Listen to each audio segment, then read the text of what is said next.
Waking up, I found myself bound by an overpowering, prestigious school construction system, becoming the principal of a rundown third-tier college in the Northwest. Starting with a construction fund of $2 billion, I immediately launched the Billion Talent Recruitment Plan, offering a Ph.D. in a niche major an annual salary of 600,000 renminbi plus a million-yuan settlement allowance. This instantly went viral online. The system can even automatically upgrade teaching buildings and research institutes, boosting teaching effectiveness 10,000-fold. As resumes pour in like snowflakes, the dilapidated campus is about to undergo a stunning transformation. But the ultimate mission assigned by the system: become a top-ranking prestigious school in the Northwest within 3 years. Can it really be achieved just by throwing money at it? Yet behind this frenzied storm of wealth, there seems to lie a deeper secret of the system. Chapter 1: Arriving at Fengcheng University. March 2016, Fengcheng City, this northern city in the Northwest, was still gripped by freezing temperatures below zero, yet news spread like wildfire through its streets, sparking heated discussions among the locals. Have you heard? The former Huaxia Mining University Fengcheng College in our city is changing its name,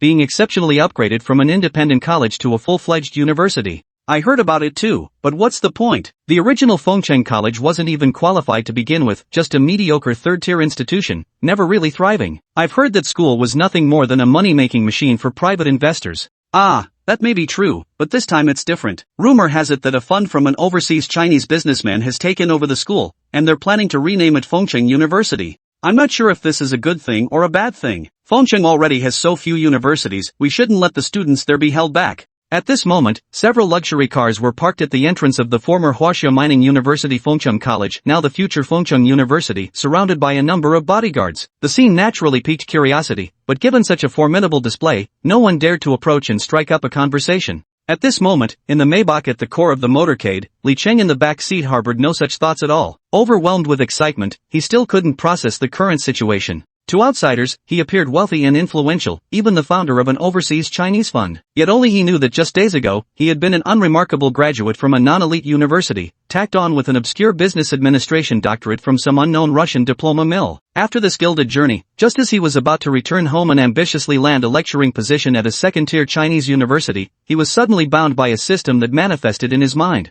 Hello, Li Cheng. Congratulations on being bound to the university development system. The initial binding period is 3 years. Within this time, you must elevate the provided Fenghua University to rank among the top 100 private universities in China, achieve provincial key status, and establish it as a prestigious university in the Northwest. Only then can you continue using the system. Li Cheng, male, age, 26. Graduate institution, National Pedagogical University of Ukraine in the Russian Federation, majoring in business administration. Current university, Huaxia University of Mining and Technology Fenghua College, now Fenghua University. Please proceed to Fengcheng University to take over the institution, which will unlock more system functions. What Li Cheng never expected was that he had somehow become the president of Fengcheng University, a seemingly comprehensive but actually understaffed third-tier institution in the remote Northwest region, where the academic quality of students was, to put it mildly, unimpressive. If there was anything that could make Li Cheng happy at this moment, it was what was displayed in the system. Fengcheng University Special Construction and Development Fund, 200 million Huaxia currency. Li Cheng swore, although he came from a moderately well-off family that could support his pursuit of a Ph.D., even if it was somewhat lackluster, the sheer 2 billion Chinese yuan successfully dazzled his eyes. Yes, at this moment, he was tempted. Suddenly, becoming a university president felt like the most noble mission of his life. If the driver provided by the system had an inner monologue, he would have found absolutely no interest in the man before him, whose drool was slowly forming strands at the corner of his mouth. Admittedly, this man couldn't be called more handsome than the latest idols, but his appearance was pleasant and refined, with a well-proportioned figure fitting the image of a high-achieving Ph.D. graduate, albeit perhaps a subpar one. Li Cheng knocked on the car window, and someone immediately came to open the door, holding up a parasol over his head. In truth, the March sun in Fengcheng was pitifully weak, making this overly dramatic scene clearly prearranged by Li Cheng himself. The purpose was obvious. As a newly arrived principal, he wanted to make a grand impression. Inside Fengcheng University, Shenling, the executive assistant to the president's office, was on the verge of a breakdown. She had just managed to enter the ranks of the university leadership through Fengcheng College's talent recruitment program, fresh out of a prestigious law school in the southwestern region. When she was hit with a bolt from the blue, the school had changed ownership. Never in her wildest dreams did she expect this 980-acre independent science and engineering institution to suddenly become a private university fully owned by an overseas Chinese fund. In an instant, she even felt uneasy about the fate of over 10,000 students on campus. Ring, ring. Hello, this is the Fengcheng University President's office. How may I help you? Shenling silently scolded herself for letting her mind wander as she hastily answered the abruptly ringing phone. Very few people knew about this landline number. It wasn't the publicly listed contact for the college dean but an internal line only known to Fengcheng Academy's top executives. Is this Shenling? This is Li Chang. I've arrived at the school gate. Please arrange for my motorcade to be granted entry. Shenling was momentarily stunned. She hadn't expected things to move so quickly, having just received a call from the former board chairman days ago, and now the successor was already at the school gates, ready to take over. However, her strong professional ethics quickly brought her back to her senses. Understood, Director Li. I'll arrange the release immediately. Shenling promptly contacted the security office at the college gate to allow the convoy to enter, while she herself hurried out of the office to wait downstairs at the administration building. The lead Maybach followed by a lineup of luxury cars formed a convoy that majestically drove into the campus under the watchful gaze of the security guard at the gate. Sitting in the back seat, Li Cheng continuously observed the campus through the car window. It must be said that as an ordinary university valued at 2.4 billion, its initial investment was already considerable, with well-maintained facilities and picturesque scenery across the campus. Even during this season, the Chosua Lake they passed by still had a thick layer of ice on its surface, yet the wooden lakeside bridge hinted at the unique beauty it would exude in summer. The convoy's entry into the campus undoubtedly exuded an air of ostentation, drawing the collective gaze of both faculty and students. I wonder if this is the legendary new principal who's acquiring our school. Just looking at the manner, there's really an aura about them, a student couldn't help but exclaim. The convoy came to a halt upon reaching the administration building, where Li Cheng once again made his appearance in his signature high-profile style, only to be immediately approached by Shenling walking straight toward him. Hello, President Li, I'm Shenling, the administrative assistant from the college president's office. My daily work mainly involves assisting with various administrative tasks of the college and supporting the president in carrying out the college's operations. The moment Shenling saw Li Chang, she was deeply shocked by his age. He was too young. He might not even be 30 years old yet, had become the head of a higher education institution, and also her direct supervisor in future work. At this moment, Li Chang merely responded politely, no need for such formalities. Let's go and show me to my office. And as Shenling led the way, with Li Chang and the rest of the staff following into the administration building, perhaps in that moment, many people realized one thing. The skies of Fengcheng College have changed. Chapter 2, A Difficult Beginning. Li Cheng never imagined facing such an embarrassing situation. According to Shenling's introduction of the school, Fengcheng College originally had over 18,000 faculty and students. However, as rumors spread that its affiliated Huaxia University of Mining and Technology would revoke the Fengcheng College brand, enrollment numbers began to decline year after year. Moreover, Fengcheng College was merely a private third-tier independent institution. Initially, by leveraging the prestigious prefix of Huaxia University of Mining and Technology, it thrived, with stable annual enrollments of nearly 5,000 students. But now, as admissions became increasingly difficult, the original school board, in pursuit of profit and efficiency, recklessly lowered the admission score threshold. Currently, Fengcheng College even recruits students barely meeting the provincial minimum score for third-tier undergraduate programs. Essentially, it has reached the point where any student who clears the third-tier cutoff score can apply to Fengcheng College. Despite this, enrollment continues to decline each year. After all, Fengcheng College is located in the education district of Fengcheng, the capital of Ning Province, surrounded by numerous universities. Among them, Ning Provincial University, a prestigious 211 institution, serves as the core and holds significant influence not only in Ning Province but throughout the Northwest region. Moreover, Ning Provincial University is a higher education institution authorized to enroll both master's and doctoral students.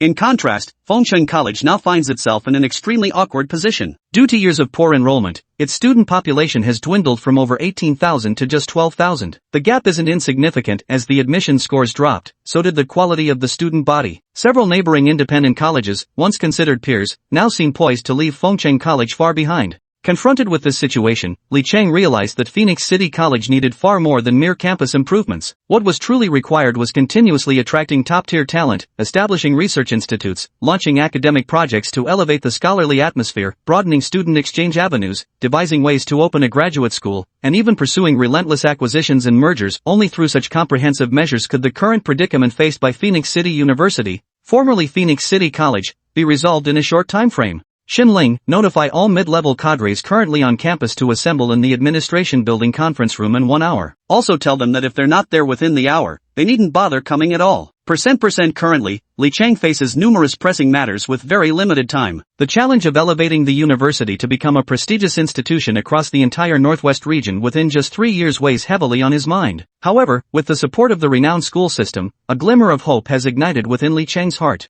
An hour later, in conference room number 1 of the administrative building at Fengcheng University, Li Cheng sat at the head seat, with Xin Ling responsible for minute-taking to his left. Moreover, the deans of various colleges and heads of functional departments gathered together in perfect harmony, to the point that none of the measures Li Cheng had prepared to establish his authority were needed. What Li Cheng didn't know or care about was that Fengcheng College was originally controlled by a renowned private higher education group in China. Their main business involved establishing independent private colleges across different regions, treating education as a corporate revenue stream. Naturally, when they withdrew, their elite team was also transferred to other institutions they had established. First of all, I'm very pleased to meet everyone. Let me introduce myself. My name is Li Cheng. I'm 26 years old, and I hold a Ph.D. in business administration from an obscure university in the Russian Federation. Additionally, I have another role as the representative of X Fund, which is acquiring Phoenix City College. In the future, I will also serve as the new president and legal representative of Phoenix City University, fully responsible for all school affairs. Next, please introduce your names and respective duties, Li Cheng said casually, but though his words were light, the listeners took them seriously. As he finished introducing himself, even though everyone had mentally prepared, they were still deeply shocked. To become the president of a higher education institution at just 26 years old, this might be the youngest university president in China.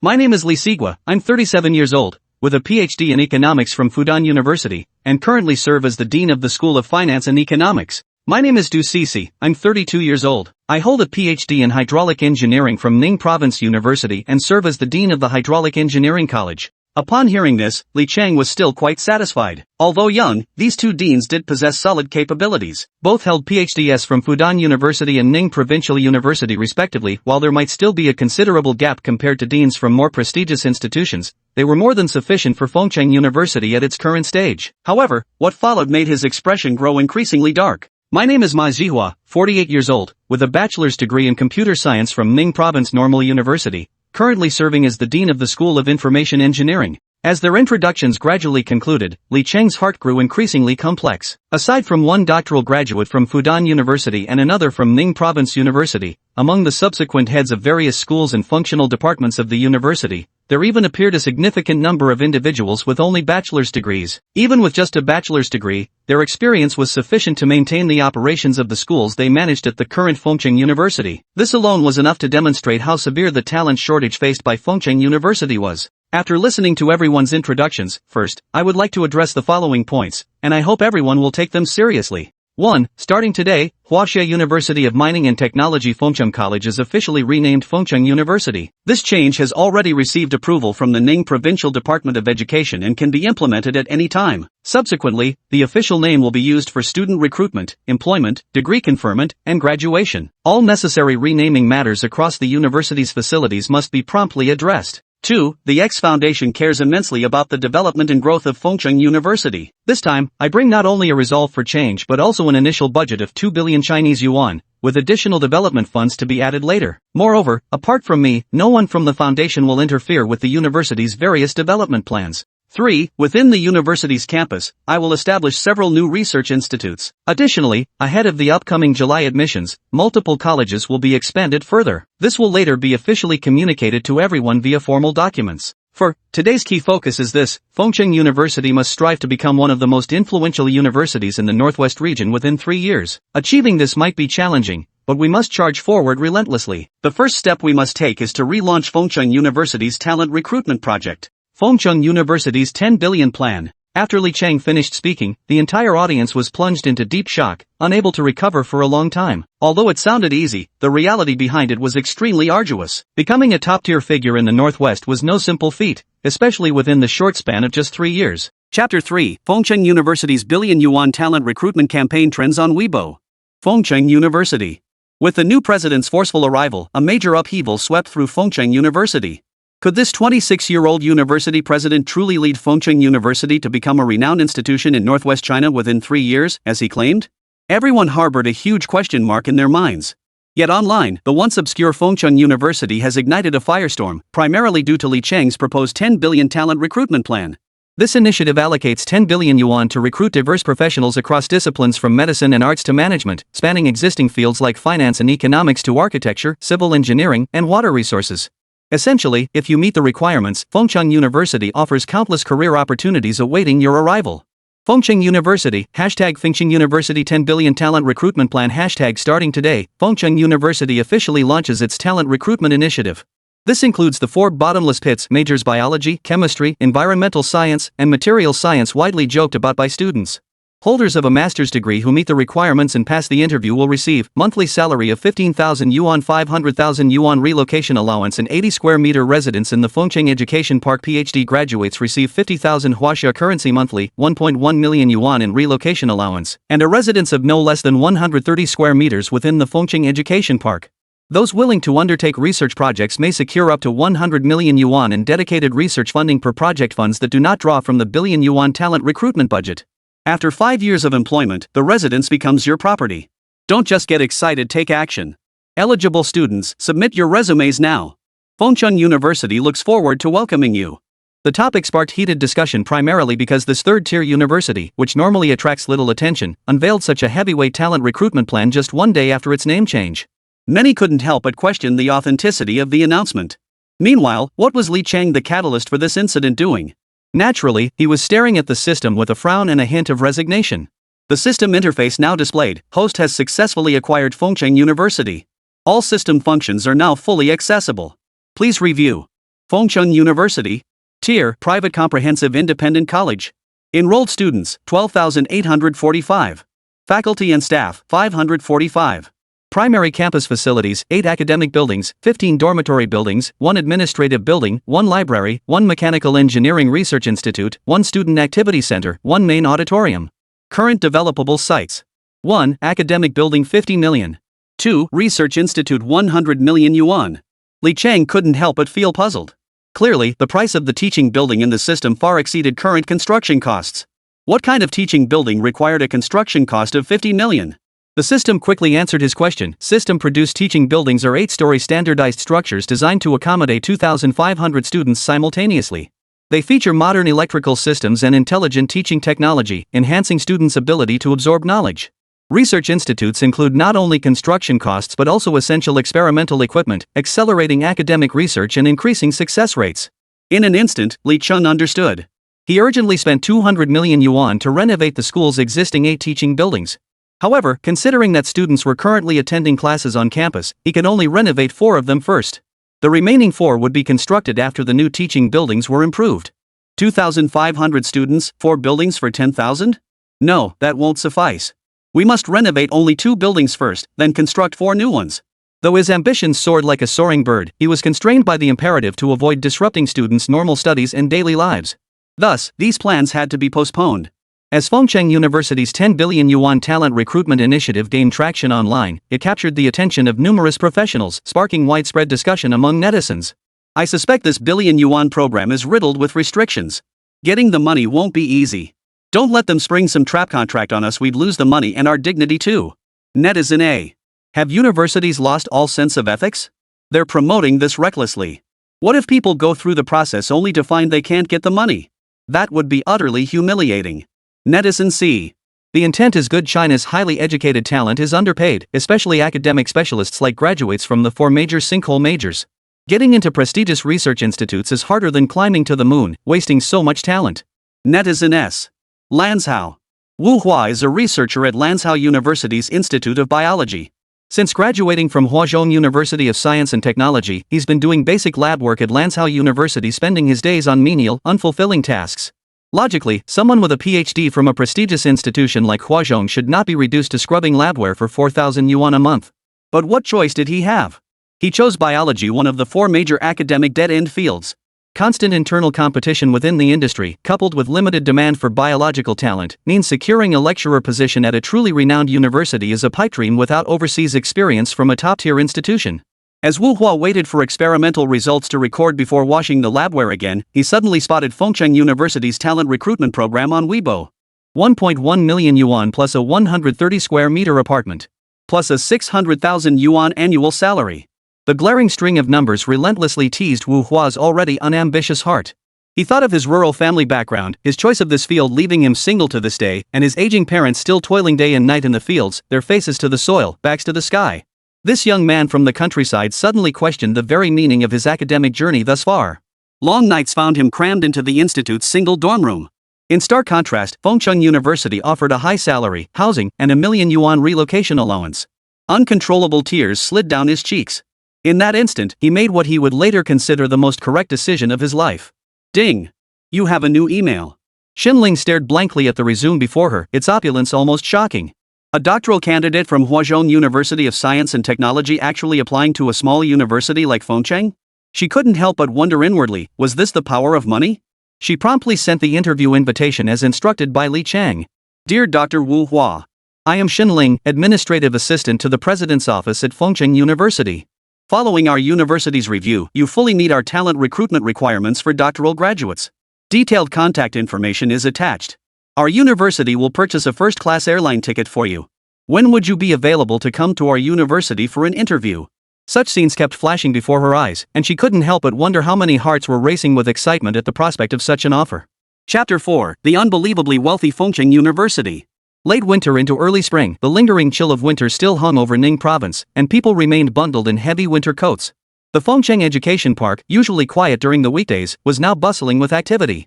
The cause of this commotion was none other than Fengcheng University, which had recently dominated the trending topics on Weibo. Standing before the gates of this university, which seemed utterly ordinary to him, Wu Hua suddenly felt a wave of nervousness and unease wash over him. I absolutely must ace this interview. Then I can bring my parents here to live, and financial freedom will be within reach. Come on, Wu Hua, he silently urged himself. Yet the bustling scene at the entrance left him bewildered. What was going on here? In the short time he'd been observing, he'd already seen over a dozen individuals with master's or doctoral degrees pass by. Money really does hold a powerful allure, he sighed. Rubbing his hands together, Wu Hua resolutely stepped through the gates of Fengcheng Academy. Meanwhile, Li Chang, the manager overseeing this talent recruitment initiative, was grinning from ear to ear. Gems! Gems! These are gems delivered right to our doorstep. Though he had no clue why so many masters and doctoral candidates were lining up for interviews, it didn't dampen his excitement. For Fengcheng University to break through its stagnation and achieve rapid growth in the short term, it absolutely depended on these highly educated talents from prestigious universities across the nation and even the world. In Li Chang's eyes, even if these candidates ultimately couldn't become associate professors at Fengcheng University, they could still serve as lecturers.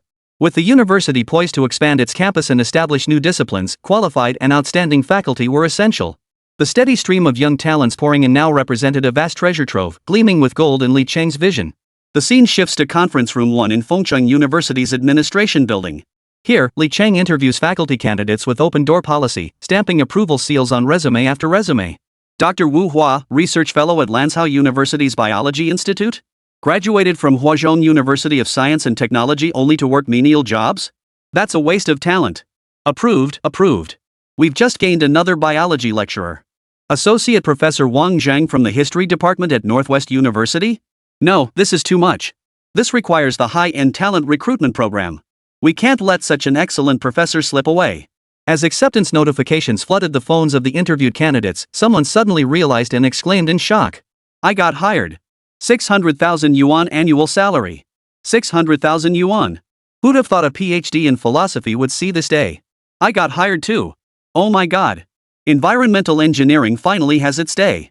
Look at this lecturer at Fengcheng University's School of Environmental Science. Holy cow! I get a company apartment now. Wah! At that moment, Wu Hua, wearing a slightly thin wool coat, was nervously awaiting his interview results. Inside the hotel, his heart was filled with anxiety. Could it be fake? I should be able to make it, right? Ding! You have a new email. Please check it. Seeing the email from Fengcheng University on his phone, Wu Hua hurriedly opened it and was greeted by a scene that filled him with delight. Dear Dr. Wu Hua. Greetings.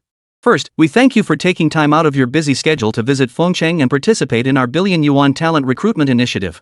After deliberation by the Talent Recruitment Office, it has been decided. You are hereby appointed as a biology lecturer at Fengcheng University School of Biological Sciences. In accordance with regulations, you will receive additional benefits outlined in Fengcheng University's Notice on Enhancing Compensation and Living Environment Subsidies for Faculty and High-Level Talent. You will enjoy the compensation package equivalent to an associate professor at Fengcheng University. The university will conduct the relevant professional title evaluation within 7 working days after signing your formal employment contract. Benefits under the talent recruitment program will also be dispersed within 1 week. Finally, Fengcheng University welcomes your joining our institution.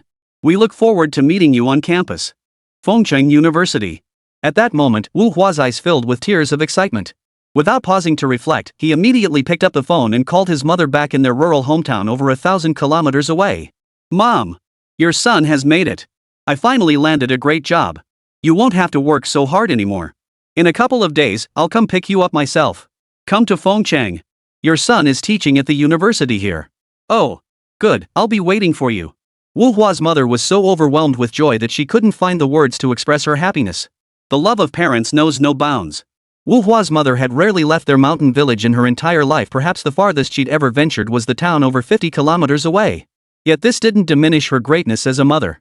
Together with Wu Hua's father, they had used their bare hands to lift their son out of the mountains. Now, hearing her son's good news, she couldn't help but look forward to the future. Hurriedly, she sought out Wu Hua's father to share the joyous tidings. Li Chang, however, was even more thrilled. He had unlocked his first achievement. 100 Talents Initiative. What could be more valuable than talent? Completion condition. Current faculty and staff holding master's degrees or higher reach 100 people. Current progress, 115-100. Achievement reward.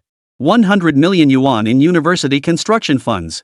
1 higher education intelligent network management system. Heart-pounding, hands-trembling Li Chang, who had just begun to feel the strain of tight finances, suddenly realized that with this system in hand, funding would no longer be a concern. Time to play big. Target Fengcheng Vocational College. Fengcheng Vocational College, established in 2000 as a new century vocational institution, had gradually declined from a publicly funded college under the Department of Education to its current self-financed private status, a trajectory marked by repeated missteps in leadership decisions. Compounded by Ning Province's remote location and inherent challenges, it gradually fell into the same vicious cycle as Fengcheng University, struggling to attract talent, facing declining enrollment, and perpetually caught in this endless loop. Today, only its medical programs remain somewhat viable. Through persistent efforts, Fengcheng Vocational College managed to elevate its clinical nursing program to a provincial-level model vocational discipline. Yet this achievement couldn't halt the institution's steady decline. Unbeknownst to them, right next door, a pair of eyes had already set their sights on Fengcheng Vocational College. Fengcheng Vocational College for 180 million? Money falling from the sky. With them on board, the framework for Fengcheng University's medical school and its various secondary colleges will be established. Then Fengcheng University can launch vocational enrollment next year.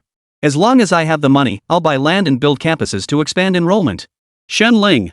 Check immediately if someone is genuinely preparing to make a move on Fengcheng Vocational College. The faculty and students of Fengcheng Vocational College could never have imagined in their wildest dreams that they were about to be sold off without their knowledge. Yet, for Fengcheng Vocational College itself, this seemed to be nothing short of a major piece of good news. Chapter 5. Bye. Fengcheng. The buzz from Fengcheng College's acquisition and rebranding as Fengcheng University, where it began splashing cash to attract talent, hadn't even died down yet. Now, as a new piece of news gradually surfaced, Fengcheng City was abuzz once more. Fengcheng Vocational College. Principal Li, while I appreciate your sincerity and vision for our school's future development, I must ask, why would a bachelor's-level institution like yours seek to acquire a relatively unknown junior college like ours? As the principal of Fengcheng Junior College, Wang Qiqing was deeply troubled. He had only learned of the impending acquisition after the fact, without any prior consultation from the school's board of directors. A persistent thorn in his side. Principal Wang, you must recognize that Fengcheng's educational capabilities are currently quite weak. Every year, we have so many talented students, yet our local institutions lack sufficient higher education options. This forces most high school graduates to pursue studies elsewhere, and many of these students never return to Fengcheng. How can our local education sector thrive in the long term under such circumstances?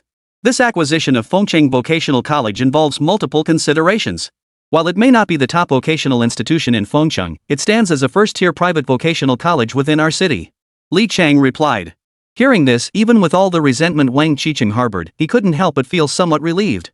Who could refuse praise offered so readily?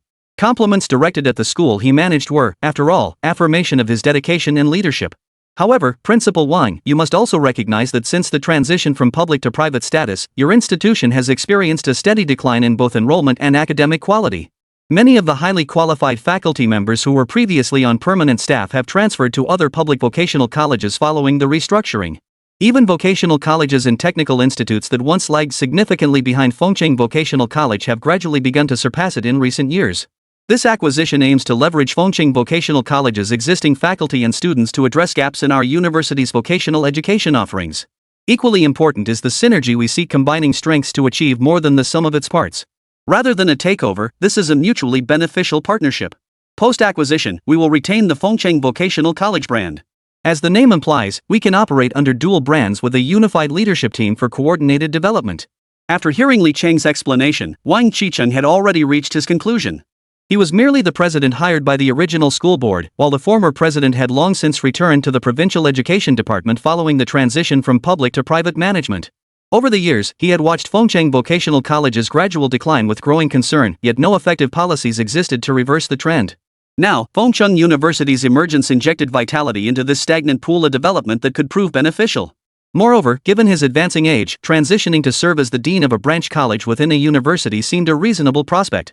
I understand your perspective, President Li. Regardless, I sincerely hope our merger will elevate both institutions to new heights. Wang Qicheng rose to shake Li Cheng's hand, signaling his agreement. Li Cheng promptly rose and extended his right hand in return, replying, "Of course, absolutely. Fengcheng Vocational College will certainly leap to a new level and embark on a new path." With this conclusion, the integration of Fengcheng Vocational College into Fengcheng University, establishing the new Fengcheng University Helan Mountain campus, was finalized. The newly restructured Fengcheng Vocational College implemented sweeping reforms, consolidating its clinical nursing, dentistry, and traditional Chinese medicine nursing programs into the upcoming medical department at the new campus.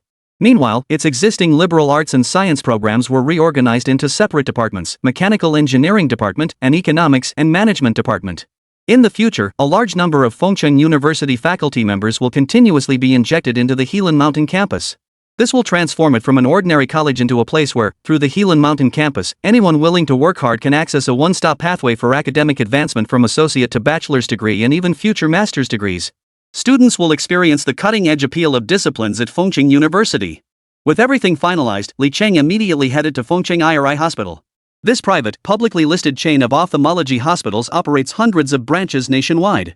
After years of development, Fengcheng IRI Hospital has built formidable expertise in ophthalmology. However, its status as a private institution has kept its fees consistently high. Despite its strong professional capabilities, this has limited its broader societal impact as a specialized hospital. Fengcheng IRI Hospital. Principal Li paying us a visit? I must say I'm quite intrigued. As far as I understand, Fengcheng University shouldn't have any business ties with IRI Hospital. Could it be that Principal Li has recently experienced eye discomfort and wishes to consult our hospital? In that case, we would be most honored by your visit. Rest assured, our professional expertise will certainly meet your expectations. President Lu Guangzhong's words made Li Cheng's mouth twitch involuntarily. I'm perfectly healthy, thank you very much. President Lu, you jest. Actually, I've come to discuss a significant matter of cooperation with you. Oh? What might that be, Principal Li? Rest assured, if it's within my power to assist, I'll spare no effort. Lu Guangzhong seemed to be pounding his chest emphatically, but Li Cheng knew this meeting only happened because the other party was curious about the foundation backing him. Had he been just an ordinary university president, he might never have secured an audience with this man. It's like this, Dean Lu. Fengcheng University has always been a comprehensive undergraduate institution. But logically speaking, how can a comprehensive university lack a medical school? And how can a university with a medical school lack a corresponding affiliated hospital? I've come today to discuss with Dean Lu whether you could act as a bridge to negotiate with the IRI Hospital Group regarding the possibility of transferring the Fengcheng IRI Hospital.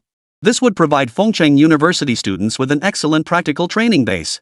With the professional expertise of IRI Hospital joining our medical school, our ophthalmology program would undoubtedly become a rising star in northwest China, impossible to overlook. After hearing Li Cheng's proposal, it was Lu Guangzhong's turn to twitch at the corners of his mouth. Everyone knew this man was wealthy, but no one imagined he was this rich. What was he trying to do? Acquire an entire ophthalmology hospital just to establish an ophthalmology program for the medical school? That was extravagant. Chapter 6, by Qirong's Surprise. Fengcheng IRI Hospital. Principal Li, while I find it difficult to comprehend your institution's approach of acquiring an entire ophthalmology hospital solely to establish an ophthalmology department within your medical program, I must ask, should the acquisition succeed, what arrangements and considerations does your institution have in place for our hospital? As the hospital director, I must also plan for the hundreds of medical staff members under my care, Lu Guangzhong responded. Director Lu, if we successfully acquire IRI Hospital, we won't make any changes to the current management structure. You will continue as director. We've also decided on the new hospital's name, provisionally Fengcheng University affiliated Fengcheng Eye Hospital. Furthermore, all attending physicians, chief physicians, and specialized ophthalmic nurses can join Fengcheng University as faculty members. Each will receive a monthly teaching allowance of no less than 60% of their current salary. Beyond this, we will establish dedicated teaching facilities and specialized laboratory equipment for physicians engaged in university instruction. This ensures teaching commitments do not interfere with clinical duties while providing space for academic research. For any research outcomes developed, our university will enter into patent licensing agreements with the physicians involved. This safeguards their intellectual property rights and enables monetization of the technology through Fengcheng University, boosting income while enhancing motivation for continued academic and research endeavors. Li Cheng outlined these arrangements for the new hospital. In truth, Li Cheng harbors no profit expectations for the new Fengcheng University-affiliated ophthalmology hospital. His primary goal is to leverage this platform to rapidly assemble a faculty team with specialized expertise. He is particularly eager to recruit the hospital's current medical professionals, especially young physicians holding master's or doctoral degrees, chief physicians, attending physicians, associate professors, and full professors. Securing their participation as instructors would significantly reduce the challenges in establishing Fengcheng University's medical school, particularly accelerating the development of the ophthalmology program. Alright, I have no objections to President Li's proposal. In fact, I find your institution's arrangements for us quite thorough. Since there won't be any changes, I can contact our group leadership immediately to report this matter, Lu Guangzhong responded. What was unknown was that over the years, IRI Group's focus on high-end markets had led to consecutive annual losses for its hospitals in economically underdeveloped regions. The board of directors had long harbored resentment over this situation. Plans to sell the Fengcheng Eye Hospital had been in the works for some time. Had Li Cheng not emerged this time, the hospital would likely have changed hands soon. At that point, whether he could retain his position as director or even remain in charge would be highly uncertain. Faced with this prospect, it seemed wiser to support Li Cheng's vision. At least that way, he could continue serving as director of the hospital, with minimal impact on his authority and interests. Moreover, if Fengcheng University truly developed steadily, his status as director of this affiliated eye hospital would naturally rise with the tide. Thus, two men harboring ulterior motives yet feigning mutual admiration decided the new path for IRI Hospital within the confines of that office. Shanghai. What? Director Liu, repeat that. Fengcheng University wants to acquire Fengcheng City's IRI Hospital? Why? And where did this Fengcheng University suddenly come from? I've never heard of this university. Bai Qirong, vice president of the IRI Group's president's office, was utterly dumbfounded. It wasn't the first time someone had expressed interest in acquiring IRI hospitals across the country.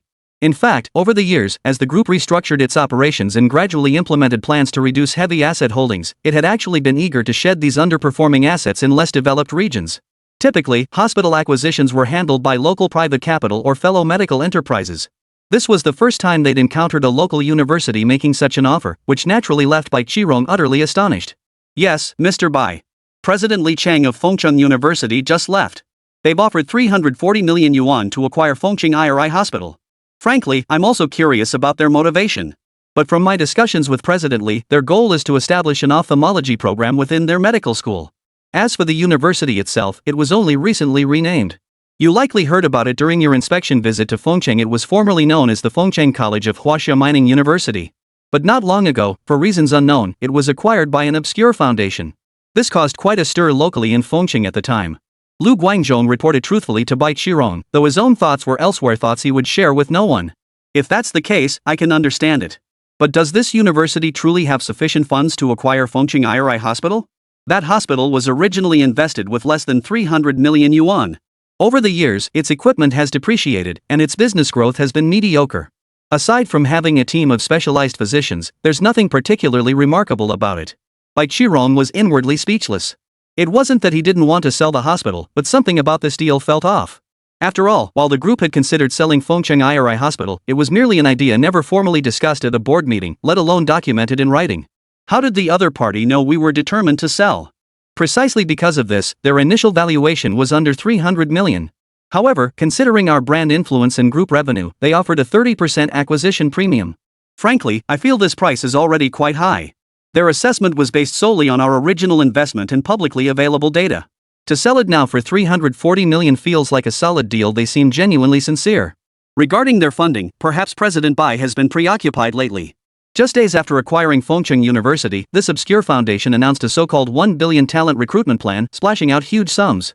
The matter caused quite a stir online. So funding shouldn't be an issue. Lu Guangzhong answered step by step, offering his perspective and explanation for the situation. Alright, Dean Lu, I understand. In principle, I approve this matter. However, prepare a detailed report on Fengcheng University's recent operations and submit it promptly. We'll convene the board as soon as possible to finalize approval. Bai Qirong responded, essentially signaling no major objections. He understood that given the board's current stance, any venture deemed profitable would almost certainly pass. Chapter 7, Land Shortage?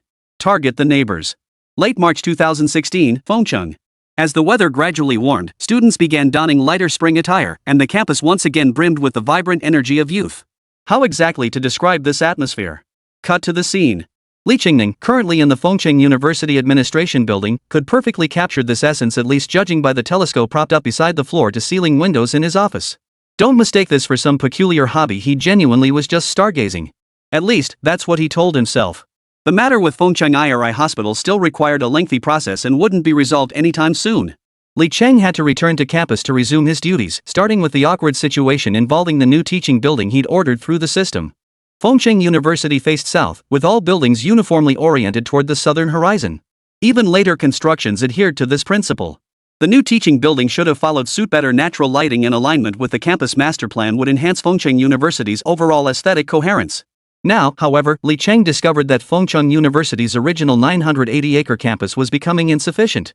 This seemed counterintuitive, but during the university's planning phase, a massive campus lake spanning over 300 acres had been excavated behind the administration building. Named Lake West, it had been a central feature. This lake, however, has created two major issues. It has lengthened the distance students must travel between academic buildings and dormitories, and it represents a significant waste of land. Consequently, finding a suitable site for the new academic buildings has become a major headache. Building closer to the northeast corner of campus, near the administration building and other academic buildings, would further increase students' commuting time. Yet constructing them in the northwest corner or other areas would make these two new buildings appear particularly out of place. In short, my 1,000-acre university is running out of space. When the news reached Li Cheng, he was utterly baffled. Frantically summoning Shenling, he hoped to resolve the matter by convening another meeting, pooling ideas to find a viable solution. Fengcheng University Administration Building Conference Room. No way. I strongly oppose this. Building a new campus isn't just lip service. Every inch of land in Fengcheng's education zone is precious.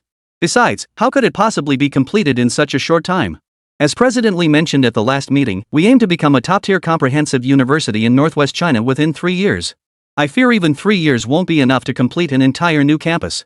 The first to speak out wasn't the finance department, but Director Li Huamao, who oversees daily operations, and voiced the strongest objection. Why not? We can start with teaching and research areas, prioritizing buildings for programs that urgently need space and are about to recruit students. I'm confident we can complete 10 or so buildings within a year to address our immediate challenges. The proposal for the new campus came from Dean Manhwa, the Associate Dean of the Computer Science School mentioned earlier. Building a new campus involves more than just construction time and funding costs. Reapplying for educational land is another major hurdle. Approval is far from guaranteed. Educational land is scarce now, with every institution vying for expansion but hitting a brick wall during land approval. Even Ning Province University hasn't secured new land in years, let alone a private university like ours, countered Du Cixi, Dean of the School of Water Resources Engineering. Exactly. You can't just focus on appearances. Think about the students. Even if it's completed in a year, where will they live? There are no dormitories there. Do you expect them to walk to class? Or rely on public transportation?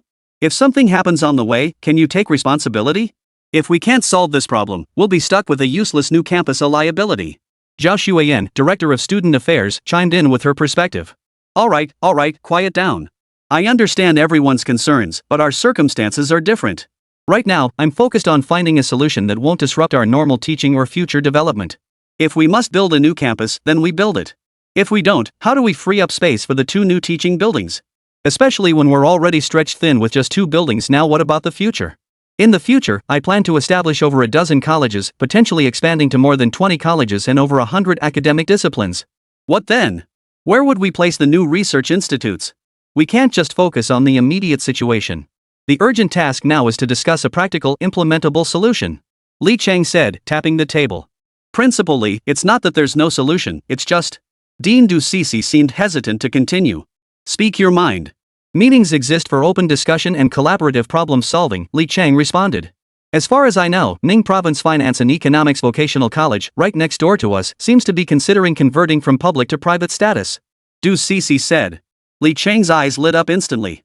Indeed, based on his understanding of neighboring institutions, this finance college was essentially a public school with deep ties to local enterprises. Given the current challenging economic climate in Fengcheng, Ning Province, there was a high likelihood that the local businesses closely linked to the college might face difficulties. If they could acquire the Finance and Economics College, their land shortage would be significantly alleviated. After all, as a later entrant, the college had secured a substantial plot of land and adopted a phased, demand-driven construction plan. Currently, 600 or 700 mu remained unused and lay fallow. Securing that land would likely eliminate land concerns for the next 3 years. Moreover, with the new campus planning underway, even if expansion became necessary after 3 years, the new campus would be ready to absorb it. It's settled then. Xinling, you and Du Cece will handle this. Approach the higher authorities in the name of Fengcheng University to verify the information first. If it's confirmed, construction on the 2 new teaching buildings must begin immediately. This can't wait any longer. They will be built in the southeast corner, forming an integrated teaching area with the existing buildings. Li Cheng made the final call, and the matter was settled. As for funding, could the acquisition of Fengcheng University possibly cost more than the School of Finance? But right now, Li Cheng had more pressing matters demanding his immediate attention. The students seemed to be in trouble. Chapter 8, Sudden Student Brawl on Campus. The investigation into Fengcheng Vocational College of Finance and Economics and liaison with higher authorities were delegated to Xunling. For now, no immediate conclusions were forthcoming. Li Cheng suddenly felt a wave of relief. The past few days had been hectic handling diverse matters and meeting all sorts of people had weighed heavily on his shoulders, despite his typically unassuming nature. Fortunately, matters seemed to be moving forward. With tasks delegated and assigned, he found himself momentarily without immediate responsibilities. Just as Li Cheng thought he might get a brief respite, a piece of news abruptly interrupted his train of thought. Fengcheng University School of Water Resources Engineering Teaching Building. How dare you? How dare you occupy our teaching building and act so arrogant? Do you think we won't take action just because you're from the College of Liberal Arts? Exactly. Your building's under renovation, while ours is still this old dump. Now you want to take over our classrooms? We never complained when we let you use them. But now you keep pushing us back, even trying to seize our study rooms. What do you think you're doing? The furious civil engineering students gritted their teeth, struggling to contain their rage. As the college with the highest male enrollment, they were rarely intimidated. Yet now, they were completely silenced by the law and humanities students, those effeminate men and women they considered weaklings. This is the university's decision, not ours.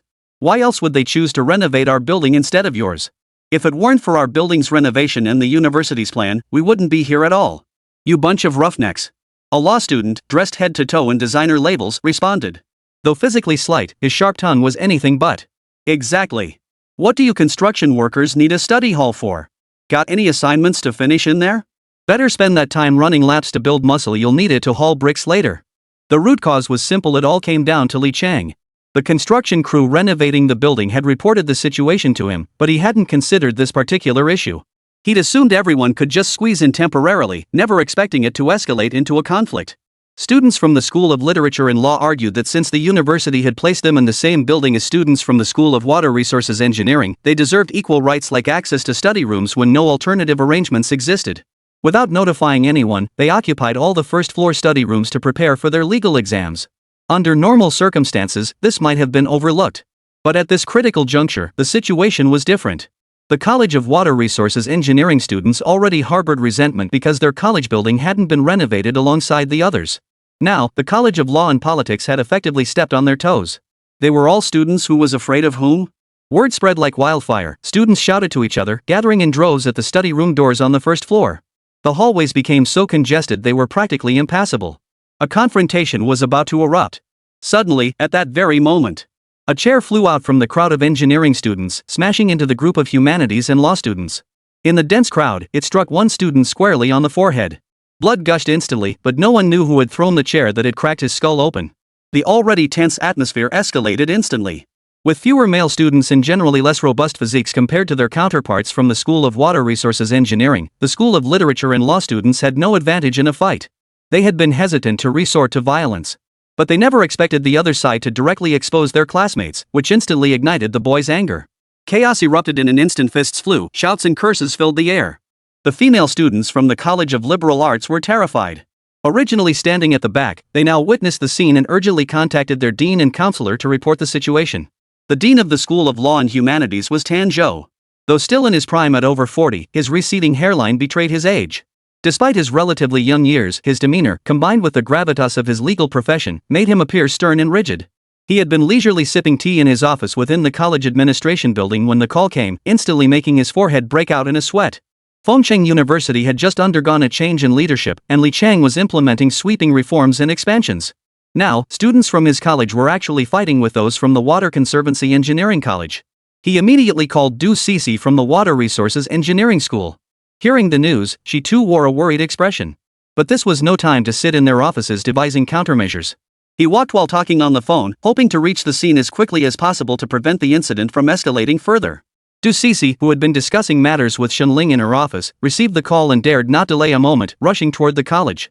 Tanzhou flagged down a white shuttle bus, the free service provided for faculty and staff within the campus, sweating profusely and visibly anxious. As soon as he boarded, he shouted, "Driver, cut through the traffic. Get us to the School of Water Resources Engineering now." Hearing this, the driver slammed the accelerator to the floor. The small shuttle bus unleashed a burst of power rarely seen, racing swiftly toward the scene. Xinling, who happened to be next to Du Cixi, learned of the situation and immediately called Li Chang.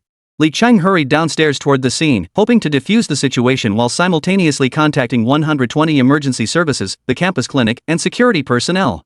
Hearing that someone was injured at the scene, Li Chang was consumed with anxiety.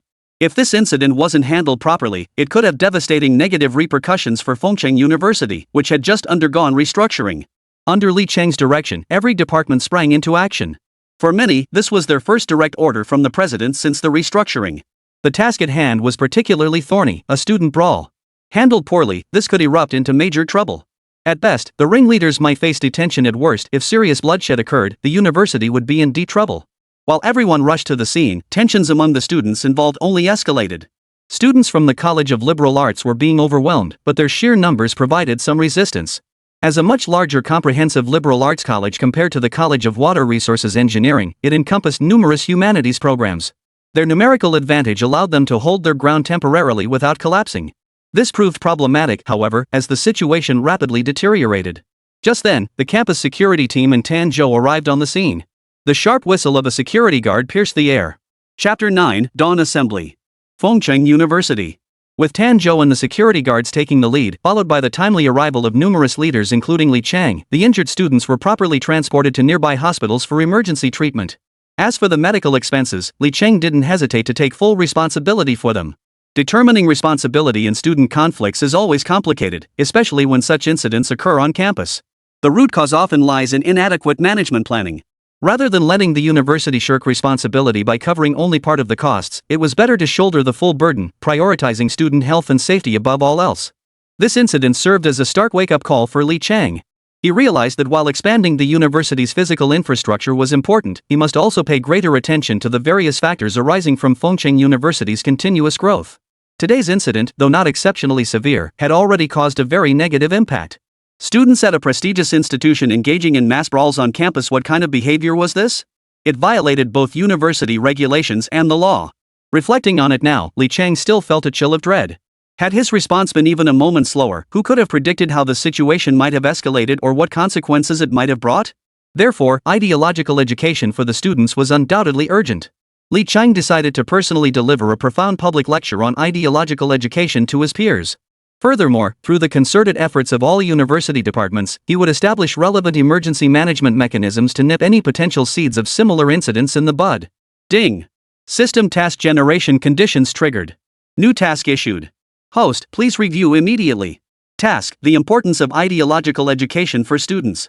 Task content, as society continues to evolve, contradictions at various stages have become increasingly prominent. The psychological and ideological education of contemporary university students has emerged as a topic of significant societal concern. A university that neglects this aspect of education will ultimately face consequences such as a decline in overall student quality and an unhealthy academic atmosphere due to deficiencies in ideological education. Therefore, the host is tasked with addressing this matter appropriately by delivering a thematic educational speech. The final reward for task completion will be determined based on the effectiveness of the host's speech. Task objective: inspire a sufficient number of students through the thematic educational speech to elevate their overall ideological awareness. Task reward: unknown. Task penalty: acquisition of Fengcheng Finance and Economics Vocational College will be obstructed.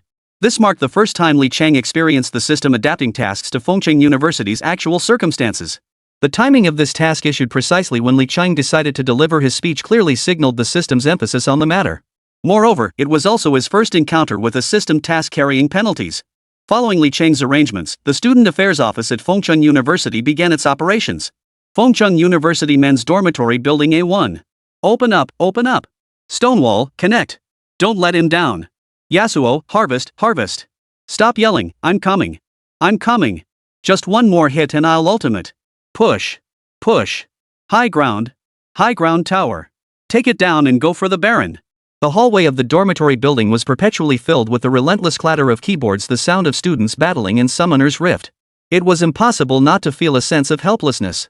Song Yang, a sophomore majoring in financial management at the School of Finance, suddenly noticed his counselor had sent 3 urgent notifications in the class group chat. He quickly switched from his novel to open the messages. Notice from Fengcheng University, all students from every department, major, and grade level, along with all faculty and staff, are required to attend an assembly at the university auditorium at 7 a.m. on March 28 tomorrow morning. Absences will not be permitted under any circumstances. Faculty and staff not residing on campus must return immediately. 7 in the morning. Holy crap! Song Yang sank into deep despair, then let out a blood-curdling scream. Guys! There's an assembly tomorrow morning at 7 in the university auditorium. All actions froze instantly, those gaming, reading novels, chatting idly, or deep in phone conversations with girlfriends. They even double-checked if their ears had played tricks on them. For years, Fengcheng University's morning classes had started at 9 a.m., allowing most students to sleep until the last possible moment. Even at that late hour, many skipped class due to all-night gaming sessions, leaving them exhausted. The university had never enforced strict attendance policies, and instructors' tendency to turn a blind eye only encouraged the habit. Consequently, most students maintained late bedtimes, and school assemblies were typically scheduled for the afternoon. This was the first time they'd ever encountered a morning assembly. It was hard for anyone to believe. Many students immediately pulled out their phones to verify the news, only to find identical notifications across all devices. Everyone realized the truth, this was real. They were genuinely expected to arrive at the auditorium at 7 a.m. Oh my god, what time do we have to wake up? The auditorium is so far away. Are we even supposed to eat breakfast? Will we make it in time? No way. Seriously? I was planning to pull an all-nighter to level up. I already made plans with my teammates yesterday. How am I supposed to play now? Of course, the school administrators, including Li Chang, couldn't care less about such concerns. Instead, they plunged into non-stop work. Due to this incident, virtually none of the school's management returned home.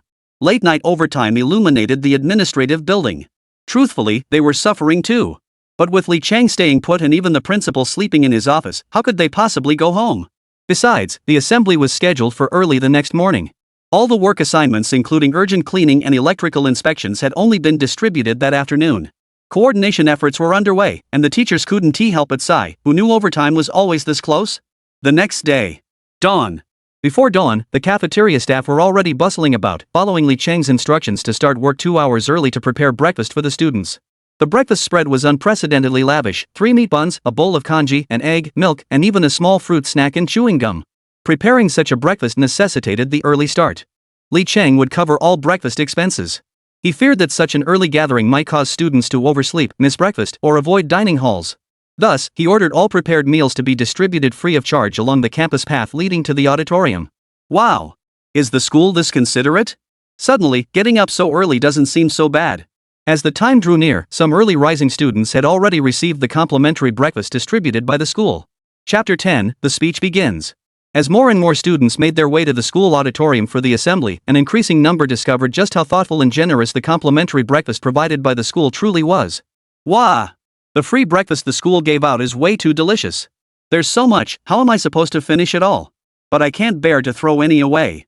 I'm gonna get fat, exclaimed a girly-voiced female student, clearly finding her weight loss plans rather futile in the face of this nutritious feast. No way. Guys, come grab some. This free breakfast is way better than what I usually eat. Yeah, this is seriously good. How come I never noticed the cafeteria buns could be so thin-skinned and generously filled before? It's free from the school. They're footing the bill, so of course it's thin-skinned and generously filled. So delicious. But some observant students noticed something peculiar about the packaging while eating. The free nutritious breakfast came in recyclable plastic containers, and the school emblem sticker on the seal looked vaguely familiar, though they couldn't quite place why. Finally, it clicked. Look at the seal and the school emblem on the lid. What could be different about the school emblem? We've seen it so many times. Wait, no. This emblem has changed too. The emblem stickers were Li Chang's idea. He had arranged for a nearby advertising company to print them overnight and deliver them to the cafeteria in time for today's nutritious breakfast. The new emblem retained its circular shape, featuring the characters Fengcheng No. 2 written in ancient Chinese seal script at its center. Below the seal script, the words Fengcheng University appeared in Song typeface. Combined with the overall red color scheme, it exuded an air of solemn dignity. The year displayed at the bottom, however, was 2016. This signified the university's new identity, replacing the founding date of Fengcheng College with the establishment date of Fengcheng University. The Office of Daily Affairs Management, in coordination with the university's property management company, placed numerous trash bins throughout the college auditorium to collect students' plastic waste. Remarkably, most students tore off and collected the newly unveiled college emblem as keepsakes.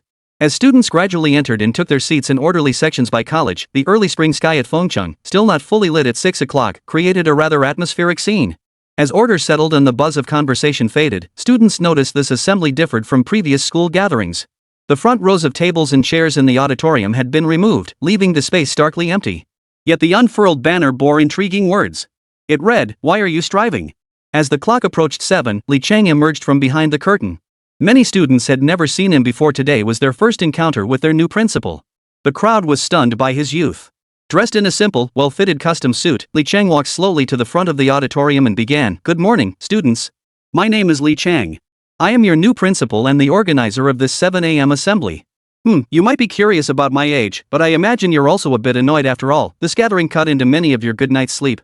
Laughter rippled through the audience as the students realized this new principal defied their stereotypical image of a university leader, appearing distinctly more down to earth. "Let me introduce myself. Truthfully, I'm just an ordinary person. My academic credentials pale in comparison to many professors here at Fengcheng University. To be honest, I only graduated from a regular first-tier university, hold a master's from a non-prestigious institution, and earned a Ph.D. from an overseas university with questionable reputation. Yet here I stand today in a different capacity as your university president and the helmsman of Fengcheng University. Some might assume that after yesterday's campus conflict, I've come to reprimand you, to crack down and restore order. But students, let me assure you, you've misread the situation." Many students lowered their heads upon hearing this, for that was precisely what they had assumed, and indeed, many present had participated in yesterday's incident. I will not criticize anyone over this incident, nor will I hold any faculty or student accountable. For I firmly believe the sole responsibility for yesterday's events rests with me alone.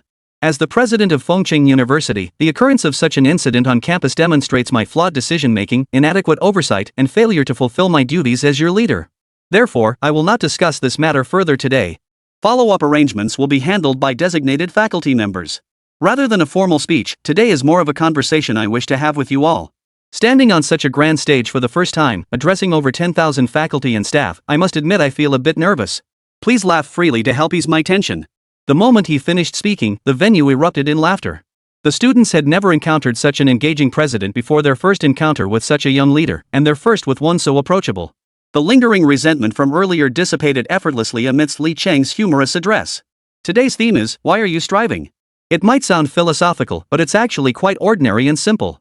Fengcheng University will gradually develop and expand under my leadership. In the future, you'll suddenly notice Fengcheng University growing steadily under your watchful eyes, and you'll see many changes taking place.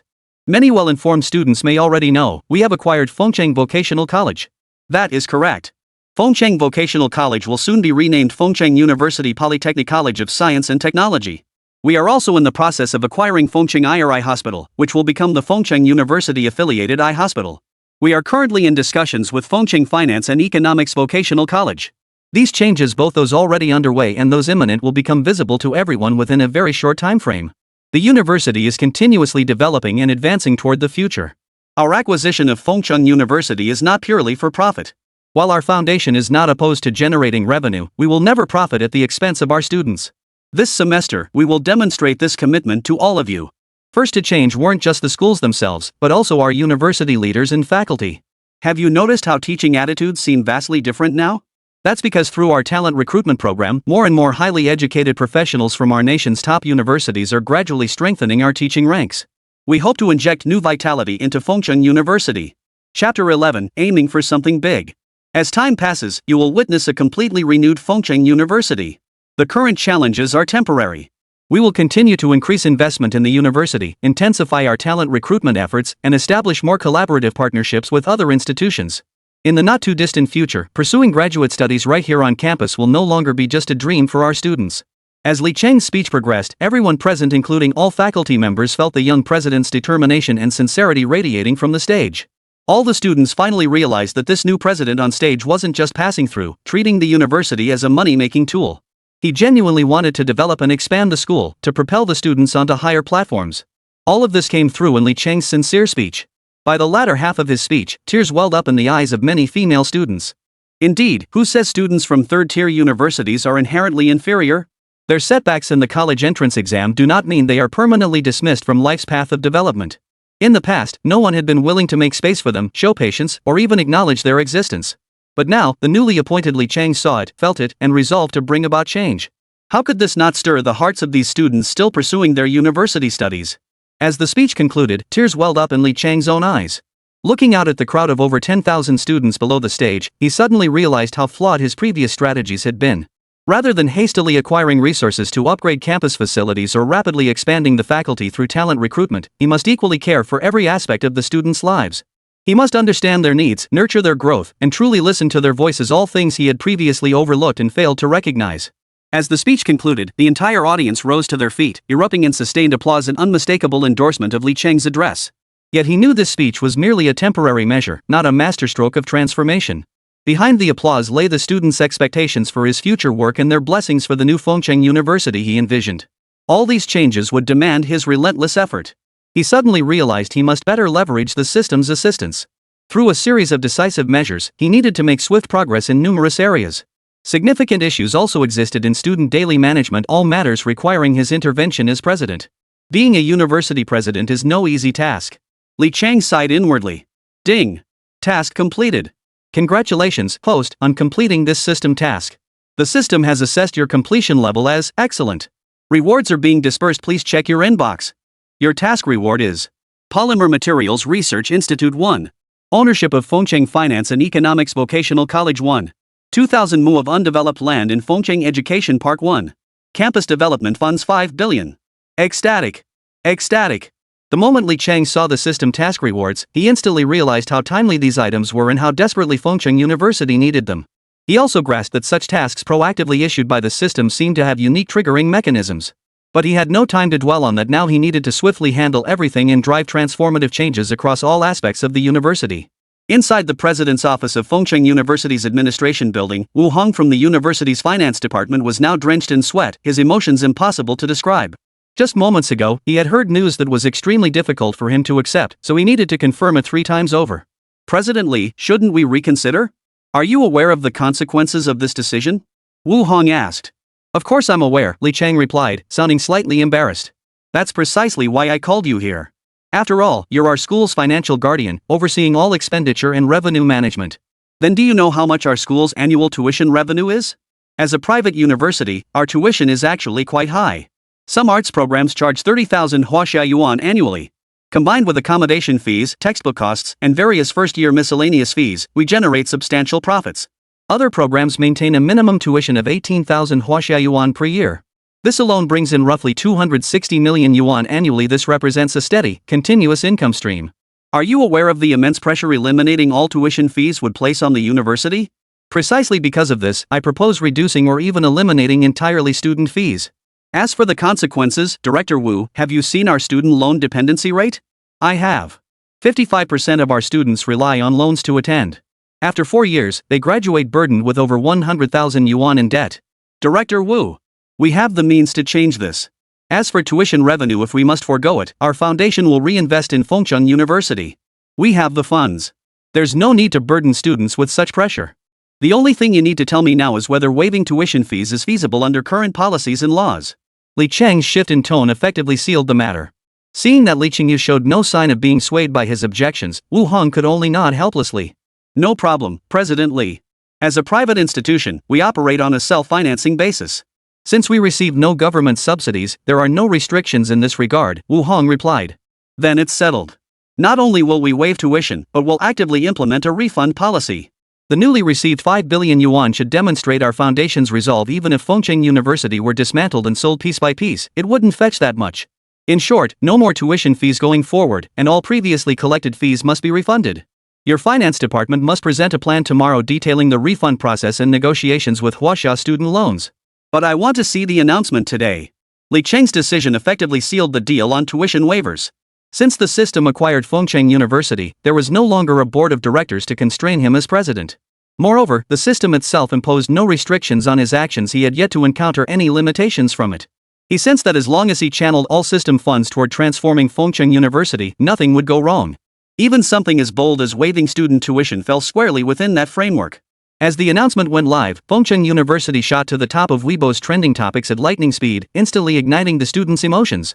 Chapter 12: Fengcheng University actually waiving tuition? The release of Fengcheng University's document announcing tuition waivers and refunds for up to 4 years of previously paid tuition fees immediately drew intense media attention and stunned students. Daily Huaxia News: the university everyone dreams of has arrived. Tuition fully waived, previously paid fees fully refunded. Huaxia Express: Fengcheng University abolishes tuition for all students. This move raises thought-provoking questions.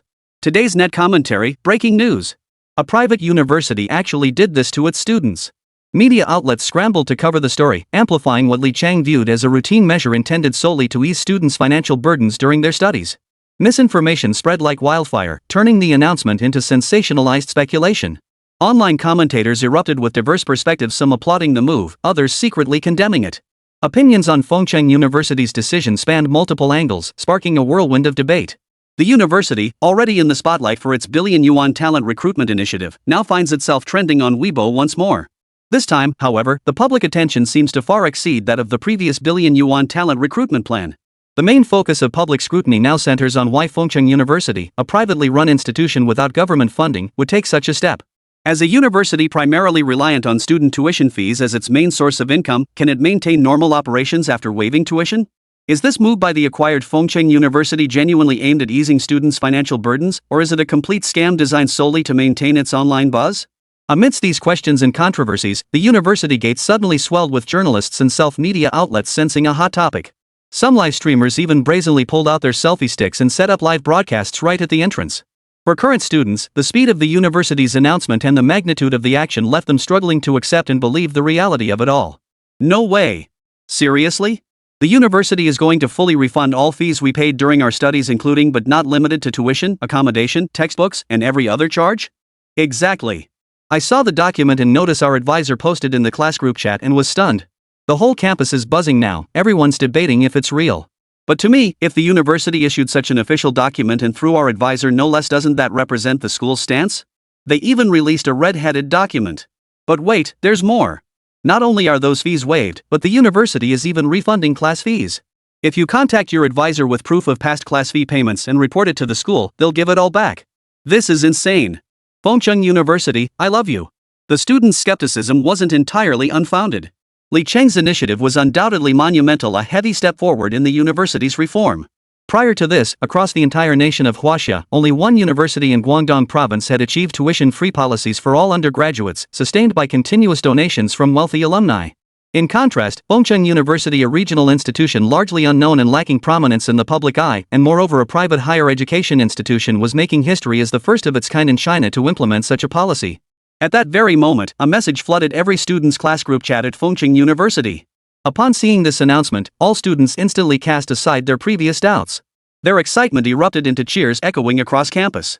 This development revealed President Li Chang's unwavering commitment as the university's new leader to prioritize every aspect of Fengcheng University students' well-being. Notice, per directives from the President's Office and Finance Department of Fengcheng University, the institution will rigorously implement newly issued policy documents. Fengcheng University Notice regarding exemption of tuition and miscellaneous fees for enrolled students. Fengcheng University Notice on implementation of financial aid program for economically disadvantaged students. And Fengcheng University Notice on completion of student census for refunds of tuition paid by students enrolled in 2012, 2013, 2014, 2015 cohorts and current art college students. During this period, to ensure students' academic and daily lives remain unaffected, the survey will be conducted during after-class hours, self-study periods, and through extensive electronic data collection. Refunds for fees already paid will be progressively processed and returned to the bank cards registered by students as the survey progresses. To conclude, we quote the words of Fengcheng University President Li Chang, who initiated this effort: "Students, cherish your time, seize the moment, and cast aside all pressures weighing on your minds. Know that no matter when, your alma mater stands behind you, forever caring for you. Pursue your dreams boldly and soar freely." The reissued notice and the definitive supporting documents leave no doubt, this is real. Fengcheng University is genuinely waiving tuition fees and will refund previously collected amounts. Online astonishment reached a fever pitch, with Fengcheng University's official Weibo account nearly overwhelmed by traffic. Comments flooded the post announcing the billion-yuan talent recruitment plan. No way. Is this what other people's universities are like? I'm so jealous my tears are sliding down my cheeks. Is this what they mean by deep pockets? A tuition-free university just appeared out of nowhere? Am I the only one who noticed the student support program? This plan is incredibly detailed.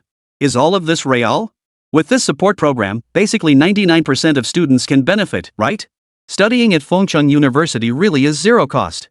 If all this is true, will I still be able to get into Fengcheng University next year? If there's a chance, this will be my alma mater. Silently praying the cutoff score doesn't skyrocket next year. Give us underachievers a chance. Shortly after, Fengcheng University's official Weibo account released an official statement regarding the incident. Beyond posting 3 documents, their explanation for the entire affair was so brief it was laughable. Fengcheng University official Weibo at Fengcheng University President's Office at Licheng. I am that man, everything is true. This move by the university's administrative publicity department left Licheng utterly numb. He'd been sold out, no doubt about it. The department had registered a Weibo account in his name and submitted verification documents at lightning speed. As Fengcheng University's newly appointed, enigmatic president who dominated Weibo's trending topics for weeks, Licheng was shrouded in mystery. Consequently, the verification documents submitted by Fengcheng University were approved by Weibo's backend at breakneck speed. Chapter 13, Stirring Up Controversy and Licheng's Stance. Licheng's consent stemmed from multiple considerations. In this internet age, his every move as university president inevitably shaped Fengcheng University's public image. A university president active on Weibo, a young leader whose age was so close to that of his students, Licheng undoubtedly carried immense potential for discussion. If leveraged effectively, this could bring Fengcheng University tremendous promotional benefits and the inherent advantages of online publicity. Of course, the title of the most down-to-earth and youngest university president in history was now firmly his. Licheng complied with the publicity department's arrangements and formally took charge of his verified Weibo account. Upon logging in, he saw the verification badge beneath his name clearly stating President of Fengcheng University. After a moment's consideration about what to post, he published his first official Weibo message as Fengcheng University President. Content as follows. What is a happy planet? Wait, what is Fengcheng University? What is Fengcheng University? If you want to know what Fengcheng University is, I'll take you on a journey to discover it right now. This down-to-earth post immediately sparked heated discussion. Licheng's content completely overturned the public's previous impression of university presidents as stiff academics. He now appeared before the public with a younger, more vibrant image. In his view, both society and students needed a president who appeared approachable and relatable. Of course, he also understood that being too close to students could sometimes backfire, potentially diminishing the respect they owed their president. Therefore, Licheng saw Weibo as a tool to express his thoughts and project a calm, approachable image to the outside world. Internally, he would maintain his traditional presidential demeanor, leading Fengcheng University toward greater development.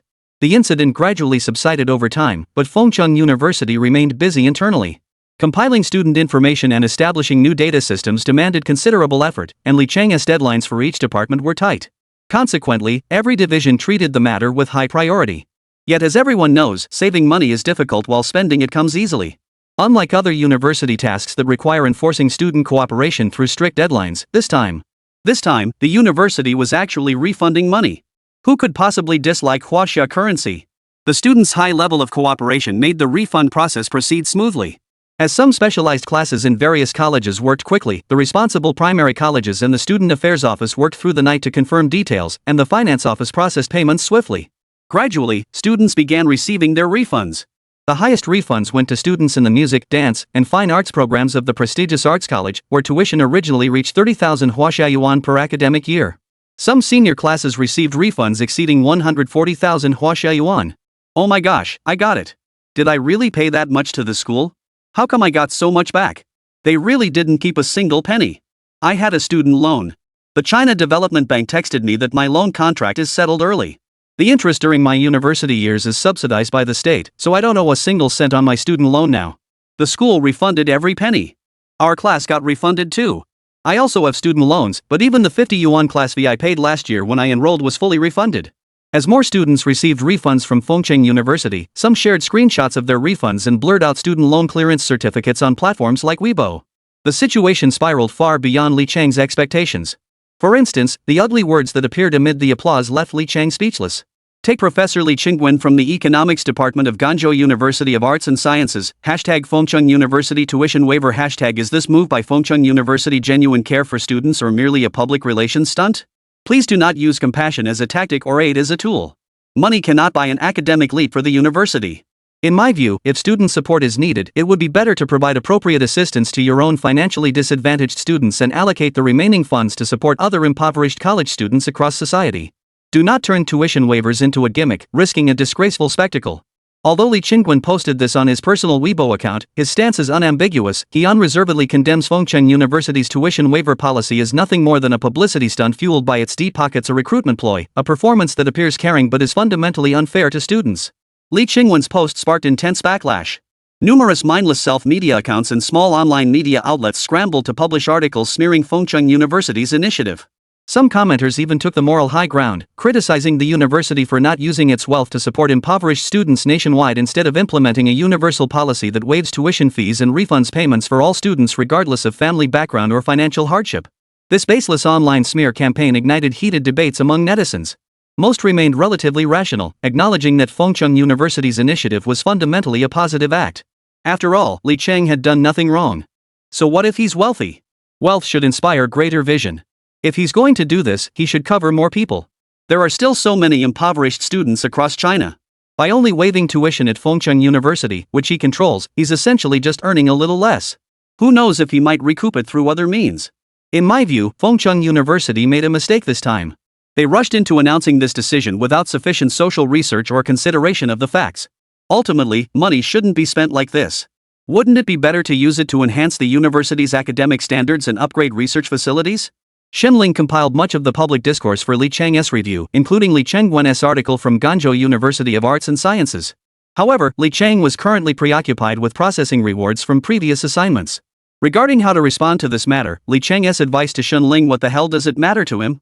was relayed verbatim to the university's Public Affairs and Publicity Office.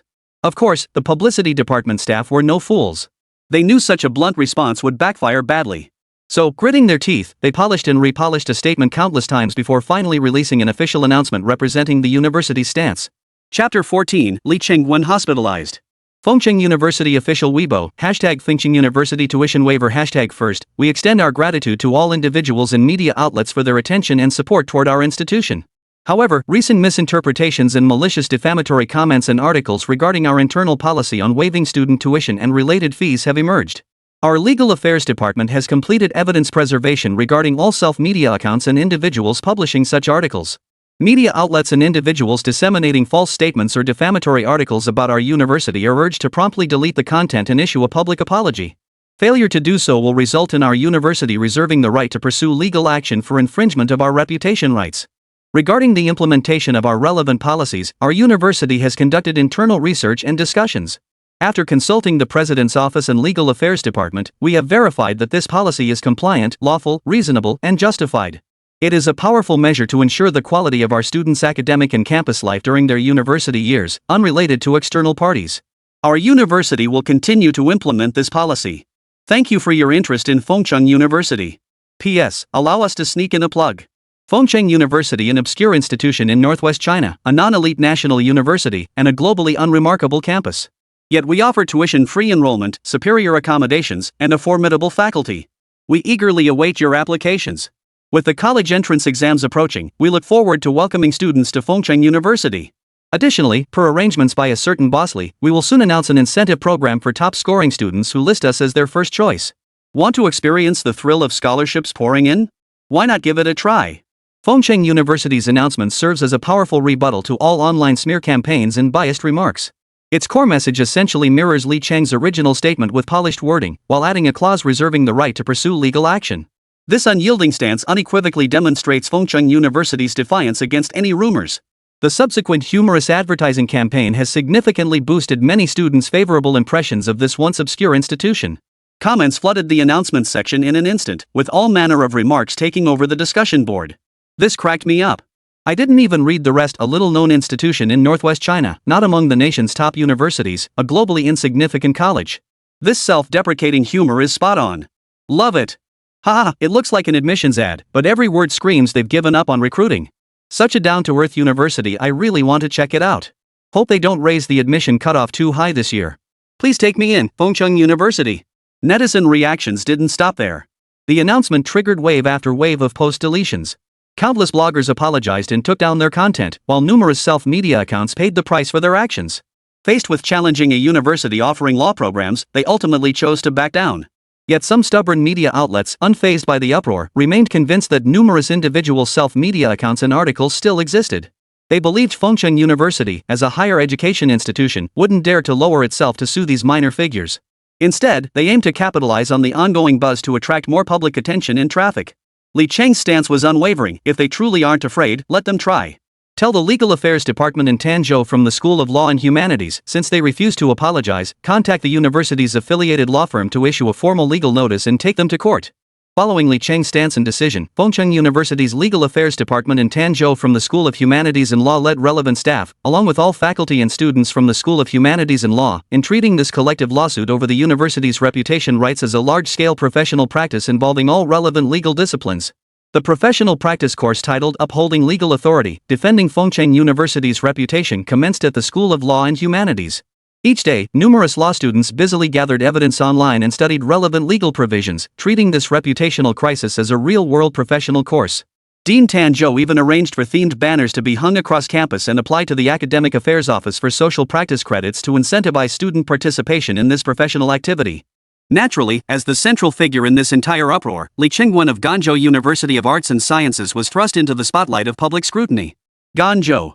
In one bedroom of a two-bedroom apartment, Li Chengwen was drenched in sweat.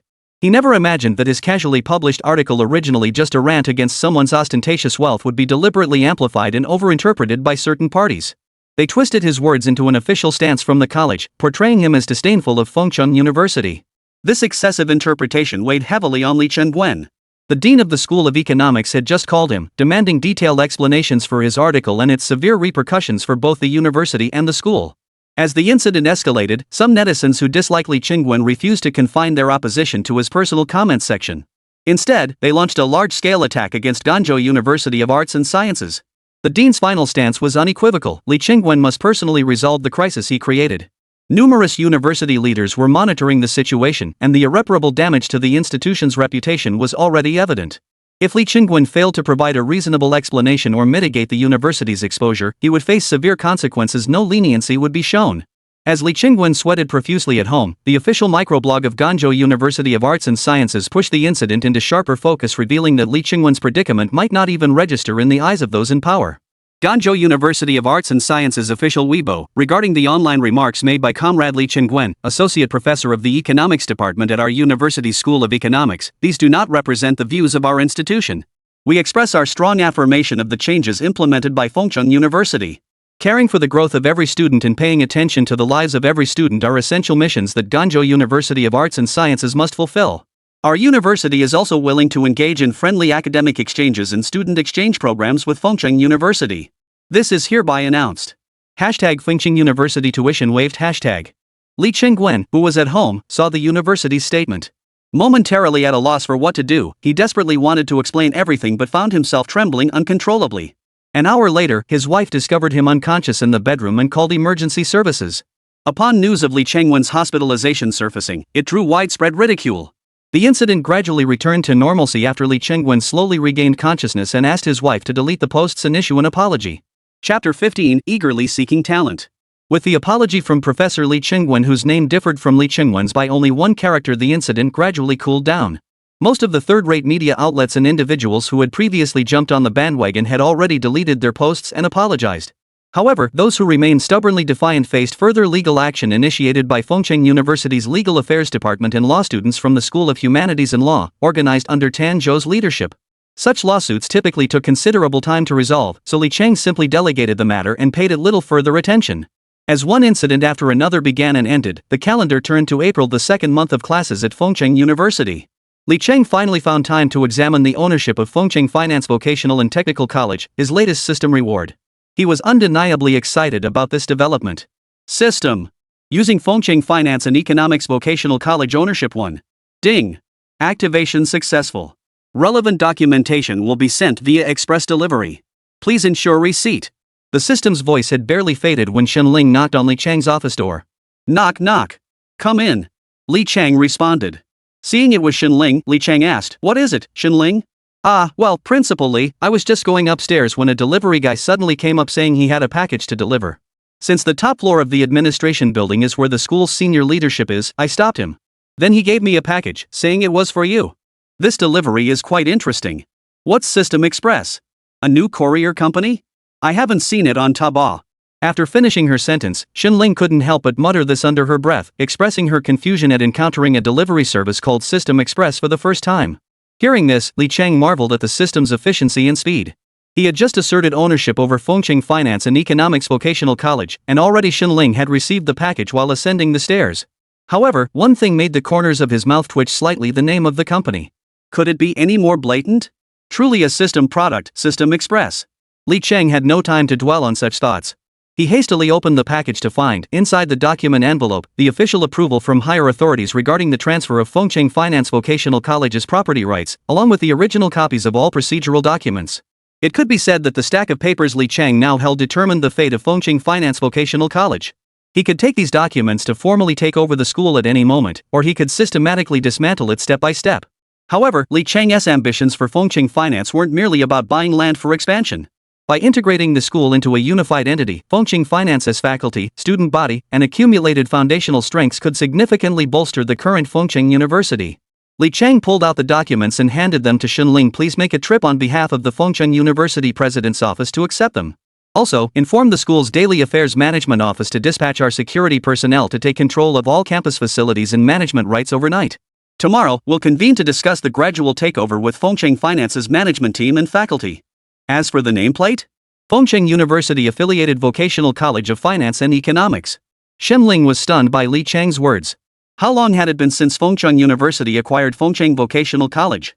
Matters there hadn't even been properly settled yet, and the nameplate hadn't been updated. Yet now, Principal Li Cheng had stepped in once more. Where everyone else saw the daunting challenge of converting a public institution into a private one, Li Cheng had resolved it with such apparent ease. Most crucially, he had placed such trust in her. To entrust such a monumental task to a mere assistant who had only recently graduated left Xinling both stunned by Li Cheng's mysterious capabilities and deeply moved. He felt profound gratitude for this implicit trust bestowed upon him. Understood. Principal Li, I'll get started on this immediately. Good. That's settled then. Oh, and regarding Fengcheng Vocational College, since the name hasn't been changed yet and the official documents aren't out, we'll rename it alongside Fengcheng Finance and Economics Vocational College. Fengcheng Vocational College will become Fengcheng University Affiliated Industrial Vocational College. Understood, Principal Li. But what about the medical school over there? Xinling couldn't help but feel puzzled, as the new name clearly didn't encompass Fengcheng Vocational College's medical programs. Give it some time. The medical programs from Fengcheng Vocational College will eventually be integrated into the main medical school at Fengcheng University. Currently, our medical school lacks a solid foundation. Regarding this matter, you should also communicate thoroughly with the personnel department. Appropriately relax strict requirements on academic qualifications and other areas to maximize the impact of the 1 billion yuan talent recruitment initiative. I have full confidence in our HR team's capabilities. Understood, President Li. I'll proceed accordingly. Please continue with your work. Alright, you may go, Li Cheng replied. After Li Cheng spoke, Xinling turned and left the president's office to coordinate with the relevant university departments for the integration of Fengcheng Vocational College of Finance and Economics. After Xinling's departure, Li Cheng fell into deep thought. The billion-yuan talent recruitment initiative at Fengcheng University was now facing significant challenges. Not everyone possessed the capability to take on independent responsibilities, and not all talents were motivated solely by financial incentives. Without genuine academic heavyweights anchoring the institution, many talents believed joining Fengcheng University would offer no further opportunities for academic advancement. The university urgently needed the addition of such academic luminaries. Li Cheng suddenly thought of Huagong Academy. If they could recruit even one of those academicians and top scholars to Fengcheng University, it would be a major breakthrough. Even hiring them as visiting professors would be a significant boost for the university. With this in mind, Li Cheng picked up his pen and wrote extensively. The short-term impact of the 10 billion talent recruitment plan has been limited. On one hand, we've largely tapped into the pool of highly educated talent willing to join us in the near term. On the other hand, Fengcheng University's lack of genuine academic strength fails to attract top talent. Having state-of-the-art equipment and the intention and capacity to establish research institutes is meaningless without highly skilled technical professionals. Without them, even the most impressive academic research centers would lack substance. Therefore, the HR department's recruitment strategy moving forward should focus on two fronts. First, amplifying the publicity for the 10 billion talent recruitment plan. Second, casting a wide net by targeting associate professors and professors at prestigious universities who have long felt stifled in their careers, as well as expert teams with clear academic research goals but lacking experimental funding. If anyone can recruit an academician to the university, the entire HR department will receive double their year-end bonuses. Additionally, we should invest in hiring headhunting firms to seek out such talent. Don't be afraid to spend money. The real fear is a lack of talent. Fengcheng University will never worry about demanding too much from talent. Our only concern is that talent won't come to Fengcheng University. After signing his name, Li Cheng summoned someone to deliver the document to the HR department head. The matter was thus arranged. Upon receiving this handwritten notice bearing the internal seal of the president's office, Fengcheng University sprang into high gear. Chapter 16, Successful Takeover. Wang Qi retains position. Fengcheng Finance and Economics Vocational College. With April's arrival, Fengcheng's weather improved, gradually shedding winter's chill as temperatures rose. People traded months of heavy coats for lighter jackets. Meanwhile, in the president's office of Fengcheng Finance and Economics Vocational College, President Wang Qi, who had just received a call from higher authorities, was feeling thoroughly disheartened. Along with the phone call came the official documents regarding the college's transfer, delivered directly to his office.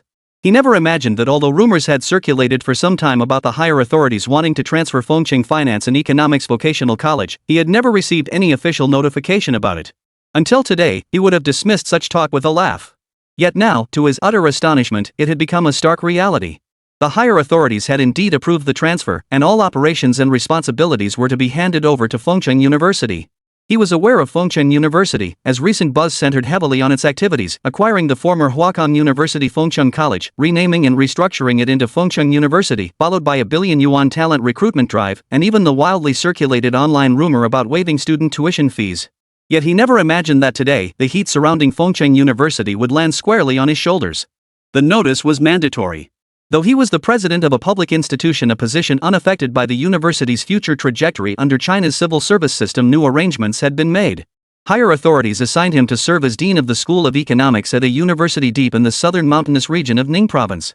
Yet who could stomach being parachuted from the top leadership position to head a secondary college within a university? Although he had originally been merely the dean of a vocational college, his new position was at Ning Province Normal University, a second-tier institution offering first-tier programs. Yet to anyone with discerning eyes, it was clear he had been demoted. Knock, knock, knock. Come in.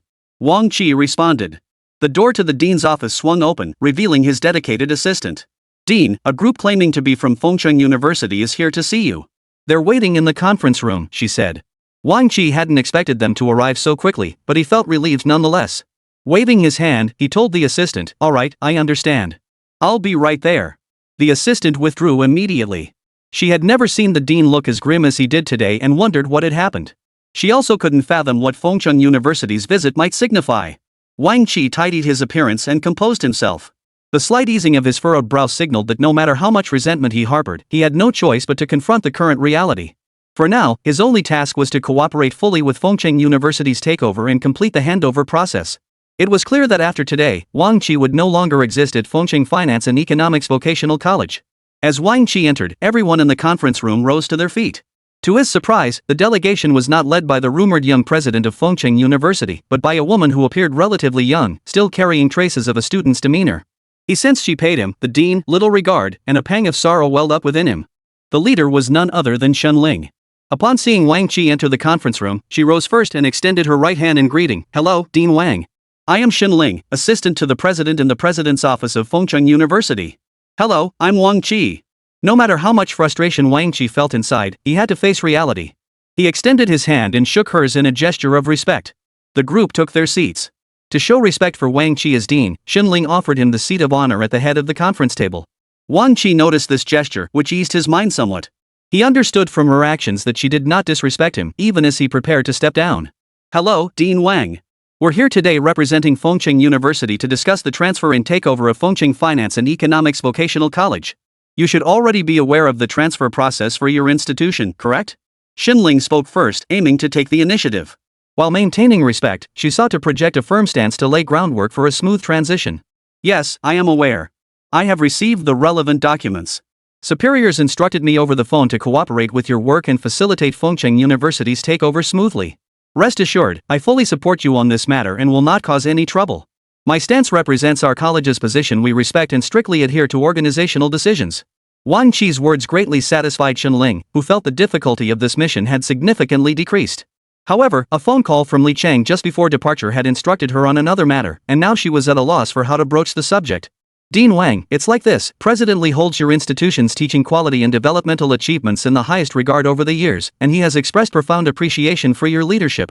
At present, we're not entirely clear where your future assignment will take you, whether you'll be promoted to a higher level dean position or reassigned to a higher level department. Principal Lee has a request, one that also represents Fengcheng University. We wish to retain you as Dean of Fengcheng Vocational College of Finance and Economics. Following this, we will rename the college, but you will continue to oversee all operations of the newly renamed institution. Fengcheng University will not interfere in your work or decisions. The newly renamed institution will receive faculty support, financial assistance, and backing from Fengcheng University. All student support policies currently offered by our university will be extended equally to the new college. Shen Ling stated. Upon hearing this, Wang Qi admitted he was tempted. Having served as Dean of Fengcheng Finance for over a decade, he had remained at the same institution throughout his tenure. He loved his work and hoped to stay. Compared to the distant Ningnan Normal University in Ning Province, he preferred staying put. Now in his early 50s, retirement loomed within a few years. Remaining in Fengcheng meant not only staying close to his family but also continuing his work in familiar surroundings, undoubtedly a favorable prospect. Yet, this choice meant relinquishing his formal status. After a few seconds of contemplation, he affirmed his decision: he would stay. Thank you for your trust, President Li Chang. At my age, I am still willing to strive for the development of Fengcheng University and the new future of our college. I agree to this. Regarding the relevant policies, I hope they will be applied equally. I trust President Li Chang will keep his word. Chapter 17, The Medical School's Prospects. The transfer of Fengcheng Finance and Economics Vocational College was undoubtedly historic. Its impact on Fengcheng University and Fengcheng City in Ning Province was far-reaching. While it might not be considered a major event nationwide, for the remote city of Fengcheng, it was nothing short of explosive news. As Ning Province's first public-to-private higher education institution, its implications extended far beyond a simple merger. As the transition progressed smoothly, announcements and notifications were disseminated across all class groups at both Fengcheng University and the former Fengcheng Finance and Economics Vocational College. Notice, pursuant to directives from higher authorities, Fengcheng Vocational College of Finance and Economics will be fully integrated into Fengcheng University as an affiliated college under its administration. The college name change, student ID card collection and reissuance, and updates to the China Higher Education Student Information Network (CHSI) will be implemented today. The provisional name of the new college is Fengcheng University Affiliated Vocational College of Finance and Economics. In accordance with Fengcheng University's operational guidelines, Comrade Wang Qi, the former dean of this college, will continue to serve as dean and oversee all college affairs. Fengcheng University will integrate its resources to implement policies equitably across all affiliated colleges, including but not limited to tuition exemption policies, full refunds for previously paid tuition, and synchronized scholarship programs under Fengcheng University's support initiatives. Moving forward, Fengcheng University will increase investments in affiliated colleges encompassing talent, equipment, and living environments, ensuring no affiliated college is neglected as the university grows. We will continue to advance and strive. This notice constitutes the inaugural announcement from Fengcheng University's affiliated Finance and Economics Vocational College. We encourage everyone to persevere in their studies, diligently hone their technical skills, and prepare for the future. Fengcheng University's main campus will open its doors to all affiliated college students for undergraduate research opportunities. Li Chang, president of Fengcheng University. The announcement sparked not only external astonishment but also deep emotion among all students. Contrary to expectations, no discontent emerged. Virtually all students expressed no objections to this restructuring. Many students expressed joy and anticipation at the opportunity to join Fengcheng University. For those who had planned to transfer to other institutions for their bachelor's degree, the prospect of pursuing undergraduate studies at Fengcheng University was undoubtedly welcome news. After all, one thing about Fengcheng University is that it doesn't cost a dime, right? Regardless of student opinions, Li Chang could finally act with full authority. He placed orders for 15 teaching buildings through the system, totaling 750 million yuan. He then initiated the construction of 3 research institutes: the Biological Research Institute, the Chemical Research Institute, and the Economic Management Research Institute, with a combined cost of 1.05 billion yuan. All these new buildings would be located within the original campus of the Finance and Economics College. As construction progressed, he also planned to connect the existing perimeter walls, since they were now all part of the same family. Any structure produced by the system was completed swiftly, with all buildings finished within a month.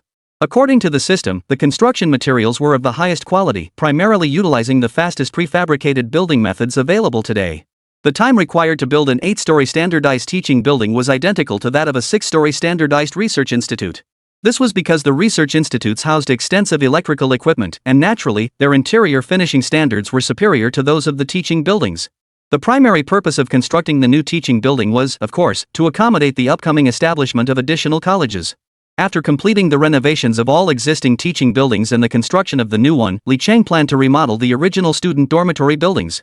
After all, a good night's sleep ensures students have the energy to study effectively the next day, at least that was Li Cheng's belief. The subsequent work proved quite complex.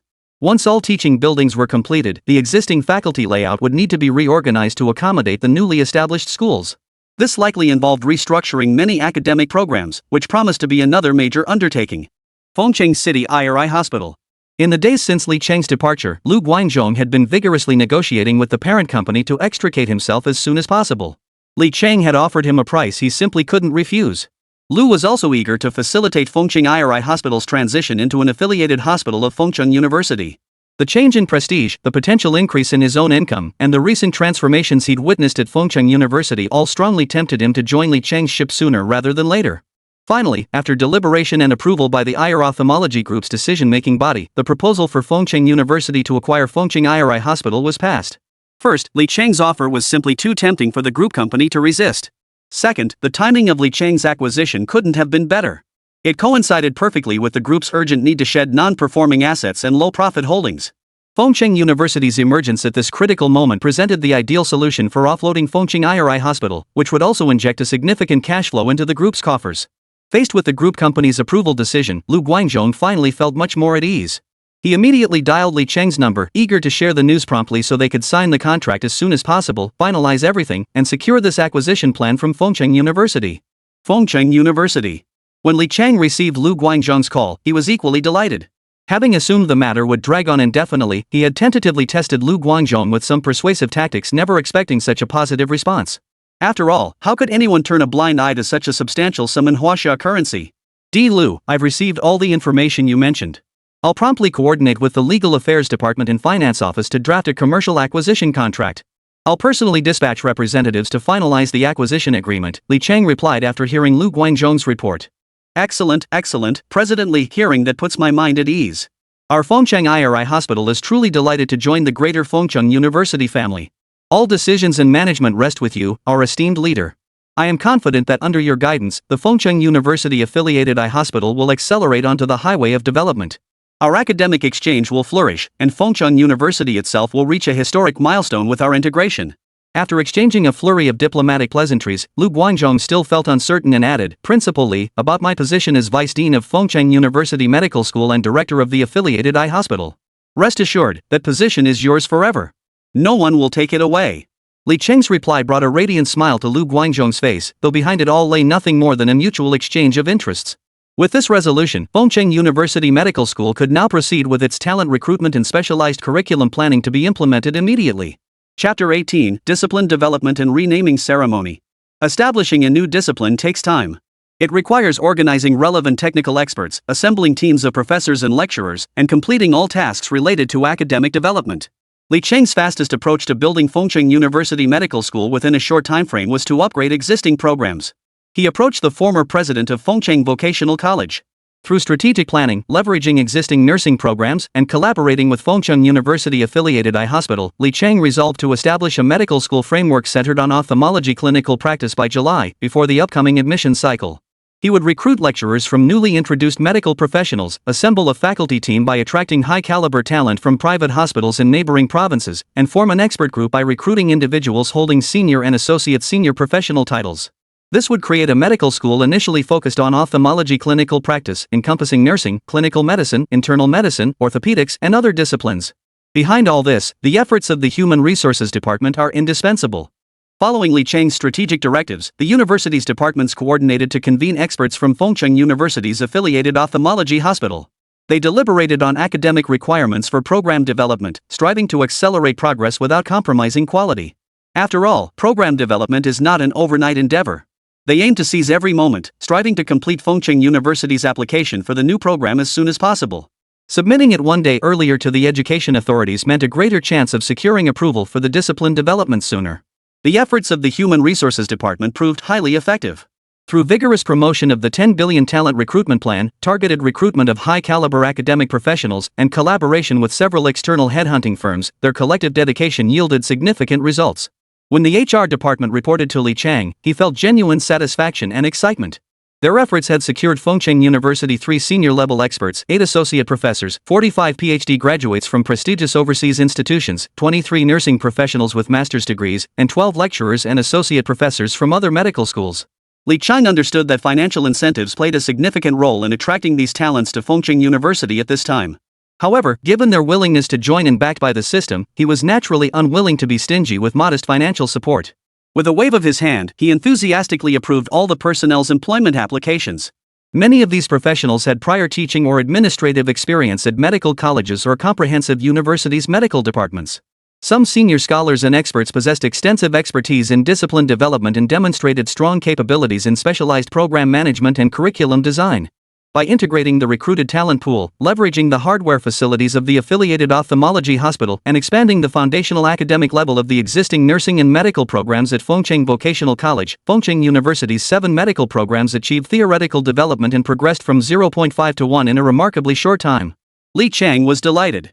After completing the foundational theoretical development for the medical school's core programs, he generously distributed substantial bonuses as incentives. With all theoretical procedures for establishing the medical school completed, Fengcheng University now awaited review by higher authorities and the arrival of a professional discipline assessment team from the Ministry of Education. This team would evaluate whether the university possessed the necessary software and hardware capabilities to offer the relevant programs. Li Cheng promptly invested 100 million yuan to establish the corresponding medical research institute. He aimed to form the first leadership team for Fengcheng University's medical school within a month, integrating the newly constructed 3 medical teaching buildings, the Medical Research Institute, and an affiliated hospital. The name has changed. On April 15, 2016, the Fengcheng University-affiliated Industrial Vocational and Technical College, the Fengcheng University-affiliated Finance and Economics Vocational and Technical College, and the Fengcheng University-affiliated Eye Hospital. Amidst public attention, the 2 Fengcheng University-affiliated vocational colleges and 1 affiliated hospital held a simultaneous name change ceremony. Original signage was dismantled, student records updated, and campus identifiers replaced. After completing all preparations, they collectively unveiled the new plaques. The new names were all penned by Fengcheng University President Li Cheng. Having practiced calligraphy as a child, his skill was actually quite decent, and his brushstrokes even carried a hint of artistic flair. However, not being a professional calligrapher, the names he wrote were merely passable, hardly beautiful. After all, mastering professional calligraphy isn't something one learns overnight. Moreover, writing a university name was primarily about creating an image. As long as it looked passable and was recognizable, that was sufficient. The unveiling of the 3 new plaques undoubtedly ignited both local and online discourse in Fengcheng. Fengcheng University's acquisition and expansion were undeniably ambitious moves, backed by substantial financial resources. But in this day and age, wasn't a university's financial strength also a testament to its capabilities? Consider that Shuimu University in the capital receives hundreds of billions annually from the nation's education budget alone. Compared to that, Fengcheng University still has a long way to go. Weibo. #Fengcheng University 3 affiliates renaming #recently, the internet-famous Fengcheng University acquired the former Fengcheng City Vocational College, Fengcheng Finance and Economics Vocational College, and Fengcheng City Eye Hospital. Following a period of restructuring and integration, Fengcheng University officially held its rebranding ceremony today. The rebranding of 2 higher education institutions and 1 affiliated hospital is undoubtedly impressive. Even though the acquisitions involved only a vocational college and a private specialized eye hospital, this clearly demonstrates that Fengcheng University's goal of establishing itself in Fengcheng, expanding its reach across northwest China, and influencing the nation is steadily being realized. It has been confirmed that the new names of all these institutions will incorporate Fengcheng University. We look forward to the long-term development of the 2 higher education institutions and the affiliated specialized hospital under Fengcheng University following their acquisition and restructuring. Li Cheng admitted that this trending topic was clearly bought by him. He had spent hundreds of thousands hiring online trolls to instantly propel the topic to the top of the trending list. However, as the topic rapidly gained traction, Li Cheng began to sense something was amiss. It all seemed to be happening too fast. The intensity of the Weibo buzz exceeded his original expectations and far surpassed the level of attention he had anticipated for this news. Simply put, it seemed he hadn't spent nearly that much to buy this level of attention. What exactly was happening in this fiery scene? Chapter 19, Help! I'm overwhelmed. The rapid unfolding of events caught Li Cheng completely off guard. His original intention had been merely to purchase some trending topics, leveraging the power of the internet to amplify publicity for Fengcheng University. He hoped this would expand its influence ahead of the upcoming college entrance exams and subsequent enrollment campaigns, thereby increasing both the quantity and quality of applicants. But he hadn't anticipated the public's spontaneous interest in the matter. Everyone was discussing how Fengcheng University had acquired 2 schools and a hospital in such a short time. Moreover, the effect seemed remarkably positive. Through this event, many people spontaneously commented below about their desire to apply to Fengcheng University after this year's college entrance exams. Fight hard for 100 days. I'm going to Fengcheng University. I used to look down on Fengcheng University, but now I just hope Fengcheng University will look down on me. Missing out this year means missing out on a billion opportunities. With such a reputation, next year's admission cutoff will surely be sky high. Even under these circumstances, I dare not guess how high Fengcheng University's admission scores will soar this year. Ultimately, it all boils down to Fengcheng University dominating Weibo's trending topics lately. With constant buzz and news surrounding the institution, this announcement differs from the previously released billion-yuan Talent Recruitment Plan. While both initiatives might seem like money-throwing schemes, the latter feels more tangible for ordinary citizens. Historically, China has rarely seen one university directly acquiring another. Typically, weaker institutions are merged under government directives to form new, stronger universities. However, such mergers are usually confined to public universities. Acquisitions or mergers involving private universities are exceptionally rare. This is precisely why the acquisition sparked such intense reactions. Yet Li Chang welcomed the uproar wholeheartedly. After all, it served as positive publicity for Fengcheng University. Why not embrace it? Fengcheng University. As various arrangements gradually fell into place, Fengcheng University's management capabilities began to show significant strain. The university, and especially Li Chang, urgently needed a truly capable vice president to oversee its administrative operations. Currently, many daily affairs were handled by the Office of Administrative Affairs. However, a major flaw in their role was their lack of decision-making authority. Any matter requiring a decision, financial approval, or expenditure necessitated a mountain of paperwork and applications submitted to Xunling would then forward these to Li Chang for signature and approval. This process not only severely slowed the handling of university affairs but also added layers of bureaucratic complexity. Li Chang's productive time is already heavily consumed by routine administrative tasks, and this burden will only intensify in the future. After all, he currently manages the routine affairs of 2 newly incorporated schools and a hospital. With the addition of Fengcheng University, the original finance department has absorbed numerous staff transferred from Fengcheng University's finance office. To make matters worse, Xunling has engaged a third-party auditing firm. Consequently, on the very first day of the merger and rebranding, mountains of documents, situation reports, application forms, and approval forms flooded into Li Chang's office. Li Chang was overwhelmed. He urgently needed a vice president. He knew that if he left this task to Xunling and the HR department, it would take too long. He couldn't wait any longer. He personally called to arrange a meeting with Fengcheng's renowned headhunting firm, the same company that had previously collaborated with Fengcheng University to recruit numerous research talents and teaching faculty for the institution. Fengcheng Elite Human Resources Company, Ltd. The phone suddenly rang for Zhang Jifa, the company's owner. He usually carried this phone, but it rarely rang, as it was a dedicated line reserved for major clients. Only those clients with substantial needs or exceptionally generous budgets knew this number. Undoubtedly, through their previous collaboration, Fengcheng University clearly met all these criteria: large scale, substantial demand, generous compensation, and prompt payment. As soon as a candidate signed a contract and joined the university, the finance office would transfer the headhunting agency fee to the company's account the very next day. Zhang Jifa saw the caller ID displayed as Li Chang. This was the first time he had received a direct call from the man himself. He quickly answered, saying, "Principal Li, why are you calling personally today? Is there a problem? We will definitely resolve it to your satisfaction." "Not exactly. The teachers your company recruited are fine. I have a pressing matter now. It's urgent. I was wondering if you could handle it." "Principal Li, just tell me. Anything our company can handle, I'll take care of it for you, no problem. Here's the situation: can you find me a vice principal with public administration skills and school management experience? They must have at least 10 years of relevant work experience, be relatively young, and possess strong work capabilities and resilience under pressure. We've recently acquired several institutions, and our school's daily operations department is overwhelmed. Even I'm bogged down by these trivial matters every day. This is urgent. So can you find someone like this? Money is absolutely no issue, I won't shortchange you." Zhang Jifa's forehead suddenly broke out in sweat. He knew that in the current climate, talent with over a decade of higher education management experience was extremely rare, and those willing to switch jobs were even fewer. Li Chang's implication was clear: if possible, he wanted the candidate to start tomorrow. Zhang knew this request was difficult to fulfill, but for the sake of this major corporate client, he gritted his teeth and replied, "Principal Li, rest assured. I'll bring my resume to you within 3 days. If you're satisfied after interviewing me within a week, I'll be on board and meet all your requirements." Though inwardly satisfied with the response, Li Chang replied, "Thank you for your efforts, Mr. Zhang.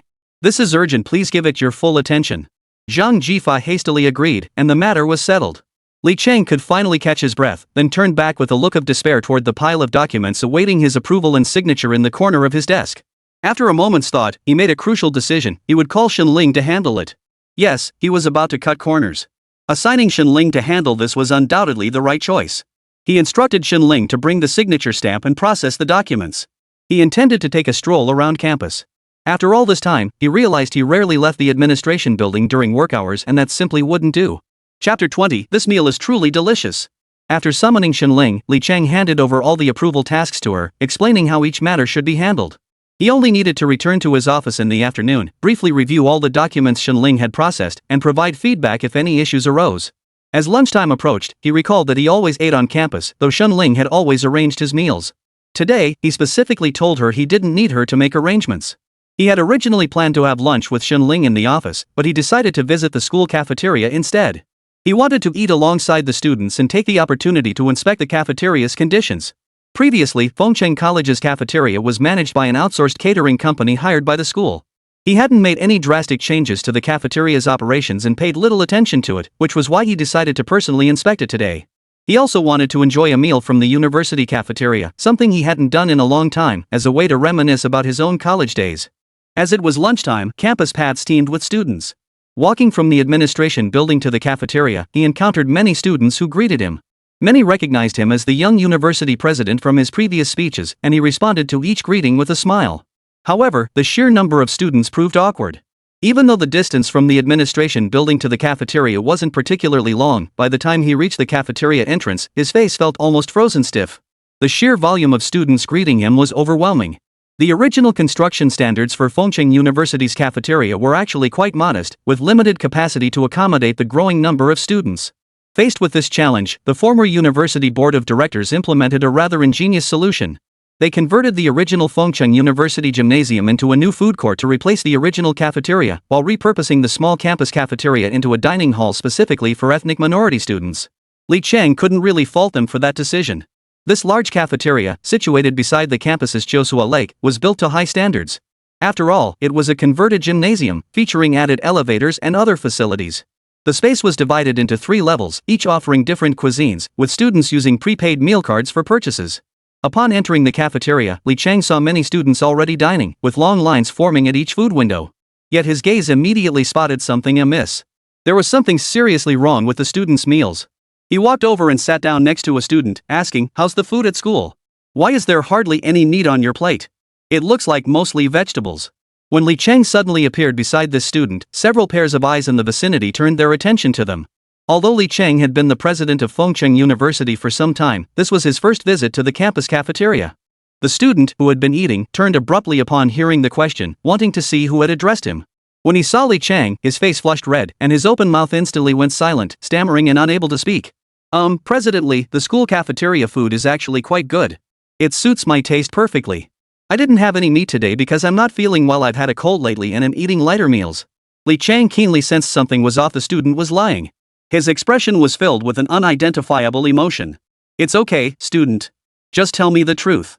I'm just chatting with you. Whatever it is, just say it. Don't worry, no one will give you a hard time." Hearing this, the student seemed to breathe a sigh of relief. "It's awful, really awful. Only a few dishes are passable. The school cafeteria has 3 floors, and the prices on the top 2 floors are outrageous. A simple fast food meal costs 20 or 30 yuan. Only the first floor is somewhat affordable. Without meat dishes, you can get by for just over 10 yuan per meal, but the taste is truly indescribable." Li Chang understood immediately why most student trays were filled with vegetables, while only a few contained meat. Price, no doubt. Fengcheng University, originally a profit-driven private institution, kept tight control over its cafeterias precisely to turn a profit. Providing meals to students for the sake of making money, how cheap could those meals possibly be? How good could their quality be? Still, he wanted to taste for himself what this notoriously awful food actually tasted like. "Classmate, would you mind if I tried some? I brought my own chopsticks." "Oh, not at all. Not at all. Principal, please don't be disgusted that I've already eaten from it. Of course not. I'm the one asking to sample your food. How could I possibly be disgusted by what you've eaten?" With that, Li Chang picked up his chopsticks and took a bite of the sour and spicy shredded potatoes from the student's tray. The moment that bite touched his tongue, Li Chang was moved. Truly worthy of the name sour and spicy potato strips, it was the worst he'd ever tasted. In fact, to Li Chang, the dish didn't even deserve that name.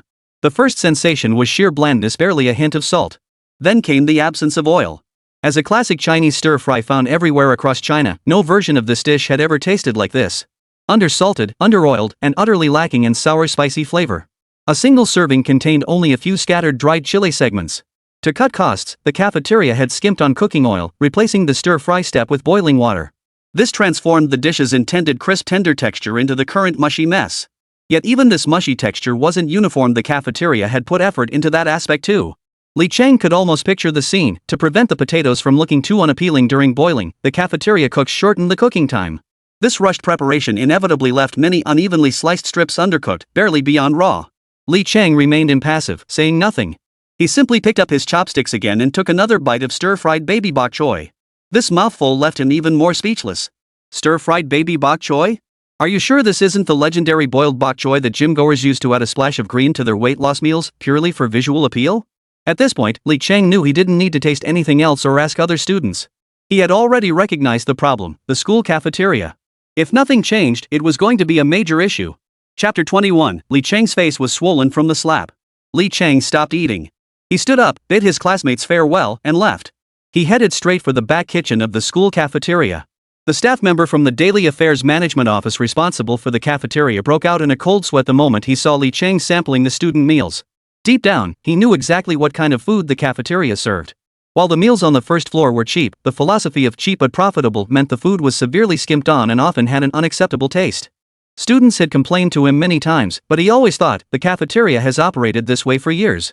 It was the same back at Fengqing Academy. He had relayed the students' concerns upward, but few in the school's upper management paid attention. They believed that as long as the cafeteria turned a profit, the students only needed to fill their stomachs. Whether the food tasted good or not didn't matter after all, the administrators didn't eat there. Seeing Li Cheng rise after sampling 2 dishes from a student's tray and head toward the kitchen area beside the serving window, he blurted out, "Oh no!" He dashed from the cafeteria management office entrance toward Li Cheng, his mind racing with how to explain the cafeteria's poor food quality. He couldn't bring himself to say it outright that the cafeteria existed primarily to turn a profit, and since neither administrators nor faculty ate there, who cared if students suffered? Li Cheng's expression was grim. After tasting the food, he decided to investigate the kitchen himself. How could the outsourced catering company possibly prepare meals for students without considering taste? Were they unaware of the quality of the food they were serving? When he opened the cafeteria kitchen door ahead of the staff member and then turned to open the small inner door, the scene that greeted him was shocking. He understood. He understood everything. Why the food on the second and third floors was so expensive, and why the food on the first floor, though slightly cheaper, was so awful. Inside the school cafeteria kitchen, few staff were actively working. Only a handful of employees were busy monitoring the stoves, while many chefs sat idly in corners playing with their phones. The filthy water pooling on the floor was deliberately ignored. He saw cabbages and potatoes carelessly tossed onto the filthy floor, their bases soaked in the very water that had been in direct contact with the ingredients. He saw the seasoning jars near the stir-fry stations, untouched by cleaning for who knows how long. Cutting boards held haphazardly placed utensils, not properly arranged in their designated spots as required. Next to the rice steamer cart, staff continuously added more rice. When the cart door opened, the steaming water inside appeared murky. The rice served in trays showed no sign of having been rinsed. Rice sacks lay haphazardly on the floor, soaked through with dirty water. Kitchen staff ignored this, scooping rice directly from the sacks into steaming trays. They added water, then used their hands to break up the clumps before loading it into the steamer. In a large wok that seemed to have finished stir-frying, a mop was being swirled up and down. After draining the dirty water, the staff member slowly began mopping the floor with that same mop. The thought of using the same tool for mopping floors and scrubbing pots was truly horrifying. These nauseating scenes unfolded before Li Cheng's eyes. He snapped a photo with his phone and turned to walk out the back kitchen door. An uncontrollable rage burned within him. The problems with the school cafeteria were far more complex than what he had just witnessed. To boost business for the pricier meals on the second and third floors, the cafeteria deliberately made the food on the first floor unpalatable. This indirectly forced students to dine on higher floors where the food tasted better, allowing the cafeteria to rake in more profits. The hygiene conditions on the first floor, meanwhile, were nothing short of appalling, dirty, messy, and poorly maintained. Such a shocking scene unfolded right in his own university, Fengqing University, where he had believed student life had greatly improved. At that moment, Li Cheng felt profound shame.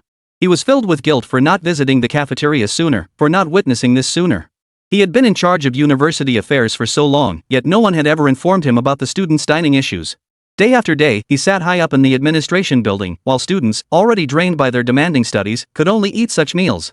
He felt this was a disgrace to Fengqing University. This scene was undoubtedly a resounding slap in the face for Li Chang.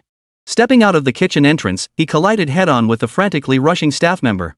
The moment the person saw Li Chang's darkened expression, they knew something was terribly wrong. Principal Li. I'm Wu Man from the Office of Daily Affairs Management. How did you find time to inspect the cafeteria today? You didn't give me any advance notice so I could arrange your reception. Give advance notice? So you could alert the school cafeteria kitchen? How much better it is to have no warning. If you'd warned them, how could we have witnessed today's scene?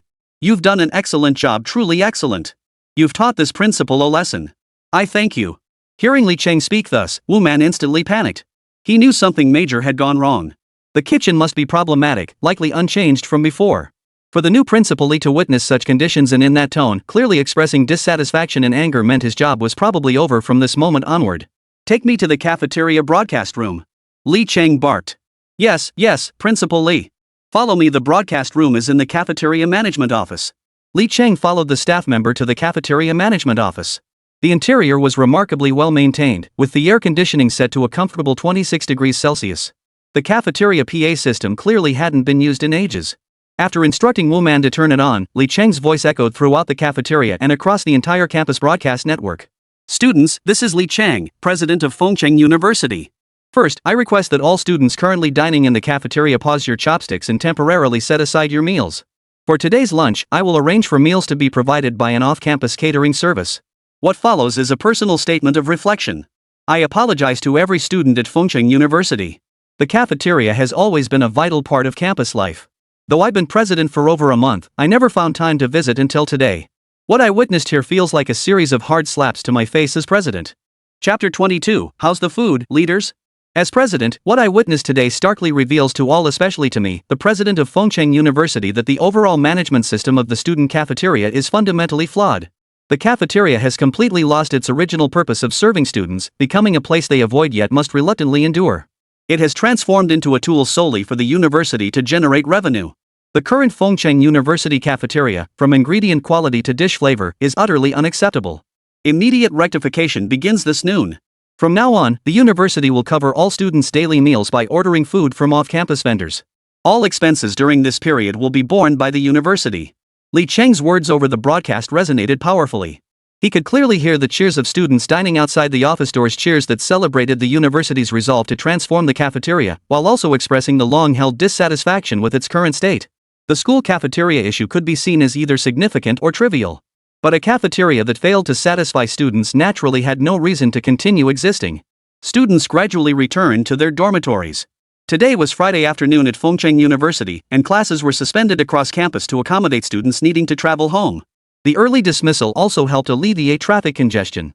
However, only a minority of students chose to leave, most opted to stay on campus, as many hailed from distant hometowns. The meals, procured uniformly by the university, were prepared by cafeterias of other affiliated colleges working overtime upon receiving the notice. The standard configuration: 2 meat dishes, 1 vegetable dish, soup, and juice sufficiently met most students' lunchtime needs. Regardless, this thoughtful complimentary lunch was undoubtedly superior to what students typically paid for in the cafeteria. Fengcheng University Administration Building Conference Room. The conference room today was eerily quiet, the atmosphere far more tense than during ordinary meetings. All attendees were acutely aware of the gravity of the issue at hand. During the era of the former Fengcheng College, the cafeteria had always operated this way. While feedback and complaints from students about such matters had been heard before, most people hadn't taken them seriously. After all, the Fengcheng University cafeteria had never experienced large-scale food safety issues back then. Today, virtually every regular attendee was present. Though April weather in Fengcheng was mild, those waiting for Li Chang felt a palpable heat, particularly Li Huama from the Office of Daily Affairs Management, who was now drenched in sweat. Everyone understood implicitly that the person directly responsible for this incident was Li Huama, the administrator overseeing cafeteria operations. Others might claim ignorance or distance themselves, but not him. Li Chang didn't keep them waiting long, arriving with a significant gift for everyone. As Li Chang pushed open the door and entered, everyone rose to their feet. Without a word, he waved his hand, signaling them to sit down. He then turned to give a nod to Xinling, who had accompanied him. Xinling, understanding the gesture, instructed the staff behind him to bring in the gifts. What kind of gift was it? Each was a beautifully packaged meal, but inside lay fast food carefully prepared at the first floor window of the school cafeteria. Everyone received one, including Li Chang and Xinling. After watching the staff distribute them, Li Chang and Xinling took their seats, ready to begin today's special meeting. Li Chang spoke first, calling everyone to a meeting right at lunchtime is a bit inhumane, so I specially prepared lunch for all of us. Let's eat first, then discuss. Come on, everyone, dig in. Li Chang lifted the lid of his box and began eating heartily, as if this simple fast food tasted like a sumptuous feast. The others, however, didn't look quite so pleased. Yet, watching Li Chang eat with such relish, Tan Zhou silently opened his own box. Sure enough, the contents inside were exactly what everyone present had anticipated. Today's cafeteria meal had been transferred to their table untouched. Tan Zhou unwrapped his utensils and began eating heartily too. The moment it touched his tongue, he felt a wave of nausea, but seeing Li Chang stuffing his mouth full without complaint, he held back his own discomfort. He could only try to ignore the taste and slowly force it down. As Tan Zhou began eating, everyone else started tackling their lunches. For a moment, the conference room felt like a cafeteria. However, the occasional sounds of gagging that echoed across the table during the meal were decidedly unpleasant. Watching everyone eat with grim expressions, Li Chang spoke up. Eat up, everyone. Stop looking at me like that. What's wrong? You all look like you're eating bitter melon. Xin Ling remained silent at the scene, but Li Huamao understood clearly that this situation was directed at him. It was a sign of major problems in his management. The new president's approach to the cafeteria was entirely different from the profit-driven attitude of the former Fengqing Academy. Indeed, a university president who could waive all tuition fees and was willing to spend billions on refunds. How could such a person tolerate skimping on student meals? How could he possibly accept that Fengqing University, under his management, was trying to squeeze money out of students' mouths? Li Huamao silently rose to his feet and bowed his head to Li Chang. My apologies, President. Today's incident stems from my incompetence. My mismanagement of the cafeteria led to this situation. I feel deeply ashamed. Please grant me the opportunity to oversee the cafeteria's overhaul. Visit again tomorrow and at any time thereafter. Should a similar situation occur, feel free to remove me from my position. Li Chang merely glanced up at him. After listening, he said flatly, continue eating. Li Huamao dared not speak further, sitting back down to eat in silence. After more than 10 minutes had passed, Li Chang finally spoke again. Is it tasty, everyone? A wave of bitterness washed over their faces. Delicious? This meal was rich in flavor in the sense that it was the very meal served during today's cafeteria incident. Yet its taste was anything but delicious, barely even touching the edges of that word. Oil-free, salt-free, bland and tasteless, many dishes were undercooked and the rice was hard and unappetizing. It was truly hard to swallow, but given the circumstances, everyone reluctantly forced it down. But this meal? It was truly awful. Chapter 23, Scraping the Bone to Remove the Toxin. I'm not here today to assign blame for what happened. That serves no purpose. It won't change the situation in the short term. Instead, I've gathered you leaders to discuss solutions how to transform our school cafeteria, Li Chang said slowly. Everyone visibly relaxed upon hearing Li Chang wasn't assigning blame, especially Li Huamao, whose emotions felt like a roller coaster. If he could propose a practical solution now, it would not only ease his current predicament but also minimize the damage caused to the school because of him. It might even temper Principal Li Chang's earlier anger and salvage his image in the new principal's eyes. So Li Huamao stood up and addressed Principal Li. Principal Li, we did have a plan for improving the school cafeteria.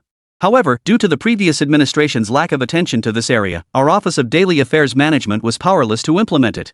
Therefore, building upon that previous plan, I have decided we will bring the entire cafeteria system under direct university management.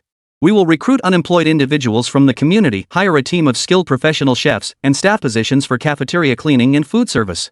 This will allow us to restore normal cafeteria operations in the shortest possible time.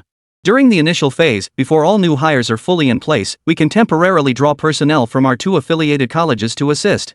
Moving forward, my stance on campus dining halls, particularly at Fengqing University, is this: we must ensure they operate at minimal or no profit. Profit margins should not be the primary metric for evaluating cafeteria performance. Instead, assessments should focus on student feedback regarding food quality, pricing, service environment, and hygiene standards. This self-operated model will allow us to manage cafeterias effectively. Of course, this approach has its drawbacks. Self-built and self-operated facilities may incur higher labor costs. If we insist on significantly lowering meal prices while improving quality, the university might need to provide financial subsidies. Li Huamao's remarks were undoubtedly the most critical, as he had long overseen the cafeterias. His suggestions were something Li Chang had to consider. After pondering, Li Chang saw no major issues. The fact that they could propose such a solution demonstrated they genuinely cared about the students' dining experience. However, under the previous policy treating cafeterias as profit centers, effective changes had been impossible. Li Chang then stated, Director Li's proposed solution seems acceptable to me. However, I must address the issues of food taste, quality, cafeteria service, and hygiene. The images I saw today, which I previously shared in our Fengqing University faculty group, were truly shocking. I cannot fathom this being the kitchen of a university cafeteria, and I dread to imagine the public backlash our school would face if such conditions were discovered by health authorities instead of me. Therefore, I have several demands for the university cafeteria. 1. Student meal prices must be reduced. The priority is 3 yuan for a filling meal, 5 yuan for a satisfying meal, and 10 yuan for unlimited meat dishes. The potential consequences such as the zero-profit model mentioned earlier by Director Lee are irrelevant. The university can subsidize the cafeteria. This poses no problem. We already provide substantial monthly meal subsidies based on the number of students dining. 2. Hygiene. Implement transparent kitchens. Install cameras in the back kitchen and display monitors in the dining hall. The monitors must be large, and the cameras must be sufficiently clear. Don't install tiny, blurry screens that make the transparent kitchen initiative impossible to see. Ensure openness and transparency to accept student oversight. 3. Management. I'm unaware of the original intent behind establishing the cafeteria management office, but starting now, it must be staffed at all times. A complaint desk should be set up outside the office to promptly address and respond to any feedback raised by students during meal times. Every issue must receive feedback. 4. Establish a monitoring mechanism. I will coordinate with student leaders from the Fengcheng University Student Union to form a dedicated student oversight unit. They must supervise every aspect of cafeteria operations daily, conducting random spot checks periodically. We cannot allow the school cafeteria to become a self-operated mess. Finally, what is the standard? Align with the work canteens of our higher authorities. Li Cheng's words rang out with conviction, leaving no doubt in anyone's mind about the principal's resolve to transform the cafeteria. For years, such matters had been dismissed as trivial by many, overlooked and neglected. But starting today, that would change. With Li Cheng keeping a watchful eye on students conducting daily oversight, the management of the school cafeteria was bound to see significant improvement. Li Huamao nodded vigorously upon hearing Li Cheng's words, promising to take full responsibility for the matter. Within 3 days, Fengcheng University would have a brand new cafeteria. The matter was settled, but Li Cheng seized the opportunity to address other matters. Li Cheng stated, "Today I'd like to touch on something else. I can't control what Fengcheng College was like before, but from the moment it was renamed Fengcheng University and placed under my stewardship, every aspect of student management and daily life has been constantly on my mind. I also hope that all of you here today won't distance yourselves too much from the students. Pay more attention to the various issues they face in their studies and daily lives. Get closer to them, care for them, understand what's on their minds, and know what they want the school to achieve. Don't just close your eyes and pretend nothing matters if trouble doesn't come your way. If anyone here harbors that kind of mindset, they might as well start packing their bags." Li Cheng's words came from the heart. Today's lesson had been profound. He understood that this incident had exposed numerous gaps in the school's management, revealing how many of the undesirable practices inherited from Fengcheng College had persisted. Fengcheng University campus. Shortly after the meeting concluded, Li Cheng instructed Xinling to post a formal announcement regarding the incident in every corner of the campus. He also set up dozens of presidents' mailboxes throughout the administrative building, academic buildings, dormitories, and other areas, assigning staff to collect and review student feedback daily. Li Cheng himself would review the mailboxes daily to receive these student voices. This change extended far beyond the cafeteria. It aimed to transform Fengcheng University's entire attitude toward caring for its students. The road ahead was long and arduous, but he was prepared to undergo radical treatment. Chapter 24, Wang Xihua. The cafeteria issue could be considered resolved for the time being. In the period that followed, Li Huamao's daily focus shifted from managing students to serving them. This was not merely a change in work priorities but a fundamental shift in attitude toward students among all staff members at Fengcheng University, including faculty and administrators. This shift in attitude proved far more challenging than operational adjustments. In a way, it was Li Cheng's unique management philosophy that influenced the entire faculty's approach to student affairs. Could the cafeteria incident have been a blessing in disguise? Cut to the administrative building of Fengcheng University. Zhang Jifa, the shrewd headhunter, entered Li Cheng's office brimming with confidence. He had unearthed an extraordinary talent. A management prodigy with exceptional skills? At first glance, it seemed almost bizarre. What exactly was a management prodigy? The story unfolded by a stroke of serendipity. After hanging up with Li Cheng, Zhang Jifa was in a rush. Time was of the essence, especially with such a high-value client. Without hesitation, he immediately reviewed the resumes of candidates currently job hunting or seeking career advancement opportunities. His encounter with Wang Xihua, this Ph.D-level talent returning from the States, was truly fortuitous. After sifting through countless resumes and feeling utterly frustrated, he happened to meet Wang Xihua at the coffee shop downstairs from the company building. When he first saw this candidate, she was busy preparing her job application resume and PowerPoint presentation at the coffee shop. While waiting for his coffee, Zhang Jifa glanced over. That single glance astonished him. Though merely an ethnic Chinese, Wang Xihua possessed management experience from a prestigious American university. During his doctoral studies, he had already assisted the university president in administrative work. Upon graduation, he had even received an offer for the position of vice president at the very institution where he earned his doctorate. Yet, true to his name Wang Xihua, meaning China's flower, this talented individual ultimately felt compelled to return to his homeland. After years of overseas study, he believed his capabilities would surely secure him an equivalent position back in China. What Wang Xihua hadn't anticipated was that the reality in China was vastly different from his expectations. University administration in China remained a highly insular circle. Most universities are public institutions, staffed by personnel with formal appointments who have advanced step by step through the ranks. Even with Wang Xiao's exceptional abilities and extensive overseas experience, these qualifications proved largely irrelevant. Failing to secure a position at a university, particularly a management role like vice president, would be devastating for his career trajectory. His plan was to join a domestic university as a vice president, gain experience, and advance step by step. Yet unexpectedly, he encountered a major obstacle. No one and nowhere could offer him a platform to unleash his talents and demonstrate his capabilities. At that very moment, Fengcheng University was in a state of desperate need for management talent, valuing ability above all else. Zhang Jifa could no longer bear to watch. He had been fretting over the difficulty of finding an exceptionally talented candidate for Li Chang when, as if by divine intervention, he encountered Wang Xihua. He took Wang Xihua to his headhunting firm. Wang Xihua hadn't expected that shortly after returning to China, he'd be approached by a headhunting firm offering him a position as a university vice president that seemed tailor-made for him. This opportunity perfectly aligned with Wang Xiao's aspirations, and the two struck an immediate chord over coffee. After obtaining Wang Xiao's complete resume, Zhang Jifa grew even more excited. This high-achieving scholar was truly formidable. Not only did he hold a Ph.D. in management, but he had also minored in engineering during his master's studies, possessing research capabilities in computer software. This entire scenario made Zhang Jifa feel as though heaven had sent him a treasure. He couldn't wait a moment longer and hurried to Fengcheng University, only calling Li Chang on the way. He was eager for Li Chang to review the resume as soon as possible, wanting to gauge his attitude toward talent that might be genuinely capable but perhaps a bit young. Upon entering Li Chang's office, Zhang Jifa did not mention his somewhat bizarre encounter with Wang Xihua. Instead, he handed Li Chang the resume. Seated in his office chair, Li Chang slowly flipped through the resume, careful not to miss a single detail. The resume was nothing short of impressive: top-tier Ivy League education, dual master's degrees, and a postdoctoral offer to remain at the university as vice president.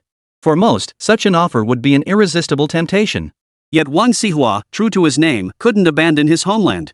His resolute choice to return home commanded Li Chang's admiration.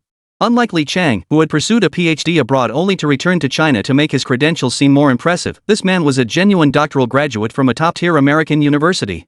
This gap clearly signified his status as an academic prodigy. No problem. The Wang student in the resume you provided, Mr. Zhang, perfectly fits my definition of the vice president of administration at Fengcheng University. In fact, he exceeds the baseline qualifications I had in mind for this position. Therefore, without delay, please bring this candidate, Wang, to Fengcheng University as soon as possible, ideally today, for a brief interview and an overview of the university's current operations.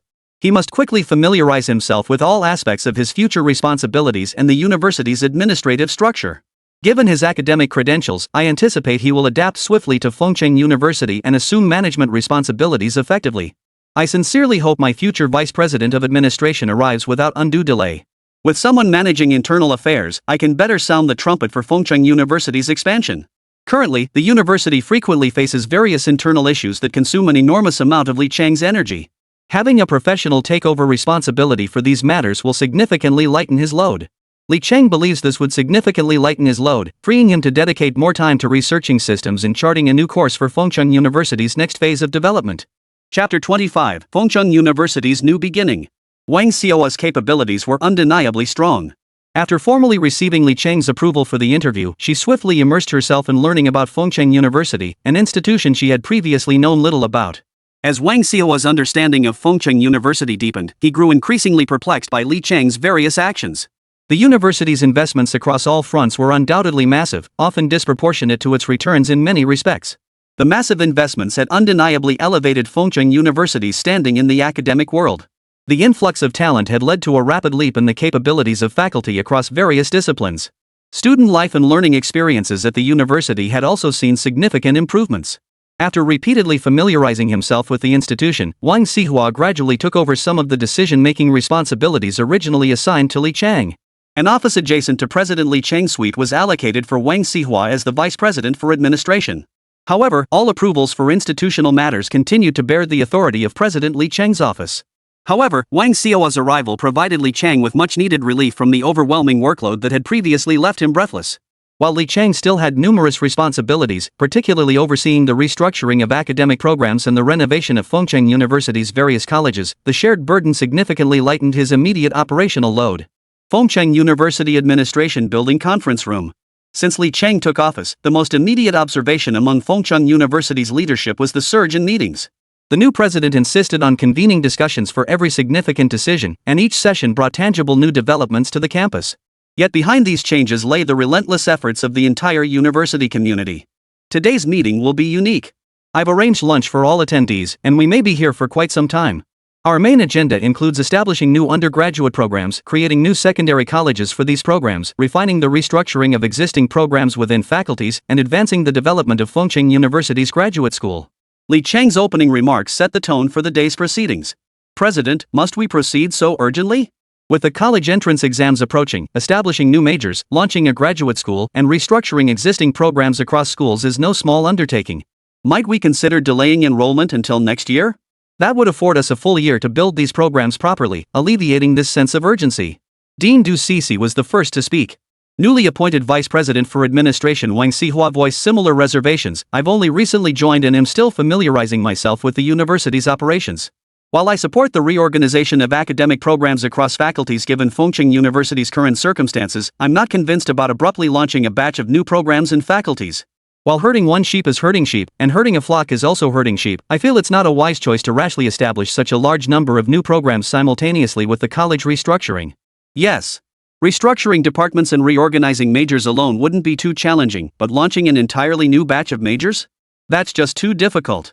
Seeing this exchange, Li Chang spoke up. When I took over Fengcheng University earlier this year, I stated my goal, to establish it as a renowned institution of higher learning in Northwest China within 3 years. That objective remains unchanged to this day. Today's meeting is less about debating whether to proceed with these matters and more about discussing how to implement them. I will now read the notice from the Fengcheng University President's office. As soon as Li Chang spoke, the murmurs of discussion died down. This was the unique aspect of private universities. On one hand, they functioned as academic institutions with management systems indistinguishable from public universities. On the other, their private, independent status meant that day-to-day operations and major decisions resembled those of a business enterprise. Notice regarding the establishment of the School of Humanities, School of Law, School of Economics and Management, School of Civil and Hydraulic Engineering, School of Journalism and Communication, School of Computer and Software Engineering, School of Ecology and Environment, School of Chemistry and Chemical Engineering, School of Agriculture, School of Physical Education, School of Arts, School of Foreign Languages, and School of Medicine at Fengcheng University. Notice regarding the dissolution of secondary colleges including the College of Liberal Arts and Law, College of Computer Science, College of Finance and Economics, and College of Water Resources Engineering to establish new colleges. Work plan for developing new experimental disciplines and programs, and the orderly transfer of students from original Fengcheng University programs to new schools. The 3 notices and their contents were distributed to everyone by Shun Ling. This restructuring undoubtedly represented a massive transformation. The School of Humanities and Law was split into 3 separate schools: the School of Humanities, the School of Law, and the School of Foreign Languages. The School of Finance and Economics was reorganized into the School of Economics and Management. These changes clearly demonstrated Li Chang's determination to transform Fengcheng University. The following table outlines the programs offered by Fengcheng University following the restructuring, including renaming of existing programs, discontinuation of certain programs, and establishment of new programs. The College of Humanities comprises 2 departments, the Department of Chinese Language and Literature and the Department of History. The Department of Chinese Language and Literature offers the major Chinese Language and Literature, while the Department of History offers 2 majors, Chinese History and World History. The School of Law is divided into the Department of Jurisprudence and the Department of Social Management. The Department of Jurisprudence encompasses 3 majors, Jurisprudence, Sociology, and Public Administration. The Department of Social Management will serve as the future master's program for the School of Law, covering majors such as social work and public administration. The School of Economics and Management comprises 3 programs: Theoretical Economics, Business Administration, and Logistics Management. Business Administration will be developed into a master's program within the School of Economics and Management in the future. The School of Civil and Hydraulic Engineering offers 5 majors: Civil Engineering, Architecture, Engineering Management, Urban Planning, and Hydraulic and Hydroelectric Engineering. 4 of these majors excluding urban planning will be developed into master's programs in the future. The School of Civil and Hydraulic Engineering will also be developed into a flagship program for engineering disciplines at Fengcheng University. The School of Journalism and Communication is a newly established school within the university. Its primary undergraduate programs are journalism and advertising. In the future, it will also establish a master's program in journalism and communication. Starting with this program development, the primary student recruitment direction will for the first time include students from the arts. The School of Computer and Software Engineering evolved from Fengcheng University's original School of Computer Science. It encompasses the existing majors in computer science and technology, software engineering, and network engineering, alongside three newly established programs: network engineering with a big data specialization, information technology, and Internet of Things. The School of Computer and Software Engineering will subsequently develop multiple master's programs. Chapter 26, A New Beginning, A New Chapter. The School of Ecology and Environment is also a completely new school without any existing programs at Fengcheng University. Its primary faculty comes from the 10 billion Talent Recruitment Plan, and the group of highly educated professionals originally recruited played a decisive role in establishing this new school. The school will initially offer two undergraduate programs, environmental science and ecology. In the future, it will use these two programs as the core to develop related specialized programs. It will also jointly develop the environmental science and ecology programs into the school's master's degree programs. The School of Chemistry and Chemical Engineering is another newly established institution. It will offer 5 undergraduate programs: chemistry, applied chemistry, chemical engineering and technology, pharmaceutical engineering, and materials chemistry. For the development of this school, Li Cheng will establish numerous supporting academic research institutes. Significant funds will be invested to introduce specialized equipment for both program development and student learning, ensuring not only academic needs but also research requirements for future master's programs.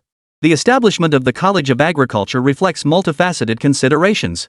Fengcheng University is situated in Ning Province, located in the northwest of Huashan Nation. While drought and poverty have historically characterized Ning Province, the advent of a new era and advancements in science and technology have introduced extensive modern agricultural techniques to this region.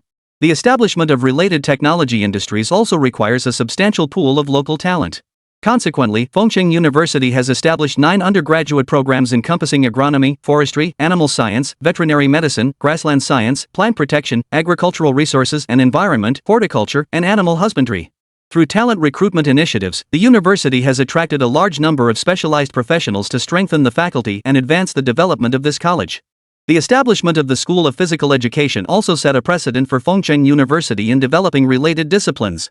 Prior to this, although Fengcheng University was nominally a private comprehensive university, the absence of a physical education school meant that potential students in related fields could only watch as enrollment opportunities slipped away. The university's talent recruitment initiative has not only attracted academic scholars but also brought in retired athletes holding national champion or international champion titles, some of whom represented China in major international competitions with outstanding achievements, along with supporting technical teams and experienced coaches with competition management and daily training expertise. The college offers 3 majors: physical education, sports training, and martial arts. The establishment of the martial arts major was largely driven by the need to preserve traditional martial arts. In developing this program, the university will spare no expense in recruiting seasoned masters with decades of experience to instruct students. The development of programs within the School of Arts has a certain historical foundation. Fengcheng University already had established programs in dance studies and fine arts. The recent restructuring divides the Arts College into the Music Department, Fine Arts Department, and Dance Department. The Music Department will include a new musicology program. The Fine Arts Department will expand beyond its existing fine arts program to include environmental design and visual communication design. The Dance Department will focus on dance performance and dance choreography. The future Arts College will adopt a more open admissions policy nationwide, recruiting students across China. It will assemble a faculty team of genuine artistic experts and masters to build professional strength. The School of Foreign Languages evolved from the former School of Literature and Law. It will expand enrollment in the existing English program and establish 5 new language majors: Japanese, Spanish, Arabic, French, and Russian. As relevant faculty resources are progressively enhanced, the school will develop a more comprehensive and extensive portfolio of language programs. Finally, there is the Fengcheng University School of Medicine, which previously acquired the former Fengcheng IRI Hospital and restructured it into the Fengcheng University-affiliated Eye Hospital. The future development of the medical school will encompass not only ophthalmology but also 5 additional disciplines: clinical medicine, internal medicine, nursing, pharmacy, and traditional Chinese medicine. This will foster a robust medical school environment. Integrating teaching and research with the Fengcheng University-affiliated ophthalmology hospital, the university plans to invest heavily in recruiting specialized talent, constructing professional equipment laboratories, and establishing academic research institutes to further advance the medical school. Fengcheng University's new establishment includes 13 colleges: the College of Humanities, College of Law, College of Economics and Management, College of Civil and Hydraulic Engineering, College of Journalism and Communication, College of Computer and Software Engineering, College of Ecology and Environment, College of Chemistry and Chemical Engineering, College of Agriculture, College of Physical Education, College of Arts, and the School of Medicine. Including existing programs, Fengcheng University will offer a total of 59 undergraduate majors. For the 2016 enrollment cycle, the university anticipates admitting nearly 12,000 students, a scale equivalent to the entire current student body across all 4 academic years, representing an exceptionally large expansion. After Li Cheng finished reading his document and the relevant written materials were circulated, everyone was profoundly shocked by the scale of his restructuring plan for Fengcheng University. Establishing such a large professional team in such a short time to support the upcoming enrollment in teaching for the freshmen arriving in September would demand enormous funding. It also placed higher demands on the university, both in terms of daily management and related infrastructure construction. On this point, Li Cheng felt confident, for he constantly relied on the backing of the system. The system's construction team, capable of completing projects within a month, could rapidly erect necessary buildings provided the land conditions were met. Thus, the hardware facilities alleviated much of Li Cheng's anxiety. Principal Li, can our Fengcheng University's billion-yuan talent recruitment initiative truly provide such a large number of specialized teaching professionals? Moreover, the demand for specialized instructors for foundational public courses is no small matter either. The concern originated from the Academic Affairs Office. As the largest department overseeing all daily teaching operations at the main campus of Fengcheng University, the Academic Affairs Office manages the university's teaching assignments and personnel arrangements, making their questioning entirely reasonable. I've considered this aspect as well. I've already communicated with the Human Resources Department and authorized them to intensify promotional efforts for our talent recruitment initiative. As long as candidates possess solid technical skills, meet our faculty hiring requirements, and demonstrate integrity, we welcome all applicants. Additionally, I've engaged with headhunting firms who will provide substantial support. As long as funding remains stable, their enthusiasm for talent acquisition will persist. Under these circumstances, I'm not overly concerned about the potential impact on other institutions. China is a vast country, recruiting talent shouldn't be a problem. Li Cheng replied. Raise any related questions now, and we'll tackle them one by one. Time is of the essence, especially for those handling program accreditation applications. Ensure all materials are meticulously prepared for a single, comprehensive submission to higher authorities. Once this is done, I won't skimp on bonuses. Everyone present will likely need to work extra hard during this period, Li Cheng continued. Chapter 27. Hey classmates, don't run away, check out Fengcheng University. Li Huamao promptly added, Principal Li, our current dormitory buildings can only accommodate up to 20,000 students. If we expand programs and enrollment this year as you propose, we'll face a shortage of about 4,000 dormitory beds. Do you have plans for dormitory construction? Additionally, we need to include dormitory management staff and cafeteria expansion in the planning. Security demands will increase, and we'll need to hire more counselors for daily management. I am fully aware of the dormitory buildings, new college construction, and the demand for teaching buildings due to enrollment expansion. I will coordinate with construction companies to commence work on these projects. You need not concern yourselves with this. Using prefabricated construction for teaching buildings and dormitories ensures quality while achieving the fastest construction speed. Regarding student management, dormitory oversight, and cafeteria construction, you will lead these efforts in coordination with Human Resources and the Student Affairs Office. The requirements for faculty and staff in these areas are not overly stringent. I believe we can attract qualified personnel by appropriately relaxing conditions and addressing compensation concerns. Li Cheng stated. As solutions emerged for each agenda item, attendees expressed mixed feelings about Li Cheng's plans and the university's impending transformation.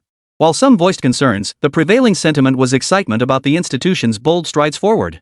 After all, who wouldn't welcome improvements to their home? A more renowned university would undoubtedly bring prestige to everyone involved. A new chapter for Fengcheng University was thus unfolding. It was clear that everyone would be busy in the coming period. No way. The school is going all out. Who would have thought they'd pull off something this big? Student A's exclamation drew the attention of everyone in the dorm room. Check the official documents. We've been renamed from the School of Liberal Arts to the School of Foreign Languages. Does this mean Mom won't have to worry about me finding a partner anymore? The release of Fengcheng University's relevant documents has undoubtedly sparked widespread and enthusiastic discussion. The scale of this restructuring, including the addition of new majors and the establishment of new colleges, is truly astonishing. Traditionally, undergraduate universities have approached program establishment with extreme caution. Discussions on related issues often dragged on for years internally, with deliberations continuing even after a program had lost its social relevance and competitive edge, ultimately resulting in missed opportunities. In contrast, Fengcheng University not only acted with boldness and speed but also swiftly assembled the high-caliber faculty required for these new programs. China's approval mechanisms for program development differ between public and private universities. Public institutions typically require extensive internal deliberation on factors like program viability, enrollment projections, and academic standards. Private universities like Fengcheng University, however, bypass these cumbersome internal approval processes. When a private institution decides to apply for a new program, it only needs to submit minimal documentation. Once it confirms that its teaching facilities meet the program requirements, it follows a provincial approval and filing system, enabling it to complete the higher-level requirements in the shortest possible time. Thus, following the release of the planning documents, Fengcheng University began submitting applications for its new programs one after another.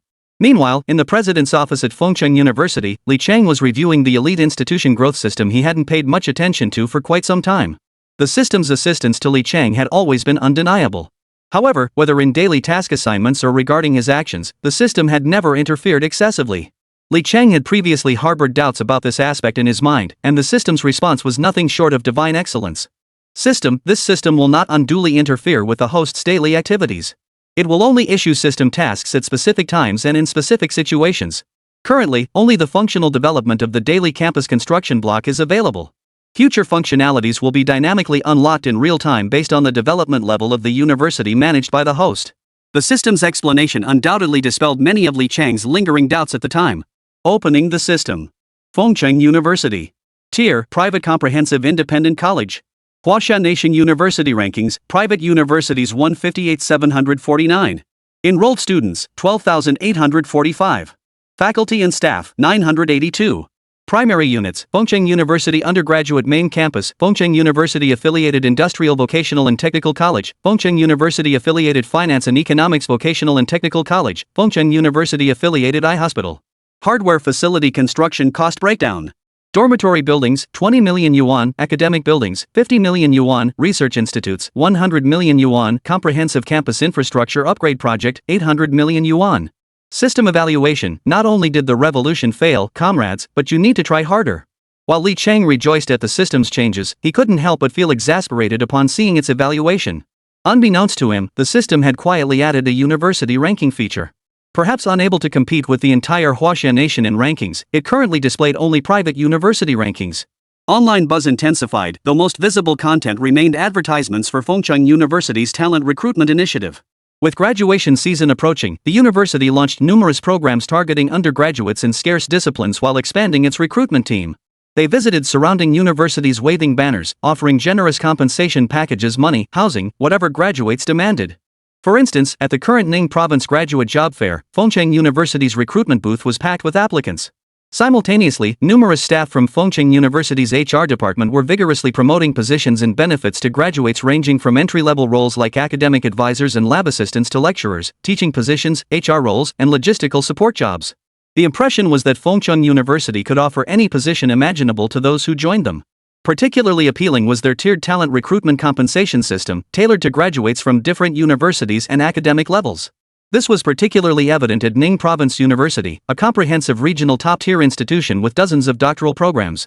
Historically, most of its graduates chose to seek opportunities elsewhere, as locally available positions with generous compensation were scarce.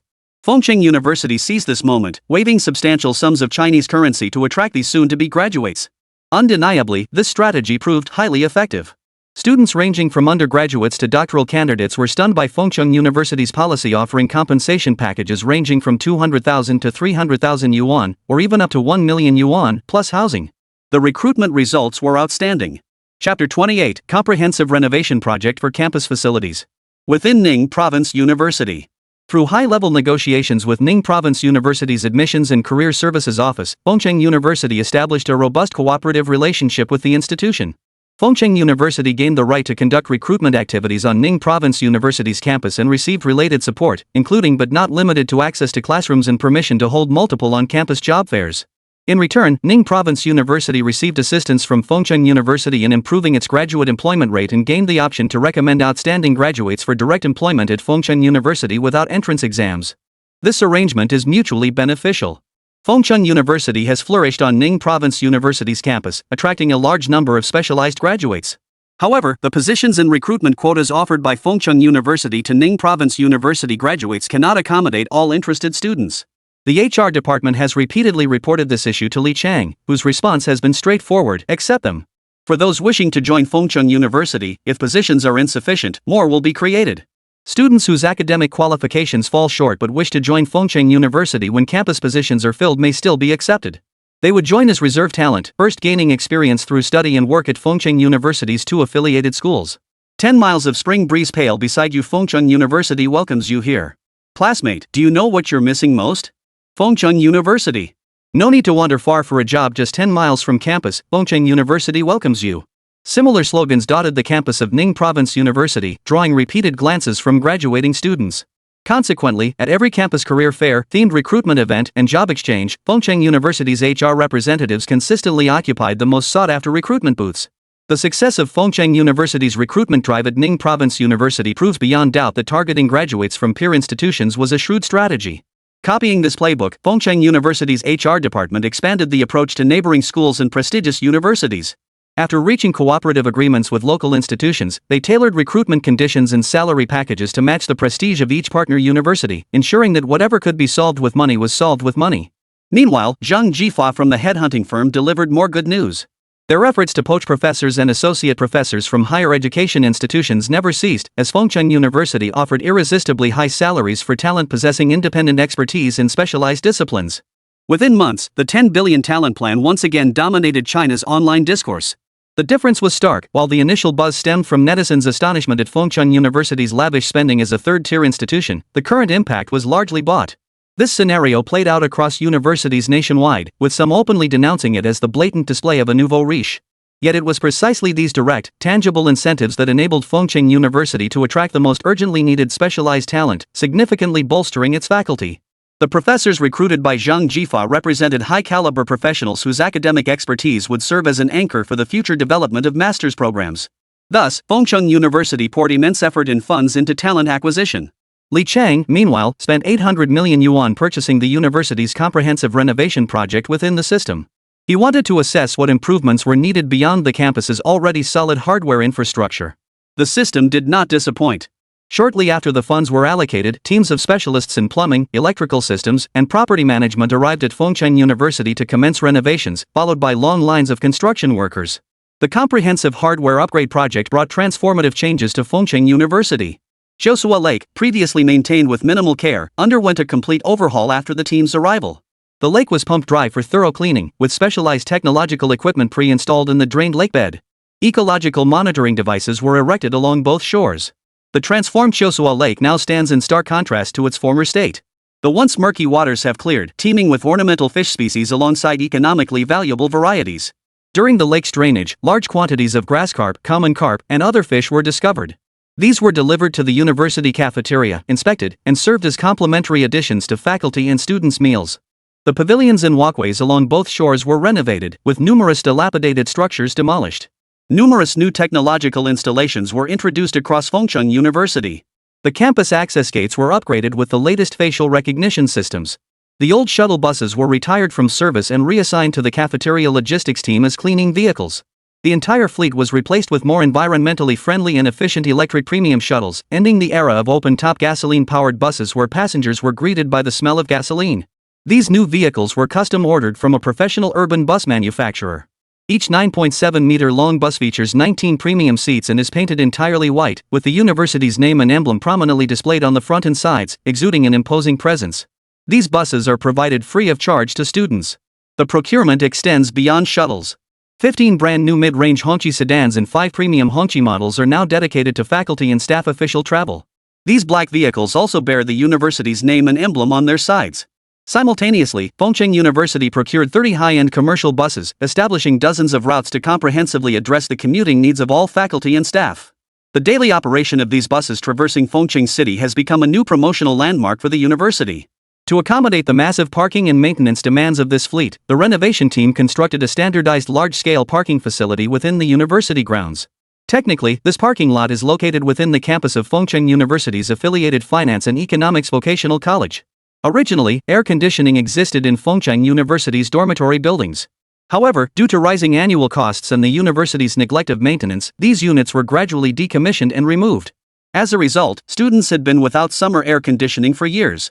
The renovation project thoughtfully addressed this issue by installing numerous high-end domestic brand air conditioners in every dormitory building. The university now covers the daily expenses for providing students with cooling. This series of improvements, including the design of promotional advertisements in the teaching building corridors, the addition of drinking water facilities and vending machines in dormitories and teaching buildings, and the renovation of restroom environments, has transformed the once dilapidated restrooms into a fresh new space, serving as a powerful measure to safeguard student life. These numerous incremental improvements, addressed comprehensively at once, gave Fengchun University students the feeling that their alma mater was renewed daily. The campus transformed constantly, growing more vibrant by the day. Gradually, students began spending less time in their dorms and more in classrooms and libraries. After all, with air conditioning available in the dorms, these spaces naturally offered even greater comfort. Chapter 29, Drafting the Overseas Student Recruitment Plan. More than half a month passed in the blink of an eye. The university's newly constructed teaching building had been completed, passed inspection by the relevant authorities, and was formally handed over to Fengchun University for use. The construction crew had withdrawn from campus, and the temporary facilities were dismantled. Li Cheng handed over the newly constructed teaching building to the Office of Daily Affairs Management and the Academic Affairs Office for allocation and utilization, ensuring compliance with the latest requirements regarding the restructuring of the university's colleges. As enrollment for the newly added and established majors was still some time away, the building was temporarily allocated for use by current students. However, it would be reassigned and renumbered during the summer vacation. The new building significantly alleviated previous concerns about teaching capacity. Concurrently, the associated academic research institutes became operational. Fengchun University transferred these facilities through relevant departments to scholars and experts recruited under the 10 billion Talent Attraction Plan.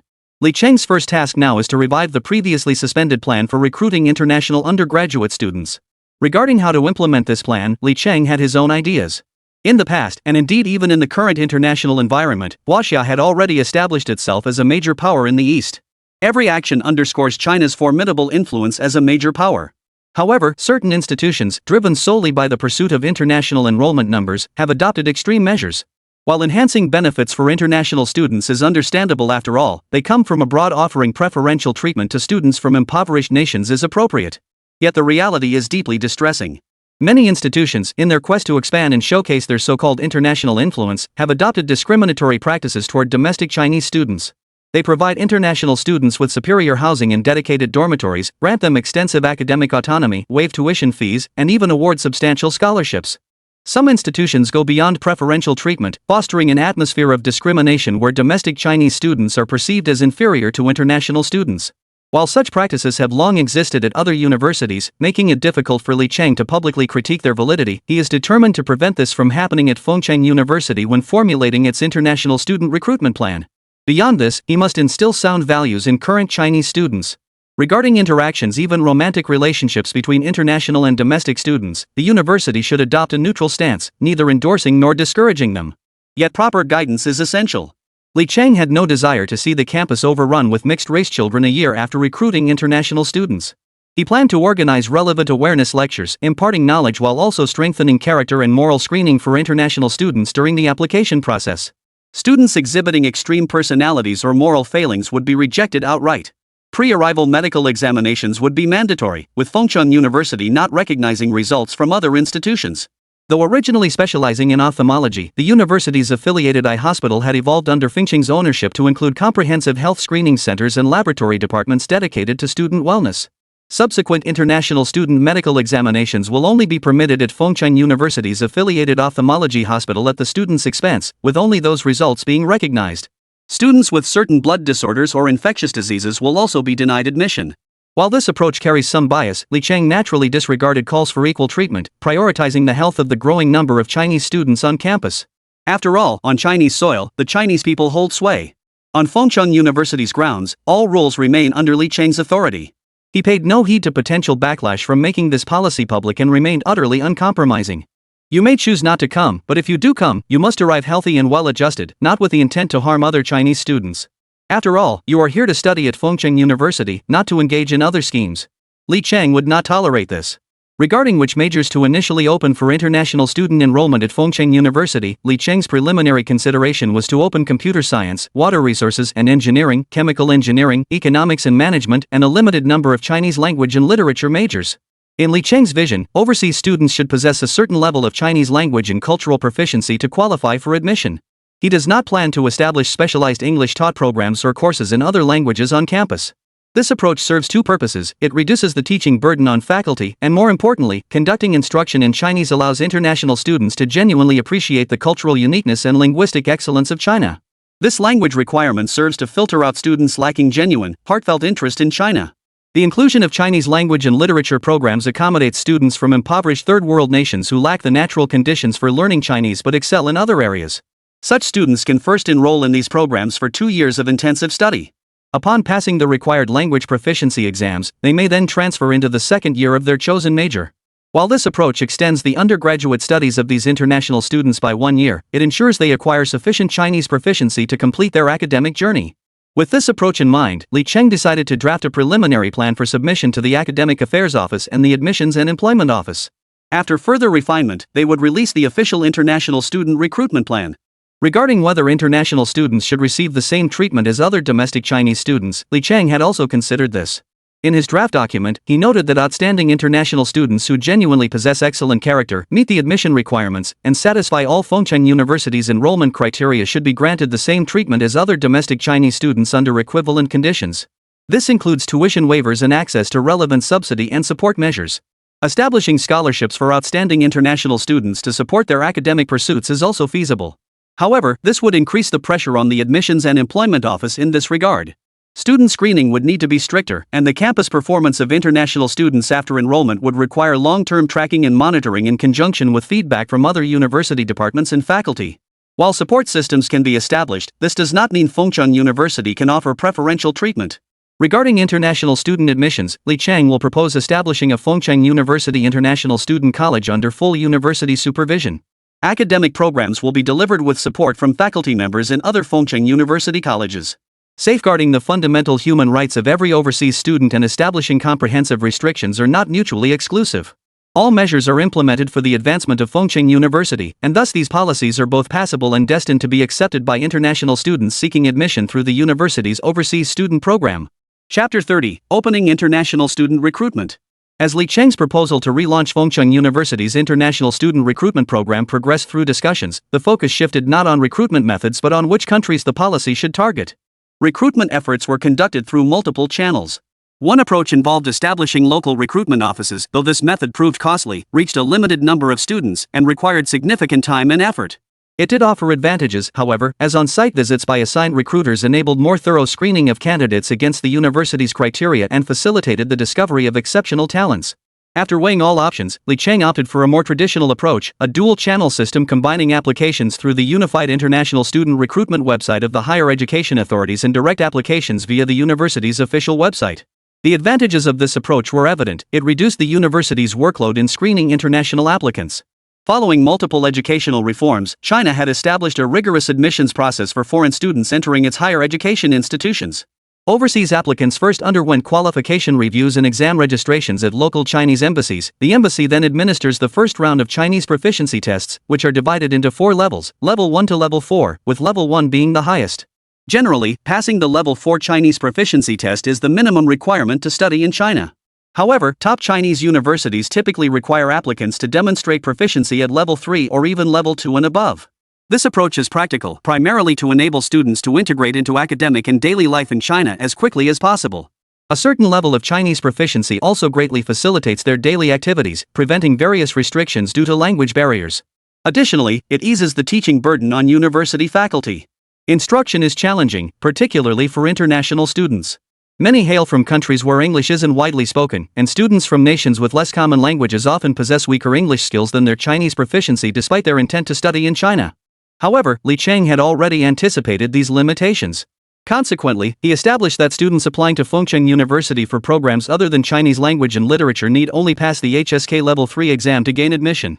For the Chinese language and literature program, the requirement was temporarily set at passing the minimum HSK Level 4 exam. Lowering the Chinese language requirement for international students does not reflect a lax attitude toward student quality. The HSK serves only as the initial threshold for studying in China. All institutions registered on China's International Student Admissions Network retain the autonomy to decide whether to admit applicants. Therefore, successfully passing the independent review exams of their desired institutions is the greater challenge for international students. Only by passing these institutional exams do they gain a genuine opportunity to study in China and remain on its soil. However, this matter is not particularly challenging for Fengcheng University at present. Li Cheng had initially feared that since the university had changed its name and the former Fengcheng College had not admitted international students for many years, the first recruitment attempt might face significant difficulties. But faculty with relevant experience assured Li Cheng there was no need for such concern. With China's continuous rise in comprehensive strength and expanding global influence, securing admission to a Chinese undergraduate program while still in high school has become exceptionally competitive internationally. The annual demand for studying in China among overseas students is enormous, yet the number of specialized programs available for international students is limited.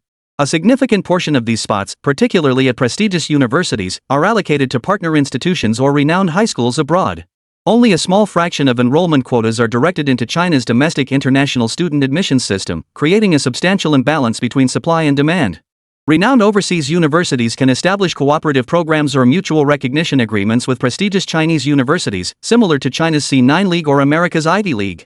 However, for students from third world countries wishing to study at prestigious Chinese universities, the path is far less straightforward. Consequently, the vast majority of overseas students opt to enroll in any undergraduate institution in China. Obtaining a bachelor's degree from a Chinese university grants recognition from China's education authorities. Even as foreign nationals, they can use this domestic Chinese qualification to take China's Unified Graduate School entrance exam. With sufficient talent and luck, they might even gain admission to prestigious institutions. Moreover, many of these international students hail from impoverished nations yet possess first-hand knowledge of lesser-known languages and unique local cultures. Such students hold distinct advantages when applying to prestigious Chinese universities offering relevant academic research programs. Consequently, they seize every opportunity to gain admission to any Chinese institution. Upon hearing this, Li Cheng breathed a sigh of relief. He delegated the task of liaising with China's international student admissions system regarding Fengcheng University's participation in the system to faculty members with relevant experience, the Academic Affairs Department, and the university's administrative authorities. The university would also establish its own channel for receiving international student applications, a process requiring only subsequent filing with the higher authorities. Regarding independent admissions, universities enjoy considerable autonomy, so Li Cheng allocated the majority of the Chinese language and literature program's enrollment quotas to the university's independent admissions system. He also reserved a portion of quotas for other programs to accept international student applications. The successful launch of the International Student Recruitment Plan began with the establishment of dedicated entry points on Fengcheng University's official website. Relevant documents and the International Student Office website were published, with synchronized information pushed via Weibo.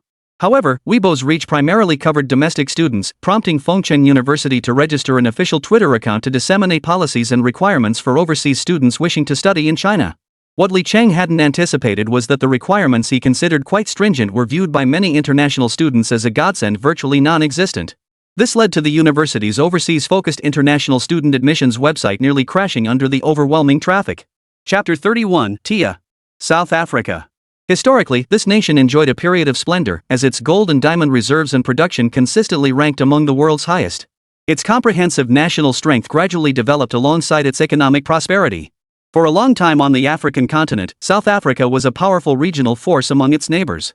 However, ongoing internal strife and conflict have caused South Africa to regress from an African powerhouse on the verge of developed nation status to a nation with extreme wealth disparity, where those possessing wealth and power enjoy a privileged life of high material standards. For the majority of South Africans without financial means, escaping to other developed nations has become the optimal choice. Thanks to the robust education system established during South Africa's period of national strength, which remains functional even today, South African students will pursue higher education whenever their financial circumstances permit. South Africa is also one of the few countries with which China has long-standing educational cooperation agreements, with numerous Chinese institutions opening applications to South African students annually. However, compared to the vast number of students in South Africa, opportunities to study in developed countries remain scarce. Consequently, pursuing education in China, a nation boasting superior economic strength and domestic security, has naturally become a goal for many aspiring South African scholars. At Cadman Church High School in a small South African town, news of Fengcheng University's enrollment drive had reached them via the internet. Students buzzed with discussion in classrooms. While China traditionally offered substantial enrollment quotas for South African schools, few local students ever secured admission. Most spots were reserved for students from better-off families at more privileged schools. For students like those at Cardman Church High School, located in a remote area with poorer families, it was difficult to apply. Fengcheng University's International Student Recruitment Program held immense appeal for them. Meeting the university's minimum admission requirements granted eligibility to study in China.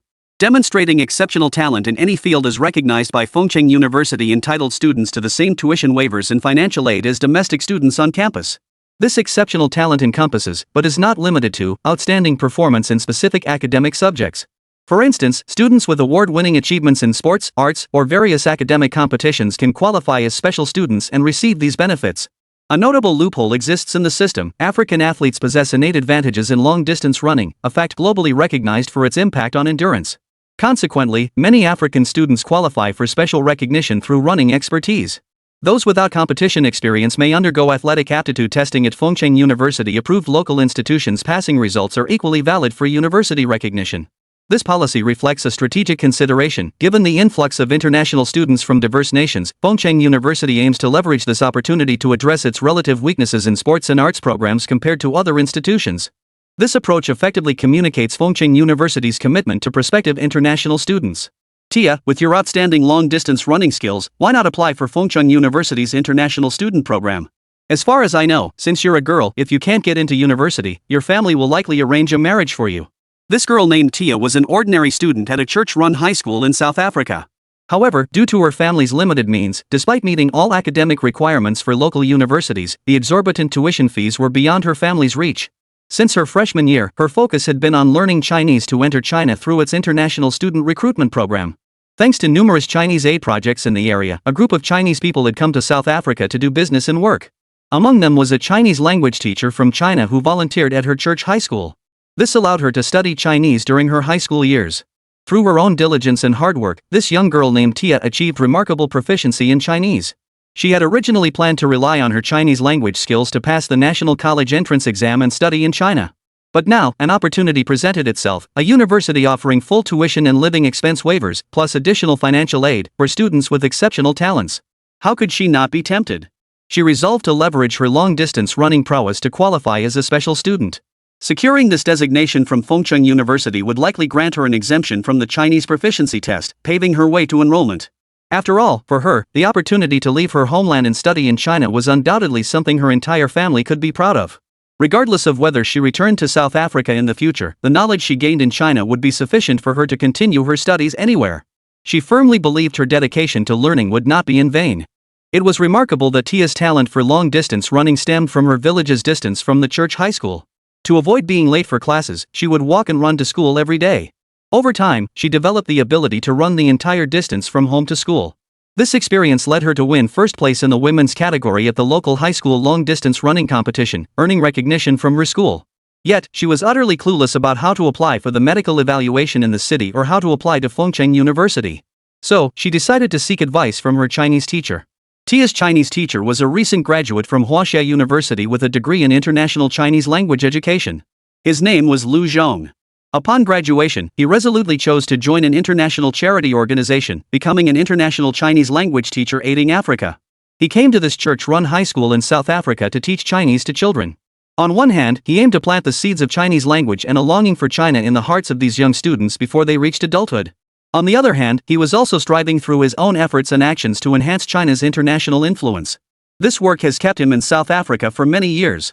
Each year, he sees off students who, with his guidance, have passed various exams and secured opportunities to study at universities in China. Chapter 32, Lu Zhong's Assistance.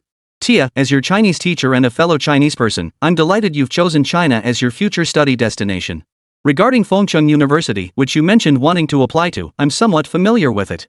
There's been a lot of recruitment news from China recently, but for a church high school like ours, Fengcheng University offers the most favorable conditions for international students.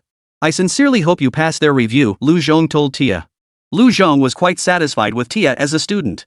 Though her family's circumstances weren't ideal, her mother had lost her job amid South Africa's recent economic downturn. What was truly commendable was that her family hadn't followed the path of many other South African households. They hadn't forced her to drop out of school to marry or work the fields, sacrificing her education. Instead, despite the challenging economic climate, they insisted on sending Tia to the church high school to receive an education.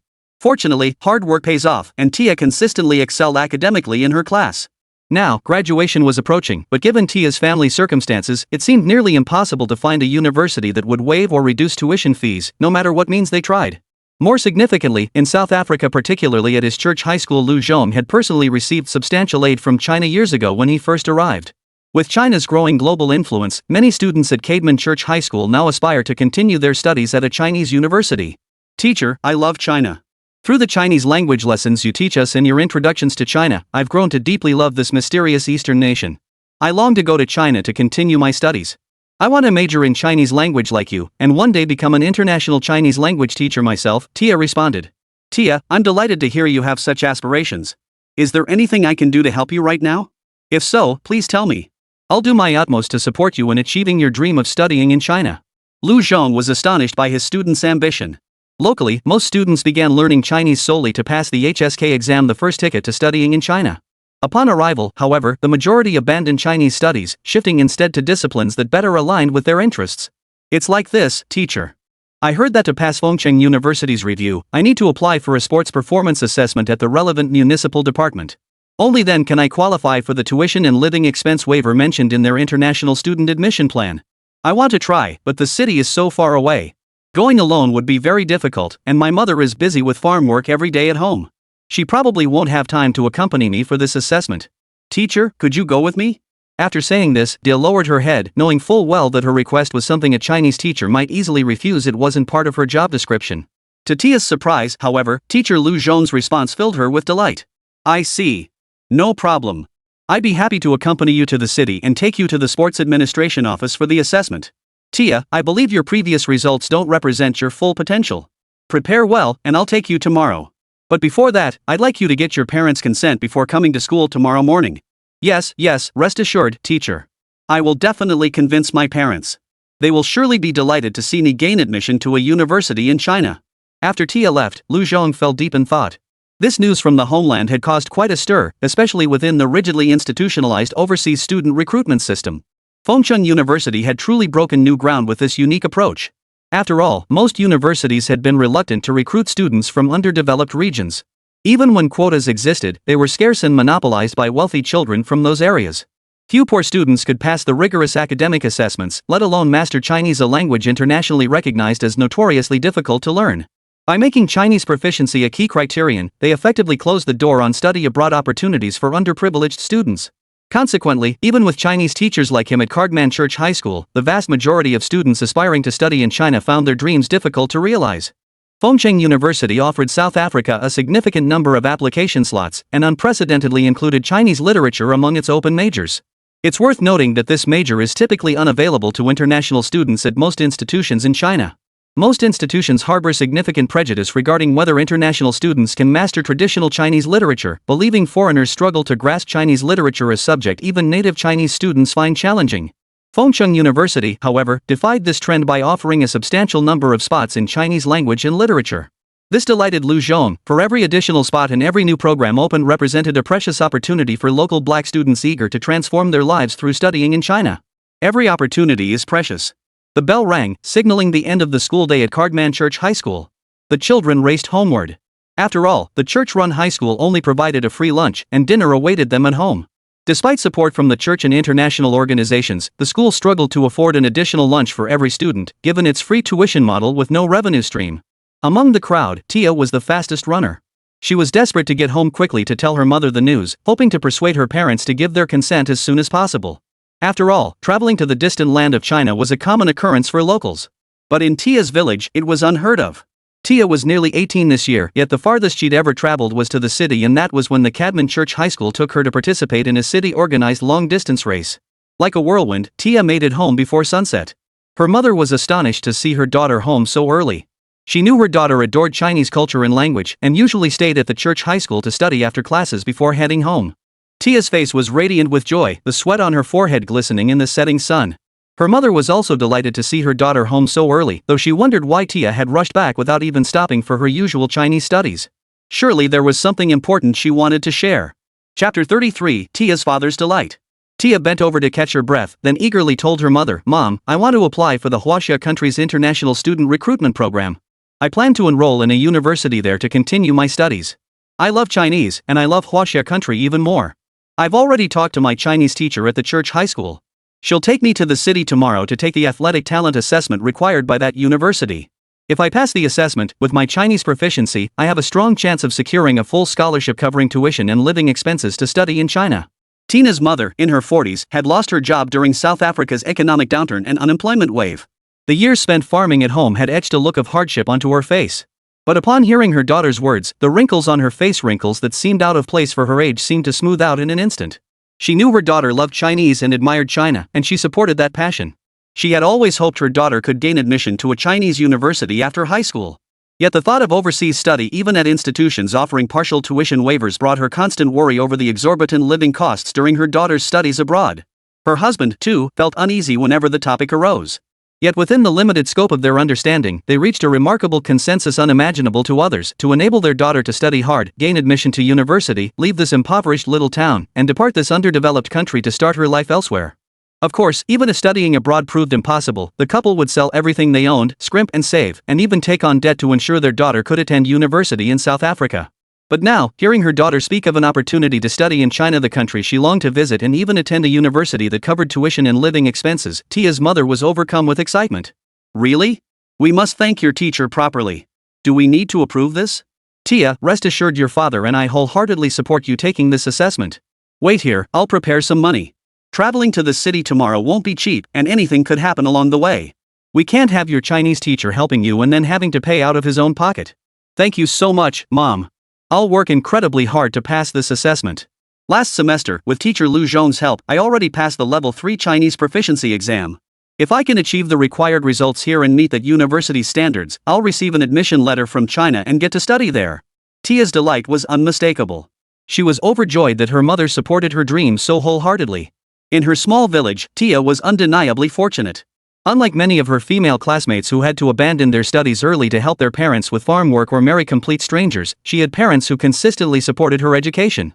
They became tools for their husbands early on, spending their days managing household chores and toiling in the fields, constantly worrying about making ends meet. For this, Tia was profoundly grateful to her parents for everything they had done for her. That evening, Tia's father returned home. A sturdy middle-aged man, he was known locally for his strength and generosity. Amidst the wave of layoffs, he had been fortunate not to lose his job.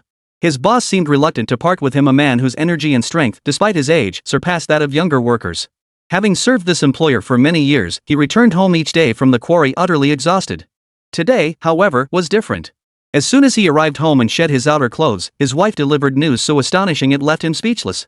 Their daughter had secured an opportunity to study at a university in China.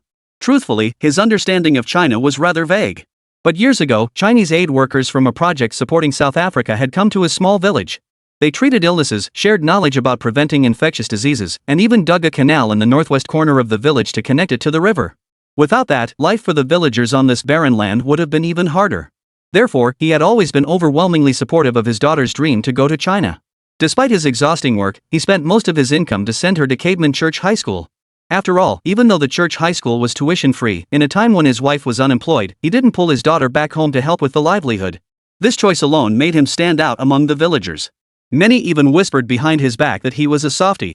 To invest so heavily in a daughter who would eventually marry into her husband's family, especially when they still lived in an old house with a thatched roof. He joyfully confirmed the news with his wife and daughter, Tia. Upon receiving her affirmative response, Tia's father was overjoyed, his face beaming with happiness that lingered long after. For him, the prospect of his daughter studying in China was the best news imaginable. Yet he couldn't help but worry whether their family savings would suffice to cover her expenses in that distant land. After all, studying in China would undoubtedly be costly for someone from their humble background. His wife seemed to sense his unease and spoke up. Tia mentioned that the university she's considering might waive her tuition and living expenses. They'd even provide a monthly stipend to support her studies. All we might need to cover is her ship ticket to China. Hearing his wife's words, Tia's father froze momentarily. He had never imagined that universities existed in this world that not only waived tuition but actually provided students with money to afford meals and sustain their studies. If this opportunity truly materialized, all the years of hardship he'd endured to support his daughter would become the envy of their neighbors. He would be hailed as the great father who sent his daughter to study in China. So, without hesitation, Tia's father retrieved a stack of bills from a box in their home. He placed the thick bundle into Tia's hands and told her, "Run your best tomorrow. Opportunities like this are truly rare. Just as your mother always told you, never let your teachers spend money on you. No matter how poor our family is, we will never skimp on your education. I expect you to come back tomorrow afternoon with a surprise and good news. Go for it, Tia. You will be your father's pride." Chapter 34, Lu Zhong's perfect gift for Tia. The next day, Cadman Church High School. Tia arrived at school early, her face radiating unmistakable excitement and anticipation. Today was the day she had arranged with Coach Lu Zhong to travel to the city for athletic testing. After all, in a place like South Africa, having access to professional testing equipment in the city was a rare privilege. Today, Tia wore the long-distance running gear she had worn during her previous trip to the city for competitions. However, after a year of growth, the clothes and shoes she had bought earlier were now slightly ill-fitting. But Tia didn't care about that. In her mind, as long as she could get on the track and run, she felt she could perform well and achieve the required results even if she had to run barefoot. Walking alone, Tia arrived at the door of Lu Zhong's office. She knocked and heard Coach Lu Zhong's voice from inside. "Come in." Without hesitation, Tia pushed the door open. Before her eyes lay Coach Lu Zhong and a brand new set of long-distance running gear beside him, everything from specialized clothing to running shoes, a complete outfit. For the first time, Tia felt hesitant about entering a teacher's office. Her mind was filled with thoughts she considered somewhat unrealistic. Could this long-distance running gear next to the teacher be for her? She shook her head. It couldn't be. Such professional long-distance running gear was prohibitively expensive anywhere in the world, at least for someone like her. Besides, this was South Africa. There were almost no local manufacturers of athletic gear, let alone specialized long-distance running equipment. Everything imported from overseas came at prices inflated several times over.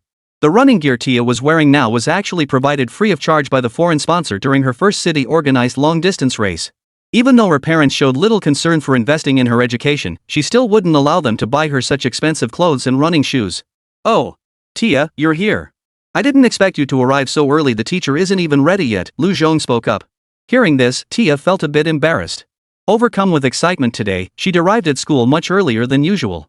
She'd set off while it was still dark, running all the way to school as her warm-up. That's why she'd made such good time, arriving before dawn had fully broken. "Ah, Coach Lu Zhong, I'm terribly sorry. I was so excited about today's assessment that I left early. But rest assured, I went to bed very early last night, so it won't affect my performance today," Tia replied. I have every confidence in you, Tia. Getting adequate sleep will actually benefit your performance today. Come see the gear I prepared for you. I borrowed another teacher's car right after class yesterday to pick it up. It's a brand from China, you know." Tia froze, momentarily speechless. She knew a little about this teacher, a lone educator who'd come to South Africa to teach overseas, receiving not a generous salary but only a meager monthly wage. And this athletic gear before her? It was high-end merchandise from China. Tia had only ever seen such a set in the town's finest clothing stores. As for the shoes, also a Chinese brand, they were even more expensive. Compared to the top and shorts, the price of these shoes could easily be 2 or 3 times that of the clothing. Tia hadn't imagined that the outfit she'd spotted upon entering was truly meant for her. She felt both deeply touched and surprised, yet also a little uneasy. "Teacher, is this really for me? But I don't really need it." Tia didn't reach out to take it, instead speaking softly with her head bowed. Lu Zhong couldn't help but smile at Tia's reaction. Deep down, he truly hoped this child could go to China to study. After all, Lu Zhong understood that for local children, the only way to directly change their fate, to lift themselves and their families out of poverty, was to venture out into the world, to go far enough, ideally to study in developed countries. Looking at the clothes Tia wore now, they were the same outfit she'd received for free when she represented Cadman Church High School in the citywide long-distance race. Tia didn't own many pairs of shoes, so she rarely wore her long-distance running shoes for daily school commutes. Yet even with sparing use, over a year had passed and the shoes had grown ill-fitting, their soles and edges worn and frayed. Wearing such shoes for the official long-distance running certification would hardly be ideal. Recognizing this, Lu Zhong had purchased this new set of gear for Tia. "Tia, this gear is specifically bought for you to use in this long-distance running certification. Don't worry about the cost. This outfit and shoes are gifts from me." In our Huashan nation, there's an ancient saying, "A teacher is like a father." It means a teacher should care for their students as a father cares for his child. Then, should I accept it, teacher? Rest assured, I'll run my absolute best. I'll pass the assessment, earn an excellent score to study in China, and won't bring shame upon you. Tia lifted her head, her gaze unwavering. That's the spirit. Take this outfit. We need to leave now. I've arranged with the principal of Church High School for me to drive you there today with another female teacher to take the assessment. Check the time. The teacher should be arriving soon too. After all, it's quite a distance, so we need to leave early. She should be here any minute now. Lu Zhong said. Oh my gosh, Lu, is this the outfit you bought for Tia? That must have cost you a month's salary. Before Lu Zhong could finish speaking, Sally's exclamation cut him off. Sally was the physical education logistics teacher at Cadman Church High School. Though her role involved sports, like most African American women, her teaching position at the school meant she never worried about basic necessities. Consequently, even in her early 30s, she carried herself with a noticeable fullness. Miss Sally, in our Chinese culture, there's an ancient saying, a teacher is like a father. I bought this dress for Tia so she could perform better today, increase her chances of passing the Chinese university entrance exam, and successfully receive her acceptance letter to study in China to pursue higher education in a better place. There's absolutely no need for you to be so alarmed. But Lu, even so, this gift is far too precious for Tia. With that, Sally turned to Tia.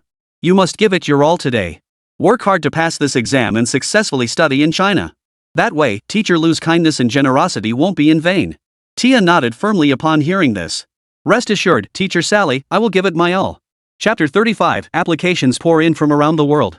On a dilapidated rural road in South Africa, the muddy conditions were a result of recent rains. The route from Cardman Church High School to town consisted mostly of dirt paths and simple gravel lanes. This naturally led to high driving speeds. The recent rains had further deteriorated the already poor road conditions. Years of neglect had left numerous massive potholes, making the journey to the city center an excruciatingly uncomfortable experience for Lu Zhong, Dia, and their group. For Tia, however, none of this mattered at the moment. As long as they could reach their destinations safely to take the exam, she cared not a whit about the hardships of the journey.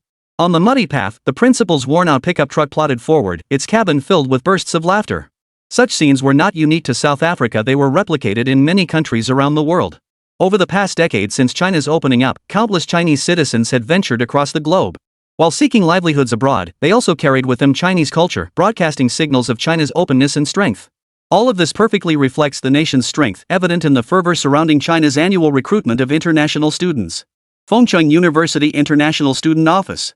As a newly established college, the International Student College currently operates primarily out of the university's administrative building. Once the new teaching buildings are completed and handed over to Fengcheng University, the college will finally have its own dedicated facilities, establishing a truly independent international student college. Currently, the office bustles not only with faculty members seconded from various Fengcheng University departments to the International Student College, but also with new faculty recruited through the 10 billion Talent Attraction Plan and administrative assistants hired by the university. These faculty members are busily facing their computers, typing away at keyboards. Each one is dealing with hundreds of application materials. This task was not originally the responsibility of Fengcheng University. Most international student admissions at other universities are conducted through the China International Student Admission System. Universities input predetermined academic requirements into the system, and only students meeting these criteria are screened and visible to admissions officers. However, this approach has drawbacks beyond overly stringent admission thresholds. Each year, many international students, growing impatient with delayed responses, seek alternative paths and livelihoods. Some applicants receive no feedback at all, their applications vanish without a trace, not only leaving them in limbo but also depriving them of opportunities to apply to other institutions.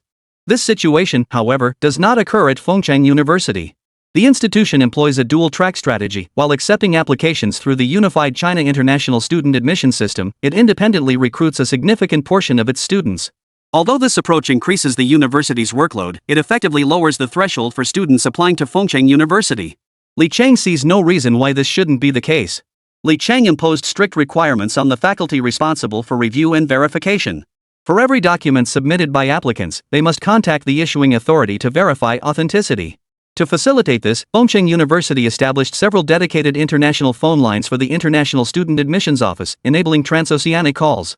Where possible, authenticity checks were conducted directly through official websites. When online verification failed, the only option was the laborious method of transoceanic phone calls. While this approach significantly slowed the review process, it greatly enhanced the rigor and fairness of the screening.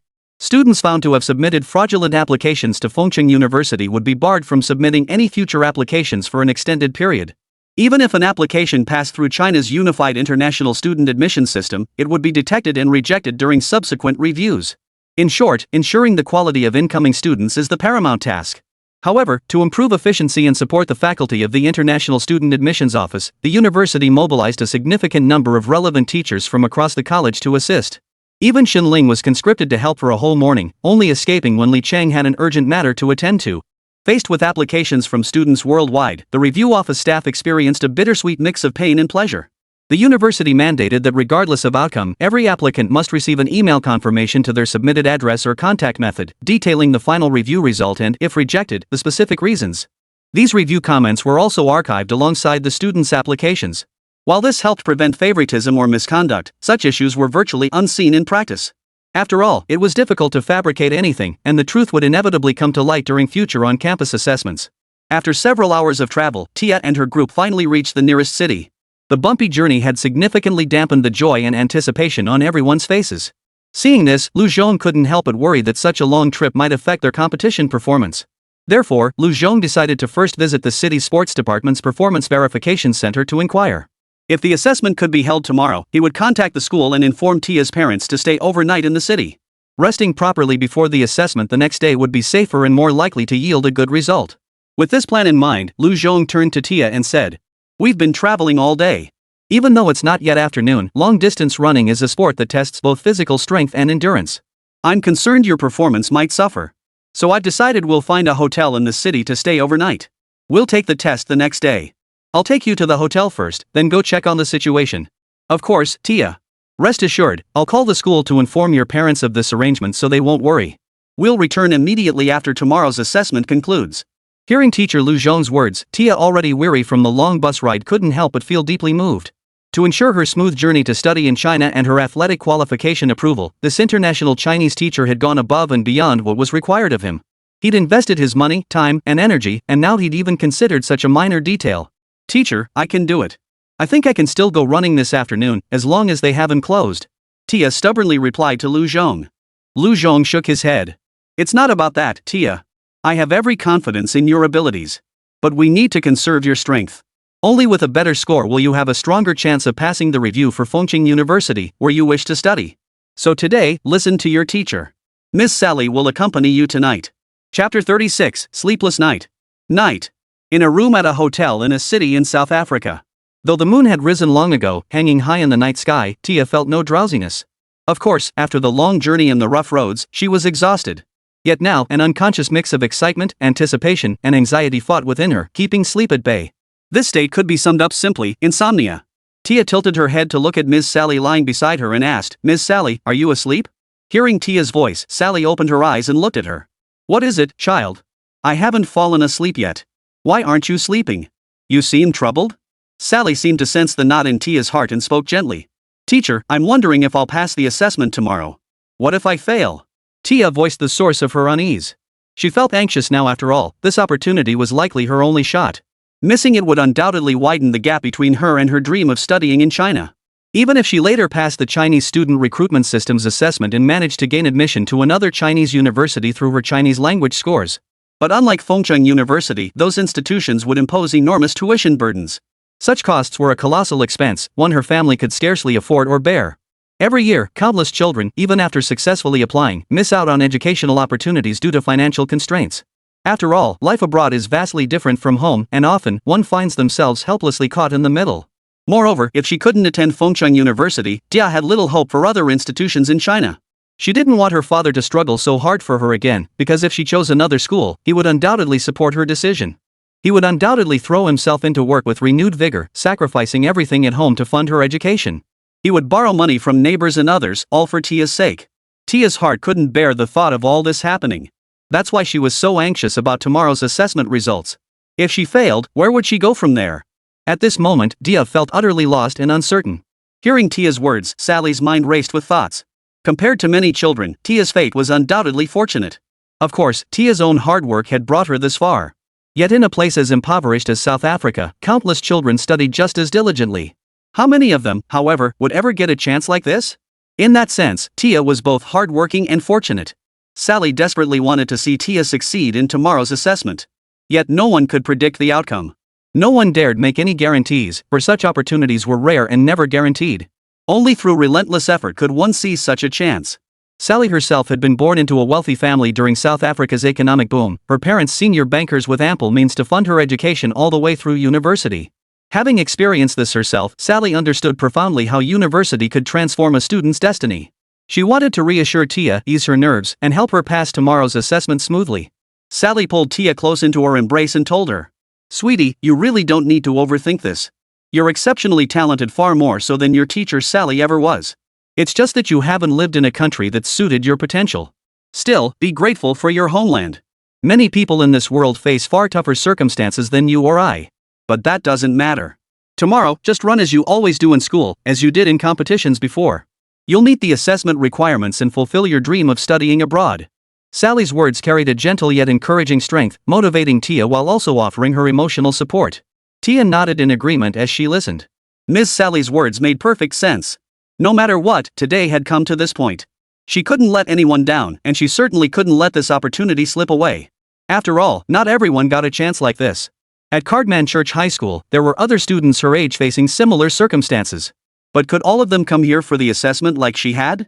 The truth was, no. Tia was exceptional. She had earned her HSK Level 3 certificate while still in her sophomore year. Because she was Tia. Because she had won first place in the city-wide long-distance race that year. Because she had an exceptional international Chinese teacher who met Lu Zhong and was willing to help her. Because she had wonderful parents who, no matter how difficult their own lives became, never spared any effort in investing in Tia's education. Along this journey, Dia received help from everyone and experienced countless strokes of luck. Yet behind it all was the Dia who always ran home instead of walking after school, and the Dia who dragged Lu Zhong into studying Chinese diligently after classes ended each day. Deep within her heart, Dia made a silent vow: tomorrow, she would achieve an outstanding result. This achievement would serve as the perfect answer to those considering studying abroad in China, and it would be a testament to all the hard work and sweat Dia had poured into her journey thus far. Tia looked up at Teacher Sally and said, "Teacher, rest assured. I will give my all tomorrow. I won't let anyone down. This assessment is for myself, for everyone who loves me, and of course, for those I love." Hearing Tia's words, Sally smiled. She knew the child in her arms had finally released her pent-up emotions and untangled the knot in her heart. Tomorrow, this child was destined to shine brightly in the assessment, achieving the outstanding results everyone anticipated and successfully fulfilling her dream. They slept soundly through the night without dreams. Yet next door, Lu Zhong lay awake. He thought of the hardships endured since leaving his homeland so long ago. As the moon hung high in the night sky once more, homesickness crept over him. He missed his mother's cooking, his father's unusually thorough parting instructions before his departure. After so many years away, they must have aged. He wondered if his mother's shoulders still ached, if his father's arthritis had been cured, if they were taking care of themselves, if they were taking their medicine on time. Lu Zhong made a silent vow: if everything went smoothly with Tia's opportunity to study in China, he too would return home. Back to that homeland that haunted his dreams. Chapter 37, Tia Succeeds. The next day, inside a sports hall in a city in South Africa. Built during South Africa's economic boom years, this stadium had stood for decades. Local finances remained strained, leaving little for maintenance or repairs. Only the original equipment remained functional, yet even so, it stood as the finest sports facility in the area. It featured a standard soccer field and a synthetic running track, having hosted countless related events in its heyday. The mottled walls of the spectator stands seemed to bear the marks of time etched upon them. Tia and her group entered the building. This very stadium had hosted the long-distance race Tia had competed in, so she was somewhat familiar with it. Today marked her second visit here. Compared to her previous visit, however, Tia's mindset was entirely different this time. Back then, she had come to compete to prove her abilities, to bring honor to her school, and to justify her place here. This time, however, she was here for her future, to pass the assessment and secure a scholarship to study in China. Today marked the 7th day of the trials, yet the venue remained crowded. Most shared Tia's objective, to pass the athletic talent assessment and secure a scholarship to study at Fengcheng University in China. This would ease her family's financial burden while providing her with the means to complete her university education, the only way to change her destiny. Only through this path could they break free from this place. Thus, the venue buzzed with eager students today. Those confident in their athletic abilities had largely gathered, creating an exceptionally lively atmosphere. Students continuously tested their running skills on the track. Many chose to start with the sprint events, conserving their energy for the long-distance races later. After all, this strategy offered a better chance of success. After all, the sports center offered limited testing options. Students specializing in sports like swimming might have to travel to the South African capital to take those assessments. Tia composed herself, waved goodbye to Lu Zhong and Ms. Sally, and proceeded to register with one of the staff members. Today, Sally had chosen the 10-kilometer long-distance run commonly known as the 10K as her strongest event. When the sports center was originally constructed, the local government had opted for a Chinese construction team that offered faster completion, lower costs, and an higher quality construction team from Huaxia. Consequently, the track was not built using imperial units but instead adopted the metric system used in Huaxia. This arrangement conveniently allowed Tia to test her 10,000-meter endurance right here. In the changing room, Tia donned the athletic gear prepared for her by Lu Zhong. Stepping onto the track in this outfit, she unconsciously radiated an innate presence suited for the sports arena. Tia was in excellent form today. After waiting in line for quite some time, it was finally her turn to join 5 other female students on the track for the test. Her goal was to complete the 10,000-meter run in around 35 minutes. Only then could she meet the standards for a Class 1 female athlete in China, giving her a stronger chance of traveling there. There was no traditional starting gun. The reason was simple: lack of funds. The referee overseeing the timing waved a small red flag to signal the start, and the 6 girls began their 10,000-meter race. Tia's strategy today was clear: either take the lead from the start or trail behind until the end. She knew she wasn't here to defeat anyone or win first place. Her sole objective was to achieve the qualifying time, completing the 10,000 meters in under 35 minutes to secure her scholarship to study in China. She couldn't let others affect her pace. So from the start, Tia accelerated, aiming to secure the lead position. This would minimize the impact of others on her as she worked to complete the entire race smoothly. The 10,000-meter race was undoubtedly a long distance. Unlike others, Tia had relevant competition experience, giving her a better grasp of the rhythm required for long-distance running. Her pace quickened before settling into a steady rhythm. Tia kept running, head held high, lap after lap. At each lap, a staff member recorded her time. Only this meticulous tracking ensured her final result would be officially recognized. From the stands, Lu Zhong and Sally couldn't access the track or the inner areas of the sports center. They could only watch from afar as Tia raced around the track. Both silently cheered her on in their hearts. Tia's journey had been arduous. This young woman carried the hopes of so many. Regardless of today's outcome, she deserved their pride. Everyone would feel proud. Time flew by as Tia completed lap after lap. She launched her final sprint in the last kilometer, with less than 3 laps remaining. Tia had a preliminary sense of her performance. If she could maintain this acceleration and pace, she was certain to meet the qualifying standard. She felt her current form was excellent. Unlike most of the other girls, Tia suddenly picked up her pace, striding powerfully toward the finish line. 33 minutes, 27 seconds, 50 hundredths. Tia set a new personal best, significantly surpassing her previous time of 37 minutes and 30 seconds when she last competed here to win the women's 10,000-meter race. Undoubtedly, over the past year, Tia's performance has improved significantly.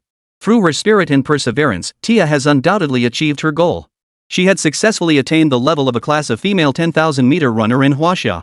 With this achievement, even if Tia chose not to take the Chinese proficiency exam, her level 3 Chinese certificate earned in her sophomore year would be sufficient to fulfill her long-cherished dream of studying abroad in Huaxia. It would also meet Fengcheng University's requirements for full tuition waiver, full living expense coverage, and a monthly living allowance. Tia had done it. On the stands, Lu Zhong and Sally embraced in excitement. But moments later, the thrill subsided, and Sally and Lu Zhong awkwardly pulled apart. The atmosphere grew slightly awkward. But neither of them noticed, for they were undoubtedly filled with immense joy at that moment. Joy for Tia, knowing that yet another rural child, a girl at that, would escape this place to pursue education in a better world. Tia! She did it! She succeeded! Memories flooded Tia's mind, and she smiled with joy. Chapter 38, Application Approved. After successfully obtaining the athletic achievement certification required by Fengcheng University, Tia, with teacher Lu Zhong's assistance, compiled the relevant materials and sent them via email to the admissions office of the International Student Division at Fengcheng University through their overseas independent recruitment channel. Fengcheng University International Student Admissions Office. Teacher Wang Fong arrived at the office early. Recently, Fengcheng University's overseas recruitment efforts had been remarkably smooth and highly effective. It must be said that the university's international influence in Huaxia had provided significant assistance to its overseas recruitment. For Fengcheng University, being able to recruit so many students from abroad in one go was undoubtedly a tremendous boost to its own development. As usual, Wang Fong tidied the office, opened the windows, and organized the documents left unattended on her desk from the previous day. Colleagues had undoubtedly worked overtime again last night. With the recent heavy workload, faculty members without teaching duties frequently dropped by to assist. The newly established International Student Division was understaffed in all areas, though the situation should improve significantly next year. Wang Fong had also heard that colleagues in the university's Human Resources Department were working tirelessly to recruit more faculty members meeting the requirements of both the administrative and teaching departments. They were going all out, holding promotional seminars and job fairs at universities across the country. Through a multi-pronged approach combining online and offline recruitment, campus-specific events, social hiring, internal referrals, and partnerships with external headhunting firms, the university's faculty strength is growing daily. Wang Fong opened her laptop while eating breakfast delivered from the campus cafeteria. To save time, cafeteria staff brought breakfast daily, though some faculty members, working late into the night, slept through the morning meal. Wang Fong browsed the university's international admissions email inbox. It received numerous messages daily from overseas students, but regrettably, few applicants qualified. While faculty requirements for many programs weren't overly stringent, most students aimed to enter through the special admissions program, which offered tuition waivers, living expense exemptions, and monthly university subsidies, making acceptance highly competitive. Most applicants for this program ended up failing. Suddenly, Wang Fong noticed an application email from South Africa. Unlike most others, it was from a female applicant, a rarity among students from the African continent. Wang Fong opened Tia's application to study at Fengcheng University and reviewed her credentials. It must be said that Tia was outstanding in many respects. First, she held a Level 3 Chinese proficiency certificate, which generally only meets basic requirements. However, the timing of her certification was exceptional. Typically, many students, even those aiming for universities in China, take the Chinese proficiency test relatively late. Many overseas students only decide to study abroad during their final semester of high school, leading to late test preparations. Some even resort to last-minute cramming, hoping to achieve Level 4 proficiency in the final months to meet the minimum requirements for self-funded admission to Chinese universities.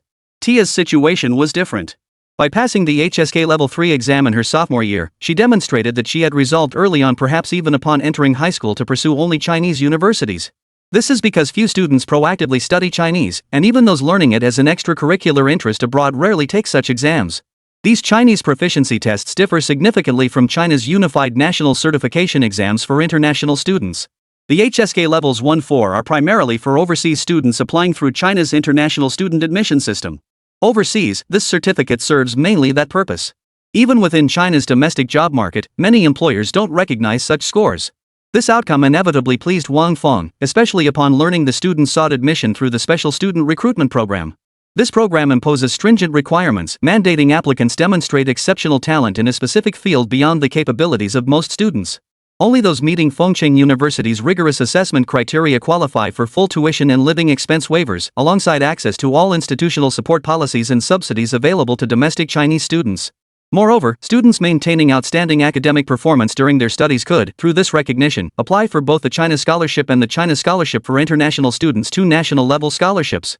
This policy required Fengcheng University to specifically report to relevant authorities, identify precedents at other institutions, obtain approval from Ning Province, and register with the Chinese government. The financial value of these scholarships pales in comparison to their symbolic significance. After all, the number of students eligible for such scholarships within China remains relatively small. Even for those who qualify, meeting all the stringent requirements is exceptionally challenging for international students. Wang Fong suddenly noticed Tia's athletic achievements. A 10,000-meter long-distance run in 33 minutes? Good heavens! What kind of student is this? Not only has she mastered Chinese to such a level overseas, especially in a country like South Africa, but she hasn't neglected her other academic subjects either. On top of that, she's achieved a level in long-distance running equivalent to a national first-class athlete in China. Wang Fong stared at Tia's athletic certification sheet in utter astonishment. After reviewing Tia's application, Wang Fong couldn't help but feel today had started exceptionally well, beginning with such a pleasant surprise. She then uploaded Tia's application email from the school's official account into the university's internal work system. This meant Tia's application documents only needed to undergo review by the other two teachers in the International Student Admissions Office before being smoothly approved. Tia's application was then forwarded to the other two faculty members for further review. The entire review process was completed within the same day. Subsequently, the admissions office staff made a special phone call to South Africa to verify the authenticity of the relevant athletic records. Everyone reached the same consensus: this girl won't back out, right? She absolutely has to come. Chapter 39, Tia. News of her acceptance reached Tia swiftly. Fengcheng University processed applications with remarkable speed. Once the approval email landed in Lu Zhong's inbox, the excited professor immediately hopped into the old Principal speed-up pickup truck and drove to Tia's home to deliver the good news. Tia's home. Though several minutes had passed since teacher Lu Zhong arrived at Tia's home and she had already learned of her acceptance to Fengcheng University in China, Tia remained deeply moved, unable to calm her emotions for a long while. Tia's parents could scarcely hide their excitement either. Their eyes brimmed with tears, their faces radiating pride. Yet even though teacher Lu Zhong had told them the news, they couldn't help but ask one more question. Teacher Lu Zhong, you say our daughter can study in China? Is this all real? Can you tell us? Tia's mother spoke up. Lu Zhong had anticipated this moment. He pulled out a printed copy of the email Fengcheng University had sent him from his bag, handed it to them, and read aloud in English. Fengcheng University International Student Admission Letter. Dear student Tia, we are delighted that you have chosen Fengcheng University as the starting point for your academic journey in China. Formerly known as the Fengcheng College of China University of Mining and Technology, Fengcheng University has, through continuous development and effort, reopened its international student recruitment program this year. Currently, Fengcheng University has over 12,000 undergraduate students enrolled. The faculty includes more than 50 professors and experts, among whom 18 hold senior professional titles. With nearly 1,000 lecturers across all faculties.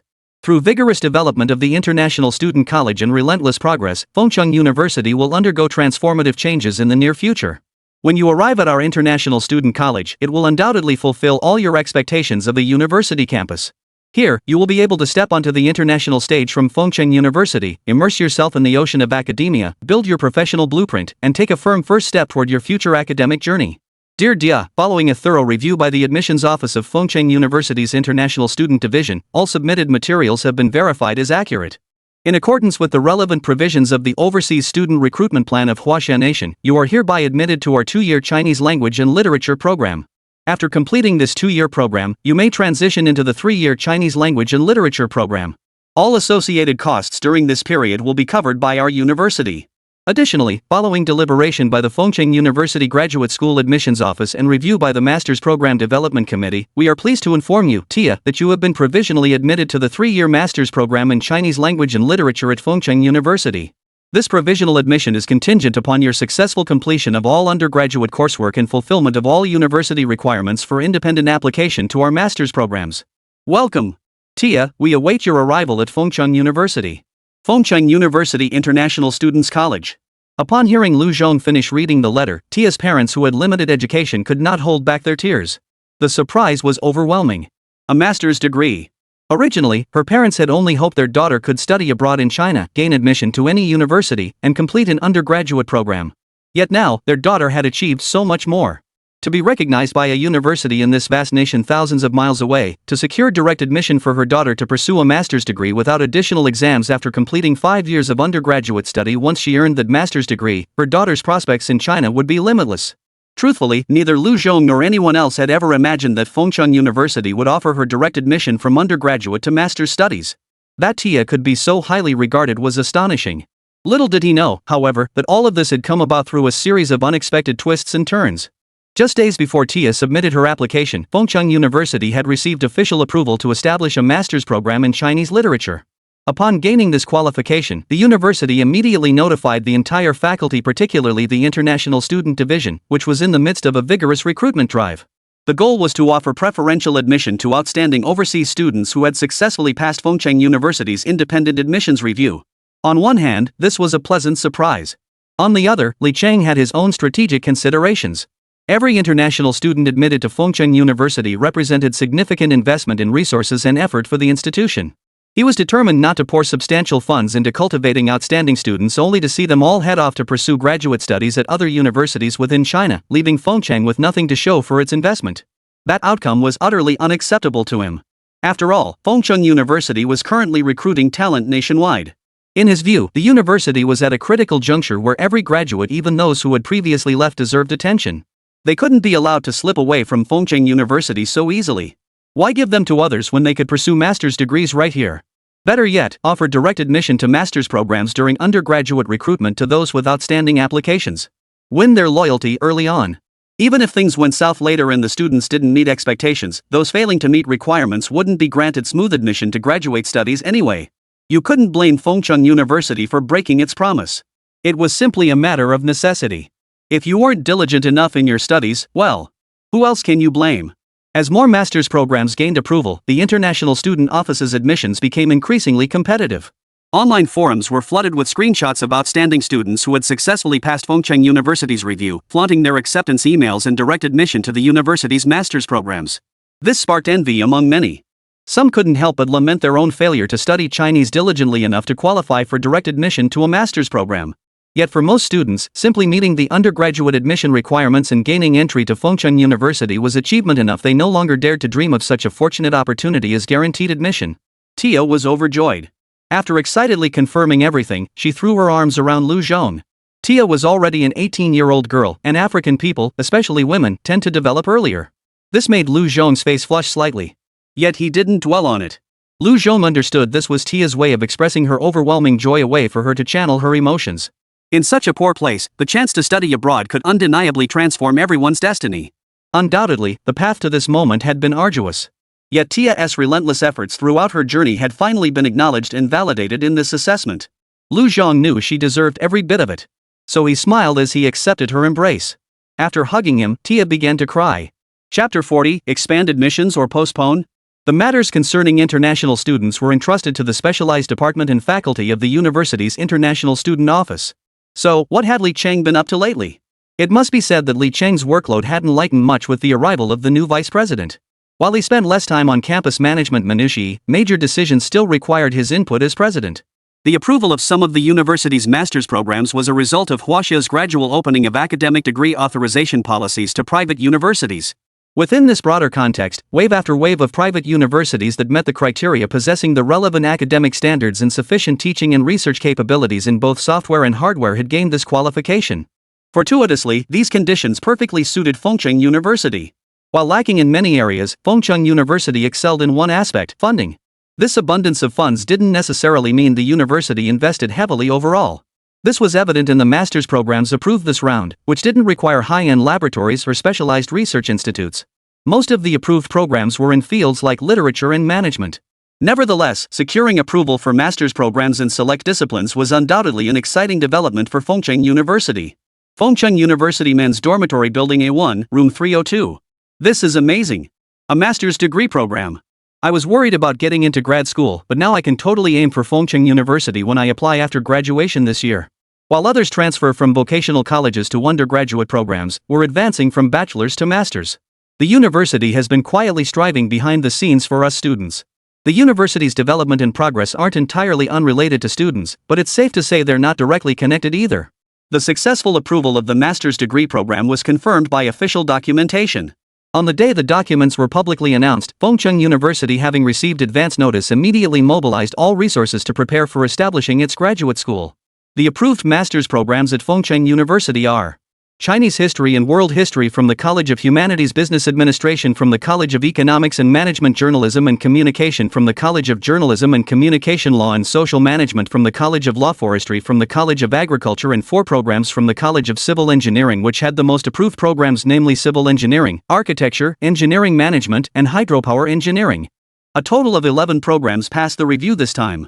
As Fengcheng University's first batch of master's degree programs, the university has decided to establish dedicated, independent graduate dormitories for the incoming cohort of graduate students. All instructors will be associate professors or professional engineers holding at least associate senior titles. After all, practical experience is indispensable in civil engineering research. Without fieldwork, how could one grasp the joy of integrating theory with practice? Without experiencing construction sites, how could one truly appreciate the bleak future awaiting those who avoid them? Only through such immersion can these graduate students be inspired to persevere and advance steadfastly in their academic pursuits. While the specialized field might initially intimidate them, if Fengcheng University establishes a doctoral program before these master's students complete their degrees, Li Cheng wouldn't mind developing a large-scale residential complex off campus. This would address housing needs for the growing number of recruited talents while also highlighting the stark gap between academic learning and real-world practice. Speaking of this housing strategy for talent recruitment, Li Cheng owes a debt of gratitude to the capitalists who invented the pre-sale system. Thanks to this precedent of selling properties off-plan, Fengcheng University, which originally owned not a single building, could boldly promise housing benefits. To fulfill this policy, the university partnered with local real estate developers in neighboring Ning province, who transferred an upcoming development project to Fengcheng University. After all, who could resist Fengcheng University's cash-rich policy? During the university's quiet development phase over the past few months, the achievements of the system backing Li Cheng had been steadily rising. Daily, a steady stream of funds flowed into Li Cheng's account, ultimately transferred by the X Foundation to Fengcheng University's account. This allowed the university to truly experience what it meant to be deep-pocketed, purchasing an entire real estate development project outright. Who else could match that? In truth, purchasing so many units at once wasn't strictly necessary. But Ning province's location in the northwest offered an advantage. Within China's broader context, where the southwest coastal regions vastly outpaced the northwest in economic strength, property prices in the northwest remained relatively low except for the provincial capitals of neighboring regions. This didn't mean prices were cheap everywhere, rather, it meant only Fengcheng in Ning province was affordable. The provincial capital of Ning province, Fengcheng, has seen property prices hovering around 5,000 yuan per square meter for years. The Fengcheng University campus happens to be located on the outskirts of Fengcheng, specifically in the city's westernmost educational zone. This area lacks major industrial enterprises, unique educational resources, or significant economic development. It's not the focal point of the city's economic growth either, which is why property prices here consistently stay below 4,000 yuan per square meter. However, one drawback of housing developments built during this period of low property prices is the generally poor quality of construction. Actual building designs rarely prioritize residential comfort, instead focusing primarily on profit margins.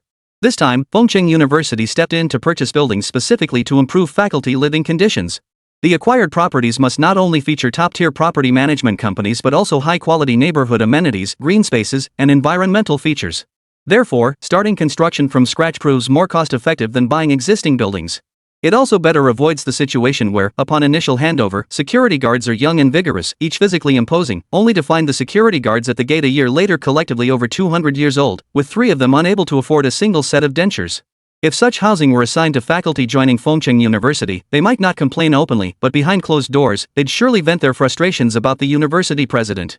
The approval of 11 programs brought another challenge. Faculty members erupted with intense enthusiasm for establishing master's programs, each harboring distinct visions for developing the new graduate school. The most heated debate centered on enrollment quotas. Those advocating for limited intake to ensure teaching quality argued that the graduate school was still in its infancy, with many aspects yet to mature. They believed reducing enrollment would safeguard the overall academic standards of students. The opposing faction advocated for expansion. On one hand, they actively supported the national policy of increasing graduate enrollment initiated by Huaxia Nation. On the other, they argued that larger intake would attract outstanding undergraduates who met Huaxia Nation's national graduate admission cutoff scores to Fengcheng University. This would inject fresh blood and momentum into the university, as the quality of these graduate students would undoubtedly surpass that of Fengcheng University's current undergraduate cohort. Chapter 41, Graduate Admissions Meeting. Another key point of contention regarding enrollment numbers stems from Fengcheng University's recent recruitment successes. The university now possesses ample faculty reserves across various disciplines, sufficient to expand enrollment across all graduate programs it offers. This capacity could support thousands of graduate students while maintaining academic standards. However, many conservative faculty members still maintain that, regardless of perspective, the foundation of Fengcheng University's graduate school remains relatively weak. Unlike previous situations, this marks the university's first ever attempt to establish a graduate school. During its time as the Fengcheng College of Huaxia Mining University, proposals to create a graduate school had been made, but were primarily constrained by investment limitations. While a graduate school represents a significant advancement for any university, such advancement is not achieved overnight but through a long-term, gradual process. Initial investments, however, are substantial. Now, with ample funding, Fengcheng University is unconcerned about the initial capital outlay. This is why it has swiftly launched the establishment of so many master's programs across various disciplines. Furthermore, thanks to its generous investment in talent acquisition, it has rapidly assembled a professional team of renowned experts and professors. However, as many faculty members have pointed out, these experts and professors have not been at Fengcheng University for very long. After all, the time span from the restructuring of Huaxia Mining University's Fengcheng College into Fengcheng University to the opening of its master's programs has been remarkably short. The university genuinely lacks experience in many foundational areas, including but not limited to graduate student training and the establishment of faculty research directions. While many professors did carry ongoing specialized research projects before joining Fengcheng University. However, upon joining Fengcheng University, these professors found that while they had moved on, their original research projects remained at their former institutions. They served merely as project leaders, not the sole contributors to these specialized studies, which still belonged to their former universities. This issue is not particularly urgent, as graduate students do not immediately engage in specialized research during their first year. Their primary focus is on completing standard graduate coursework, including traditional master's level courses. Only after fulfilling these academic requirements and meeting research standards are they permitted to join their advisors in laboratory research. This is especially true for many non-engineering disciplines, which lack highly specialized experimental academic operations. For these students, master's graduation often hinges more on proposing new perspectives or insights within existing social contexts, or offering original viewpoints within a specific professional field. Therefore, how well professors plan their research projects directly determines how many students can be admitted to graduate-level courses. For engineering disciplines in particular, admitting students to Fengcheng University without relevant research projects is fundamentally irresponsible toward the students. Such irresponsibility was utterly unacceptable to Li Chang. In his view, Fengcheng University's graduate enrollment strategy must not only expand the institution's influence but also ensure that students arriving here gain tangible value achieving their ideals and aspirations under genuinely meaningful circumstances. Thus, the public debates and conflicting opinions within the university inevitably challenged Li Chang's vision. As the university president and the direct helmsman of its development, every decision he made directly shaped Fengcheng University's trajectory. The university's identity hinged entirely on what Li Chang envisioned it to become. Yet this reality placed immense pressure on Li Chang. He possessed no direct precedents to follow. After all, every institution faced unique circumstances. For Li Chang, he must achieve a transformative leap for Fengcheng University within 3 years, elevating it from an obscure third-tier institution to a regionally influential top-tier university across the entire Northwest region. This monumental leap inevitably concentrated both the driving force and immense pressure squarely upon Li Chang. Ultimately, Li Chang came to a realization: hesitation was not in his nature. Such prolonged, back-and-forth disputes were futile. In matters like this, neither side would ever completely overpower the other's viewpoint. The deadlock of both parties stubbornly holding their ground was unlikely to be easily broken. Only he, as president, could break the deadlock with a truly constructive decision. Moreover, numerous tasks lay ahead, and the national graduate admissions exam approached. Without confirming Fengcheng University's enrollment quota for the year, they risked missing the recruitment window, an immense loss for the institution. Thus, Li Chang convened a meeting in the largest conference room of Fengcheng University's administration building, gathering leadership teams from all levels of the university and experts and scholars from various colleges. He intended to propose genuinely constructive suggestions at this meeting. Only by taking bold strides forward could Fengcheng University seize its sole opportunity for rapid growth in the near term. Top floor conference room, Fengcheng University Administration Building. All faculty members, whether administrative or teaching staff, along with support personnel, from top leadership down to relevant general employees, gathered here. The central topic of discussion was determining the number of graduate student enrollment quotas for each program within Fengcheng University's upcoming graduate admissions plan. Today's meeting was undoubtedly crucial. It also served as a dress rehearsal for the upcoming undergraduate admissions for Fengcheng University's class of 2016. After all, the college entrance exams were fast approaching. Not long after this meeting concluded, everyone might gather here again to decide on undergraduate enrollment numbers. Li Chang arrived early, ahead of most others. Seated at the head of the conference table, he was flanked by Shunling. Shunling's responsibilities now extended far beyond those of a typical assistant to the president. Having navigated numerous situations over recent months, Shunling's capabilities had rapidly blossomed. She now frequently offered unique perspectives and independent insights to Li Chang on various matters of development that deeply pleased him. After all, having such a capable assistant by his side was infinitely preferable to a useless ornament, especially one as pleasing to the eye. Chapter 42. The resolution is finalized. Thus, Li Chang took the initiative at the meeting. Today's discussion isn't about the broad question of whether Fengcheng University should expand or postpone graduate enrollment this year. Some faculty members previously suggested that even if we obtain the relevant degree granting authority this year, there's no need to rush. We could easily wait until next year to recruit students. Personally, I believe this colleague's perspective holds merit. Fengcheng University has only recently undergone restructuring, and our academic foundations remain fragile. If we could defer enrollment for 1 year, focusing instead on undergraduate recruitment, it would significantly ease the burden on many departments. After all, this would grant us a full year to build our graduate school infrastructure.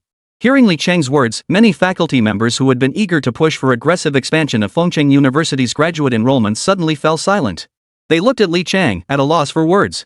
Soon, others chimed in, exactly. I've said before that even though we've gained degree granting status, there's no need to rush. Besides, not every college has been granted this status, nor can they all offer graduate-level courses. Launching master's programs in select departments and majors right away would be unfair to the other colleges. Exactly. Who can argue with that? Let's delay enrollment for a year. Give other departments time to develop their programs. We can all progress together, gradually applying for degree granting status in other disciplines. By next year, our existing programs will be more robust. Then, when we recruit students, the internal pressure on Fengcheng University will be much lighter. Such opinions swirled through the conference room, yet many faculty members still wore expressions of displeasure and regret. After all, delaying by a year meant missing out on a different landscape entirely. Fengcheng University was transforming daily, evolving at a breakneck pace. Development couldn't afford stagnation. Seizing the moment was the only way to gain a competitive edge. Yet this optimism seemed misplaced now. Without this year's enrollment, who could predict next year's landscape? Li Chang surveyed the faculty seated on stage and in the audience before continuing. As I mentioned earlier, I personally find no fault with the arguments put forth by those advocating for postponing admissions. However, I am not acting alone. I cannot simply impose my own wishes upon the university when making decisions. From Fengcheng University's perspective, postponing this year's admissions and delaying graduate enrollment until next year would be a foolish decision. We would miss countless opportunities and lose potential students. While development is our top priority, what use are our master's programs no matter how well equipped or prestigious if no students come to study at Fengcheng University? Everything is in a state of constant flux. Our development must proceed through continuous practice. Only then can we gain experience during this process, providing valuable lessons for future applications to establish master's programs in other disciplines and for subsequent enrollment efforts. We cannot develop in isolation. We cannot stand still. Remember what I said at the first meeting after restructuring Fengcheng University? My goal is to build Fengcheng University into a top-tier regional comprehensive university within 3 years. I will make Fengcheng University a household name throughout Huaxia Nation. I will elevate Fengcheng University to a world-class institution in the future. To achieve this vision, every member of the Fengcheng University community must strive relentlessly. We cannot fixate on immediate challenges, nor can we think, I'll just push through this year and move on to next year. Next year, I may no longer be in charge. If we can avoid trouble, we should avoid it. These are the thoughts directly on the minds of many present today. I'm stating them plainly now, but such thinking is dangerous. For Fengcheng University, for all of you builders and administrators here, it is absolutely impermissible. We are in the nascent phase of vigorous development following Fengcheng University's restructuring a foundational stage. At this critical juncture, we may encounter diverse challenges both now and in the future. What do these emerging difficulties actually signify? They prove that Fengcheng University is advancing, continuously progressing. If we were stagnant, how could we confront challenges like today's? We could simply continue as before, following routine procedures, and still manage to get by. But you must understand, Fengcheng University is now entering a period of profound transformation. We plan to restructure our affiliated junior colleges, elevating them to undergraduate-level institutions. This will allow us to offer students choices across different academic levels. Our timing is particularly strategic. The national college entrance exams are imminent, followed shortly by Fengcheng University's undergraduate admissions. And soon after that, we'll conduct the international student admissions process for Huaxia Nation.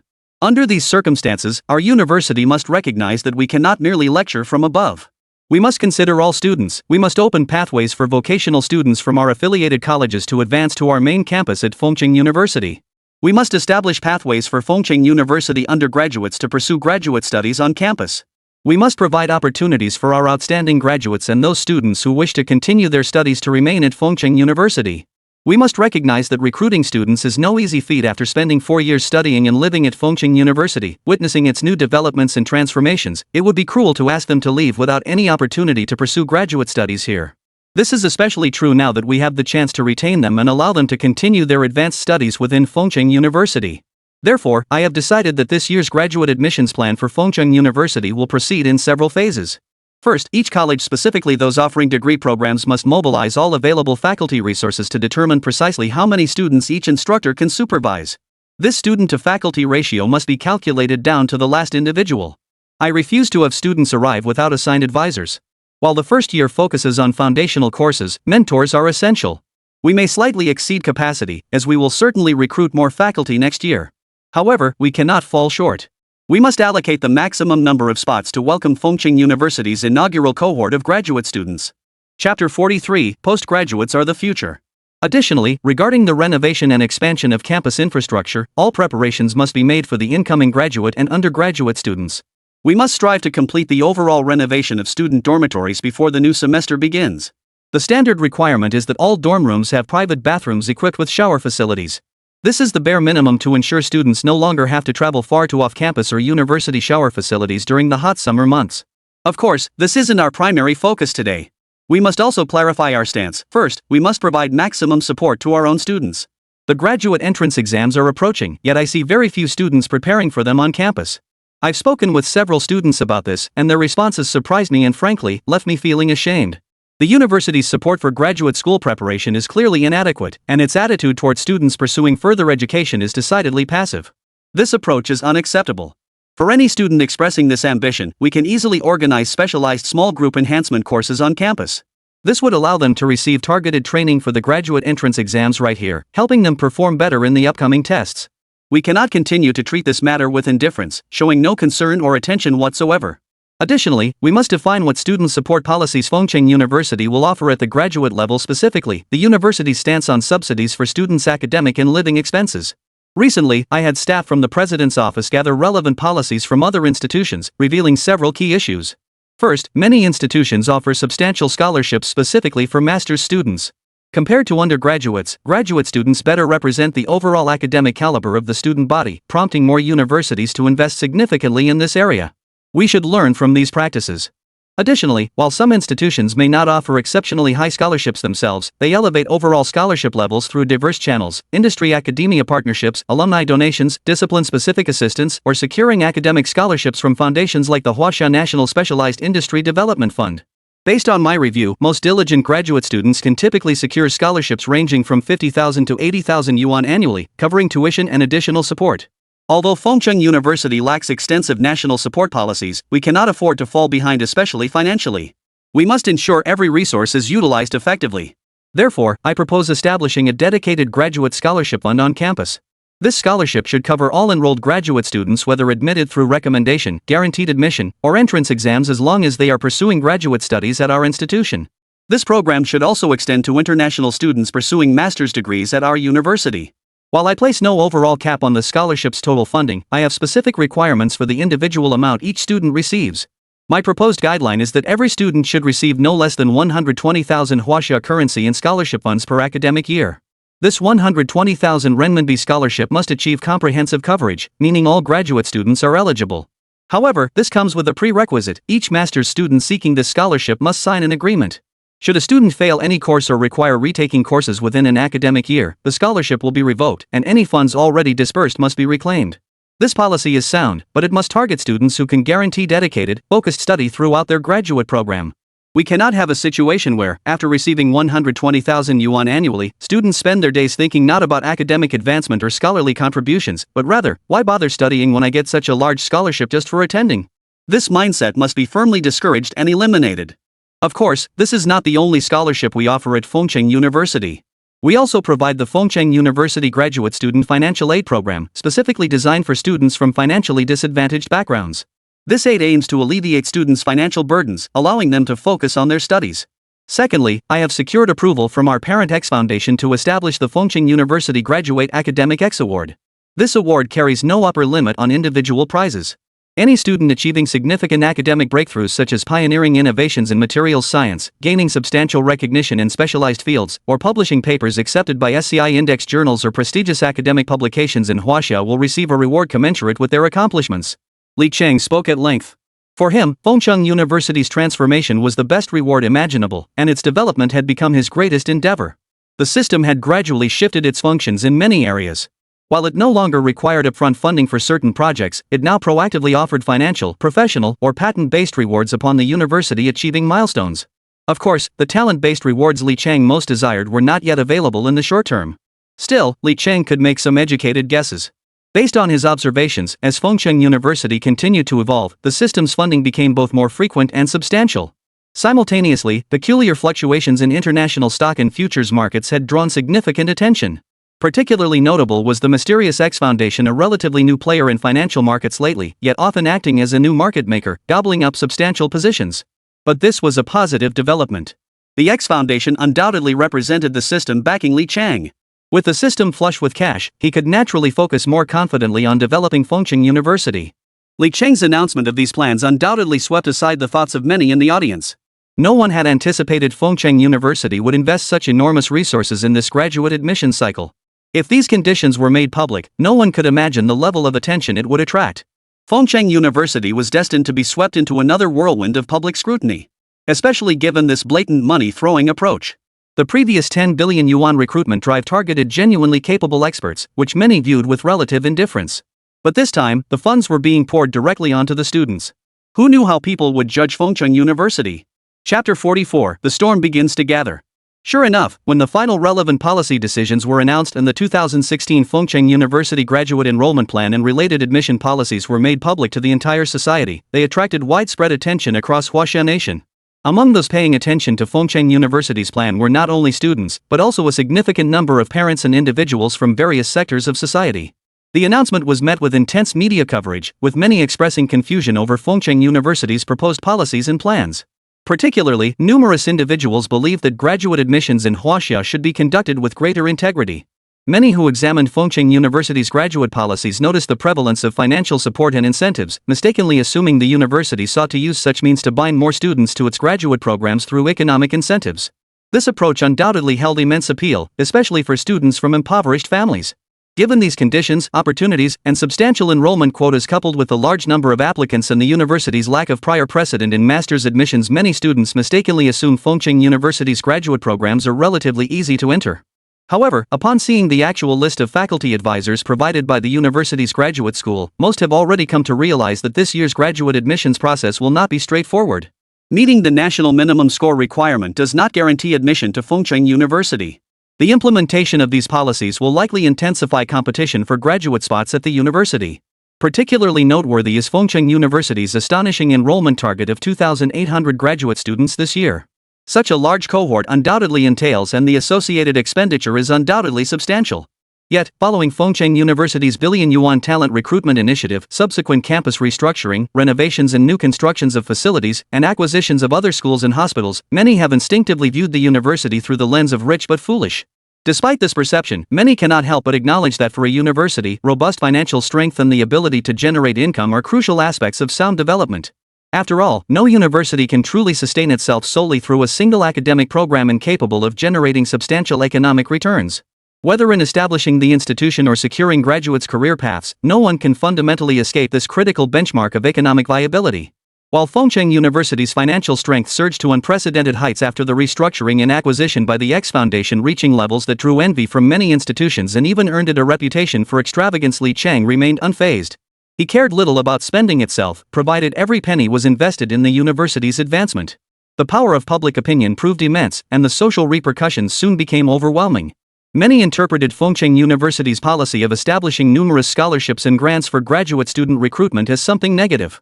Calls for greater integrity in academia grew louder, with voices warning that money should not compromise a child's education. As these opinions proliferated online, amplified by fearless online influencers eager to stir controversy, many began to perceive what they saw and heard as undeniable truth. This climate sparked intense debate within Fengcheng University itself. Many did not express support for Li Cheng's decision when it was made, believing it was open to debate. However, numerous faculty members, particularly those closely involved in frontline student management roles like counselors, faculty in direct student management roles such as counselors, possess a clear understanding of the financial pressures and circumstances students face during their academic years. Consequently, they fully endorsed Li Cheng's resolution. Only by alleviating most of students' financial concerns through economic means can they dedicate more energy to academic research and their studies. This environment is far more conducive to students' overall growth. Students gaining sufficient funds to pursue interests they previously couldn't afford. Such financial support significantly encourages them to dedicate more time to well-rounded personal development. This is truly commendable. China's current college entrance examination system effectively deprives many students of the opportunity to pursue non-academic interests unrelated to exam preparation before entering university. These students face parental restrictions on learning during childhood, and later encounter financial barriers in college due to the substantial costs associated with higher education. Moreover, with the recent emphasis on interest-based education, the primary audience for such courses remains younger preschool-aged children. Crucially, the surge in demand from this demographic has driven up prices for these interest courses.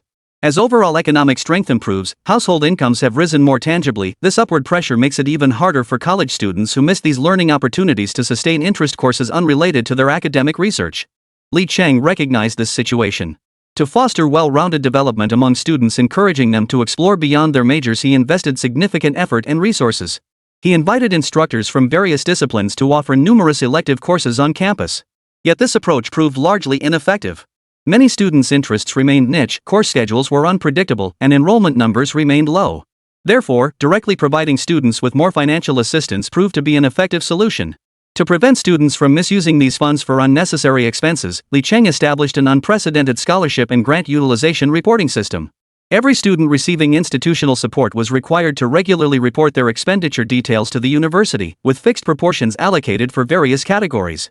Naturally, verifying these reports proved challenging, and students found providing evidence cumbersome.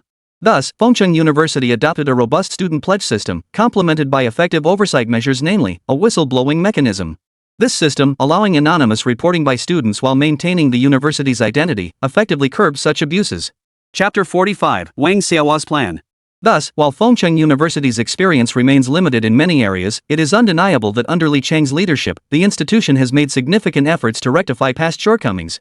Its regulatory frameworks draw extensively from renowned universities while being tailored to Fengcheng's specific context. Yet despite these efforts, many still held on to preconceived notions about Fengcheng University and traditional private institutions, subjecting it to unfavorable criticism. This weighed heavily on the faculty members preparing for this year's graduate admissions campaign. Most faculty members, however, have not let their disheartening feelings interfere with their duties. After all, Fengcheng University is currently in the critical phase of its admissions cycle, so everyone is diligently carrying out the tasks assigned by the university. Yet many harbored deep concerns. Such rampant rumors would inevitably undermine future enrollment efforts, fostering prejudice against Fengcheng University. Addressing this mounting public pressure became the immediate priority. Yet while many observe the situation, they can only fret privately. Since the new Vice President Wang Xihua took office, most opinions can no longer be submitted directly to the President's office through the university's internal system as before. Instead, all suggestions must first be forwarded to Wang Xihua. After he provides his handling instructions, Xinling's team in the President's office compiles and organizes the materials before submitting them to President Li Chang for review. This procedure was proposed by Wang Xihua shortly after his appointment and approved by Li Chang, as Li Chang had originally hired Wang Xihua as vice president to alleviate the pressure of handling all university affairs daily. It must be understood that Fengcheng University, encompassing 2 affiliated colleges, an affiliated hospital, and several units on the main campus, had quietly grown into a rather large institutional entity. Such a vast organization generated numerous matters requiring approval daily. Maintaining the previous system, where all approval authority was firmly held by Li Chang alone, was not ideal. After all, Li Chang's own capabilities were notably lacking in managing the university's day-to-day operations. He was acutely aware of his shortcomings and often mused about seeking guidance from prestigious institutions or experienced educators to enhance his administrative skills. As the university expanded, even with Wang Xihua handling most routine approvals, a significant portion of decisions still ultimately landed on Li Chang's desk. However, since Wang Xihua's arrival, Fengcheng University's internal management has indeed seen significant improvement. Possessing abundant energy and exceptional managerial skills, Wang Xihua handles matters with a level of seasoned professionalism distinct from Li Chang's approach. This has actually alleviated a great deal of pressure for Li Chang. The president's office had also evolved from a division overseeing routine affairs into an independent administrative unit. Under Xinling's leadership, it expanded its staff through internal transfers and external recruitment. This transformation meant the office was no longer merely a messenger service headed by Xinling, the president's assistant. Naturally, with the department's independence, Xinling's status rose accordingly. She transitioned from being the president's assistant to becoming the director of Fengcheng University's president's office. This position adjustment was approved by Li Chang, as Xinling's capabilities far exceeded his initial expectations. He had originally thought of her as little more than a figurehead. However, through continuous exposure to the university's diverse affairs, coupled with Fengcheng University's evolving operational demands and increasing workload, Xinling's professional capabilities have become evident. She has progressed from merely offering minor suggestions to providing Li Chang with valuable, constructive advice on numerous matters. This shift in capability is precisely the core reason Xinling is now qualified to serve as director of the president's office. Besides, who could resist having a beautiful director serve as their right-hand person? If he had to endure the sight of middle-aged assistants or directors day in and day out like before, Li Chang himself would likely find it unbearable. Regarding this matter, Wang Xihua had already formulated his own approach. He synthesized feedback and suggestions from various internal sources to propose a unified solution. In Wang Xiao's view, the external public opinion stemmed primarily from entrenched mindsets. Additionally, the prevailing perception of Fengcheng University was still stuck in its former incarnation as Fengcheng College. This was detrimental to the university's future development. If resolving this widespread public pressure could simultaneously shift the public's fixed impressions of Fengcheng University, it would be ideal. Consequently, Wang Xihua submitted a proposal to Li Chang outlining how Fengcheng University could leverage this public pressure to issue timely and reasonable explanations about campus affairs. This plan encompassed multiple angles: policy clarification, situation reports, root cause analysis, and the university's efforts to transform its circumstances, aiming to broadcast Fengcheng University's perspective to the outside world via the internet. Although Li Chang quickly approved the plan, Wang Xihua had successfully maneuvered him into a specific part of it. To achieve their goals more swiftly, leveraging Li Chang's status and Weibo account to disseminate information could yield superior results. Through previous incidents, Li Chang's Weibo following had surged to over 300,000 followers, garnering significant attention. This follower count far exceeded that of Fengcheng University's official Weibo account. This phenomenon was quite common across the entire nation of Huaxia. To many, a university's official Weibo feed often seemed dry and unengaging. It was rare for a university president to personally take charge of such an account, especially someone as young and inexperienced as Li Chang. Thus, a university announcement drafted by Wang Xihua and posted by Li Chang, arguably the most irreverent in history, was released. It immediately drew massive attention, with many netizens laughing out loud at its content. Chapter 46, Rapidly Going Viral. The announcement read something like this: recently, we've heard concerns that the benefits we offer to graduate students are too generous, potentially undermining educational equity. Upon hearing this, our university was thrown into a state of panic. Many faculty members grew alarmed and promptly reported the matter to our executive vice president, Wang Xihua. President Wang immediately relayed the news to our president, Li Chang. President Li, upon hearing this, fell into deep self-doubt. To this day, he still cannot fathom it. Could having money be a mistake? The above is an unofficial response from an unnamed temporary staff member at our university. Below is our university's official statement. Our university takes this incident extremely seriously and has actively convened internal discussions. We have repeatedly interviewed relevant personnel to investigate the specific causes. After thorough deliberation, we extend our sincere apologies to all prospective 2016 graduate students of Fengcheng University. We deeply regret the inadequate consideration in our admissions process and student treatment policies. Following deliberations between the Fengcheng University Graduate School and the President's Office, it has been decided that all prospective graduate applicants will be exempted from both application and examination fees, without altering the original admission requirements. This initiative aims to address potential educational inequities in our graduate admissions process. We take this matter seriously and have decided to offer prospective candidates a zero-cost application policy. We appreciate your interest in our university.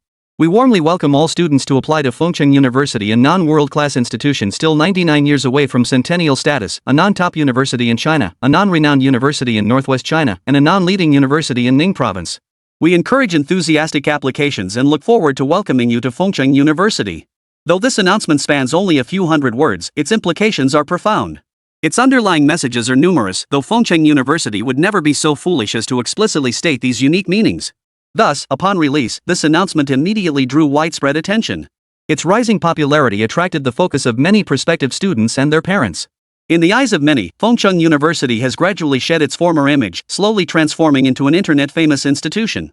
In China, where the internet is highly developed, gaining viral fame has been a significant boon for Fengcheng University. After all, it was previously just an obscure private independent college. Now, however, things are different. Although the school underwent restructuring, many people still don't know much about Fengcheng University. But this surge in popularity has brought it to the attention of a wider audience. Of course, Fengcheng University's online publicity strategy extends far beyond this.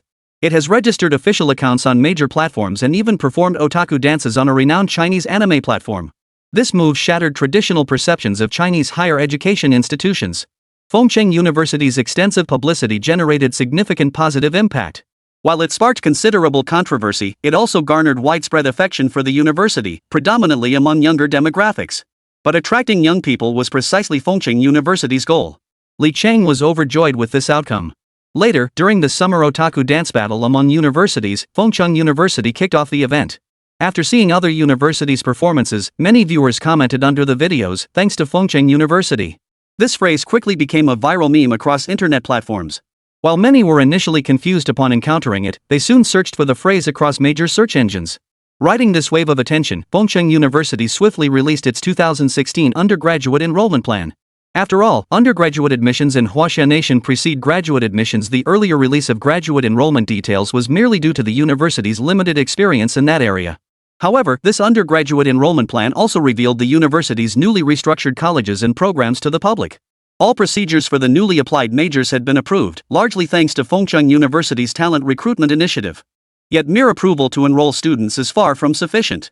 Crucial considerations include designing the curriculum for students' academic journey, selecting appropriate textbooks, and finalizing both the campus life experience and faculty assignments.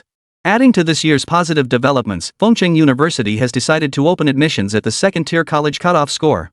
Certain majors have even introduced direct entry master's programs. Consequently, admission scores for some majors may approach or even surpass the first-tier college cutoff. Especially under Fengcheng University's dazzling array of financial aid incentives, many students have secretly resolved to enroll here. These comprehensive policy adjustments have instantly elevated the caliber of Fengcheng University's incoming student body. Such high-quality applicants are naturally excellent for the university, as superior student recruitment enhances competitiveness across multiple fronts. This is especially true given the dazzling array of specialized university competitions held annually across Huaxia Nation. Such competitions depend not only on institutional support and attention but also on the overall caliber of the student body. Academic performance is crucial, and without a strong foundation of talented students, even selecting the tallest among short candidates might struggle to match elite institutions. After all, those schools draw from a pool of students already vetted through the rigorous college entrance exam, their abilities already validated. What surprised everyone at Fengcheng University, however, was the unprecedented attention garnered by this undergraduate admissions announcement.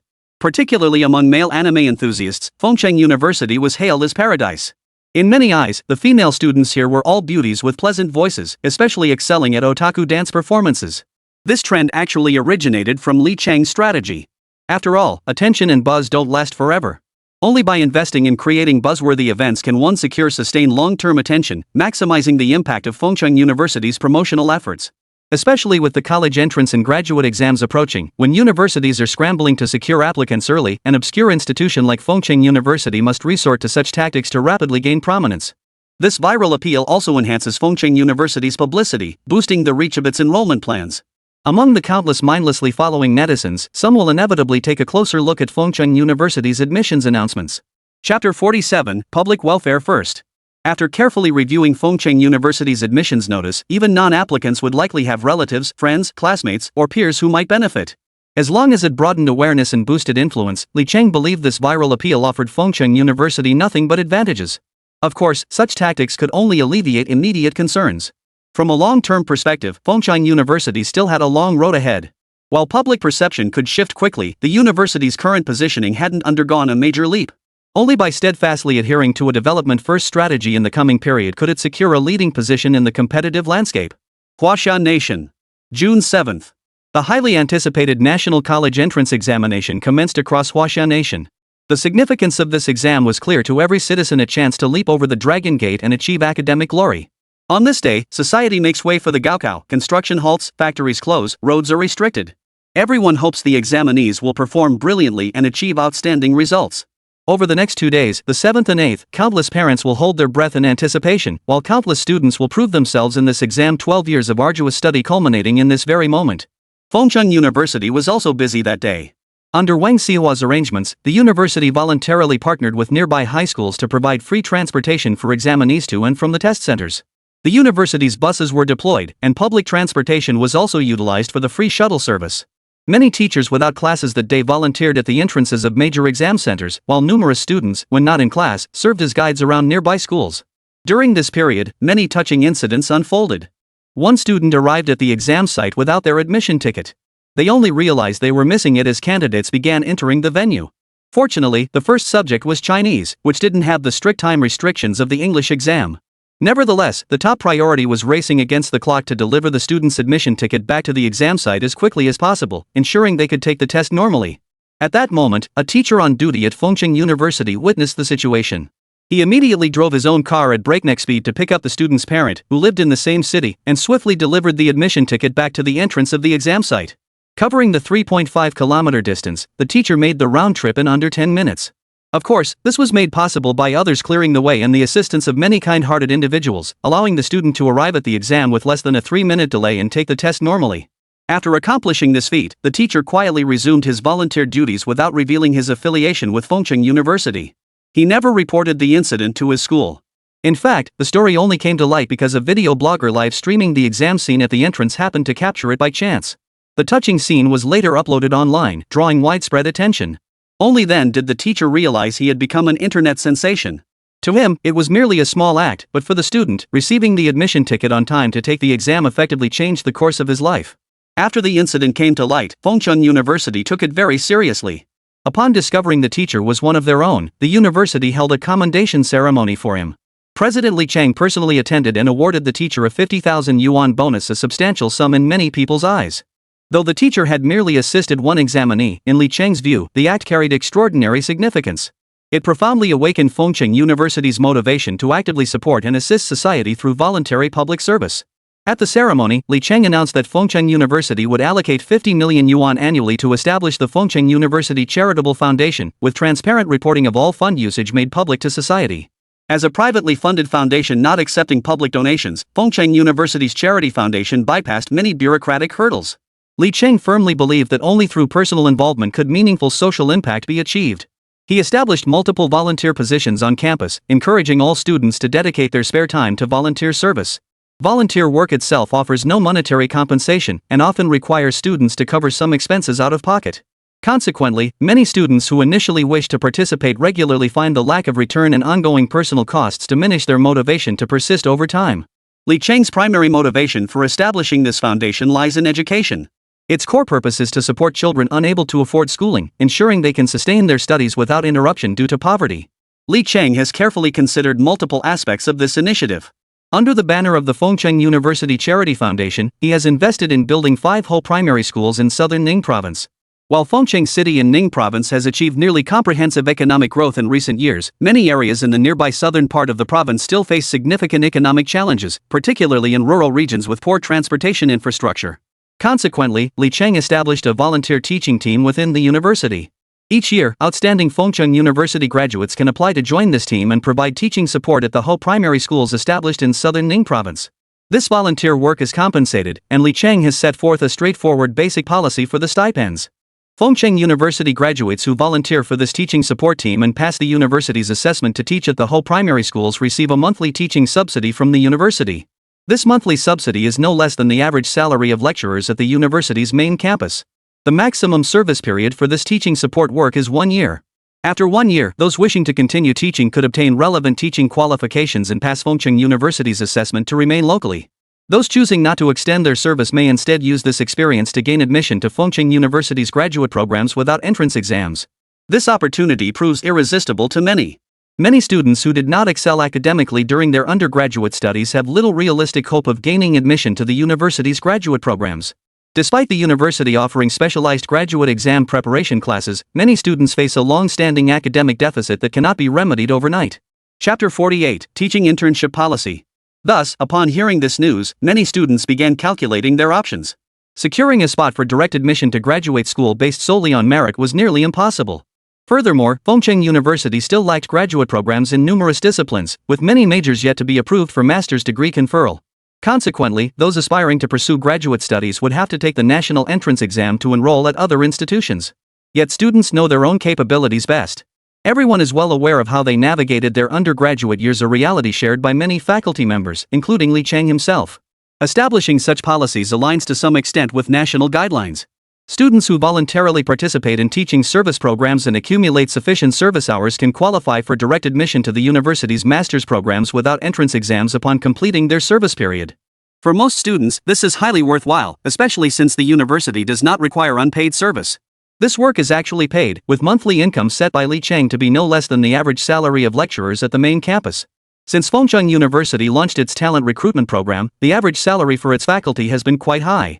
Shortly after announcing this policy, the university publicly disclosed the average salaries for teachers at all levels, with particular transparency regarding lecturer wages. Since lecturers' average salaries directly influence the average pay for students during their teaching assignments, the university's salary disclosure was eye-opening for many. The monthly salary for each lecturer at Fengcheng University comprises multiple components. First is the base salary for the position, which is already relatively high. Located in Fengcheng City, the provincial capital of Ning Province, the average monthly income in this city is around 4,000 yuan, and that figure represents the combined total of all monthly earnings. Yet, the base salary for all lecturers at Fengcheng University stands at a substantial 6,500 yuan per month, which is just one part of the package. The other major component is the Talent Recruitment Program subsidy. This subsidy aims to elevate the living standards of every faculty member, ensuring they receive compensation comparable to what they would earn in more developed cities, even though they are thousands of miles away. Thus, in a city like Fengcheng, they enjoy wages similar to those in coastal metropolises while benefiting from Fengcheng's lower cost of living, significantly enhancing their quality of life. Of course, this subsidy varies among teachers.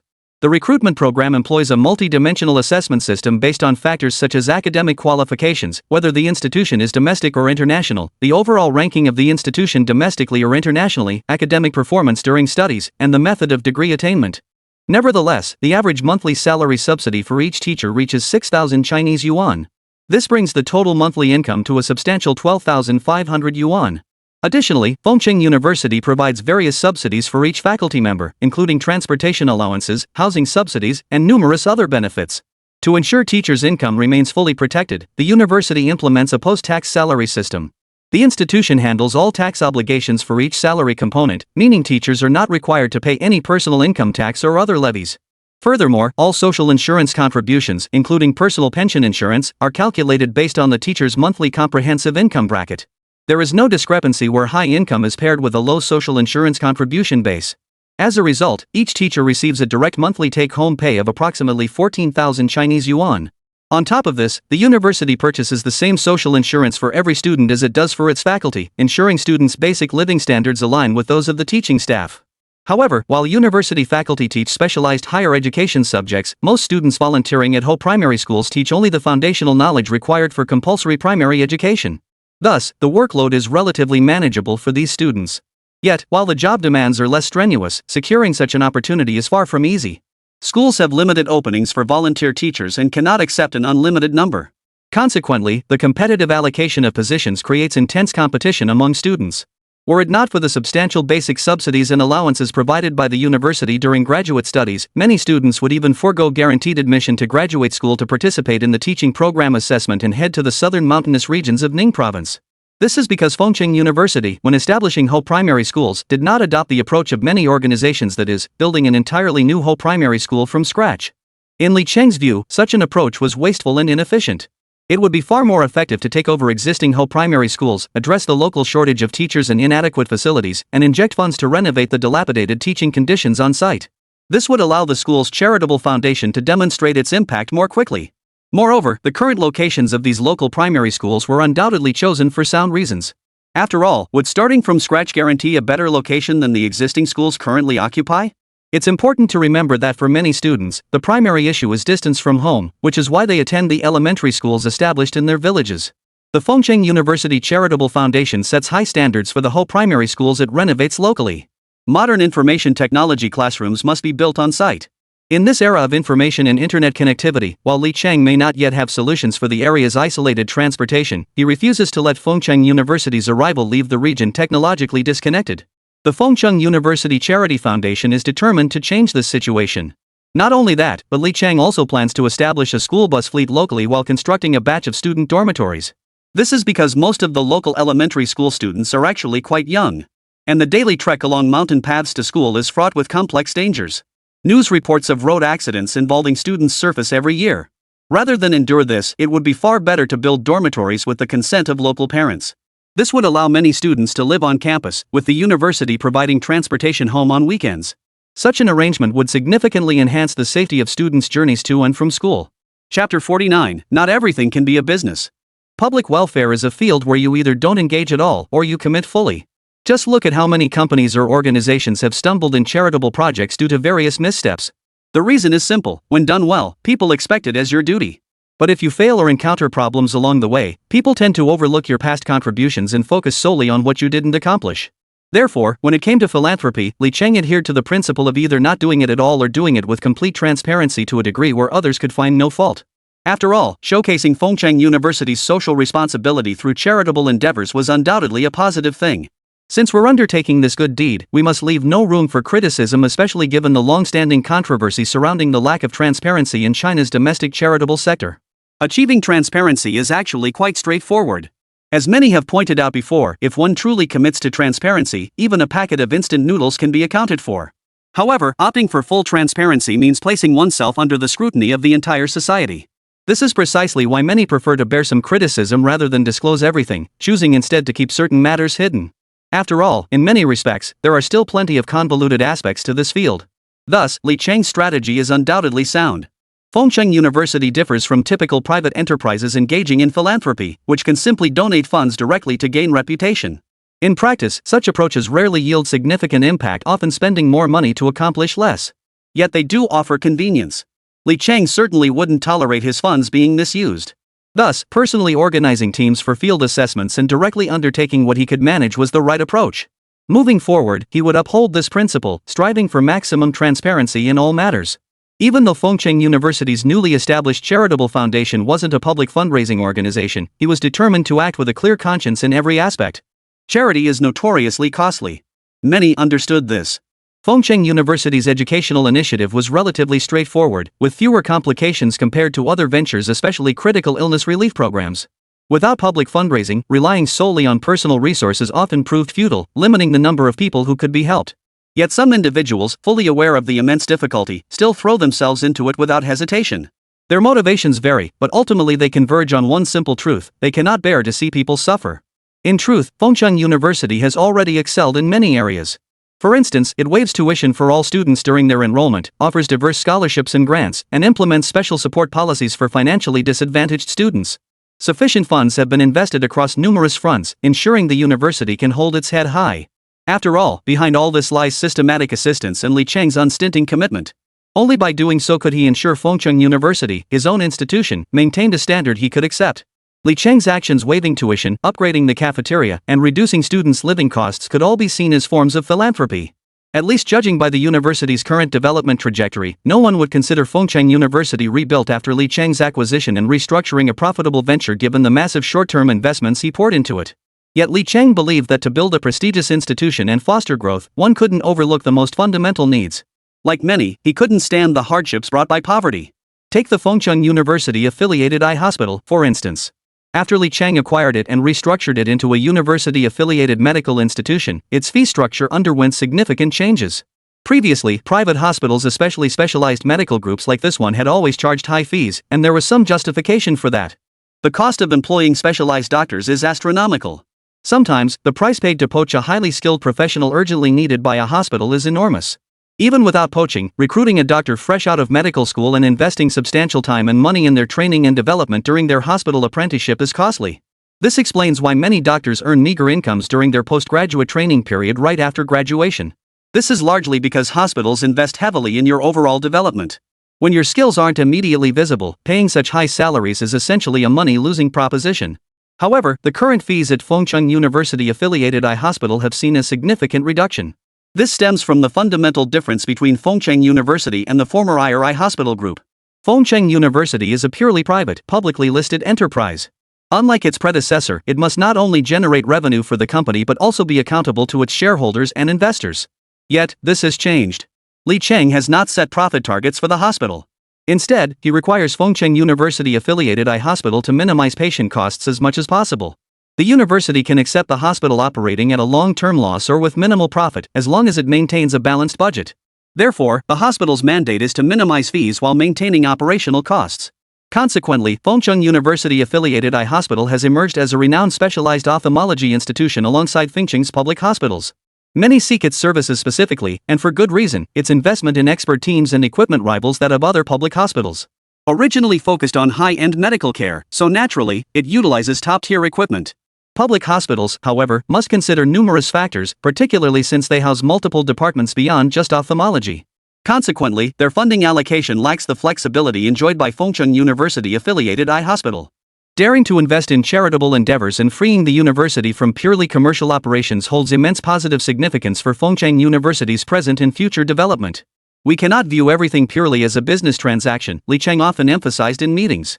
After all, many struggled to comprehend his approach, as most secretly kept their own mental ledgers. Fengcheng University currently had virtually no normal operating revenue, with income streams dwindling across the board. Conversely, monthly expenditures kept climbing. When the final tally came due, the numbers would certainly not look good. Chapter 50: Persistent Experimentation. The Fengcheng University Charitable Foundation commenced under Li Cheng's overarching vision. Preparing for this foundation required considerable effort from all parties involved, as the necessary procedures were numerous. After all, this wasn't a simple donation but a venture demanding hands-on commitment. Li Cheng himself invested considerable energy into this foundation. Until he could find a successor he trusted implicitly, he decided to personally oversee the foundation's operations. After all, entrusting many aspects to others prematurely still left him uneasy. The preparatory work for the foundation wasn't particularly difficult, but the paperwork involved such as establishment, registration, and capital verification proved quite troublesome. Therefore, it couldn't simply be put on hold, and the recruitment of personnel also needed to begin. Naturally, the university's publicity department jumped in, seizing this opportunity to deploy their promotional arsenal. After all, such a chance to showcase Fengcheng University's positive energy was rare, typically reserved for major developments or inaugurations worthy of headline attention. While the university's commitment this time wasn't insignificant, the 50 million yuan allocation might seem modest compared to its investments in other areas. Li Cheng had carefully considered the specific allocation amount, even consulting Wang Xihua for advice. Unlike investments in campus construction that yield tangible returns, charitable endeavors are long-term, non-profit pursuits where immediate results are rarely visible. After all, the university currently faces numerous pressing financial needs across various departments. Nevertheless, advancing this cause also unlocked system rewards. Ding! Congratulations, host, on achieving the hidden achievement Philanthropy First. Reward, 1 billion huaxia coins. During the school's development phase, notifications of such system achievements arrived in a steady stream. The system had undergone a silent, default upgrade, transforming it beyond recognition from its original form. Previously, tasks were randomly triggered based solely on Li Cheng's decisions. This approach, however, had a drawback. If Li Cheng neglected certain developments, he faced no significant penalties. But things are different now. If Li Cheng doesn't focus on developing the school, he naturally won't achieve his goals. And if he can't achieve those goals, he won't secure the subsequent funding needed for the school's development. Therefore, Li Cheng must explore various avenues and strive for the school's betterment. After all, Fengcheng University's progress is heavily reliant on the system's support. Without sufficient funding, campus development is simply out of the question. The policies established by the university would also be impossible to implement. Only with ample financial reserves can the school develop effectively. Thus, after the system's transformation, Li Cheng began exploring diverse avenues. The system no longer explicitly reveals which achievements constitute the correct developmental path it deems essential for the university. If it did, wouldn't that simply pave the way for Li Cheng? If that were the case, Li Cheng's role might become less significant. The system could simply follow a predetermined path. However, by concealing the conditions for triggering achievements, it undoubtedly requires Li Cheng to make sound decisions and exercise greater caution in all aspects of governance. The step into philanthropy was undoubtedly correct. The system's successful triggering of the hidden achievement clearly demonstrated its recognition of Li Cheng's actions. This undoubtedly gave Li Cheng greater self-affirmation and further solidified the university's resolve to pursue philanthropic endeavors with even greater determination in the future. Yet smooth sailing was never guaranteed. Fengcheng University now stood squarely in the public spotlight, every move scrutinized. All eyes were fixed on its trajectory. For a prestigious institution, excellence was expected as a given. Any misstep would inevitably invite criticism. Li Cheng had prepared extensively for this initiative. Whether recruiting recent Fengcheng University graduates for teaching assignments or organizing experienced faculty members to lead volunteer teams, every decision required careful deliberation. However, initial support for these efforts was available. Fengcheng University's administrative staff had grown significantly as the institution expanded its organizational structure, requiring more personnel. Many had been dismissed during the university's restructuring. This staffing initiative began after Wang Xihua assumed responsibility for the university's daily management. Wang Xihua was exceptionally capable and visionary. Unlike Li Cheng, who tended to be more lenient when tasks delegated to subordinates remained unresolved for extended periods or failed to yield satisfactory outcomes, Wang Xihua would personally intervene to investigate the causes. His inquiries revealed that numerous individuals had infiltrated the university's administrative ranks, relatives of former college leadership, friends of board members, and similar connections dating back to the Fengcheng College era. These individuals generally lack the capabilities required to meet the talent demands of Fengcheng University's ongoing development. Wang Xihua found this unacceptable. After consulting Li Cheng, he proceeded to dismiss them outright. Wang Xihua's approach was undeniably forceful, sparking discontent among many. Yet while dissatisfaction lingered, the undeniable reality was that these individuals simply lacked the capabilities required by Fengcheng University's current standards. Thus, their removal was a natural consequence. Nevertheless, this transition represents an inevitable growing pain for Fengcheng University. Since those dismissed were individuals who failed to meet standards, the impact on the institution remains limited. Had the university continued to overlook these shortcomings and retain them in management roles, it would have invited far greater complications down the line. In essence, these individuals embody the phrase unworthy of their position. The former Fengcheng College had no ambition beyond profit-making, merely maximizing earnings within regulatory limits. But that approach is no longer viable. Development is now Fengcheng University's primary mission, rendering the old mindset obsolete. Chapter 51, Campus ID Card. Li Cheng found himself in a state of deep conflict regarding whether to implement sweeping changes to the university's internal management team. On one hand, the institution currently operated smoothly across all fronts. As programmers might say, regardless of how many bugs it contained, as long as it ran, it was good code. Yet this logic clearly doesn't apply to university administration. Fengcheng University now boasts dozens of administrative departments and subordinate units. After establishing branch departments at the main campus, the administrative building's office space has become severely inadequate. The primary reason this situation hadn't previously arisen was that many departments still operated out of academic buildings. However, as the university continues to expand, numerous departments can no longer function effectively within the teaching facilities of their respective schools. Therefore, if a new administrative building cannot be constructed in the near future, the university must explore internal solutions. Key considerations include how to redistribute responsibilities, streamline departments, and delegate as much work as possible back to the respective secondary colleges. This presents a significant challenge worthy of careful deliberation. After all, the university's current growth trajectory is evident to all. And behind this rapid progress lies unimaginable pressure borne by many faculty members. Under these circumstances, deficiencies in the university's management system have led to numerous instances of unfairness in work distribution. Setting aside differences in workload based on position, many faculty members in certain roles lack sufficient authority to take action, making it difficult for them to be effective. Often, when issues arise, they are reported in batches based on urgency and then neglected. These educators lack sufficient tools to handle such matters effectively. On one hand, they are constrained by insufficient authority to leverage their capabilities for resolution. On the other, some teachers hold positions that prevent them from making final decisions on many issues. However, if problem solving merely involves endless passing the buck, constantly escalating issues from lower to higher levels, this inevitably piles greater and heavier workloads onto senior school administrators. Such a system not only hinders operational efficiency but also prevents leaders at all levels from freeing up time for more productive tasks.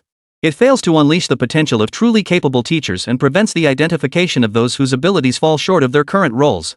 Therefore, a thorough overhaul within the university is imperative. Only by reassigning personnel up and down the ranks based on actual circumstances, promoting the capable and demoting the mediocre, can we better stimulate the work enthusiasm of many teachers in their respective positions. The existing system was directly inherited from Fengcheng College's era. It must be acknowledged that when Fengcheng College was still operating without restructuring, this system functioned adequately. However, the situation has changed significantly since the restructuring. Fengcheng University is undoubtedly undergoing continuous development. Ever since Li Cheng joined the institution, the campus has witnessed new developments and transformations every single day. Following the merger with Fengcheng University's affiliated Finance and Economics Vocational College, the university resolved its internal expansion land constraints. Construction sites behind the main campus operated around the clock, with new projects constantly breaking ground and completed ones being put into use, including extensive installations of smart devices. The year 2016 marked a unique turning point. That year, the Internet of Things began gradually transforming the lives of households across Huaxia Nation. More internet technologies were integrated into buildings, and Fengcheng University spared no expense in launching large-scale IoT renovation projects. It established campus servers and built a cloud data center on campus. While this data center was, in a sense, more like a leased facility requiring substantial annual payments to the relevant cloud computing service providers, this development has enabled Fengcheng University to continuously update cutting-edge scientific technologies and integrate them into campus life. This allows more students to experience innovations unavailable even at renowned coastal universities, despite the campus's location in Ning Province, a remote northwestern frontier. In this regard, Fengcheng University has excelled. Where does this manifest? As the campus IoT transformation project advances, student ID cards have been completely replaced. The old paper IDs were collected and replaced with a new campus card featuring a chip based on near-field data transmission technology. Unlike the pseudo all-in-one cards used at many other schools, this card is a true all-in-one solution. Fengcheng University collaborated with specialized enterprises to customize its functions and partnered with Ning Province Bank to issue it. It incorporates all the features of a standard bank savings card, including savings and spending capabilities. With this card, you can access all campus functions seamlessly. This exclusive campus bank card, jointly launched by Fengcheng University and Ning Province Bank and customized by a coastal high-tech enterprise, fundamentally differs from most schools' co-branded student savings cards. For instance, within Fengcheng University's campus, this student card grants unrestricted access through turnstiles. Of course, access methods also include cutting-edge technology facial recognition entry. Facial recognition offers faster access, but the campus isn't exclusively for students and faculty. Occasionally, external personnel seeking entry without proper authorization must park at the temporary lot near the gate and walk in. Entry requires either facial recognition or card swiping. Only those granted school permission can obtain temporary access passes from the security office at the entrance. While this system presents some logistical challenges, it significantly reduces campus security burdens and largely prevents unauthorized individuals from easily infiltrating the campus. Student and faculty cards are issued together. The school also provides customized cards for all on-campus staff, extending even to off-campus procurement personnel who regularly deliver goods to the cafeteria. However, these individuals still undergo identity verification before entry, with strict limits on daily access. Temporary visitors must register at the security office before entering the campus. Chapter 52: What kind of gift? The diverse array of identity verification systems at campus entrances was undoubtedly the right decision. While such measures required significant financial investment, Li Cheng wholeheartedly endorsed them. They effectively prevented numerous incidents, unlike other provincial universities where off-campus individuals had infiltrated campuses for illegal activities like theft or unauthorized sales. This greatly enhanced campus security. Students experienced minimal disruption as Fengcheng University expanded its existing gates and added numerous turnstiles. Even during peak dismissal hours, students could exit the campus in under 10 seconds. The campus card's functionality extends far beyond these basic services. It enables access control, cafeteria dining, bathhouse access, library book borrowing, returning, study room entry in academic buildings, purchasing items from campus vending machines using stored value, and boarding campus buses. This convenient campus card significantly reduces students' heavy reliance on mobile phones in daily life, alleviates the inconvenience caused by using different campus systems, and provides students with greater convenience. Should a campus card be lost, students can immediately report it as lost via the Fengcheng University Campus Life mobile app. This app, designed specifically for the card, allows students to top up their card balance directly from their phone. While the campus card functions as a bank card, on-campus transactions require a separate top-up via the app. This measure prevents significant financial losses that could occur if a lost card is not promptly reported and replaced. Recognizing this risk, Fengcheng University has partnered directly with insurance providers to offer specialized coverage against accidental loss or fraudulent use of bank cards. This demonstrates the university's commitment to safeguarding student funds. Beyond security, the card serves multiple functions. Student subsidies are disbursed through it, while faculty salaries and institutional grants are settled via the same bank card. By mid-June, college entrance exam results began rolling out across many provinces. Inspired by Fengcheng University's internet-based promotional strategy, numerous institutions followed suit, even launching collaborative campaigns with multiple schools to boost visibility and intensify recruitment efforts. Fengcheng University's promotional efforts proved no less impressive than those of its competitors. Having accumulated substantial experience through multiple online video and graphic campaigns, the university also hosted several on-campus creative advertising contests. By offering cash prizes and awards, these contests attracted a flood of submissions from students. Among these submissions were particularly novel works and ideas, showcasing the cutting-edge concepts that students could conceive. This effectively projected Fengcheng University's image as open, forward-thinking, technologically advanced, and academically rigorous to the public. Many students online even commented, "Is it too late to transfer from Tsinghua to Fengcheng University now?" Such remarks undeniably showcase the university's unique developmental achievements across multiple fronts. Since Li Chang arrived to restructure Fengcheng University, its pace of progress has never slowed. The university's management system reform is actively soliciting input from all campus stakeholders. Off-campus, Li Chang has dispatched a dedicated government-funded research team, led by Wang Xiaohua's appointed representative, to examine the internal management practices of numerous renowned top-tier institutions across China. This effort aims to absorb exemplary management experiences that can inform Fengcheng University's current internal management transformation. This open and progressive approach by Fengcheng University has undoubtedly surprised many. With its rapid and continuous transformation, numerous students have quietly set their sights on Fengcheng University as their preferred choice after the college entrance exams. Aspiring students flood the university's official Weibo account daily with comments and messages. 100 days of hard work. I want to get into Fengcheng University. Sorry, I've already passed the first tier cutoff. I will get in. You weep in Cambodia, while I shiver indoors at Fengcheng University. Don't ask why summer feels so bitter. Fengcheng University's custom GRE-branded variable frequency ultra-low temperature air conditioners chill to 12 degrees. In youth, I didn't know Fengcheng's worth. Now I weep while clutching my Tsinghua admission. The significant hardware upgrades have undoubtedly amplified the university's appeal to this cohort of freshmen. This generation comprises young people with strong convictions and ideas.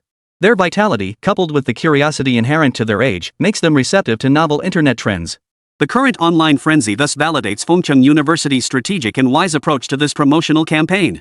Moving forward, campus recruitment efforts must leverage both the novelty of this viral university approach and the institution's core strengths in academic research and program development. This dual strategy will attract more specialized talent to Fengcheng University, retain outstanding graduates, and cultivate a cohort of newly enrolled high-caliber researchers to advance their work. Producing more specialized academic achievements will comprehensively elevate the university's overall standing. This approach will determine the university's future healthy development trajectory. If one were to describe Fengcheng University today with a single adjective, it would undoubtedly be thriving. With the arrival of mid-June, the university's 11th cohort of students welcomed their graduation ceremony and degree conferment. Li Chang invested considerable effort into this graduation ceremony, as did nearly everyone involved. Although Fengcheng University's restructuring had only occurred a few months prior, this cohort represented the university's first truly authentic graduates. Given this significance, the importance placed on the ceremony was undeniable.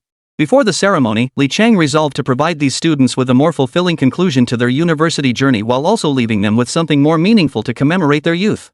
The tradition of presenting graduates with university-customized gifts has long been established at many institutions across China. Each year, items like engraved student seals or university-branded collaborative products are distributed. Such gifts serve a dual purpose, but more significantly, they greatly enhance graduates' sense of belonging. Possessing a memento of their university years often fills them with fond memories decades later, allowing students to feel their alma mater is imbued with genuine warmth and humanity. Chapter 53, Graduation Ceremony and Alumni Association. Li Chang had pondered this matter extensively. Specifically, what kind of graduation gift would hold the most meaningful significance for the students? After careful deliberation, he decided to complement the tangible commemorative gifts with an even more meaningful gesture. June 20, 2016, Fengcheng University Auditorium. Here, all graduating students gathered. The total number of graduates this year was approximately 3,000, and with faculty and staff participating in the ceremony, the total attendance approached 4,000. This scale presented unprecedented logistical challenges for managing the venue. Yet it also reflected the university's profound dedication to this inaugural graduation ceremony since its restructuring. The meticulous effort invested was evident throughout the venue. The auditorium had been thoughtfully decorated to evoke the solemnity of the occasion, and Fengcheng University ensured no element present at other institutions' ceremonies was overlooked. As Li Chang and the university leadership slowly entered the hall after all faculty, staff, and students had taken their pre-assigned seats, the national anthem of Huaxia Nation began to play.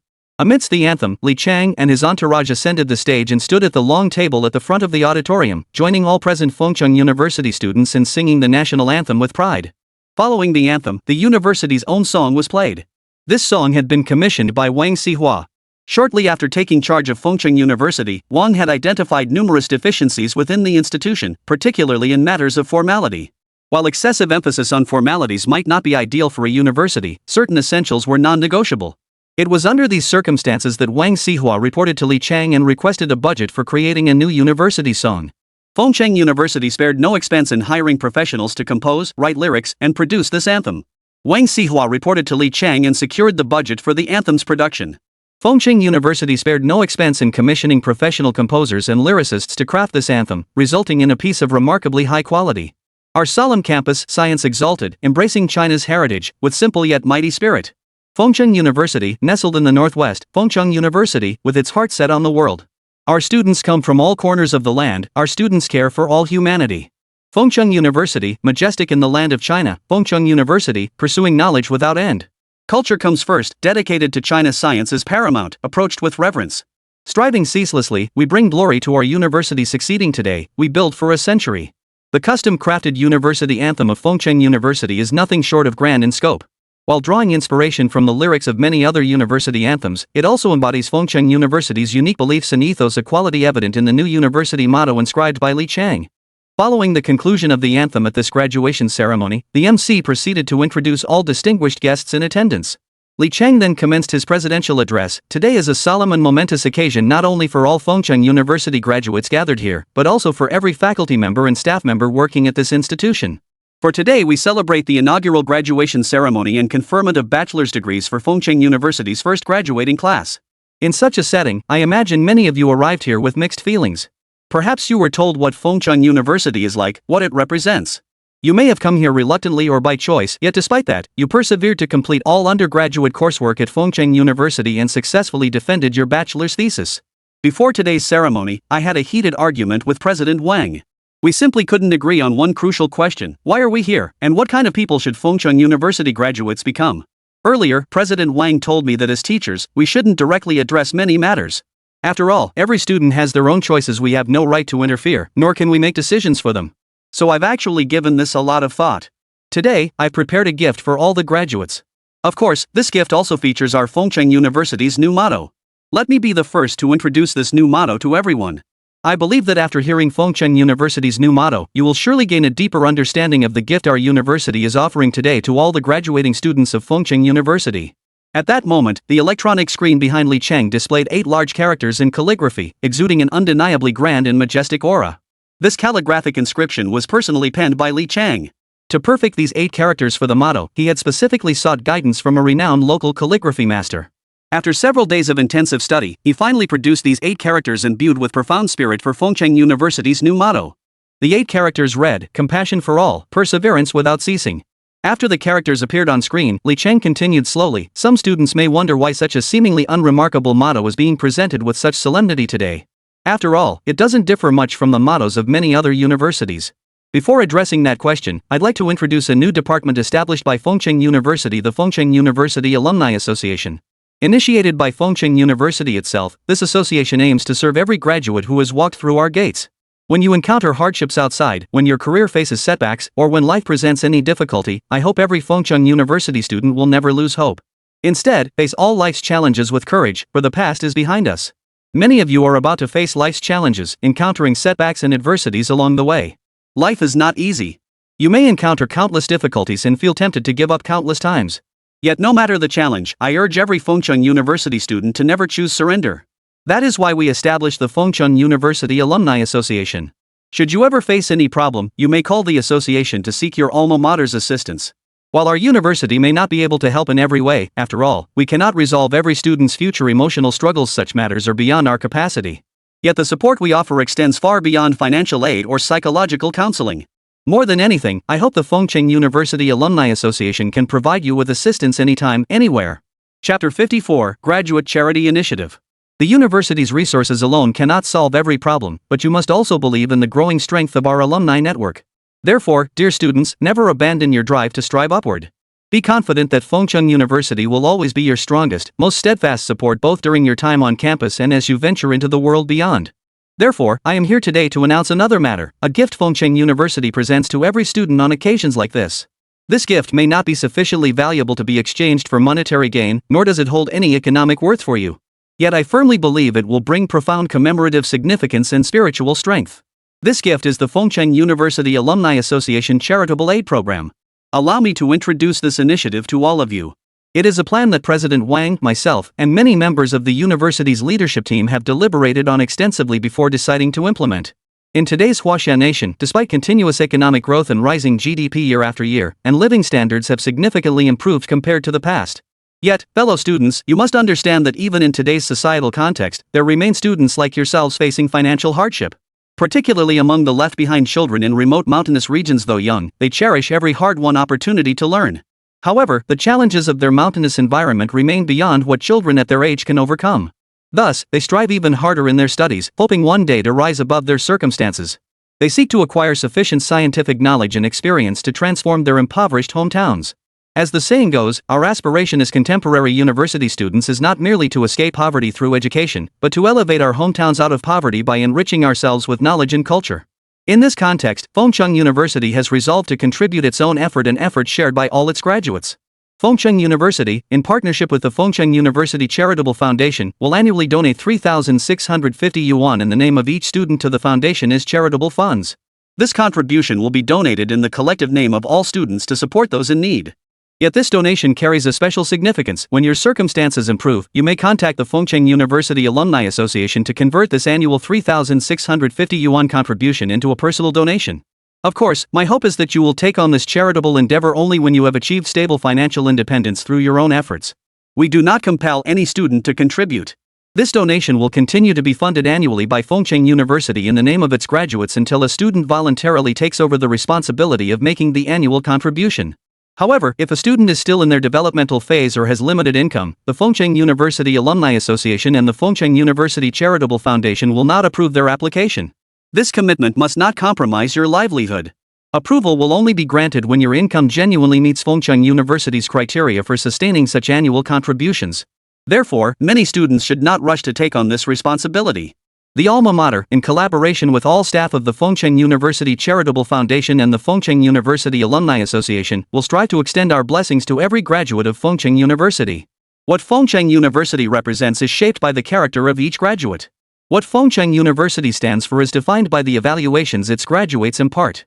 External assessments or self-evaluations hold no true meaning.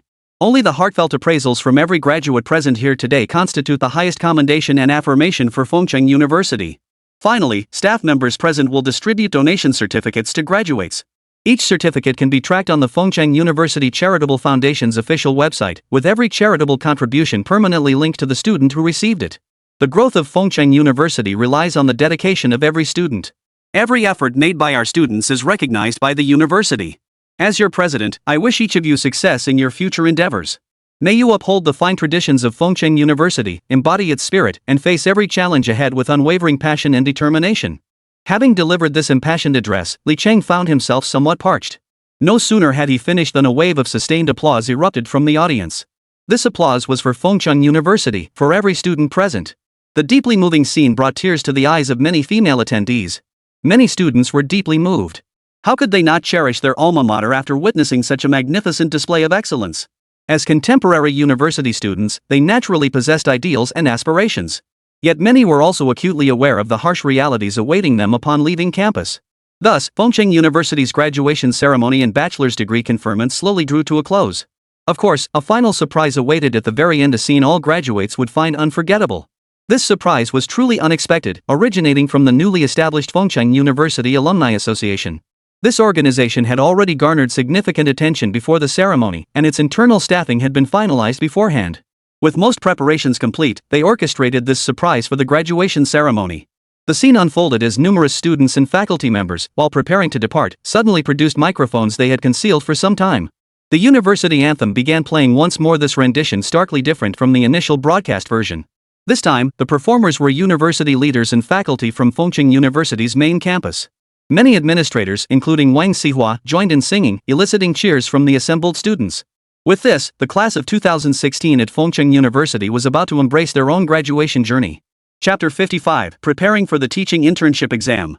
Although Fengcheng University's graduation ceremony had concluded, the students did not immediately leave campus. The university's official graduation date was set for the end of June, as many students from specialized programs still needed to take various school-organized examinations during this period.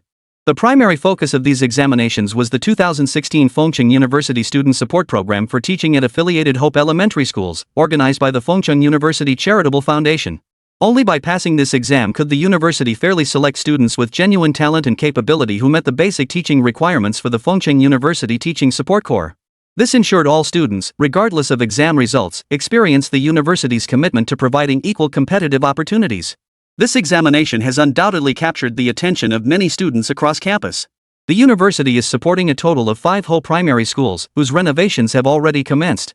However, these facilities cannot be put into immediate use due to the ongoing summer vacation. Students who pass the examination will travel to their assigned whole primary schools to begin teaching once renovations are complete. The exact start date will be determined by the end of the local summer vacation. Typically, this occurs before September. Nevertheless, conducting the exam now is not premature, as this selection process encompasses not only a foundational skills assessment, the written test, but also a practical skills evaluation, the teaching demonstration. This demonstration exam bears some resemblance to the interviews conducted during the recruitment of special position teachers in Huaxia Nation. However, these interviews are held internally within Fengcheng University. So the requirements for students aren't exceptionally high. After all, there aren't many majors within the university directly related to teaching. Among existing majors, those in foundational disciplines may have a slight edge, such as English majors applying for English teaching positions or Chinese language and literature majors pursuing Chinese teaching roles. Students with closely related majors hold a distinct advantage. Additional points are also awarded, like a percentage bonus on the written exam for students from economically disadvantaged backgrounds. To ensure relative fairness, verification of these conditions is quite rigorous. However, Fengcheng University adopts a flexible approach to assessing financial hardship, moving beyond rigid policy interpretations. While official poverty certification from Huaxia or local authorities is most effective, to avoid situations where the state deems you poor a wealth that the state deems you possess, students may also apply for a pre-exam pledge system with post-exam verification. The university will conduct verification based on the relevant situation explanation, including methods such as on-site investigation or requesting assistance from the local government to verify the proof.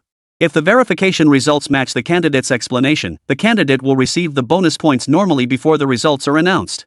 However, if the actual situation does not match the situation described in the documents submitted to the university, the candidate's exam results will be invalidated. Therefore, many students exercise caution when submitting applications for these bonus points, a practice that helps minimize the potential for fraud in this examination. Although the conditions for this teaching assignment are relatively challenging, such hardship is relative. Compared to urban areas like Fengcheng City, the working environment is certainly not ideal, given objective factors like transportation difficulties and other local disparities. However, absolutely extreme hardship does not exist. Fengcheng University ensures all participating students receive adequate basic living support. Renovations to affiliated whole primary schools incorporate improvements for teachers' working and living conditions, including upgraded office facilities and enhanced accommodation solutions. Consequently, despite the relative remoteness, working there won't feel like an exceptionally grueling assignment. This makes the teaching positions highly sought after. Many students initially braced themselves for extreme hardship when the policy was announced, but most were decisively swayed by the favorable conditions Fengcheng University offers its teaching volunteers. After all, who could resist such high-paying, high-benefit teaching opportunities within Ning Province? While Fengcheng City's average monthly wage hovered around 4,000 yuan, these teaching volunteers received approximately 14,000 yuan in monthly subsidies during their service period. Additionally, they were eligible for direct admission to the university's graduate programs upon completing their one-year teaching commitment. These benefits significantly boosted student enthusiasm. It's worth noting that since the restructuring, Fengcheng University's faculty salaries have consistently ranked first in the city. Without exaggeration, were it not for the concerns many surrounding school teachers have both about the repercussions of switching jobs and the perceived prestige and stability of retaining their current positions, most educators would find it hard to resist such lucrative offers. Even with these reservations, since Fengcheng University launched its billion-yuan talent recruitment initiative, many educators from neighboring institutions have turned their attention to Fengcheng University. Although Fengcheng University lags significantly behind their current employers in both specialized academic rankings and overall institutional strength within China's academic sphere, the allure of Chinese currency has persuaded numerous teachers to make the direct move. Solving housing issues while securing such generous compensation, why wouldn't they? Of course, many faculty members remain deeply tempted by Fengcheng University yet are constrained by institutional staffing regulations. Upon joining most public universities, these educators receive the benefit of secured teaching positions within the system while simultaneously signing employment agreements stipulating minimum service periods. Consequently, many young, highly qualified teachers newly appointed to universities find themselves filled with regret. Yet this remains an unalterable reality. They console themselves that their current positions appear enviable to outsiders, or that Fengcheng University's overall standing still falls short of theirs. But any discerning observer can see that despite Fengcheng's current obscurity, in this era where money speaks louder than reputation, sustained financial investment will inevitably propel it past them sooner or later. Chapter 56, A Major Incident. Preparations for the examination gradually unfolded through internal coordination across the university. To ensure absolute confidentiality in question formulation, Fengcheng University adopted security measures similar to those used in China's national college entrance exams. Once selected, the teachers tasked with creating the written test questions for this teaching support selection process were collectively isolated in an office on campus to begin their intense work. The task of creating these exam papers was a serious undertaking. But how could the written test effectively assess students' teaching abilities? The questions needed to evaluate not only their foundational skills in core subjects but also their knowledge of obscure, specialized topics relevant to elementary education. Such design also aimed to differentiate student performance, identifying those with more comprehensive knowledge reserves through the foundational written screening. This foundational written exam is inherently a general assessment. Consequently, the test will not feature extensive direct evaluation of students' teaching abilities in subjects like Chinese, English, or mathematics. Instead, it primarily assesses and screens candidates based on a broad range of fundamental comprehensive competencies. Regarding the assignment of teaching subjects for students during their local teaching placements, Fengcheng University effectively addresses this through its interview and teaching demonstration evaluations. Subject assignments are determined primarily by students' self-selected preferences after passing the written exam, supplemented by their academic majors. Practical exam scores also influence placement. Lower scores may lead to assignments in supplementary subjects. For instance, if your written exam score falls significantly below the average of students selected for teaching major subjects, you may only choose alternative subjects like elementary science or moral education. After all, students who pass such foundational written assessments covering dispersed knowledge points already possess the overall competency required for teaching in rural areas. Therefore, rankings alone cannot determine placements. A comprehensive approach is essential. The goal is to select students who genuinely meet the requirements while ensuring all qualified candidates can fulfill the demands of teaching in rural areas. However, even after passing both the written exam and the interview teaching demonstration, students cannot be directly assigned to positions. They must undergo a 1-month on-campus training program. Since this coincides with summer break, organizing the training during this period is ideal. While some cafeteria staff may not get vacation time, the university will continue paying their regular salaries and provide appropriate overtime compensation. Of course, not all students who pass the assessments and enter training will necessarily complete it successfully. Fengcheng University conducts multiple evaluations throughout the training period. Students who repeatedly skip sessions or fail to comply with training regulations will have their teaching volunteer qualifications revoked. Their spots will then be filled by alternates from among the students who initially passed the interviews, with the selection process restarted proportionally. This comprehensive decision stems from meticulous planning by faculty across multiple university departments. The full proposal is far more detailed and thorough, specifying precise requirements for the entire selection process, including examination schedules. Applicants must meet certain criteria, such as having no disciplinary records during their academic tenure, and must not have any outstanding coursework requiring retakes or make-up exams. Students currently failing or repeating major courses will have their graduation certificates deferred. The Academic Affairs Office of Fengcheng University will report such cases to the university for review and approval before any deferral is granted. Such circumstances would inevitably impact their teaching service. Moreover, if their academic proficiency is insufficient for graduation, the university would be reluctant to trust them with the capability to pass this assessment. After all, this evaluation serves not only as a selection process for the teaching service group but also as a screening for the subsequent admission to Fengcheng University's graduate program without entrance exams.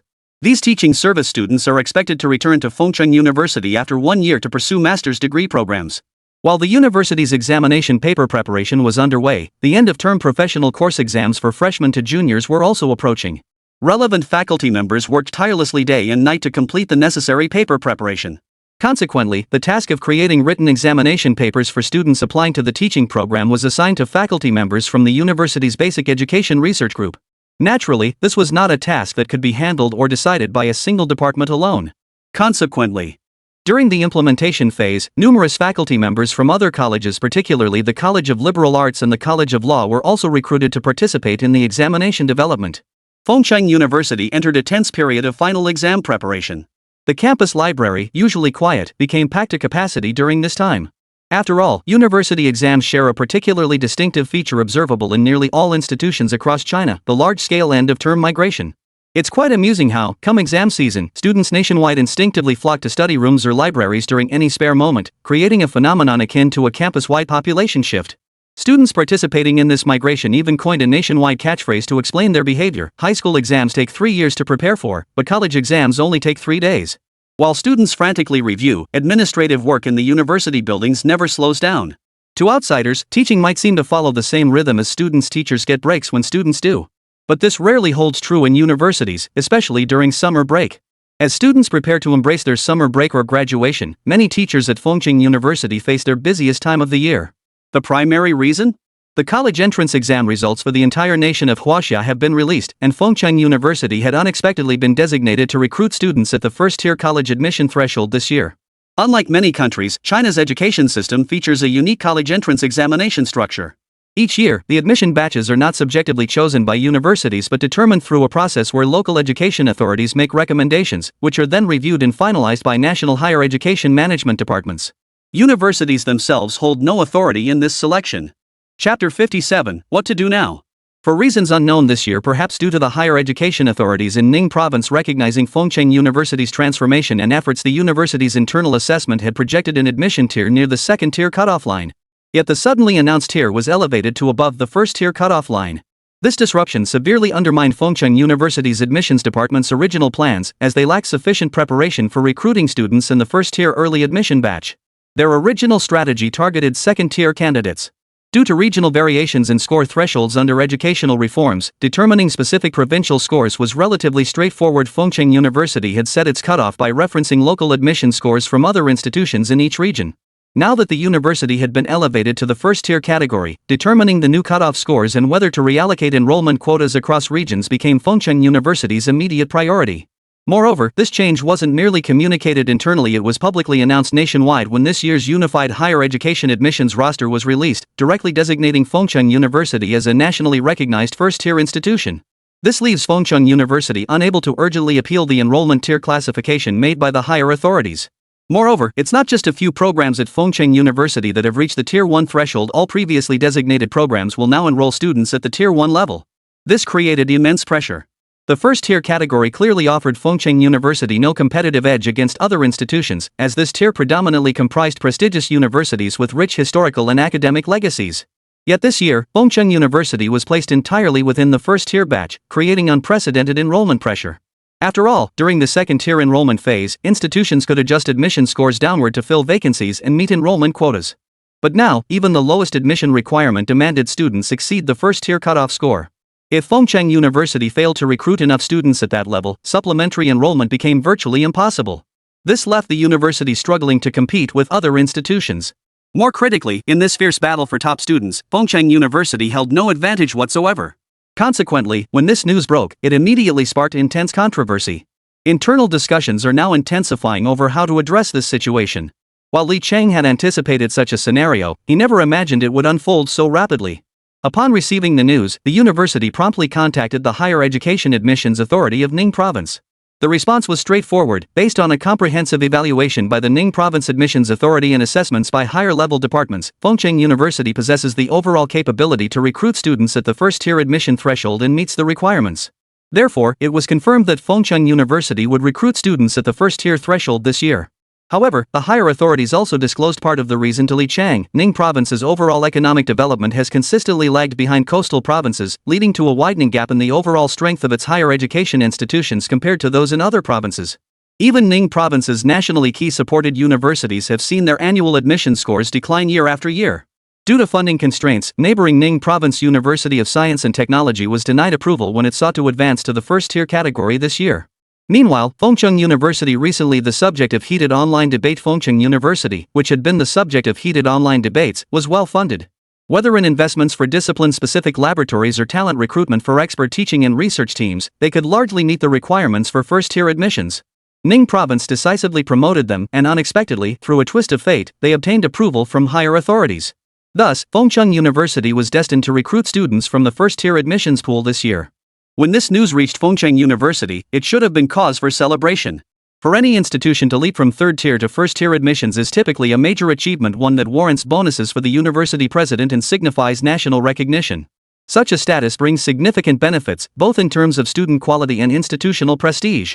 But those within the institution knew its true state.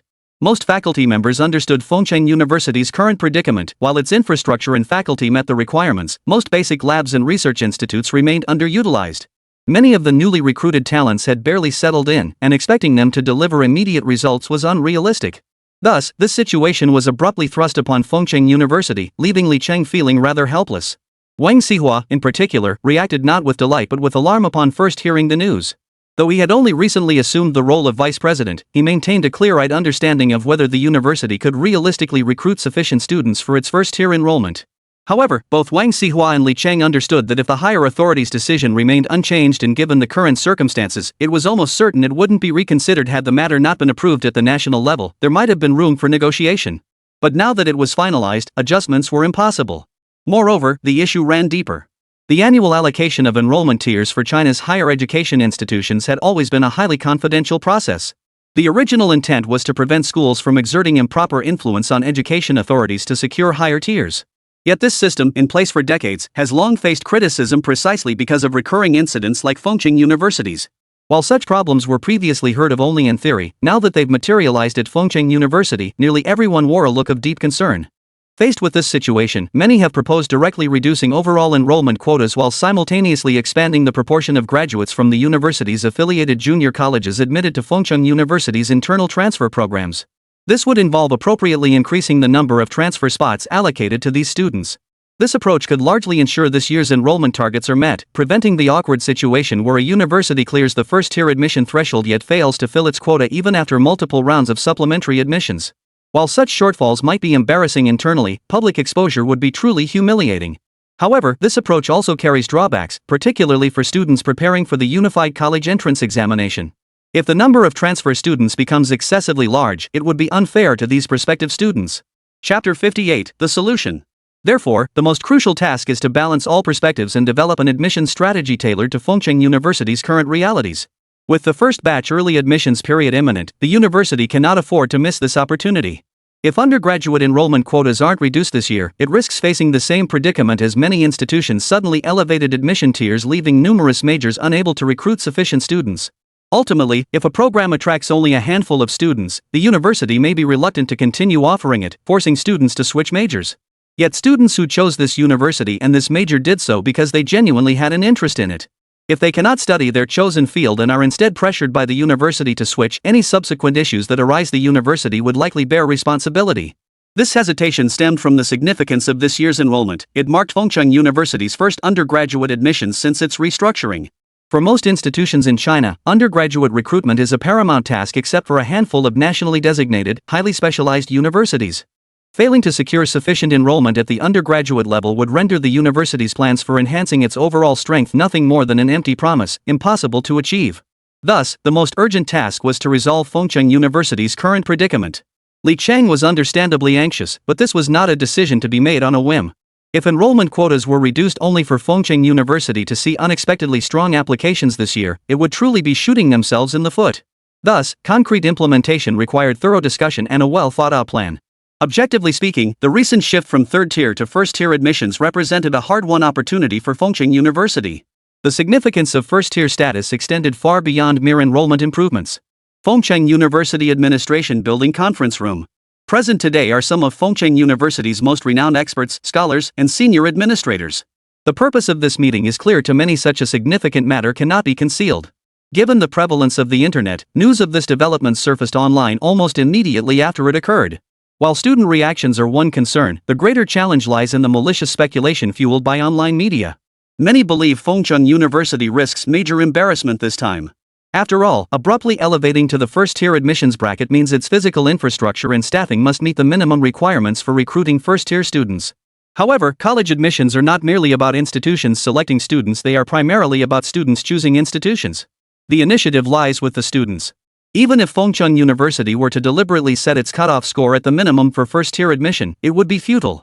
For many students, if their traditional perceptions of Fengcheng University remain unchanged, and if no other institutions are willing to admit them, the vast majority of students would likely prefer to retake the exam the following year rather than enroll in Fengcheng University, which they perceive as offering no prospects for advancement.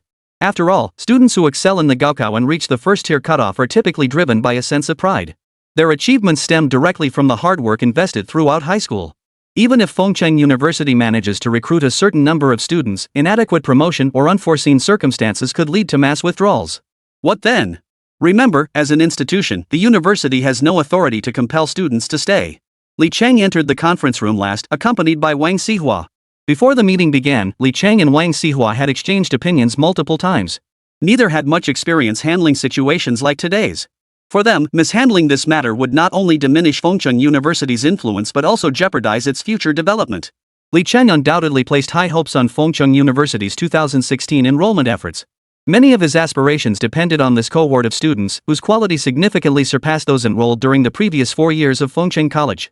Even with top-tier expert teams guiding them in competitions, overall improvement hinged on the students' individual capabilities. Weak foundational skills meant that no matter how excellent the instructors, substantial progress in a short time frame was unlikely. Thus, this year's task was both arduous and urgent. Li Cheng spoke first. I believe many of you here have already guessed the primary reason for convening this meeting today. I won't beat around the bush. Our discussion centers on Fengcheng University's undergraduate admissions for 2016. This year is exceptional. Though only a few months have passed since Fengcheng University's restructuring, our substantial investments in hardware facilities and our unstinting efforts in talent recruitment have drawn the attention and recognition of our higher authorities. Of course, I'm not suggesting this isn't a positive development. On the contrary, the elevation of our admissions batch is undoubtedly the greatest affirmation and reward for all Fengcheng University faculty and staff during this period. However, many of us recognize that such recognition comes with significant pressure. If we fail to handle this hot potato properly, it will ultimately burn us. Unless we devise a plan to address our current challenges, this year's enrollment efforts face a high risk of failure. Let me be blunt about our current predicament. First, Fengcheng University's admissions tier this year is in the first-tier batch and the first-tier early admission batch, not the second-tier batch we had anticipated. We had anticipated that Fengcheng University would recruit within the higher range of the second-tier batch. Even if enrollment proved challenging, we could adjust our admission cutoff scores to meet our enrollment targets. Given Fengcheng University's overall student benefits and our recent promotional efforts, we were confident of achieving satisfactory results within the second-tier cutoff. But now, the situation has changed.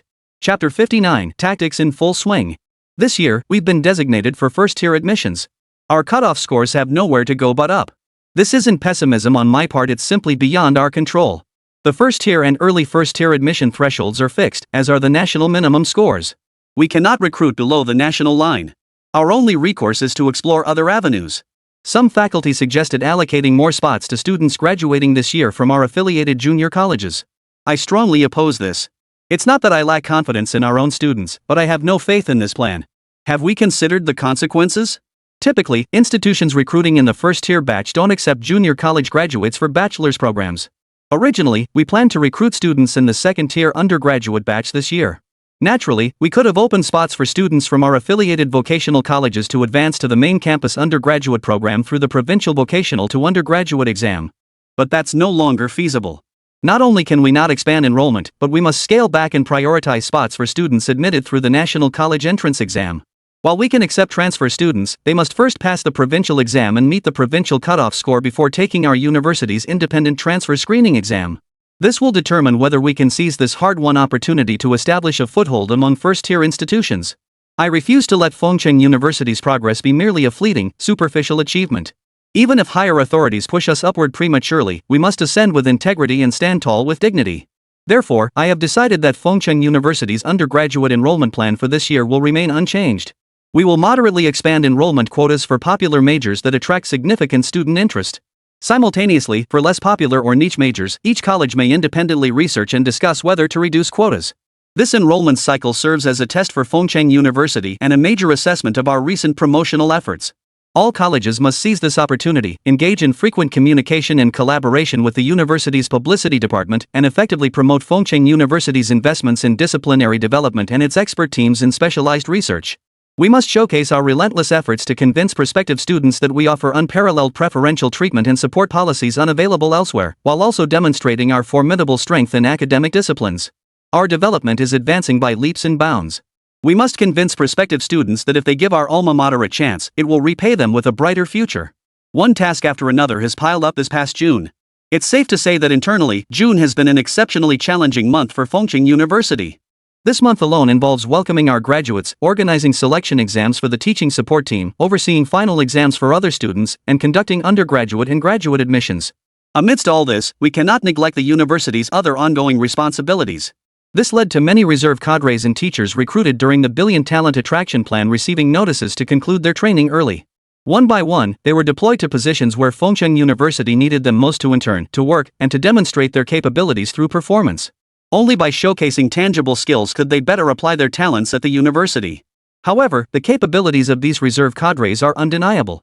Since these young professionals joined the workforce, they have consistently brought fresh, innovative ideas to numerous tasks. As most are recent graduates, they possess a unique understanding of student perspectives.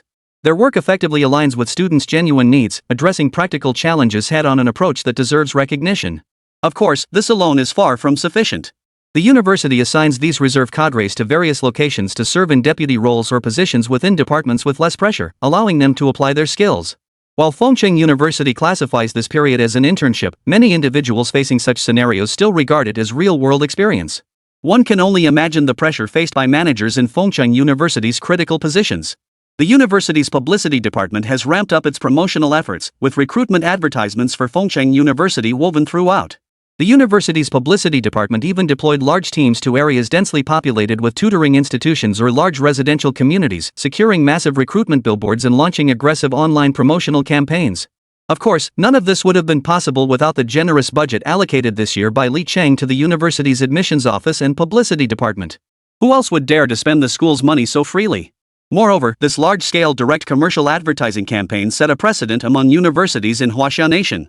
The general public, witnessing such an extensive advertising strategy for enrollment for the first time, was stunned.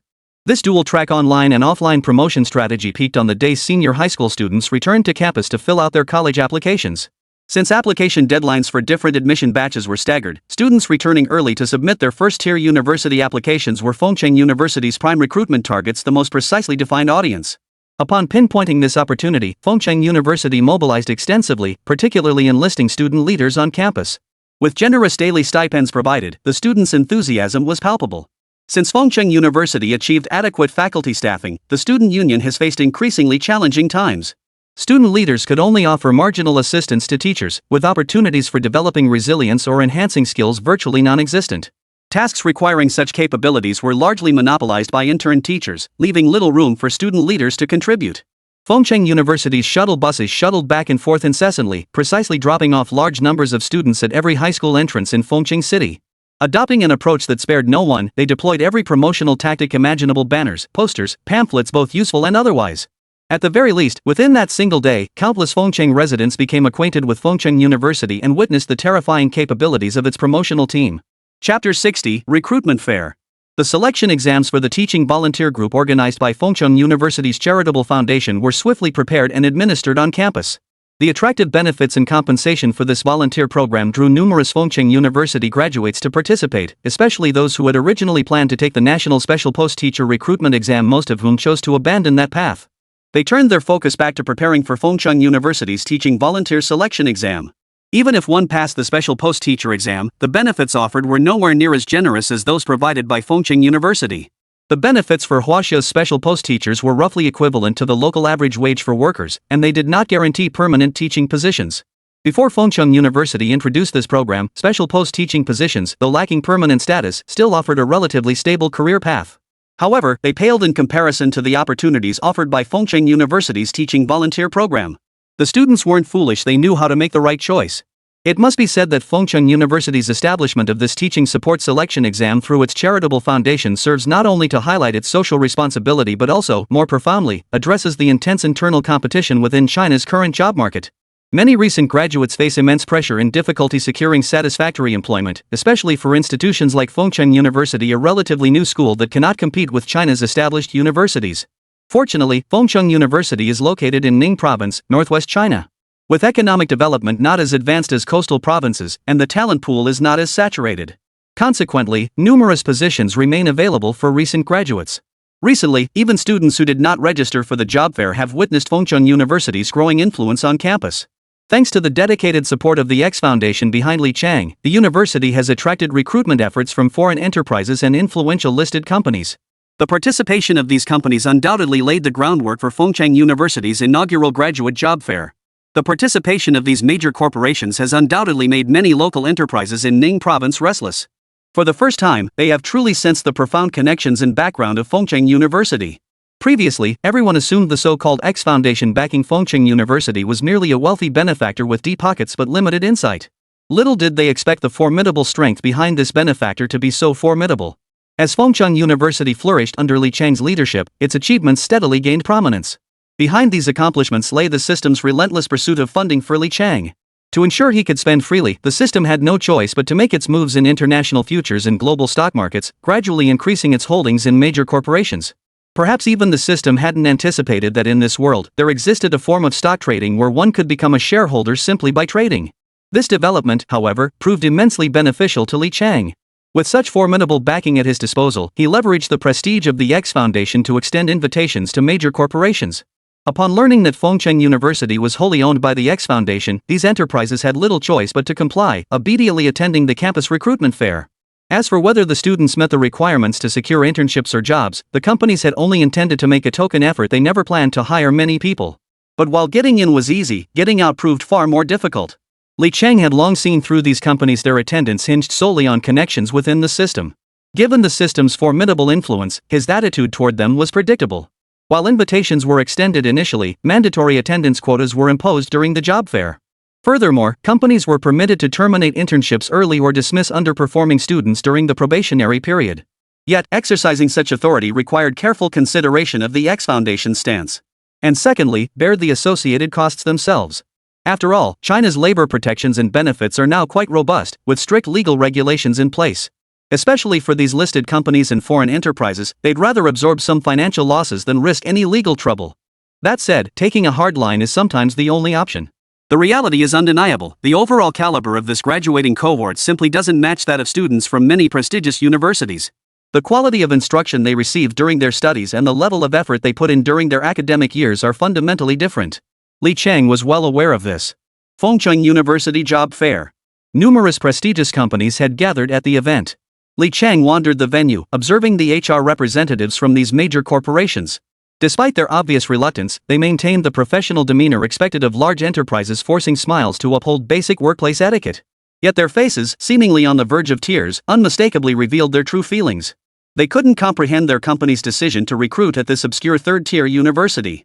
In their view, even graduates from prestigious Chinese institutions rarely secured internship offers without stellar academic records, overseas experience, or notable achievements in their field, a source of pride for these global giants. Today, that pride was being ruthlessly shattered. The university had imposed a minimum recruitment quota. If they failed to meet it, they would have to stay recruiting until the very last moment. The job fair at Fengcheng University was scheduled to last over 10 days. Staying here meant this entire group would struggle to justify their absence back at the company. The job fair was packed to the rafters. Such a scene might have been 2 or 3 times more crowded under normal circumstances. But Li Chang left no room for students from other universities. Upon hearing that the companies recruiting at Fengcheng University included not only the Chinese branches of internationally renowned foreign enterprises but also some of China's leading listed companies, many students from other universities were instantly tempted. They tried every trick in the book to sneak into Fengcheng University, but with the tight security at the entrance, very few students from other schools managed to get in. Little did these students realize that the graduates from Fengcheng College, whom they had once looked down upon, would be so fortunate. Not only did the college undergo restructuring, but the companies they faced upon graduation were far superior to those invited to their own schools. Chapter 61, The Teaching Internship Exam concludes. In truth, this was merely a temporary measure, useful only for the moment. The companies attending the real university job fairs had to be actively attracted. For the top universities in Huaxia, the annual graduate recruitment fairs were so competitive that companies practically fought tooth and nail for a single booth. In contrast, lesser-known universities or those whose student quality and institutional standards fail to meet corporate expectations often struggle to attract companies. They end up inviting only those with long-standing business ties to fill the gaps, with smaller firms eventually slipping in. Over time, the overall caliber of graduates from such institutions declines, dragging down the school's reputation year after year. Therefore, the successful hosting of Fengcheng University's inaugural graduate job fair with systematic support yielded excellent results. Under Li Cheng's close supervision, over 400 companies of varying sizes attended. This year, under the triple policies of guaranteed graduate school admission, recommendation for exemption from entrance exams, and teaching service programs, very few students chose to graduate on time without pursuing further studies at the university or joining teaching service initiatives. This is understandable, as some students lack the qualifications for direct graduate admission and instead face the challenging path of competitive postgraduate entrance exams. Consequently, the pool of graduates was not particularly large. With approximately 4,000 Fengcheng University graduates facing over 400 companies actively or reluctantly hiring, competition remains relatively manageable. Many large listed companies and foreign enterprises have recruitment quotas, typically hiring dozens of graduates each. To meet such recruitment quotas, HR departments repeatedly lowered standards, opting for candidates with less stringent academic requirements. Instead, they chose to select the best candidates after they entered the internship period, underwent initial training upon joining the company, and demonstrated their capabilities on the job. While Fengcheng University has no authority over other companies seeking to participate in its recruitment events beyond verifying the authenticity of their job postings, many firms were screened out during the selection process. Fengcheng University rigorously vets every company attending its job fairs, conducting thorough background checks. Firms with poor personnel practices or a history of labor disputes are barred from participation. This proactive measure aims to shield students from falling into traps during their initial internship phase. Beyond national policies, the university also provides a 10,000 yuan graduate subsidy to every Fengcheng University graduate who successfully secures employment. This single initiative is projected to cost the university approximately 30 million yuan. Yet despite this significant investment, President Li Cheng remains unfazed. He understands that these recent graduates face their most financially challenging period as they enter the workforce. While he cannot control how other institutions operate, but as president, he could not turn a blind eye to the struggles of students who had walked through Fengcheng University's gates, whether now or in the future. After all, Li Cheng himself was still young at heart. From domestic to international studies, from an obscure domestic university to a world-renowned yet still relatively unknown institution, from undergraduate to doctoral degrees, he was still young in his journey. His privileged background had merely afforded him greater opportunities to advance further. But what about those students from less fortunate backgrounds? How could they navigate this transition into the workforce? Li Cheng simply hoped to do more for these students. Graduates received substantial support packages from Fengcheng University, covering everything from travel-sized toiletries to brand new bedding sets. This thoughtful consideration made every graduate feel deeply cared for. The written exams for Fengcheng University's teaching volunteer program selection have concluded. Over 2,000 recent graduates took the test, yet the university can only support 5 affiliated Ho primary schools. While these schools already have some teachers, the shortage of qualified educators is severe. Many teachers are forced to handle multiple subjects. Over time, this not only increases the teaching burden but also leads to inconsistent instructional quality. Therefore, there is an urgent need for teachers with foundational educational knowledge to provide support. Only then can comprehensive subject offerings be established, grades be properly allocated, and customized lesson plans be developed. It's important to understand the current situation, especially in rural schools. While national construction and support have improved, and many school buildings are no longer in poor condition, the centralized planning often fails to meet the specific needs of every individual school. Yet the nation's resources are vast. The number of impoverished regions and people relies heavily on state support and assistance. Therefore, what the state can provide at this stage is essentially the limit.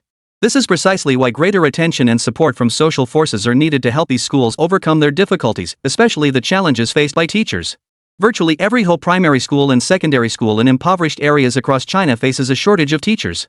China has explored various solutions, such as lowering admission thresholds for national teacher training programs for students from impoverished regions taking the college entrance exam, and offering free teacher training programs to students who sign post-graduation employment agreements with local governments for a specified term. This initiative involves 5 Ho primary schools with a combined student population exceeding 12,000. Distributing these students across the 5 schools requires approximately 500 teachers. Including the existing 100-plus teachers, Fengcheng University can only offer around 400 volunteer teaching positions. Thus, the competition ratio remains quite high. However, among these students are those holding teaching certificates or hailing from impoverished families. Within such a large pool, many talented individuals stand out. For instance, a female student named Li Jiao, who neither possessed a teaching certificate nor came from a poor background, achieved an exceptionally high score of 94 points through regular examination. When the grading teachers saw her paper, they initially suspected a leak, only to learn later that this student had always aimed to participate in the national teaching program upon graduation. She had actively researched the field and achieved an excellent score. Chapter 62: The Overseas Student Incident. Following the release of written exam results, the next phase involved organizing interviews and teaching demonstrations. School faculty prepared for these interviews based on the general framework established during teacher recruitment. The number of candidates for interviews was determined by the ranking from the written exams. For instance, Fengcheng University's volunteer teaching program aimed to recruit around 400 members. However, the preliminary screening based on written exam scores had advanced 800 students to the interview stage. These 800 candidates would then undergo further screening through interviews and teaching demonstrations, with approximately 450 ultimately selected for pre-service training. Only those meeting all requirements by late August would be officially assigned to their teaching posts in the local area. During the training phase, all on-campus living expenses are covered by the university, and trainees also receive a daily stipend. The Fengcheng University teaching support team's operations are progressing smoothly, while college entrance exam enrollment efforts remain equally rigorous. Given that Fengcheng University has not reduced its enrollment quotas this year, the pressure is undeniably significant, necessitating continued high-level attention. Nevertheless, Li Cheng decided to assign Wang Xihua to organize the admissions office staff to handle this task, as they possessed greater expertise and experience in this area. When coordination was needed, Xunling could report directly to Li Cheng. Li Cheng now faced another urgent matter. Moments earlier, an advisor from the International Student Office had relayed critical news through Wang Xihua. Wang, recognizing the urgency and complexity of the situation, immediately forwarded the information to Xunling, emphasizing its critical nature and the need for swift delivery to Li Cheng. Upon hearing Wang Xiao's urgency, Xunling wasted no time, delivering the urgent document to Li Cheng's office. As soon as Li Cheng read the contents, his brow furrowed deeply, momentarily at a loss for how to proceed. The message stated, due to shifting international dynamics, conflict had reignited in several nations. Some students already conditionally admitted to Fengcheng University had been caught up in the turmoil, with injuries reported. Unless students could be brought to campus early, casualties were inevitable. The severe consequences of this international shift were bound to be devastating. If Fengcheng University maintained its original start date, more students would be caught in the turmoil, potentially facing casualties. After all, the situation in Africa was far from optimistic. Should such a situation occur, Fengcheng University's enrollment efforts would inevitably be deemed a failure. While this crisis is not directly attributable to the university, traditional Chinese perspectives hold that maintaining an aloof stance while ignoring the complex circumstances students face is unrealistic.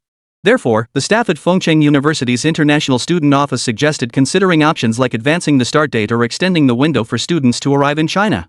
They proposed actively assisting students wishing to come early with visa processing and coordinating with the local Chinese embassy to provide some level of protection. While these suggestions were reasonable, Li Cheng felt they still fell short. Feedback indicated some students were already in conflict zones, making it impractical for them to travel independently to their capital cities or transit through other countries to reach China. Fengcheng University's African recruitment cohort differed from other institutions. Statistical analysis revealed the majority hailed from impoverished backgrounds, with most admitted through special talent recognition programs.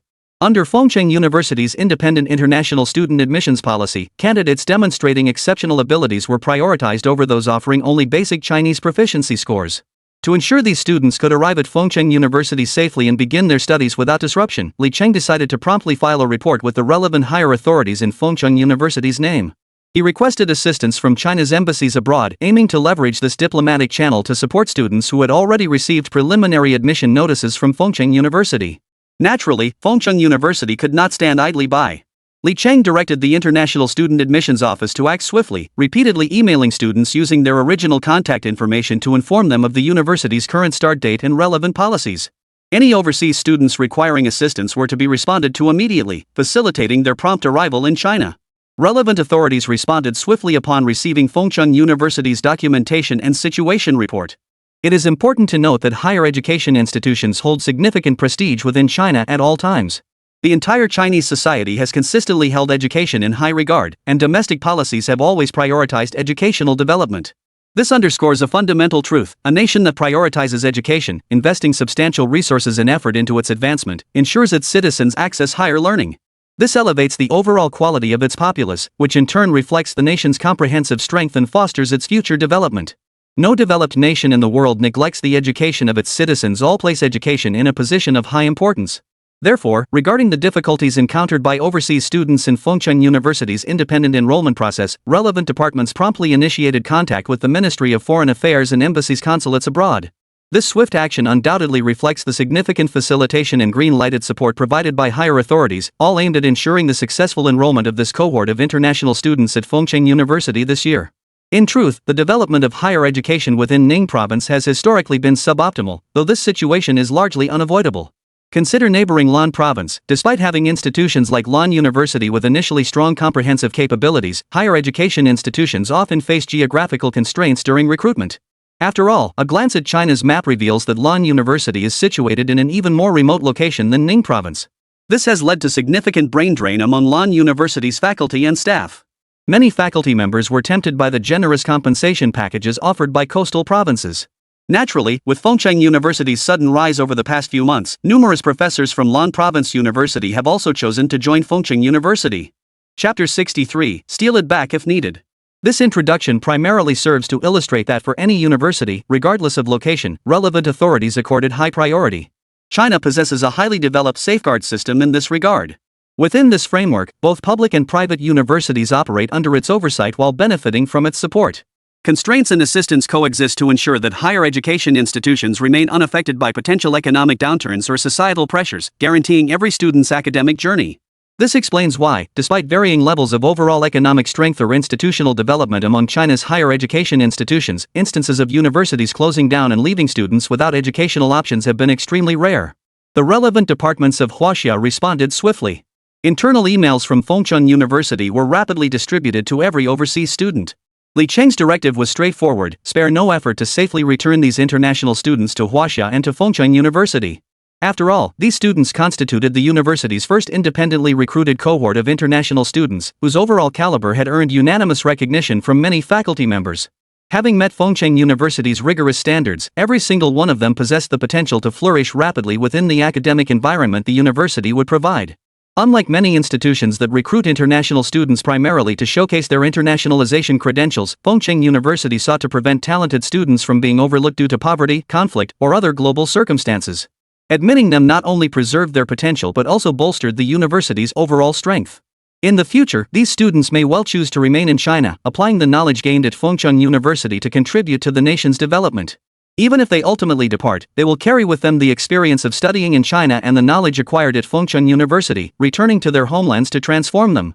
This is precisely why Li Cheng remains steadfast in his approach. Truly renowned international institutions are universally characterized by the spirit of universalism. No university imposes strict restrictions on student origins. All are eager to open their educational resources to students from every nation. After all, as many have said, education knows no borders, knowledge knows no borders, science knows no borders. And as another apt saying goes, scientists have borders. Therefore, how could Li Cheng possibly let go of students who truly demonstrated their talents within Fengcheng University? When the time came, the various aspects China showcased would captivate these students from third world countries, making it effortless to retain these capable individuals through a mix of persuasion and enticement. With this overarching approach established, the focus shifted to implementation. Recently, faculty at Fengcheng University's International Student Division have been bustling with activity. Many instructors had assumed the broad framework was already set. Since the Overseas Unified Admissions exam for Chinese students hadn't yet commenced, the immediate priority shouldn't be recruiting more international students. Instead, attention should turn to designing tailored curricula for these incoming scholars. Due to disciplinary differences and language barriers, many faculty members whose English proficiency was insufficient for specialized instruction began intensive study. Their goal was to ensure that when these international students arrived at Fengcheng University, language barriers would not hinder their learning. After all, if such issues arose, it would likely reflect poorly on the instructors themselves. However, many faculty members aren't overly concerned, particularly those teaching Chinese language and literature. Overseas students applying to such programs typically possess a solid foundation in Chinese, so intensive specialized English training isn't essential. Instead, these instructors are grappling with how to finalize course offerings and schedules. But now is certainly not the time to dwell on these matters. With such an incident occurring, how could these teachers possibly remain calm? Students are now in trouble. Under the university's guidance, faculty members began relentlessly contacting students. After confirming each student's current situation, they promptly explained the university's arrangements. Since the students were recruited from countries maintaining stable diplomatic relations with China, most capitals in those nations have Chinese embassies. Fengcheng University now requires students who can return to China to do so as soon as possible. For students from families facing severe financial hardship, Fengcheng University provided relevant financial assistance. After contacting the local embassy, the university covered the costs while the embassy assisted with booking tickets whether by plane or ship to ensure these students departed as quickly as possible and avoided lingering locally. This has resulted in a constant ringing of phones throughout the corridors of the International Student Affairs Building. Fengcheng University has established dedicated overseas hotlines, with contact numbers available in various countries. Calls are directly routed to the university, staffed by specialized faculty. Many hotline operators for less common languages are not from the International Student Affairs Office itself, but rather sought after faculty members from other schools, particularly the School of Foreign Languages. Large numbers of faculty members were temporarily assigned to the International Student Affairs Office to handle the current emergency. Thousands of emails were dispatched, countless calls made and received, all confirming the grim realities unfolding across numerous countries. The only viable solution now was to repatriate students as swiftly as possible. Fengcheng University's International Student Office was already in motion. Many faculty members have been dispatched by Fengcheng University to stay in hotels near embassies in local capitals. The university's stance is unequivocal: spare no effort to repatriate these students as swiftly as possible. Only upon their arrival in China will the mission be considered complete. This urgent mission has been delegated to every faculty member, with the requirement to promptly report students' current situations to the university for timely arrangements. For students facing significant difficulties, a green channel will be opened. This has been communicated to the relevant higher authorities and the Chinese Ministry of Foreign Affairs embassies abroad, with permission granted to minimize visa complications and facilitate the students' swift return to China. Chapter 64, Fengcheng University's SER Materials Research Institute. Although Fengcheng University's Research Institute had been operational for some time, it primarily functioned as a teaching laboratory for undergraduate education. Consequently, much of the institute's equipment remained largely idle. This situation severely hindered the university's academic advancement and development, while also representing a significant waste of these hard-won research resources. To address this, Fengcheng University had been actively recruiting talent, offering exceptionally favorable terms to teams capable of securing independent research project ownership. However, in general, specialized research projects at universities typically required support from national research funds or corporate sponsors to proceed smoothly. As an institution previously lacking significant research achievements, Fengcheng University only acquired extensive experimental equipment following this year's restructuring. Against this backdrop, no research projects have successfully taken root at Fengcheng University, leading to the neglect of many research institutes.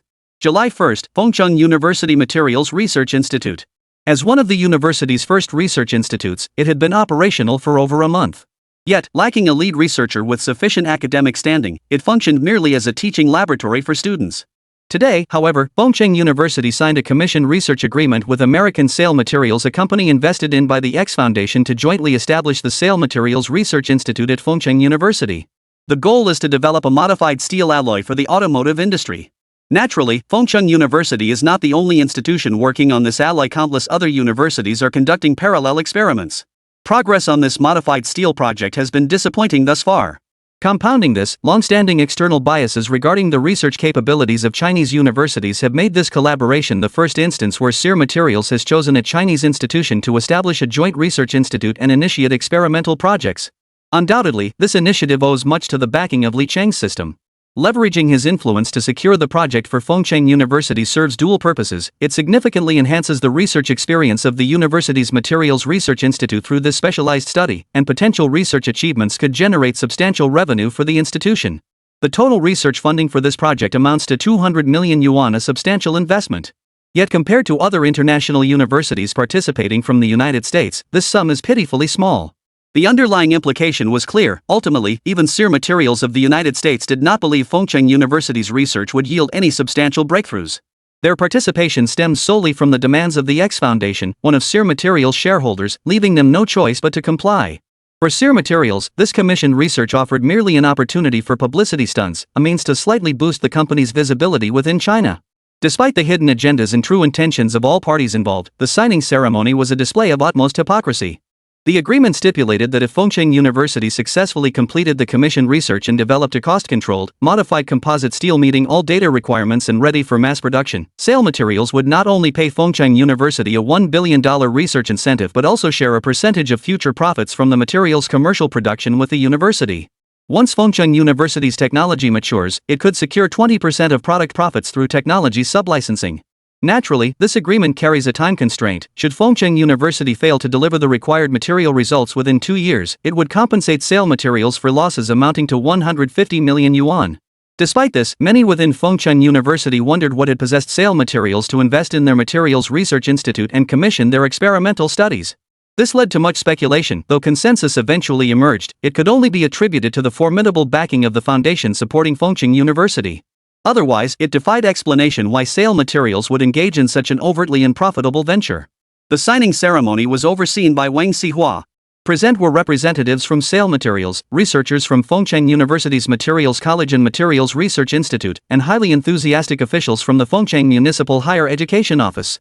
For these officials, whether Fengcheng University could actually develop the modified steel was entirely secondary. The paramount importance lay in signing the agreement with Sale Materials to jointly establish the Sale Materials Research Institute at Fengcheng University. Sale Materials has long been a renowned publicly traded materials company in the United States, supplying reliable specialty steels to numerous automakers. It stands as a successful American materials supplier whose reach extends far beyond automotive steel, encompassing materials for many other specialized fields. That such a world-renowned enterprise would come to a small city like Fengcheng to sign a commission research agreement with Fengcheng University, doesn't that signify that the city's overall higher education academic standards have gained recognition from a global corporation? What? It's merely a research agreement with a performance-based incentive clause? And that's only because the foundation backing Fengcheng University holds a pivotal board position at the other company? That's irrelevant. As long as it showcases Fengcheng City's professional capabilities in scientific research, such minor issues can be automatically filtered out. Fengcheng University naturally welcomed the media's omission of this detail. Thus, only a handful of people present knew the agreement's specifics. The publicly disclosed facts merely stated that American Sear Materials had invested 200 million yuan to sign a commissioned research agreement with Fengcheng University, jointly establishing the Sear Materials Research Institute at Fengcheng University. The institute had always been relatively quiet, but from this day forward, it became incredibly bustling. Naturally, Fengcheng University's newly recruited researchers scrambled fiercely for this project. Anyone with discernment could see the other party wasn't short on funds. Fengcheng University didn't care about the money, their sole purpose was to enhance the visibility of both parties. Thus, many pursued the research project leadership role without significant psychological burden. Yet for Li Chang, this endeavor held unique significance. For years, Fengcheng University's academic standing had been subject to widespread skepticism. After all, having invested so heavily, if they failed to produce results that changed this perception, the university's reputation would suffer. So what if they have money? Academic excellence isn't bought with cash. Such voices would inevitably fill society, leaving Fengcheng University in an awkward position. Chapter 65 by Ming. The ribbon-cutting ceremony for Fengcheng University's Sear Materials Research Institute followed the successful signing of the agreement. The smooth conclusion of both events marked the official launch of the institute. Its leadership position was also confirmed by Ming, currently the director of the Materials Chemistry Teaching and Research Section at the School of Chemistry and Chemical Engineering, would assume responsibility. Bai Ming was a relatively young associate professor-level scholar and one of the specialized talents recruited through Fengcheng University's 10 billion talent attraction plan. His resume was nothing short of impressive. Hailing from the Materials Science program at the Massachusetts Institute of Technology in the United States, Bai Ming is a standard overseas returned Ph.D. and a rare expert recruited through Fengcheng University's 10 billion Talent Recruitment Plan. Shortly after graduating and returning to China, he submitted his resume to Fengcheng University upon a friend's recommendation. The university's HR department responded almost instantly with an interview invitation. Such talent simply could not be overlooked. After graduation, Bai Ming received numerous interview offers from world-leading American corporations. Yet he harbored a deep-rooted Chinese nostalgia for his homeland. For him, studying in the United States was merely an opportunity to access cutting-edge knowledge in materials science, and MIT, as a globally renowned institution, provided the ideal academic platform. Yet for someone of Bai Ming's caliber, his MIT resume alone couldn't satisfy his ambitions. He sought room for growth upon returning to China. Unfortunately, the domestic materials industry largely neglected research investment. Despite possessing truly high-level scientific expertise, Bai Ming repeatedly faced rejection in his job search. There were also personal reasons on Bai Ming's part. After completing his undergraduate degree, he went to the Massachusetts Institute of Technology in the United States to pursue a master's degree. He then successfully transitioned directly into a Ph.D. program at the same institution. Throughout this period, Bai Ming was able to remain in the area to continue his studies solely because he received a full scholarship from MIT. It's important to note that his family's financial situation was not particularly strong. With his prolonged absence overseas and dedication to his studies, his parents back home had been living modestly all along. This was especially true as he grew older, advanced through higher education, and sought his parents' age alongside him. Now, having completed his studies and returned home, he deeply desires to secure a substantial sum quickly to improve his parents' living conditions, a way to repay the debt he feels he owes them. Upon learning that such a talent was willing to join Fengcheng University, Li Cheng generously offered Bai Ming an astronomical recruitment package equivalent to that of a full professor switching institutions. Upon joining, he would be granted associate professor status with priority for promotion, directly overseeing the materials chemistry teaching and research office within the School of Chemistry and Chemical Engineering. He would be designated a master's supervisor that same year, receive a 5 million yuan relocation allowance, an annual salary of 1,500,000 yuan, and housing in Fengcheng City no smaller than 180 square meters. While such compensation might not seem extraordinary to many seasoned academic leaders, its significance for Bai Ming was profound. This sum would swiftly alleviate his immediate financial strain and bring substantial improvement to his family's circumstances. Why do men dedicate themselves to the vast expanse of learning? On one hand, it is to broaden their horizons and deepen their knowledge. But also, crucially, to one day return accomplished and renowned, capable of transforming their family's circumstances. Fengcheng University presented the perfect opportunity. Though located in a remote area, the university's short-term housing arrangements would allow Bai Ming to bring his family to live in Fengcheng. Furthermore, the university would reserve a residence for him upon its completion. With both housing and funds secured, Bai Ming would have no lingering worries. Yet even for such high-caliber talent, Fengcheng University's appeal remains somewhat limited. But young people have a particular trait: they can't resist flattery. And Fengcheng University's HR department was teeming with beauties. When the HR staff surrounded by stunning women saw Bai Ming, a professional with such striking looks and impressive credentials, many unmarried HR ladies lit up with admiration. Their eyes practically devoured him on the spot. Thus, through a series of fortuitous events, Bai Ming smoothly secured a position at Fengcheng University. He has since risen to become the academic leader of the university's SER Materials Research Institute, undoubtedly adding to his prestige. At just 27 years old, this overseas returned Ph.D. now holds the titles of academic leader at Fengcheng University and director of the specialized teaching and research department.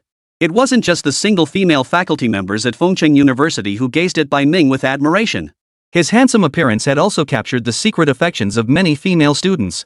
Yet, the unabashedly masculine aura of a STEM scholar remained undeniably strong. Despite teaching at the university for so long, Bai Ming remained single. He consistently ignored the invitations from female colleagues and the subtle hints and love notes from female students. Truth be told, Bai Ming harbors a deep well of frustration. Who could imagine what he's endured since arriving at Fengcheng University? The School of Chemistry and Chemical Engineering is one of the university's newest additions, and the materials chemistry program is entirely new, established during the recent academic restructuring. After Fengcheng University secured approval for a large number of its proposed programs from higher authorities, Bai Ming's life became increasingly demanding. Not only did he have to draft the undergraduate teaching plan daily, but he also smoothly transitioned into becoming the master's thesis advisor for the materials science program. A Ph.D. from the US, a background from MIT, and multiple SCI-indexed academic papers, these glittering credentials made Bai Ming's appointment as a master's advisor unquestionable. He naturally became the de facto leader of the entire program. However, this program faced significant challenges. Initially, there were very few lecturers with genuine teaching experience. Bai Ming had repeatedly raised this issue directly with the school and the university. Wang Xihua held great respect for this returnee talent whom Li Cheng had highly recommended. Consequently, he mobilized the HR department to provide substantial support, recruiting across multiple universities. However, geniuses often have their own set of rules. Every faculty member assigned to Bai Ming by Fengcheng University's HR department had to undergo a personal interview with him. If their educational philosophies clashed or if Bai Ming deemed their expertise insufficient, he would refuse to accept them into his departmental teaching and research office. This caused considerable headaches for the HR staff for quite some time. Chapter 66, Admissions begin. Meanwhile, the unified postgraduate entrance examination commenced across Huaxia Nation. Hundreds of thousands of current and recent graduates nationwide entered examination halls to compete for China's 100,000 postgraduate spots this year. As employment pressures for university graduates intensified in recent years, the state implemented large-scale enrollment expansions across all academic levels. This began with consecutive years of increased admissions for junior college students and master's candidates. It was precisely due to these initiatives that Fengcheng University's establishment of a master's degree program proved less challenging. At a time when China urgently needed more institutions to open master's programs, Fengcheng University's emergence undoubtedly provided significant relief. As the master's entrance exams commenced, the early admission round for first-tier universities under the college entrance examination also proceeded smoothly with voluntary application and school admissions. By July 1st, most programs in Fengcheng University's early admission batch for first-tier universities had successfully filled their quotas. This achievement undoubtedly filled the university's admissions office staff with pride. This success stems from the relentless efforts of the university's faculty. While institutions in the early admission batch may moderately lower their admission thresholds, scores generally cannot fall below the national first-tier cutoff by more than 10 points. Competing for students within this narrow margin is fierce. However, since its restructuring this year, Fengcheng University has implemented substantial preferential policies for students. Many students from impoverished regions, despite strong academic motivation, face disadvantages due to unequal educational resources. Even high-achieving students often perform below expectations on national standardized tests, resulting in generally lower scores. Those who surpass the national undergraduate admission cutoff in the college entrance exam have typically exerted extraordinary effort, and among them are undoubtedly gifted individuals. These students are precisely the ones Fengcheng University values most. The university waives tuition fees and offers numerous scholarships and grants specifically for impoverished students from disadvantaged regions. These financial aids are sufficient for them to complete their studies smoothly. If they manage their finances wisely during their time at the university, they can even send back 10,000 to 20,000 yuan annually to their families. This is precisely why Fengcheng University has established such substantial support funds to leverage education as a means of promoting educational equity for students from more regions. This enables them to pursue academic breakthroughs diligently and with peace of mind, unburdened by financial constraints. This year, Fengcheng University has significantly expanded its welfare support policies, actively promoting its various benefits to students while moderately adjusting enrollment quotas for students from impoverished provinces. Unlike previous years, Fengcheng University has also gained eligibility to award national scholarships. For its students, receiving a national scholarship represents not only an honor but also substantial financial support. Undergraduates can receive approximately 8,000 yuan. However, eligibility for the national scholarship requires students to have already secured all available scholarships offered by Fengcheng University. When it comes to wealth, Fengcheng University embodies it. To many outsiders, the university's approach remains baffling. Over time, as Fengcheng University has grown, external skepticism has gradually faded with reduced attention. Yet many continue to monitor its development, particularly this year's enrollment figures. After Fengcheng University concluded its early batch undergraduate admissions and disclosed detailed enrollment figures as required by national regulations, these doubts transformed. They ceased being mere whispered criticisms or scattered online discussions, instead reigniting widespread societal attention fueled once more by those with vested interests. This time, the primary focus of public scrutiny centered on whether Fengcheng University's approach truly benefits education, particularly higher education, or if it fosters a culture that prioritizes money above all else. This debate ignited extensive online discussions, with diverse opinions emerging. The primary argument against Fengcheng University's establishment of such a wide array of scholarships and grants centered on the question, for these high school graduates on the cusp of university, is it truly beneficial or detrimental to suddenly place substantial sums of money in the hands of students who are barely adults, some not even legally adults?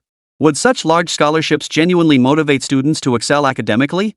If Fengcheng University prioritizes its own development while neglecting students' mental health education and failing to provide proper guidance on financial literacy, can these students truly thrive when they enter society? However, counterarguments are equally compelling. Fengcheng University's original intent in establishing these scholarships and grants was commendable, to bridge the economic gap among students from diverse regional backgrounds. After all, many students already experience the direct educational inequities stemming from family financial disparities during their local high school years. While passing the high school entrance exam ensures relative fairness within public high schools, it's evident that students from more affluent families have greater access to supplementary tutoring, expensive extracurricular classes costing thousands per session, and opportunities for study abroad. These experiences broaden their horizons and shape their worldviews. In contrast, students from impoverished families face significantly fewer resources. They may only receive the most basic schooling each day. Yet even within public high schools, distinctions exist between elite teachers and top-tier classes, while the most outstanding students increasingly flock to private high schools in developed regions. This disparity is already prevalent in contemporary Chinese society, extending far beyond the high school years. From the moment a child is born, even before formal schooling begins, an educational race directly tied to parental income commences. Families are investing increasingly heavily in education. Students from less fortunate backgrounds may only be able to afford basic necessities and standard school expenses. How can these students possibly compete with those who have access to superior educational resources? Chapter 67, Fengcheng University is actually trying hard. Under such disparate social conditions, even students from developed and underdeveloped regions now exhibit significant gaps. While educational equity has long been advocated, has education truly become fair? New policies and measures are introduced year after year, yet more and more people recognize that the notion of a poor family producing a distinguished son has largely become nothing more than a faint, illusory hope in people's hearts. Today's society has become one where it's difficult for the poor to produce the wealthy. The current era also places higher demands on students' all-round development. University graduates face mounting employment pressures. While continuous enrollment expansion is one factor, hasn't the number of college entrance exam takers also surged year after year? Against this backdrop, does graduates' anxiety truly stem solely from increased supply? When it comes to employment choices, students without family connections or influence often find themselves with little room for choice and few opportunities. Many students are not lazy during their university years, they study diligently and earnestly. However, due to differences in academic proficiency and the prestige of their institutions, their efforts sometimes fail to yield commensurate rewards. Many students end up working tirelessly only to face disappointment in the end. While personal effort plays a role, many students' futures are predetermined from birth. Their family background dictates which kindergarten, elementary school, middle school, and ultimately university they attend. Against this backdrop, what is wrong with Fengshan University providing a scholarship to all enrolled students and offering more substantial targeted support to those from impoverished families? Fengshan University is an open institution. At least since its restructuring, it has consistently taken action to challenge the long-standing stereotypes surrounding it. This is its external approach. Internally, the university's commitment to student welfare extends far beyond mere rhetoric. It invites prominent enterprises to host exclusive campus recruitment fairs for graduates, establishes teaching support groups for students aspiring to become educators or pursue graduate studies but lacking sufficient qualifications during their undergraduate years, and offers direct admission to master's programs for those intending to enroll at the university. Donating to build whole primary schools and establishing targeted teaching support positions significantly alleviates graduates' employment pressures and anxieties. Even companies attending recruitment fairs are constrained by Fengshan University's formidable backing, obligated to provide a fixed number of internship positions and commit to hiring a specified percentage of interns as full-time employees. Isn't all of this designed to ensure that Fengshan University graduates, even those from the first cohort after its recent restructuring, enjoy a more advantageous post-graduation environment? What benefit does the university gain from this? It's simply about wholeheartedly serving students, considering their needs, planning for their futures, and caring for their development. The treatment of Fengshan University's current students is exceptionally generous. Many campus facilities are free for students. Beyond free hot water stations in academic buildings, the university even provides complimentary cold beverages during summer. To ensure a more comfortable learning environment, Fengshan University has undertaken comprehensive renovations of its older teaching buildings. All newly constructed buildings are required to be equipped with central air conditioning, maintaining a consistently comfortable temperature inside. Many students marvel that studying and living at Fengshan University feels more comfortable than being at home. Previously, the university cafeteria fell short in overall taste, dining environment, and food hygiene standards. Fengshan University has made the bold decision to forego any profit from the cafeteria, establishing a dedicated fund to provide substantial subsidies. This ensures daily meals for the entire campus community. The cafeteria features multiple dining stations. After analyzing student data, the university restructured its Chinese cuisine offerings beyond ethnic options by segmenting zones to better accommodate regional tastes and customs. Fengshan University maintains a comprehensive database tracking student dining patterns. Each student's daily cafeteria spending is directly recorded in the university's back-end system. If a student's monthly cafeteria spending falls below the average, the specific data is analyzed, and a meal card subsidy of varying amounts is provided. This meal card subsidy operates under strict confidentiality. Students receive no public notification, and the specific subsidy list is classified as highly confidential within Fengshan University. Only a select few faculty members responsible for related affairs have access to review it. Historically, campus supermarkets were outsourced to contractors. To cover rental costs, these operators typically priced goods higher than off-campus retailers. Upon noticing this issue, Fengshan University revoked the original contractor's operating rights. The university paid the contractual penalty and refunded the remaining rent, taking back control of the operations amid the reluctant gaze of the former owner. Management was then transferred to the Fengshan University Office of Daily Affairs. This office established a dedicated subordinate management position specifically to handle complaints regarding issues like inflated prices in the university's student supermarkets. Thereafter, Fengshan University's campus student supermarket adopted a direct procurement model with suppliers. By reducing purchase costs at the source, the savings were directly reflected in lower retail prices. This resulted in significant price reductions across all products in the campus student supermarket. The campus supermarket upholds Fengshan University's long-standing tradition of operating at cost, with appropriate subsidies when necessary. Beyond installing dedicated self-checkout machines for campus ID cards, the supermarket extensively opens positions like warehousing, management, stocking, and cashiering to students. Students independently select part-time shifts through the campus management system, swipe their campus ID cards to start work, they clock out by swiping their card at the end of their shift. At 12 p.m. daily, the system automatically calculates and transfers their part-time earnings. This compensation rate 25 huaxia currency per hour is among the highest in Fengqing City. This initiative not only enhances students' sense of belonging and identity but also provides valuable opportunities for them to earn extra income through part-time work. Chapter 68, The Student's Beautiful Life. Fengcheng University's care for students extends far beyond this. As the sweltering summer arrives, many students suffer from sleepless nights due to the oppressive heat. During the day, they often feel sluggish from the lack of proper rest the night before. Yet, many schools choose to turn a blind eye to this situation, as renovating student dormitories is no easy task. It requires the university to invest a significant amount of funds in construction. Yet Fengcheng University's dormitory air conditioning upgrade project commenced shortly after Li Cheng took office. At that time, temperatures in Ning province were still relatively low, and students hadn't yet felt the heat. Moreover, summers in Ning province are generally shorter compared to southern provinces. Often, just as the weather begins to warm up, students are greeted by summer vacation. And shortly after returning to campus following summer break, September arrives, bringing a gradual drop in temperatures as autumn sets in. Despite these conditions, Fengcheng University proceeded without hesitation to install air conditioning in every student dormitory. Unlike many institutions, Fengcheng University opted for dual-purpose air conditioners capable of both heating and cooling. Naturally, such units came at a higher procurement cost. Unlike many institutions that secured bulk discounts by ordering in large quantities from second- or third-tier brands to reduce installation expenses, Fengcheng University did not pursue such cost-cutting measures. Consequently, these air conditioners consume significantly more electricity during operation. This electricity cost is then directly passed on to each student. Consequently, many universities, despite installing air conditioning, find that the exorbitant summer electricity bills become a significant financial burden for every student. Fengcheng University has set a commendable precedent in this regard. Its long-standing policy stipulates that all campus infrastructure and supporting facilities are completely free for students. Anyone possessing a valid campus card can access any equipment without charge.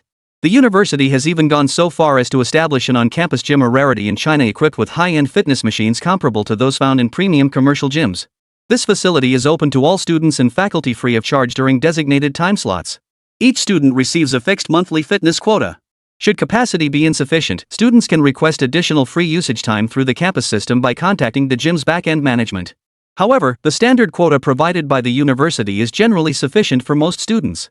This gym also provides all-day air conditioning and offers complimentary cold beverages during summer. For students with professional fitness goals or enthusiasts, the facility delivers expert training guidance, equipment instruction, fitness education, and free supplements like protein powder. Furthermore, to enhance students' overall physical fitness and combat the growing trend of weight gain on campus, Fengcheng University hosts extensive professional lectures on fat reduction, body sculpting, fitness training, and health management. External experts are invited to create customized weight loss plans for students who request them. Such facilities rank among the finest in most universities. To many students, Fengcheng University's campus environment feels less like a higher education institution and more like a large resort center, where every student experiences profound respect and constant care from the university. Behind these provisions lies substantial financial support from the system and Li Cheng's unstinting investment. This commitment has yielded positive results. In the recent national CT4 and CT6 exams, Fengcheng University students achieved a significantly higher overall pass rate compared to the previous year. First, Fengcheng University abolished the long-criticized rule prohibiting non-English majors from taking the CET-4-6 exams during their freshman year. Instead, it now offers pre-exam training and elective courses in multiple languages beyond English to all students.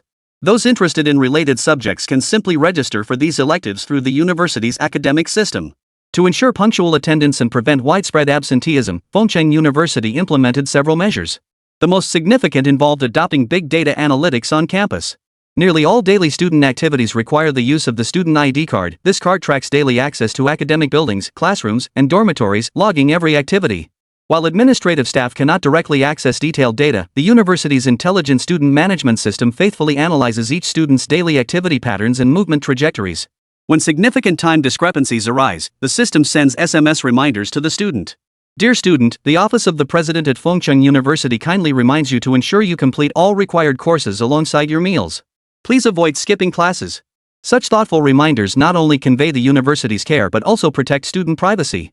Only students persistently ignoring warnings receive repeated alerts from the system. If prolonged skipping is detected through trajectory analysis, the student's advisor is notified to investigate the situation. Why does this occur? Some students obtain the campus ID cards of peers who have taken leave to return home. They then instruct classmates to swipe their ID cards in every classroom daily, while they themselves use the absent student's card to skip classes for meals and daily activities. This scheme was uncovered within a single day.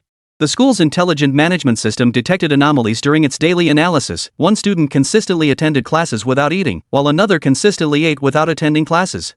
Such an unusual pattern was flagged as unreasonable.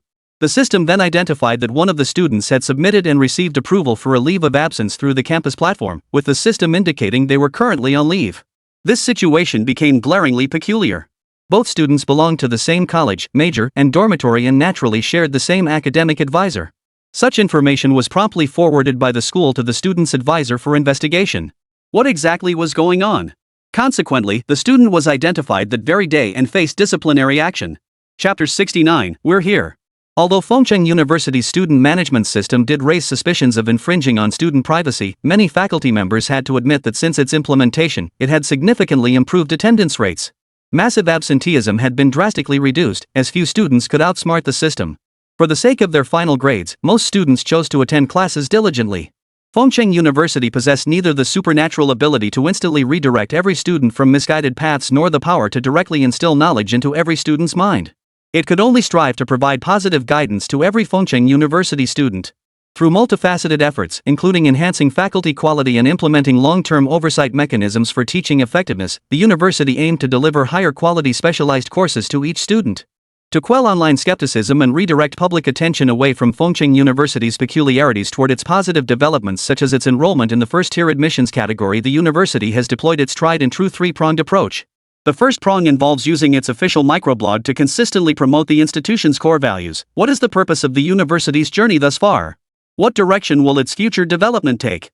Fengcheng University continuously invests and strives for its students, with the growth of every individual student being its foremost priority. The second key strategy is to strengthen public opinion guidance both on and off campus. After all, while Fengcheng University has consistently made headlines and stayed in the spotlight at the national level, its reputation within Fengcheng City itself has remained quite positive. Since the university's restructuring, students have transformed the institution's image in the eyes of Fengcheng citizens. Under the university's guidance, many students have actively participated in local volunteer and public service initiatives, earning off-campus social practice credits. This approach cultivates students' awareness of volunteerism and public service, while also aligning with Huaxia Nation's policy designating volunteer service as a requirement for the comprehensive development of contemporary university students. Fengcheng University also leverages its local influence to amplify publicity for positive role models, steering the direction of public discourse. The final approach was an open letter penned by Li Chang, which stated, "I have always believed that Fengcheng University's current efforts are dedicated to advancing the institution's progress. I remain confident regardless of any resistance encountered along the way." Fortunately, since its restructuring, Fengcheng University has developed steadily under the guidance of Fengcheng City and the higher authorities of Ning Province. The policies established for students and the various activities conducted within the local community have been carried out in an orderly manner. Fengcheng University has always aspired to present a more positive and upward-looking image to the public. For a private higher education institution, Fengcheng University has embarked on a path that many would not choose, dare to attempt, or even imagine. Fengcheng University pioneered a fully tuition-free campus system for students. The implementation of this system has undergone all necessary filings and approvals by higher authorities, fully complying with all relevant laws and regulations. From a moral standpoint, we have merely done what many perceive as unthinkable, yet this does not mean we have done wrong. On the contrary, I have consistently encouraged every faculty member and student on our campus. Whether from a technical standpoint or in terms of student life arrangements, Fengcheng University can confidently assert that our actions are sound. Yet why has this initiative sparked such intense and widespread debate? We have pondered this deeply, holding numerous internal discussions. Our conviction remains, only by continually reducing education costs from household budgets can we foster greater family well-being. Since its restructuring, Fengcheng University has never prioritized revenue generation from its student body. Instead, we view current expenditures as foundational investments in the university's long-term future. Only by securing this foundational investment can we transform our steadily growing institution into a world-class university, a vision cherished by every member of the Fengcheng community. Though based in northwest China, our ambition is to impact the entire world. To many, such statements may seem hollow and lacking theoretical grounding. After all, countless institutions have developed for decades without achieving true world-class status. Not a single Chinese university ranks among the global top 10. This reality compels every educator to reflect deeply. We have long followed established routines, shielding ourselves behind the pretext of accommodating national circumstances and serving the Chinese people. Rigidly adhering to outdated methods, we lack innovation and resistance to change. Fundamentally, we shy away from challenges, believing that merely keeping the university operational will prevent criticism. This mindset of avoiding blame rather than seeking achievement is perilous. Stagnation will kill an institution, especially one representing the pinnacle of human higher education. While each individual's reasons for pursuing higher education may differ, each with their own particular motivations, yet I believe one common thread unites them all. Without exception, these students seek to reshape their destinies through university. By acquiring knowledge and honing professional skills, they aim to advance human civilization, whether in research, specialized fields, education, business, or any other capacity they may assume. While such practices may have been entrenched for years at other institutions, making change is no easy feat, yet we are unafraid. Fengcheng University is unafraid. As the saying goes, those with nothing to lose have nothing to fear. We may be small in origin, but our ambitions are vast. Thus, we must embrace change boldly, transforming what was once deemed radical, requiring debate, or demanding extensive consultation into something where existence itself is justified. Finally, on behalf of Fengcheng University, I extend our deepest gratitude to all sectors of society for supporting our journey thus far. We thank everyone for their care and assistance, and we warmly welcome continued oversight and guidance for our future endeavors. With sincere conviction, I declare on behalf of Fengcheng University, we are here. Chapter 70, The Concept of an Affiliated High School. The proposal for Fengcheng University's affiliated high school emerged unexpectedly. Initially, such a concept was not part of the university's vision, as its primary focus remained on higher education at the main campus and its affiliated vocational college. However, with the rapid growth of faculty and staff at the main campus, the schooling needs of their children became a significant challenge. On one hand, China still imposes numerous restrictions on student transfers and studying in different regions. These restrictions were initially implemented to curb unfair exam practices, where students who had received high-quality foundational education in developed regions would transfer to areas with relatively underdeveloped education systems to gain an advantage in entrance exams. Consequently, substantial restrictions remain on cross-regional enrollment and academic record transfers. For years, many teachers have voiced concerns that their children cannot smoothly enroll in reputable public schools within Fengcheng City, forcing them to choose private institutions that charge higher fees yet fail to deliver comparable educational quality. This issue has long been shelved, but with Fengcheng University's successful launch of its first-tier enrollment program, it has resurfaced as a topic of internal discussion. Regardless of the factors involved, this matter must be resolved. However, Fengcheng University currently faces severe land constraints, and it is uncommon for affiliated middle schools to be established within university campuses. This dilemma troubles Li Chang, as the primary purpose of establishing such a school is to ensure smooth enrollment for the children of faculty and staff. If the school were built too far from Fengcheng University, it would significantly increase the educational burden on faculty members, failing to achieve its intended positive effect. Instead, teachers would become exhausted from the daily task of transporting their children to and from school. Furthermore, excessive distance would exacerbate various issues, including traffic safety concerns during students' commutes. Thus, establishing Fengcheng University-affiliated senior high school became an inevitable next step, one that must be completed as quickly as possible. If the renovation or construction couldn't be finished during this summer break, enrollment would be delayed by a year. This would render the effort ineffective in the short term, forcing the children of faculty and staff to attend schools farther away or nearby private institutions. However, Li Chang also considered that such a school should not be established solely for the convenience of faculty children. After all, the number of faculty children is relatively small. Therefore, to build an affiliated high school, it would be necessary to open enrollment to all students citywide. Ideally, it should aim to obtain the same open selection and invitation-based enrollment qualifications as top-tier high schools, allowing it to recruit students from junior high schools across the province to study at Fengcheng University-affiliated high school. However, unlike the urgent development of Fengcheng University's main campus driven by the system's 3-year goal to establish a renowned institution in northwest China, the affiliated high school is not a pressing priority. Compared to initial enrollment numbers, ensuring students receive high-quality education on campus is paramount. Moreover, according to relevant regulations, students admitted to the affiliated high school would still be eligible for bonus points or reduced scores when applying to the main campus during the college entrance exams.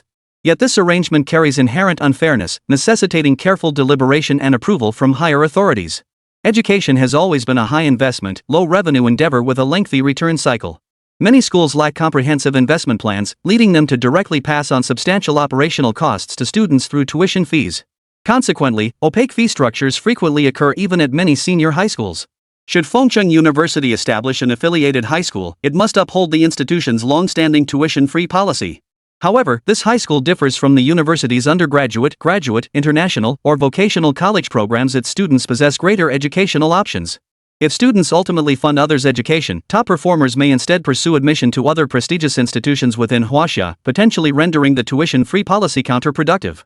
However, high school tuition remains relatively low compared to the average undergraduate tuition during Fengcheng College's era. While schools retain autonomy in setting fees, they must adhere to market principles and oversight by pricing authorities. Mandatory upper limits are enforced through policy regulations. These restrictions serve two purposes: first, to curb the negative impacts of arbitrary pricing; second, since the annual enrollment of senior high schools is largely determined by the number of local junior high graduates, the total number of students generally maintains a slow growth rate. This keeps the school's total revenue within a controllable range, thereby preventing the continuous diversion of teaching resources. After all, without precise enrollment caps or fee restrictions that fundamentally limit overall revenue, a vicious cycle emerges. Capital-rich education conglomerates would directly intervene, using financial incentives to lure experienced teachers away from public schools. By continually improving teacher benefits, they would attract high-caliber educators to their institutions. Parents, naturally discerning, often guide their children's school choices based on these factors. The core consideration for parents remains the quality of teaching staff at the school their children will attend. When capital intervenes and perpetuates this cycle, it creates substantial educational inequality at the foundational level. The constant outflow of educational resources, coupled with capital-driven resource redistribution and exorbitant tuition fees, inevitably leads to children from affluent families receiving higher quality education on average than those attending public schools. The consequences of this are alarming. This is precisely why, in higher education, the state does more than merely encourage capital investment. The specialized academic fields of higher education demand substantial investment. One could say there is no upper limit. If you are willing to invest, everyone benefits. However, this approach is unsustainable in basic education, as it would create severe imbalances in educational resources and disrupt the existing equilibrium. Therefore, Fengcheng University must carefully consider its development strategy in this area. For Li Chang, this undoubtedly presented a considerable challenge. Chapter 71, Agenda Passed. Establishing an affiliated senior high school is no simple task. It involves numerous complexities. Fortunately, precedents exist within Ning Province, as the neighboring Ning Province University operates its own affiliated senior high school. However, a key distinction lies in the fact that Ning Province University is a public institution, meaning its affiliated high school falls under the public high school system. Across the entire nation, however, private universities establishing affiliated high schools remained a rare occurrence. Compared to the profitability of higher education, the primary and secondary education sectors subject to stringent regulations wasn't viewed favorably by investors. After all, with the same capital, establishing a vocational college to enroll students who hadn't met the undergraduate admission threshold could yield far greater profits with fewer restrictions. Moreover, China has unique legal protections for minors, safeguarding students throughout their educational journey. Once a school begins operations and enrolls students, it cannot easily cease operations. It must strictly ensure students complete their studies successfully, with no significant decline in standards including teaching quality. This complexity makes the sector unattractive to capital. However, while only Li Chang knows that Fengcheng University is backed by the system, to the outside world, it still appears to be backed by capital. Although the university's profit model remains unclear to observers, the public generally interprets its investments, whether in development or charitable endeavors, as capital investments that will eventually yield returns. After all, most people firmly believe capital pursues profit, a perception that holds no error. Capital everywhere, without exception, exists to make money. Yet Fengcheng University operates on a fundamentally different principle. Bolstered by robust financial backing from its parent system, its growth has never prioritized revenue generation. The investments made since its restructuring have yielded losses relative to the university's scale. Put plainly, selling Fengcheng University in its current form wouldn't even recoup the initial investment. After all, much of the university's work is long-term planning, genuine investments made for the institution's sustained development. The proposal to establish Fengcheng University affiliated senior high school was brought before the university's executive committee meeting. Numerous senior administrators voiced their support, as many understood the underlying rationale. Li Chang had successfully navigated this proposal to today's meeting, meaning he had already made up his mind. Given that, why not grant a simple favor? Why spoil the mood? But establishing a school was no simple task. Even the most basic infrastructure posed challenges. To launch it within a short time frame, Fengcheng University would inevitably have to pursue an acquisition. Yet the critical question remained, whom to acquire? Acquiring a public high school carries significant pressure. It's not as straightforward as Fengcheng University acquiring an affiliated vocational college. Higher education naturally welcomes capital investment with open arms. However, authorities overseeing basic education would never relinquish control lightly. Should Fengcheng University's implementation prove ineffective, investments fall short of expectations, or unforeseen complications arise, the direct harm to students would be far more severe than that faced by university students in higher education. Any mishandling would prove extremely troublesome. Moreover, preliminary discussions on this matter had already taken place at lower levels. While higher authorities enthusiastically welcomed and endorsed Fengcheng University's aspirations to enter basic education, they expressed considerable difficulty regarding the university's request to acquire a public high school. After all, investment is one thing, but public high schools employ teachers with permanent positions. If these educators refuse, the acquisition would inevitably collapse.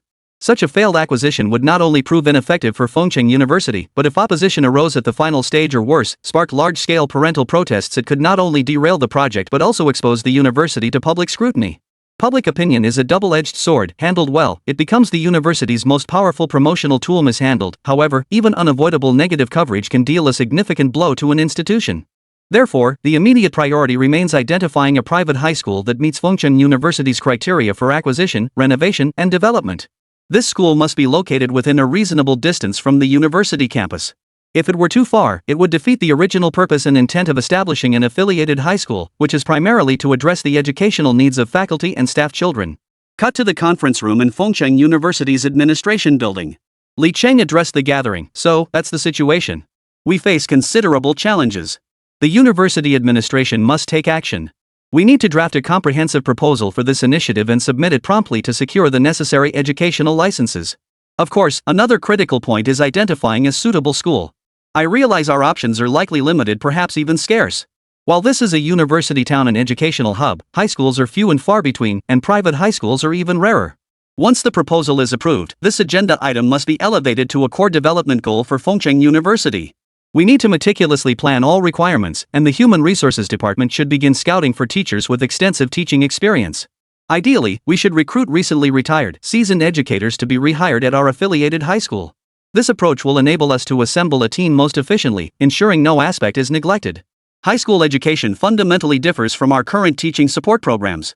The higher level demands stricter standards for teachers, and the school directly faces the pressure of student admissions. Under such pressure, the demand for qualified teachers is even greater. If we cannot assemble a sufficiently qualified teaching team, the impact on establishing our affiliated high school will undoubtedly be fatal. Therefore, I now demand that all relevant school departments mobilize immediately. Contact nearby schools that meet basic requirements. The most fundamental, core criterion is this: while the target school may lack advanced teaching resources or infrastructure, it must possess sufficient campus area. We can recruit qualified teachers to fill staffing gaps and renovate inadequate facilities, but insufficient space would render the entire endeavor a pipe dream. We must reserve ample room for the future development of this school, and at present, that development space hinges primarily on physical area. Chapter 72, that's just brutal. Once the target was set, the next step was execution. Fengcheng University faced more than just superficial tasks. When neighboring Ning Province University established its affiliated high school, paperwork alone took half a year, and that was with Ning Province University's status as a provincially affiliated public institution granting significant advantages. Often, relevant authorities would grant smooth passage. If Fengcheng University merely sought to acquire a private high school, the paperwork would be significantly reduced. After all, a high school only requires a change in ownership, and most procedures could leverage the existing school's documentation. However, establishing an affiliated high school requires Fengcheng University to obtain its own operating license. Securing this license without external assistance is highly challenging, particularly given the multiple rounds of scrutiny by education authorities. Passing the assessments is not the primary hurdle. The real difficulty lies in determining how many rounds constitute approval and how many evaluations qualify as passing. The duration of this process and the time it consumes significantly impact practical efficiency. If the operating license cannot be obtained smoothly within a short time frame, this year's endeavor will likely be scrapped. Therefore, it is crucial not only to identify a school that meets the acquisition criteria and basic teaching requirements, but also to ensure timely approval from the higher authorities. Only then can the university successfully obtain enrollment and operational qualifications. This has left the relevant faculty at Fengcheng University deeply troubled. While they possess extensive experience in higher education, many having previously worked at universities, few have encountered the establishment of primary and secondary schools. Even Xin Ling, who has handled multiple acquisitions before, now finds himself somewhat discouraged by this situation. Fengcheng University's location was less than ideal. Situated in the university district, it was surrounded by numerous higher education institutions and abundant educational resources. This much was true. However, it was notably lacking in primary and secondary education facilities, with far fewer high schools than the old city area. Consequently, the real estate market in the university district had remained tepid for years. Even as the old city experienced rapid development and soaring property prices, the real estate market in the university district has always felt deliberately overlooked. The root cause lies in the insufficient educational resources for students. While it boasts numerous universities, the number of schools including elementary, middle, and high schools is scarce, and even kindergartens are in short supply. This creates significant obstacles for acquisition efforts. Yet despite these challenges, many educators persist, poring over maps and analyzing the geographical surroundings of each school, meticulously screening one institution after another. Even so, finding a private high school that meets the requirements remains elusive. Consider this: within a 5-kilometer radius of Fengcheng University, the number of high schools can be counted on one hand, and that includes public schools. Since acquiring a public high school was impossible, the options for private high schools were even more limited. The sole private high school was located 5 kilometers north of Fengcheng University. Yet, despite this discovery bringing initial excitement, the on-site inspection revealed far greater issues. The school's conditions were beyond merely Spartan, they were downright inadequate. While many at Fengcheng University had anticipated subpar facilities and braced themselves, the reality upon arrival was shocking. This wasn't merely a matter of subpar facilities. The school was a private institution in name only, operating under false pretenses. While it bore the title of a private high school, its actual location was in a small county town subordinate to Fengcheng. After all, this county was sufficiently close to Fengcheng University. But it wasn't even in the county seat, it was in a subordinate township. While the straight-line distance was manageable, the actual road conditions were dreadful. Muddy and treacherous, the journey revealed just how poor the road was. If Fengcheng University intended to acquire this school, this road alone was enough to make many faces fall. But when they finally navigated their way to the high school's entrance, they found the gates firmly locked. Asking why it was closed during the week with no students in sight, they questioned the security guard at the gate. Only then did they learn that although the high school had a valid operating license and a designated location, the owner who invested in it had become addicted to gambling over the years. He had neither the will nor the means to maintain this already unprofitable rural high school. Gradually, the school relinquished its status in Fengcheng City's unified high school admissions process. After sending off its final batch of students, it transformed into a school solely providing exam eligibility for repeat test takers. Though stripped of unified admissions rights, the school's shell and qualifications remained intact. Thus, it could offer students the chance to take the college entrance exam as long as they paid. No one cared whether they actually attended classes. Even if they wanted to, the teaching staff had long since disintegrated and dispersed, there was no one left to teach them. Thus, after paying tuition, students could only maintain the nominal status of full-time high school enrollment to ensure their academic records remained intact. They then returned home to study independently or enrolled in private tutoring institutions lacking proper high school accreditation. As for this high school, nestled in a remote area with few visitors, locals rarely meddle in such affairs. After all, whose child can guarantee university admission on the first try? Even though the original owner is now notorious locally as a notorious gambler, people still address him as Principal Ma when they meet him on the street. This situation has persisted to the present day, and the school has gradually fallen into disrepair. Huaxia High School's operating license is granted through a system of initial inspection followed by periodic evaluations. However, this evaluation mechanism has significant loopholes.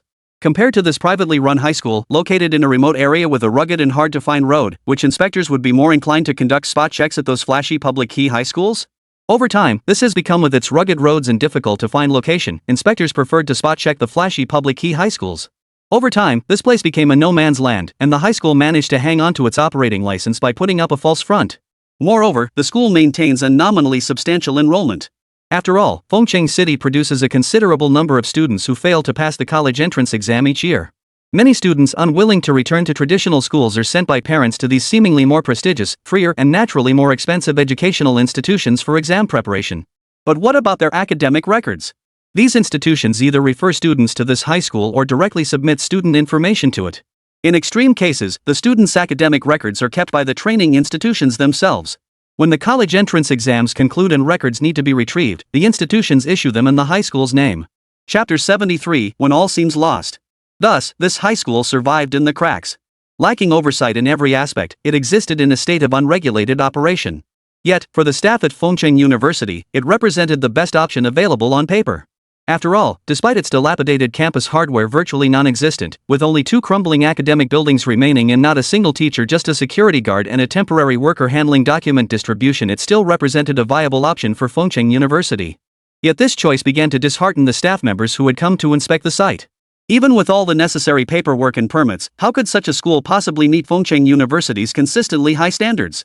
This school, with its infrastructure and everything they had witnessed along the way, how could it possibly satisfy the university? How could they convince Fengcheng University faculty to send their children here? Even after acquisition, the facilities would require at least a year or two of extensive repairs and reconstruction before becoming usable. Such a place could never meet Fengcheng University's needs. If this school passed inspection and landed on the university's conference table, the faculty would likely tear them apart. Not to mention the university's ambitious plans for its affiliated high school.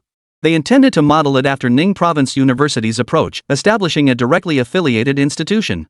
Through investment and development, they aimed to attract top-tier educational resources, open enrollment to all of Fengcheng City, and build a premier high school that would challenge the prevailing perception of private high schools as either exorbitantly expensive or subpar.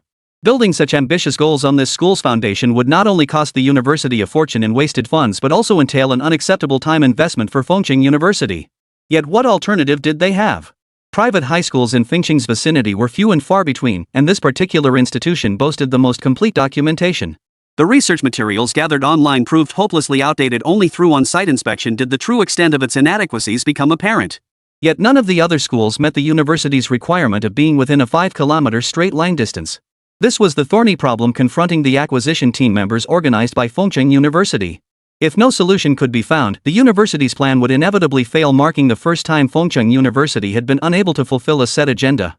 Many Fengcheng University staff members present couldn't help but lower their heads in discouragement upon realizing the gravity of the situation. After all, this setback wasn't their fault, yet their inability to alter the circumstances left them feeling utterly exhausted. They had poured immense effort into this endeavor over recent weeks, scouring numerous locations and even considering underperforming public high schools. Yet public institutions remained public institutions, burdened by far more cumbersome procedures. There was no precedent for higher authorities delegating such decisions to individuals, and even nationwide, such cases were exceedingly rare. Where they did exist, they involved entire school relocations, selling only the physical campus. But what use was an empty campus to Fengcheng University? Frankly, Fengcheng University primarily sought the existing qualifications of a private high school that was the real time saver. Without finding one, they'd have to purchase land and build a high school from scratch. But where would they find the time? Just then, a staff member's phone rang. The call delivered miraculous news. "Teacher Lu, come back immediately. We've found a high school that meets the requirements." All eyes instantly focused on the phone in Teacher Lu's hand. Many couldn't believe their ears. They had scoured every private high school around Fengcheng University recently with no results. Where had this suddenly compliant high school come from? Could it be the higher authorities had changed their minds? Or had the school's requirements been expanded? Thus, the staff returned to the school filled with curiosity and skepticism. Upon arrival, they immediately spotted the school's bus convoy. This fleet was led by 3 Hongqi vehicles, followed by 2 buses. All the school's official vehicles were domestically produced in China, representing a fleet of homegrown technology and independent brands. This was also Li Cheng's preference. As a proud Chinese citizen, he recognized that while China's automotive industry had made significant strides, certain specialized vehicles, particularly luxury models, still lagged in technological sophistication. Yet precisely because he was Chinese, he felt compelled to support domestic industries. Only through such support could China's automotive sector truly thrive. As soon as the group led by Teacher Lu arrived, another teacher hurriedly ushered them onto the bus. "Teacher Lu, you're finally back. Quick, we must proceed with the inspection immediately. If we delay, Fengcheng University might lose its opportunity." Professor Lu responded with confusion. "What's going on? Where did the university find a new high school that meets the requirements?" The teacher's words trailed off as his body moved without hesitation. "Professor Lu, tell your people to board the bus first. I'll explain everything to you once we're on board." And so, these teachers boarded the bus alongside the staff from the new campus organization, still feeling a bit dazed. Though confused, they were all quite happy after all. As long as there was hope of achieving the university's development goals and completing the assigned tasks, their purpose was fulfilled. Once aboard, Teacher Lu could no longer contain his curiosity and blurted out, "What's going on here? Someone explain it to me." Another teacher then began explaining to Teacher Lu. It turned out Fengcheng University had been pursuing a two-pronged approach to this matter. On one hand, they had formed an inspection team led by Teacher Lu to screen high schools that met the requirements, while simultaneously engaging in repeated discussions with staff from the Higher Education Office of the Higher Level Administrative Department. They explained Fengcheng University's current predicament and began painting a rosy picture for these officials, essentially outlining how much funding the university would allocate for campus construction and how much would be invested to introduce advanced educational resources from coastal developed cities. Consequently, that department relented, saying, "All right, go take a look at Xiaokangming School." Upon hearing this, the Fengcheng University faculty members' eyes lit up. Xiaokangming School. Indeed, the official's suggestion was like a bolt of lightning, instantly sparking new ideas among the visiting faculty. Shaokongming School was a private institution offering a 12-year curriculum from elementary through high school. While Fengcheng University had long focused its attention on private high schools, it had overlooked Xixia District's largest private education group for basic education, the Shaokongming Education Group. Chapter 74, A New Path Opens. The Shaokongming Education Group is actually a nationwide private primary and secondary education investment conglomerate with campuses across many regions of Huaxia. As one of the few investment groups in the primary education sector, its development has always been closely watched. However, due to the unique nature of private schools, its expansion in Ning province has never been particularly smooth, especially at its Fengcheng campus. From the outset, the group recognized the unshakable dominance of public schools in Fengcheng. Attempting to alter this landscape through direct investment proved challenging, as various factors could lead to failure. Thus, they adopted a distinct approach from other private institutions, pursuing a public-private partnership model for joint school operation. This explains why Fengcheng University secured approval from higher education authorities. Half of its ownership belongs to the Fengcheng Municipal Education Bureau. Under this publicly supported, privately managed framework, Xiaokongming School has thrived in Fengcheng in recent years. Despite its relatively short history, having only begun admissions in 2014 and graduating just 2 cohorts so far, this does not imply low enrollment. As a 12-year continuous education institution with the qualification to enroll art students, Shaokongming School maintains a substantial student body. Its Fengcheng campus alone accommodates nearly 3,000 students. Fortunately, its location offers a unique advantage for Fengcheng University. The Fengcheng campus sits less than 4 kilometers northeast of the university, making it exceptionally close. Initially, however, Shaokongming School's public background in Fengcheng University's focus on establishing only an affiliated high school meant this 12-year institution wasn't part of Fengcheng University's plans. The situation has now changed.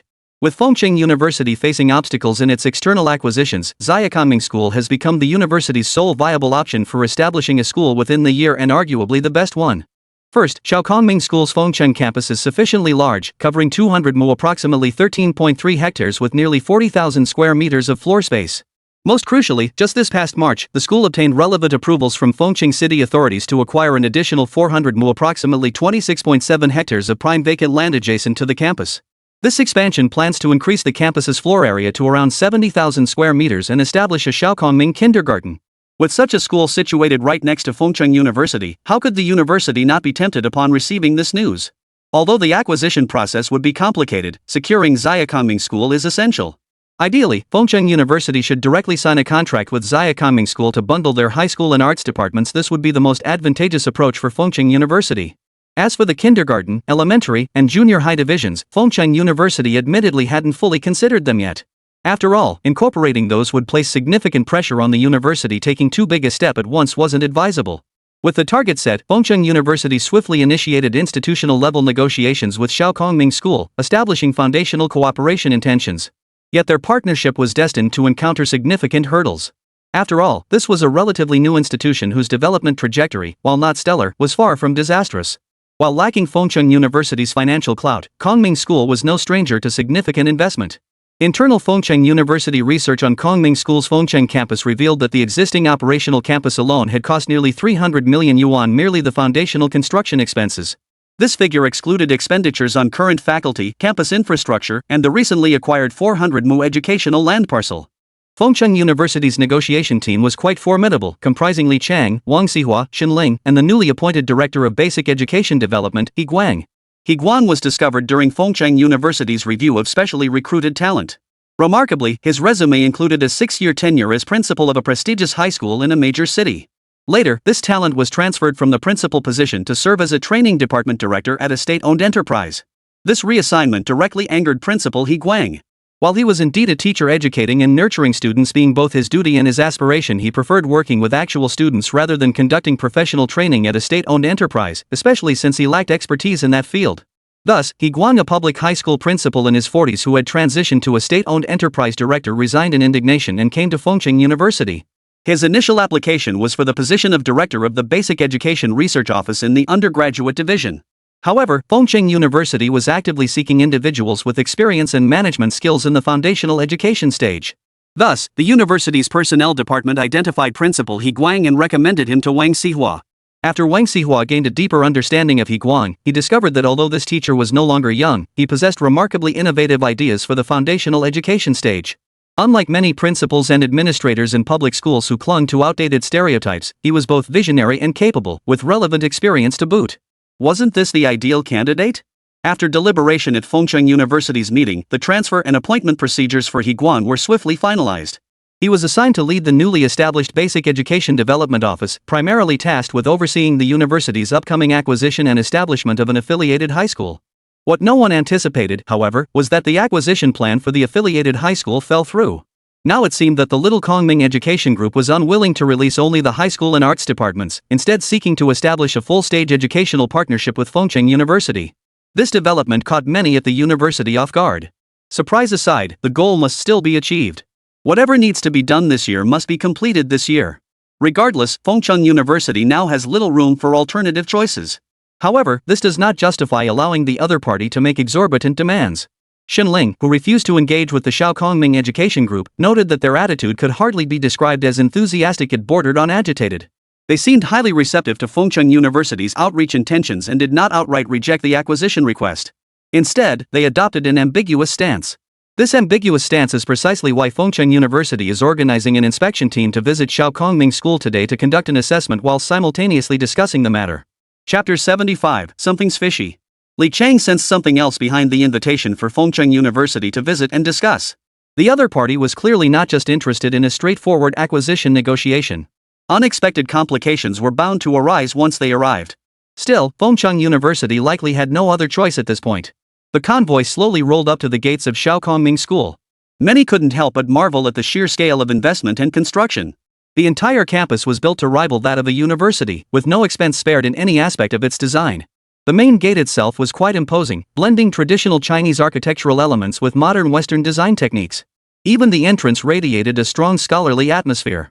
The only slightly jarring element was the tasteful entrance now adorned with a banner seemingly 10 meters long, proclaiming, "Welcome to Fengcheng University leaders for your visit and inspection."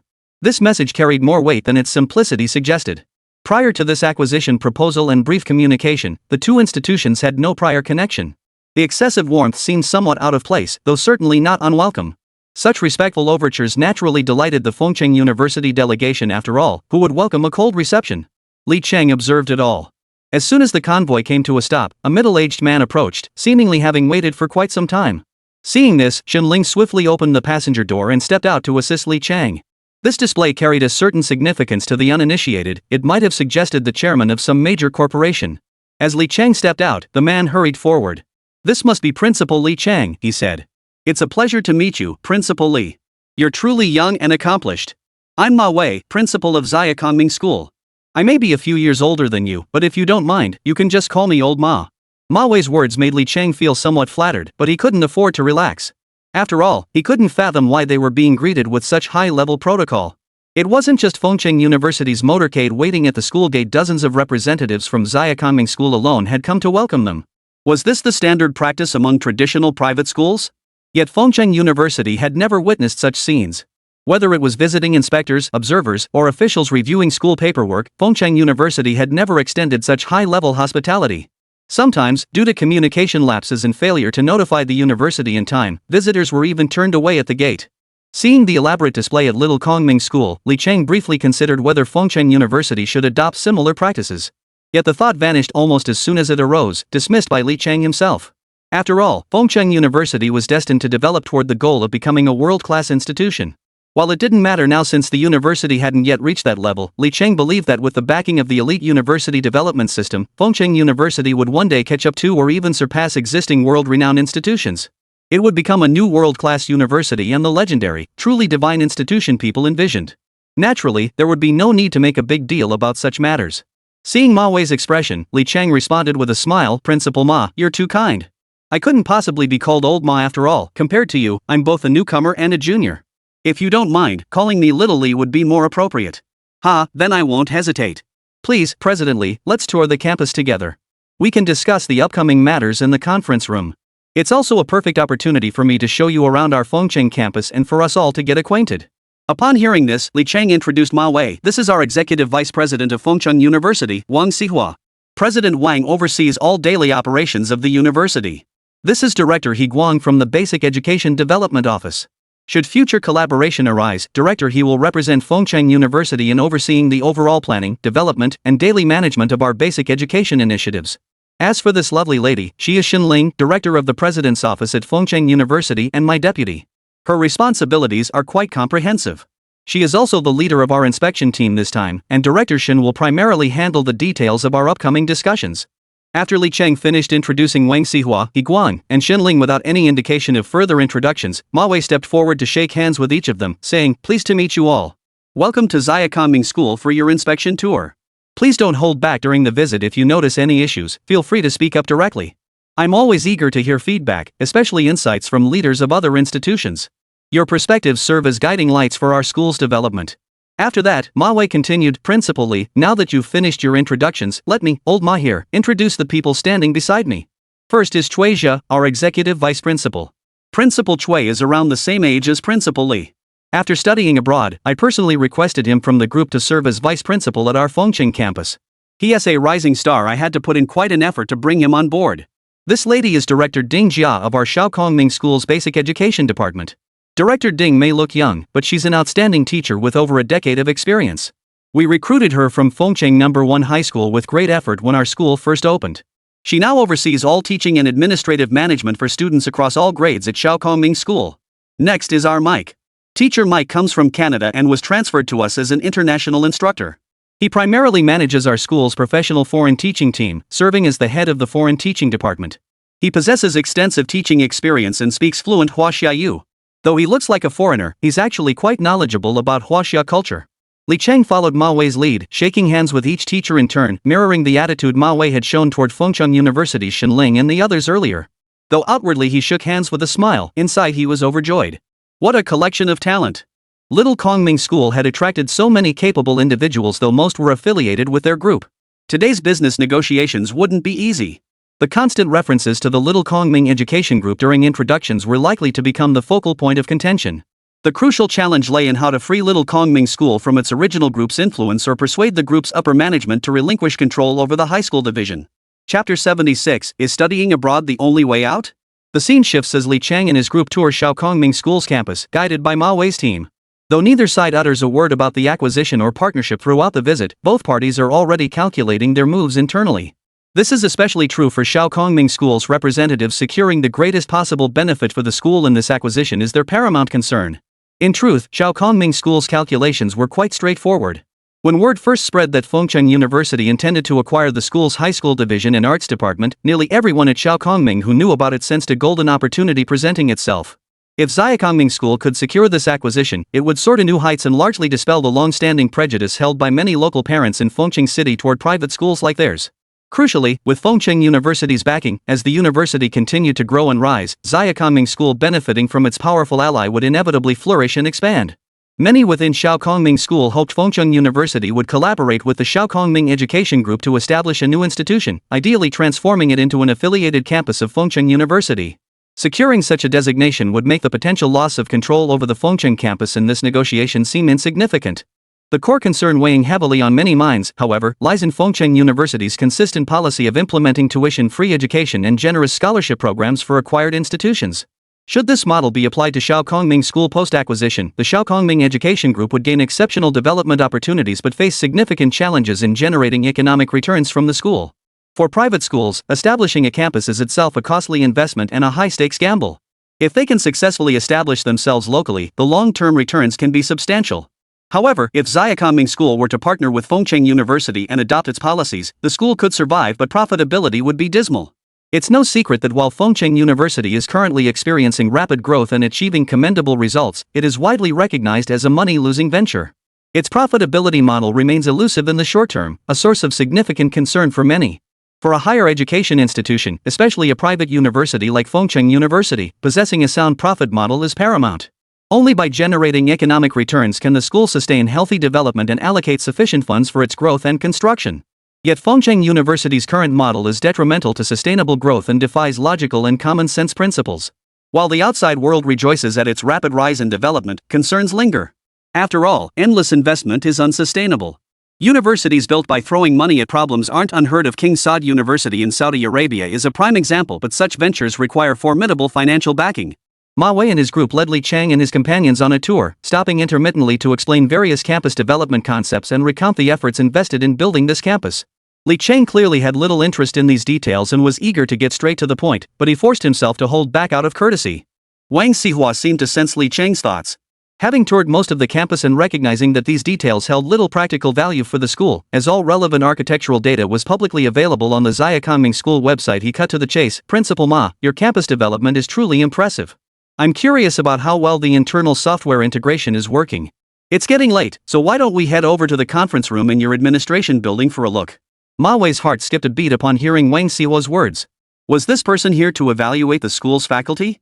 It must be said that as a primary and secondary education institution, Ziyakangming School's teaching staff could never compare to that of higher education institutions like Fengcheng University. Even the faculty at Fengcheng University's affiliated vocational college was more impressive than Ziyakangming's. Yet Ziyakangming School had its own source of pride, its foreign teaching team. This team was the secret weapon that had enabled the Ziyakangming Education Group to establish branch campuses nationwide and gradually gain a foothold. This team was specifically assembled to address the widespread desire among Chinese parents to send their children abroad for education. From early childhood education through high school, they tailor professional learning plans to each student's abilities, enabling foreign language study from the moment students enter Ziyakangming School. Furthermore, the team specifically recruits overseas graduates from Chinese universities to join, providing each high school student with a professional overseas university application plan. This has consistently been a key focus in Ziyakangming School's enrollment promotions. Naturally, all this comes at a significant cost. Both the expenses incurred during subsequent overseas studies and the tuition fees at Ziyakangming School are substantial, requiring substantial financial investment from parents. However, Ziyakangming School has always maintained a clear positioning strategy, primarily targeting the affluent class that has emerged since China's reform and opening up. This distinct positioning means its recruitment efforts focus on families with moderate academic performance but relatively well-off financial circumstances. Yet, even among affluent families, there are varying degrees of financial capacity. Therefore, the headquarters of the Ziyakangming Education Group has specifically developed distinct study abroad plans for students from different family backgrounds and academic levels, targeting varying countries and institutions. This approach aims to ensure every student participating in the international study program can successfully go abroad. Whether these students can smoothly complete their studies overseas or adapt to the foreign education system becomes secondary. What truly matters is the admission rate and the success rate of the overseas study programs. This remains the core focus of Ziyakangming Education Group's development to date. Regarding genuine investment in foundational education for China's college entrance exams, although Ziyakangming School has consistently set relatively high tuition levels in its nationwide enrollment, the actual fees remain reasonable and strictly within the scope of national regulations. Chapter 77, not necessarily a good choice. However, this high-end educational model targeting a niche audience inevitably conflicts with Huaxia's relevant policies. The nation enforces stringent regulations on the foundational education stage. Despite Ziyakangming School's consistent efforts to avoid violations, it frequently faces penalties from regulatory authorities. The core issue lies in the following dilemma: if Ziyakangming School does not participate in Fengcheng City's regular high school admission system, its enrollment scale and student intake will face strict limitations, potentially even affecting students' ability to take entrance exams. However, if it does participate in the admissions system, once students are assigned to Ziyakangming School through the system, the school has no authority to refuse them and must accept all admitted students. This often leaves Ziyakangming School in a bind. With no knowledge of the students' family backgrounds, the school accepts them somewhat reluctantly. Despite this distorted development model and widespread external criticism, Ziyakangming School has consistently maintained respectable graduation rates. This success is largely attributable to agreements forged between the Ziyakangming Education Group and numerous lesser-known overseas universities, which significantly facilitate study abroad applications. Particularly in less developed countries, many universities showed great enthusiasm for recruiting Chinese international students. To these institutions, it was purely a business venture. The only thing they couldn't fathom was why so many students were willing to pay exorbitant tuition fees to study at their schools, which were clearly inferior to many universities in mainland China. Even in underdeveloped Southeast Asian nations or Eastern European countries lagging behind Western Europe, many campuses now feature more Asian faces than local Caucasian students. This, of course, has led to serious consequences. Many institutions, fixated solely on milking these students from China, impose a myriad of tuition fees. Only after arriving do students discover the stark contrast to the promises made in domestic promotional materials. Often, unexpected costs arise like textbooks that were never mentioned beforehand. While many are aware that specialized textbooks can be expensive abroad, students and parents often overlook this expense when comparing it to the seemingly more affordable tuition fees. Yet once Chinese students arrive and enroll, the institution's profit-driven tactics become glaringly obvious. A single textbook can cost hundreds of dollars, and without purchasing them, students cannot attend classes regularly. Failing to attend classes means they cannot earn enough credits to graduate, resulting in failing grades. These textbooks are often sold in complete sets. Some institutions may advertise annual tuition fees of just 5,000 or 6,000 yuan, yet students end up spending 2,000 to 3,000 yuan annually solely on textbooks. This pales in comparison to the biggest pitfall overseas students face: accommodation scams. The booming overseas study market in recent years has spawned a multitude of study abroad agencies in China. These agencies are far less reliable than the Shaokongming Education Group. At least within the Shaokongming network of schools, students seeking overseas admission but with subpar grades have access to pre-negotiated options with partner institutions.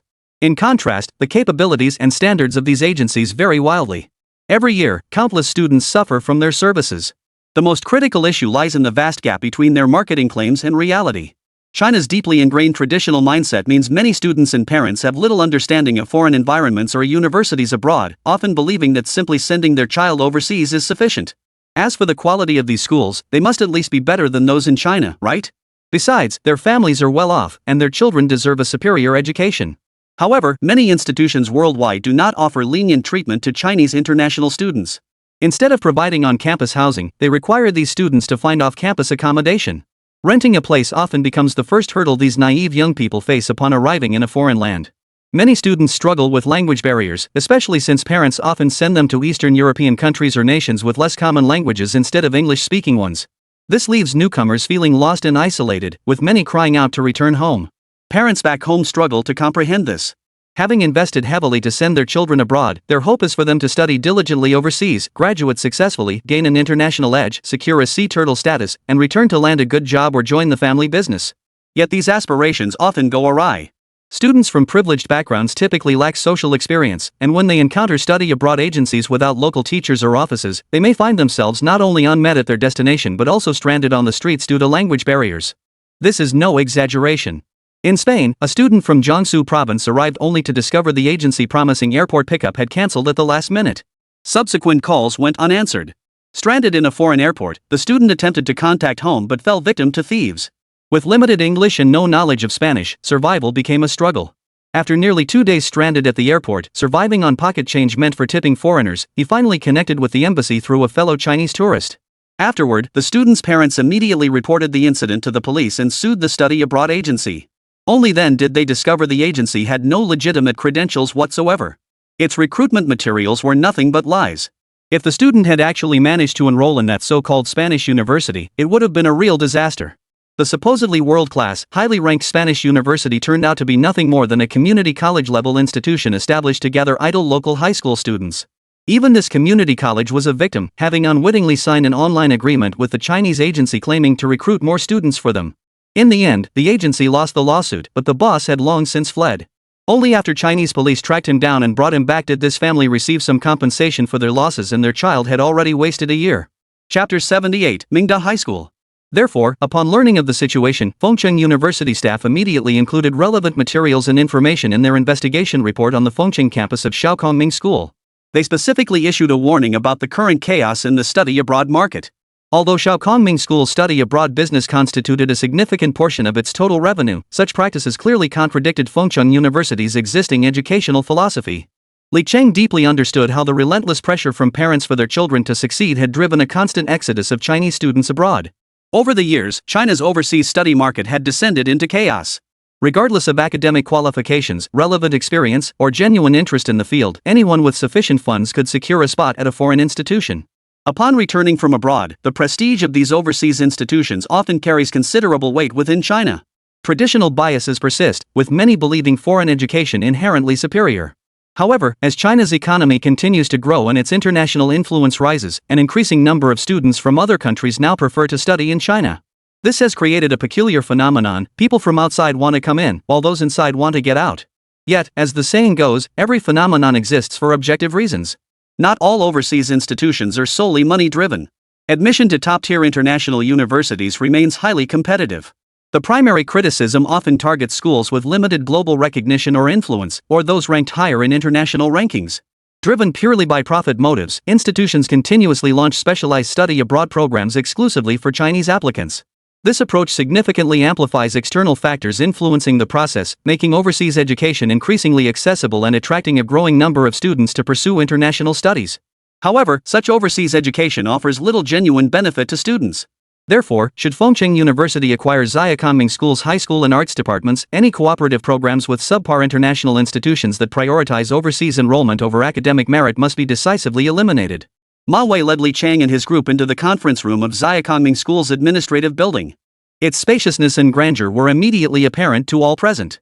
With Fengcheng University's new administrative building still under construction and the institution's ongoing expansion continuously bringing in fresh talent, the existing administrative building was now severely overcrowded. Many offices were already bursting at the seams. Departments like Human Resources, driven by the need for the 10 billion Talent Recruitment Plan, were constantly expanding their staff, gradually encroaching on existing office spaces. Seeing that Zhiakoming School had only recently opened its doors and its administrative building had been in use for a short time, leaving it relatively uncrowded, many couldn't help but feel a touch of envy. However, this admiration stems largely from the perceived superiority of their current facilities. After all, construction on Fengcheng University's new administrative headquarters is already underway. The future design and use of this building have been meticulously planned for years. The new administrative building will rise to 12 stories, making it the tallest structure on campus shortly after its completion. Principal Li, I understand the purpose of your visit today, Ma Wei began. However, we still have some reservations. We'd like to hear your specific plans for the high school and arts departments of our Zhiakoming School after the acquisition, and how you intend to ensure the healthy development of the school moving forward. After everyone took their seats, Ma Wei spoke up directly. Hearing his question, Li Chang responded, regarding the acquisition of Zhiakoming School's high school and arts departments, Fengcheng University has developed a detailed development plan and future vision. All aspects of the school's development will be closely integrated with the main campus of Fengcheng University. Particularly in student cultivation, Fengcheng University will dedicate greater effort, leveraging its excellent faculty to provide students with specialized teaching teams for their education. The school's future development will emphasize a high-level, integrated training model. We aim to transform the current rigid, rote learning approach by offering students greater choice. If a student demonstrates exceptional talent or passion in a particular field, Fengcheng University will provide sufficient spots for direct admission to our undergraduate programs. For current students, we will directly guarantee their advancement rates. Fengcheng University will not allow any ambitious student to be denied an education. Therefore, we will continue to implement our relevant financial aid and support policies, including tuition waivers and other measures, ensuring they are fully enforced. For the new high school, we will maintain the independent development of the academic and arts divisions. The campus will utilize part of the Zhiakoming School premises we intend to acquire. Fengcheng University will spare no expense in this regard. We will pay whatever is required. Provided your institution can provide us with the operating licenses for the academic and arts divisions, Fengcheng University will promptly commence relocation and renovation. The newly established school is tentatively named Fengcheng University-affiliated Mingda Senior High School. As Li Chang finished speaking, all eyes turned to Ma Wei. Lost in thought while listening, Ma Wei momentarily felt flustered. Fengcheng University's unparalleled advantages were too evident. This was the inherent strength of a prestigious institution over a primary education school, especially one like Fengcheng University, a rising star in academia. Not only had it steadily built a reputation within the education sector, but its development and investments across all fronts were undeniably visible. While its deep pockets might seem a bit ostentatious, Fengcheng University's immediate impression was one of generosity. However, this did not align with Ma Wei's vision. If the high school and arts departments were removed from Zhiakoming School, its overseas student recruitment efforts would likely come to a halt, leaving no future prospects. Thus, Ma Wei voiced his thoughts. Principal Li has a remarkably clear vision for the future. Leveraging your institution's comprehensive strengths, you will undoubtedly bring transformative change to the school. What's particularly commendable is your unwavering focus on holistic student development, a quality I deeply admire. However, Principal Li, senior management and I have engaged in extensive discussions regarding Fengcheng University's proposed acquisition of our high school and arts departments at the Fengcheng campus. While neither the group nor we object to this acquisition, we strongly prefer a collaborative model. We envision integrating our nearly completed early childhood education, primary and secondary programs, along with our flagship overseas study initiatives, areas where we hold distinct competitive advantages to foster mutual growth for both institutions. Chapter 79, Terms of Cooperation. This aligns with headquarters' vision for collaboration between our Fengcheng campus and your university. The core focus is avoiding a direct acquisition model. Instead, we propose mutual cooperation to jointly develop all aspects of the school. We are open to integrating the newly established institution into Fengcheng University's management system, provided we can agree on equity distribution ratios. Therefore, we hope your institution will carefully consider all aspects of this potential partnership. Should we reach an agreement, we will fully cooperate with you. We are open to discussing all matters concerning school management and development direction. Our primary concern is avoiding a model similar to Fengcheng University's main campus, where tuition is not only waived but also supplemented by substantial scholarships. If we collaborate, we need a viable profit model. I wonder what Principal Li's thoughts are on this matter. We are open to discussion. Having said that, Li Chang responded, when Fengcheng University first planned its affiliated school, the vision was solely to establish an affiliated high school. Its primary purpose was to address the educational needs of the children of our faculty and staff. After all, many schools today are overly strict with student enrollment records. Since numerous teachers and experts at Fengcheng University come from other regions, maintaining long-term separation isn't feasible. That's why we chose to build our own affiliated high school. Enrollment for early childhood, elementary, and junior high levels was relatively straightforward to manage. Consequently, our initial plan focused solely on establishing an affiliated senior high school, the Mingda Senior High School. While developing this core institution, we have consistently implemented Fengcheng University's policies at the school level. After all, the educational expenses for our faculty and staff's children have always been covered by Fengcheng University. This statement drew envious glances from the teachers at Kongming School. It was no wonder Fengcheng University had attracted so much talent during its continuous expansion. Located in the northwest, Fengcheng University has maintained remarkably rapid growth. Particular attention has focused on the actual progress of its billion-yuan talent recruitment initiative. To date, over 200 million yuan has been disbursed under this program, primarily covering relocation expenses, penalty fee reimbursements, and housing provisions for specialized experts. Many consider these expenditures unjustified. While many acknowledge that Fengcheng University's long-term recruitment strategy and generous compensation have injected substantial new talent into the institution, significantly enhancing expertise in specialized academic fields and faculty strength, otherwise it wouldn't have successfully passed evaluations for master's degree granting authority and expanded enrollment across numerous departments and new programs. Therefore, in terms of overall strength, professional talent remains the core issue. The crucial challenge lies in retaining these talents and fostering a genuine sense of identification and belonging toward Fengcheng University. However, if Kongming School now seeks to intervene, it would become a genuine partner with Fengcheng University in educational operations. Previous collaborations, such as the jointly established Research Institute, were merely professional-level investments and construction partnerships at the university enterprise level, and were further complicated by systemic mediation efforts behind the scenes. Kongming School is different. Although its collaboration with Fengcheng University is limited to the basic education level, and the other party does not seek control over the school while accepting Fengcheng University's leadership, there are still profound issues lurking behind the scenes. If control is gained over Kongming School, a 12-year continuous education institution that is about to launch early childhood education, the first inevitable steps would be renaming it and transferring Fengcheng University faculty resources. Educators specializing in pedagogy or graduates would be invited to teach part-time or full-time, while greater efforts would be made to integrate this affiliated school's recruitment plans into Fengcheng University's billion-yuan talent attraction initiative. This would demonstrate the strength of the university's affiliated schools. In the recent June graduation season, Fengcheng University held ceremonies not only at its main campus but also at two affiliated vocational colleges, where Li Chang delivered speeches. However, should Fengcheng University fully partner with the Kongming Education Group, it would find it difficult to remain detached from many aspects of the operation, particularly the fundamental question of transformation. Should the university remain an institution of learning, or should it establish a vast investment industrial chain akin to many higher education investment groups in China, transforming education entirely into a business venture, albeit one that currently appears unprofitable? No, absolutely not, Li Chang told himself firmly. He would rather see this partnership collapse than accept Fengcheng University becoming a thoroughly profit-driven enterprise exploiting students.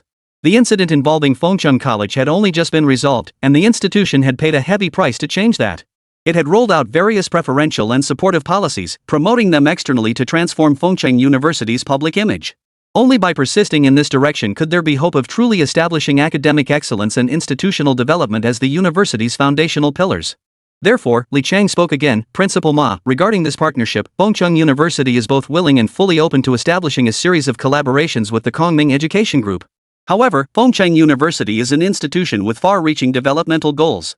Our current progress is evident to all, and in the near future, we will continue to advance steadily toward new heights. For this collaboration, Fengcheng University can offer the most favorable terms. We will jointly establish the Fengcheng University-affiliated Kongming Kindergarten, Fengcheng University-affiliated Kongming Primary School, Fengcheng University-affiliated Kongming Middle School, and Fengcheng University-affiliated Mingda Experimental Senior High School. The core objective extends beyond introducing Fengcheng University's superior educational resources. It lies in establishing a robust pathway for children attending these schools to achieve their lofty aspirations. This ensures parents can entrust their children to us with complete confidence from the moment they enroll. Furthermore, as Fengcheng University continues to grow, this school will also develop, providing students with continuously optimized educational resources and forming a synergistic advantage through our collaborative development. However, we cannot target the students. Chapter 80, The Dust Settles. This is Fengcheng University's bottom line and undoubtedly the core principle. We must implement the decisions and policies set by the university headquarters. Since implementation is required, we cannot alter the established rules. Since implementation is required, supporting policies must follow suit. Therefore, it depends on whether President Ma Wei can make decisions on behalf of the group. If he can decide to follow Fengcheng University's rules, we can jointly build the new school. Following a comprehensive evaluation of the institution, Fengcheng University will inject capital and establish equity ratios. As compensation, we will not value the faculty transferred from our university. Instead, we will provide direct cash compensation to your group. After Li Cheng finished speaking, Ma Wei understood clearly the calculations of the group's senior leadership were now certain to collapse. In fact, when this matter was first proposed, Ma Wei had voiced objections. Primarily, he pointed out that neither domestically nor internationally had he ever heard of a university corporate partnership making such demands. Typically, universities held the dominant position in such collaborations. However, in Ning Province, qualified universities were extremely scarce, leaving no choice but to accept the terms to secure the partnership. Thus, Ma Wei had no choice but to play his final card. Principally, under these circumstances, I can only wish us a fruitful collaboration. While this may not be ideal for me personally, as it likely means I'll be reassigned to headquarters, with no certainty about my next posting from this moment onward, I will bear witness to a new milestone for our Kongming Education Group. I am confident that through our joint efforts, we will develop the new Fengcheng University's foundational education system into something more robust and comprehensive. With that, Ma Wei extended his hand to grasp Li Cheng's. This second handshake bore a stark contrast to the first. Though Ma Wei had harbored reservations initially, and given their lack of familiarity beyond that first encounter at the school gate, their initial handshake had been perfunctory. Yet as negotiations deepened and the partnership solidified, this handshake was a firm, heartfelt clasp. Someone had already captured the moment in a photograph. Years later, this image would astonish people with the bold achievement of the Little Kongming Education Group and inspire admiration for Mingdad Experimental Senior High School, which had flourished alongside the rise of Fengcheng University. With this matter concluded, the school swiftly shifted its focus to undergraduate admissions. Though campus affairs remained complex during this period, each task was assigned to dedicated personnel. The implementation of the internal OA system integrated most approval and reporting processes into the campus network, enabling all faculty to complete their work via computer or mobile device. Undergraduate enrollment far exceeded expectations. Fengcheng University's promotional strategies proved remarkably effective, though the more tangible factor was undoubtedly the university's substantial financial resources.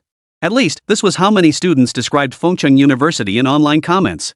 While the admissions process continued, the university simultaneously tallied enrollment figures. For the class of 2016, Fengcheng University prepared a special admission letter, one that wouldn't be limited to domestic students but would also reach international applicants. It's important to note that over time, the number of international students applying to Fengcheng University has steadily increased. As a result, the university has become increasingly reluctant to turn away applicants, continually expanding its intake of international students. This growth, however, places greater demands on the university's campus infrastructure, particularly in meeting the essential needs of students' daily lives and academic pursuits. To address this situation, Fengcheng University has initiated a large-scale construction project behind the campus of its affiliated Finance and Economics Vocational College. This development includes 15 standard teaching buildings equipped with the same diverse teaching facilities as those on the main campus, including the university's integrated campus card system. This time, however, the system is being integrated directly into the new buildings from the ground up, making it more intelligent and open. Its user-friendly operation has made the campus card indispensable for many Fengcheng University students. Recently, the Fengcheng University Life app was launched. Developed by faculty and students from the university's computer software engineering program based on the original student card recharge mobile app, the Fengda Life app is now officially available for all faculty and students. Such software significantly enhances the convenience of campus life. The university's graduate admissions process is about to commence. Graduate admissions fundamentally differ from undergraduate admissions, as they not only assess students' foundational and specialized knowledge but also emphasize their academic attention to detail. Consequently, the interview stage remains an integral part of China's graduate admissions process. However, Fengcheng University pioneered a change in this practice. As early as 2016, the university implemented online video interviews. While traditional in-person interviews remain essential as they provide valuable opportunities for direct communication between faculty and students and assess qualities like personality, the video format significantly reduces the financial burden and travel costs associated with students traveling long distances to attend interviews on campus. Despite being video-based, this change only affects the delivery method. The core content and fundamental process remain unchanged, a point Fengcheng University repeatedly emphasizes on its official website to all prospective master's candidates. It is important to recognize that in 2016, despite multiple rounds of university enrollment expansion in China, the underlying reality is a stark disparity in educational resources among students. Prestigious universities remain scarce, leaving many students with minimal exposure to specialized academic research during their undergraduate years. This lack of exposure has made their bachelor's theses a point of concern for many, though the declining quality of these papers is not the students' fault. Their limited access to resources is the root cause. Against this backdrop, while the number of master's and doctoral candidates admitted annually in China has been rising, it's evident that this growth has failed to keep pace with the relentless expansion of undergraduate enrollment. This disparity stems from objective constraints. Chapter 81, Gentlemen's Club? It's important to understand that in China, the vast majority of institutions authorized to grant master's degrees are public universities. While tuition fees at these institutions are low, their operational costs are anything but. These expenses are covered by the Chinese government and local authorities. However, institutional development relies on funding, and while the pot of money is limited, while the demands are boundless. This has led many institutions to hesitate in admitting large numbers of graduate students, as cultivating them often proves a money-losing venture. With insufficient funding, it's already a challenge for many schools to maintain their overall graduate enrollment quotas without cuts. This is why many institutions, overwhelmed by the research expenditures of graduate students, have become deeply concerned. Academic pursuits are notoriously costly, especially when it comes to specialized equipment for experiments, items that can easily run into the millions. High-end experimental apparatus costing hundreds of millions of yuan is not uncommon, creating an unbearable financial burden for universities. Therefore, to expand their revenue streams, many institutions have launched part-time or targeted graduate programs within the bounds of relevant policies. The former involves students paying to take specialized courses, but not on campus. Instead, they attend online education classes via the internet. A single program can enroll many students while requiring only a small number of online instructors. In many cases, the university's doctoral students can easily serve as teaching assistants for these non-full-time master's students. Moreover, these non-full-time graduate programs are generally targeted at working professionals, allowing for even higher tuition fees. Targeted training programs are even more remarkable. With the growth of modern enterprises, many senior executives have accumulated years of experience within their organizations, becoming indispensable mid to senior level managers. However, due to generational gaps, these managers often lack advanced degrees or formal higher education. This is where targeted graduate training emerges. Through corporate university partnerships, companies fund graduate-level training programs at universities. Naturally, since the enterprise covers all costs, graduates are obligated to join the sponsoring company upon completion. Violating this agreement requires full reimbursement of all tuition and fees paid by the company during the program, along with additional compensation. However, Fengcheng University currently has no plans to offer non-full-time graduate programs. In the university's view, particularly in Li Cheng's eyes, graduate education demands rigorous, on-campus study. While the university might consider opening such programs in the future for reasons including expanding its reputation and influence, no immediate plans or considerations exist in the short term. Thus, within this prevailing environment, Fengcheng University's graduate admissions process has proceeded smoothly. The university now awaits the arrival of its students. The early admission phase for the first-tier undergraduate batch has concluded. Due to exceptionally favorable enrollment trends far exceeding Fengcheng University's initial projections, the university has been caught in a continuous cycle of tightening quotas, issuing additional announcements, and then tightening quotas again. Within the limits of its overall capacity, Fengcheng University stands to gain immensely by admitting as many students who meet the first-tier undergraduate cutoff as possible. After all, student numbers determine everything, and among them were many promising talents waiting to be discovered. Li Cheng believed that in the open and free environment of Fengcheng University, many students who had been obscured by the exam-oriented education system would surely shine. Why dusted by exam-oriented education? Fengcheng University is a top-tier institution. How many of these so-called dusted students could even achieve such scores? But Li Cheng had his own perspective. The exam-oriented system is indeed flawed. It stifles the development of students' diverse interests and hobbies, as well as the cultivation of individual talents. Many gifted students in specific areas are ruthlessly rejected by top universities. On the flip side, everyone starts from the same starting line. If you can't even pass the most basic exam-oriented education, then it's simply unfortunate. Yet Fengcheng University isn't such a rigid institution. After all, it has consistently pioneered what others dare not attempt, envisioned what others dare not imagine, and continuously taken action to reshape its image and in the process, transformed many societal stereotypes about universities. After all, in the 2016 Chinese internet landscape, one institution will forever be remembered for its official livestream of students performing otaku dance routines, a must-see spectacle. Especially since 2016 marked the explosive growth of China's live streaming industry. At this pivotal moment, Fengcheng University truly took center stage. Behind its rapid rise lay the dedication of many faculty members and the hard work of students. Following the university's restructuring, student clubs received significant support. The administration adopted a notably lenient approach, even approving applications for clubs that had previously been deemed non-academic. The university fully embraced student-led club initiatives, giving rise to a wave of groups like esports clubs, street dance clubs, otaku dance clubs, anime clubs, and even a Japanese literature exchange club. Of course, rumors shouldn't be taken at face value, at least not superficially. While discussions about this club often spark knowing glances among those in the know, official records show it's a legitimate Japanese literature exchange society. Its activities primarily involve studying and discussing the development of modern Japanese literature and literary works. Later revelations, however, suggest the club consistently held its meetings at night. Moreover, the activity room provided by the school was extensively soundproofed at the members' own expense. Thick layers of acoustic insulation now covered the walls. Normally, all such expenses are covered by the school. Students need only provide a reasonable justification. Renovations like converting a club office wouldn't require student funding. Yet, for reasons unknown, these members stubbornly refused to accept this. Thus, year after year, this club took center stage at the school's recruitment fair. Each year, curious freshmen would join, only to leave flushed with embarrassment. Yet among them, some female students would eventually rise to become club presidents. The outside world dubbed the members of this exchange society gentlemen, and the club's nickname became the Fengcheng University Gentlemen's Club. They even had a signature greeting: "Hey classmate, you're here to study Japanese literature again?" Chapter 82, The Acceptance Letter. The vibrant diversity flourishing across Fengcheng University undoubtedly signaled its promising future. Interestingly, graduate admissions weren't always a one-way selection by the university. Students often chose their institutions too. This dynamic led to many amusing incidents at Fengcheng. Take the case of a student who had set his sights on joining a renowned professor's graduate program at a prestigious university.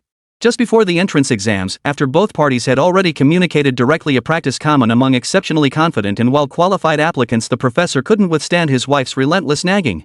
Ultimately, he chose to switch to Fengcheng University. While the professor's move itself wasn't the issue, his former master's students were suddenly thrown into turmoil. What were they to do? Graduate studies heavily rely on a strong advisor both for research during the program and future career prospects. With their advisor gone, the university would assign them a new one, whose qualifications remained unknown. Unlike many professors who treat their students as cheap labor, this departing mentor had consistently earned high praise in the academic community. He genuinely guided every aspect of his students' studies and never appropriated their research contributions. Even when students insisted on listing him as first author, he would decline, accepting only the role of corresponding author at most. How could such a mentor possessing genuine expertise and consistently caring for students fail to be beloved? Yet at this critical juncture, the professor departed. Prospective applicants to the university immediately panicked. What now? They reached out to the professor directly. The professor intended to express regret but acknowledged there was little that could be done. At that time, Fengcheng University's graduate admissions infrastructure was still incomplete, and the university itself was uncertain whether to admit students that year. So the professor reassured the student, "It's okay. Even though I'm not here, my colleagues at the university are highly capable. You can find another advisor just as easily." But this student had a stubborn streak. Deep down, she held immense personal admiration for this professor, whose excellence had been repeatedly praised by many seniors. Her decision to take the graduate entrance exam was largely driven by the fact that this year, the professor had openings specifically for students applying through the general entrance exam, not reserved for internal graduate candidates. Now that the professor was gone, she felt utterly lost. Faced with the professor's response, the student felt utterly hopeless. Yet, just then, a stroke of luck occurred. Fengcheng University's master's degree program had passed national accreditation and was officially authorized to begin admissions within the year. The professor, whom the university had worked so hard and spent so much to recruit, suddenly became a master's advisor at Fengcheng University. This meant he could now accept students and supervise them again. Upon receiving the news, the professor proactively reached out to the student. Having come through the graduate system himself, he understood the student's perspective. After receiving the professor's call, the student decisively changed course, beginning to research this previously unknown institution. After learning about Fengcheng University's comprehensive welfare policies, state-of-the-art facilities, and distinguished faculty, the student decisively chose to apply. Not only that, but he also rallied many peers in the same field who were planning to pursue graduate studies to switch their applications to Fengcheng University. It was clear to everyone that while graduate studies might seem to prioritize a university's reputation and overall development factors that often matter more for undergraduates, what truly shaped their future prospects was the quality of their graduate advisor and the projects they pursued. Following the conclusion of its first-tier undergraduate admissions, Fengcheng University designed an admission letter uniquely tailored for its new cohort. This letter pioneered a new approach, featuring an overall design inspired by traditional Chinese aesthetics. Employing multiple techniques, including three-dimensional relief carving, it showcased an effect on the paper material of the Fengcheng University admission letter. Opening the admission letter reveals not only the student's acceptance status but also a relief design depicting the university's iconic building, the Grand Auditorium. Moreover, Fengcheng University has infused this letter with additional Chinese cultural elements. Beyond showcasing ancient historical motifs, it incorporates themes from classical mythology, breathing magical vitality into what would otherwise be a simple piece of paper. Beyond the admission notice itself, the package includes an overview of campus benefits, essential orientation guidelines, and the official start date of August 20. Fengcheng University has approached every aspect of this process with utmost dedication, recognizing these students as the university's very first cohort. Enclosed within this admission letter is the campus ID card jointly issued by Fengcheng University and Ningxia Bank. All cards support online activation and can be activated via a mobile app. This single card will accompany them throughout their entire university journey. Let us turn to the first page. Dear student, I am Li Chang, president of Fengcheng University. I am delighted that you have chosen Fengcheng University as the place to spend the most precious 4 years of your life. But it doesn't stop there. Fengcheng University will provide you with limitless possibilities for your college journey. Here, you can freely express your youthful energy and vitality. I recommend downloading the Fengda Life app, where we have launched a new Students Have Their Say section. Whatever expectations you have for Fengcheng University, as long as we can make them happen, we will bring them to life for you. Fengcheng University shines because of you, and you will blossom here. P.S. If anyone tries to block your path to college, ignore them. Find the nearest phone and call Fengcheng University's admissions hotline. Fengcheng University, in partnership with the National Education Department, will safeguard your right to education. No organization or individual has the authority to deprive you of your right to higher education. Fengcheng University welcomes you, and you are always welcome to call the admissions office. Chapter 83, Issuance. As the admissions process drew to a close, Fengcheng University began distributing its acceptance letters. This first batch of early admissions alone totaled 3,600 students, already surpassing last year's entire undergraduate enrollment. This year marked a significant shift. Previously, admissions were conducted at the third-tier undergraduate level, but this year saw not only a larger intake but also marked the first year Fengcheng University was classified as a first-tier institution following its restructuring. Moreover, the figure of 3,600 is unlikely to be the final tally. While the early admission batch alone enrolled 3,600 students, a greater number is expected during the main first batch admissions period. Upon finalizing admission decisions, Fengcheng University immediately dispatched acceptance letters. This approach serves two purposes: preventing students from considering other options and ensuring they receive results earlier. Given the lengthy admission process in Huaxia, minimizing delays also enhances overall efficiency. Only by improving efficiency can enrollment operations proceed more smoothly. These admission letters were dispatched via Huaxia Postal Service. Though historically slow, Huaxia Postal has gradually charted its own course in recent years amid mounting competition from private courier firms. Historically, Huaxia Postal Service was notoriously slow. While many private couriers could deliver nationwide within 3 days, those relying on Huaxia Postal Service often faced waits exceeding 5 days. Consequently, most e-commerce companies gradually abandoned Huaxia Postal Service. However, some small and medium-sized enterprises still have no choice but to use it for deliveries to particularly remote areas. This highlights China Post's unique strength. No matter where you are in China, be it border regions or mountainous areas, as long as there's a household, your package will arrive. This is where private couriers can never compete: its terrifyingly comprehensive nationwide coverage. Consider that China has hundreds of thousands, if not millions, of administrative units. Faced with such staggering numbers, many private couriers prioritize densely populated, economically robust cities as their operational hubs. This explains why, aside from Huaxia Postal Express, all other couriers inevitably have areas they cannot reach. Precisely because of this characteristic, nearly all university admission letters in China are delivered by China Post Express. However, in recent years, amid market competition, China Post Express has introduced its own speed-up policies. Consequently, in many cities today, China Post Express is no longer considered slow.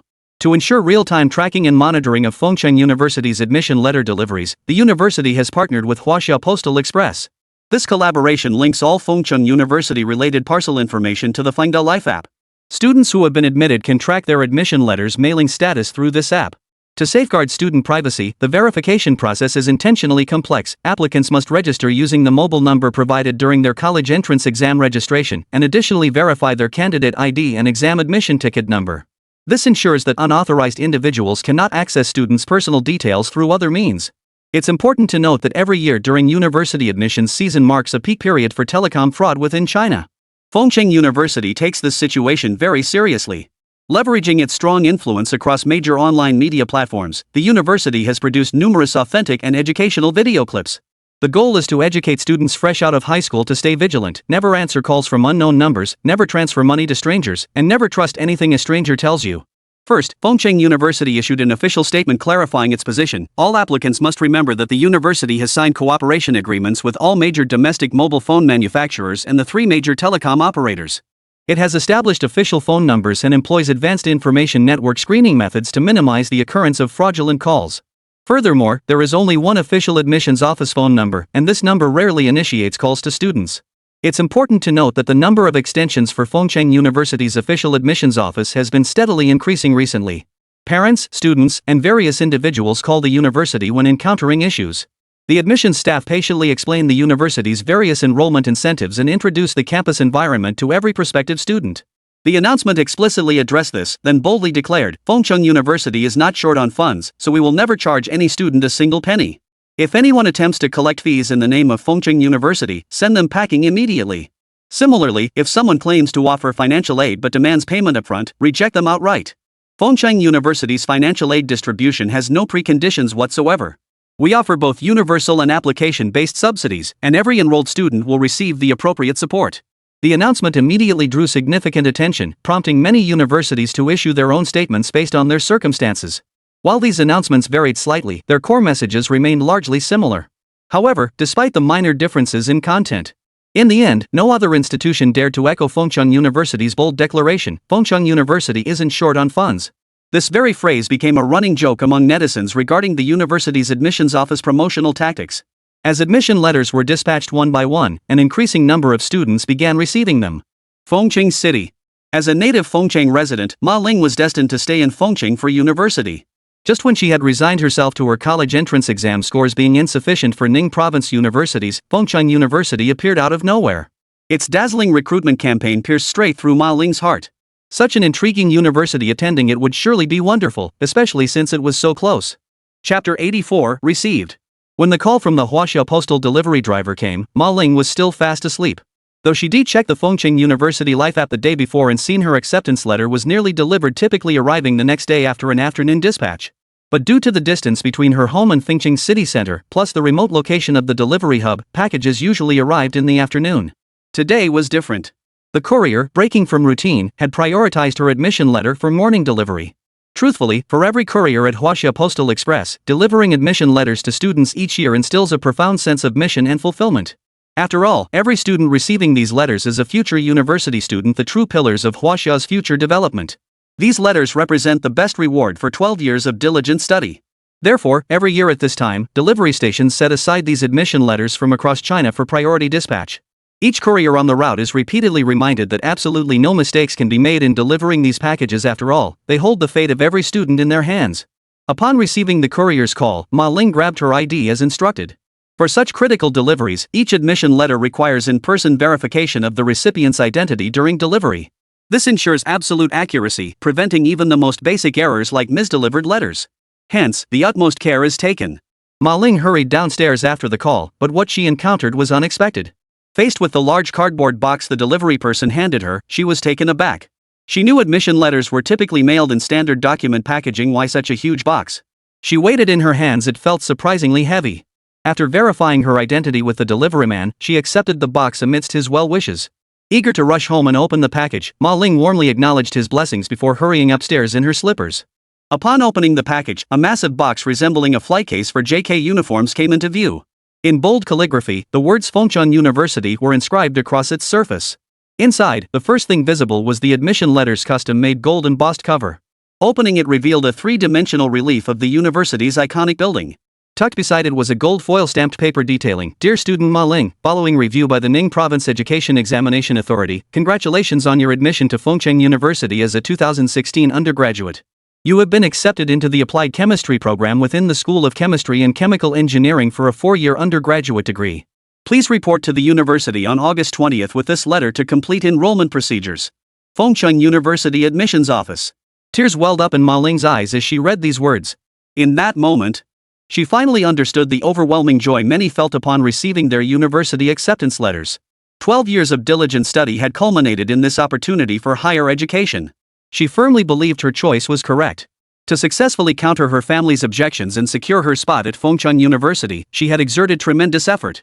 Ultimately, it was her thorough research on the university and the promotional videos shared during its online recruitment campaign that persuaded her skeptical parents. Just as Ma Ling held the acceptance letter in her hands, the front door unlocked from outside. Having heard their daughter mention the letter would arrive today, Ma Ling's parents had gone out early to buy groceries, eager to celebrate their daughter's acceptance into her dream university together. Ma Ling's parents had limited education and had never been involved in her schooling, unsure how to guide her studies. Fortunately, their daughter was diligent and determined. Though she hadn't achieved extraordinary scores on the college entrance exam, for an ordinary family like theirs, seeing their child gain admission to a desirable university was their most heartfelt wish and hope. Seeing Ma Ling holding the acceptance letter, her mother exclaimed in delight, "Ling, is this the acceptance letter? It arrived so early." Seeing her parents return home, Ma Ling announced, "Yes. The admission letter came early, it was in the first batch. I just got it myself. Come see, Mom and Dad. I've been accepted to Fengchun University for applied chemistry." The family radiated joy. As the initial excitement subsided, Ma Ling's mother suddenly snapped back to reality and asked, Ling, did they really need such a big box for just one letter? Is there something else in there?" Hearing her mother's words, Ma Ling suddenly remembered. When she had taken out the acceptance letter, there seemed to be something else underneath, and not just a little, but quite a lot. However, overcome with joy and distracted by her parents entering the room at that moment, she had completely forgotten about it. With that, Ma Ling hurriedly got up to check what else was left in the delivery box. Beneath the acceptance letter was another box. Opening it, she saw 8 large characters: act righteously, seek truth through learning. This was the phrase Li Cheng had gifted to all students entering Fengchun University in 2016, including international students, graduate students, and this cohort of undergraduates. These 8 characters embodied the profound expectations Li Cheng held for them, representing his most sincere wish. For him as the university president, the arrival of this class signaled the dawn of a new chapter in Fengchun University's history. This cohort would become the most outstanding group of students Fengchun University had ever welcomed. Though they may have just stepped out of high school, each cohort will shine as a beacon in Fengchun University's journey. Gathering these luminaries from all corners of the nation, the university itself will radiate brilliant light alongside its students. Opening the box reveals the campus ID card prepared for each student, along with an inkstone and a brochure detailing the university, important orientation notices, and various institutional policies. Chapter 85. The volunteer teaching group is formed. An inkstone? Yes, an inkstone, one engraved with the university's name in calligraphic script. Crafted from Helan stone, one of Ning province's 4 treasures, in recent years, the popularity of Helan stone inkstones has led to increasingly intensive mining of the stone from Helan Mountain. This has forced local authorities to implement a series of measures to control extraction. Consequently, the inkstone presented to each student by Fengchun University is a small one, aiming to showcase the university's regional characteristics while minimizing the use of this precious stone. Though modest in size, the inkstone carries profound symbolism. As one of the 4 treasures of the study in traditional Chinese culture alongside brush, ink, paper, and inkstone, it conveys encouragement for greater diligence and motivation for academic pursuit when gifted to others. More significantly, Fengchun University seeks to express its earnest expectations for every future student through this simple gesture. Beside the inkstone lay a seal carved from Lantian jade.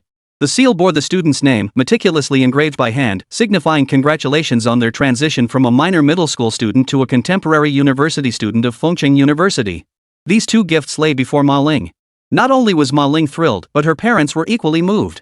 Her mother swiftly pulled out her phone, opened WeChat, and promptly shared a photo of Ma Ling holding her acceptance letter in the family group chat. Attached to the image were photos of the inkstone and seal gifted by Fengchun University. The moment it was sent, it drew admiration from many in the group. In Huaxia, the concept of valuing education has deep roots, profoundly influencing traditional Chinese people throughout history.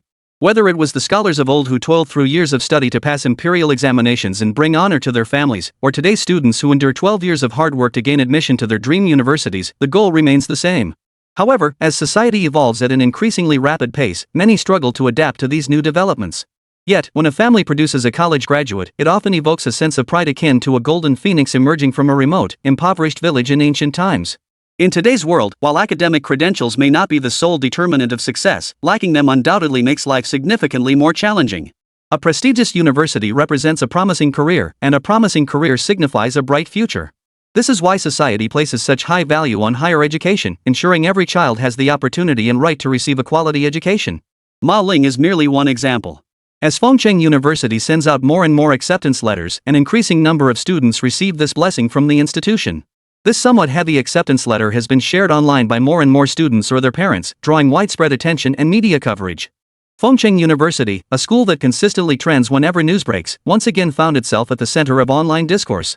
While the university's core intention was to express congratulations and welcome to its incoming students, the faculty in the publicity department couldn't pass up such a golden opportunity for external promotion. With Wang Xihua now handling most daily affairs and rarely intervenes in day-to-day operations. Consequently, the publicity department immediately turned their attention to Li Chang. Thus, while still in his office planning the development of the newly established Mingda Experimental Senior High School affiliated with Fengcheng University, Li Chang found himself once again surrounded by the female staff of the publicity department. They then had him record the required promotional video at his desk. Though it seemed somewhat forced, Li Chang completed the recording with professionalism. After all, everyone's efforts were for the betterment of the university. Only when the school thrived could he successfully complete the system's tasks and earn greater prestige as its principal. Cut to Fengcheng University's auditorium.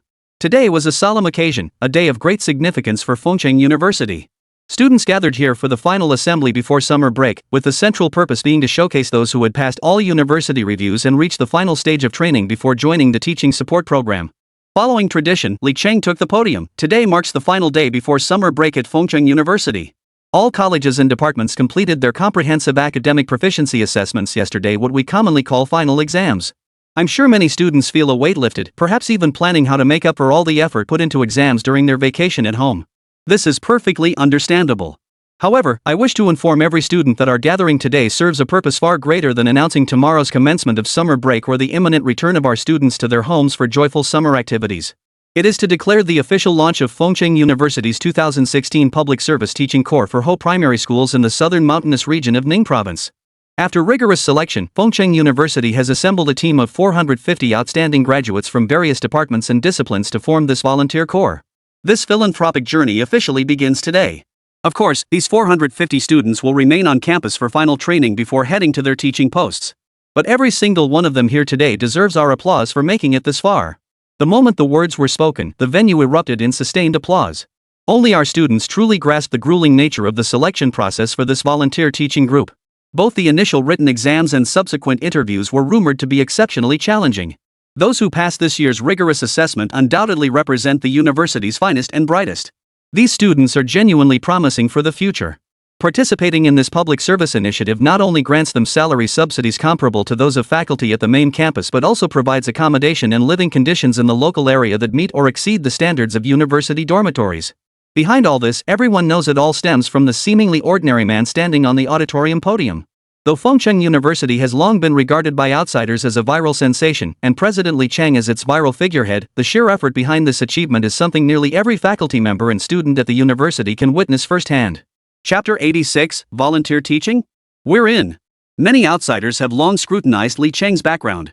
Whether it's his origins or his daily conduct, every move Li Chang makes reflects the overall image of Fengcheng University.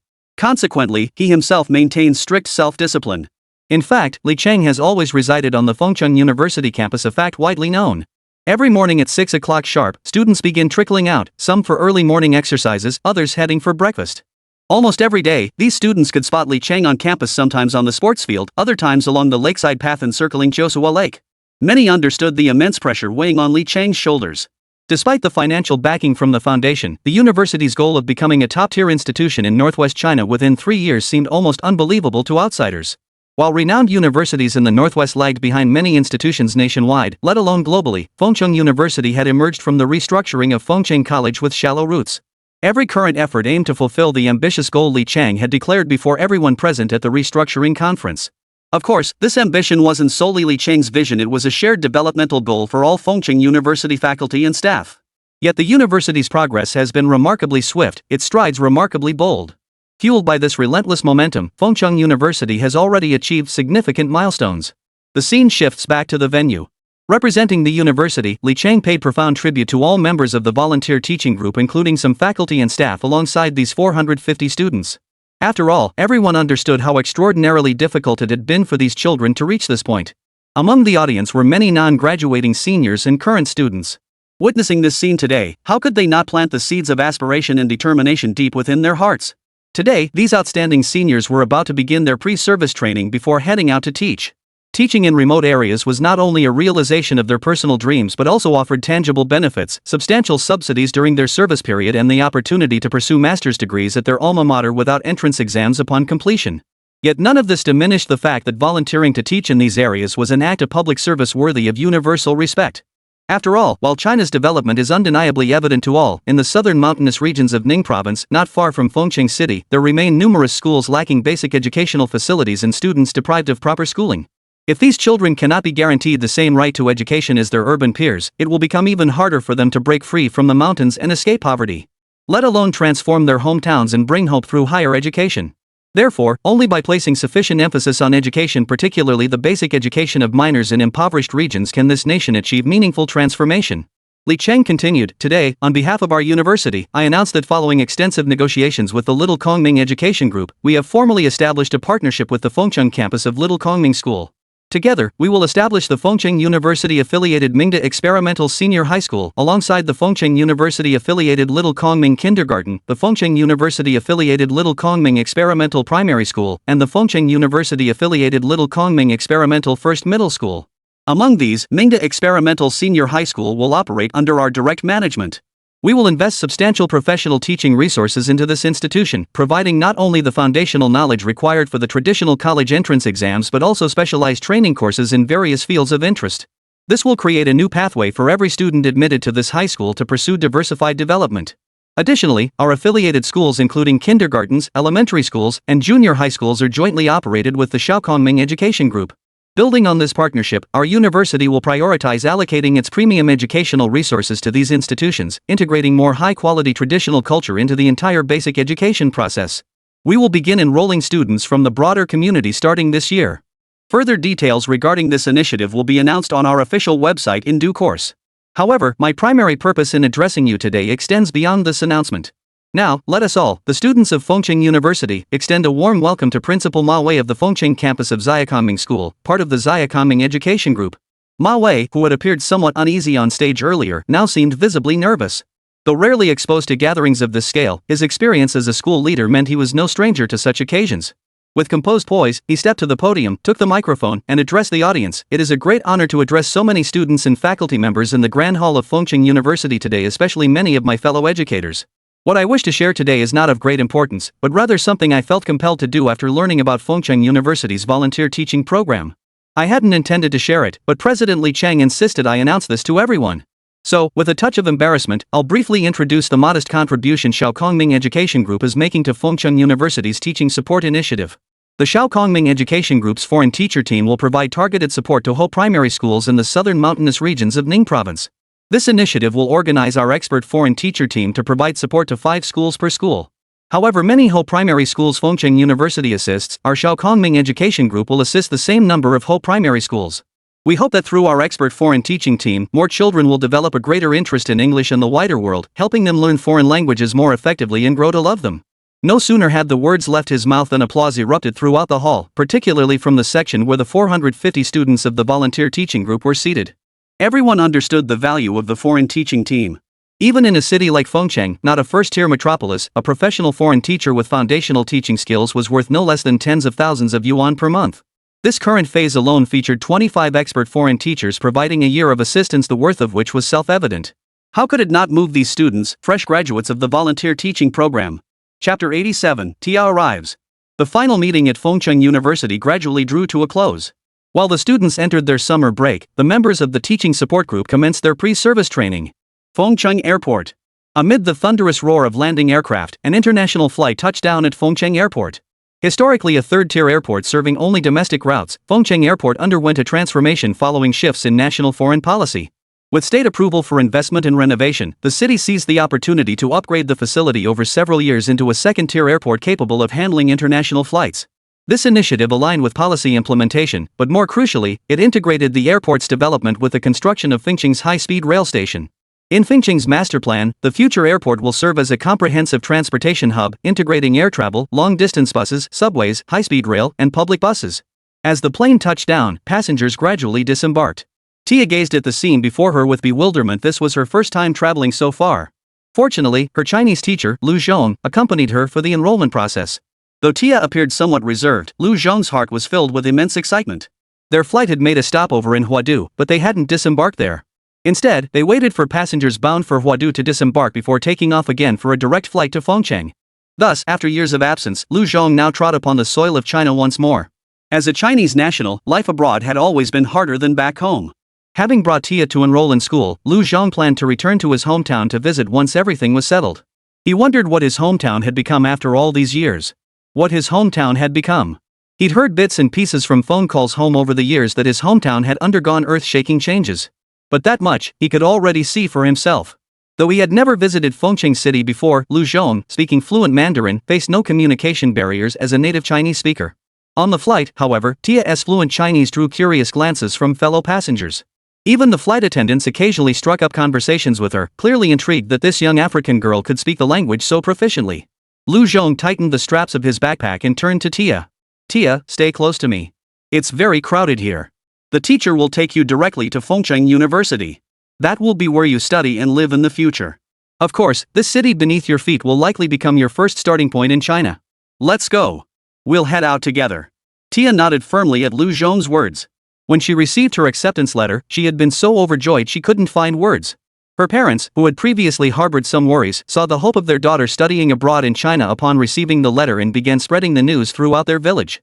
Tia's mother, usually an unassuming middle-aged woman who kept her head down working, became the village's brightest star in that moment. She became the village's brightest star. Everyone knew the sacrifices these parents had made for their child over the years. Many families in the village had chosen to marry off their daughters early, reducing the cost of raising children while also earning some money to improve their household circumstances. Yet this couple alone had sent their daughter to church school, where she studied from childhood through high school without ever dropping out. A miracle in this village. Tia would become the first child from this small village to go abroad, and the first to earn a university degree. Everyone rejoiced for Tia, and especially for the couple. But it didn't stop there. Originally, the family had only scraped together enough for Tia's ship ticket to China. However, with the current chaos in Africa, Fengcheng University launched a recruitment drive, urgently bringing back overseas students who had already been admitted.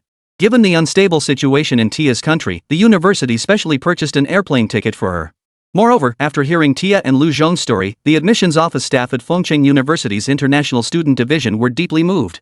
They submitted a special request to the university to purchase a direct flight ticket to China for Lu Zhong as well. And so, Lu Zhong found himself back at the South African airport. The difference this time was that he was returning home, whereas his previous visit years ago had been to teach as a volunteer. Time had flown by in the blink of an eye. And Lu Zhong felt a wave of emotion. Thus, Lu Zhong departed with Dia from Cape Town, South Africa's legislative capital, under the tearful gaze of Dia's parents. This location was closer to the church high school and also had an international airport offering direct flights to China. As they departed, Lu Zhong understood that barring unforeseen circumstances, Tia and her parents would likely not see each other again for many years to come. Before leaving, he personally purchased a smartphone for the couple. Once Tia settled safely in China, they could still choose to make video calls in the future, allowing this family to see each other again through their phones. Tia took Lu Zhong's hand as they stepped off the plane and exited the arrivals gate. Immediately, they spotted a large sign bearing their names, alongside the Fengcheng University International Student Registration Point. This registration point had been established long ago. With the issuance of admission letters, international students arrived at the airport daily in varying numbers. Fengcheng University had simply set up this registration point here, ensuring that any arriving student could be transported directly to campus via the university's dedicated shuttle parked outside the airport. Hello, I'm Lu Zhong. May I ask if you're a faculty member from Fengcheng University? Lu Zhong inquired politely. Yes, you must be Professor Lu Zhong. We are teaching assistants from the International Student Office at Fengcheng University. You must be tired from your journey. The young lady beside you is Tia, correct? Please follow us, we'll head back to campus first, the professor replied. Thank you for your kindness. We'll head back to campus first. Tia, be sure to greet the teacher properly. Hello, Professor. Tia said politely. No need to be so formal. Let's hurry, the bus is waiting right outside. Led by the teacher, Lu Zhong and Tia boarded Fengcheng University's air-conditioned bus. Throughout the ride, Tia gazed around with wide eyes, her curiosity sparkling at every sight. From the moment she stepped onto the plane, every passing second had been a worldview-expanding experience for her.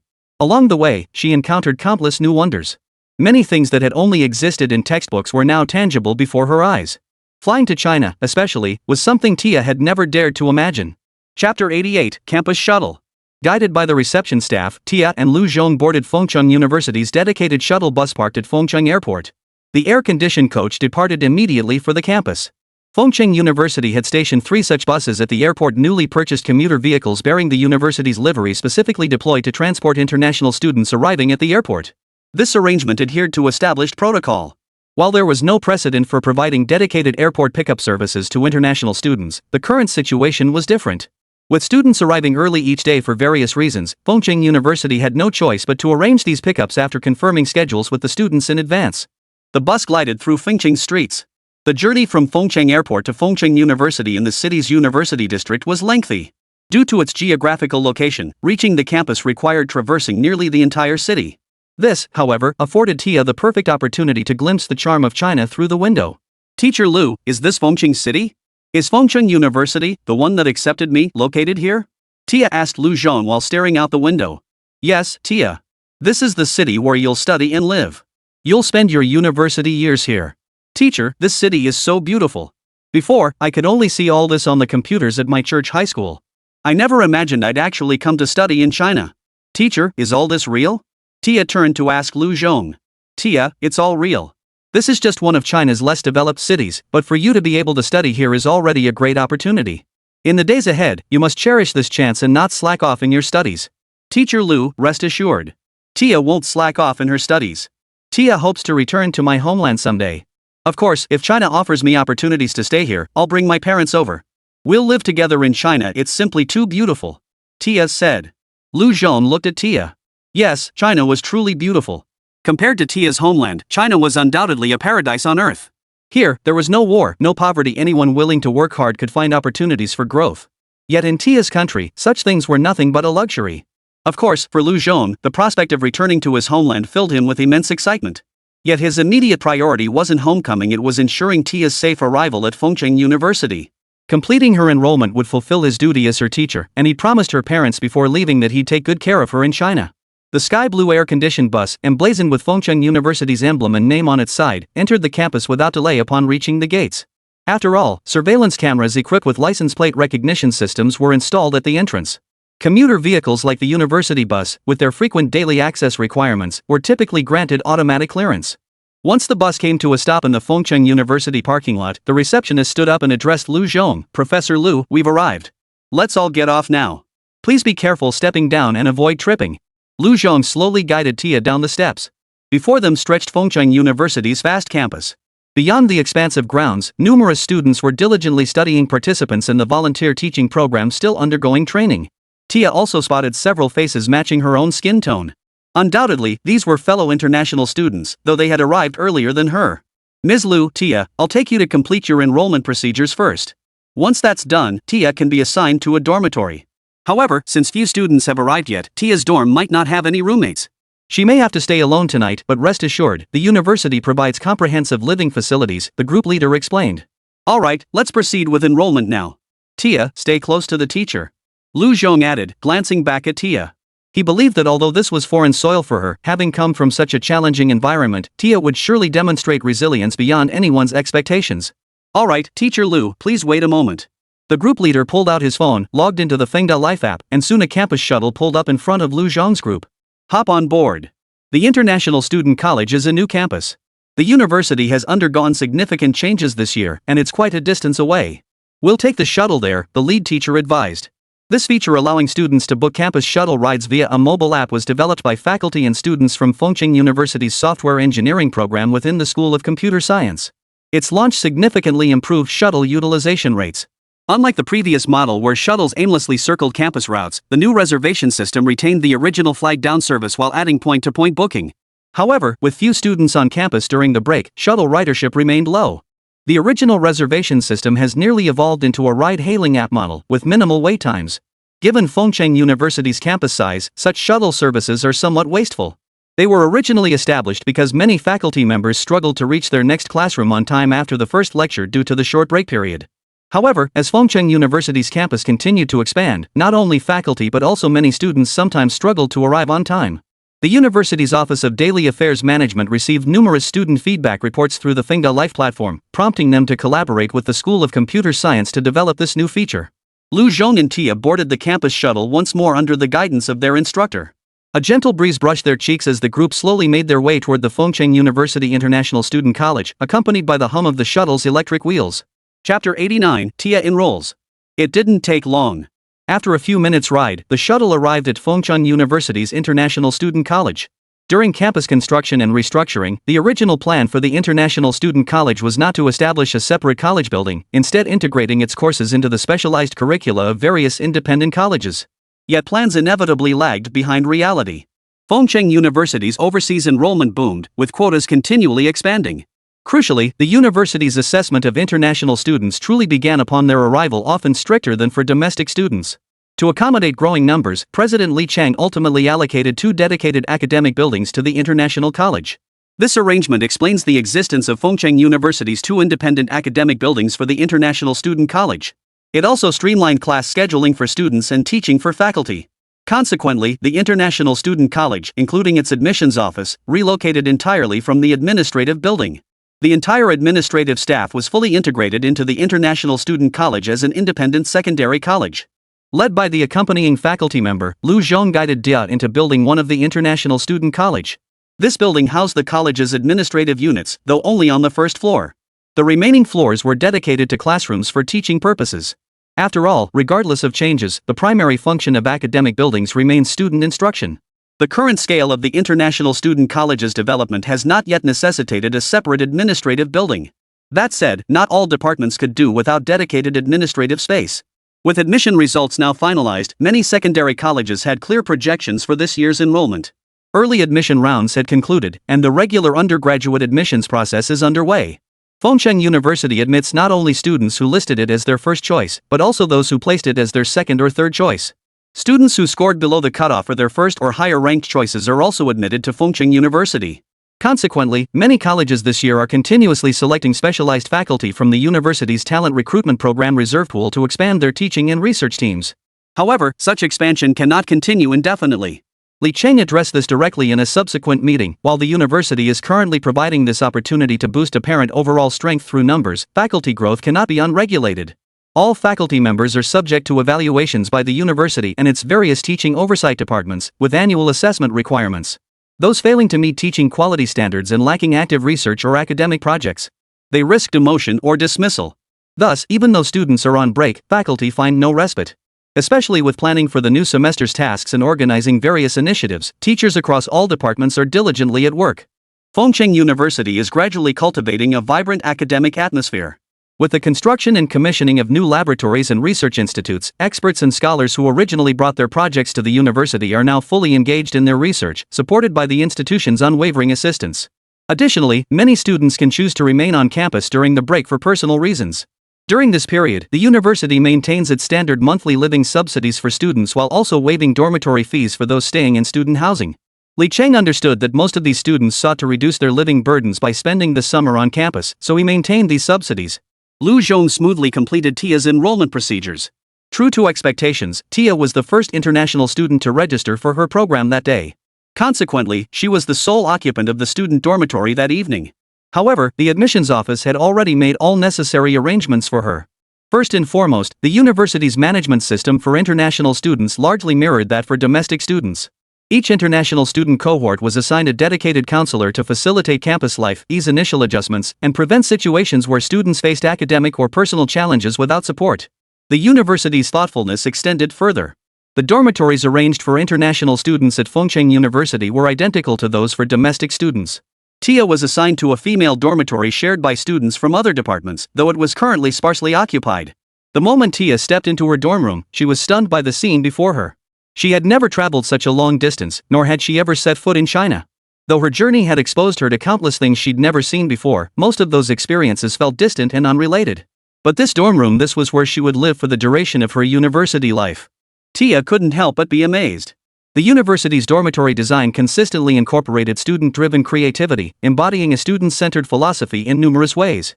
For instance, all undergraduate dorms had been converted into quadruple rooms, while graduate student housing was comparatively more spacious, typically double rooms, with single rooms reserved for specific disciplines. These private rooms were allocated only to students with urgent needs, as graduate research often demanded greater personal space. Sometimes schedules conflict, and in such cases, many students are affected by their roommates. Therefore, the university strives to provide single apartments for these graduate students whenever possible. However, some students are more accustomed to the communal living environment of traditional dormitories, so arrangements have been made to accommodate both preferences. Diana's dorm, however, was a standard undergraduate residence in Fengshan University's newly constructed building. Many floors remained largely vacant, as this building would welcome freshmen in the coming year. Beyond air conditioning and washing machines, each room featured private bathrooms and vanities. Moreover, to address the previous inconvenience of students trekking long distances to communal showers during bitter winters, the university specifically installed brand new independent plumbing systems during the construction of the new dormitory buildings, equipping each room with bathing facilities. Moreover, Tia noticed the university had prepared personal care items and bedding supplies. Personal essentials were meticulously provided: toothbrushes, toothpaste, facial cleanser, towels, cups, wash basins, hangers, power strips, clothes drying rods, and bedding sets complete with mosquito nets. Yet this was all provided equally to everyone. Soon, however, it would elicit gasps of astonishment from many students, especially the male students. When they encountered the surprise Fengcheng University had prepared for them, they would likely find it utterly unbelievable. Chapter 90: Fengcheng University Affiliated Vocational College of Finance and Economics. Following continuous development since its restructuring, Fengcheng University has achieved comprehensive improvements in campus environment and overall strength. Just this past June, China's Ministry of Education released its latest comprehensive ranking of private universities. In this ranking, Fengcheng University achieved remarkable results. With a score of 82 points in the Comprehensive Strength Assessment for private universities, it secured the 7th position among private universities in China. This achievement stands as the most compelling validation of Fengcheng University's restructuring efforts within just a few months. During its previous incarnation as Fengcheng College, the institution ranked only around 100th among private universities nationwide and was absent from the broader national university rankings. Now, not only has it surged to 7th place in the private university rankings, but it has also entered the top 200 in the comprehensive national university rankings. This was undoubtedly tremendous news for Fengcheng University. Li Cheng even convened a special meeting on campus to celebrate the achievement. All this proved that the path Fengcheng University was now pursuing was sound, correct, and aligned with its future development goals. With momentum fully restored, the university's campus development has advanced vigorously with systematic support. It now houses 7 specialized research institutes and 11 professional academic laboratories. Moreover, the number of teaching buildings has reached 28, while 11 dormitory buildings stand tall, 5 of which are 12-story high rises. The new administrative center of Fengcheng University is nearing completion, with plans to relocate all operations to the new administrative complex by the start of the new semester. Moreover, during this period, both affiliated vocational colleges of Fengcheng University have achieved remarkable progress. Notably, the affiliated Finance and Economics Vocational College has received approval from higher authorities in Huaxia to initiate the review process for upgrading to undergraduate level enrollment. Should it pass the comprehensive evaluation of its educational capabilities by relevant authorities, this affiliated vocational college will transition into a vocational undergraduate institution, authorized to recruit students at the undergraduate level. At that point, Fengcheng University will no longer be solely represented by its main campus in undergraduate admissions. Even the affiliated college will be able to recruit students at the undergraduate level. Fengcheng University has already prepared a name for this purpose: Fengcheng University Affiliated Vocational College of Finance and Economics. This naming convention aligns with the current renaming rules for vocational colleges across Huaxia that have transitioned to undergraduate status. Most such institutions adopt vocational and technical university as their suffix.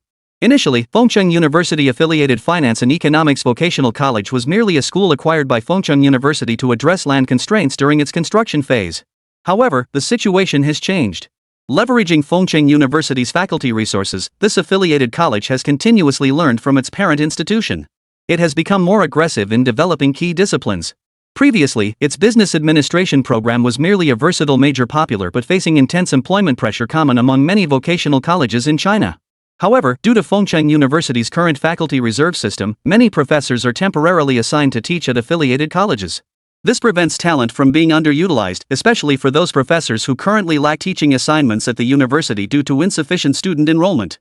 To the affiliated vocational colleges, these faculty members are like rare treasures. They are highly educated talents recruited by Fengcheng University through its billion-yuan talent attraction program, hailing from renowned universities both domestically and internationally. These graduates possess strong academic and research capabilities in their specialized fields, and Fengcheng University itself positions them as professional lecturers. Consequently, Fengcheng University has continuously seconded faculty to its affiliated colleges during this period. These instructors are acutely aware that failing to achieve tangible results within their assigned disciplines at the affiliated institutions could render their secondment permanent, making a return to Fengcheng University highly unlikely.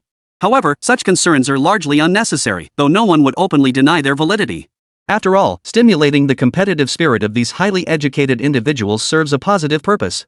Consequently, upon joining the affiliated colleges, many of these faculty members start as deputy directors of their respective academic departments.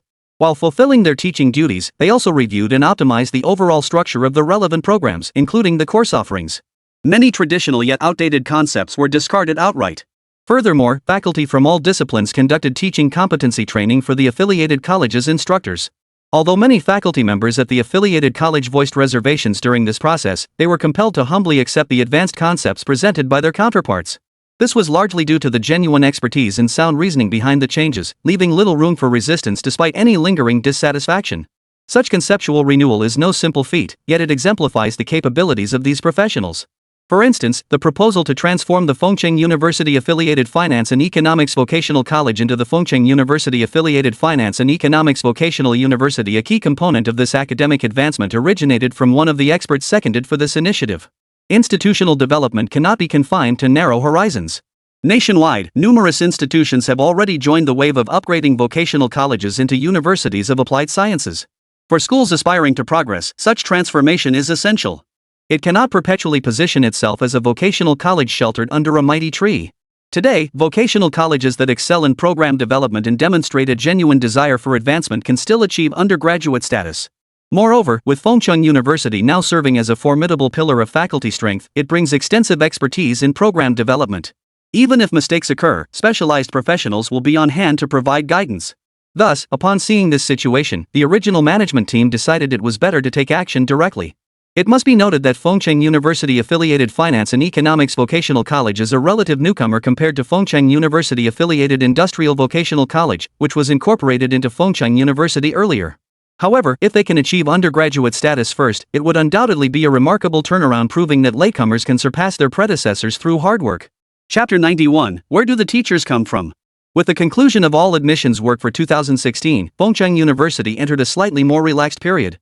Truthfully, since the restructuring, while the implementation of Fengcheng University's million-yuan Talent Recruitment Plan had expanded the faculty and staff, including both teaching and administrative personnel, the university had also been making significant moves during this time. Unconventional events kept occurring, defying conventional expectations. During this period, all faculty and staff at Fengcheng University had been under immense pressure. Now that undergraduate admissions were officially concluded, the remaining tasks were distributing acceptance letters and preparing for the new semester. Yet this is no time for everyone to relax.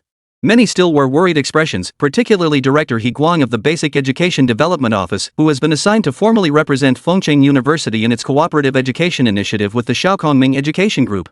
He Guang had initially approached the task with considerable confidence.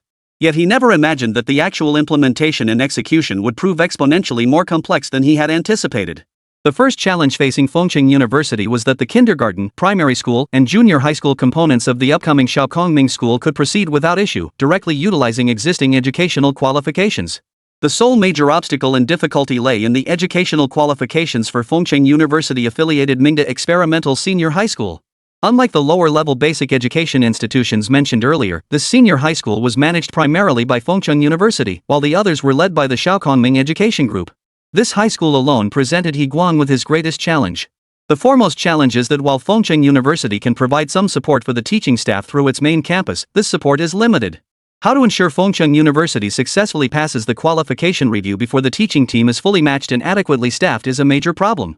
Unlike the Higher Education Management Division, which had consistently handled Fengcheng University's affairs, the current supervisory body was the Basic Education Management Division overseeing secondary schools. Navigating this department proved considerably more challenging than dealing with the university's main campus. While Fengcheng University eagerly solicits investment and funding to advance academic standards, the situation here is entirely different.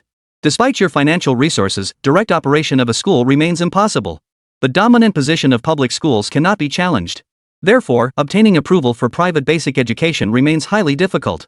Shaokongming School's high school division applied from the very beginning, spending a full year on the process, all to ensure the smooth opening of the Fengcheng campus.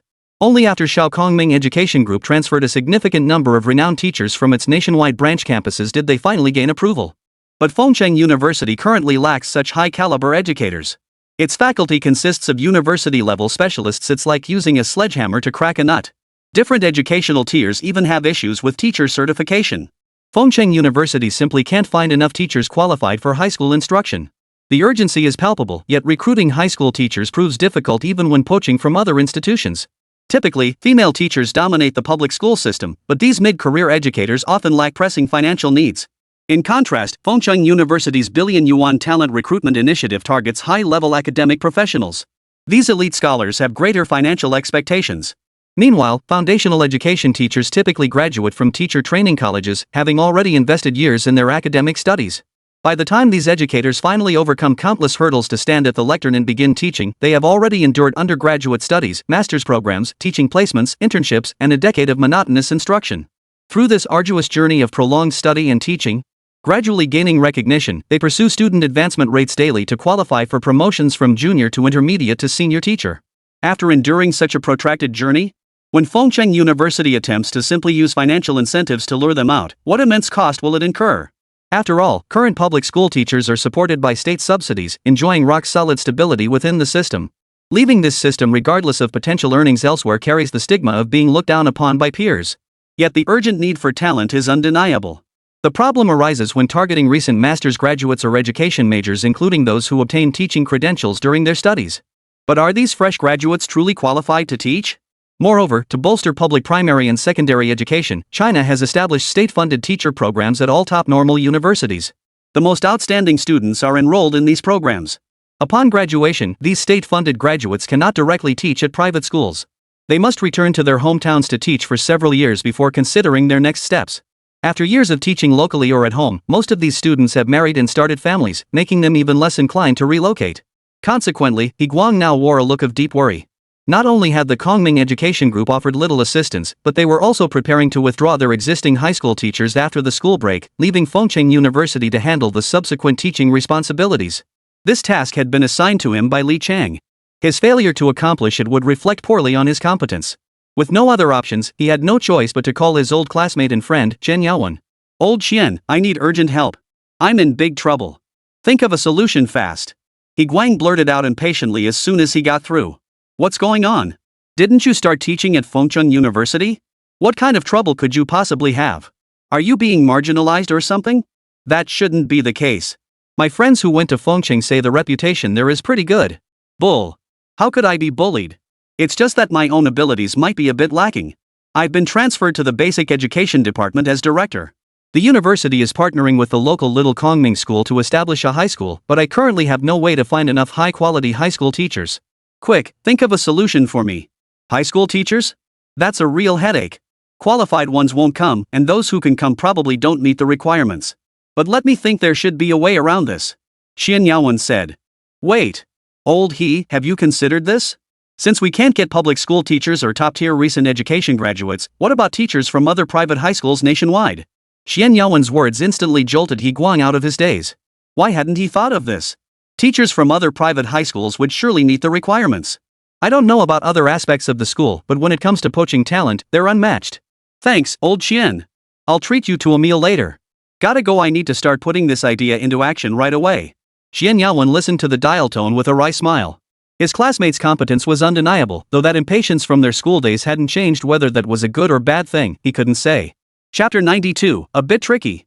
In fact, Chen Yaowen's judgment was undoubtedly correct. Compared to the more difficult approach of directly targeting incumbent teachers at public schools and outstanding graduates from top domestic teacher training colleges, shifting focus and changing tactics to target teachers at private high schools with less favorable compensation proved far more effective and smoother. After all, time was Fengcheng University's most pressing shortage. Some had suggested recommending graduates to work at affiliated schools, but the idea was shot down immediately after brief discussion. It was inevitable. The university knew its own limitations. While selecting outstanding students for teaching assignments at partner primary schools might be feasible, directly assigning these undergraduates to teach high school students at the affiliated senior high school was clearly unrealistic.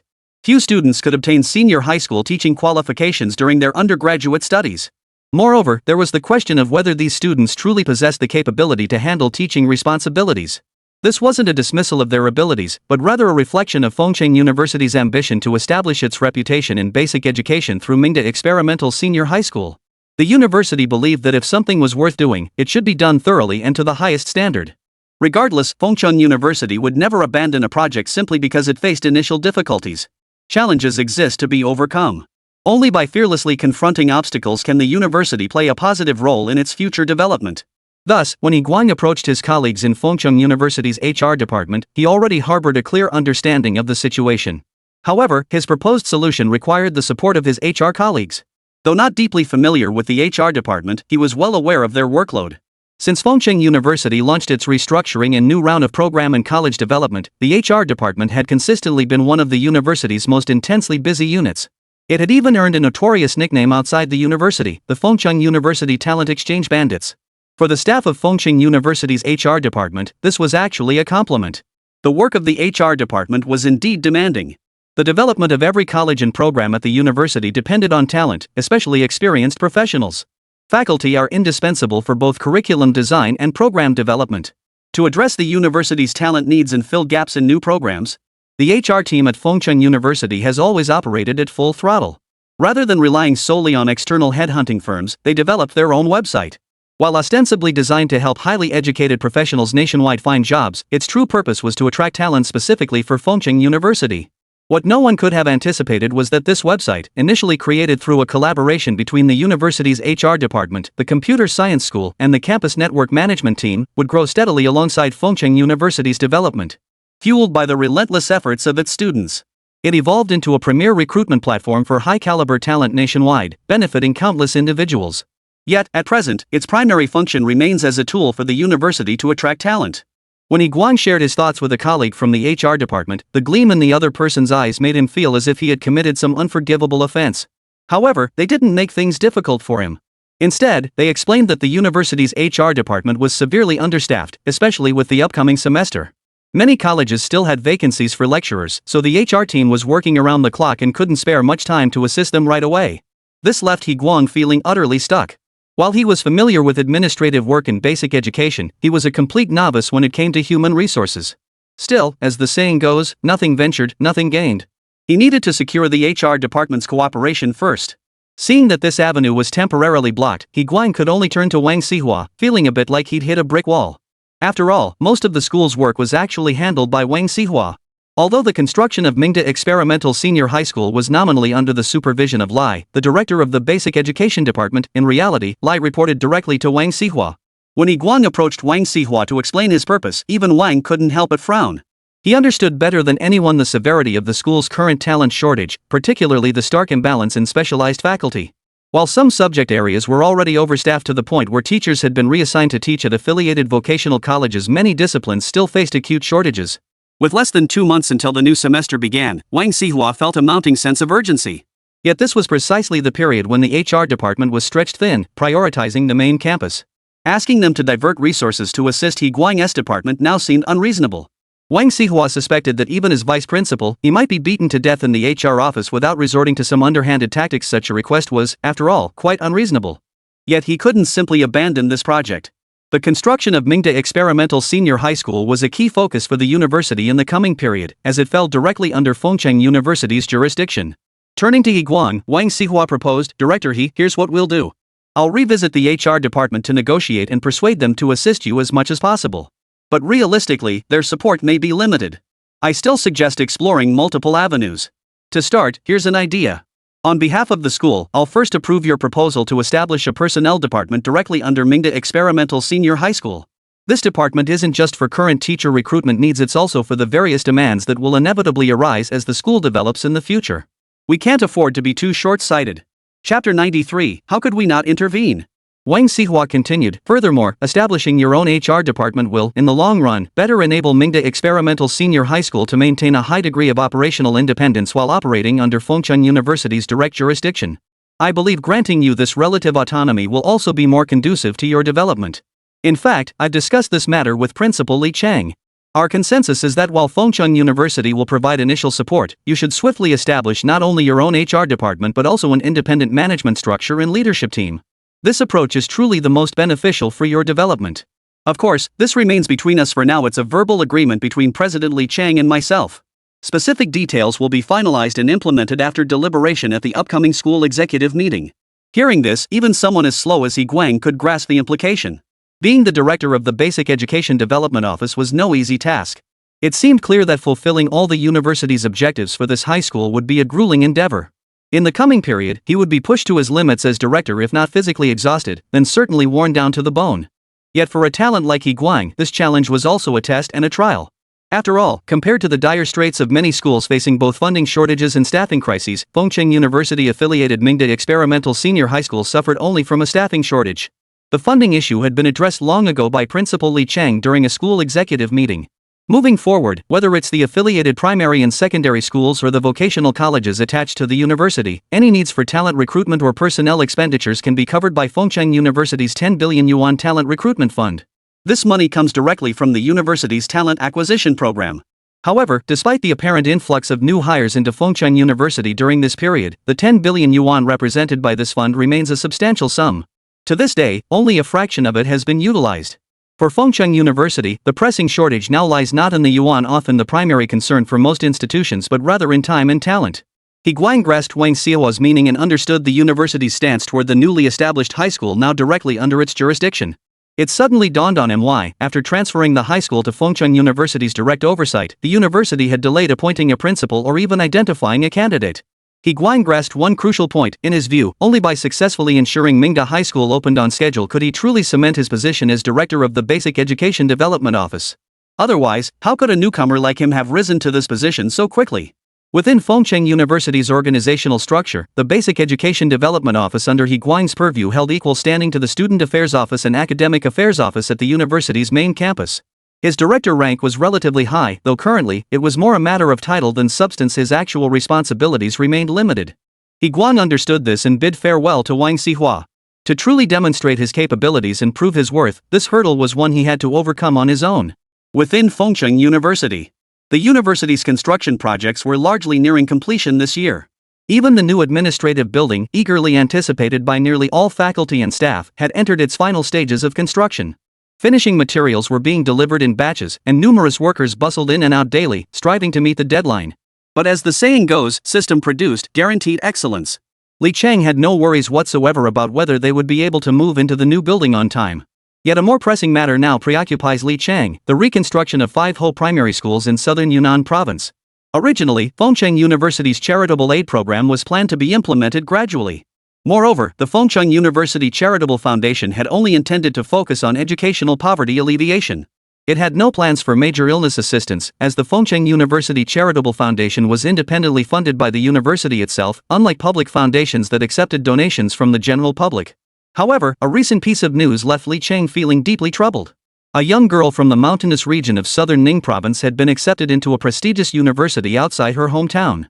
Yet, due to deeply ingrained local customs and traditions, many parents strictly controlled their daughters' education, with the mindset of favoring sons over daughters still deeply rooted. Originally, the Fengcheng University Charity Foundation staff had only come to the village to oversee the construction progress of the Ho Primary School, a project supported by Fengcheng University's Targeted Assistance Program. However, the local village office staff had mistakenly approached him, assuming he was the supervisor dispatched by higher authorities to oversee education poverty alleviation. They hoped he could intervene to persuade the girl's parents to reconsider, perhaps offering some assistance to allow the child to attend school. Though unfamiliar with such situations, the staff member understood his mission. Yet, unable to refuse and driven by youthful enthusiasm, he followed the village officials directly to the student's home. The girl's father gave the Fengcheng University Charity Foundation staffer nothing but cold stares. While he held back from saying anything out of respect for the village cadres present, it was purely a matter of saving face. Otherwise, he would have grabbed a broom and chased the man out long ago. This family had always struggled financially. The primary reason was that years ago, the girl's father had suffered an accident while working on a construction site. Due to negligence, he had become partially disabled, particularly in his legs, leaving him unable to perform most jobs. The girl's mother passed away when she was only 3 due to illness, cementing the family's status as one of the village's most impoverished households. While a child's right to education is guaranteed, in rural areas, parents are often the sole source of support for their children. Without parental support and approval, it was difficult for the child to pursue education. However, according to the man, he had already accepted a 30,000 yuan dowry from the prospective in-laws, and the wedding was scheduled for next month. Sending the child to school now would be a direct slap in the face to him as the father. How could he face the village afterward? Besides, he'd already spent a significant portion of that money. This also indirectly proved that the other family's desire to marry their daughter off early wasn't a sudden whim. They'd likely planned this step long ago. Chapter 94. How could he ignore it too? But today, he couldn't simply pretend not to see it. During Fengcheng University's internal meeting, Li Chang had emphasized that regardless of time or circumstance, every member of the university, students and faculty alike, must possess sufficient social responsibility. This responsibility extended beyond merely rewarding good and punishing evil. It demanded the courage to speak out against injustice and fight against it. Today's incident unfolded before this professor's very eyes. He had heard rumors of such matters before. After all, similar news broke every year. But news was news. This was different. It was now a tangible reality before him. Regardless of whether he is currently a Fengchun University faculty member, he cannot turn a blind eye or claim it's none of his business. While avoiding trouble might seem wise in the short term, no one knows what long-term consequences such indifference might bring. If the university leadership or administration learned that he had not only failed to offer assistance today but had deliberately ignored the situation out of fear of trouble, he would certainly face serious consequences. Therefore, after understanding the full story, he decisively stepped forward. Even if the student wasn't currently enrolled at Fengchun University, who could say? By extending a helping hand now, perhaps one day this child would grow to greater heights and even apply for graduate studies at Fengchun University? Who could predict such things? Sir, I'm Zhao from the Fengchun University Public Welfare Foundation. Today, I've come to understand a few things. First, I don't object to you taking care of your own daughter, but you must also consider her future. After all, she is your flesh and blood. Surely you don't want to grow old without anyone by your side to care for you in your twilight years? I understand you may have already received money from the other party, and it might be difficult to return it immediately. But that's not the issue. If you agree to call off the engagement, prevent your daughter from marrying, and let her continue her studies, I make this commitment here representing both myself and the Fengchun University Public Welfare Foundation. Not only will we cover this money, but we will also bear the cost of your daughter's future education. As long as your daughter is willing to study diligently, even if she pursues a doctorate, we will cover the costs. Hearing this, everyone present froze in shock. This outcome had not occurred to anyone, not even the local village officials. After all, this was no small sum. Supporting a university student in China represented a significant financial burden for many families, indeed, for the vast majority of ordinary households. Yet this teacher had offered it so casually, as if it were nothing. What if they reneged later? Who would hold them accountable? The girl's father found it hard to believe. His mind was filled with doubt. Could they truly deliver on their promise? Words alone mean nothing. How do I know you're not just some front they sent to string me along? If you don't come through with the money later, I'll have embarrassed them. Won't they come after me for it? I don't have that kind of money. So, young man, I have no idea if you're reliable or not. She should just go marry someone properly. Look at how old she is already. She's past the age for schooling. She'll get married sooner or later anyway. Zhao could tell the other party had wavered the moment he spoke. Frankly, he knew full well the school's charitable foundation had no such budget. Currently, all charitable projects and funds were primarily for enrolled students. There were no policies to assist external students. Zhao reasoned that if the university accepted his initiative, it could provide some subsidy. If insufficient, he'd cover the gap himself. Even if the university ultimately lacked the budget, he'd simply allocate a portion of his monthly salary to support the student, treating it as a long-term charitable endeavor. Uncle, you can rest assured on this point. I represent Fengchun University, and village officials are present today. Even if you don't trust me, surely you have some faith in the village leadership? If necessary, we can sign a written agreement. After all, a written contract is more reliable than mere words, wouldn't you agree? Before the girl's father could respond, the village official beside them sensed something amiss and quickly interjected, "Teacher Zhao, that's not what we meant. Fengchun University has already done so much for our village. Everyone here has seen the scale of the renovation work on the whole primary school these past few days. How could we possibly let you cover this expense?" Just then, a voice carrying a hint of the southern Ning province mountain dialect rang out from afar. "Hey, Malausi, have you regressed with age? You're willing to abandon your own daughter over a little money?" The speaker was an elderly man, dressed plainly in the typical attire of a farmer. Though Zhao, unaware of the man's identity, remained seated, everyone else present immediately stood up. Even the girl's father, who had been relaxing comfortably in his recliner, rose without hesitation. "Uncle Ma, you're joking. I, Malausi, wouldn't dare." "Not dare? I see you dare very well indeed. I know all about teacher Zhao coming from Fengchun University to help build the village school. What could they possibly gain by spending so much? And now you want them to pay the bride price for selling your daughter? Believe me, tomorrow I'll show you the consequences of breaking village rules." The old man's face darkened as he snorted coldly. Hearing this, cold sweat instantly broke out on old Fourth Ma's face. Yes, the village rules. For many villagers, though they rarely witnessed anyone punished by these rules, they were like a sword forged into their minds since childhood. Everyone understood the authority of the village regulations. Though not legally binding, merely an oral tradition passed down through generations, these rules held greater deterrent power than actual laws for these fundamentally decent farmers. Ma Laosi grew flustered and hurriedly protested, "Not at all, Uncle Ma. I'll return the gifts tomorrow. I'll definitely send my daughter to school. I was just blinded by stubbornness, getting stuck on a pointless idea." The elder shot Ma Laosi a sidelong glance. Good to hear. Starting tomorrow, you'll work for free at the Ho Primary School funded by Fengcheng University. What good comes from being lazy all day? We old men will figure out a way to cover your daughter's schooling costs. Ma Laosi, you'd better behave yourself. Ma Laosi dared not utter a single word of refusal now. He was practically ready to kneel and kowtow in gratitude.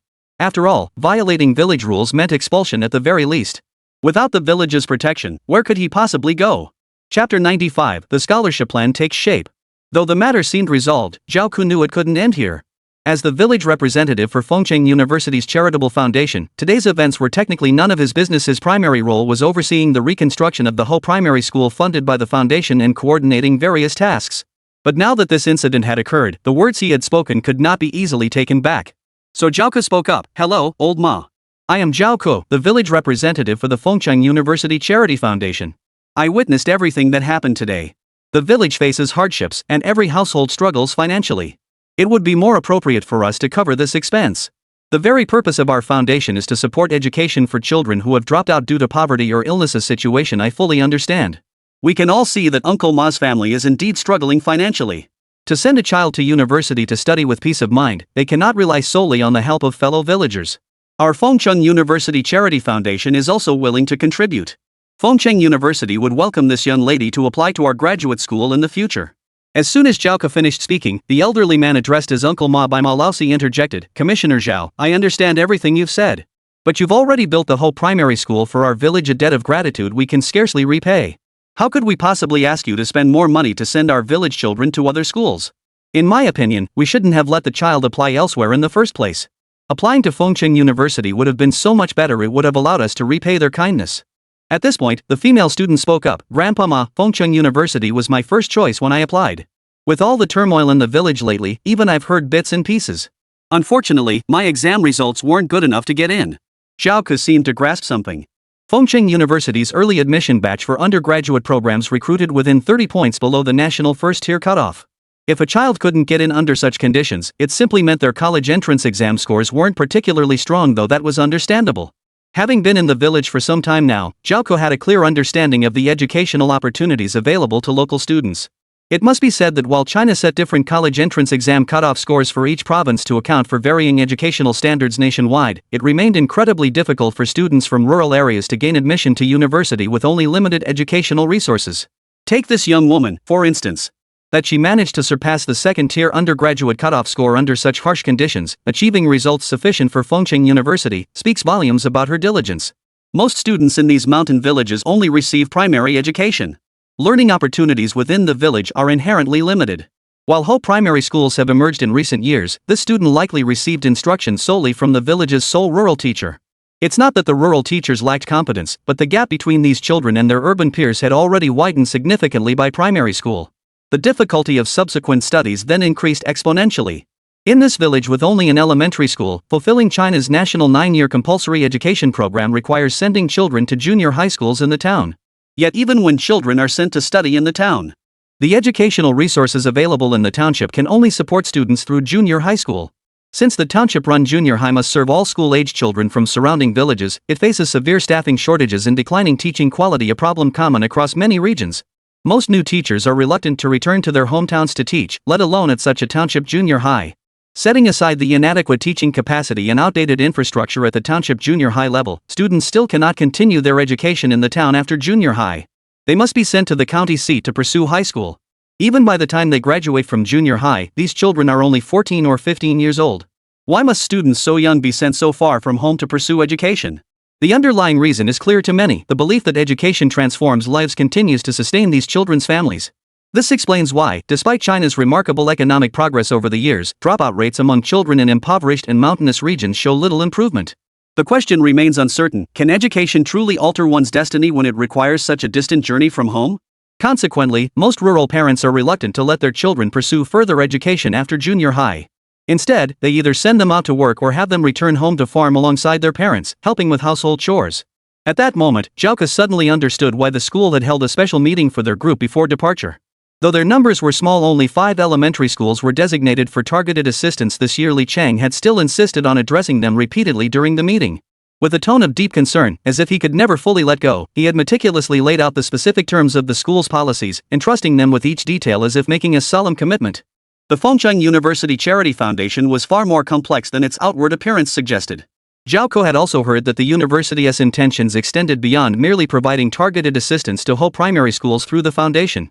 The recent acquisition of the Fengcheng campus of Shaokongming School, part of the Shaokongming Education Group, was actually another step in paving the way for these children. The hope was that one day, sooner rather than later, these students struggling in the mountains could be brought to Fengcheng City to receive a better education. The story concluded here. Zhao Ko meticulously documented every detail of today's encounter, compiling it into a work report submitted through the university's mobile OA system. Fengcheng University responded swiftly. First, they commended and affirmed Zhao Ko's actions. Even after hearing the story, Li Cheng specifically brought it up repeatedly at internal meetings of the Fengcheng University Charitable Foundation, seemingly never tiring or growing weary of sharing it. What kind of person President Li Cheng truly was remained a mystery to most. Yet he knew that despite the system's support, he dared not slacken for a moment. As the weight of responsibility on his shoulders grew heavier and more eyes turned to him with hopeful expectations, he resolved to walk this path with even greater steadfastness. Fengcheng University. The university's infrastructure projects were gradually nearing completion. Even the interior decoration of the new administrative building was in its final stages, poised to be handed over to Fengcheng University for use.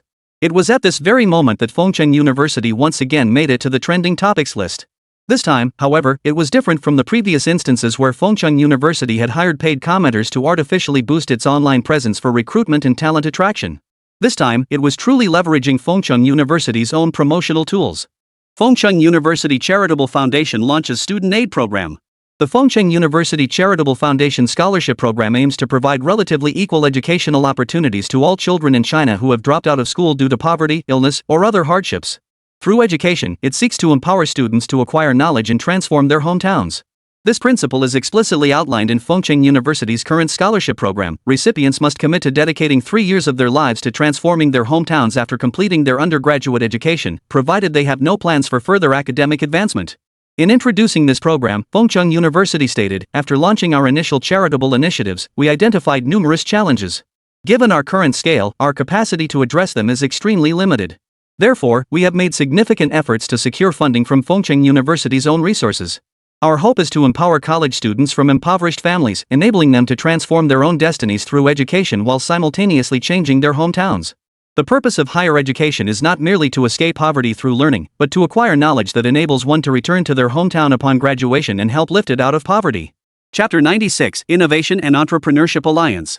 However, regarding the identification of impoverished families, Li Cheng had his own set of criteria. Thus, in implementing this scholarship program, he decided to adopt a different approach to poverty assessment than external scholarship funds. His plan was to apply Fengcheng University's internal poverty identification standards to this initiative. Unlike many foundation scholarships that rigidly adhere to government-defined poverty classifications, this approach recognized that many families had actually escaped poverty years ago, yet their certification remained outdated due to bureaucratic delays. Conversely, many families had recently fallen into poverty due to unforeseen circumstances, leaving their children unable to continue their education. Yet obtaining poverty certification from these families proved exceedingly difficult. Thus, the program absolutely must avoid the widely criticized situation where wealth is defined by the state's perception of wealth, and poverty by its perception of lack. Otherwise, many students would still be denied Fengcheng University scholarships due to bureaucratic hurdles. The annual scale of Fengcheng University's scholarship fund is approximately 100 million yuan. The plan is to provide each eligible impoverished student with 5,000 yuan in annual financial aid, covering up to 20,000 students per year. However, this scale clearly fails to keep pace with population growth trends, especially as the number of university students continues to rise annually. Therefore, the total scholarship fund will be adjusted annually based on actual circumstances, with a proportional increase from the baseline of 100 million yuan. The ultimate goal is to ensure every student applying for this assistance can complete their education successfully. The launch of Fengcheng University's charitable scholarship program has drawn significant external attention. Historically, universities have primarily been recipients of donations, with few institutions willing to use their own funds to assist students outside their own institutions. However, Fengcheng University's motivation extends beyond encouraging these students to choose their institution for further education. It is driven by a genuine commitment to charitable scholarship, using financial support to help these students access better education. Moreover, this scholarship program extends beyond university students to include high school students, who are eligible to apply and receive the same amount of financial support as university students. 5,000 yuan annually may not seem like a huge sum, but for many families, it makes a significant difference. This modest assistance allows more children to attend school with peace of mind, and for Li Chang, that alone is enough. Ka2. Fengcheng University Innovation and Entrepreneurship Alliance. This Innovation and Entrepreneurship Alliance originated as Fengcheng College's Entrepreneurship Club. Initially formed out of necessity, it emerged as national support for student entrepreneurship crew. The school sought to secure policy benefits and funding, but obtaining these resources required genuinely providing on-campus entrepreneurship training and related courses. The primary focus, however, remained guiding students to participate in national internet entrepreneurship competitions or similar national contests. Yet, Fengcheng College never prioritized this area, viewing it mainly as a means to secure national preferential policies. Consequently, the club's journey evolved from students' initial high hopes to eventual resignation and a tearful conclusion. Following Fengcheng University's restructuring, however, the powerful entry of the X Foundation seen by Li Chang and the public as the driving force behind the changes transformed the university's entrepreneurship club into the Innovation and Entrepreneurship Alliance. This shift elevated it from a student club to a university-endorsed organization directly under the Academic Affairs Office. Such student organizations are notoriously costly to operate. Fengcheng University provided substantial financial support, initially allocating over 1 million huaxia currency to approve the Innovation and Entrepreneurship Alliance's restructuring application and renovation requests for activity spaces. Moreover, the university cleared out numerous existing businesses from its campus commercial street and transferred the vacated storefronts to the Fengcheng University Innovation and Entrepreneurship Alliance for use. These spaces were specifically allocated to facilitate the practical implementation of student entrepreneurial projects. While such ventures require physical business premises, the exorbitant off-campus rental costs and utility expenses associated with them are often prohibitively expensive for students. University student entrepreneurship has been a hot topic in recent years, with the state rolling out various supportive policies. Such ventures often center on high-tech or internet-based fields, while also significantly alleviating post-graduation employment pressures. Moreover, entrepreneurship itself is capital-intensive, thereby creating new job opportunities. The commercial street has been completely transformed into Fengcheng University's Entrepreneurship Incubation Park. Furthermore, the university plans to construct a dedicated office building as an internet industry incubation park, aiming to better engage students in entrepreneurial activities. Providing students with more entrepreneurial support is the key reason and purpose behind establishing the Fengcheng University Innovation and Entrepreneurship Alliance. Only by igniting students' passion for entrepreneurship can this support truly prove meaningful. Yet, the constant flow of new ideas also requires guidance. Therefore, to support student entrepreneurship, the Fengcheng University Innovation and Entrepreneurship Alliance has established a dedicated fund. Its purpose is to invite entrepreneurs from the region to the university to give lectures on entrepreneurship and share their relevant experiences. Moreover, since the Alliance's launch, Fengcheng University has participated in every relevant domestic entrepreneurship competition. Backed by the university's substantial resources, students with entrepreneurial aspirations now enjoy an exceptionally favorable environment. But the support extends further. To stimulate student interest, Fengcheng University offers courses like 3D printing and drone operation. Students who successfully complete these courses and pass the final assessments receive free assistance from the university to apply for relevant operational certificates or qualifications. In reality, these certifications aren't particularly difficult to obtain. As long as students apply themselves diligently in the university's preparatory courses and dedicate sufficient effort to their studies, they can pass the relevant examinations with ease. However, the costs are considerable. For instance, the examination fee for drone operation certification alone typically amounts to around 8,000 huaxia yuan. Fengcheng University not only assists with free registration but also provides course training, offering substantial support to interested students. Chapter 97, Problems Arise. Yet even under these favorable conditions, complications began to surface. Fengcheng University Innovation and Entrepreneurship Alliance Office. Following the graduation of the class of 2016, the reorganized Entrepreneurship Club was directly handed over to the current juniors. This summer, due to a national innovation and entrepreneurship competition, many students chose to stay on campus. Not only could they receive guidance from faculty on campus, but they also gained access to free office space and various forms of support provided by the university. Following the restructuring, ample funding allowed the university to provide additional competition subsidies to participating students during their on-campus preparation period. These subsidies were directly drawn from the university's dedicated Student Innovation and Entrepreneurship Fund. The support extends far beyond this. The university's attentiveness is remarkably thorough. After the Academic Affairs Office took over management of the Innovation and Entrepreneurship Alliance as a student organization, it initiated comprehensive assistance. Originally, the university had no dedicated budget for the day-to-day operations of innovation and entrepreneurship initiatives. However, the Academic Affairs Office could not stand by while the Innovation and Entrepreneurship Alliance continued to operate without significant improvements. Therefore, they covered all expenses directly from their own accounts. While this approach was somewhat inappropriate, no one raised objections. With the competition imminent and these students poised to advance to the provincial level in Ning Province, every moment is precious. Consequently, relevant faculty have granted full flexibility in scheduling. Yet at this critical juncture, internal problems erupted within the Innovation and Entrepreneurship Alliance. "I refuse to agree," a student erupted, rising to his feet in defiance. "What do you mean? First eliminate projects unlikely to win through internal review. That just diverts manpower to bolster other projects as backups. What exactly are you disagreeing with? I'm putting it mildly. How long have you freshmen even been here? Do you have any idea how fiercely competitive the innovation and entrepreneurship competition has been in previous years? Our school has just undergone restructuring. At this critical juncture, we must send strong projects forward and eliminate weak ones. Winning awards is the top priority." The speaker was none other than the Innovation and Entrepreneurship Alliance's vice chair overseeing competitions. Though appearing as just another student official, the situation had changed dramatically. The alliance now wielded both funds and authority. With successive university directives and policies, many students had gained unimaginable power. "What do you mean winning awards is the top priority? How can you be so certain our project won't win? Who knows if it won't make it to the competition? Cutting our project now is blatant robbery. All our hard work going to waste because of your opinion?" The student shot back at the vice chair without holding back. However, as the student in charge of competitions, Wang Heng held significant authority.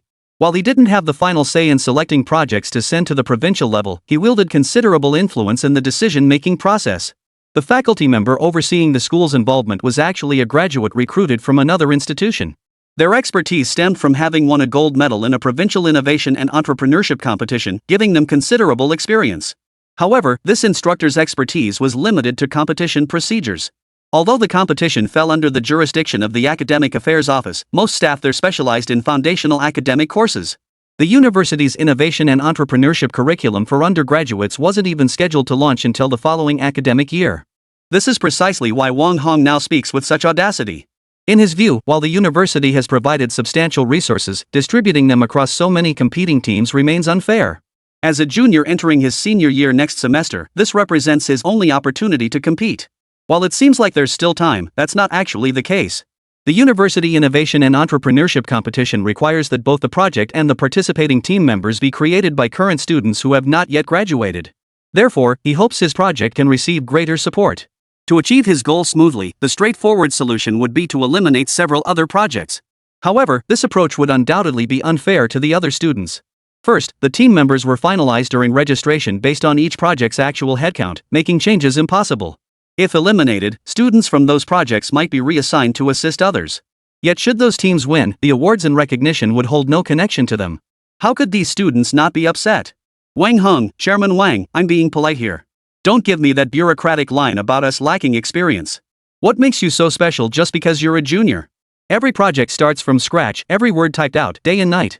Even during breaks, we can't go home, we stay here refining every detail. What are we doing all this for? Isn't it to send our project to the provincial competition? Now you come in with all this bureaucratic talk and want to cut us off. Who gave you the right? The school's documents are clear, as long as we pass the school's review, we can proceed. Why all the red tape?" Before the student could finish, Wang Heng cut in sharply, "School review? Are you kidding me? You saw how lax the evaluation was this year. With so many seniors graduating, many strong projects from last year didn't make it. That's why you got in, because there's no cap on entries this year. Otherwise, your creative manhole cover idea? You call that a project? What's wrong with manhole covers? That's our startup project. Who says you can't build a fortune off them? I think it's great, and we've already started patenting it. And your project? Internet farms, huh? Do you even understand the internet? Do you know anything about farming? You don't know jack, yet you're talking about needing tens of millions in investment to even consider it.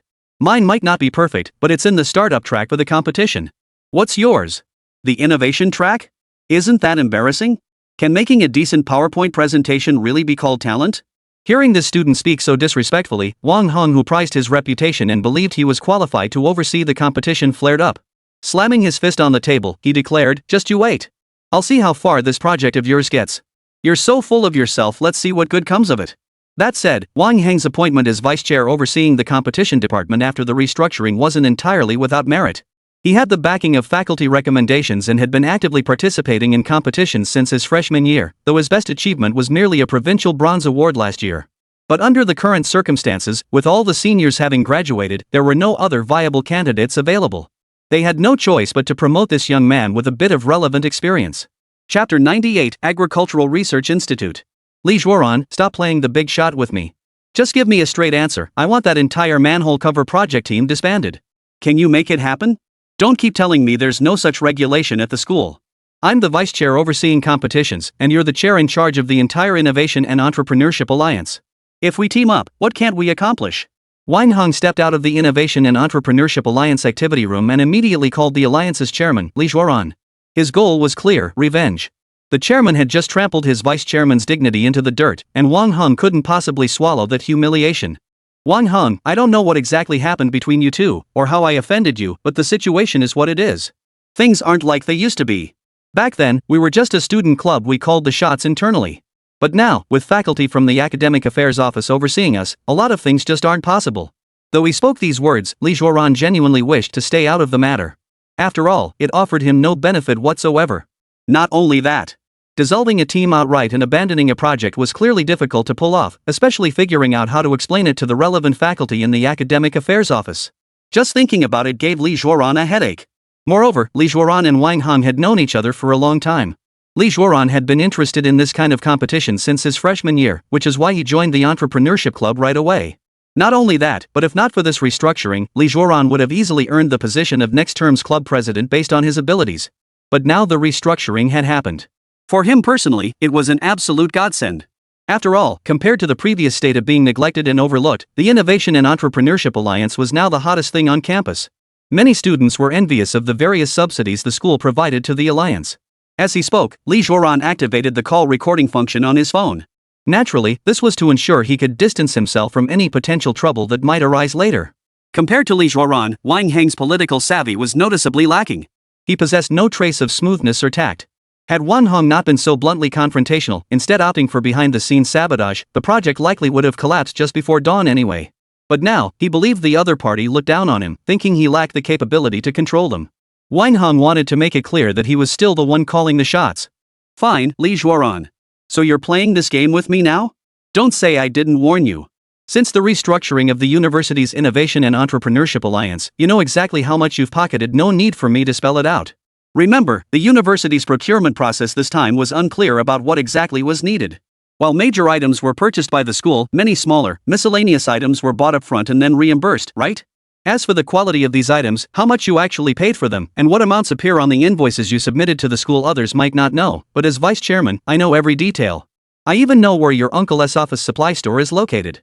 And don't think I'm unaware that the drones purchased by the school were supposed to be used for teaching courses, yet practical training only lasted a few days. Where have the drones been the rest of the time? Don't assume I'm in the dark about anything. Wang Heng's words undoubtedly made Li Zhuoran's heart sink. He had been so careful to keep this under wraps. How did Wang Hong find out? While he hadn't pocketed a fortune, he had still made a few thousand yuan in profit, not counting the substantial kickbacks he could get from his uncle's shop. Wang Hong, you must be blinded by rage. What nonsense are you spouting? How could I possibly have done these things? If you want revenge, take it out on me, but don't drag me into this. Besides, we need to calm down and think this through carefully. If I charge in headlong now, that little cutie, she'll see the connection between us.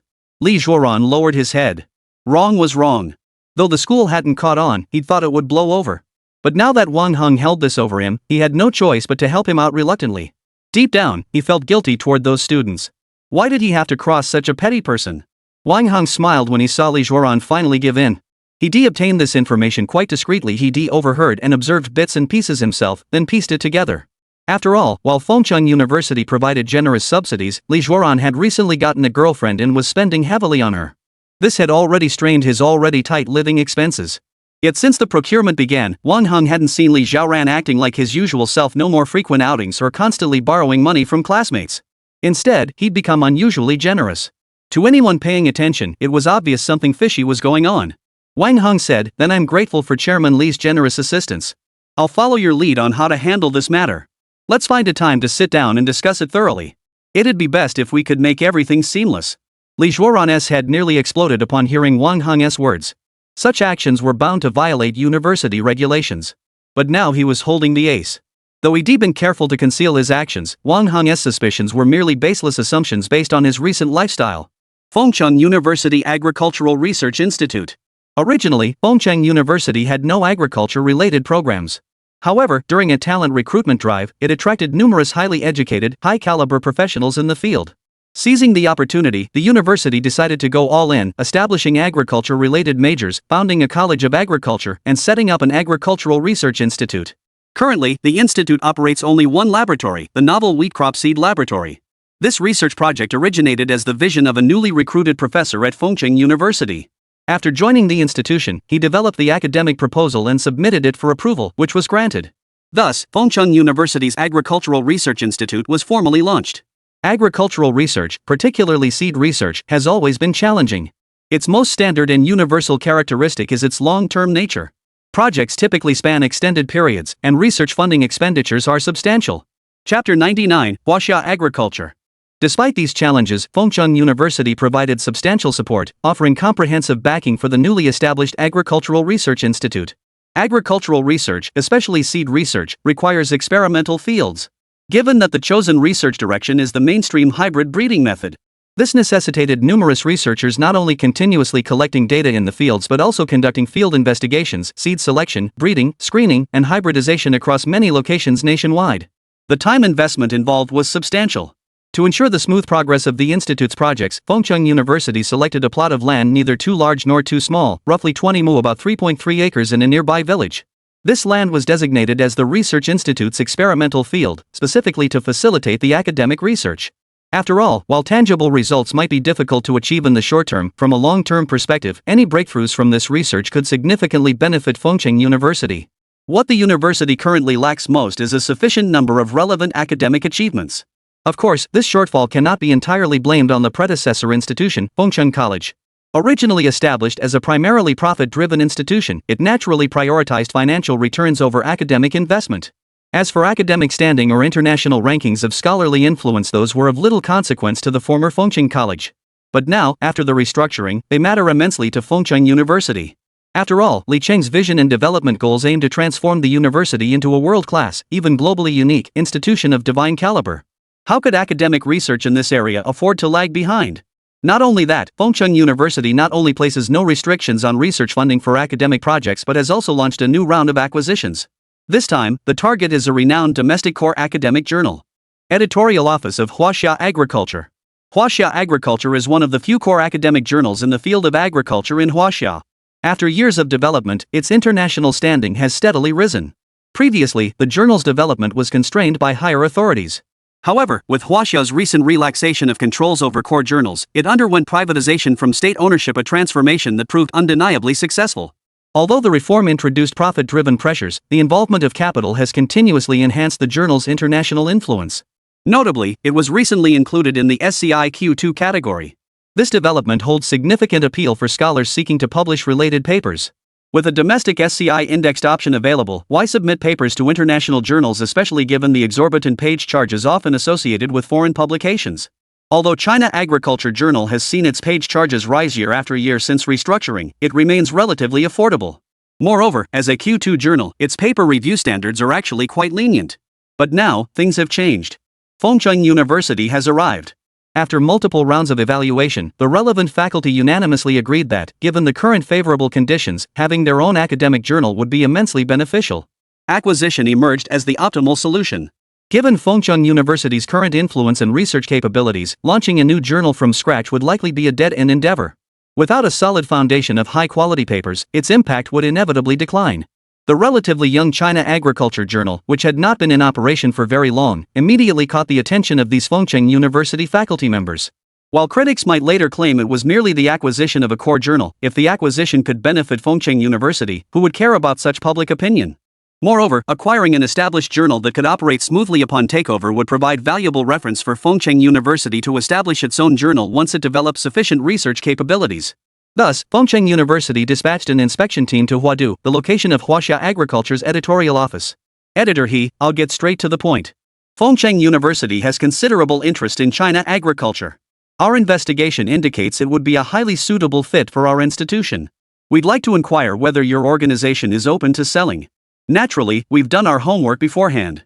We've also contacted the relevant leadership behind your publication, and they should be arriving shortly. Shenling stated. Undoubtedly, Fengcheng University had dispatched Shenling once again. Though originally just a recent graduate from an obscure institution who had joined Fengcheng University not long ago, after extensive training and participating in the university's numerous acquisitions, he had become a seasoned veteran. Moreover, Shenling now enjoyed Li Chang's deep trust. Director Shen, although your official letter states this is an inspection and research mission, we had our suspicions the moment we received it. As expected, your university's visit to our small region is clearly not just about research. While I hold no authority over acquisitions after all, we've undergone privatization reforms and ownership now rests with our parent conglomerate. But I still have many questions and concerns. Director Shen, would you be willing to enlighten this old man? Shenling responded, Editor He, you're being too modest. You haven't even retired yet, how could you call yourself an old man? You're a respected senior figure we all look up to. If you have any questions or concerns, please ask. I'll do my best to address them. What I'm most curious about and still haven't grasped is why your university chose to acquire a journal like ours. Frankly, the publishing business isn't exactly lucrative. Our annual revenue of around 10 million yuan is hardly worth considering compared to Fengcheng University's scale, right? Editor He inquired. Shenling smiled gracefully and replied, Editor He, the primary reason Fengcheng University acquired your publication is because we need your expertise. A high-quality core academic journal undoubtedly offers significant value to a university. I trust you wouldn't disagree with that, Editor He. Chapter 100, Acquisition Details. Shenling continued, especially given your publication's well-documented growth trajectory. Everyone understands the immense difficulty domestic Chinese journals face in gaining SCI inclusion. That's precisely why Fengcheng University approaches this discussion with genuine sincerity. However, regarding your journal's future development plans, allow me to add one more point. Following instructions from President Li Chang of Fengcheng University, should we reach an acquisition agreement today, Fengcheng University will not only adopt a mechanism where not a single penny is taken from the journal's annual revenue but will also continue to inject capital to support your journal's future development needs. Among these, the most pressing priority for your journal is to elevate it to a genuine international core journal listed in SCI Zone 1. This would not only greatly benefit Fengcheng University but also represent an unparalleled opportunity for your publication. Editor He actually breathed a sigh of relief upon hearing Shenling's words. It's no secret that journals are facing tough times these days. While it was fortunate that the journal's development was quite promising in previous years, successfully entering the SCI second tier, domestic agricultural development has achieved substantial results in recent years. However, the publication of these achievements rarely came their way. Consequently, the quality of papers in the journal has been declining year after year. Yet, if acquired by Fengcheng University, then the journal's future would be inextricably tied to Fengcheng University's trajectory. Should the university continue to grow internally and see its influence rise, and continues to produce relevant academic achievements in agriculture, it would undoubtedly provide tremendous impetus for the journal's growth. The measure of a good journal is unquestionably the caliber of papers it publishes. Paper quality determines journal quality. This is an indisputable truth. He Siwen remarked, in that case, I have no further objections.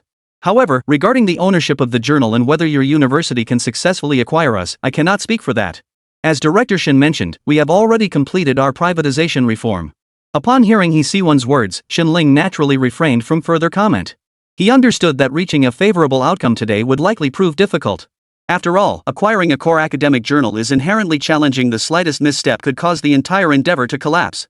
Therefore, the negotiations with the actual owner behind the scenes would be the most critical part of today's visit. Before coming here, Shenling had conducted some investigation into who currently controlled Huaxia agriculture. However, this actual owner was remarkably low-key, leaving hardly any traceable clues even online. Thus, the principle of knowing both oneself and one's enemy to ensure victory in every battle proved difficult to apply. While the other party could easily gather information about Fengcheng University, the university itself knew next to nothing about them. This, of course, placed immense pressure on Shenling's task today. Yet pressure breeds motivation. Fengcheng University does have other options, but Huaxia Agriculture, having completed its privatization reform only a few years ago, remains the most suitable choice for the university, no matter how one looks at it. Moreover, since arriving here, he observed that the office staff were all diligently performing their duties. Although the journal's quality had slightly declined over the years, it had established cooperative relationships with numerous professors and scholars, and maintained good connections with many internationally renowned experts. As their casual conversation drifted on and off, the office door swung open, and the de facto leader entered the room. The moment Shenling saw the visitor, her mind momentarily froze. Standing before her was a stunningly beautiful woman dressed in opulent attire. Shenling couldn't deny it. In this woman's presence, she felt like a country bumpkin fresh from the fields. The elegance and poise radiating from the visitor were qualities Shenling herself completely lacked at this stage. Director Shin, hello. I'm Wu Shuer, a director of Sway Group. The editorial office of Huaxia Agriculture is an enterprise acquired by my father. After studying abroad, I took over this division. Today, my father is unwell, so he sent me to represent our group with full authority. Please don't mind, Director Shin. The elegant and beautiful woman spoke, then proactively extended her hand to shake Xinling's. Xinling caught her meaning and promptly shook her hand. Not at all. We didn't announce our visit beforehand, as this was originally intended as an exploratory visit. Now that we've issued the acquisition offer, we realize it must have caused considerable inconvenience for your company. That's perfectly fine. Let's not stand here. Director Shin, please take a seat.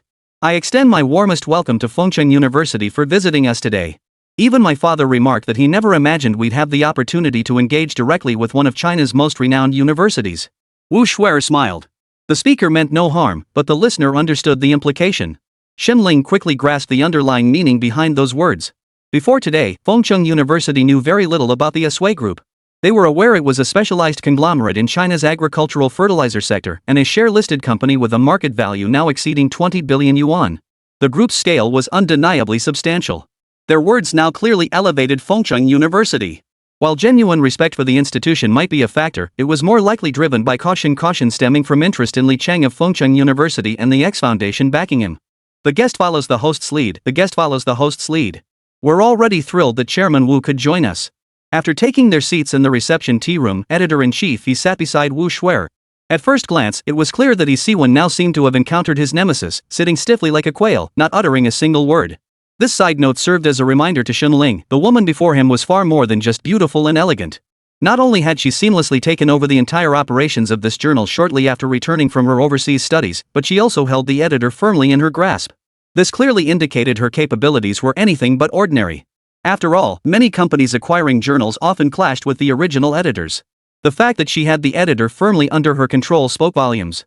Chapter 101, Xinling, I must hold my ground. Wu Shuer spoke again, but this time her words plunged Xinling into profound turmoil. She said, Director Shin, I've already understood your university's intentions. Of course, I firmly believe your institution's desire to acquire our journal isn't solely for profit. You undoubtedly value its future development. However, I find it difficult to give you a definitive answer at this moment. The key factor is that our group currently has no pressing financial needs. That said, having a prestigious university like yours endorse our journal would undoubtedly be beneficial for its future growth. Therefore, I'm very interested in exploring alternatives to outright acquisition, such as establishing collaborative partnerships for the journal's development. After all, our group remains highly optimistic about the journal's potential. Wu Shuer's remarks directly addressed Xinling's prior concerns.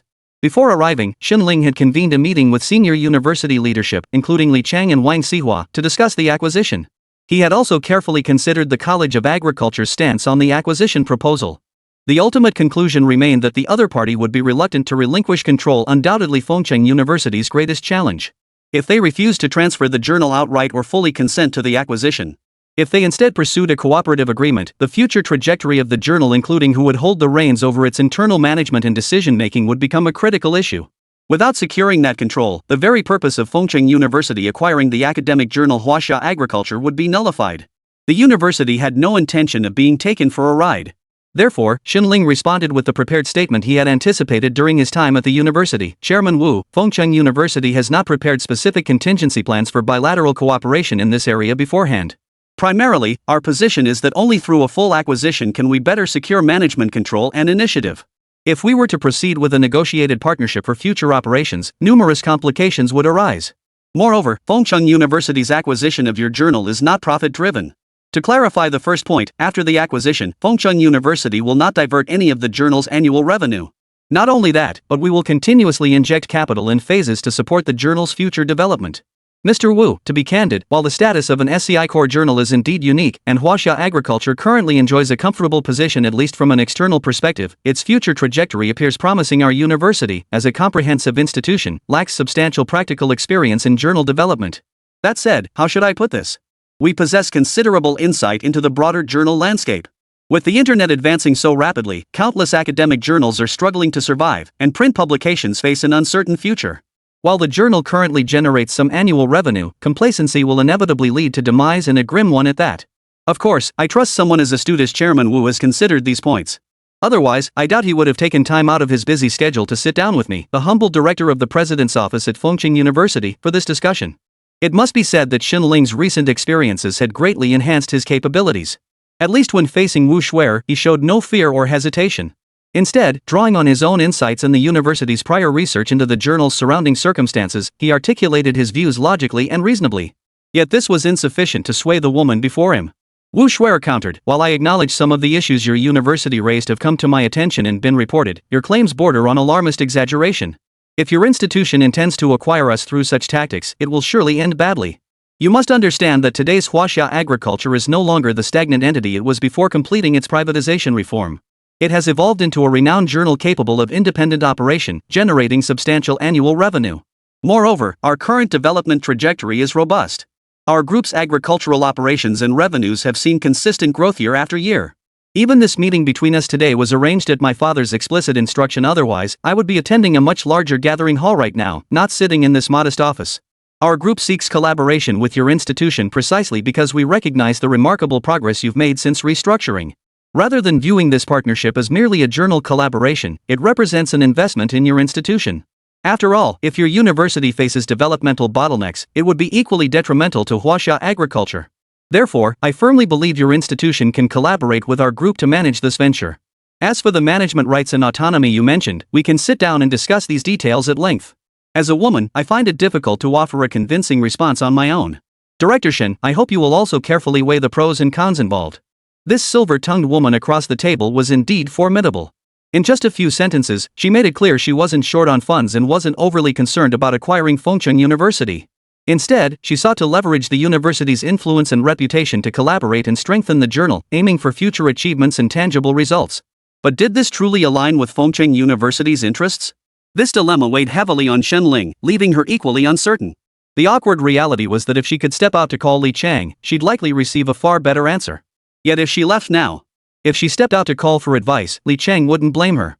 After all, the university's established bottom line was now being challenged, requiring her to communicate further with the university administration. Yet, making that call, it would undoubtedly place Fengcheng University, represented by Xin Ling, at a disadvantage in today's negotiations. If the other party detected this weakness, even if a partnership were eventually reached later, Fengcheng University would have to pay a higher price and likely secure fewer rights. Therefore, she reasoned, she must stand firm now and show no sign of weakness. Chapter 102, The Inevitable Call. But in truth, how could Xin Ling's little scheme escape Wu Shuer's keen intuition? She saw right through it. Compared to Xin Ling, however, Wu Shuer was clearly a woman of greater depth and calculation, no easy opponent. That said, Wu Shuer remained constantly observant. Her visit today wasn't solely about selling. She now sought to establish a cooperative relationship with Fengcheng University, not merely a straightforward sale. This initiative also reflected the intentions of her own grandfather. After all, while the journal had seen improved economic performance following its privatization reforms, its influence had gradually declined. Its growth pace within China, in particular, had noticeably slowed compared to previous years. Outsiders might not grasp this shift deeply, but since taking the helm, Wu Shuer had felt it acutely. Worse still, numerous editorial staff had jumped ship during this period. This situation has been deeply troubling for both Wu Shuer and the parent conglomerate, forcing them to continuously recruit new talent for editorial positions. However, the role of journal editor demands exceptionally high professional standards, particularly in terms of deep expertise within specialized fields. While it's unreasonable to expect them to comprehend every single paper, they must possess substantial reading experience to sift through the vast volume of submissions. They need to distinguish genuinely high-caliber, quality papers from those casually submitted by unknown authors attempting to slip through the cracks. This discernment must begin during the initial review stage. While we've contracted numerous experts and professors from the field, these individuals are ultimately external collaborators supported by China Agriculture Journal's funding. Without truly competent reviewers, publishing such papers could lead to unforeseen complications. However, a partnership with Fengcheng University would undoubtedly provide significant boosts to the journal's development. To name just one example, setting aside other factors. Setting aside Fengcheng University itself, since its billion-yuan talent recruitment initiative launched, numerous renowned domestic experts, scholars, and professors have been flocking to the university. Many undoubtedly covet this, but given the massive cash investment required, most can only watch enviously. Few companies could realistically afford such expenditures. Moreover, after acquiring Huaxia Agriculture, Aceway Group soon identified a significant issue. They had initially believed that leveraging the journal's academic influence would help the company connect with more experts and scholars in relevant research fields, thereby reducing investment in those areas. More crucially, they anticipated that breakthroughs in cutting-edge agricultural science and technology could be leveraged through the journal's connections to gain competitive advantages and secure early negotiation opportunities. Yet despite steady growth, the journal now ranked in SCI Zone 2. Truly meaningful, widely applicable academic achievements with genuine commercial value remain scarce. Top-tier talent rarely considered a privately restructured academic journal like Huaxia Agriculture worthy of their attention. This situation is deeply frustrating for Aceway Group. However, Xinling clearly remains unaware of this reality. Wu Shuer then spoke up, "Director Xin, the truth is, our group approaches today's meeting with genuine sincerity. We seek deeper collaboration with Fengcheng University regarding the journal's future development. Might I request your assistance in contacting President Li of your university? I'd like to inquire whether President Li shares this interest. If possible, I would be honored to accompany you to Fengcheng University for a face-to-face discussion with President Li." Wu Shuer's words brought a flicker of hope to Xinling's heart. This tone was a far cry from the haughty attitude she'd displayed earlier. Throughout their previous conversation, the other party had seemed utterly indifferent to his presence today. But now, the shift in her tone suggested there might be room for negotiation. She was finally opening up. This shift, however, stemmed from Wu Shuer's own initiative to extend goodwill. She wasn't concerned about the negotiations with Fengcheng University dragging on excessively, nor did she fear any intense confrontations during the talks. Her real worry was that Fengcheng University might abandon the negotiations and turn to others instead. That outcome would be deeply troubling for Wu Shuer. After all, Fengcheng University was no longer the modest Fengcheng College of old. Expert analysis from the backing consortium revealed its growing influence across northwest China, particularly in specialized fields where its infrastructure, expert teams, and academic stature had become formidable. It had become a force to be reckoned with in academia and higher education, particularly in its staggering investments in specialized fields, a scale that left many institutions in awe. To this day, few outsiders could even estimate the total budget Fengcheng University intended to pour into its development, a fact that sent shivers down many spines. Moreover, the X Foundation backing it has become a legend in the industry. Its actions in the international economic market possess the capability to send shockwaves through Wall Street at any moment. This reality has shattered the arrogance of the Aceway Group. Otherwise, why would Wu Shuer be personally dispatched to handle this matter? While the journal is nominally managed by Wu Shuer, it has essentially operated autonomously under Huaxia Agriculture. However, the group's grip on the publication has tightened over the years. The current editor-in-chief's timid demeanor stems from the previous group representatives' overly strict oversight. This only deepened the respect shown to the chairman's own daughter. For a manager, such reverence from subordinates is undoubtedly the best outcome, often sparing them unnecessary complications. Xinling addressed Wu Shuer, "Very well, Director Wu. I'll call Principal Li immediately. I understand your group's position. I'll brief Principal Li on the current situation and will promptly relay any new instructions to you." Wu Shuer nodded. "Thank you, Director Xin. No problem, no problem. Please take a seat, Director Wu. I'll step out to make the call and be right back." After bidding farewell, Xinling turned and exited the office. Of course, he still didn't know if Principal Li Chang was busy at the moment, so Xinling didn't dare to call him directly without first checking. He dialed the number for another staff member in the principal's office instead, wanting to confirm whether Li Chang was occupied. He didn't want to interrupt him if he was busy. Chapter 103, Li Chang's Intentions. "Hello, this is the President's office at Fengcheng University. How may I assist you?"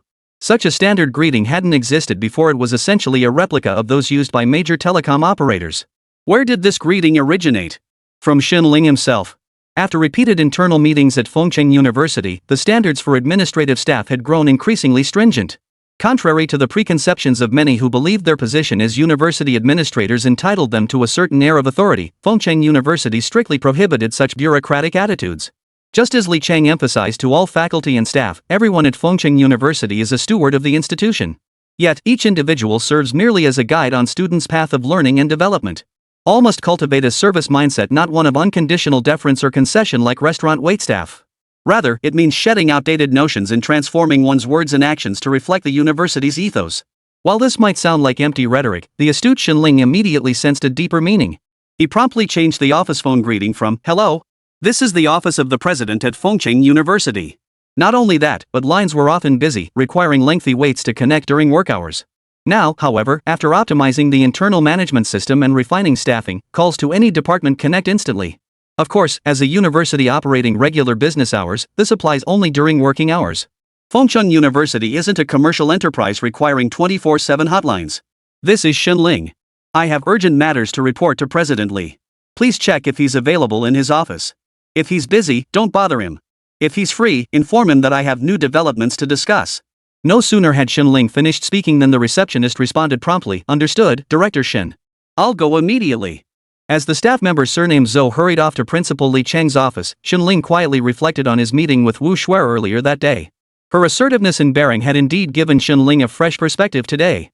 He realized that true powerhouse women possessed such remarkable poise. This struck him with quiet awe, making him wonder if he too needed to invest effort in cultivating such qualities. With the weight of responsibility growing heavier on his shoulders, he found himself devoting more and more time to work each day. Since Fengcheng University's restructuring, every step forward had represented a qualitative leap for the institution. In many ways, Xinling increasingly felt his own inadequacies, as evidenced by today's meeting. Had the other party not been genuinely motivated by a strong desire to establish cooperation with Fengcheng University in this area, would he have been able to handle such a situation? What if the next time he met with someone who showed no regard for Fengcheng University? Could he still use his own abilities to change their perception of him and open up more possibilities? These were the questions plaguing Xinling. After all, his background was humble, and his university education had come from an ordinary institution. Landing the position of assistant to the president at Fengcheng University was largely a matter of serendipity. Now, the university was attracting more and more talent from prestigious institutions. Many could see the gap between his abilities and his current position, and he knew it himself. Though he'd been learning constantly under Li Cheng's guidance, bridging that gap wouldn't happen overnight. For the first time, Xinling acutely felt this disparity in capability. Every word and action of his counterpart represented skills Xinling currently lacked. He began contemplating whether he should seek further training elsewhere. If he continued occupying this position without improving his abilities, dissatisfaction with him would inevitably arise sooner or later. Of course, since I was one of the first people to join Li Cheng's team from the very beginning, he trusts me implicitly. But clearly, trust doesn't equate to capability. Seems like I need to recharge my skills. Xinling, this is Li Cheng. The call had been routed through the university's internal system, so after the staff member finished their report, Li Cheng didn't think twice before accepting the call directly through the internal system. Principal, it's like this. During the acquisition of the Huaxia Agriculture Journal, an issue we previously worried about has arisen. The other party doesn't seem interested in selling the journal outright as a whole package. Instead, they've expressed significant interest in collaborating with Fengcheng University to develop the journal together. They also wish to meet with you in person for discussions. How should I respond to them? Xinling's words inevitably made Li Cheng pause to think. Truthfully, when Xinling had called earlier to request authorization, Li Cheng had already guessed something. He understood Xinling's approach to handling matters quite well. If everything had gone smoothly, Xinling's temperament suggested he wouldn't have come around in such a roundabout way to seek his opinion. He would have gone straight to Wang Xihuai to report progress. After pondering, Li Cheng replied, Xinling, if the other party aligns with Fengcheng University's stance on the journal's future development and understands that we don't intend to use it as a revenue generator in the short term, then cooperation shouldn't be a major issue. After all, gaining an ally is always beneficial. A face-to-face meeting is perfectly acceptable. However, with the recent busyness on campus, it would likely be more practical for them to come to our university for discussions. I'm afraid I won't be able to spare the time to travel to their location for talks. That's correct, President. That's the gist of their message. While they haven't explicitly stated whether they accept Fengcheng University's vision for the journal's future development, they did mention that if Fengcheng University shows an open attitude toward cooperation, they would be very willing to accompany us back to Fengcheng City for face-to-face talks with you, President. Xinling responded. In that case, there's no issue. Don't feel pressured, go ahead and test their boundaries. Crucially, make it clear that if they can't understand or accept our development philosophy, there's nothing left to discuss, Li Cheng replied. Chapter 104, System Update. Understood, Principal. I grasp your meaning. I'll convey our position to them immediately and strive to facilitate smooth cooperation. I won't disturb you further, Principal. I'll proceed to discuss this with them now, Xinling stated. Understood. After hanging up, Li Cheng found himself plunged into a rare sense of confusion. While the school's current development path seemed fundamentally different from its previous direction, he couldn't shake the overwhelming feeling that it was merely a change in packaging without any substantive change. Was the path the school was taking in its development always the correct one? While expansion was a positive thing, what if it eventually became a burden too heavy to shed, ultimately hindering the school's progress? Ultimately, while Fengcheng University had always relied on the support of the elite institution development system, the system's influence had gradually faded over time. Its impact on Li Cheng had also diminished. Even the constraints imposed on him had become minimal. The most obvious sign is that he hasn't received any tasks from the system in a long time. For quite some time now, Li Cheng has been making all decisions regarding the university's development independently. The system merely grants achievement rewards when the university implements changes. While Li Cheng must acknowledge that the system's formidable financial backing has been his most steadfast support throughout his journey, the current situation where the system offers no substantive guidance has left him deeply perplexed. Just then, the long-silent system notification chime echoed once more within his mind. Ding! Due to the host's confusion regarding the system, it is now entering an update phase. Achievement rewards will be temporarily unavailable during this period. Version 2.0 functionality is being activated early, originally scheduled to unlock after completing the Phase 1 Elite University Development Mission. Hearing the message in his mind, Li Chang couldn't help but stare blankly. He hadn't expected that a single thought, a mere doubt, would trigger the early activation of the new system version 1 that was originally supposed to unlock only after achieving the Northwest renowned status at Fengcheng University. This couldn't help but make Li Chang wonder, what differences would the new system version bring compared to the previous one? System update will last 24 hours. Seeing this notification, Li Chang set aside his doubts. It would be activated eventually anyway, speculating now served little purpose.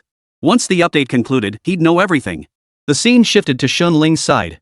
After receiving Li Chang's affirmative agreement to collaborate, Xun Ling composed herself, adjusted her attire, and pushed open the door to return to the office.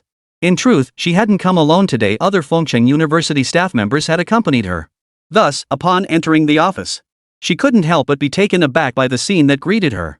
Wu Shuer was engaged in lively conversation with the other two staff members Fengcheng University had sent to accompany Xun Ling on this business trip to discuss the matter. They seemed to be getting along remarkably well. Witnessing this, Xun Ling felt a pang of unease. From this moment, she truly grasped the vast gap in capabilities between them. However, for Xun Ling, this wouldn't affect anything. She spoke directly. "My apologies, Director Wu, for keeping you waiting so long. I've just finished discussing this with our president Li Chang." "No problem, Director Shin. I've been enjoying the conversation with your two professors. I didn't even notice the time passing until you mentioned it. Now, back to business. What is President Li's response?" Wu Shuer said with a smile, showing no sign that the wait had affected her in the slightest. "Well, Chairman Wu, after my preliminary discussion with President Li Chang, I've reported the general outline of today's meeting. President Li Chang has indicated preliminary agreement to the cooperation between Fengcheng University and your group. However, this cooperation discussion comes with a prerequisite. I wonder if Chairman Wu would be able to accept it." After hearing Xun Ling's explanation, Wu Shuer had a pretty good idea of the situation. The other party clearly wasn't interested in pursuing other targets. The fact that they had chosen Huaxia Agriculture as their first acquisition target at the outset of their journal acquisition plan undoubtedly boosted Wu Shuer's confidence. After all, no one ever complains about a process being too bumpy as long as the final outcome is favorable. "That's good to hear, Director Shin. Might I ask what conditions your university has set for these talks?" Wu Shuer feigned uncertainty, though she had a rough idea. "Chairwoman Wu, President Li Chang, representing Fengcheng University, has set a precondition for this collaboration with your group. It is that your group must first accept the development goals designated by Fengcheng University for its future growth. Specifically, in the short term, we will not consider the journal's annual revenue as a factor. We will not seek profits in the near future nor withdraw any earnings from the journal. We will also inject substantial capital into it, aiming to achieve a new breakthrough in the long-term development of your publication." "Director Shin, I understand and accept this position. To be honest, when we first investigated privatizing China agriculture and planned the acquisition, we were prepared for sustained losses. Yet the journal's development exceeded our expectations. Shortly after taking over, we received the welcome news of inclusion in SCI Zone 2. But such circumstances are inherently transient. Our desire to collaborate with your institution stems from seeking new breakthroughs within this broader landscape. As for your mention of not taking short-term profits, that poses no issue for us. Should your institution require funding or plan significant future investments, our group can match those investments proportionally. I am confident that through our partnership, we can achieve breakthroughs in the journal's future development." Xun Ling couldn't help but admire the other party's articulate presentation. Their reasoning was undeniably clear, and the underlying message was unmistakable. We're not short on funds, so we're not overly concerned. As long as we can foster growth and identify new breakthroughs, these aren't insurmountable issues. That said, Xun Ling couldn't simply take the other party's word at face value. Only if they were willing to accept certain conditions would the collaboration have a chance to progress further. The real test, however, would come after returning to their respective organizations. Only then would a definitive answer emerge regarding whether the partnership could be realized. Chapter 105, Cooperation Intent Finalized.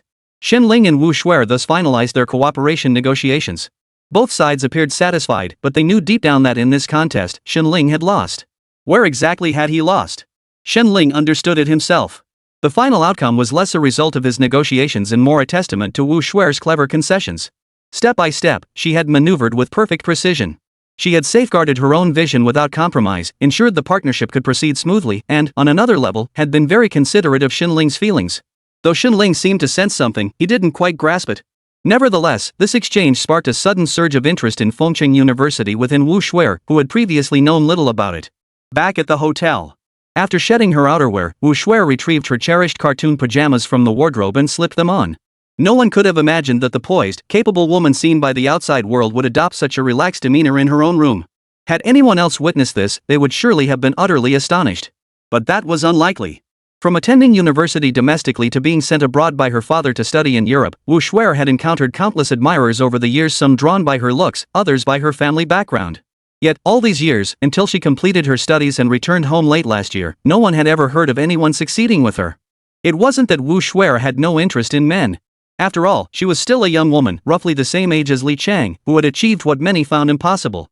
Even her admission to Cambridge University's Judge Business School wasn't secured through her father's connections.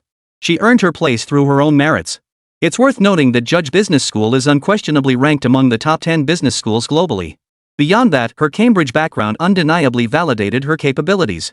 The school's admissions policy targets only the world's most exceptional management talent, and its reputation as a top 10 global business school speaks for itself.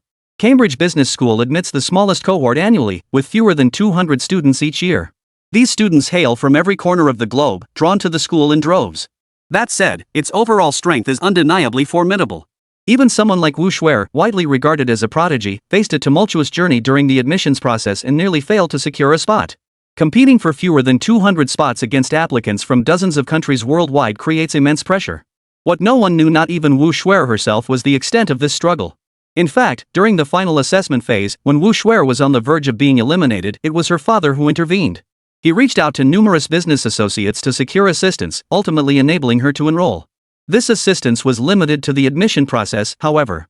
Throughout her studies, Wu Shuer excelled remarkably, earning high praise from her mentors. Yet due to differing academic systems, though nearly the same age as Li Chang, he had already earned a Ph.D. through relentless credential building abroad, while she remained a master's graduate.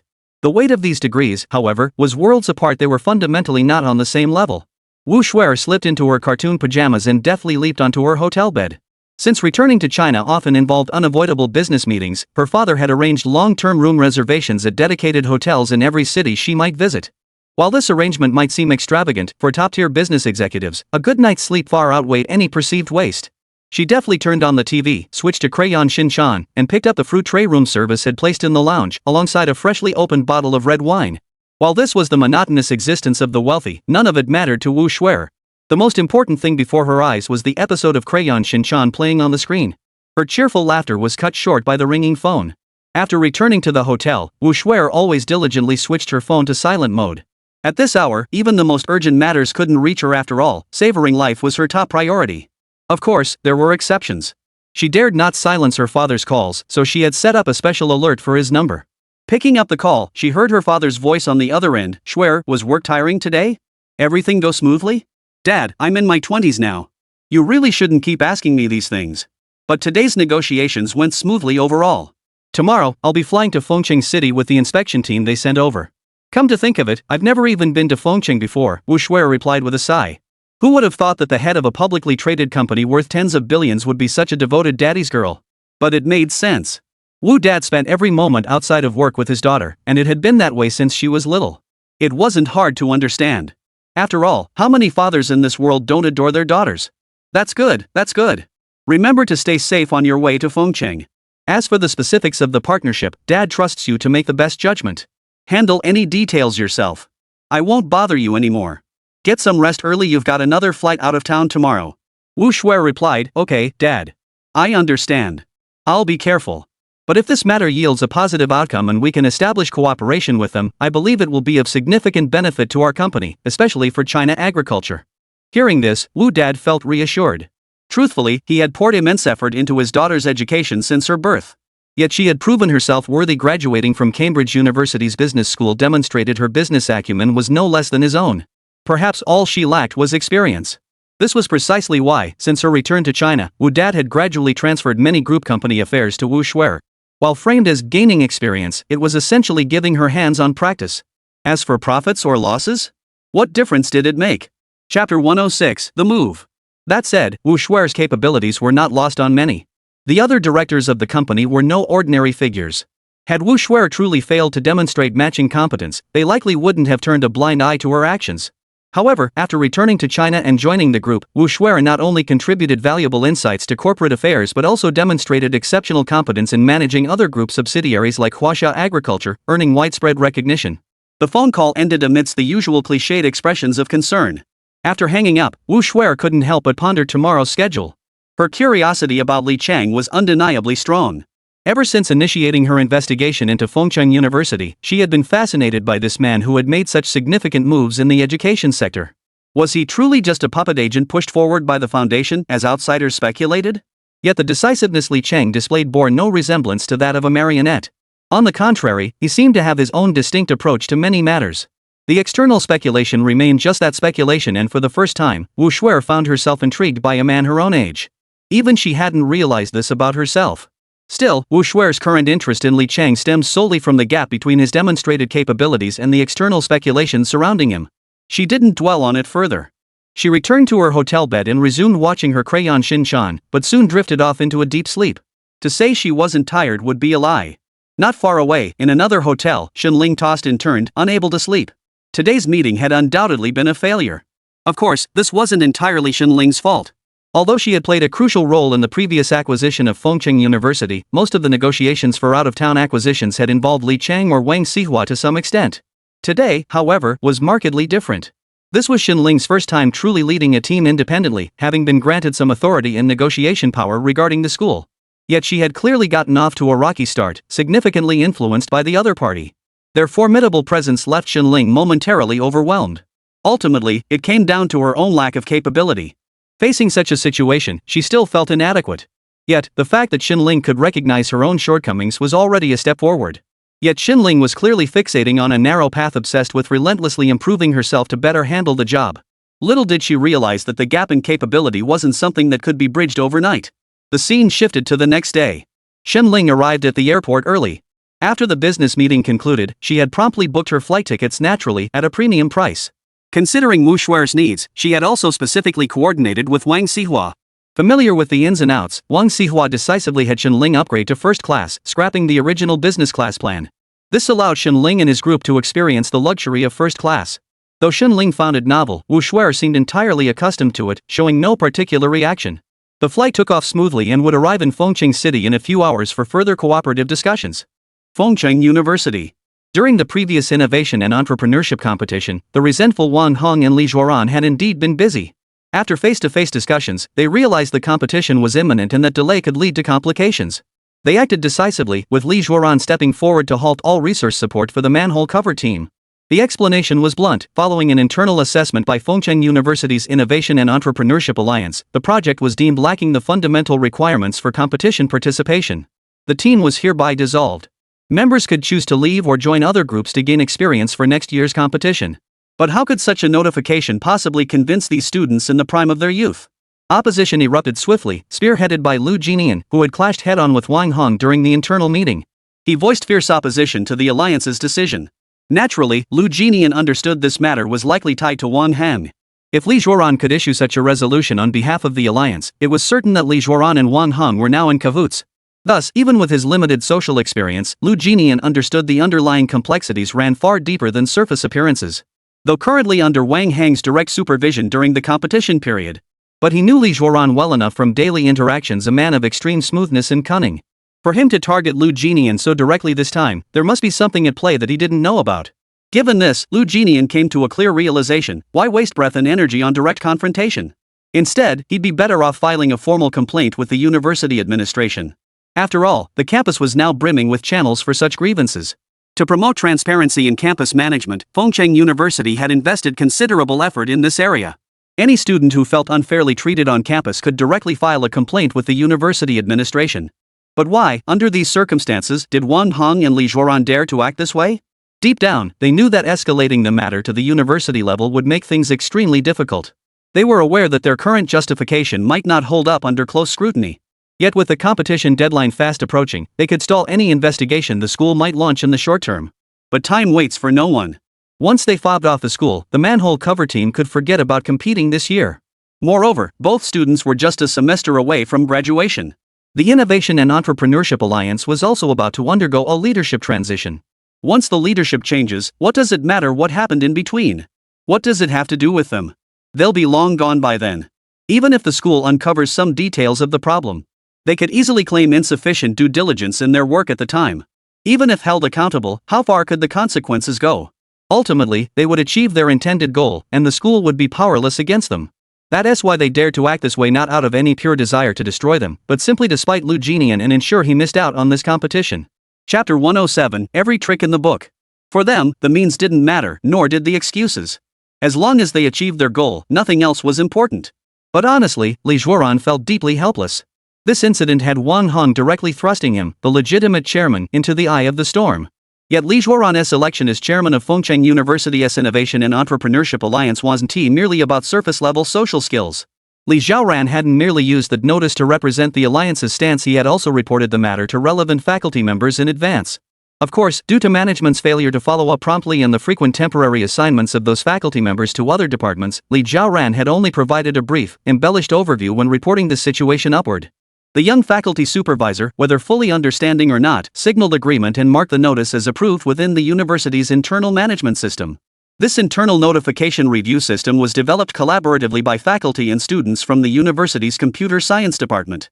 Fengcheng University's internal OA management system was gradually being refined, with new features significantly streamlining internal administrative work. The notification review system mentioned here was one such new feature.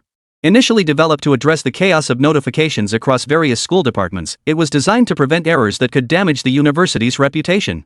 Therefore, all internal departments were integrated into the system. However, the administrative department's review process is relatively complex, requiring approval through multiple procedures. In contrast, the review process for announcements from student organizations like Fengcheng University's Innovation and Entrepreneurship Alliance was much simpler. It only required approval from the supervising faculty member and filing the relevant application for record before the announcement could be published. This very aspect, however, would later have an irreversible impact on the unfolding of events. Li Zhuoran's approach undoubtedly provided a second layer of insurance for his actions. Even if the matter were to collapse prematurely, even if the matter had escalated further, he could have used the faculty approval as a shield. In this regard, Li Zhuoran's capabilities were far beyond what Wang Heng could ever match.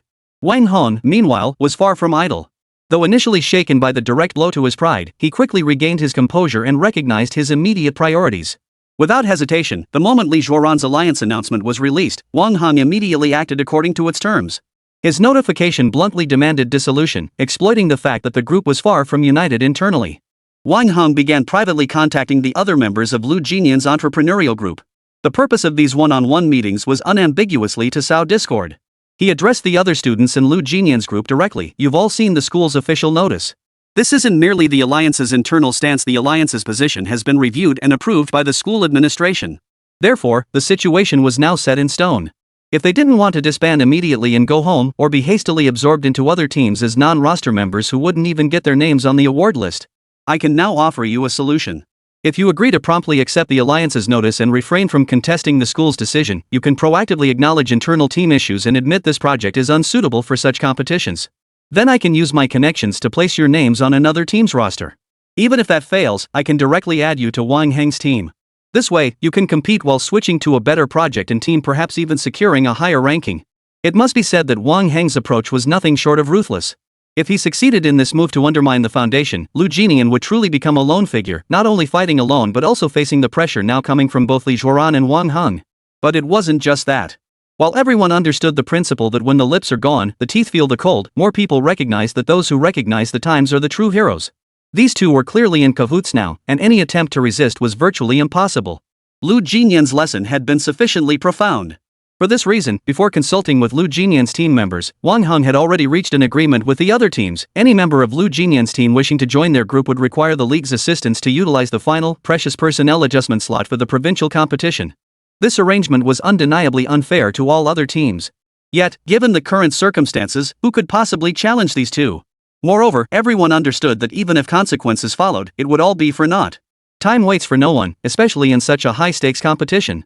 If these two schemers managed to sabotage and delay things, participation itself would become uncertain. Under these circumstances, some members inevitably wavered. Within Lu Jinian's team, some members were already growing restless.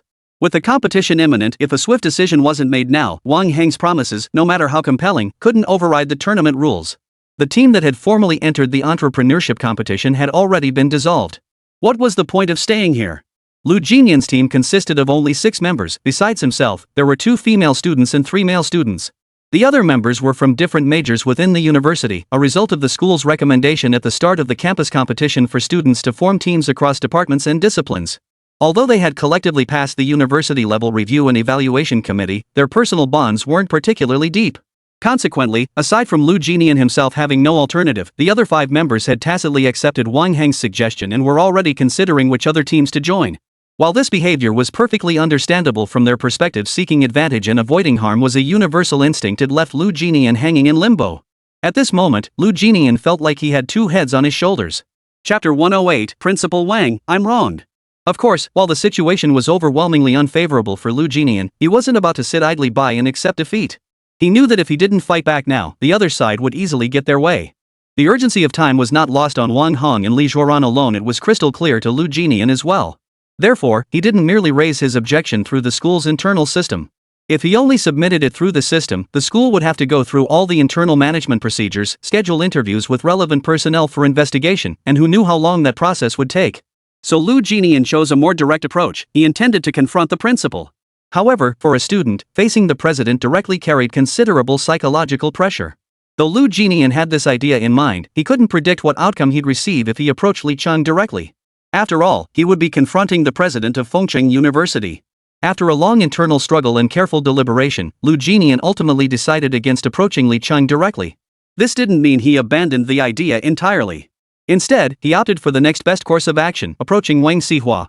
Since joining Fengcheng University, Wang Xihua had consistently earned a strong reputation among students. Previously, when a student faced unfair treatment from an advisor during scholarship evaluations, they had gone directly to Wang Xihua. The vice president demonstrated decisive action and competence by immediately summoning the advisor for a face-to-face meeting. He demanded a thorough explanation of the incident's details and the basis for the evaluation. Within a short time, the counselor faced disciplinary action and was transferred from student affairs to the logistics department. While such incidents might be overlooked at many institutions, Wang Xihua refused to ignore it. The outcome garnered unanimous approval from the student body. Wang Xihua actively sought out each student's perspective. While the campus Fengda Life app now accepted student complaints and suggestions, students often chose to withhold certain concerns. Consequently, Wang Xihua specifically established a vice president mailbox adjacent to the president mailbox set up by Li Cheng. The result was that Wang Xihua's vice president mailbox proved significantly more effective and popular than Li Cheng's president mailbox. Many were eager to submit their suggestions for the school through Wang Xihua's vice president mailbox. But this was merely the tip of the iceberg. Since taking office, Wang Xihua had also implemented thunderous measures against the university's management personnel, especially enforcing zero tolerance for corruption within the institution. This was something even Li Cheng hadn't managed to achieve, yet Wang Xihua accomplished it. It was understandable that when Li Cheng first took over the restructuring of Fengcheng University, the daily challenges he faced were like mountains, often leaving him no energy to address internal management issues. Wang Xihua, however, arrived at Fengcheng University after the core restructuring work had largely been completed. This gave him the time and energy to directly confront emerging management issues within the institution. Over here, Lu Jinian hesitated for a moment before finally knocking on Wang Xiao's office door. Come in. Wang Xiao's voice echoed from within, causing Lu Jinian to hesitate at the threshold. After a moment's thought, he took a deep breath and pushed the door open. While Lu Jinian was beginning to resist, Wang Hong was feeling quite pleased lately. Since the other members of Lu Jinian's team had successively agreed to the conditions Wang Hong had offered. True to his word, Wang Hong promptly arranged for each student to join the competition teams of their choice in an orderly fashion. The cost, of course, was that these teams had all used up their most precious pre-competition adjustment opportunity. Once this chance was spent, the next time they could obtain such a team member adjustment opportunity would be at the national stage of the China Innovation and Entrepreneurship Competition. That would mean waiting until the national stage of the China Innovation and Entrepreneurship Competition. It was already difficult for school projects to win awards at the provincial level, let alone qualify for the national competition, where only gold medalists gained entry. Furthermore, due to competition regulations, Ning Province is designated as a priority province. Provincial winners opting for the national stage may choose to compete directly for the national bronze medal, effectively forfeiting their eligibility for gold or silver medals to vie for bronze. This approach allows them to avoid many competitive rivals right from the start. There are still plenty of bronze medal spots available nationwide. If these students choose not to compete for gold or silver, they'll still have a very good chance of securing a bronze. Li Zhuoran had no choice but to play the good guy while constantly praying for time to pass faster. After all, delays breed complications. No one could predict unexpected turns until the very last moment. The best way to cover everything up was undoubtedly to let time resolve it all. He just hoped the competition would arrive soon. That way, even if Lu Jinian gained the school's backing, or if the school discovered any issues in this notification, it would all be over. On Lu Jinian's side, Principal Wang, it's like this. I'm the team captain for one of the teams representing Fengcheng University in the Provincial College Innovation and Entrepreneurship Competition organized by the Innovation and Entrepreneurship Alliance. We've run into a rather significant problem and we're wondering if we could discuss it with you. As he spoke, sweat beaded on Lu Jinian's forehead. He was clearly nervous. Wang Xihua seemed to sense Lu Jinian's unease and tension. After listening, he rose and proactively filled a cup of water from the water dispenser for Lu Jinian. Handing it to him, he said, "Don't be nervous. Lu Jinian, right? Take your time. I'm listening. Whatever the problem is, you can speak freely. There's no need to worry." Wang Xiao's words seemed to give Lu Jinian immense courage. Slowly lifting his head, he began, "Principal Wang, we feel so wronged. So many teams from Fengcheng University entered this competition, yet ours was the only one disbanded right before the provincial finals. The reason given was that our project lacked competitive value. But this is the culmination of our team members' relentless, day and night efforts. Now, a single notice demands we disband, either reorganize or go home. How could we possibly accept that?" As he spoke, Lu Jinian pulled the school's official notice from his pocket. Chapter 109, System Activated, Li Cheng's Frustration. When Lu Jinian first started speaking, Wang Xihua had assumed it was just a simple internal school document leading to a misunderstanding among students. He figured it could be resolved by clarifying the situation and clearing up the confusion. But when Lu Jinian produced the notice from the Innovation and Entrepreneurship Alliance, Wang Xihua realized this matter was far more complex. Suddenly, something clicked into place. He addressed Lu Jinian. "You're Lu Jinian, correct? Leave this notice with me for today. I'll call you by tomorrow afternoon at the latest with an official response. I need to discuss the specifics with the relevant faculty members. After all, if the investigation can't uncover the cause, the school issuing such a notice isn't unreasonable. But what puzzles me is how coincidental the timing of this notice is. If the project was non-compliant and ineligible for the competition, that should have been determined much earlier." To Lu Jinian, Wang Xiao's words unmistakably signaled the school's commitment to addressing the matter. If it had caught Wang Xiao's attention, it would undoubtedly be handled properly. This had long been Wang Xiao's promise to all students when resolving their issues. Whenever injustice arose on campus, seeking him out guaranteed the swiftest and fairest resolution. If wrongdoing was found, it would be dealt with decisively, without leniency. In Lu Jinian's eyes, Wang Xiao's stance unquestionably represented Fengcheng University's position on this matter, a stance that undoubtedly commanded Lu Jinian's respect. While Wang Xihua conducted his investigation, Li Cheng grew increasingly anxious. He hadn't been this tense before, but now he understood that everything at Fengcheng University remained intertwined with the prestigious university construction system behind it. Even the slightest unintended alteration in the system could now profoundly impact the university's fate. Moreover, this particular feature was only supposed to unlock after Fengcheng University successfully completed its first elite university construction task, namely, establishing itself as a renowned first-tier institution in northwest China. Its premature activation now left Li Cheng uncertain whether it would prove a blessing or a curse for both the university and himself. Though he knew nothing for certain, the countdown concluded, and the elite university development system in Li Cheng's mind officially activated its new 2.0 version. System update successful. Elite University Development System version 2.0 has been successfully activated for the host. New version system adjustments 1. This system will continue providing funding to Fengcheng University. The funding model shifts from unlocking new achievements to completing system tasks. 2. The campus construction section remains unchanged. New building added. High-tech research center construction cost 200 million huaxia currency. 3. Black technology system activated. Advanced technologies will be periodically unlocked for the host through system missions. After all, how could the president of a divine-tier institution be an academic slacker? This system update came as quite a surprise, but the real shock wasn't the update itself. The announcement and notifications accompanying it felt like they said everything and nothing at the same time. This approach undoubtedly gave Li Cheng a headache. However, upon realizing there wouldn't be significant financial changes in the short term, he felt relieved. It might sound unambitious, but at this stage, Fengcheng University still relied heavily on the system to bolster its capabilities across the board. Yet, upon reviewing the update's contents, Li Cheng was convinced that the system's support phase wouldn't last much longer. The emergence of the cutting-edge technology system signified that Fengcheng University, aspiring to become a world-class institution, was poised for a period of rapid development. Crucially, it addressed the university's most pressing need, bolstering its academic capabilities. Even now, despite Fengcheng University's apparent progress, many institutions and research centers still viewed it as weak.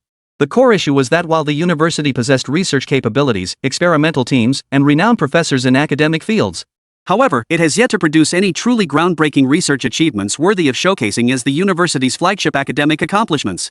This gap remains a significant vulnerability within Fengcheng University.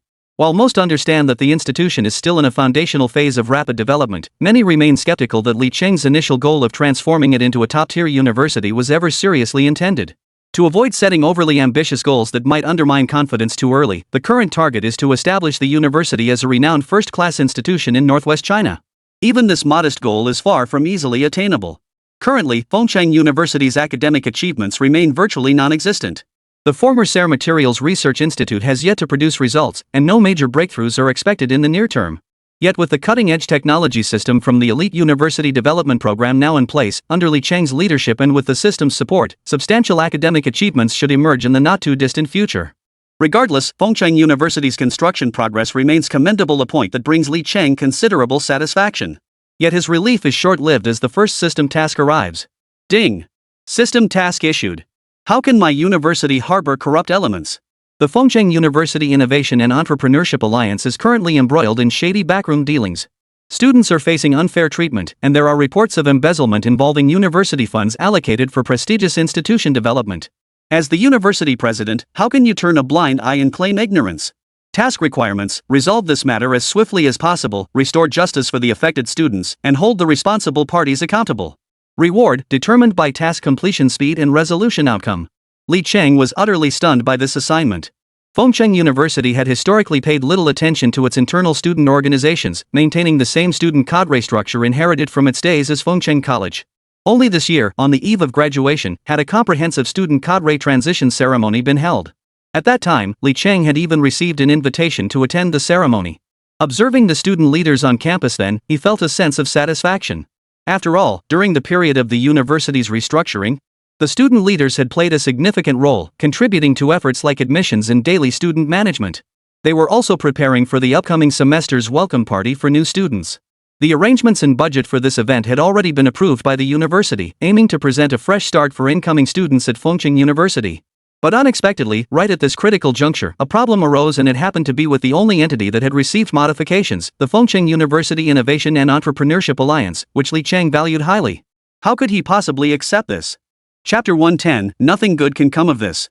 Therefore, upon receiving this task, Li Cheng naturally had no reason to doubt the system's authenticity. There was only one possibility. That was trouble brewing within Fengcheng University's student organizations, specifically the Innovation and Entrepreneurship Alliance mentioned in the task, and possibly others as well. How could Li Cheng not be concerned? He swiftly picked up his office phone and dialed Wang Xihua.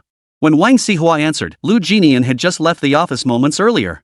Wang was about to call the Academic Affairs Office to inquire about the situation with the Innovation and Entrepreneurship Alliance and what exactly had gone wrong. But then Li Cheng's call rang through. The call jolted Wang Xihua awake.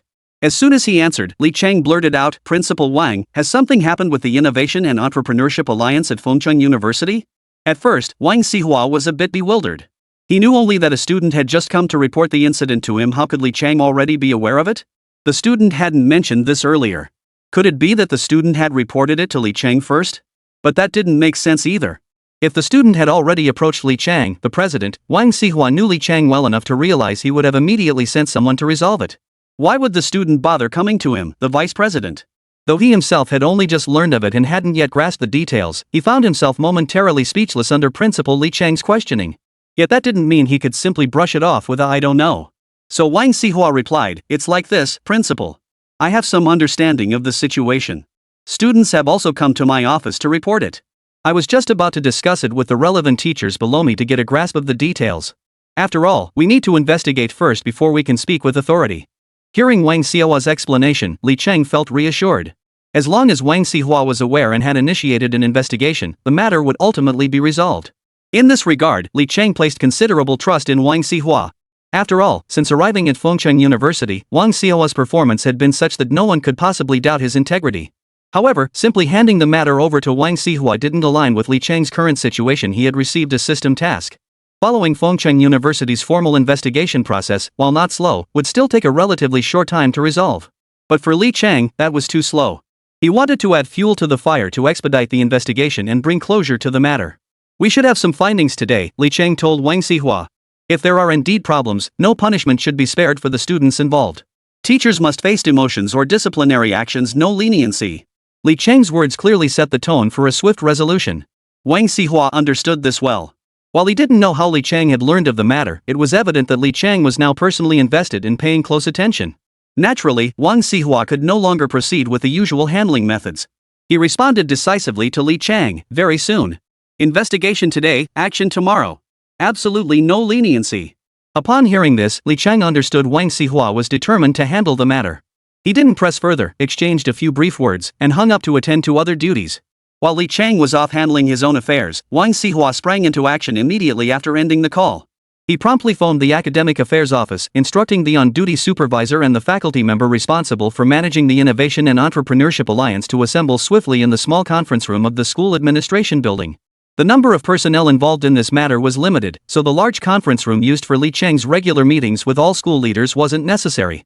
Nevertheless, the fact that the matter was being discussed in a meeting room underscored its importance. Without Li Chang's call, Wang Xihua would likely have handled it in his usual manner with subordinate faculty probably just calling the relevant teachers to his office for a chat to get the gist of the situation.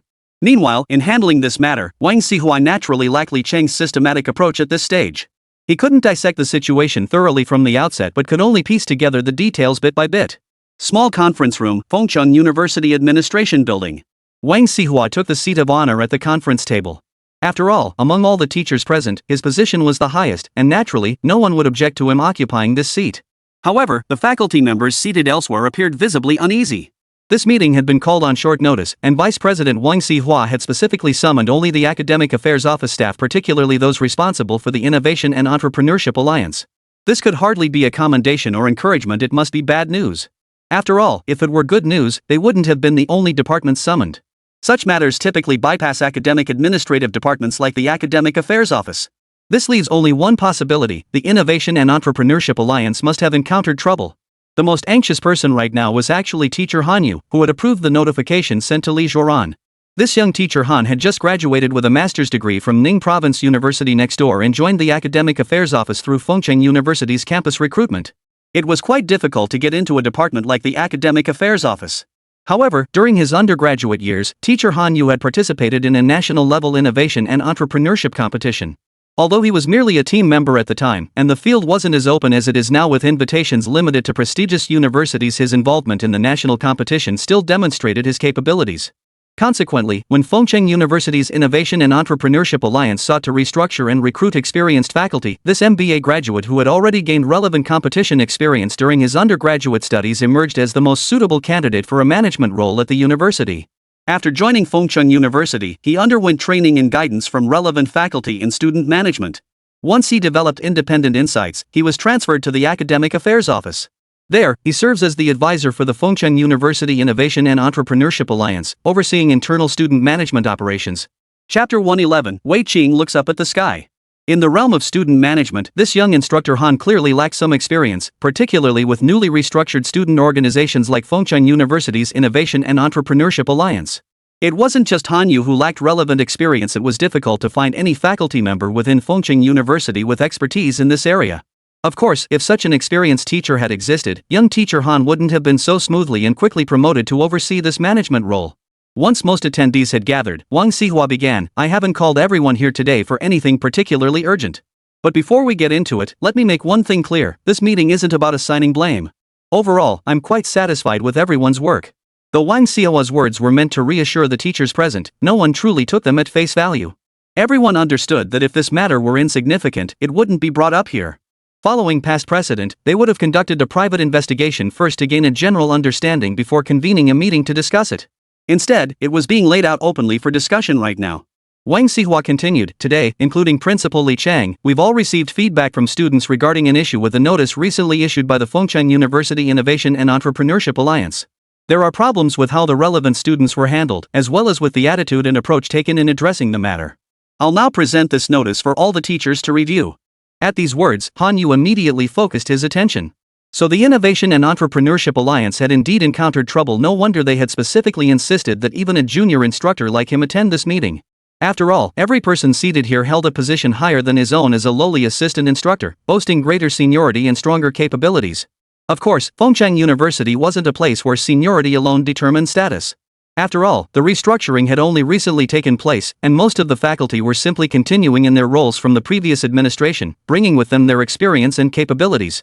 As the notice circulated through the hands of every faculty member, passed by an assistant borrowed from the president's office, all eyes shifted to Han Yu. Eyebrows inevitably furrowed, especially since Wei Qing, the newly appointed Dean of Academic Affairs, happened to be on duty today. This academic affairs director had been recruited through Fengcheng University's talent introduction program at considerable expense, lured away from another institution to serve internally.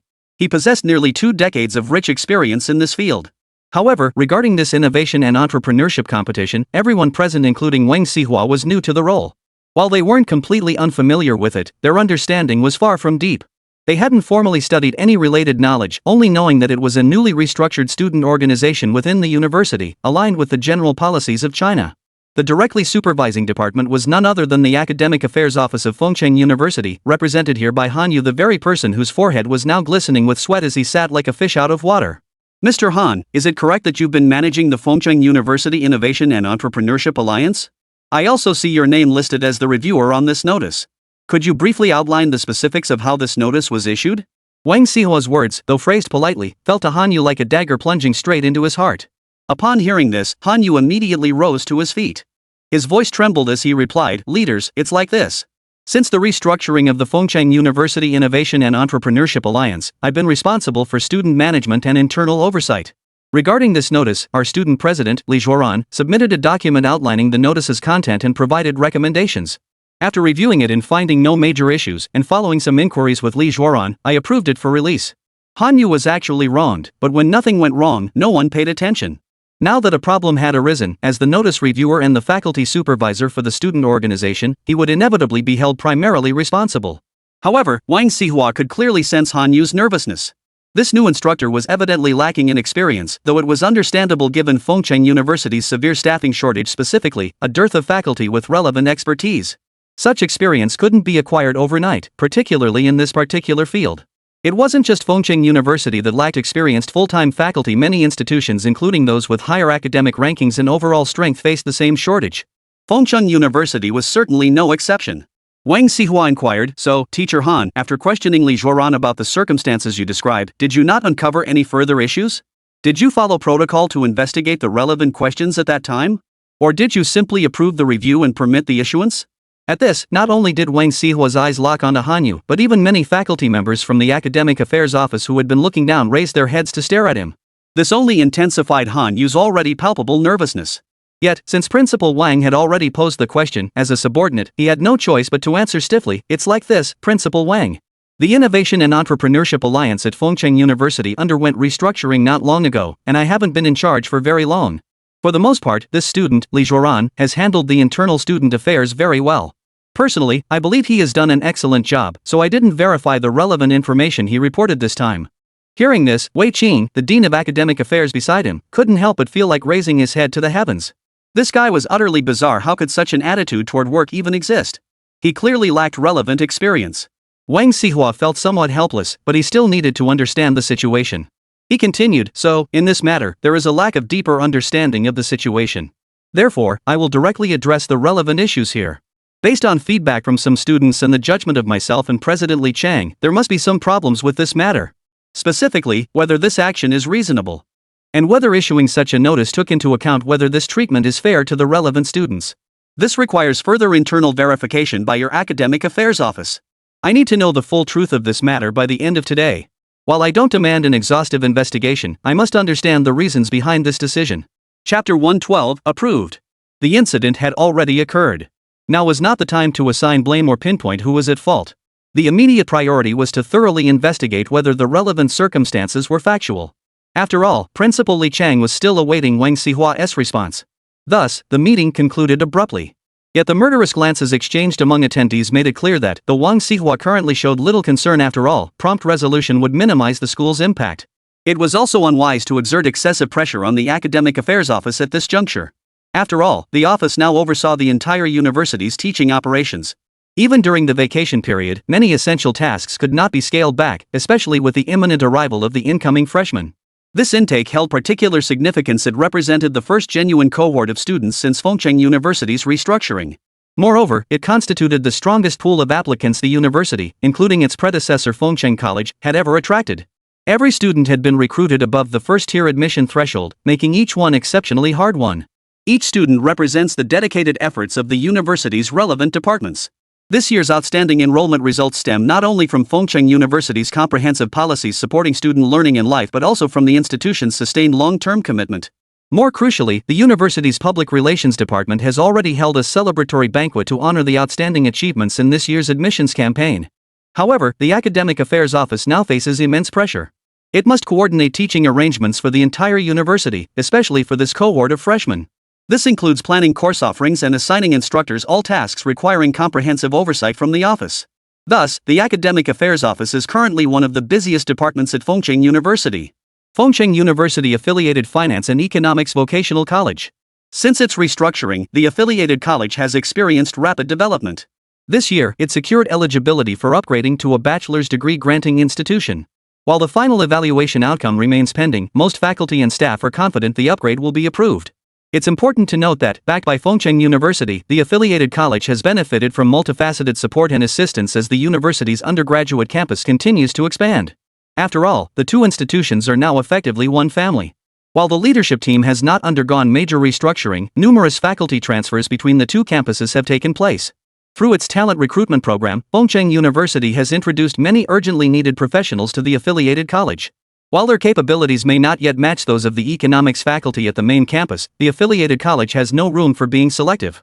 If one were to be selective, then aside from the original frontline teachers with extensive teaching experience, the newly recruited teachers and those who joined later simply weren't on the same level. If any were to be dismissed, it would be these newly recruited teachers. Yet this is clearly impossible, as during the initial restructuring of the affiliated college, the higher authorities had made specific arrangements and set requirements regarding personnel matters. The stipulation was that any concerns regarding teachers, whether they were deemed unsuitable for teaching needs or lacking in capability, had to be raised before the restructuring. After all, those who had secured positions were teachers with permanent faculty status at a public institution of higher learning, and such talent could not be easily let go. Therefore, those who remain here are already considered by Fengcheng University to be capable and reliable. Dean's Office, Administration Building. Dean Wang Qi, formerly the head of the Finance and Economics Vocational College, found himself contemplating new possibilities after Fengcheng University's restructuring. Despite years immersed in the institutional system, this veteran dean chose to remain after the reorganization, continuing to oversee the college's administrative operations. Wang Qi was now in high spirits. Just moments ago, following a comprehensive evaluation of the Fengcheng University Affiliated Vocational College of Finance and Economics by higher authorities, approval had been granted to establish undergraduate teaching programs within the institution. What did this signify? It meant that starting today, Fengcheng University's Finance and Economics Vocational College had earned the right to change its name. More significantly, it gained the authority to recruit students at the undergraduate level, establish bachelor's degree programs, and develop degree granting centers. This was undoubtedly a tremendous opportunity. Wang Qi now felt profoundly grateful for his earlier decision. Had he chosen to leave back then, the situation today would certainly not have unfolded this way. Before the restructuring, senior leadership had repeatedly spoken with him, advising him not to feel too much of a psychological gap. After all, although he had previously been merely the dean of a public vocational college, he was the head of an institution with independent management authority. Fengcheng University had agreed to retain him as president, a testament to his capabilities. Moreover, his years of dedicated service meant his deep understanding of the institution and his management expertise were irreplaceable in the short term. Leaving, however, would mean a transfer to Northern University in Ning Province as a vice president overseeing work-style construction, essentially a non-essential, ceremonial position. Wang Qi felt he was not yet old, certainly not approaching retirement age. He still possessed the energy and time to make a meaningful contribution. Thus, he politely declined the higher-ups offer and chose to remain. But he never imagined Fengcheng University's assistance would arrive so swiftly and so intensely. Since Fengcheng University restructured the Finance and Economics Vocational College into an affiliated higher vocational institution, it had provided near-equivalent support for the school's development in all aspects. This was especially evident in the improvement of faculty and staff benefits and the alignment of internal policies with those of Fengcheng University. The most crucial factor was timing. There was still time. Fengcheng University's affiliated Finance and Economics Vocational College was officially restructured into Fengcheng University's affiliated Finance and Economics Vocational University. Though only two characters different, the implications were worlds apart. Moreover, the timing allowed them to catch the third-tier undergraduate admissions cycle. Since the university hadn't yet entered that admissions tier, the several undergraduate programs newly approved this year could be offered immediately. This prospect delighted Wang Qi immensely, and he was deeply grateful to the relevant reviewers for approving the upgrade so promptly. Chapter 113, Exposure and Consequences. The successful upgrade of Fengcheng University-affiliated Finance and Economics Vocational College was a cause for great celebration among many at the main campus of Fengcheng University. Undoubtedly, the newly elevated Fengcheng University-affiliated Finance and Economics Vocational University would bolster Fengcheng University's educational frontlines in numerous fields and provide reciprocal support in many areas. How could Fengcheng University not be delighted? From this moment onward, it would stand as a prestigious institution boasting 2 undergraduate colleges, its main campus and the newly elevated affiliated Finance and Economics Vocational College. This undoubtedly elevated Fengcheng University's prestige, while also serving as thrilling news for its faculty and staff. The new administrative building of Fengcheng University has officially commenced operations. Recent days on campus have been quite a spectacle, with numerous small construction vehicles continuously moving in. It's important to note that the original administrative building housed more than just office supplies. While it won't be abandoned, it will be transferred to the university's Daily Affairs Management Office for coordinated use. Most faculty and staff are less concerned about who will take over the decades-old building and more focused on when they can move into their new offices. However, this is not a task that can be completed overnight. There are countless small items to move, and while the new administrative building at Fengcheng University is well constructed, it only has 2 freight elevators. Initially, they had to divert passenger elevators to transport smaller, lighter office furniture and similar items. Even so, progress remained slow. Before the new building became operational, Fengcheng University had already carried out multiple rounds of interior renovations. Much of the furniture had been replaced with new pieces, leaving the original furnishings behind in the old administrative building. Even so, it proved insufficient. Vast quantities of paper documents remained critical, many of them classified at high security levels. This brings us to Fengcheng University's document security system. Shortly after Li Cheng took over and restructured the university, the confidentiality department was established. Initially understaffed, it primarily served as a repository for special documents. But now things were different. Since the system upgrade, Li Cheng had continuously invested in and renovated Fengcheng University's confidentiality department. The renovation site had merely shifted to the new administrative building. Yet even that wasn't sufficient, for Li Cheng harbored lingering doubts. He couldn't predict what kind of academic or technological materials the system would grant him, but he suspected they wouldn't be low-level after all. How could it be called a black tech system otherwise? The scene shifted back to the earlier incident. The truth eventually came to light, though surprisingly, the catalyst for the exposure wasn't Wang Heng or Li Zhuoran. Instead, it was Li Zhuoran's girlfriend who reported him. As his girlfriend, she undoubtedly knew all about his activities. Upon hearing rumors, she immediately sought out the relevant faculty member responsible for such matters and reported how Li Zhuoran had taken kickbacks and falsified expenses during his tenure at the Innovation and Entrepreneurship Alliance. All these details were things Li Zhuoran had casually bragged about during their time together. Had the matter not been uncovered or investigated, she might have continued covering for him. But now that the school knew, she acted out of both self-preservation and a surge of righteous indignation, and also out of fear. After all, most of the money Li Zhuoran had pocketed had been spent on the two of them. How could she not panic? So she decided to go all in and expose the whole thing. Perhaps the school, considering the circumstances, wouldn't hold it against her. This revelation utterly stunned Wang Xihua, who had assumed the incident stemmed merely from administrative oversight or a simple student dispute. If it involved problems with the school's public funds, then this matter was no longer something that could be handled solely at the school level. It felt like it had already reached the level of legal implications. Upon learning that his beloved girlfriend had exposed his entire scheme to the school, Li Zhuoran was now as skittish as a bird startled by a bowstring, panicking wildly. He paced restlessly back and forth in the dorm room. This matter, after all, involved criminal activity. He never imagined that his casual bragging to his girlfriend would dig such a deep hole for him. He had initially suspected Wang Heng of being the source, but now it seemed Wang Heng was the most discreet of them all. Wang Heng, too, had his own silent anguish. He loved the chance to report Li Zhuoran and wash his hands of it, but who didn't he know he was the one who started this whole mess?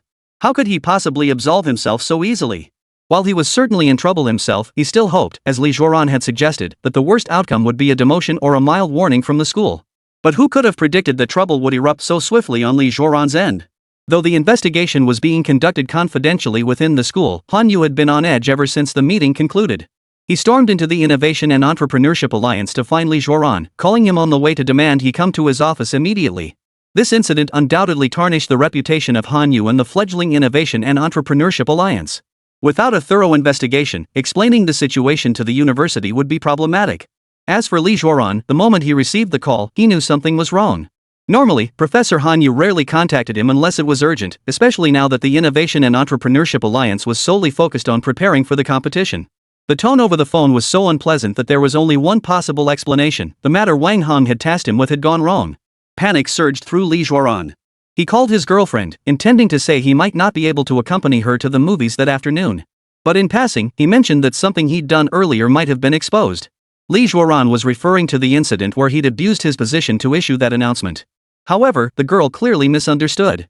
She thought the school had discovered Li Zhuoran's money-making scheme and immediately reported him. The matter ultimately concluded in this manner. While the school refrained from formally charging Li Zhuoran and sending him to the authorities, they imposed the highest possible disciplinary action short of expulsion. Chapter 114, System Reward. It must be said that Fengchun University showed leniency in this matter, refraining from harsh punishment. Initially, faculty members aware of the situation had recommended immediate expulsion and police involvement. Yet when the matter reached Wang Xihua, compassion prevailed. After reporting Li Cheng's case, the university ultimately decided to prioritize education over punishment. While disciplinary action would be taken against him, expulsion could be avoided if he actively compensated for the damages inflicted upon the school. In the end, Li Zhuoran's parents, filled with frustration at their son's actions, paid the compensation. Wang Heng, on the other hand, received a lighter punishment, though he still couldn't escape a formal reprimand. Han Yu was demoted and removed from his position as the supervising teacher for the Innovation and Entrepreneurship Alliance. He was reassigned to teach the Innovation and Entrepreneurship course for incoming freshmen in the new semester, ensuring his skills weren't wasted. The vacant position was filled internally with a more suitable candidate, a young graduate from an out-of-town university who seemed quite dependable. Word had it he was more capable than Han Yu and even more ruthless. Shortly after taking over the Innovation and Entrepreneurship Alliance, he thoroughly eradicated the previous petty bureaucratic practices. Cut to the other side of the screen, Li Cheng beamed like a flower as he examined the reward granted by the system for completing the task. Although he ultimately refrained from taking the most severe measures against those involved, the system seemed to approve of his handling of the situation, awarding him a solid A-grade evaluation. Of course, Li Cheng didn't know how many grades the evaluation system had in total, but at least this A-grade completion rating looked pretty good. Ding! System task completed. Calculating rewards. End of task rewards as follows. 1. Ownership of the management academic journal Huaxia Business Studies. 2. 1 specialized laboratory with customizable research focus. 3. 1 billion Huaxia currency for prestigious university construction funds. Though tasks are rare and unpredictable, and Li Cheng still doesn't grasp their release patterns or understand task ratings and completion review standards, the rewards from this mission clearly show the system remains as generous as ever. It remains as lavishly generous as ever. Logically, Li Cheng hadn't expected to gain much from this task. After all, to anyone observing, it was a trivial matter of little consequence. Even if the repercussions were extremely negative, the extent of the impact and the resulting harm weren't irreversible. That said, Li Cheng wasn't particularly intrigued by the mention of a specialized laboratory in the task reward. Fengcheng University had already established numerous research institutes within the system. What surprises this unrevealed reward might bring remained unknown to him. Still, the 10 billion yuan in elite university construction funding proved immensely helpful. While Fengcheng University now appeared flush with cash, spending freely in many areas. But as the saying goes, you don't know the cost of daily necessities until you run a household. Freshly appointed as president, Li Cheng, buoyed by the system's formidable financial backing, believed he could indulge in extravagant spending. In reality, it didn't take long before Li Cheng felt like he'd been hit over the head with a cold shower. As someone who had previously only been a student, how could he have imagined that running a university would be so incredibly expensive? But this spending spree wasn't without reason. Fengcheng University received no dedicated fiscal funding. While it did get some national subsidies for running the institution, these were mere icing on the cake compared to the university's current expenses, barely noticeable either way. Originally, the university could turn a profit, at least by earning substantial income from students. But now, with the implementation of relevant policies, tuition waivers, living subsidies, and even students receiving money while attending, all these changes were happening at Fengcheng University. Nevertheless, these measures have been crucial in enabling Fengcheng University's rapid development and its successful recruitment of students above the first-tier admission threshold this year. Without such policies, even if Fengcheng University painted itself in the most flattering light, boasted about its state-of-the-art facilities, and showcased its top-tier hardware, many students still wouldn't choose it. But this year is clearly different. With its well-equipped facilities, top-tier hardware, and full tuition waivers, the university is nearly perfect for many families' children. Of course, many parents still hesitated due to concerns about Fengcheng University's teaching strength. Yet even so, through its own efforts, which could be seen as a kind of money-giving fairy behavior, the university genuinely helped numerous children from impoverished families in underdeveloped regions gain access to higher education. After all, this year Fengcheng University has significantly increased its enrollment quotas for students from remote, underdeveloped, and impoverished regions in northwestern and southwestern provinces across the entire nation. It has also intensified local recruitment efforts. The scene shifts to the final award, and the first one presented from a management academic journal like China Business Studies. Calling it a journal is somewhat generous, as while it is an SCI-indexed, well-known management academic publication, however, its domestic reputation has long been tarnished. The influence of its backing capital permeates every aspect, leaving an inescapable whiff of money throughout the publication. Its relentless demands for payment are simply unacceptable to many scholars. But who can accept it? Those wealthy individuals who are insensitive to money and seek fame and fortune through journals that offer easier avenues for publishing academic works. These individuals pay little heed to the cost of publication. Their sole concern is ensuring their papers see the light of day. Coincidentally, just like Huaxia Business, which Fengcheng University is currently in talks with, Huaxia Agriculture also underwent privatization reforms, injecting capital into the journal's operations. However, compared to Huaxia Agriculture, Huaxia Business underwent privatization much earlier. Following the reform and opening up, the first wave of wealthy Chinese entrepreneurs began seeking superior educational resources for their children. During this period, particularly since the 21st century, numerous affluent parents sent their children abroad for education. While admission to many institutions was relatively accessible, successfully graduating remained challenging. How could these students, who knew only eating, drinking, and partying abroad, possibly meet the degree requirements for publishing papers? This is when China Business Science, privatized early on, targeted this market. It emerged, transformed, and opened a new door for these students. Chapter 115. This doesn't look like a good thing. To extract more money from these wealthy, yet academically inept, young heirs, Huaxia Business Studies pioneered a new approach within China's academic publishing landscape. That path was thesis guidance. In theory, thesis guidance or even thesis editing services wasn't inherently problematic. Offering such services wasn't an incomprehensible innovation. But to Huaxia Business Science, those were outdated ideas and old traditions. Now, journals were simply obvious money-making ventures, especially management journals, particularly business management ones like Huaxia Business Science. Generating revenue is their top priority. Naturally, to maintain overall journal quality, they must elevate the caliber of academic papers published. But expecting wealthy young men submitting papers to produce high-quality research? That's clearly unrealistic. If you ask these privileged young men to research how much it costs to buy a degree, they might be able to talk about it. Or if you ask them to recount the details of a particularly wild night out, they'd probably have plenty to say. But asking them to pick up a pen and write a paper? That's like asking them to give up their lives. Yet the university still requires them to submit a thesis to graduate. What to do? Huaxia Business School pioneered a comprehensive thesis guidance service. For a price, they'll fabricate any paper you desire complete with the wealthy student's name on the cover page. But if it were merely guidance, it would hold little value. After all, these students aren't the type to suddenly grasp concepts through mere instruction. They'd simply demand, "I pay, you handle the thesis, that's all." But that would constitute academic fraud. Huaxia Business Studies naturally wouldn't want to bear that reputation. In academic circles, this is considered a top-tier scandal. Moreover, if they, as an academic journal, actively helped authors commit fraud, it would truly show a complete lack of integrity. But Huaxia Business clearly understands the ropes. "I certainly can't write it for you," they'd say, "but I can help you revise it." After all, every journal in the world makes authors revise their work to some extent. While reputable major journals might only tweak minor, inconsequential details. For instance, they might address grammatical errors stemming from translation issues or an author's limited foreign language proficiency when submitting an English paper. But Huaxia Business Studies operates entirely differently. First, they specifically recruit professors with considerable renown in international academic circles. Due to their specialized fields, these professors are predominantly business professionals. And what does the business world value most? Money, without a doubt. As long as the money is right, these pseudo-capitalists couldn't care less about what you do with their names. But they don't accept just anyone. Generally, these so-called business professors are experts from obscure foreign universities, and they have one standard. They must hold the title of master's supervisor or doctoral supervisor. This allows them to be listed as advisors, leaving critics with little room to challenge their involvement. But do these individuals actually provide substantive guidance on the papers? Absolutely not. Consider this: the cost of revising the same paper with a domestic expert versus an overseas one can be worlds apart. Thus, those foreign experts often merely lend their names to Huaxia Business Review. Domestic experts, however, command high fees. While clients may be well-funded, Huaxia Business Journal seeks to maximize profits. Consequently, they strive to reduce costs. After all, savings equate to gains. Thus, they turn their attention to students from impoverished families. Even within China, despite extensive government subsidies, many management students struggle to afford the high tuition fees and find themselves in dire straits. These students became the perfect source of cheap labor. Huaxia Business Studies first established a third-party educational consulting firm. Under this company's name, they signed contracts with financially desperate students, requiring them to provide editing services for papers supplied by the company, essentially fabricating academic work.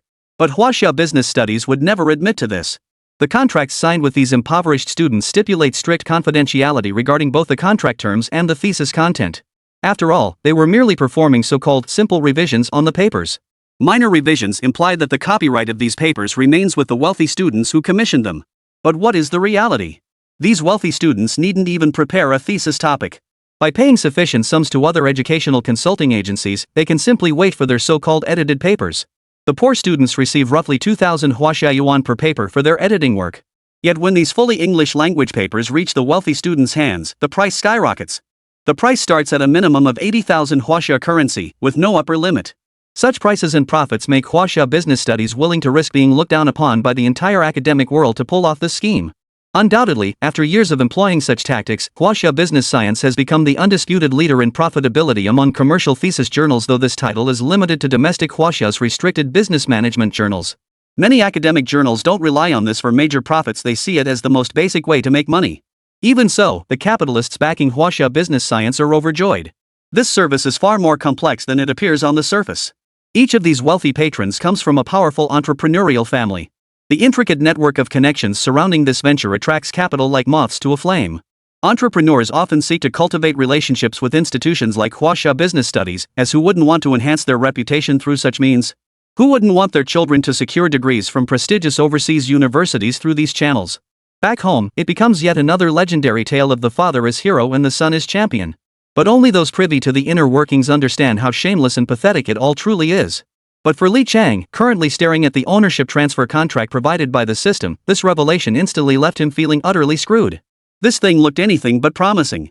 Chapter 116, Xinling's Rocky Road. Yet he couldn't simply waste it, nor could he outright refuse it. Li Chang couldn't fathom the system's intentions behind giving him this contract in the Huaxia Business Journal, so he could only methodically accept this so-called system reward. If given a choice, Li Chang wouldn't have picked Huaxia Business Studies if he could help it. After all, during his time pursuing his Ph.D. overseas, he'd seen plenty of wealthy young men constantly publishing their so-called research findings and academic achievements in this journal. But one knows one's own kind. These good-for-nothings, these empty vessels who spent their days carousing in bars and nightclubs, if they could actually produce those high-quality management and business papers, then they would truly be unparalleled geniuses, beyond reproach. But even if such geniuses existed, they'd be rare exceptions. Yet Li Chang had seen far too many of them. Speaking of Huaxia Business Review, Li Chang suddenly remembered that Xinling should be returning soon. And speaking of Xinling, she'd been having a rough time lately. Xinling and Wu Shuer, who had already boarded their flight to Fengcheng City, should have arrived at Fengcheng University according to their original schedule and met with Li Chang to discuss cooperation matters. But unexpected storms struck, causing their flight to turn back due to rare thunderstorms en route. Thus, Xinling failed to return to Fengcheng City for the first time, and naturally, Wu Shuer also missed her scheduled arrival. Initially, they thought this was merely a minor, low-probability hiccup in the collaboration. Yet what followed proved even more bizarre and terrifying. The thunderstorms in Jin province were followed by relentless thunderstorms, causing their direct flight to be indefinitely rescheduled. Stranded in their hotel, Wu Shuer adapted by returning to China agriculture to deepen her understanding of the journal's operations. But what about Xinling? Staying cooped up in the hotel with the accompanying staff wasn't a viable option, but leaving meant taking a detour and connecting through Fengcheng City. Excited by the prospect of connecting back to campus, Xinling eagerly shared the news with Wu Shuer. But then Wu Shuer's dad, who had learned about the flight nearly encountering thunderstorms, appeared. This doting father refused to let his daughter fly to Fengcheng under any circumstances. As Wu dad put it, "We've never encountered this before, why would it happen now? For safety's sake, take a car. The company has plenty of business vehicles. We'll go slower, but we must prioritize safety." Wu dad's decision left not only Xinling feeling helpless, but Wu Shuer momentarily speechless. "Of course you hadn't heard about it before, I've only been back in the country for a few days." Wu Shuer's words clearly fell on deaf ears with her father. She could only turn to Xinling with a helpless look and explain this ridiculous arrangement. Fortunately, Xinling and her entourage were seasoned business travelers who never suffered from motion sickness. Faced with this arrangement, coupled with Mr. Wu's warm invitation and Wu Shuer's persistent explanations, they had no choice but to tacitly accept the outcome.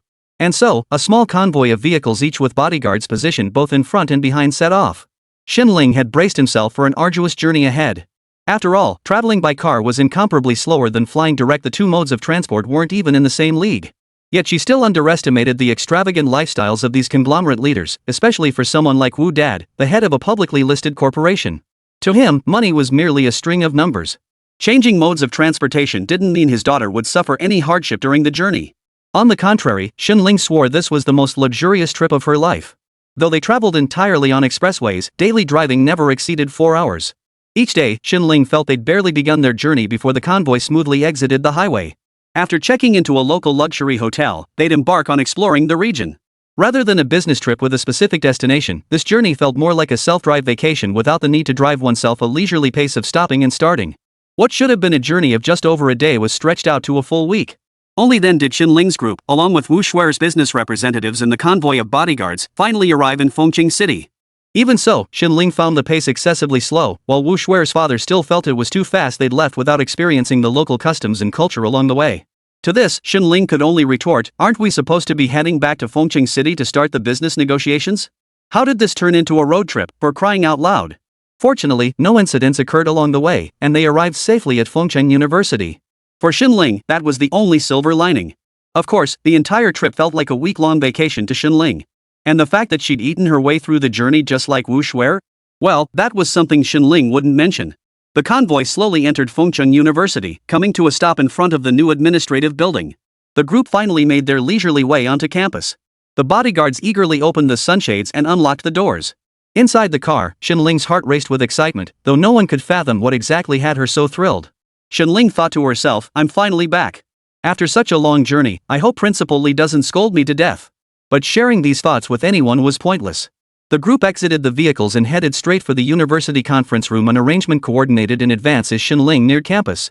The timing was perfect. Li Chang was in his office. But ever since Fengchun University's restructuring, Li Chang had practically blurred the lines between his personal life and work.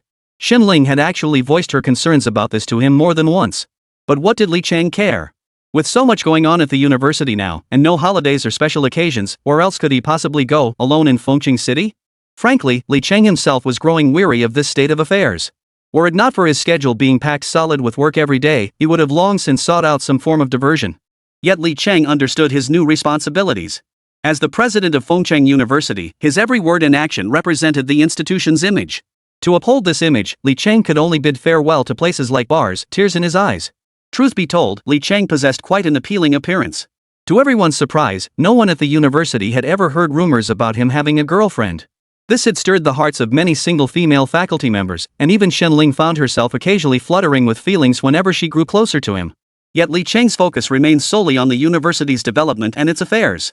He seemed utterly indifferent to other matters, completely oblivious to the budding romantic feelings many harbored for him. Chapter 117, The Meeting. Fengcheng University Administration Building Conference Room. As a newly constructed meeting room in Fengcheng University's administrative building, it was recently put into use and was exceptionally spacious.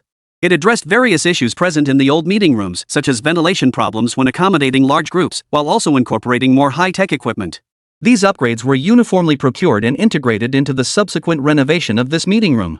The refurbished Fengcheng University conference room now featured bright windows and a clean, modern, and grand atmosphere. Li Chang and Wu Shuer's first meeting went straight to the point. The cooperation negotiations regarding Huaxia agriculture could no longer be delayed. There were plenty of other matters awaiting Li Chang within the university. Moreover, although he was somewhat puzzled by the journal assigned by the system, why would anyone complain about the food when they were getting a free meal? Therefore, Li Chang was eager to reach a conclusion in the negotiations with Huaxia agriculture as soon as possible. If the talks broke down or encountered problems, he would need to quickly find time to select the next target, rather than dragging things out indefinitely. After all, Xinling had been traveling with Wu Shuer for a whole week. This left Li Chang feeling somewhat helpless and a bit dissatisfied. Had it not been for this delay, the outcome of the collaboration would likely have been decided long ago. Still, good things come to those who wait. If this meeting resulted in a solid cooperation agreement, or if both parties could acknowledge each other's perspectives and reach a consensus, then all this time spent would be worthwhile. Li Chang arrived at the conference room earlier than most. Joining him were several professors and experts from the university's College of Agriculture, along with personnel responsible for external acquisitions and legal affairs staff who had been specially assigned to this meeting. This was understandable. As a comprehensive university, Fengcheng University maintained substantial personnel reserves in this area. While it remained eager for high-end talent, it no longer faced a critical shortage of highly educated professionals possessing fundamental expertise, basic research capabilities, and general academic proficiency. This trend is evident in Fengcheng University's ongoing practice of deploying faculty from its main campus.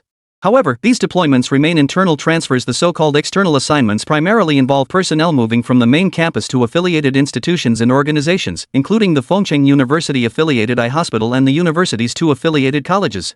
Guided by the reception staff arranged by Fengcheng University, Wu Shuer and Xin Ling's group entered the campus. Xin Ling was somewhat astonished throughout the journey. Before his departure, although Fengcheng University's administrative building had entered the renovation phase, his heavy workload had left him no time to actually step inside the building.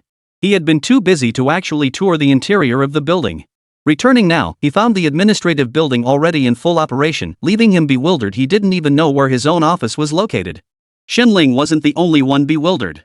Wu Shuer, though from a wealthy family and no stranger to grand settings, was genuinely stunned upon first seeing Fengcheng University's administrative building. Few universities could boast such a tall, well-constructed administrative structure. The reasons behind this were multifaceted, though Wu Shuer understood some of them. Public universities had the funds to build such structures but dared not do so. The quality of the administrative building had little impact on the institution's academic standing or rankings. On the contrary, opting for an ostentatious campus building could invite scrutiny from society at large, raising suspicions of squandering state funds on meaningless extravagances. Private universities lack such concerns, as they receive no state or local subsidies. While they face fewer public scrutiny issues, they grapple with a significant problem: affordability. Constructing a building is no simple task. The costs involved are substantial. Such construction investments are fixed assets, and for the university, it's anyone's guess when they might recoup the expenses. Consequently, private universities would rather allocate funds to developing more commercial buildings on campus than invest heavily in administrative buildings. This is precisely why Wu Shuer, who rarely encountered such grand university administrative buildings back home, was quite shocked. Moreover, since arriving at Fengcheng University, the modern campus visible from the windows along the roadside clearly demonstrated the enormous investment the school had made in its physical infrastructure. These were tangible investments requiring substantial capital, impossible to fake. Yet it was also evident that much within the campus was newly added, with the distinct traces of recent construction still visible. This was especially evident in the teaching buildings. While the older structures had clearly undergone renovations, they still stood in stark contrast to the newer ones. Wu Shuer followed Xin Ling into the conference room. The moment she entered, she spotted Li Chang seated at the head of the table. Without a doubt, his age matched the youthful appearance in the online profiles. Though his academic background wasn't stellar, his ability to lead an entire school was undeniable. Wu Shuer proactively extended her hand as she approached Li Chang, saying, "I presume this is the legendary principal Li Chang? You're remarkably young and quite handsome, too. I'm Wu Shuer, director of Aceway Group. I'm here representing the company to discuss cooperation with Huaxia Agriculture." Undoubtedly, every inch of this woman radiated the distinctive aura of someone from a wealthy family. Moreover, Wu Shuer's appearance was such that any man with normal taste would find it hard to resist the approach of a woman with such looks. Li Chang was no exception. Upon seeing Wu Shuer enter the conference room and being greeted with such courtesy, Li Chang realized she was the Wu Shuer director Xin Ling had mentioned during their prior discussions. He rose and stepped forward, extending his hand. "I'm Li Chang. Director Wu truly lives up to Director Xun's description, graceful as orchids, possessing both talent and beauty." Hearing Li Chang's words, Wu Shuer couldn't help but smile inwardly. Her own courteous approach had been a deliberate attempt to gauge his background. It seemed his refinement was clearly no less than hers. No wonder. Even if Li Chang's family wasn't wealthy, they clearly had high hopes for him, otherwise, they wouldn't have spent so much each year to send him abroad for further education. Chapter 118, The Conditions Are Here. Though Li Chang had to admit Wu Shuer's appearance was flawless, as the president of Fengcheng University, he could maintain the basic professionalism required to keep business and personal matters separate. He knew women this beautiful were bound to be complicated. Based on Xin Ling's report to Li Chang, the stunning woman sitting across from him couldn't be judged by traditional biases. She possessed genuine capability. After all, this position wasn't easily attained. The fact that she'd taken the initiative to travel such a long distance to Fengcheng University for a face-to-face meeting with Li Chang demonstrated thorough preparation. It was important to note that the request for a face-to-face meeting with Li Chang hadn't come from Xin Ling, but had been initiated by Wu Shuer herself. However, Wu Shuer's inner state wasn't as calm as her outward appearance suggested. Throughout her life, Wu Shuer had encountered many outstanding young men. Her appearance alone had captivated countless male admirers during her academic pursuits, while her privileged background had driven many men to lose their senses, resorting to all manner of tactics to gain her attention. But the Li Chang before her showed none of that. From Wu Shuer's perspective, he had merely flashed a moment of astonishment upon first seeing her, which quickly faded. What did this mean? Only two possibilities explained it: either he was genuinely deep and experienced, unfazed by such encounters, or, to put it bluntly, he'd seen enough beautiful women to remain unmoved. Moreover, Wu Shuer saw only respect and basic social courtesy in his gaze. That left only the second possibility: she truly hadn't captured much of the other person's attention. But Wu Shuer soon consoled herself, perhaps today's setting was simply too formal. It definitely wasn't that her charm had diminished. That was it. Once both sets of staff were seated, Li Chang began, "Allow me to introduce myself first.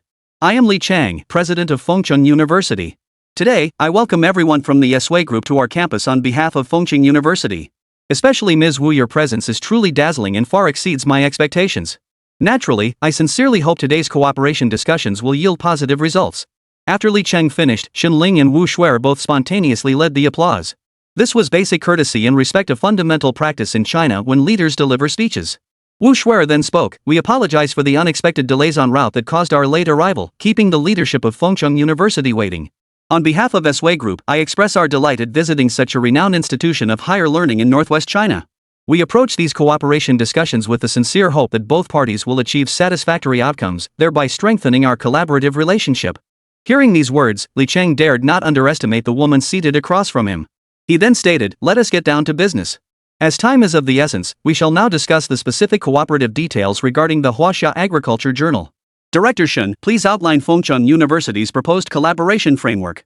Xin Ling picked up the materials prepared in advance by Fengcheng University staff and stated, "Distinguished leaders, on behalf of Fengcheng University, I will first outline our institution's future vision for Huaxia agriculture. Fengcheng University's intentions for Huaxia agriculture go far beyond merely seeking superficial prestige through this partnership. We aim to leverage our academic strengths to transform Huaxia agriculture into a modern scientific research journal. This journal will draw upon Fengcheng University's institutional advantages while maintaining independent development. It will operate under the university's oversight but with autonomous internal management. Specifically regarding the current staff of the journal, Fengcheng University will make no adjustments during the initial phase. This demonstrates our trust in your publication's personnel and, more importantly, affirms the achievements you have made over the past period. Regarding this collaboration, we must first clarify Fengcheng University's fundamental position. We have no intention of generating profit through publication fees, author submission charges, or related expenses. Upon formalizing this partnership, this approach will change. Fees that should be waived will be waived. While the journal's current sales are not strong, publication costs are often difficult to recoup through journal sales alone, which is the primary reason authors are currently charged. Fengcheng University understands this point well. After all, we too must consider practical cost considerations and ensure all relevant conditions are in place and met before making concrete arrangements. Of course, we are not making empty promises about cooperation. Fengcheng University will invest no less than 100 million Huaxia yuan in the development of Huaxia Agriculture Journal within the next year, and no less than 500 million Huaxia yuan in its long-term planning over the next 3 years. This commitment extends beyond SWA Group. It represents Fengcheng University's most direct pledge to the journal's future development. Academic pursuits demand substantial investment, and journals are no exception. Only with robust financial backing can the journal advance further and more steadily. Regarding the issue of control, I have already discussed this with Chairman Wu. While Fengcheng University plans to manage the journal's internal operations independently, both its development goals and operational trajectory will be subject to Fengcheng University's oversight. Naturally, Fengcheng University will retain certain personnel appointment rights, including the dispatch of financial staff and oversight by the Human Resources Department, which will proceed concurrently. Furthermore, Fengcheng University will assess the overall value of Huaxia agriculture based on our negotiated cooperation ratio and offer a 30% cooperation premium to SWA Group. Should your company agree to a full acquisition by Fengcheng University, the acquisition premium would rise to 65%, a clear demonstration of our sincerity. Undoubtedly, Fengcheng University's proposed terms and plans reflect thorough research. However, further details cannot be disclosed at this meeting. Mr. Li Cheng couldn't possibly state outright that while we prepared no less than 500 million Huaxia yuan for Huaxia agriculture over 3 years, we only intend to allow the journal to operate independently for a maximum of 3 years. After 3 years, if Fengcheng University's own journal requires it, you can promptly disband and merge into Fengcheng University's new publication. That clearly wouldn't be appropriate. Chapter 119, You Have to Trust Me. This proposal clearly outlined Fengcheng University's preconditions and stance for this collaboration. Such terms were undeniably advantageous for the university. Yet Li Cheng remained perplexed. After all, in Fengcheng University's future development blueprint, China agriculture would not turn a profit in the short term. Not only might shared profits remain elusive, but significant investment would be required. After all, every internationally renowned journal today is backed by countless corporations or universities. In today's climate, publishing journals remains a capital-intensive endeavor. That said, after hearing Fengcheng University's future collaboration proposal, Wu Shuer's brow furrowed. She knew that if they didn't push for better terms, this partnership would be a significant loss for the SWA Group. Although during the restructuring, the group had invested less than 60 million Huaxia currency into Huaxia agriculture. Back then, 60 million Huaxia yuan represented a substantial expenditure. Wu's father had recognized that future growth in the academic sphere could significantly bolster the group's overall operations. Thus, he successfully negotiated a partnership with the relevant authorities at the time, privatizing Huaxia Agriculture through a comprehensive package deal.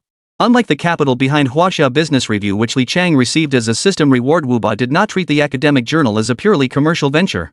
Instead, he adopted a long-term investment perspective, recognizing the inherent professional advantages of Huaxia Business Review. Funding is crucial for elevating a journal to international recognition, but Huaxia Agriculture faced distinct challenges. It had always been subject to rigorous oversight, and as an agricultural journal, it maintained high standards for research papers. Even amid the current overall decline in paper quality, Wuba would rather consolidate the two journals into one than allow subpar papers to appear in Huaxia Agriculture. This developmental perspective has yielded commendable results, maintaining strong industry reputation and positive reviews. This is precisely why Fengchun University initially targeted Huaxia Agriculture for acquisition. Naturally, the outcome was predictable. The other party was unwilling to relinquish control easily, leading to today's collaborative discussions. After listening to Xin Ling's explanation, Wu Shuai responded, "We are genuinely surprised by the high regard your institution holds for Huaxia Agriculture. Your recognition of our past efforts fills us with pride. However, Huaxia Agriculture is more than just an academic journal. It serves as our Eiswei Group's platform for scholarly exchange. Given the fertile ground this publication represents for academic research, we had significant reservations when your university first proposed an acquisition. This is precisely why we seek collaboration rather than a straightforward sale. The very fact we prioritize partnership over sale speaks to our commitment to this journal. Throughout our history, Eiswei Group has spared no effort in advancing the journal's development. Since its privatization, our cash investment alone has reached 100 million Huaxia yuan.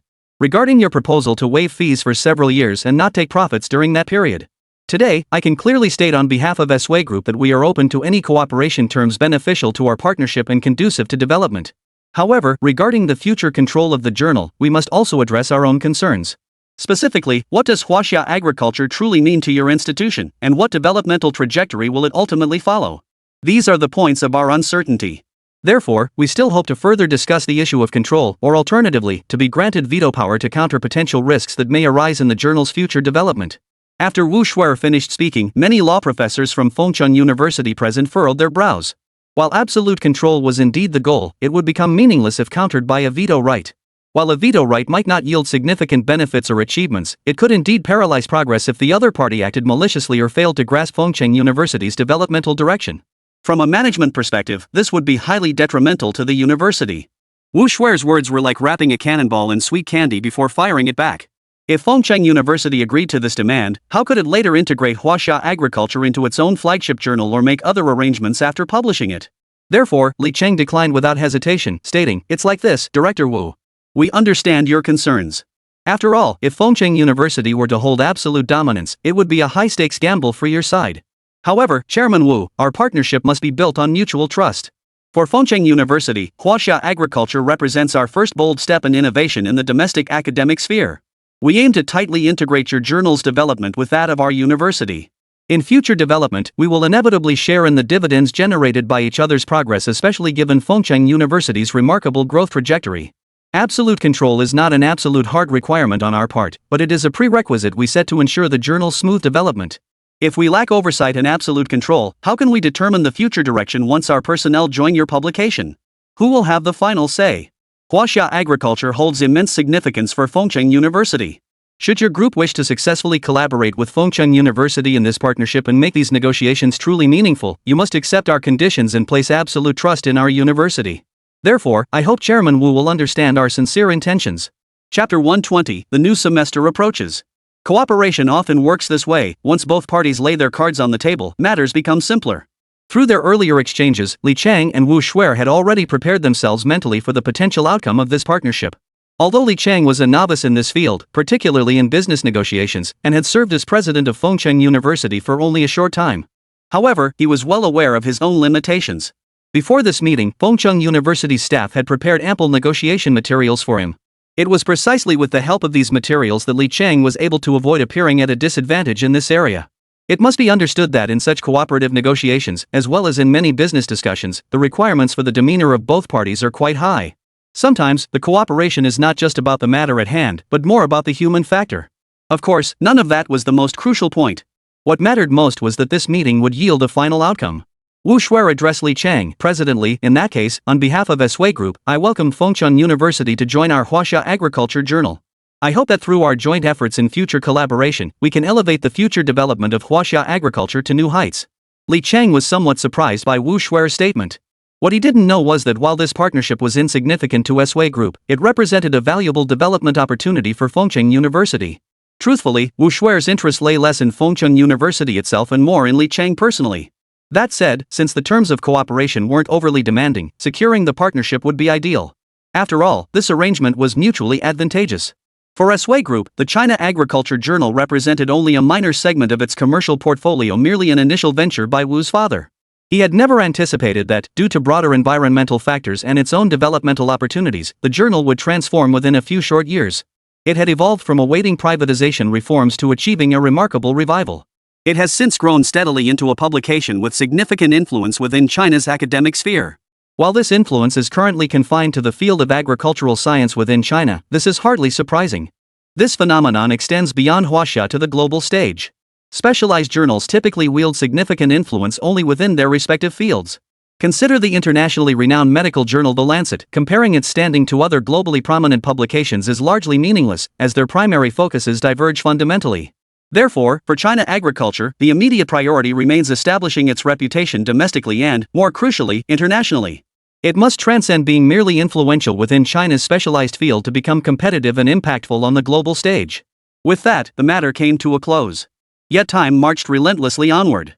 Though the Fengcheng University Innovation and Entrepreneurship Alliance had suffered significant repercussions from the earlier incident, the tight schedule of the competition meant both original members retained their eligibility to compete. Naturally, the captaincy was revoked and transferred to another member within the same team. Fengcheng University promptly intervened on Lu Jinyan's behalf, appealing to the higher-level competition authorities. The previously altered team members were reinstated and returned to Lu Jinyan's competition group. Behind the scenes, however, numerous faculty members from Fengcheng University underwent repeated disciplinary meetings, primarily addressing issues concerning student organizations within the university. This lesson was not treated as an isolated incident. Instead, it served as a crucial learning experience. Moving forward, the university must invest significant effort into the training and selection of student leaders. Advisors must move beyond waiting passively in their offices for student reports. They should maintain awareness of all matters, actively engage in communication, and broaden their outreach beyond just student leaders. This includes reaching out to ordinary students unaffiliated with any campus organizations but nonetheless influenced by them. The goal, of course, is to prevent incidents like those involving Li Zhuoran and Wang Hong of Fengcheng University's Innovation and Entrepreneurship Alliance from recurring. Achieving absolute transparency requires greater effort and more time from relevant faculty members. The competition proceeded as scheduled. However, coinciding with this event, Fengcheng University was about to enter its new semester. This period served as a major test for many aspects of Fengcheng University.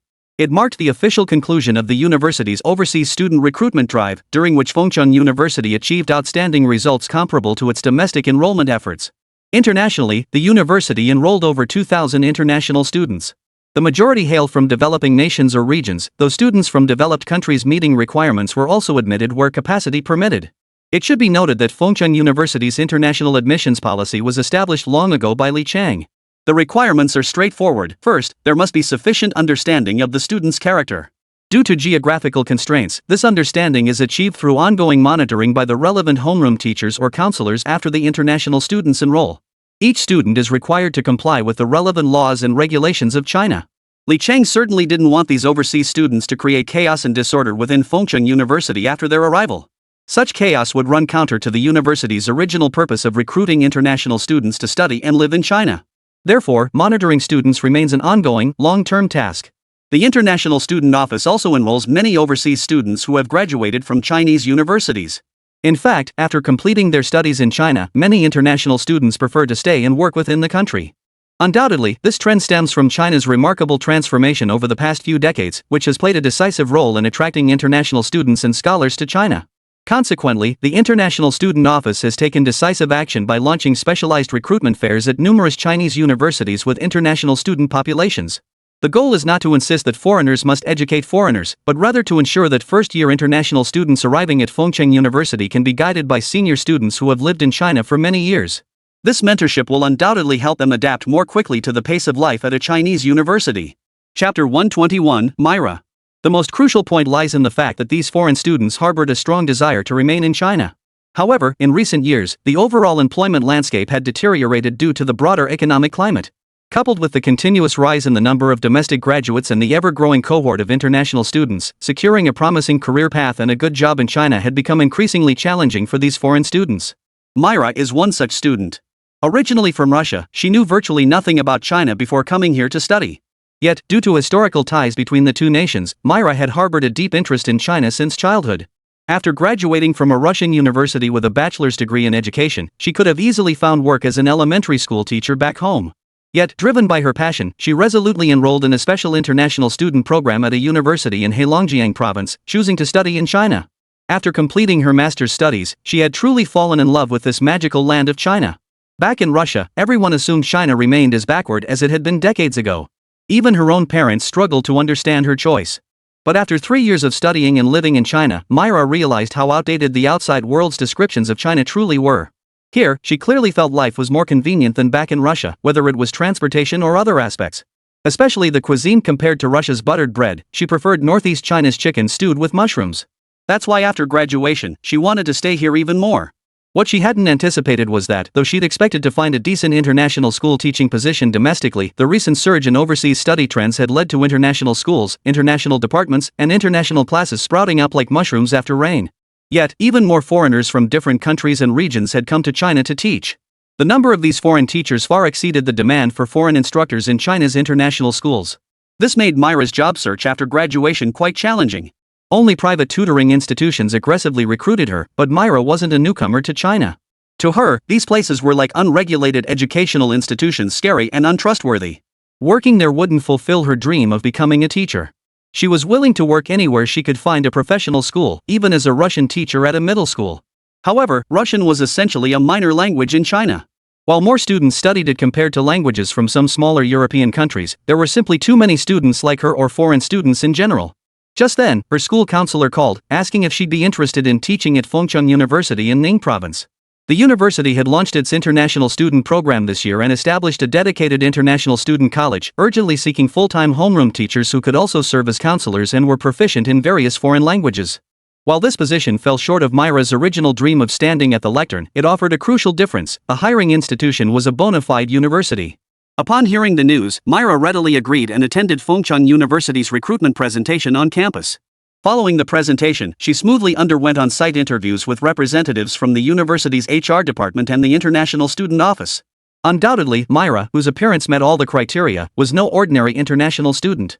Not only did she speak Russian and English fluently, but during her 3 years in China, she had also diligently studied Mandarin. Although her spoken Chinese still carried a slight northeastern accent, overall, she impressed the Fengcheng University HR staff in every aspect. Fengcheng University immediately extended an offer to Myra on the spot. Of course, such scenes weren't unique to universities in Heilongjiang province, nor was Myra the only exceptional candidate. Thanks to the dedicated efforts of Fengcheng University's HR staff, more such scenes unfolded, and more talented individuals joined the university. Meanwhile, as the new semester approached, Fengcheng University's volunteer teaching corps completed their on-campus training. What surprised everyone was that no one was eliminated this time. Considering student morale and the need for substitutes in case of unforeseen issues, Fengcheng University did not rigidly enforce fixed teaching positions based solely on training scores. Instead, they adopted a system of multiple rounds of scoring and assessments to evaluate final outcomes. The results were highly satisfactory, with all students successfully passing the teaching assessment. But that wasn't a problem.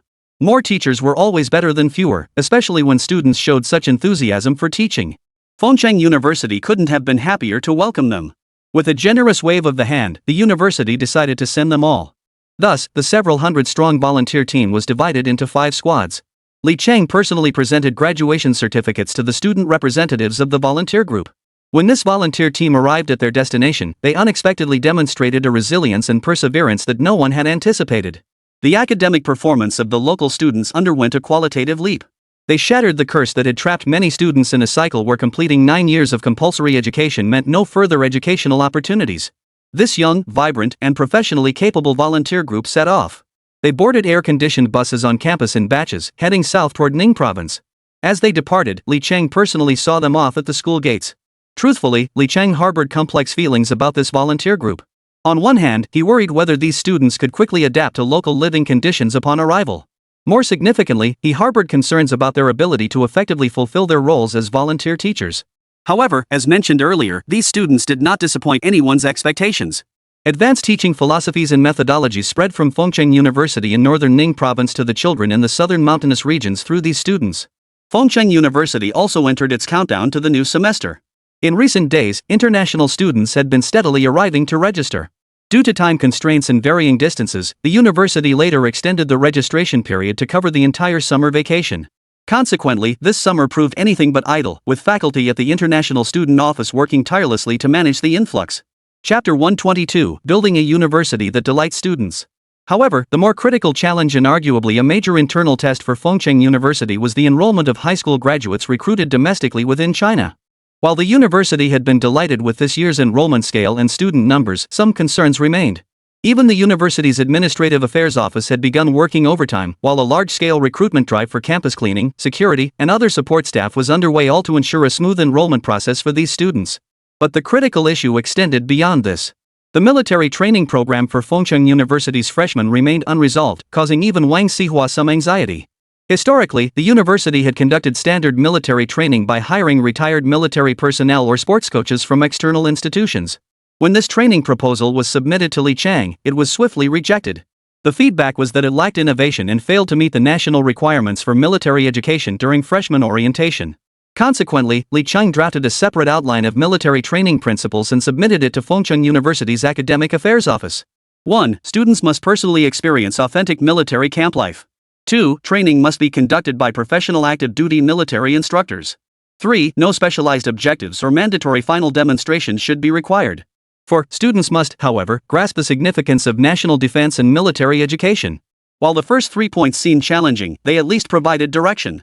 The fourth point, however, was written rather ambiguously by Li Chang, which gave the responsible faculty some headaches. Nevertheless, preparations for this inaugural class for freshmen must proceed.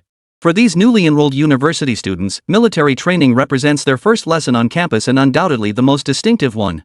In Li Chang's view, this lesson extends far beyond mere compliance with national policy requirements. Only through first-hand experience can contemporary students truly grasp the significance of national defense education, appreciate the hard-won nature of today's peace, and recognize the immense sacrifice and sweat of those unsung heroes who quietly dedicate themselves to the people behind the scenes. Therefore, while the timing of military training arrangements may seem premature, it is always wise to prepare ahead. After all, this year marks not only the first enrollment cycle for Fengcheng University following its restructuring, but also the largest intake in its history, encompassing the legacy enrollment figures of the former Fengcheng College. In this context, it undoubtedly presents a significant challenge for Fengcheng University. However, the most critical hurdle of enrollment has already been overcome through Fengcheng University's efforts. What could the new student enrollment possibly mean to Fengcheng University now? Ding! System Task Update. Task: Freshman Orientation. Task description: as a future world-renowned institution, you cannot afford to falter during the critical moment of welcoming your first cohort of freshmen. Requirement: achieve a 98% satisfaction rate among incoming freshmen. Reward: novel high-yield wheat breeding technology-related experimental data. Just as expected. Ask and you shall receive. While achieving 98% freshman satisfaction seems like a tall order, the task reward is simply too tempting. After all, this comes at a crucial moment when Fengcheng University's Agricultural Research Institute is just commencing operations. Moreover, the university has recently secured a collaboration with Izway Group featured in the Huaxia Agriculture Journal. This was precisely the moment when such specialized academic achievements were needed to break new ground. The task arrived at just the right time. Sometimes, Li Chang couldn't help but wonder if the system could recognize the university's current situation and his most urgent desires. Yet despite the tempting rewards, successfully completing the task was far from straightforward. This freshman enrollment satisfaction wasn't a single metric, it reflected students' comprehensive satisfaction with Fengcheng University across multiple dimensions. This demanded greater dedication from Fengcheng University. Earlier, its admission letters had already sparked nationwide buzz. The era of generic 3-page acceptance notices was clearly fading. While Fengcheng University pioneered this approach, it would inevitably face imitations. Of course, Fengcheng University's unconditional investment in students is not something every institution can match. That's precisely why certain so-called public intellectuals in the education sector stepped forward to criticize Fengcheng University's approach, arguing it was merely using capital to lavishly buy student goodwill at great expense, offering no real benefit to the students themselves. However, this so-called internet education expert soon faced backlash from netizens. The retort, "If you can't do it, don't criticize others for doing it," left the expert thoroughly flustered. As public opinion gradually shifted in Fengcheng University's favor, the expert could only helplessly disable comments on their Weibo posts. Li Chang had always been somewhat perplexed by Fengcheng University's development trajectory. While its multifaceted initiatives appeared to yield impressive results in a short time, the flip side was that the university increasingly resembled a pseudo-comprehensive institution dabbling in numerous fields and disciplines. Of course, Li Cheng believed this situation wouldn't persist long. With the support of the system's cutting-edge technology, Fengcheng University could soon open a new chapter in academic excellence. Yet progress must be made step by step, and achievements built incrementally. Li Cheng had already resolved that regardless of the caliber of academic breakthroughs the system's cutting-edge technology might yield for Fengcheng University in the future, any announcements would be timed only after the university had accumulated substantial foundational work in the relevant fields. Academic research was not a mere ivory tower nor something achieved overnight. The world's most prestigious universities had all built their reputations through long-term accumulation and refinement. Viewed from another angle, this prolonged accumulation and refinement represent a manifestation of an institution's true strength. However, while many institutions have spent decades or even centuries building such foundations, Fengcheng University clearly lacked that luxury of time. The elite university development system wouldn't grant Li Cheng such extended leeway either. He was well aware of this limitation. Yet before that point could be reached, Fengcheng University still had an immense amount of ground to cover. To enhance the satisfaction of this year's incoming freshmen, Li Cheng specifically convened multiple rounds of discussions with relevant staff and faculty members.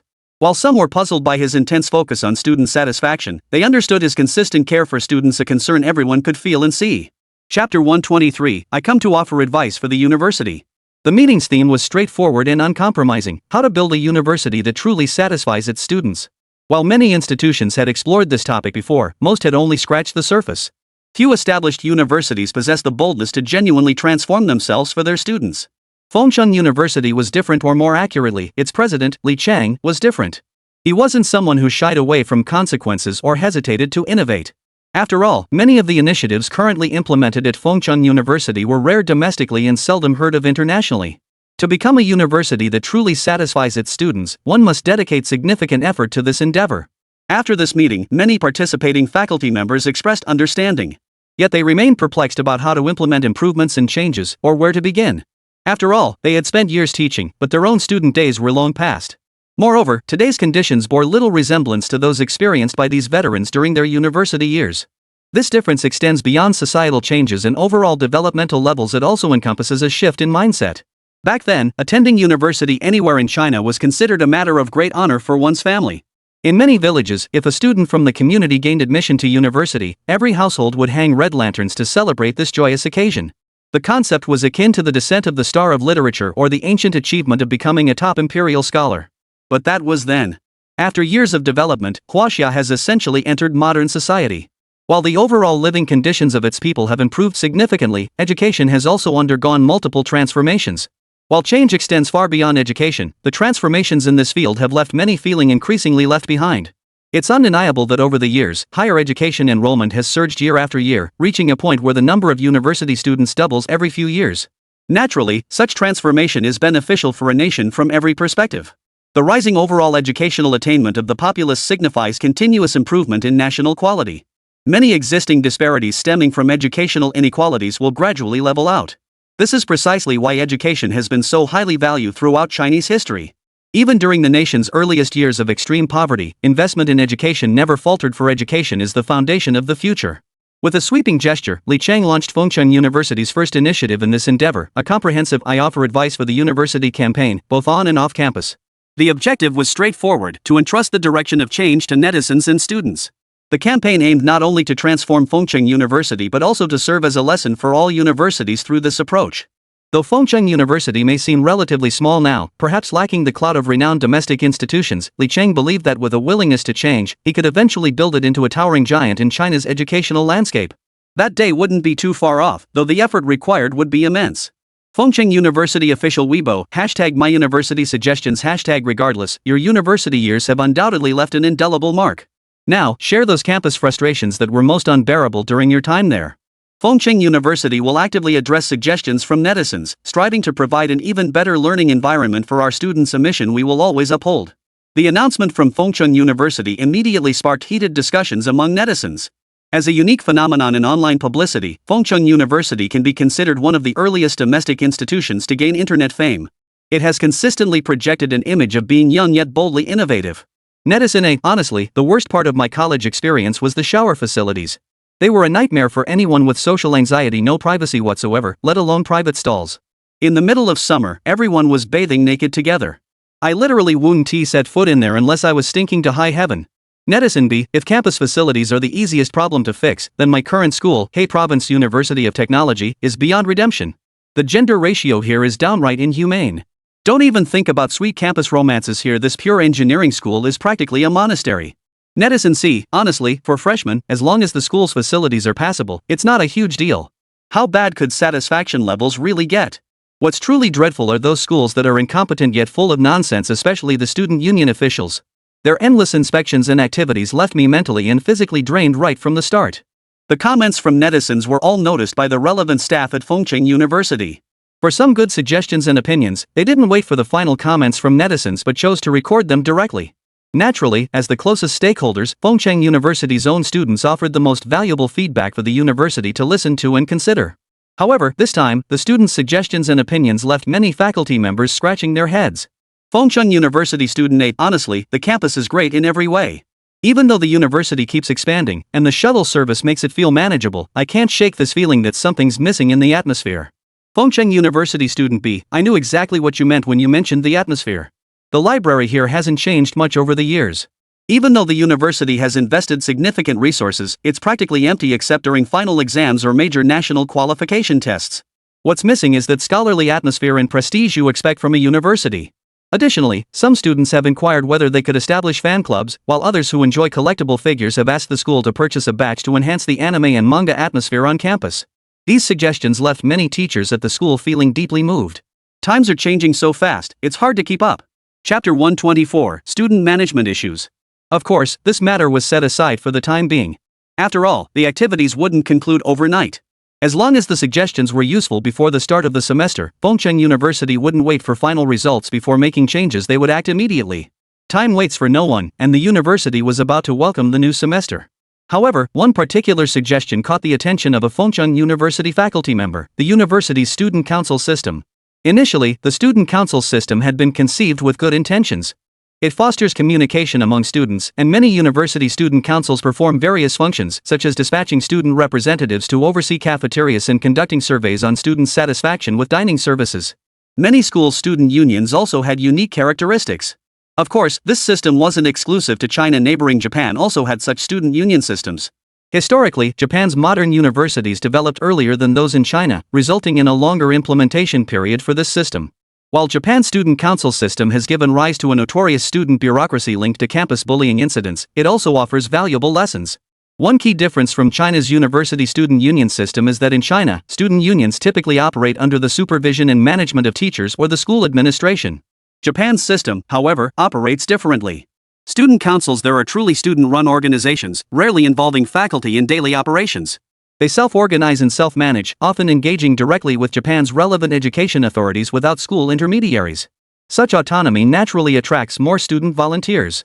In contrast, student councils in China often shoulder administrative tasks delegated by the school or individual teachers. This difference is significant. If student management functions as intended, with student leaders overseeing supervision, it could indeed significantly reduce teachers' workload. However, in practice, such systems in many schools gradually become distorted over time, evolving into breeding grounds for students to experience bureaucracy within the school environment. Yet it is clear that student leaders are first and foremost students, and only secondarily leaders.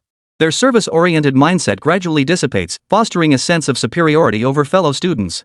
Over time, this inevitably breeds strong dissatisfaction among students. Furthermore, many schools, seeking to reduce management costs or avoid potential issues arising from direct teacher-student interactions, increasingly delegate responsibilities to the student council. They increasingly delegate responsibilities to the student union, particularly undesirable tasks like forcibly assigning roles in internal competitions or performances. This student council system is now widespread across China. Although many students find it unbearable, most school administrators turn a blind eye.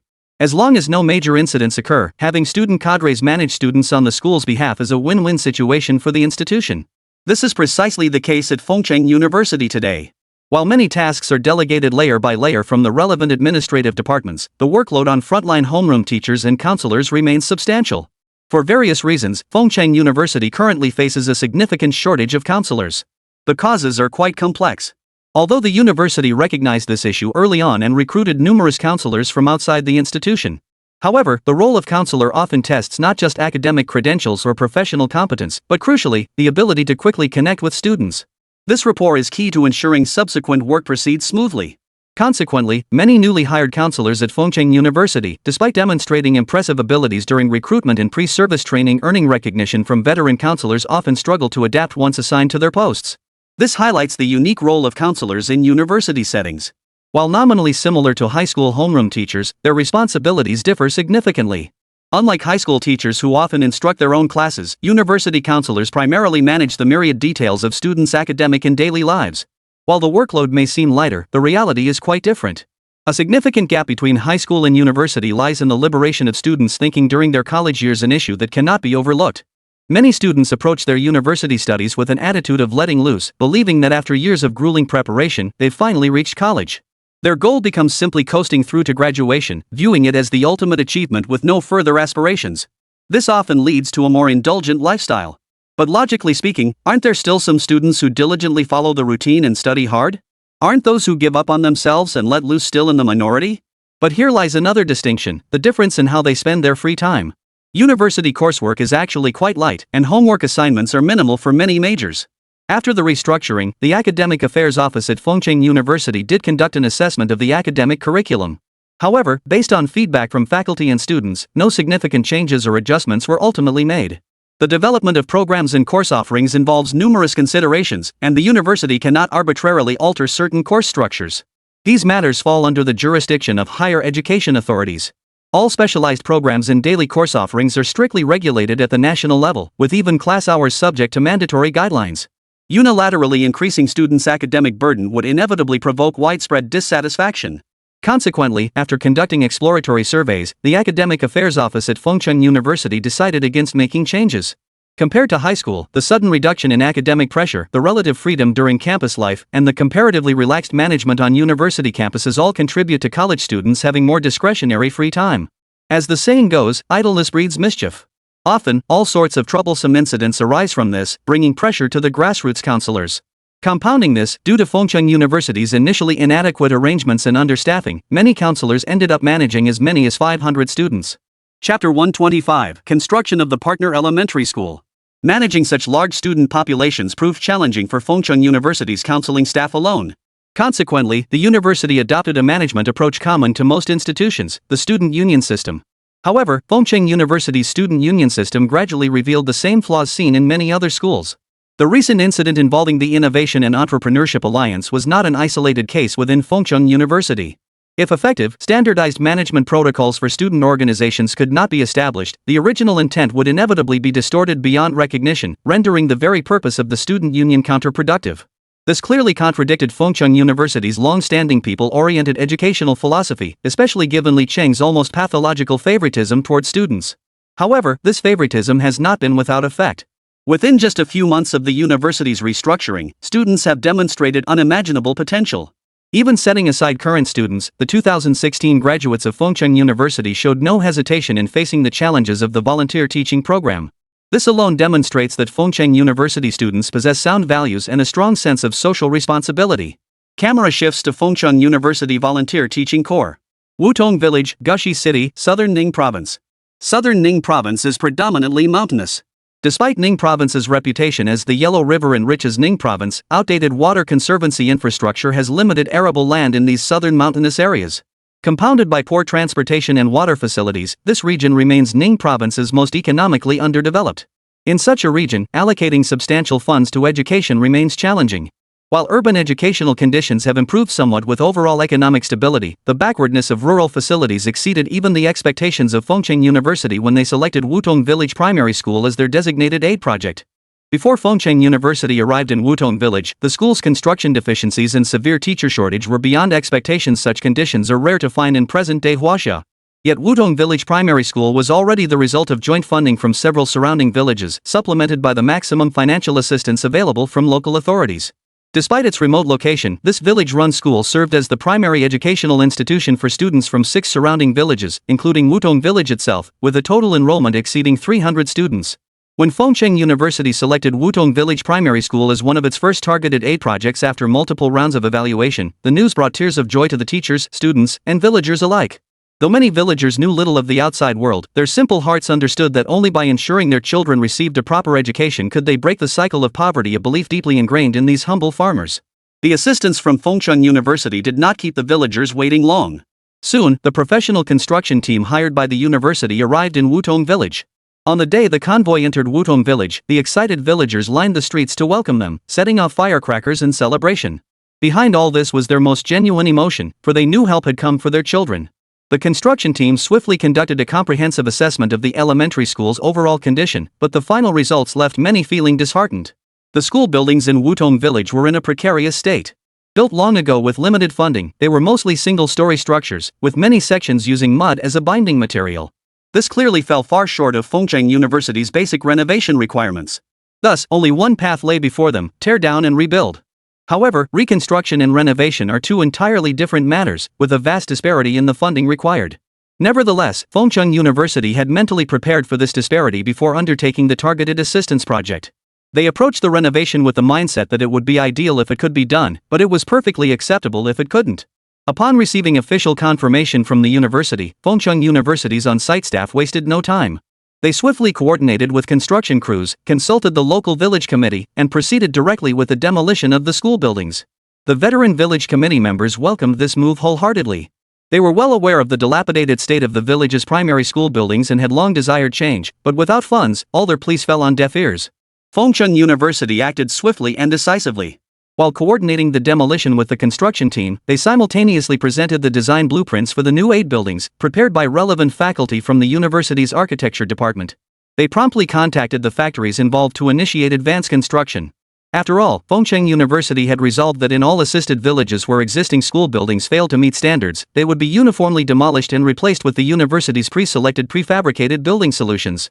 These prefabricated structures offered advantages of cost-effectiveness, rapid construction, and structural stability. Furthermore, since most components are prefabricated in factories, they only need to be transported to the construction site for assembly once completed, allowing the building's main framework to be constructed efficiently.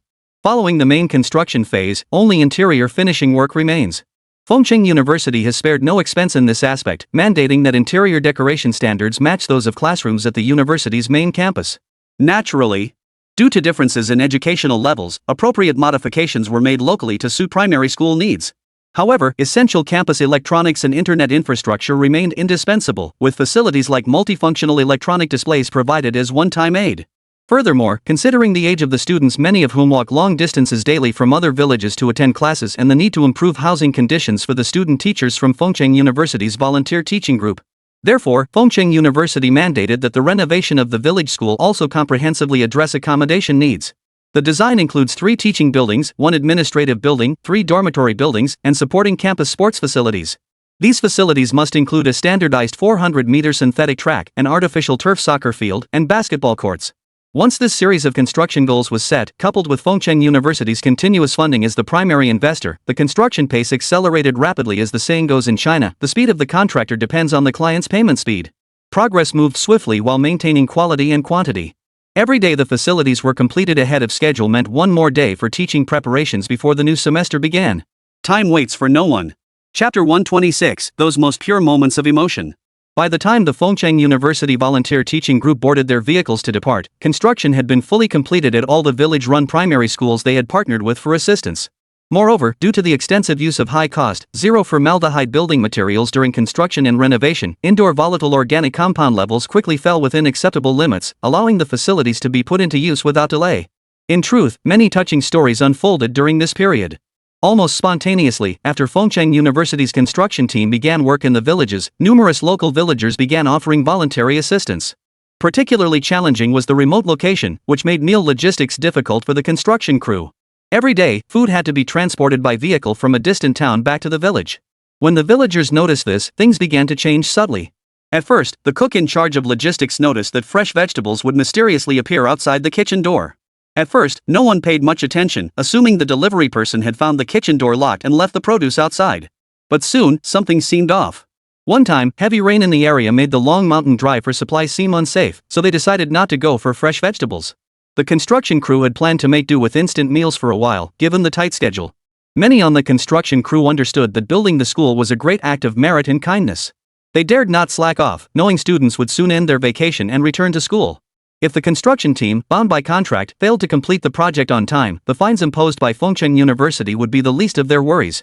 Delaying the students' education would be a far more serious matter. Yet that day, fresh vegetables still arrived at the gate, bags of cabbage, potatoes, common greens, and even 2 free-range chickens. Even the cook, who usually took things in stride, noticed something was off. She had already received notice that heavy rain prevented the usual shopping trips. But now, with no one going out to buy supplies, where did these vegetables and free-range chickens at the entrance come from? In that moment, many people understood deep down, who else would be concerned about whether they had enough to eat at a time like this? Only the villagers themselves would show such concern. When the construction team leader approached the local village committee officials, they initially smiled but denied any knowledge. When the construction team leader pulled out photos from his phone, the village official finally admitted it directly. The village cadre said at the time, "You came here without asking us for a single penny, without causing us any trouble. You handled all problems yourselves and helped us build this school for free. The villagers have seen this. Now that you're in trouble, we can't let you go without a hot, freshly cooked meal." So the villagers started spontaneously bringing vegetables from their home gardens to the construction site in small carts. You didn't notice at first because these villagers feared you'd find out and confront us. We realized it when you bought rice in the village. If we'd openly given it to you, you would have insisted on paying. How could we villagers possibly feel right about that? The village cadre's words left the construction team leader speechless. Back at the site, watching the workers eat meals made with vegetables and free-range chickens brought by the villagers, the construction team leader's eyes welled up. He had worked on construction sites elsewhere for a long time, but what kind of people had he encountered there? He recalled another construction crew building a national highway where locals insisted the crew build a side road to their doorstep, threatening to obstruct work otherwise. Such incidents were countless. Since they involved local residents, even if the construction team reported them to the police, the authorities could only mediate. Over time, construction workers arriving at the site would witness such scenes. By the following year, many workers were unwilling to return, their hearts broken by the experience. But now it's different. They're encountering the most down-to-earth people in Huaxia. They may lack formal education, but they understand reason and grasp what building a school means for their impoverished mountain village. So they constantly offer assistance to the construction crew. The crew leader suddenly recalls all the strange occurrences that have happened on the site since construction began. Now it all makes sense. It wasn't just about delivering vegetables to the site. The locals always kept the area around the construction site spotless, even the road leading to the school entrance was always dust-free. They might not have the means or money to help build the school, but they possessed a heart, a simple, grateful heart. After realizing all this, the foreman shared the story with all the workers in the cafeteria and then called the boss directly to explain the situation. After hearing the story, the construction company owner remained silent for a long time. Finally, the foreman heard a slightly hoarse voice on the other end say, "We won't profit a single penny from this project, but we will build it with the utmost professionalism. We must ensure the students can attend classes in the new school building without delay. Otherwise, we would be failing the local people." Fengcheng University had dispatched numerous local village-based staff to ensure the smooth progress of the construction. But from that day onward, this staff member suddenly noticed that the occasional slackness and lack of motivation that had previously surfaced had completely vanished. All the workers were now laboring with passion. Sometimes, unless explicitly told to stop working for meals, these workers wouldn't voluntarily leave their posts. Somehow, this story eventually reached Li Chang's ears. After hearing it, he too was deeply moved and couldn't help but admit, never underestimate the profound reverence the people hold for education. Since ancient times, China has cherished the tradition of respecting teachers and elders. This tradition has sustained the Chinese nation step by step toward prosperity and strength. Fengcheng University has done little so far, but that is only for now. We must steadily do more. We must help more children emerge from the depths of the mountains, receive an education, and return to give back to their hometowns. Chapter 127, The Happy Life of Room 402. With the arrival of the Fengcheng University Volunteer Teaching Group, these children, fresh out of school, experienced their identity shift for the first time. Their arrival stirred far greater excitement than when construction crews had come to the village. The clamor of gongs and drums, the crackling of firecrackers, unaware observers might have thought the local spring festival celebrations had begun early. The villagers' warm welcome left these Fengcheng University students, experiencing their first transition from student to teacher, feeling both honored and overwhelmed. It must be noted that when they first arrived, their initial motivation was largely the favorable compensation offered by the university. Finding such a good job was no easy feat, especially considering the university's significant investment in local infrastructure and substantial upgrades to the facilities. While the compensation wasn't bad, the remote location was a drawback. Of course, many students were also drawn by the prospect of earning substantial income after a year while simultaneously gaining direct admission to Fengcheng University's master's program. Yet whatever their individual motivations, But at this very moment, as they set foot on this land, their journey as volunteer teachers was redefined. Many students struggled to comprehend it at the time. After all, they were merely graduates from a mediocre university. Without this volunteer program, why were they being welcomed so warmly here? Many felt they had only just arrived, had done nothing yet, and didn't know if they could perform well. Yet the emotional former principal of the village school grasped their hands, tears welling in his eyes. This spontaneous display moved the students who had just stepped onto this unfamiliar land. Indeed, who could truly grasp the reason for their presence? Yet didn't they all understand what they had come here to do? If the reason for their arrival was hard to grasp, they now felt its significance. Elementary school vacations are typically longer, and with the farming season in full swing in the countryside, many students were idle at home since classes hadn't started yet. From the moment they entered the village, the students of the Fengcheng University Volunteer Teaching Group seemed to have matured significantly. They understood that something heavy had suddenly settled on their shoulders, something called responsibility.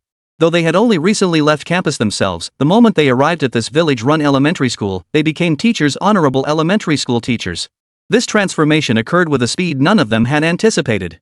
It began that very night, when the enthusiastic villagers got them drunk at the grand welcome ceremony held on the village stage. The students of this volunteer teaching group had not rested for a single moment since arriving at the school, even though the installation of hardware and the overall construction of the school had been completed. However, numerous tasks remained unfinished: installing educational software, preparing teaching materials, arranging student accommodations, and designing the curriculum. These intricate, mundane tasks began the moment they arrived, yet no one seemed to feel the fatigue. Not a single complaint was uttered, everyone simply carried out their assigned duties in silence. Each person fulfilled their role, each gave everything they could. In that moment, they were all teachers regardless of their specialization or the relative affluence of their families. They seemed to transform into the very embodiment of those pioneering rural teachers from decades past, immersing themselves in their work. As the volunteer teaching group's work gradually fell into place, Fengcheng University welcomed its new semester. At the main gate of Fengcheng University, countless students, parents, and vehicles crowded the entrance, yet no one blamed them. They all shared a common identity: parents hoping for their children's success. After all, getting here was the culmination of 12 years of hard study for these children. But upon deeper reflection, was it easy for the parents who raised and nurtured their children to the point of sending them to university for higher education? The answer is undoubtedly no. It was not easy, but incredibly difficult. Raising a child from infancy, keeping them close all along now, with their admission to Fengcheng University, the child has completed their foundational education and entered the ivory tower of specialized higher learning. For the parents, however, this is merely the first moment to breathe a sigh of relief. Fengcheng University has deployed a large number of staff at the school entrance to welcome these students and parents. The goal is to ensure that once these children arrive, no unexpected incidents occur. These students are the first cohort admitted after Fengcheng University's restructuring, representing the university's fresh blood. They also represent the cornerstone for Fengcheng University's future ascent. A truly great university isn't defined by how much money is spent on campus construction or how luxurious it appears. Like Fengcheng University, it understands that investing solely in hardware won't significantly contribute to the university's development. Then why does it persist in relentlessly and generously increasing its investments? Simply to ensure these contemporary Fengcheng University students can smoothly enter the university for better learning and living, right? Of course, before these freshmen arrived, the upperclassmen at Fengcheng University had already resumed their regular classes. This was evident from the student volunteers wearing red vests at the freshman orientation site. Here's a side note. The night before registration for new students at Fengcheng University, a male dormitory at Fengcheng University. Guys, heard the news? Our school's faculty restructuring this year added tons of humanities and social science majors. Loads of new freshman girls are super cute, and there are so many of them. With this many girls, there's bound to be out-of-towners coming to register on their own. At a time like this, don't we upperclassmen have to lend a helping hand? I almost feel bad bursting your bubble, but you know what? I get it.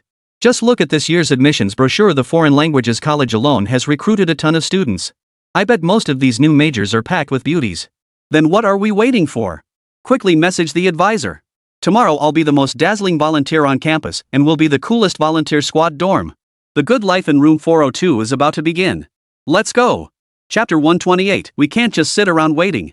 During freshman orientation season, many campus operations slow down to make way for new students. Of course, this pause doesn't last long. Most students report on the very first day of classes. After all, children are parents' treasures before the college entrance exams, their own flesh and blood before admission, and the bane of their existence while waiting for school to start. So students stuck at home, bored out of their minds, stuck washing dishes, cooking, cleaning, and getting criticized for it, are desperate for school to start sooner. They long to kick off their joyful days of college freedom sooner. Students streamed into Fengcheng University. The campus landscaping and various facilities impressed both students and parents with the university's comprehensive amenities. Campus shuttle buses transported students' luggage in batches to designated college registration points, while each college had set up new student reception areas just beyond their main gates. After verifying admission details here, students could wait briefly in the pavilion. Shortly thereafter, college shuttle buses would transport them directly to their respective academic buildings to complete enrollment procedures. You know what, kid? This school's actually pretty impressive.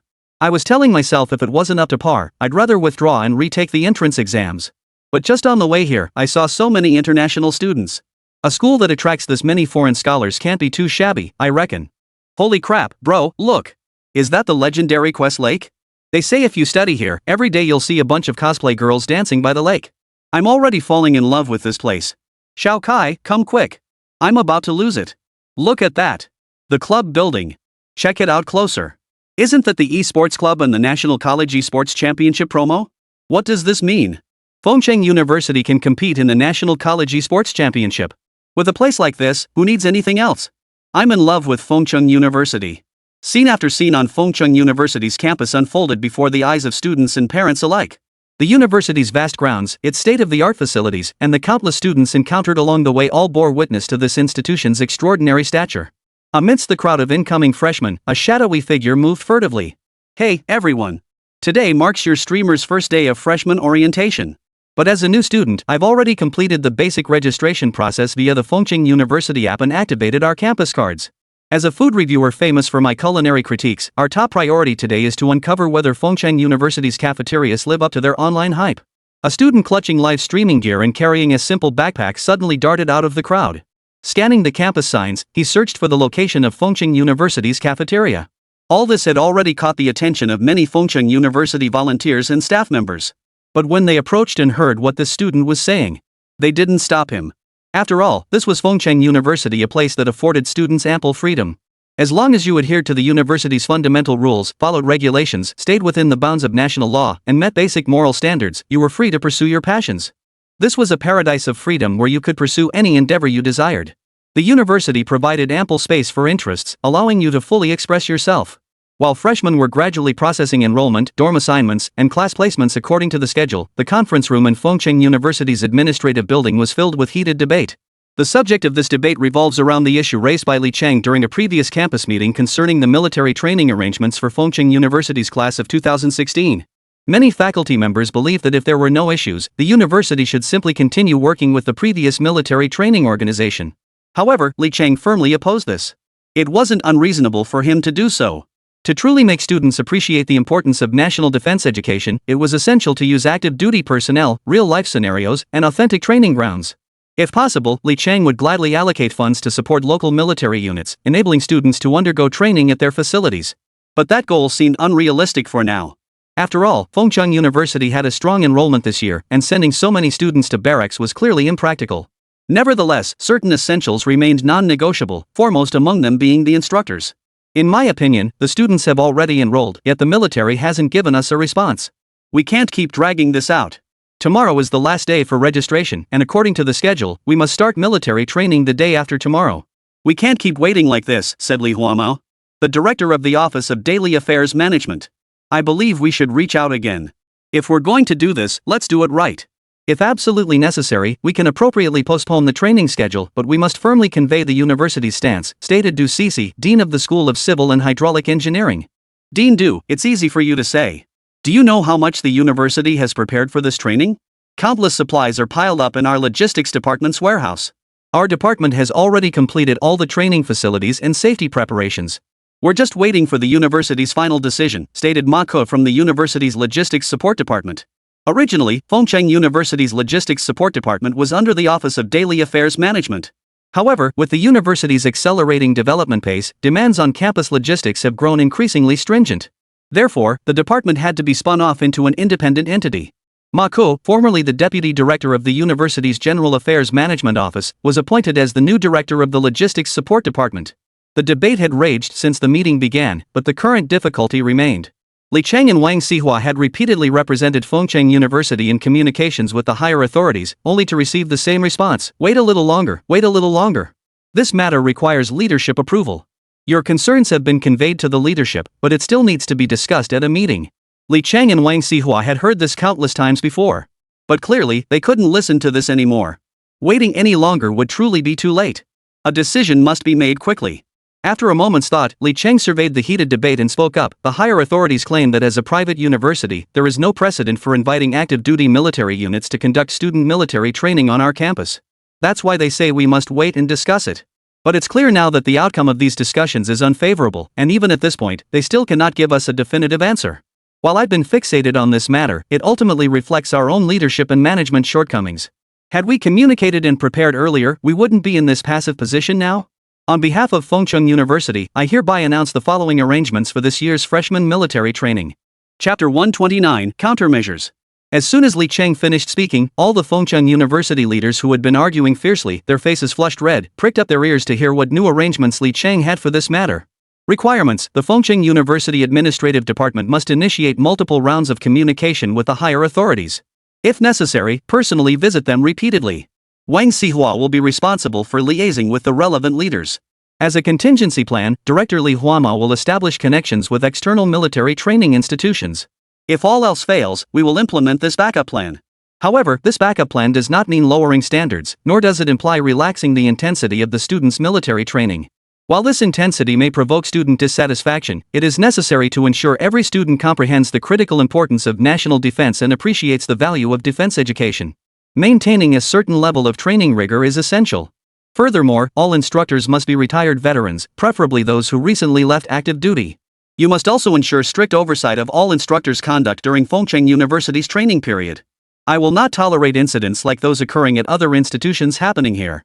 Xinling, you will represent Fengcheng University this afternoon to directly negotiate with our local military district headquarters.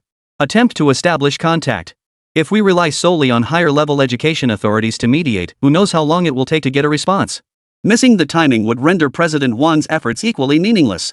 Additionally, Ma Ko, you must ensure proper management of campus logistics. This year's freshman class is significantly larger than previous years. I understand the immense pressure you face. Just managing student dining and housing arrangements alone is enough to overwhelm you. But this is the reality, our first challenge. If you can't handle this, perhaps your logistics department should disband. I want to see if you can deliver on your promises now that you've gained independence. Regarding the Student Affairs Office, Director Zhao Shuayan, please take extra responsibility. With freshmen just arriving, I have confidence in your team's work. There have been no major issues thus far. However, the large student numbers and the current shortage of counselors are concerns. I have already notified the HR department to prioritize recruitment efforts for your office, aiming to resolve your staffing challenges as quickly as possible. I urge all colleagues to overcome these challenges, dedicate your utmost effort, and communicate promptly with me or President Wang when issues arise. Fengcheng University's progress cannot stagnate. Greater challenges lie ahead. Let us push forward together. I, Li Cheng, stand with you all in this endeavor. Li Cheng's words resonated like a rallying cry, lifting everyone's spirits. Seeing that he had already laid out concrete plans for the matter, the group ceased further debate. The meeting concluded after discussing the specific details of Li Cheng's arrangements. Han Yihan was a freshman at Fengcheng University this year. Based on her usual academic performance, she should have been able to gain admission to a better university. However, due to minor health issues on exam day, her performance suffered significantly, and her final results were a source of regret for many. Her parents had initially planned for her to retake the entrance exams next year, and today they came to Fengcheng University specifically to process her withdrawal. However, walking from the university entrance to the registration point, the sights of Fengcheng University's campus left all three of them, including Han Yihan's parents, deeply moved. Suddenly, a powerful thought surged within Han Yihan herself: I want to stay here. This place must be perfect for me. Though the enrollment scene today appeared bustling, students like Han Yihan coming to withdraw were actually not few. After all, many parents viewed Fengcheng University as merely the former Fengcheng College of Huaxia Mining University, a private institution consistently recruiting at the third-tier level. What real strength could such a university possess? What if their child learned nothing worthwhile or even picked up bad habits here? Who would be held accountable? Yet arriving at Fengcheng University delivered a profound psychological shock to both students and parents. In every respect, Fengcheng University now held its own against many Tier 1 institutions. Its campus facilities, at the very least, surpassed those of numerous Tier 1 universities. Yet this meant little, for while campus development certainly contributed to a school's standing, it remained merely a reference point. A university's true strength lay in its flagship programs and the number of leading scholars within related academic fields. But that's merely a reference point. A university's true comprehensive strength lies in how many flagship programs it possesses and how many leading scholars it attracts in related academic fields. Of course, Fengcheng University's achievements in the academic realm are still virtually non-existent at present. After all, academic research isn't like farming. You don't plant a single seed in spring and reap 10,000 in autumn. The scene shifts to Shunling. After the meeting, Shunling rushed straight to Fengcheng City's district offices. Time was now extremely tight. Although Li Cheng had presented a second contingency plan during the meeting, it was evident to everyone that he was far from satisfied with the idea of outsourcing military training to external companies. Having served as the principal's assistant for so long, Shunling could discern Li Cheng's current stance. If there was no progress from Wang Xiao's side, they would have to rely entirely on Shunling's progress. Fengcheng City Subdivision. Shunling didn't make a rash, direct visit. After all, such places weren't accessible to just anyone. To handle this matter, he had to enlist the help of numerous friends to find a low-level staff officer as a contact. After explaining the situation, the officer couldn't make any decisions and simply stated that Shunling would need to come in person to discuss it. Still, this response sufficed for Shunling. After all, Li Cheng had mentioned en route that Fengcheng University could make donations to local military personnel if needed, though such contributions wouldn't be overtly labeled as such, since this wasn't a transactional arrangement. Rather, if the other party agreed to Fengcheng University's request, it would be seen as a favor granted in return for a favor, a form of appropriate assistance that embodied the close bond between the military and the people. Shunling had barely stood at the entrance when a military district staff officer in civilian attire came out to greet her. "You must be Director Shen. Please register at the gate and we'll proceed inside immediately. Our military district's chief of staff is responsible for welcoming your arrival today." Why the plural you? Because Shunling hadn't come alone. Before departure, she'd enlisted 2 assistants from the university, one from the Academic Affairs Office and one from Student Affairs, to demonstrate Fengcheng University's sincerity. While Li Cheng and Wang Xiao's direct involvement might have conveyed greater sincerity, both were currently overwhelmed with work. Having a general outline or matters for discussion meant they could step in whenever needed. Chapter 130, Smooth Sailing and Roadblocks. You must be Staff Officer Chen. Hello, I'm Shunling from Fengcheng University. I apologize for the abrupt visit and any disruption to your work. I hope this doesn't cause too much trouble for you, Shunling replied. Director Shen, you're being far too polite. Our division is tasked with ensuring the safety of local lives and property, and we're also quite open to legitimate requests. Our superiors are paying close attention to your issue this time, so there shouldn't be any problems. Please come in. Colonel Chen's words were indeed courteous, but it was his final remark that captured Shunling's full attention. This matter, he thought, might just have a breakthrough.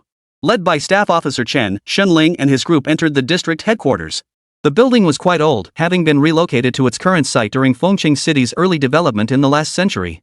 Yet despite its age, the building's colorful exterior still bore witness to the passage of time. Before long, Staff Officer Chen addressed Shunling. Director Shen, we've arrived at the Staff Department building. This is it. Chief of Staff Ho is likely waiting for you in his office right now, Staff Officer Chen said courteously. Alright, let's not delay any further. Young Shen, our district has reviewed your request. In principle, there's no issue after all. Higher authorities have instructed us to provide appropriate support to private schools in this area. But your timing is quite fortuitous. Had you come last year, I doubt I could have assisted you no matter what you asked. Chief Staff Officer Ho's words undoubtedly lifted Shunling's spirits. He quickly added, before coming here today, Principal Li repeatedly reminded me before leaving that if things prove too difficult, I absolutely shouldn't push further. We mustn't trouble the district after all. Compared to the nation's major affairs, matters concerning Fengcheng University are minor. Truthfully, national defense education has always been within our local division's purview. Each year we oversee military training for numerous schools. Until now, our focus has been solely on local public institutions. But with recent policy relaxations and considering Fengcheng University's genuine need, we certainly won't let you down. Chief of Staff Ho's words served as another reassuring assurance for Shunling. Well then, Chief Ho, allow me to outline the specifics of this year's military training program at Fengcheng University. This year's training will be conducted in 2 distinct phases. The 2 parts refer to the fact that this year, we will not only provide national defense education and military training to the freshmen recruited within China, but also extend the same national defense and military education to the international students enrolled at Fengcheng University this year. They will live and eat alongside our domestic students, adhering to the same standards. The 2 phases refer to the fact that Fengcheng University has also conducted graduate admissions this year, which have now concluded. However, due to staggered enrollment schedules, there are still about 7 days until the graduate students begin their studies. This means that approximately 1 week after the undergraduate military training concludes, we will also conduct military training for the master's degree students enrolled at Fengcheng University this year. Therefore, the military training task is quite substantial, with the total number of participants exceeding 10,000. International students also undergo military training? And graduate students too? That's quite novel. Fengcheng University certainly takes a distinctive approach in this area and puts in the effort. The large number of participants isn't an issue. The local garrison troops would be more than willing to assist Fengcheng University with this work. After all, such a mission is quite honorable. Yes, this year Fengcheng University requires all new students to undergo national defense education and military training. The duration is approximately 15 days, and this schedule is standardized across all cohorts. Considering the age of graduate students, their training duration will be shorter overall. Our plan is to stagger the registration dates for undergraduates and graduate students, ensuring their training periods overlap but conclude on the same day. International students will follow the same training schedule as undergraduates, with no exceptions. Shenling replied. All right, then it's settled. Tomorrow morning, Fengcheng University must provide us with a more detailed military training schedule and personnel requirements. I have no objections here and can approve your request on behalf of our division. Director Shen, you may return early to make arrangements. I have another division meeting shortly, so I won't keep you any longer, said Chief of Staff Ho. Meanwhile, Wang Xihua faced constant setbacks today. Before arriving at Fengcheng University, every education department he visited had received him courteously. Today, however, at the Higher Education Management Division, he experienced what it meant to be passed around like a hot potato. One moment, the supervisor was unavailable, the next, further discussion was needed, then, the application materials failed to meet some regulation. The entire ordeal had left Wang Xihua thoroughly exasperated. Yet, no matter how angry he grew, what good would it do? The officials maintained a strictly professional demeanor, even politely offering him a cup of tea upon his arrival. But Wang Xihua would rather not drink this cup of tea than see the matter proceed smoothly. Sir, could you please reconsider this matter? Fengcheng University's request is actually quite reasonable and aligns with the relevant regulations. Perhaps you could reach out again and see if you could assist us? Wang Xihua had practically lowered himself to the lowest possible position to secure a favorable response, yet the other party remained completely unmoved. Principal Wang, it's not that I'm deliberately making things difficult for Fengcheng University. But looking at all the private universities in Ning Province, have you ever heard of any university having their military training handled by the district? Every single one hires external agencies to conduct training on campus. Frankly, you should just find an agency to make do. Why insist on involving the district? They're busy, and so are our leaders. I suggest you consult with President Li and reconsider this matter. Sir, last year the higher authorities issued a directive explicitly stating that private universities may apply to local departments for national defense education and military training, requesting district-level units to assist in undertaking such tasks, Wang Xihua replied. Principal Wang, how can you not grasp the meaning? My point is crystal clear. Don't other private universities conduct military training for freshmen? Why haven't I seen other universities constantly bringing this up? They handle it themselves. Why must Fengcheng University insist on making this an exception? You'd better report this to Principal Li immediately. Don't delay, I won't be held responsible if things get messed up. I've made myself perfectly clear. Chapter 131, A Soft Rejection.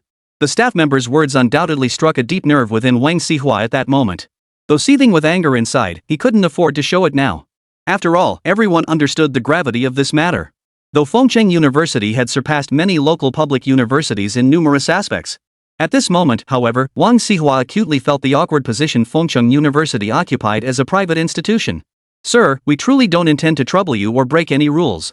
We simply wish to express our reasonable demands. Wang Xihua made his final appeal and his last attempt. If this still failed, he would have no choice but to report the matter to Li Chang. This left Wang Xihua feeling utterly defeated. President Wang, I trust my earlier words were quite clear. We have no precedent for this. Since you've brought it up, I might as well be blunt. While Fengcheng University has received some support from higher-level officials, that was only because you were needed to take the lead at the time. But if you insist on demanding equal treatment with public universities in every aspect, I advise you to save your breath. This statement finally made Wang Xihua understand why Fengcheng University's persistent appeals over the years had yielded no response or clear resolution. It also made him realize why regulations issued long ago had consistently blocked Fengcheng University with the excuse of no precedent. Wang Xihua didn't press the issue further. He simply said, "Then I won't disturb you any longer, sir. I'll report this truthfully to our President Li." At this point, further discussion was pointless. All Wang Xihua received in return was a curt reply. In that case, it couldn't be better. I have matters to attend to and won't see you off, President Wang. This humiliation made Wang Xihua realize that only by genuinely enhancing Fengcheng University's comprehensive strength across multiple dimensions could it earn respect through capability. Perhaps Fengcheng University had taken the wrong path before. Though seething with anger, Wang Xihua maintained his composure. After bidding farewell with extreme restraint, he stepped out of the office door. He immediately let loose with a string of expletives, utterly unconcerned whether the other party had heard or what repercussions it might bring. After all, at that moment, Wang Xihua felt utterly wronged.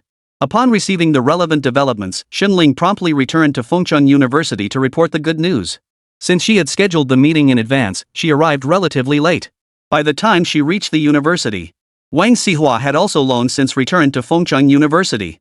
By the time Xinling knocked on Li Cheng's office door, Wang Xihua had already been talking with Li Cheng for a very long time. President, to be honest, I had mentally prepared myself before going there today. But the situation that unfolded, no matter how strong my resolve, I couldn't suppress the anger welling up inside me. The regulations are clearly laid out in black and white, and Fengcheng University meets every single requirement. And it wasn't even about having these office-bound administrators conduct our military training themselves, it was merely about using their authority to submit an application and report to higher-ups.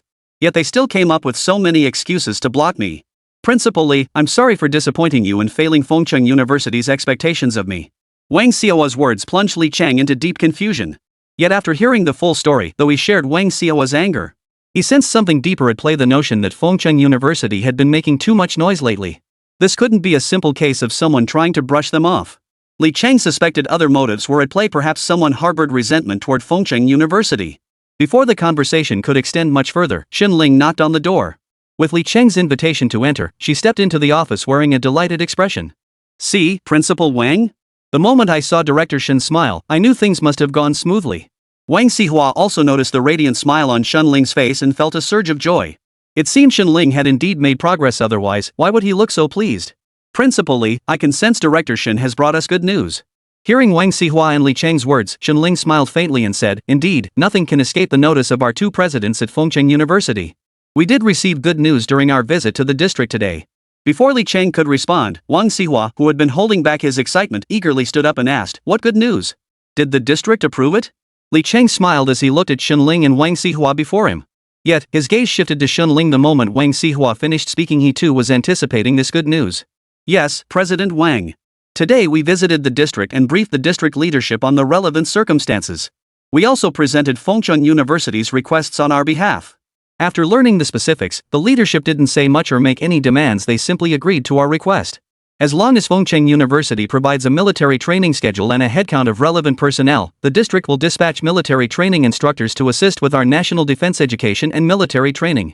After listening, Wang Xihua muttered to himself, Indeed, the bond between the military and the people is as close as fish to water. Ah! Had I known this would happen, why did I go and humiliate myself this morning? Li Cheng said, "Principal Wang, don't be too hard on yourself. Director Shen handled things well today. We must follow through with the arrangements, aiming to finalize everything by tomorrow morning. Have the instructors arrive tomorrow afternoon. We can't delay any longer." "Understood. By the way, Principal Wang, what's with you?" Xinling replied, then voiced his confusion. Wang Xihua kept his head down, sighing deeply. He didn't answer Xinling, only muttering to himself. Principal Wang just returned from a meeting with higher-ups where he was given the cold shoulder.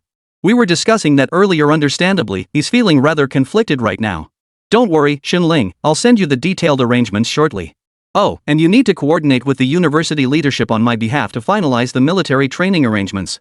As for the assistance Fengcheng University received from the military division this time, we will certainly keep it in mind. We must also firmly remember the lessons and experiences gained from this incident. Regarding the daily hospitality for the instructors upon their arrival at Fengcheng University, ensure it is conducted according to our university's highest standards. The finest accommodations and catering must be provided. Understood, President. I'll proceed with the arrangements immediately. All right, President Wang. The challenges we face today are worth remembering, but these issues will gradually fade as Fengcheng University continues to develop. After all, status is determined by strength, and attitude is shaped by capability. Let us focus on perfecting ourselves first. Chapter 132. We cannot be short or ignorant. Li Cheng's reassurance somewhat eased Wang Xiao's emotions. Li Cheng could actually understand Wang Xiao's feelings today. In the past, Fengcheng University had sailed through smoothly, effortlessly resolving numerous public pressure incidents and internal issues. It seemed to resolve them effortlessly, which had led to a certain restlessness in the university's internal management and operations. Even Wang Xihua, who always projected an image of competence and steadiness, had snapped today. But for Li Cheng, it was actually manageable. Nothing in this world ever goes smoothly. After all, what everyone was working on now wasn't some simple game of make-believe. It was about transforming an obscure third-rate university into a world-class institution. The gap between these two tiers. It felt like a divine punishment. Yet, the situation had unfolded. Thanks to Xinling's breakthrough in negotiations, the impact hadn't been catastrophic. But for Wang Xihua, the pain still gnawed at his heart. Enough, President. I understand and grasp the stakes involved. I'll return to my duties now. Alright, Principal Wang. I trust your judgment. Go ahead. After bidding farewell to Li Chang, Wang Xihua realized how many flawed decisions he had made in the school's administration. Li Chang had no experience in school development or administration, which was why he had brought Wang on as his assistant. Yet now, even a simple issue like this had become so complicated and difficult to resolve. What if Fengcheng University faced even greater troubles and challenges in the future? The notion that luck is part of strength is a self-deceptive lie told by the weak. If Fengcheng University was to achieve Li Chang's vision for its development, it would have to focus its efforts on the truly critical areas. After Wang Xihua left, Li Chang also realized that Fengcheng University's repeated mergers and acquisitions had acted like an accelerator for the school's development. Yet this balloon-like expansion was clearly unsustainable. While it brought immediate benefits, rapid achievements in a short time. Yet in the long run, this trajectory would inevitably backfire. Above all, Fengcheng University couldn't expand its scale indefinitely. That was simply unrealistic. A large university does not necessarily equate to a strong one. Strength and prestige are never determined by the size of the campus. The Fengcheng University Talent Recruitment Program, overseen and launched by Li Chang, has driven explosive growth in the university's faculty since its implementation. Even the university's administrative departments have continuously expanded, with the Human Resources Department growing steadily due to the Talent Recruitment Initiative. External headhunting firms hired by Fengcheng University have also profited handsomely from this program. But now, Li Chang has decided to take action against this talent recruitment plan, which cost 10 billion yuan to establish in its initial phase. Change or die. After sending an email to the HR department via the internal management system, requesting a departmental meeting in the administration building within 2 hours, Li Chang also distributed a pre-written letter to all faculty and staff of Fengcheng University to the entire university community through the system. To all faculty and staff of Fengcheng University. Since Fengcheng University's restructuring, the institution has achieved remarkable accomplishments across all fronts. The university has accomplished feats unimaginable before restructuring, continuously expanding its scale. Remarkably, within months of restructuring, it achieved exceptional promotion to China's Tier 1 higher education institution status, successfully enrolling students at this prestigious level this year with outstanding results. But we must all understand that nothing in life comes easily. Whether it's personal growth or institutional development, every journey is bound to encounter obstacles. The achievements Fengcheng University has attained since its restructuring are undoubtedly remarkable and worthy of recognition. This success stems from the quiet dedication and tireless efforts of everyone involved. This is something we can all see. Yet, we have still revealed shortcomings in many areas. On this point, I first offer my own profound self-criticism to all faculty and staff. As the university continues to grow and develop, I personally recognize my own shortcomings in management capabilities. I still lack relevant experience in many areas. This is particularly evident in the development of academic programs, where our emphasis has been insufficient. The university's investment in this area has also fallen short. To date, Fengcheng University's 10 billion talent recruitment plan has consumed nearly 300 million yuan of the university's funds. The achievements made during this period are evident to all. The faculty and staff of Fengcheng University have expanded steadily alongside the program's progress. The number of professionals in relevant fields has grown continuously. Yet this growth is hollow. Our academic development has not undergone substantial transformation alongside talent recruitment. In many respects, we remain entrenched in old ways, clinging to outdated attitudes and refusing to adapt established practices. The gap between our academic development and that of top-tier institutions remains vast. Therefore, on behalf of Fengcheng University, I announce that while the 10 billion talent recruitment plan will continue, its structure will undergo multiple adjustments. For instance, large-scale recruitment of administrative staff will be temporarily suspended. Greater funding and more positions will be allocated to recruiting experts and scholars for academic development. We must strive to meet the demands of relevant talent, resolving any issues that arise, but we cannot let any truly capable individuals slip through our fingers. However, this comes with a crucial prerequisite. We must place high importance on the fundamental ethical standards and legal awareness of our faculty teams. Internal personnel, especially our leadership cadres, must pay greater attention and conduct thorough investigations. I now announce Fengcheng University's new campus management policy. Fengcheng University will adhere to a student-centered principle. We will guide students toward greater openness in more areas, emphasizing the importance of exploration and offering them greater tolerance. Of course, students who persistently violate Fengcheng University regulations in this environment will face strict disciplinary action without leniency. The university will implement liberalization reforms, with the Academic Affairs Office reorganizing internal curricula. We will actively learn from internationally renowned institutions. We will increase investment in scientific research, strengthen professional development programs, and expand support for students' daily interests and hobbies. We are not saints, but neither are we ordinary individuals. We are simply the purest educators. All of us must uphold this founding spirit. We must maintain a humble attitude in many aspects of program development, actively learning from institutions with outstanding program development. We will dispatch specialized teams to renowned institutions for extended study tours. These study tours will be multi-round and long-term.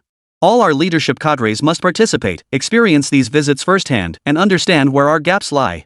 We must dedicate greater energy to the academic development of our disciplines.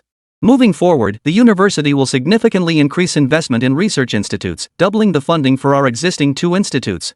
The university will establish additional on-campus research institutes, attract more top-tier specialized research projects, and adopt a more open approach to recruiting international scholars and talent. We will spare no effort or expense in relevant areas. Regarding daily university management, all faculty and staff must clearly recognize how far we are from world-class standards and what goals we must pursue. Below, I will explicitly state the objectives our university must achieve. We must build a world-class institution of higher learning.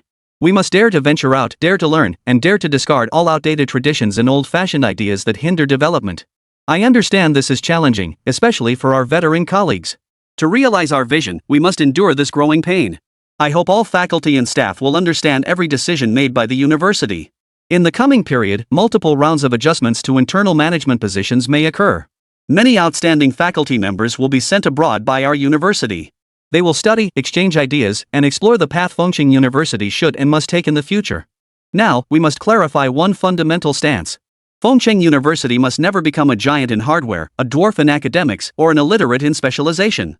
To build our university into a world-class institution, what is required? It demands our relentless exploration and the courage to transform. All new students of the 2016 cohort have already arrived on campus. This year's master's students are also about to enroll. Implementing such significant reforms at this critical juncture undoubtedly challenges all faculty members. Yet we must not shrink from this challenge. We should embrace such transformation with open arms. Li Cheng, President, Fengcheng University. Chapter 133, 99%.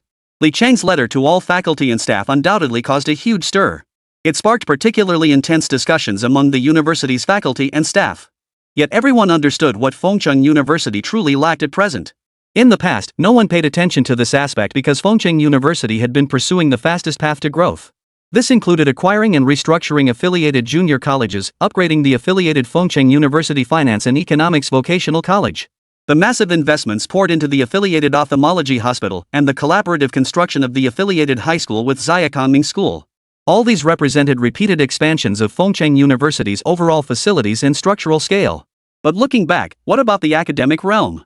Fengcheng University has only established 2 research institutes, and the research topics pursued by these institutes remain somewhat outdated and conservative compared to top-tier institutions. Many of the university's professors and experts are currently underutilized. Even some professors with significant achievements in their respective academic fields are preparing lessons and supervising students. This undoubtedly represents a tremendous waste of talent. Of course, some master's program advisors bear the heavy responsibility of developing the university's master's programs and nurturing graduate students, so their situation is understandable. From another perspective, everyone understands that the current development is hollow. Li Cheng's words bluntly articulated the potential crises and challenges facing Fengcheng University. Even Wang Xihua was shocked upon reading the letter. He had initially intended to report these issues directly to Li Cheng, but due to emotional instability, he decided to delay reporting to Li Cheng. Unexpectedly, although President Li might not be exceptionally adept at university administration or possess extensive experience, his observations were remarkably perceptive. His grasp of the university's future trajectory was particularly astute. Slowing the recruitment of administrative staff wasn't necessarily a bad thing. Many people now understood that Fengcheng University had an excessively large number of administrative personnel. This has led to a situation where, despite the university's large scale, numerous management and coordination tasks remain unaddressed. While not yet apparent, once the current state is clarified, it will inevitably expose massive human resource wastage. Moreover, the construction progress at the affiliated high school is not satisfactory. The most critical issue lies in faculty management. This inevitably brings us to the situation at Fengcheng University's affiliated Mingda Experimental Senior High School. Upon arriving at Fengcheng University, the expectation was to gain some assistance with talent. Unexpectedly, the only help received was minimal support from the personnel department. This cast a shadow over the Mingda Experimental Senior High School. Fortunately, Wang Xihua has invested considerable effort, particularly through multiple rounds of negotiations with Xiaokanming School. He requested that, as part of their cooperation, Xiaokaming School temporarily postpone the withdrawal of its original teachers for 1 year, with Fengcheng University independently covering all expenses incurred during this period. Of course, this commitment did not guarantee permanent positions for the teachers at Fengcheng University-affiliated Mingda Experimental Senior High School. Nor did it mean they could slack off during this year. Rather, it represented higher expectations set by Fengcheng University for these educators. After all, if they failed to demonstrate sufficient competence for their positions, they would be replaced on the spot by new hires recruited by Fengcheng University. No one wanted to leave. Many teachers even inquired about transferring to Fengcheng University and terminating their contracts with the Kongming Education Group. However, this remains a critical phase in the partnership. Initially, Fengcheng University could only respond vaguely to these requests. After all, it was evident that these teachers chose to stay for the salaries at Fengcheng University-affiliated Mingda Experimental Senior High School, which matched those of the main campus faculty. Nevertheless, the HR department's modest efforts did not disappoint Fengcheng University's affiliated Mingda Experimental Senior High School. They successfully recruited a group of highly experienced teachers from the domestic private high school sector to join Fengcheng University-affiliated Mingda Experimental Senior High School. Of course, the cost behind this was substantial. Not only did Fengcheng University cover the fees paid to headhunting firms, but also the relocation allowances and severance packages for these teachers. Additionally, the university paid substantial breach of contract penalties to numerous schools. Yet this was unavoidable. It couldn't be said the money was wasted. The school's development could not afford to fall behind. In this regard, it was better to spend money to buy time than to let the funds sit idle while time slipped away. What Fengcheng University lacked most was time. Only by opening a year earlier could it reap benefits a year sooner. Thus, alongside the collective enrollment of Fengcheng University's undergraduates, the opening preparations for its affiliated Mingda Experimental Senior High School proceeded smoothly. Fortunately, there was a stroke of luck. Although Fengcheng University's operating license was delayed, they exploited a small window of opportunity. This year, they utilized the same recruitment team and channels originally employed by Xiaokaming School to enroll students. Fortunately, enrollment results proved remarkably encouraging. This outcome has even surprised and delighted Li Qingdu himself. He had initially assumed only children of Fengcheng University faculty and staff would apply to study at the affiliated Mingda Experimental Senior High School. Yet, unexpectedly, the external recognition of the affiliated university was remarkably high. For such a prestigious institution to establish an affiliated high school, everyone embraced it with welcome and support. After all, it was the only affiliated high school in the province backed by a university, aside from the Ning Province University affiliated high school. This provided significant impetus for Mingda Experimental High School's development. Fengcheng University also took proactive steps, transferring numerous faculty members from its teacher training and humanities social sciences departments to teach at the affiliated high school. After all, Fengcheng University currently possesses ample expertise in humanities and social sciences. Previous recruitment efforts primarily focused on building talent reserves. What Fengcheng University particularly lacked were experts and scholars in fields like electronics. This shortage wasn't unique to Fengcheng University, such talent was scarce nationwide. Fengcheng University, however, was not idle. After consulting with headhunting firms, the university decided it could not limit its focus solely to faculty from other institutions, overseas returnees, or high-caliber domestic graduates. Advanced research fields still relied heavily on researchers currently employed by domestic enterprises. Yet, luring these experts and researchers to teach or conduct research at Fengcheng University proved no easy task. Nevertheless, Li Cheng remained confident. After all, he now had the system as his foundation. In many areas, especially with the cutting-edge technology system, this could bring Fengcheng University unprecedented development in entirely new fields. With so many advanced technologies at its disposal, attracting interested talent would not be a problem. Moreover, Fengcheng University achieved an unprecedented 99% satisfaction rate among this year's incoming freshmen. This achievement had long been affirmed by the system. So why exactly did it reach 99%? It demonstrates Fengcheng University's adept grasp of student perspectives. In numerous situations, the university prioritizes student needs, analyzing issues from their standpoint. Notably, Fengcheng University has conducted multiple rounds of opinion surveys, implementing revisions across various domains. Regarding campus management regulations, the university has provided extensive explanations to students and made iterative adjustments. It demands vitality and flexibility. Rigidity and clinging to outdated ideas are unacceptable. For students, the university has achieved this level of commitment, coupled with solid hardware facilities. It can be said to surpass nearly all domestic institutions in China.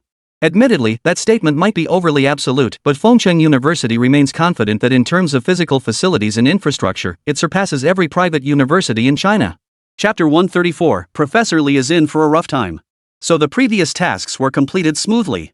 The completion of these tasks undoubtedly signaled the occurrence of another situation.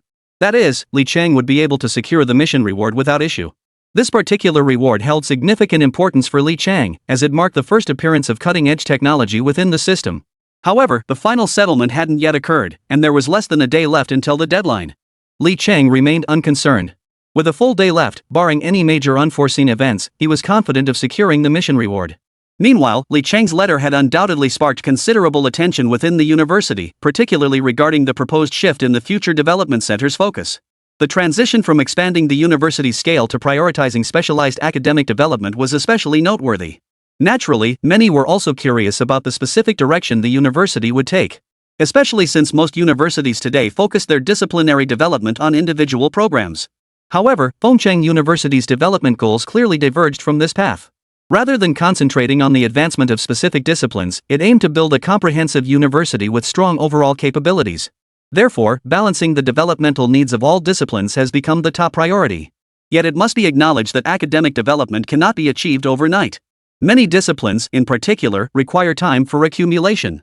Only through the accumulation of experience can breakthroughs in specialized fields be achieved.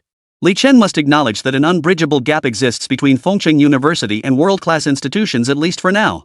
This is precisely why he emphasized that Fengcheng University must dispatch more expert teams for external study tours in the coming period. They must absorb the educational experiences of top domestic universities and learn from their expertise in program development. Unlike public institutions, however, Fengcheng University needn't worry about funding for specialized field development. This was understandable, given the city's backing by the system. Funding would never be particularly scarce, no matter the circumstances. Yet Li Chang was acutely aware that this situation wouldn't last indefinitely. The recent system updates made it clear that Fengcheng University would eventually need to develop its own self-sustaining capabilities. It couldn't perpetually rely on the city's system for financial support. Without sufficient self-sustaining capacity, such development would inevitably become distorted, incomplete, and incapable of enduring in the long run. In the short term, Fengcheng University had yet to achieve its goal of becoming a top institution in northwest China. Thus, even though the 2.0 system update was complete, the system's funding support remained uninterrupted. However, unlike the previous model where achievements directly yielded funds, the newly updated system requires Li Chang to complete specific tasks to secure financial assistance. Fortunately, the short-term funding allocation remains substantial enough to fully meet Fengcheng University's developmental needs. It also covers the university's specialized program development needs for the foreseeable future. After all, as things stand, there are still over 2 full years remaining until the task deadline. The timeline is exceptionally generous. Yet this ample time is only relative. The reality is that building many academic programs isn't achieved overnight. As mentioned earlier, it requires accumulated experience. Therefore, Fengcheng University must seize this opportunity to invest heavily in its programs, engage in more learning, and foster greater exchange. Nevertheless, the benefits of releasing the 2.0 version early are evident, particularly with the addition of the cutting-edge technology system. This will enable Fengcheng University to achieve greater academic development in specialized fields. This assistance proves invaluable, as independent research by Fengcheng University alone would be exceedingly challenging. Experiments, in particular, are unpredictable. Who can guarantee their experimental direction is absolutely correct? Countless research teams at specialized universities have poured immense effort and resources only to discover they were heading down a dead-end path. Yet this very uncertainty is the allure of scientific research and the gap between professionals and amateurs. Truly capable experts and scholars are forged through relentless exploration. Although Fengcheng University has recruited numerous professionals through its talent acquisition program, these individuals remain relatively underdeveloped compared to international experts in their fields. In short, Fengcheng University now needs to focus more on cultivating its own professional talent. That said, while cultivation is essential, certain developmental paths must be followed. The first step is transitioning from talent recruitment to self-cultivation. In the short term, Fengcheng University's internal development achievements are commendable. Yet even Li Chang himself was unclear about the university's current developmental level.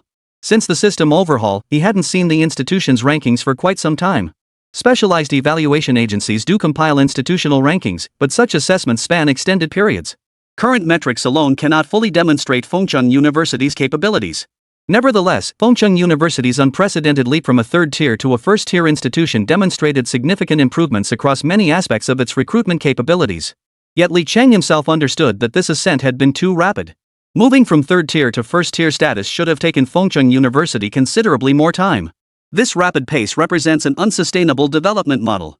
While it may yield short-term benefits for Fengcheng University, a long-term perspective reveals its inherent risks. However, if subsequent development fails to keep pace, if program development lags and research in academic disciplines falls short, the repercussions for Fengcheng University could be substantial. What constitutes sound program development? The path Fengcheng University is currently pursuing is fundamentally sound. Yet no one can definitively declare it the only correct course. After all, no matter how sound the path may be, without a viable development model, it remains mere empty talk.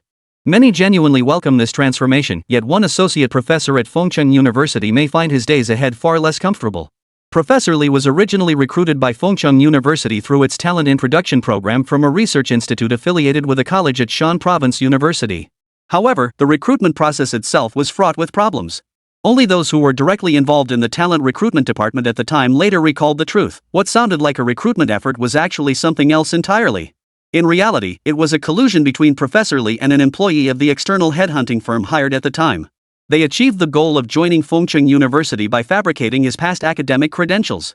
Chapter 135, Military Training begins. To put it bluntly, Professor Li was not a genuine expert or professor with real credentials. He was merely an inflated associate professor. However, during the talent recruitment process, Fengcheng University's HR department failed to promptly to thoroughly investigate Professor Li's background, solely to meet Fengcheng University's talent recruitment targets. The irregular recruitment of Professor Li into Fengcheng University involved numerous missing procedural confirmations and inadequate background checks. Of course, Professor Li's masterful acting played a significant role in this. After all, Fengcheng University has one procedure that cannot be avoided during the hiring process: the interview. The professional interview itself is straightforward. It reveals whether one possesses genuine expertise. However, Fengcheng University's pool of subject matter experts in many fields was not particularly robust. This created loopholes in the evaluation process. Professor Li wasn't entirely clueless, though. He possessed some level of expertise in certain areas. However, the gap between his claimed associate professor title and his actual professor-level capabilities was vast. This is understandable, as someone who truly knew nothing and was a complete fraud would never have passed even a simplified assessment process. When other faculty members saw this letter, they felt Fengcheng University would surely prioritize recruiting academic talent, investing in program development, and boosting research funding in the future. But Professor Li was different. His arrival at Fengcheng University, frankly speaking, was driven by the benefits outlined in the university's talent recruitment program: the relocation allowance, housing allocation, and other perks. To put it bluntly, he came to make a quick buck. While he has already pocketed that money, if Fengcheng University discovers the truth, he will be in serious breach of contract. If his resume is found to contain false information, the consequences will extend far beyond simply returning the relocation allowance and housing. He would face legal consequences and be liable to compensate Fengcheng University. Thus, Professor Li felt somewhat alarmed, though not entirely terrified. After all, Du Cixi, the dean of the School of Civil Engineering and Water Resources, currently held no suspicions about him. After all, his current role is officially that of a faculty member. Although his initial employment terms were favorable due to his status as an expert associate professor, he wasn't supervising master's students at Fengcheng University this year. Instead, he had transitioned to teaching bridge engineering courses to incoming freshmen. By the way, Professor Li, I heard the university will be sending many experts on an external inspection tour. Your former institution is also on the inspection list. When the time comes, why not lead our faculty members on the inspection? You have established connections and personal networks there, which will undoubtedly facilitate the process. What do you think? The speaker was Du Cixi, dean of the School of Civil Engineering and Water Resources. Naturally, such words were merely a polite inquiry.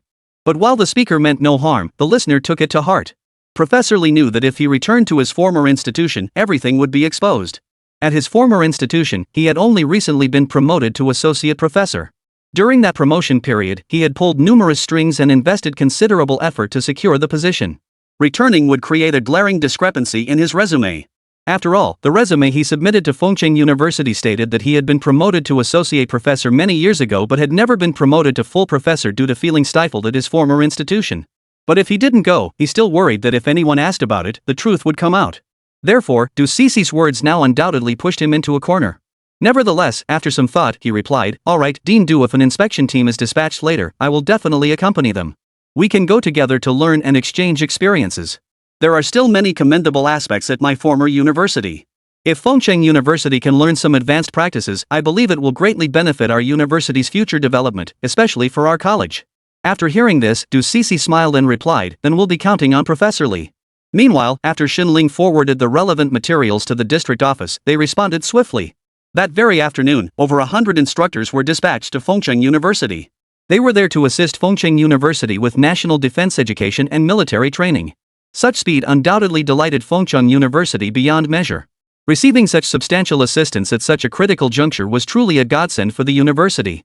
Li Cheng even pondered what donation Fengcheng University could offer the military afterward to express its gratitude. What he hadn't anticipated was that the military declined any monetary contribution, nor did they require any assistance or donations from Li Cheng.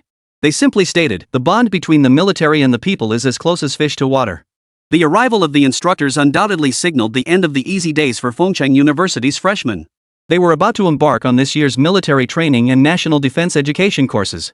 Of course, most students were well prepared for this, as military training was a universal requirement at universities nationwide.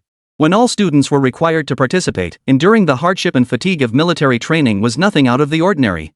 However, in accordance with national regulations, advance inquiries were made. For many students unable to participate due to physical conditions, participation was not forced. After all, should any incidents occur, Fengcheng University would bear the consequences. For an institution centered on student welfare, any major mishap during military training would cause significant repercussions. Concealing such circumstances would prove exceedingly difficult. For this pre-training screening, Fengcheng University implemented a nationwide hospital medical record database for the first time this year. Where did the system come from? Naturally, it originated from Fengcheng University-affiliated ophthalmology hospital. Although it is primarily an ophthalmology-focused specialty hospital, Fengcheng University's continuous investment coupled with cost reductions during this process has ensured that profits remain within the institution. Thus, it has thrived and gradually expanded beyond ophthalmology into related specialties.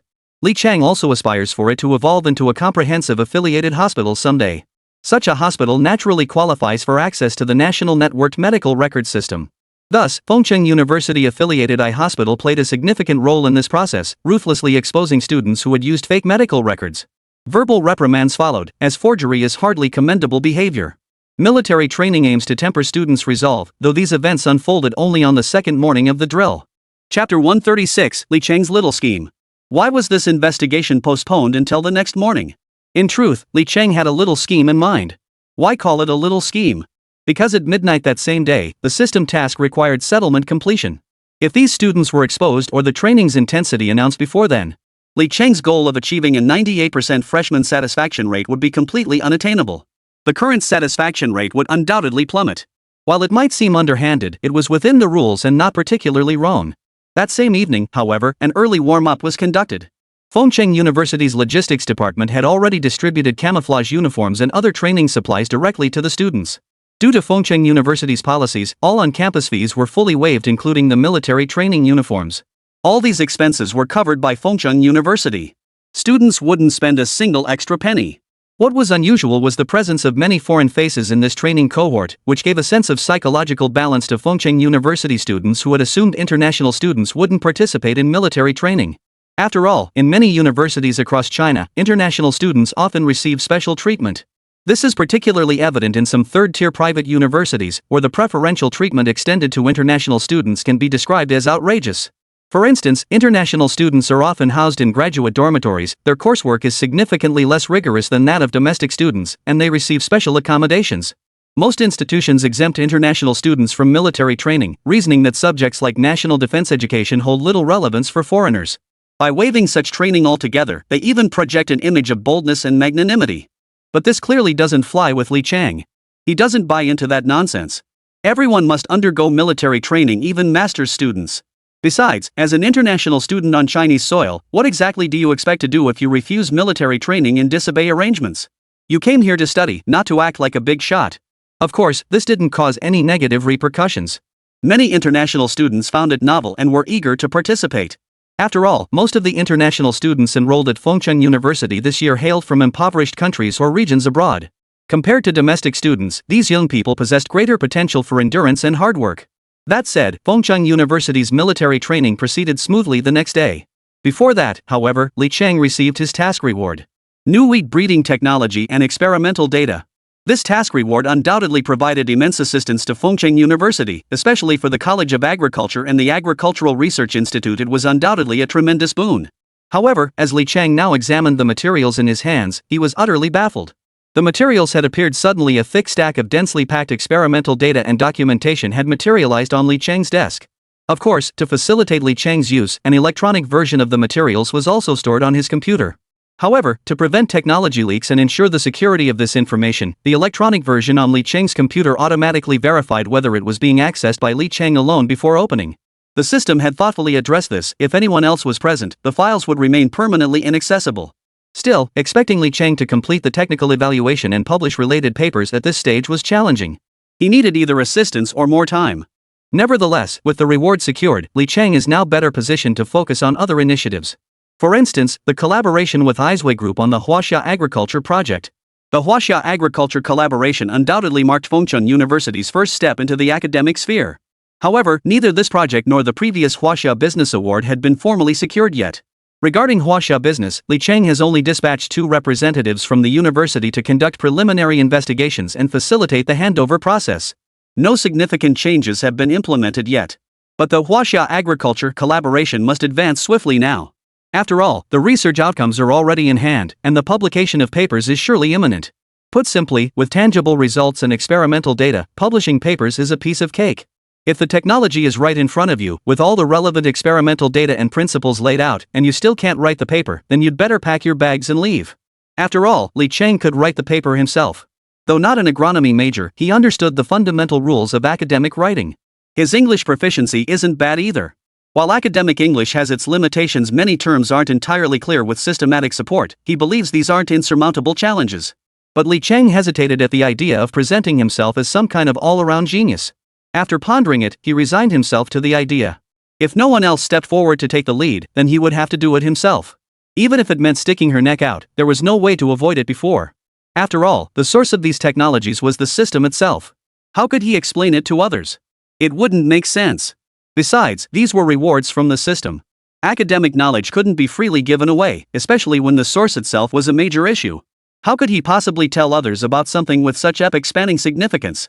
So Li Cheng decided not to reveal it immediately. Besides, while the collaboration with Huaxia Agriculture had been largely agreed upon, the actual work hadn't commenced yet. Fengchun University had only organized a few teams to prepare for the handover at Huaxia Agriculture. Thus, while the partnership had commenced, Fengchun University had not yet fully assumed control of Huaxia Agriculture. The handover process at Huaxia Agriculture required time, and Li Cheng himself needed preparation. As a graduate student with no agricultural background whatsoever, despite holding a Ph.D., he now needed to establish some professional credibility. After all, these achievements hadn't materialized out of thin air. Moreover, upon reviewing the agricultural technology among his system rewards, he recognized it as nothing short of epoch-making. Presenting such groundbreaking agricultural research directly to the public risked suspicion of underhanded dealings that someone was secretly writing the papers for the university president. Some might even interpret it as the president appropriating research from the university's own experts. Regarding his own reputation, he'd find himself unable to explain it clearly to anyone later. Therefore, Li Cheng contemplated whether he should use this window of opportunity to supplement his knowledge by spending more time at the College of Agriculture. Of course, he could take an even greater shortcut, the agricultural graduate program at Fengchun University. He could essentially award himself a master's degree in agriculture through the university. But that would be downright shameless. In severe cases, it could even lead to the revocation of the university's master's program accreditation. Moreover, such actions would inevitably invite public scrutiny. He didn't want to tarnish his reputation by using the university to pad his resume. He preferred to earn this achievement through his own studies. He needed to produce this breakthrough early. Naturally, he couldn't allow such findings to leak beforehand. After much deliberation, even if he could successfully publish such a paper later, he resolved to thoroughly master the relevant technology within Fengchun University first. Only then would he release the paper and related research findings to the outside world. Chapter 137, Military Training Commences. But wasn't this also a reluctant choice for Li Cheng? If Fengchun University had already developed the academic foundation it possesses today, Li Cheng could have freely and boldly published his research findings. The scene shifted to the student military training.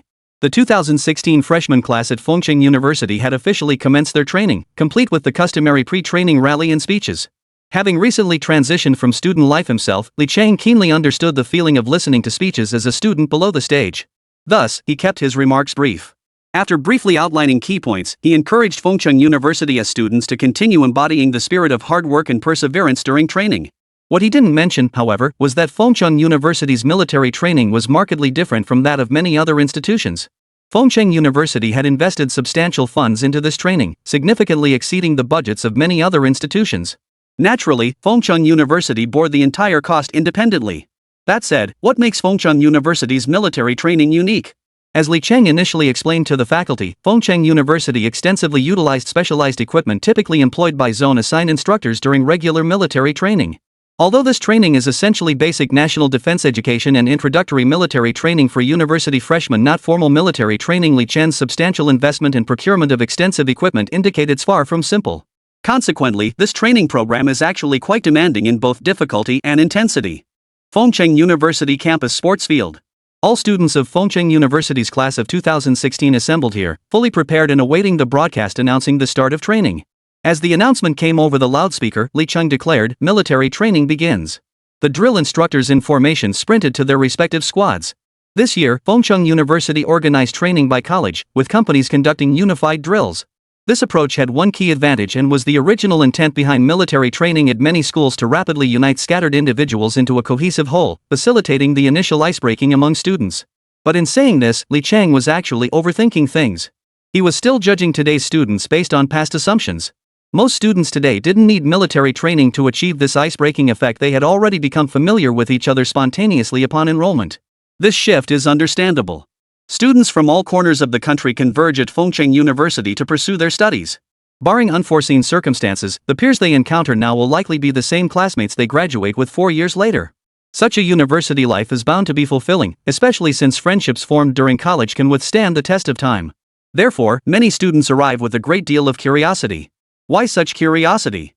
In this diverse environment, students from different regions naturally harbor curiosity about the city they now call home. All students, attention! At ease. Let me introduce myself. I'm Instructor Wang from the Fengcheng Division, and I'll be overseeing your military training for the next 14 days. I hope we can work together actively during this period to successfully complete the training tasks. After speaking, the instructor saluted the students first. Yes, sir. We guarantee to actively cooperate with the instructor to complete the training tasks. That instructor is so handsome. Yeah. He looks so manly. This tough guy is exactly my type. Before the students could finish their comments, Instructor Wang's roar cut them off. All students, shut your mouths. From this moment on, we officially begin.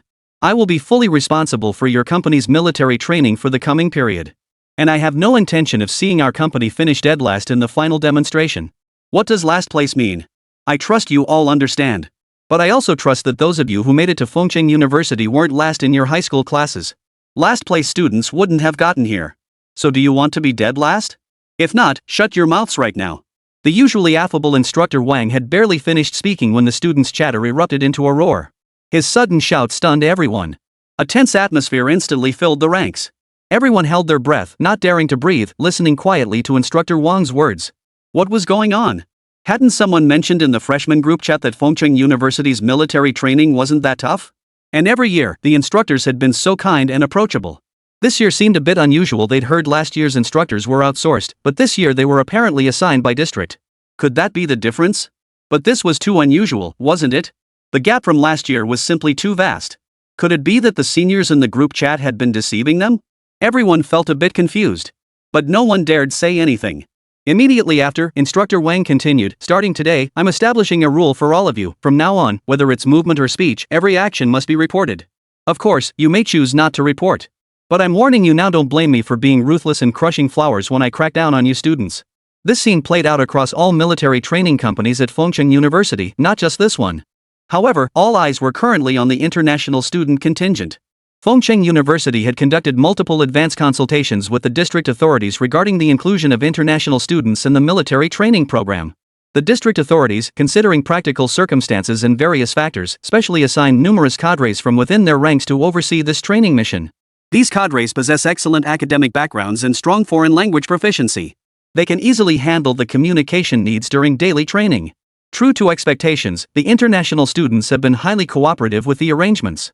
In fact, the district officers assigned here, who possess advanced foreign language skills, find the situation rather frustrating.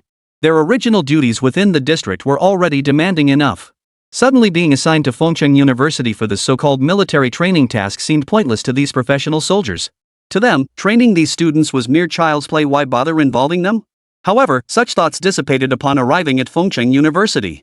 Why? Because they saw the contingent of international students. They were now responsible for a uniform group of foreigners. Clearly hailing from diverse nations, their varied skin tones alone signaled the unique nature of this contingent. Chapter 138. Even eating is a challenge. Day 1 of military training. The morning session was relatively straightforward, as it was the inaugural day. The primary tasks involved familiarization with the facilities, basic drill formations, and acclimatization exercises. Before long, noon arrived. The freshmen eagerly crowded toward the cafeteria, ready to dig in. After all, even with minimal tasks, they had endured the entire morning. They were undoubtedly hungry, and everyone longed to fill their stomachs, enjoy a satisfying meal, and then return to their dorms to rest. But what none of the freshmen anticipated was that the moment they reached the entrance of Fengcheng University's cafeteria, they encountered a stark difference in treatment. Why did they encounter this special treatment? During the 2 days of registration, their meal cards had been fully functional, and their campus ID cards worked normally. This meant they could eat anywhere on Fengcheng University's campus. But due to Li Cheng's regulations, they hadn't been able to use their campus cards since military training began. Why this restriction? The camera pans to reveal that Fengcheng University had set up numerous tents and dining stations at the cafeteria entrance. In front of the tented dining stations lay stacks of stainless steel bowls and disposable utensils. What did this mean? Everyone was baffled. A drill instructor then took out a small megaphone and announced, during the 2016 freshman military training period at Fengcheng University, all new students are strictly prohibited from dining in the cafeteria. Campus ID card functions will be suspended during this time. The card will retain all functions except for dining, such as access to showers and hot water facilities. All students must eat outside the cafeteria using the stainless steel meal containers and disposable utensils provided by the university. All meals will be provided free of charge by the Fengcheng University cafeteria. Hearing this, the students didn't really mind. After all, it was just a change in dining location. They figured it was probably because so many people were crammed into the cafeteria at the same time during military training that it might disrupt other students' meals. So they didn't think much of it. But when confronted with this so-called complimentary lunch provided by Fengcheng University, their inner devastation was beyond words. This so-called lunch consisted of only 3 large metal buckets and a wooden rice container. 2 vegetable dishes, 1 meat dish, and self-serve rice. The vegetarian dishes were truly plain nothing but greens and romaine lettuce. Frankly, there wasn't much difference between the two. And what was this so-called meat dish? Pickled mustard greens stir-fried with shredded pork. The pickled mustard greens were undeniable, but where were the shredded pork strips? You'd probably need a magnifying glass to find any shredded pork in this dish, maybe even a microscope. But honestly, it did count as a meat dish. After all, it did contain a tiny bit of meat. Why serve such meals to students after military training? Li Chen actually has his reasons. National defense education begins with reflecting on the history of the War of Resistance, allowing students to appreciate how hard-won everything is. Every grain of rice and every shred of meat should be cherished as hard-won. This is the first lesson Fengcheng University teaches its students. Many female students immediately back down, wanting to skip the meal or go to the cafeteria to buy something else to replace this lunch. But unexpectedly, all the instructors formed a line in front of the Grand Hotel and delivered a single, direct statement. Every freshman must eat this meal. No exceptions. The only exemption is if you have a documented allergy to any ingredient. In that case, the university cafeteria will prepare a similar meal for you. Furthermore, all students' campus cards have been registered with the supermarket system. You cannot purchase anything from the campus supermarket. As for mobile payments, they are prohibited on Fengcheng University grounds. You can only use your campus card, but you cannot use it yet. Under the instructor's death stares, everyone thought for a moment, gritted their teeth, and said nothing. They could only take their stainless steel mess pans to get their meals. Huang Yihan watched the scene unfold, clenched her jaw, and decided to let it go. After all, it was only for a short while. Perhaps the school would remember them by the next meal and serve something decent, a lesson in remembering hardship and appreciating prosperity. Little did they know that the meal provided by Fengcheng University would prove exceptionally unpalatable. After all, it was specially prepared by a master chef personally selected from the university cafeteria's inner kitchen, a lunch designed to evoke hardship and gratitude. Some might wonder why they went to such lengths to make the food so awful. After all, the students had already experienced hardship. Why subject them to such a physical ordeal? Of course, this was all Li Cheng's doing. But then, the scene abruptly shifted. In a quiet corner of the dining hall, a group of male students gathered. Ma Jihua, I knew you had talent. You anticipated potential problems early on and asked your senior at Fengcheng University to buy a bottle of Laogan Ma chili sauce and stash it in your pocket. I know you have it handed over already. Yeah. We're all waiting for it. Without Laogan Ma to dip our rice in, this meal is absolutely awful. The people around him were all urging Ma Jihua. In fact, this young man was a well-known internet celebrity content creator who had started doing live-streamed eating shows in Fengcheng University's campus cafeteria right after enrollment. Hold on. Everyone will get their share. But first, let's give some to the girls in our class. This food is genuinely awful, and without this lao gan ma, it'd be even harder for them to swallow. Alright. I heard the drill instructor's training will be even tougher this afternoon. If we don't eat well at lunch, we might not make it through the afternoon, another student chimed in. True. We guys can stomach anything, but it's tough for these cuties to endure so much. We're all classmates, it's only right to look out for each other. So, under the instructor's extended supervision, the students slowly formed a human wall, moving toward the girls' side.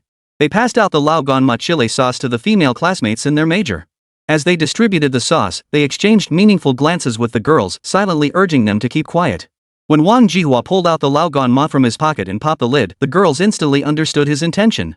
Their faces lit up with excitement. This meal was truly awful, neither salty enough nor sweet enough. Now, with lao gan ma added to the meal, it would undoubtedly taste much better. Wang Jihua grabbed a metal spoon and carefully portioned out the lao gan ma. Before long, the entire jar was distributed. His classmates ate with relish, but how could the students from other classes just watch? So, despite being a large class, they ended up with only half a bottle of lao gan ma. The other half was snatched away by students from other classes. What they didn't know was that their actions had already been observed by the drill instructor, who chose not to intervene. He understood how truly awful the meal was, but the punishment they deserved would still await them in the afternoon. Chapter 139, Blankets are so hard to fold. Time shifted to the afternoon on Fengcheng University's sports field, where all the students gathered once more to prepare for the afternoon military training session. Typically, afternoon drills were less intense than the morning sessions. After all, the cooler morning temperatures were more suitable for training and performing high-intensity exercises. But at Fengcheng University right now, the students majoring in business administration at the School of Business seemed to be having a rough time. Why? Because they were the very squad that had used lao gan ma chili sauce during lunch. They were also the squad led by Instructor Wang, mentioned earlier. No sooner had they assembled, formed ranks, and stood at attention than Instructor Wang spoke up. While standing guard at the school cafeteria entrance this noon, I observed no unusual behavior among our squadron students during their meal. However, after finishing my own lunch in the cafeteria and returning to my restroom, my superior, my leader, our platoon leader, kindly called me over and gave me a detailed account of what you all did at lunch. He said your lao gan ma chili sauce is a marvelous thing, truly a magical ingredient. Even our troops use it when faced with unpalatable rations. I must admit you're quite creative. Perhaps I should learn from you in this regard. But there's one crucial matter I must address. My platoon leader asked me, did you eat heartily? Our formation was the one that ate most heartily among all the 2016 freshmen in the entire school today. It was clear everyone had eaten their fill. But seeing everyone eat so heartily, why do I feel so miserable? Because I got scolded. I never got scolded during division assignments, yet now I'm being reprimanded like this all because your lunch was simply too delicious. Do you understand that the announcement at noon wasn't a lie? It was truly the military training regulations for this session at Fengcheng University. You are required to eat according to the meals arranged by the school. What were you doing? Hearing Instructor Wang's words, everyone lowered their heads. Was it really that serious? No one had anticipated this. But after a moment, they all raised their heads in unison. Turning to Instructor Wang, they said, "We're sorry, Instructor Wang. We know we were wrong. It won't happen again. If you think there'll be a next time, do you realize how much embarrassment your actions have caused me? Enough talk. Extra training this afternoon. All squads will eat after ours finishes. Since your lunch was so greasy, I'm sure this afternoon's training won't be too hard for you. It'll help you digest." Instructor Wang's words left the students staring skyward, wondering why they'd given in to their cravings at lunch. But they couldn't blame themselves. It was all Li Chang's fault for setting such impossibly high standards. The afternoon drill flew by. All the students finished their training and headed back to their dorms to prepare for dinner. But Instructor Wang's squad students from the Business Administration program at Fengcheng University's business school continued their training. They remained standing at attention, waiting for Instructor Wang's final command. Until the final command sounded, every single one of them remained frozen in place, not moving an inch. They understood well enough that for a soldier, military honor outweighed everything else. Soldiers feared neither blood nor tears, but a few words of criticism from their superiors could leave them so upset they wouldn't eat for days. Instructor Wang stayed with them until the very end, never leaving their side. After all, leading by example is the most effective form of education. This delay stretched on for over half an hour. Only after all the other students had gradually returned to their dorms following their own dismissals did this squad finally disband. As they dispersed, Instructor Wang delivered these words. "I hope every one of you understands what you did today. Your actions represent not just your own thoughts, but influence many others. I won't pursue where the lao gan ma chili sauce came from at lunch. This matter ends here. Everyone, go eat." Instructor Wang hadn't neglected these students' needs. He had preemptively notified the teachers from the logistics management department who were handling the division, as well as the leaders of the cafeteria department under Fengcheng University's Daily Affairs Management Office. His request was clear: prepare the lunch for this student formation in advance. After learning about this incident, Instructor Wang proactively reported his plans for the afternoon. Through this educational approach, he didn't just teach this particular squadron. All the other student squads witnessed it. Time flew by, and evening finally arrived. Fengcheng University's military training wasn't confined to morning and afternoon sessions, it also included evening sessions. However, the intensity of the evening training was generally quite low, while the cooler evening temperatures were more suitable for training. However, nighttime inherently carried a higher risk of accidents. Therefore, Fengcheng University made no significant changes to the evening training curriculum, limiting it to routine, basic drills. Then came the singing competition, something every student had heard of but never witnessed firsthand. Oh ho yo hey. Law school buddies, come sing with us. Ladies from the foreign languages department, sing in unison. Guys from the civil engineering department, why are you acting all coy like little girls? Every student shouted and sang along to the simple yet melodious military tunes. Their voices shook the heavens and earth. Many upperclassmen at Fengcheng University felt relieved they hadn't had to endure this. But such activities also served as a form of stress relief for the students. After all, they were about to face the strictest military discipline regulations. In theory, these students didn't need to strictly adhere to the regulations since they weren't actual soldiers. But the required square folding still tortured them to death. Li Yang, why is this thing so damn hard to fold? I've been at it forever and it still won't form a square. Don't even get me started. Didn't you see how the instructor demonstrated it? Look how fast he did it. He clearly didn't bother giving us a proper demonstration. Another student chimed in, what do you mean he didn't demonstrate properly? We're just too dumb to get it. After all, we fold our bedding all the time at home, and it's never been this demanding. Yeah, who would have thought something as simple as folding a blanket could stump all of us like this? Chapter 140, the path must be chosen wisely and trodden steadily. After finally fending off the drill sergeant who came to inspect their quarters, the students, who had been constantly revising their work amid the criticism, breathed a sigh of relief. But just as they were about to sleep, they never imagined a special gift awaited them. Hey, Li Yang, we finally got our blankets folded just barely to meet the requirements. How could we bear to mess them up just to sleep? Yeah, I was thinking the same thing. Maybe we should just leave the edges of the quilts untouched and sleep directly on the beds. After all, it's summer now. It's not that cold, and we won't catch a cold. That makes sense. Fine, let's just sleep like this. At worst, we won't take off our clothes. 3 a.m. Everyone was fast asleep. A shrill whistle pierced the night sky. The loudspeakers throughout the dormitory building where all the freshmen lived began blaring the sharp wake-up call. These students had never experienced anything like this before. Everyone scrambled out of bed in a hurry. A few who were still half asleep rubbed their eyes, unsure of what was happening. Just then, the drill instructors began ascending the stairwells, knocking on doors. Assemble immediately. Everyone get dressed, grab your gear, and assemble now. Everyone downstairs within 3 minutes. Hurry up. What are you dawdling for? Get your pants on. If you're late getting downstairs, I won't let you off the hook. Hurry up, hurry up. This scene undoubtedly jolted everyone awake. Many students were instantly roused from the quiet of the late night. Though their faces bore expressions of distress, there was nothing they could do. The situation left them no choice. As the last student stumbled out of the building, the instructor beside the timer stopped the stopwatch. 7 minutes and 56 seconds. Your performance has certainly made my day. But good evening, everyone. Now, everyone prepare for the 2-kilometer run. Hearing this, the students who had just descended erupted like a boiling pot. No way. You wake us up in the middle of the night just to make us run 2 kilometers? Exactly. How can they do this? We're already exhausted from the day, and now they won't even let us get a good night's sleep. This school schedule is inhumane. How can they do this without warning? I was having sweet dreams. This scared the hell out of me. Despite their complaints, none of the students defied the instructor's orders. They silently began running laps around Fengcheng University's track. Speaking of which, it's worth mentioning Fengcheng University's campus layout. Overall, the campus architecture is quite well designed, especially in terms of planning and layout. However, due to the massive expansion of the student population and the large-scale renovation of dormitory buildings, all existing dorm rooms were converted into quadruple occupancy.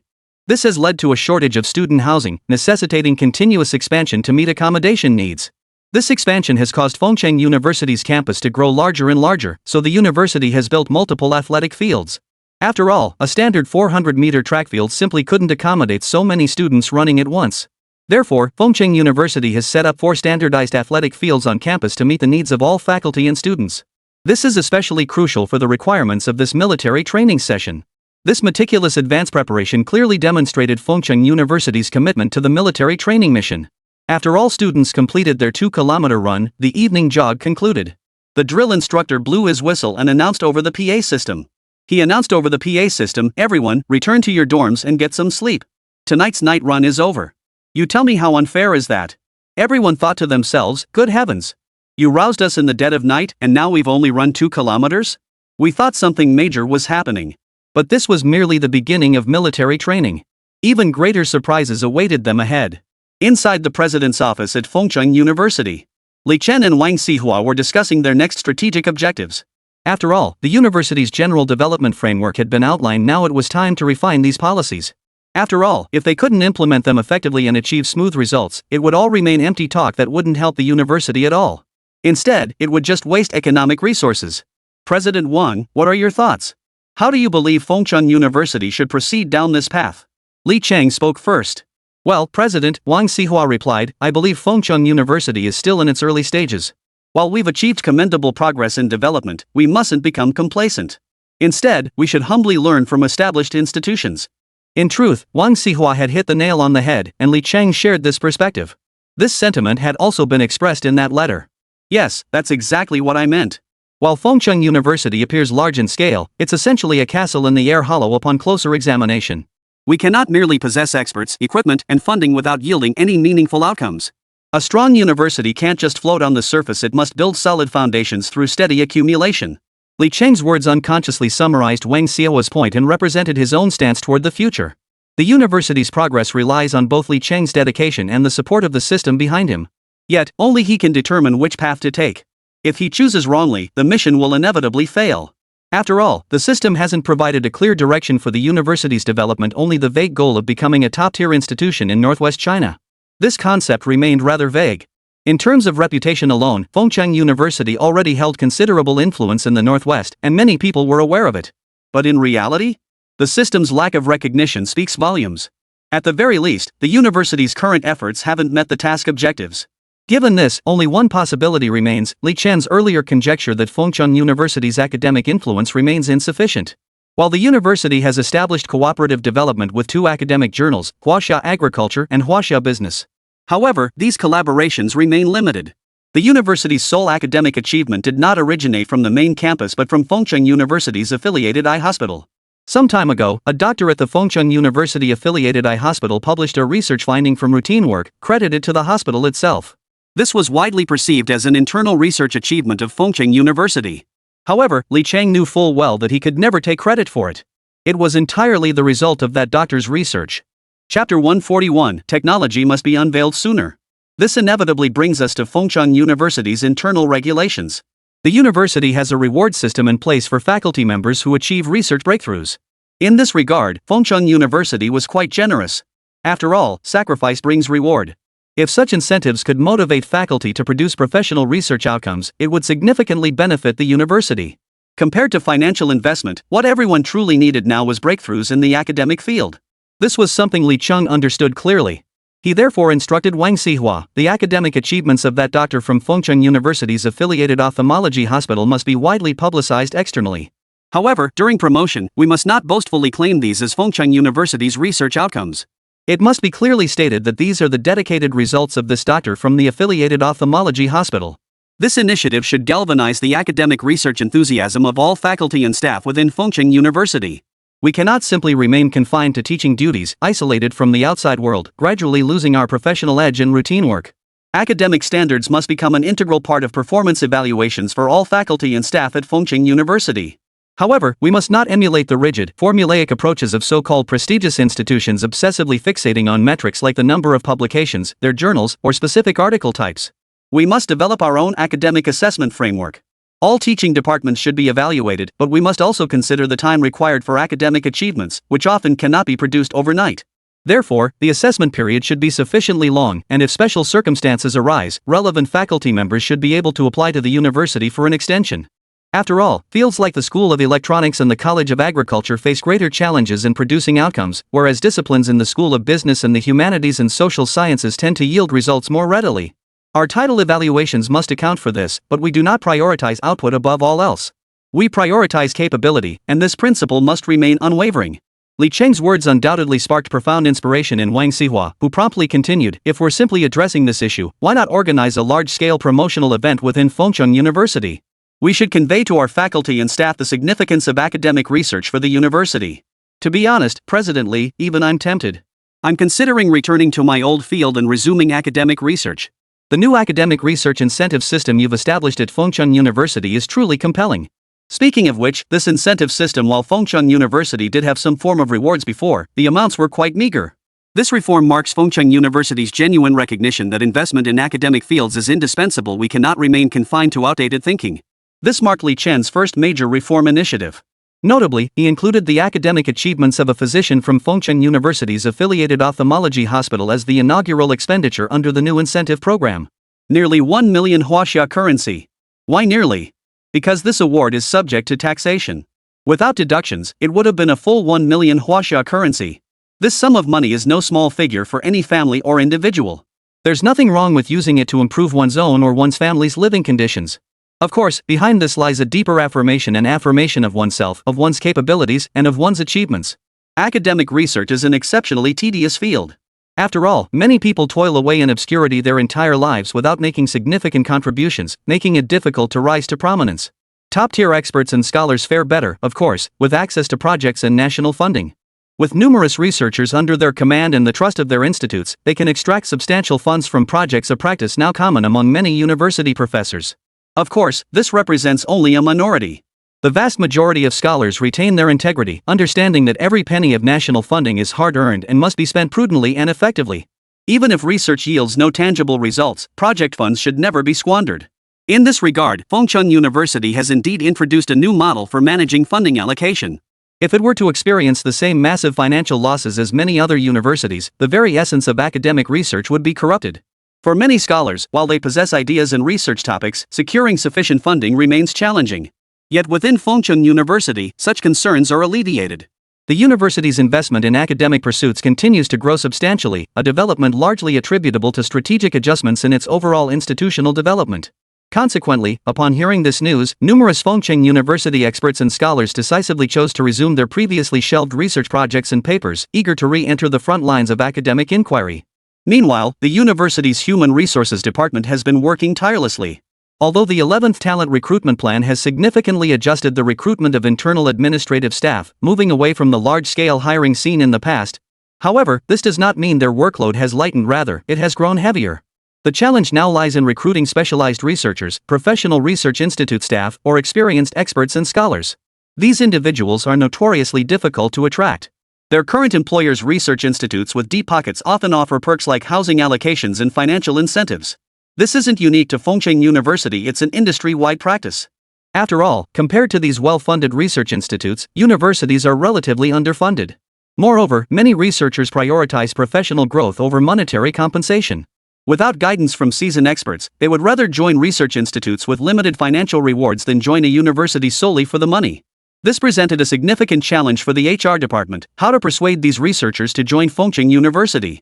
This became their first major hurdle.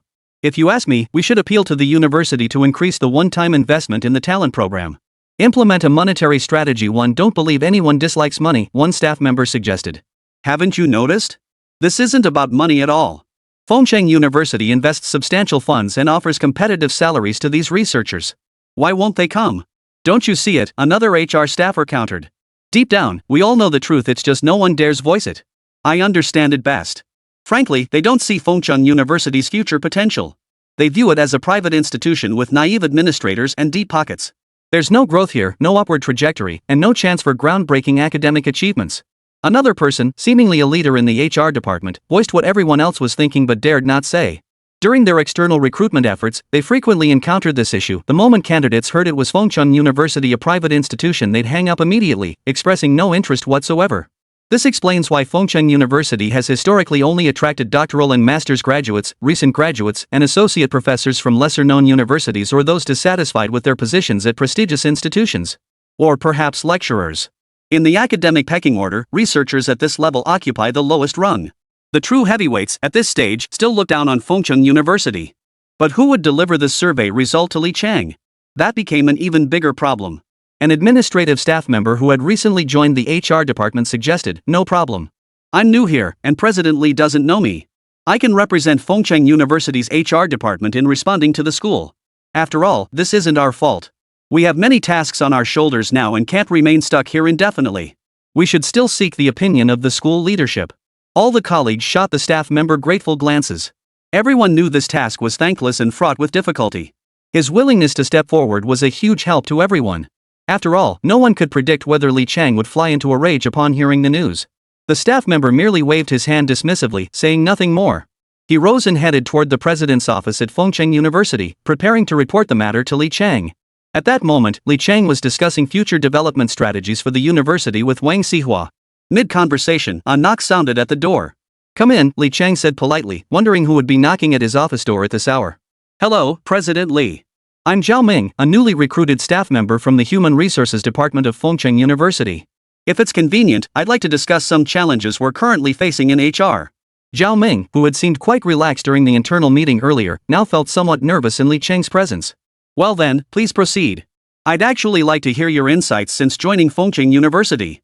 "President Wang is here too. Go ahead and tell me what issues you'd like to bring to my attention," Li Chang replied. Seeing Wang Xihua present was somewhat unexpected. After all, he had originally intended to report solely to Li Zhang. Now, with both presidents present, it became clear that his earlier remarks in the meeting were merely the impassioned, impulsive words of a young man. Seeing Li Chen and Wang Xihua suddenly grow quiet, he stammered, "The HR department at Fengcheng University is facing significant challenges. When it comes to attracting talent in specialized fields, our university still lacks compelling offerings. Financial incentives may work for those urgently seeking to improve their quality of life, but they fall short for seasoned scholars and experts who have dedicated years to our research institutes. I wonder if Fengcheng University could focus more effort on enhancing the academic research environment within our campus institutes. This would greatly assist our HR department, particularly in recruiting top-tier talent. Moreover, it would elevate Fengcheng University's overall strength and contribute to our academic research accumulation. There's no downside for the university." Zhao Ming's words undoubtedly served as a guiding light for Li Chang. After all, weren't the issues raised by the HR department precisely the core challenges Fengcheng University currently faced? Research development in relevant specialized fields remains weak, talent is scarce, and equipment sits idle, waiting for researchers to join. What purpose does this serve? If this continues indefinitely, won't we just be treading water? It offers no benefit to the university's development, so we must persistently introduce new initiatives in this area. Li Chang began contemplating whether it was time to unveil the system's technology sooner. Chapter 142, Entering the Game. That said, immediately releasing this cutting-edge wheat breeding technology would prove challenging. Li Chang was still considering delaying its unveiling for the time being. After all, while the university faced numerous pressing matters and an increasing thirst for academic achievements, the scene shifts to Huaxia agriculture. Since Fengcheng University and Eiswei Group signed their cooperation agreement, work with Huaxia agriculture had been on the back burner. But now that the university urgently needed academic achievements and results, this project had to be expedited. The two representatives from Fengcheng University are Ma Minka from the Office of Daily Affairs Management and Zhang Zhouwei from the Finance Office. As the first representatives dispatched by Fengcheng University to Huaxia agriculture, they also served as an advance team tasked with overseeing the daily operations of Huaxia agriculture on behalf of the university. Their objective is straightforward: to conduct a preliminary assessment of Huaxia agriculture's daily management and financial status before its full integration into Fengcheng University's internal management system. Originally, Fengcheng University had planned to assign faculty from its law school to oversee the takeover. However, due to the highly complex operational situation at Huaxia Business College, most of the law school's experts had already been deployed there. This, however, did not hinder the work at Huaxia agriculture. After all, Huaxia agriculture was receiving support from the Eiswei Group, whereas Huaxia Business had not yet undergone a direct handover.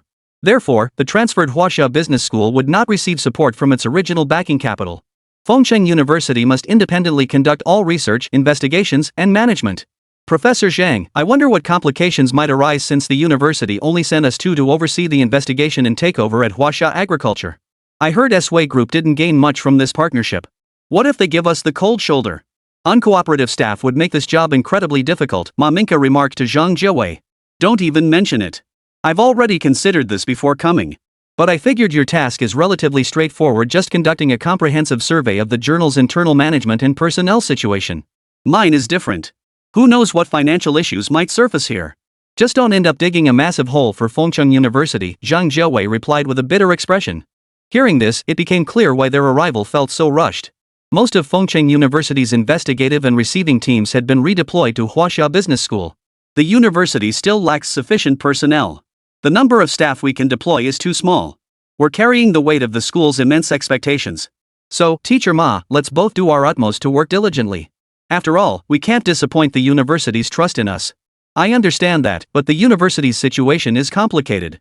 Many new faculty are still undergoing training. Frankly, many teachers already have substantial experience, they just need to familiarize themselves with the university's general operations before taking up their posts. The university insists on such lengthy onboarding training, Ma Minka remarked. That's where you're missing the point. Didn't recent news expose the issue? Many schools have staff with fabricated academic credentials, people who paid to fake their qualifications and lack genuine competence. The extended orientation is precisely to weed out these unqualified individuals during the training period. You're not a veteran transferred from Fancheng College. We both joined Fengcheng University through the 10 billion Talent Recruitment Program. You know how strict Fengcheng's hiring standards are. While the compensation is generous, top tier among comparable universities nationwide, the university's requirements are anything but lenient. Zhang Jiawei's words seemed to serve as a timely reminder for Ma Minka. You're right. Never mind, we're almost there. Let's get to work. Go Fengcheng University. If progress on the agricultural front was passable, the business side was nothing short of dismal. Editor Lu, how could our parent group just sell us out like this? Not a whisper of warning. I don't even know what kind of place Fengcheng University is. Who knows what changes lie ahead? Just then, another person chimed in from the side. Exactly. Who among us even knew anything about Fengcheng University before? For them to suddenly step in and take over our work like this, who knows what kind of trouble will arise? What if they decide to lay people off? We'd be completely helpless. And it's not just that. Word is this Fengcheng University is oddly focused on education for development, not profit. They've poured billions into it already. Now we hear they dislike our journal's operational model and plan to make us the sacrificial lamb. Honestly, I've never seen a private university like this. If education doesn't make money, what's the point of running it? Especially with such massive investments in the school, I have no idea how they plan to recoup all that money. While the entire staff of Huaxia Business School continued their heated discussion in the office, Fengcheng University's delegation had already arrived downstairs. Leading the delegation was Director Li Huamao from Fengcheng University's Office of Daily Affairs Management. Normally, I wouldn't be leading this operation today. But many of us lack experience in this area, especially journal management. President Li sent me just to stay for a few days. Once I sort out the work for the 7th day, I need to rush back to campus. There's still a lot to do there. You all need to investigate Huaxia Business School's internal situation as quickly as possible. Upon entering, the finance department must immediately take control of Huaxia Business School's financial operations. First and foremost, secure all relevant equipment and retrieve the ledgers. Seal them off beforehand to prevent anyone from tampering with them. Li Huamao instructed everyone. Li Huamao hadn't originally planned to wade into this flood today, but circumstances left him no choice. Li Cheng personally instructed him, emphasizing the university's significant involvement in this matter. While the faculty possessed the necessary expertise, they lacked relevant experience. A leader capable of handling high-stakes situations was needed to take charge. With both Li Chen and Wang Xihua unavailable, it fell to him, Director Li, to lead the team. Chapter 143, Blooming in Multiple Directions. If given any choice, he wouldn't have picked Huaxia Business School. It seemed rotten to the core by now. But the system had assigned Huaxia Business School as a task reward, so there must be a reason behind it. Therefore, Li Chen placed particular importance on the takeover of Huaxia Business School, dispatching Li Huamao to lead the effort.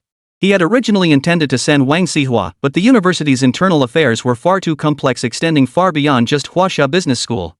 The university's daily administrative operations still relied heavily on Wang Xihua's managerial role.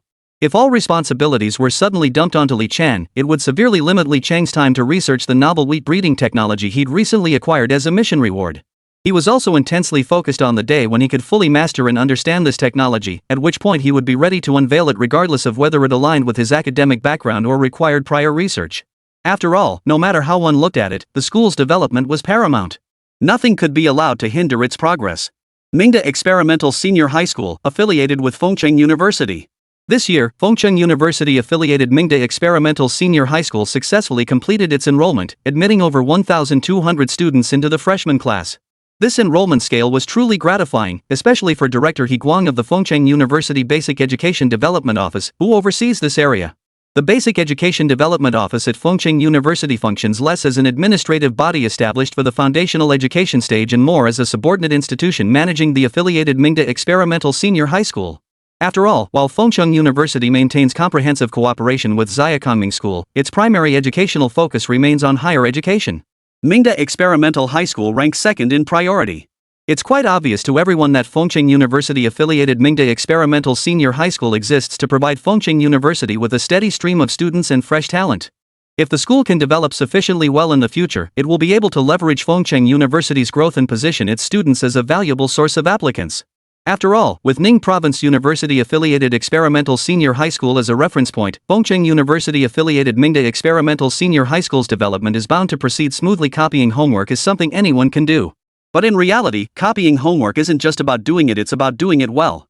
Since Fengcheng University acquired Mingda Experimental Senior High School from the Xiaokangming Education Group, it has continuously invested in its development. While the existing campus could accommodate the current student body, it certainly wouldn't meet Fengcheng University's expectations for the school's future growth. Director He Guang was well aware of this, having engaged in multiple rounds of discussions and lengthy deliberations with Li Chen before assuming his position. Regarding Fengcheng University's affiliated Mingda Experimental Senior High School, Li Chen harbored significant expectations. Should the school develop smoothly enough to secure a prominent position within Fengcheng City's high school education landscape, the benefits to Fengcheng University would be immense. After all, this would clearly demonstrate the institution's comprehensive strength, particularly in educational capability. Children could progress from the Kongming Education Group all the way to Fengcheng University-affiliated Mingda Experimental Senior High School, then enter Fengcheng University for undergraduate and graduate studies. Even students who struggle academically could attend Fengcheng University's affiliated vocational college. In the future, secondary specialized education institutions would also be incorporated into the university's educational group. However, Fengcheng University's educational consortium differs from typical profit-driven models. Its purpose is to achieve a comprehensive educational ecosystem. Education is not a business. Li Chen holds this as his personal creed and educational philosophy. Regardless of its current status, Fengcheng University provides substantial support to external entities, particularly its affiliated institutions, often adopting a model of selfless assistance. This is understandable, though. After all, the schools acquired and restructured by Fengcheng University became directly subordinate institutions under its umbrella. If Fengcheng University didn't help them, who would? If they were expected to continue operating independently as before, who knows how long it would take them to catch up with Fengcheng University's pace of development. Therefore, even though Fengcheng University itself is not wealthy at this stage, meaning it lacks sufficient academic strength and staffing, it must continuously provide personnel and financial support to these affiliated institutions. Although the total funding pool fluctuates, Fengcheng University currently invests very little in substantive areas. Why so little? Because, in reality, Fengcheng University has consistently directed its substantial funds toward talent recruitment and campus infrastructure development. In the academic sphere, it has only established a few research institutes and introduced some equipment that came with the system itself. Although these devices are subject to international embargoes against China, Fengcheng University's internal development process occurred when these research institutes were still at a relatively low level. This represents a minor flaw in the elite university development system. Under this system, research institutes are supposed to continuously enhance their research capabilities and technological sophistication alongside the university's overall growth. Under these circumstances, Fengcheng University's research institutes have consistently faced funding constraints despite receiving investments. The current situation is manageable only because Fengcheng University's research capabilities remain relatively weak, lacking high-tech research projects. Therefore, for now, Fengcheng University's research institutes are sufficient. However, should the university pursue cutting-edge academic research in the future, these facilities will inevitably prove inadequate. This inadequacy is not about scale, but rather the obsolescence of internal experimental facilities. Although these facilities include many foreign-made devices used within China's borders, they are largely scattered pieces of equipment rather than the critical apparatus essential for experiments. These crucial devices require Li Chen to continuously improve himself. Only when the university's development scale can systematically meet the proposed requirements will they become available. This is something Li Chen is not yet aware of. The rapid expansion of Mingda Experimental High School has also caused significant stir, particularly in Fengcheng City. Local residents buzz with speculation. While Beijing Normal University announced plans to establish a branch campus here, no construction has materialized. Yet Fengcheng University's branch campus stands tangibly before them. Chapter 144, Lu Guangzhong's coveted object. Are you kidding us?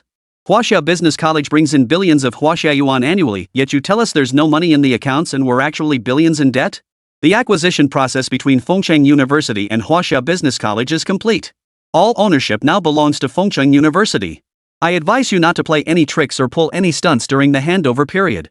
Otherwise, you won't get off lightly. Li Huamao felt his world crumbling. He could scarcely believe his ears. Before arriving, Fengcheng University had conducted a preliminary investigation into Huaxia Business School. The findings revealed that while Huaxia Business School's operations weren't exactly above board, its overall profitability and financial standing appeared solid. Consequently, Li Huamao hadn't anticipated this turn of events.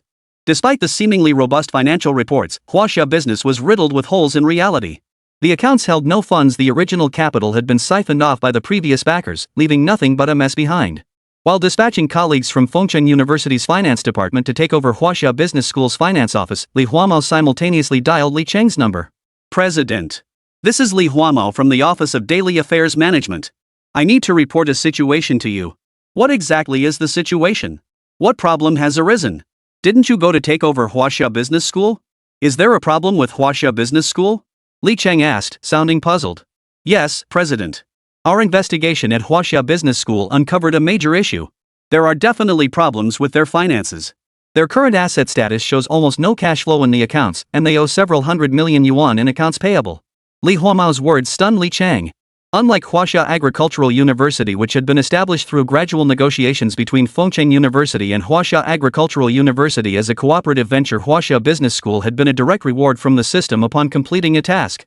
Huaxia Business, however, was a reward granted to Li Cheng by the system upon completing a task.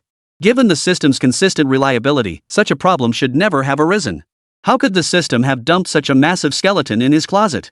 If the system itself was flawless, then the problem must lie with someone within Huaxia Business College. Director Li, continue your investigation. We absolutely cannot let our guard down regarding Huaxia Business School, especially now that such a major incident has occurred. Internal personnel must be tightly managed, and all operations must be maintained. If there are short-term funding issues, I will arrange for colleagues from Fengcheng University's finance department to send you some funds immediately. But one requirement: under no circumstances should the original personnel be allowed to leave Huaxia Business at this critical juncture. If absolutely necessary, you must contact the police. Seek assistance. In truth, this entire affair was a trap set for Li Cheng by Huaxia Business School's backers. Normally, the school's internal personnel wouldn't dare act this way. But upon learning it involved Fengcheng University, a wealthy, high-profile institution, they felt they could manipulate things behind the scenes. After all, the acquisition wasn't being made by Fengcheng University itself, but by a subsidiary under the mysterious X Foundation. This led them to assume Fengcheng University and the X Foundation were merely affiliated entities. After all, while Fengcheng University had gained some domestic recognition, the X Foundation remained shrouded in mystery. Despite its substantial capital, its domestic reputation remained weak. What kind of situation did this create? The X Foundation's funds primarily came from international futures markets, stock markets, and foreign exchange markets around the world. It maintains a deliberately low profile, operating discreetly. Fengcheng University, however, is highly visible. Everyone knows it was established by the X Foundation, with Li Cheng merely serving as its president. This explains why the capital backing Huaxia Business School dared to engage in such blatant financial manipulation. However, Li Cheng quickly realized that this issue couldn't possibly stem from system errors. The problem must lie with Huaxia Business School itself, where the capital backing it had undoubtedly engaged in some underhanded maneuver. Yet despite being covert, their operation was nothing short of a clumsy performance. In today's society, everything leaves a trace. By brazenly siphoning funds and creating such massive debts and deficits, they left Fengcheng University with nothing but a mess and empty shell. While Huaxia Business School currently boasts commendable academic achievements, this doesn't mean Fengcheng University is willing to accept such a wreck. Therefore, the investigation into Huaxia Business School must be conducted in multiple rounds, which will severely slow down Fengcheng University's acquisition process. Regardless, Li Xun would never openly swallow this hidden loss. If no evidence is uncovered and the issue truly lies with system failures, then any irregularities discovered will inevitably lead to a thorough investigation. Fengcheng University harbors no apprehension in this regard. It boasts faculty from both its law school and business school, a veritable treasure trove of expertise in these fields. Among them are numerous legal luminaries who previously hailed from prestigious law firms. After all, Fengcheng University's reserves in humanities and social sciences disciplines are truly astonishing. This extends equally to its law and business programs. Given these circumstances, if the opposing party still insists on going head-to-head with Fengcheng University, the university strongly advises against inviting them to court. Should any official misconduct come to light, Li Cheng would quietly sing them a song of prison tears. Fengcheng University-affiliated eye hospital. Lu Guangzhong had previously worked at Ayer Medical Group. However, after Fengcheng University acquired and restructured the original hospital, establishing the Fengcheng University-affiliated eye hospital, Lu Guangzhong continued working there. After all, the compensation offered by Fengcheng University was significantly higher than his previous salary, and the hospital enjoyed independent management autonomy, factors Lu Guangzhong valued most. Now, a dilemma loomed before him: whether to introduce world-class ophthalmic medical equipment. He had his eye on this equipment, recognizing its immense potential to rapidly elevate the hospital's professional medical standards. Yet the system came with a hefty price tag, and no precedent existed for such an acquisition within the annual budget review. No hospital was willing to bear such a massive cost. The equipment alone cost a staggering 300 million yuan, not including import tariffs and logistics fees. Transporting it across oceans to Fengcheng would take an unknown amount of time. Chapter 145, The Most Demanding First Place. No way. Even if President Lu is wealthy, spending money like this is unheard of. 300 million yuan? You couldn't build an entire general hospital for that much. What kind of equipment are you trying to bring in? Wang Xihua looked at Lu Guangzhong with utter helplessness. Principal Wang, your words make me feel rather embarrassed. 300 million yuan isn't an exorbitant sum. I'm confident Fengcheng University can certainly afford it. Consider how much was invested in the 11 Talents program. Now we share the aspiration to build a world-class hospital. The equipment is all imported from Germany, so 300 million yuan is definitely justified. This is a golden opportunity. One can secure these medical devices through certain channels. Otherwise, no amount of money could get us these machines. As for building a comprehensive hospital, what specialized hospital doesn't aspire to become comprehensive? Isn't this also about enhancing Fengcheng University's prestige? Lu Guangzhong spoke to Wang Xihua with a fawning expression, though he wasn't lying. Securing this equipment was indeed challenging.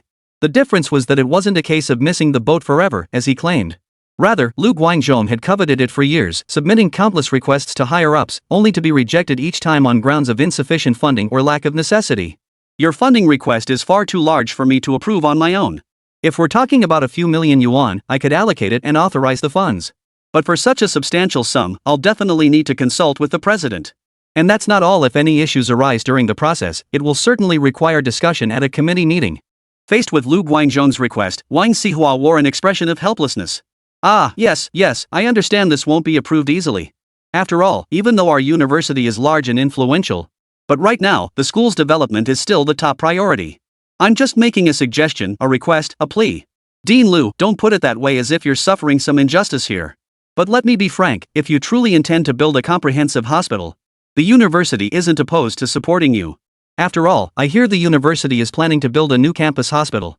If you could contribute to the construction of the university hospital, this matter could be discussed. Lu Guangzhong perked up immediately at this suggestion. No problem at all. We're all family here, no need for formalities or excessive politeness. Our own university wants to build a campus hospital. As the affiliated hospital of Fengcheng University, we couldn't just stand by and watch. We'll definitely do everything we can to support the construction of the Fengcheng University hospital. Don't just make empty promises now and then back out when the time comes. After all, building a campus hospital isn't a simple task. Though it may be small in scale, it must be done with precision. The principal has high expectations for this project, don't blow it. But I'm just mentioning it casually. You'll need to discuss the specifics directly with Principal Li. Understood. Thank you, Principal Wang. I'll take my leave now and discuss this matter with Principal Li. Wang Xihua watched Lu Guangzhong with a grim expression. Truthfully, it was obvious to everyone that Lu Guangzhong wasn't doing any of this for himself. More often than not, whether it was Li Chang or Wang Xihua, they didn't say much but decisively approved funding. It was because since the restructuring and rebranding, the development of Fengcheng University-affiliated eye hospital had been nothing short of meteoric. It was evolving day by day, no longer just an eye hospital. They were steadily transforming from a specialized hospital into a comprehensive one, striving to advance. Funding is indispensable in this process. Previously, allocations were in the millions, rarely exceeding 10 million yuan, ostensibly for acquiring top-tier international equipment. Fengcheng University provided unconditional support and assistance without question. After all, as President Lu stated, Fengcheng University and its affiliated eye hospital are essentially one entity with a unified management team, operating independently through two separate systems. Unfortunately, if the Fengcheng University affiliated eye hospital truly aims to become the comprehensive, world-class institution envisioned by Dean Lu, the investment required was immense. Moreover, the hospital's personnel needs differed from Fengcheng University's recruitment of academic talent. It demanded highly experienced, specialized technical professionals. After all, the medical profession is not for just anyone. Wang Xihua harbored considerable concerns in this regard. His worries didn't linger long, however, as Lu Guangzhong had already approached Li Chang at that very moment. All right. I understand your situation perfectly well, Director Lu. No need to elaborate further. But 300 million yuan is still a substantial sum. Would it be okay if I take some time to consider it? Li Chen looked at Lu Guangzhong with an expression of helplessness. 300 million yuan was no small sum. Especially given the current situation where the university had publicly stated that future development would prioritize increased investment in academic and specialized research. Now Lu Guangzhong was asking him for money to build a hospital. This left him feeling helpless. While the stated purpose was to import equipment, the reality was far more complex. If it were merely about importing equipment, the current scale of Fengcheng University-affiliated eye hospitals simply couldn't support the development of an independent general hospital. Eventually, relocation would be necessary, requiring the construction of a new hospital, a project entailing enormous subsequent investment. President Lu, I understand your point. But the matter of introducing equipment is a different story. You mentioned 300 million yuan. While that sum isn't impossible to secure in Chinese currency, and the university certainly has the funds to invest in your hospital construction, you're talking about introducing 300 million yuan worth of equipment. Do you realize how much that is? As you mentioned, it involves bringing in a full suite of large-scale specialized equipment for a comprehensive hospital. Given your current situation, do you have enough personnel to operate all this equipment? Can you suddenly establish so many departments to handle patient volume? Li Cheng's concerns were not entirely unfounded. After all, from the current perspective, the scale of Fengcheng University-affiliated eye hospital was still far too small. It doesn't even compare to internationally renowned hospitals, let alone other top-tier hospitals within China. Even within Ning Province, Fengcheng University-affiliated eye hospital doesn't rank among the leading institutions. However, following the restructuring of Fengcheng University and continuous investments, it had risen to become one of the leading specialized ophthalmology hospitals in Fengcheng City. But this doesn't mean they possess the strength to develop into a large comprehensive hospital. Chapter 146, Go for it if you can. Principal Li, rest assured. Give me the equipment and space, and I'll swiftly assemble a departmental team worthy of a major general hospital. Having navigated the medical community for so long, I've cultivated a network of connections. Rest assured, with sufficiently specialized medical equipment, talent acquisition won't be an issue. Facing Lu Guang's request, Li Chen felt utterly helpless. Yet after pondering it, he came to terms with the situation. After all, Fengcheng University had already completed the full restructuring of the Fengcheng University-affiliated ophthalmology hospital. In plain terms, 100% ownership now belonged to Fengcheng University. This was essentially a matter of one hand assisting the other. Moreover, Fengcheng University was also planning to establish its own campus hospital, an area where their expertise was stronger. Without the support of the Fengcheng University-affiliated eye hospital, the university hospital would face a long road to stability. Should they successfully upgrade to a comprehensive hospital? It would significantly benefit Fengcheng University both in advancing its medical school and in the future development of its campus hospital. However, at present, this assistance remains largely theoretical, confined to words on paper.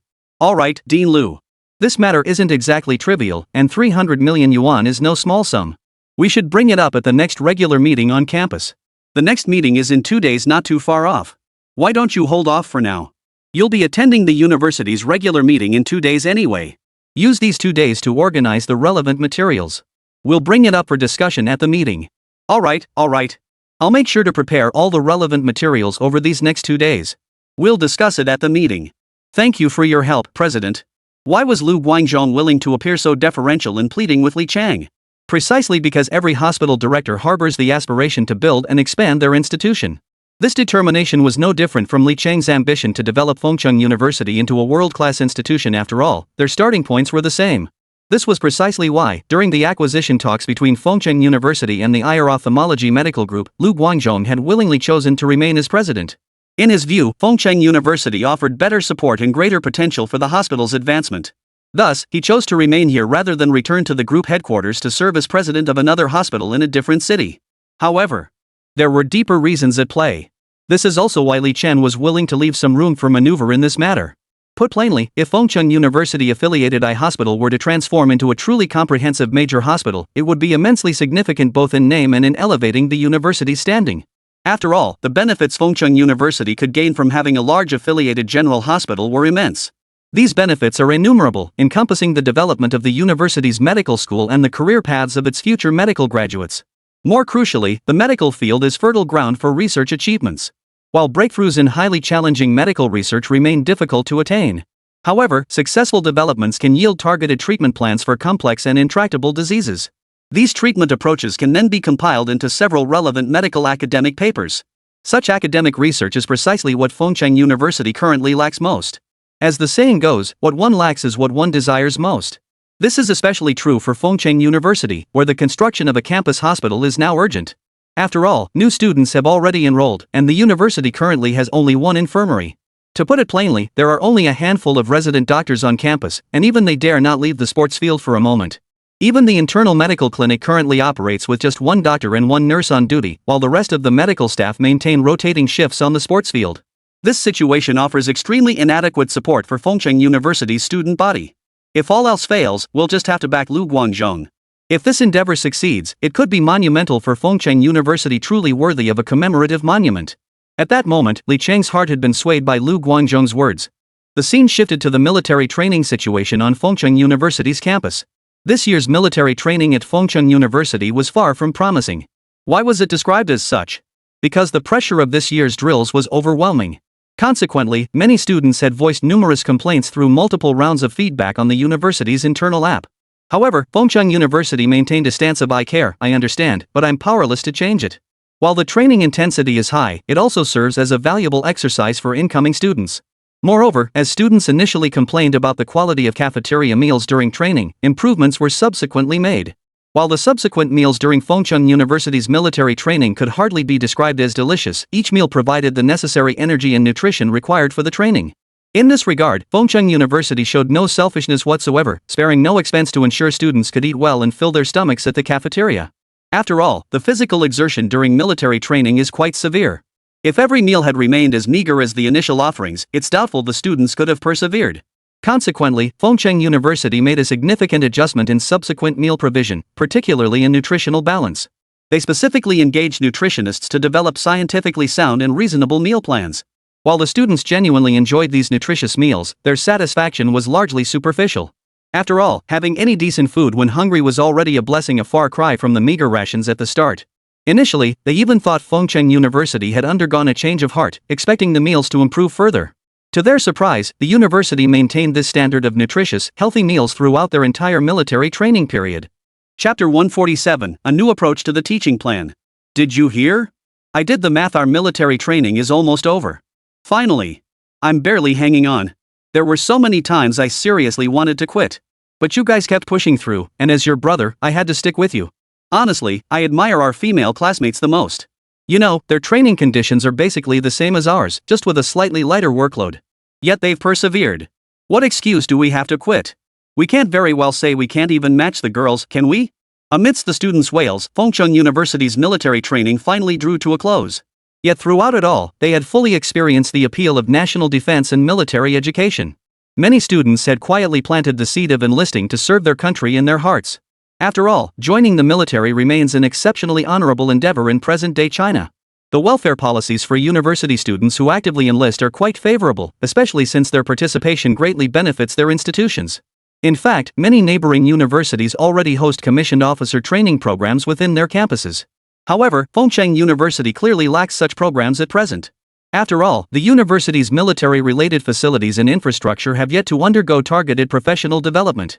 Nevertheless, Fengcheng University is not rushing to address this gap. After all, most cadet training programs are primarily assigned to public universities, and it is rare for private institutions to undertake such responsibilities. Nevertheless, should a favorable opportunity arise, Fengcheng University would genuinely welcome the chance to undertake such a mission. After all, this represents the most tangible contribution Fengcheng University can make to the nation at the institutional level.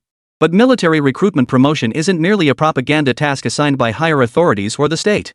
In fact, every school receives specific promotional tasks during the annual recruitment season. Originally, Fengcheng University charged relatively high tuition fees and admitted students with lower academic scores, meaning many students came from relatively affluent family backgrounds. Consequently, these students generally showed little interest in military service. But conditions have changed. This year, Fengcheng University focused its admissions efforts primarily on impoverished regions and provinces. Consequently, the number of impoverished students enrolled this year is quite substantial. To address this, Fengcheng University has specifically allocated additional funding to provide financial aid grants to students in relevant majors. After all, if we stick to the original budget, it will inevitably affect the final amount of financial aid for this group of students. Fengcheng University's financial aid standards must always be raised, never lowered. They can never decrease. The established standard remains fixed, regardless of the number of students. Li Cheng insisted that every student receive equal treatment. After all, these commitments were promises Fengcheng University made to both students and their parents during the admissions process. Keeping one's word is the bare minimum of credibility for a university. I heard President Li originally wanted to skip the final performance this year, but with President Wang's involvement, we're still holding it. After all, the results of military training need to be showcased and evaluated. This isn't merely a report card for the school, it's also a recognition for the drill instructors who've worked tirelessly for over half a month. To be honest, we owe the division so much this year. Their assistance with our student military training has been nothing short of a godsend for Fengcheng University. Who wouldn't agree? I never imagined the district would offer such generous assistance without a moment's hesitation. We owe them our deepest gratitude this year. With military training concluded, Fengcheng University's freshmen would return to campus after the Mid-Autumn Festival break to begin their specialized coursework. However, an even greater surprise awaited them, though this surprise came with a caveat. A completely new teaching model had been successfully cobbled together by the staff of Fengcheng University's Academic Affairs Office. Why cobbled together? In truth, this represented a bold experiment by the university in its approach to specialized course instruction. Jingqing University sought to adopt a teaching philosophy from top international institutions, a relatively free environment and more flexible course assessment standards, granting students greater creative freedom. To this end, the university established the Yuanpei College. With independent admissions, students enjoy substantial autonomy and freedom. The curriculum was meticulously modeled after the teaching conditions of those prestigious international institutions. However, to everyone's surprise, Yuanpei's development proved to be lackluster. Not only did it fail to achieve the expected results, but the relaxed assessment standards and increased free time provided to students did not foster greater academic interest. It was, in short, an imperfect plan. Yet this outcome was hardly their fault. China's educational system inherently made such an endeavor exceptionally difficult. Why? Compared to students in Europe and America, China's education system is more exam-oriented. The downside of this exam-focused education is that students spend most of their time figuring out how to pass tests and score high marks. Consequently, they often lose the ability to think critically and develop genuine academic interests. From the perspective of Fengcheng University's Academic Affairs Office, this situation certainly has its flaws. Of course, it also possesses inherent advantages worth learning from. Therefore, Fengcheng University has devised a unique teaching approach. This approach aims to provide students with a relatively free and relaxed learning environment while offering proper guidance and specialized instruction at the outset of their university experience. This, however, requires students to maintain a strong and proper attitude toward learning.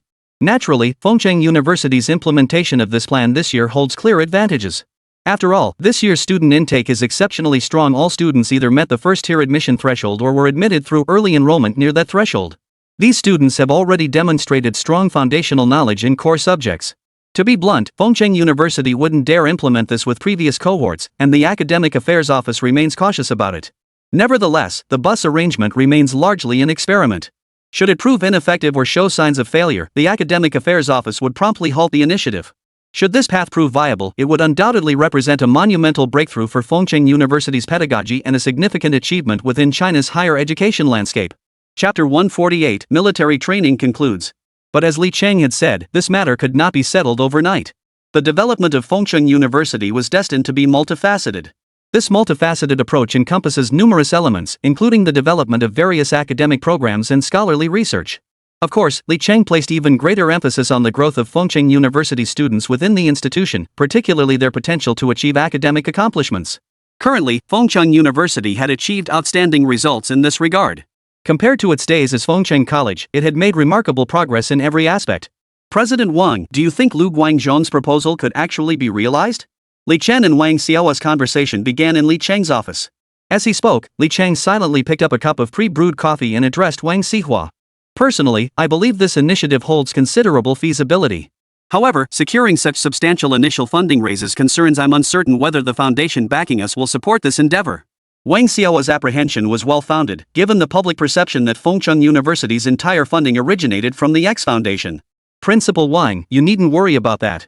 If this project is feasible and shows potential for success at our discussion level, then the X Foundation backing Fengcheng University will unconditionally support all our decisions. Could they refuse? Fengcheng University was backed by Li Cheng, and behind Li Cheng stood his elite university development system. The system's backing has always been Li Cheng's greatest asset. In that case, if there are no funding obstacles, I believe we should give it a try. If successful, its significance for Fengcheng University would be self-evident. Wang Xihua stated. Agreed. Then it's settled. You go finalize the details with Lu Guangzhong. Also, have Fengcheng University's audit department station themselves at the affiliated ophthalmology hospital for a comprehensive investigation in the near future. We'll formally approve Lu Guangzhong's application shortly thereafter. Let's hope this step proves wise and yields a satisfactory outcome for all parties. After all, Fengcheng University's current pace of development remains far too sluggish. Li Cheng's words served as a reminder to Wang Xihua. It seemed Li Cheng was genuinely dissatisfied with Fengcheng University's pace of development. He had never voiced his concerns before, as he was still a novice in university development. Yet he understood a fundamental truth: the stronger the foundation, the farther one could go. If all the construction were as hollow as a castle in the air, Fengcheng University would inevitably hit a bottleneck once it reached a certain stage of development. After all, Fengcheng University had now become a well-known institution in Ning Province and held considerable influence in the Northwest region. Yet the prestigious university construction system backing Li Cheng did not recognize this achievement as sufficient, indicating that Fengcheng University still had a great deal of work ahead. Particularly concerning is the Huaxia Business Journal, a reward from a previous mission, which has become a major headache for Fengcheng University. After all, the issues surrounding it have proven to be far too significant. Fengcheng University has dispatched numerous specialized teams to conduct an internal investigation within Huaxia Business Journal. However, gathering evidence has proven difficult, prompting Fengcheng University to formally request investigative assistance from relevant authorities. It was believed that the investigation into Huaxia Business Journal would conclude swiftly, bringing everything to light. Fengcheng University would never accept such a mess. Li Chen also didn't believe the system behind the scenes would dump such a mess on him. What he hadn't anticipated later was that the system's support wasn't without reason, and its rewards weren't without purpose. Huaxia Business Journal did indeed provide Fengcheng University with substantial assistance in its final stages of development. Huaxia Business School consistently provided invaluable support to Fengcheng University in building its business school and related programs. It also became a crucial pillar for Fengcheng University in attracting top talent later on. But at present, no one had considered this aspect. Your immediate headache was how to take over Huaxia Business School. Moreover, the collaboration with Huaxia Agriculture had been remarkably smooth. After Wu Shuer's intervention, Fengcheng University's takeover of Huaxia Agriculture proceeded exceptionally seamlessly. Wu Shuer had also made numerous concessions regarding the specific details of the cooperation, none of which were formally bound by contract. 1234. 1234. Unity is strength. The resounding chant echoed across Fengcheng University's sports field as the military training showcase and freshman orientation ceremony for the class of 2016 officially commenced. This marked a new chapter for Fengcheng University, as the infusion of fresh blood would bring entirely new vitality to its future development. The military training showcase concluded swiftly. An interesting side note: this year, Fengcheng University collaborated with the regional authorities to conduct a counter-terrorism drill during the training period, culminating in a counter-terrorism demonstration during the final performance. Following this, Fengcheng University President Li Cheng delivered an address. Some of you may recognize me, while others may not. Allow me to introduce myself. I am Li Cheng, president of Fengcheng University. Truthfully, even as a student, I found traditional events like school bell ceremonies tedious, endlessly repetitive, filled with empty platitudes. Therefore, I will keep my remarks brief today. My main purpose is to encourage you all to gain meaningful experiences during your upcoming university journey. Fengcheng University is committed to providing every student with a free and open educational environment, allowing you all to fully appreciate the significance of scientific openness for our students. We gather here today not to lecture students on how they should live their lives. I simply wish to convey that, as long as you meet moral and legal standards, Fengcheng University students are free to pursue any interests within campus boundaries. The university still has many shortcomings, and I apologize to the students for this. Especially during military training, Fengcheng University has become a formidable force in the eyes of many students. Yet this very experience embodies the purpose of our 2016 freshman military training. The importance of national defense education is self-evident. As contemporary university students and young people, we must seize this precious time. I pledge that Fengcheng University will provide you with the finest learning environment possible. Should Fengcheng University ever fail to uphold this promise in the future, I urge you to come to me. As the university president, I bear absolute responsibility for all students. I hope you will all gain valuable experiences and achieve breakthroughs during your university life at Fengcheng University. Thank you all. Chapter 149, Days with the Volunteer Teaching Group 1. Li Cheng's words were undeniably powerful and moving. Every student present could feel the boundless care and expectations for them that resonated throughout his speech. This was only natural, for what truly sustains a university? It is these students. Thus, within this environment, the freshmen of Fengcheng University formally embarked on their academic journey. Many teachers originally dispatched by Fengcheng University were also recalled to the main campus. After all, the university's entirely new teaching model this year placed exceptionally high demands on its faculty. This high standard didn't just mean traditional teaching quality or the academic level of teachers in the traditional sense. In a sense, if you truly possess outstanding academic credentials and have the desire to continue research and development in your field, Fengcheng University would be perfectly willing to transfer you to an academic position to continue your research. However, if you aspire to hold a teaching position within the university, then you must continuously enhance your teaching abilities, a multifaceted skill set. This includes teaching methods and your attitude towards students, all of which fall within the scope of evaluation. Fengcheng University differs from traditional universities in that it does not merely establish positions such as lecturer, associate professor, and professor with fixed salaries. The salary structure for all faculty and relevant staff at Fengcheng University is exceptionally complex, having been developed by professionals using a commercial calculation model.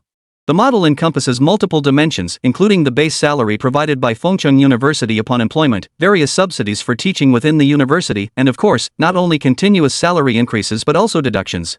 Within Fengcheng University's compensation framework for all faculty and staff, a performance bonus model similar to traditional corporate systems has been established.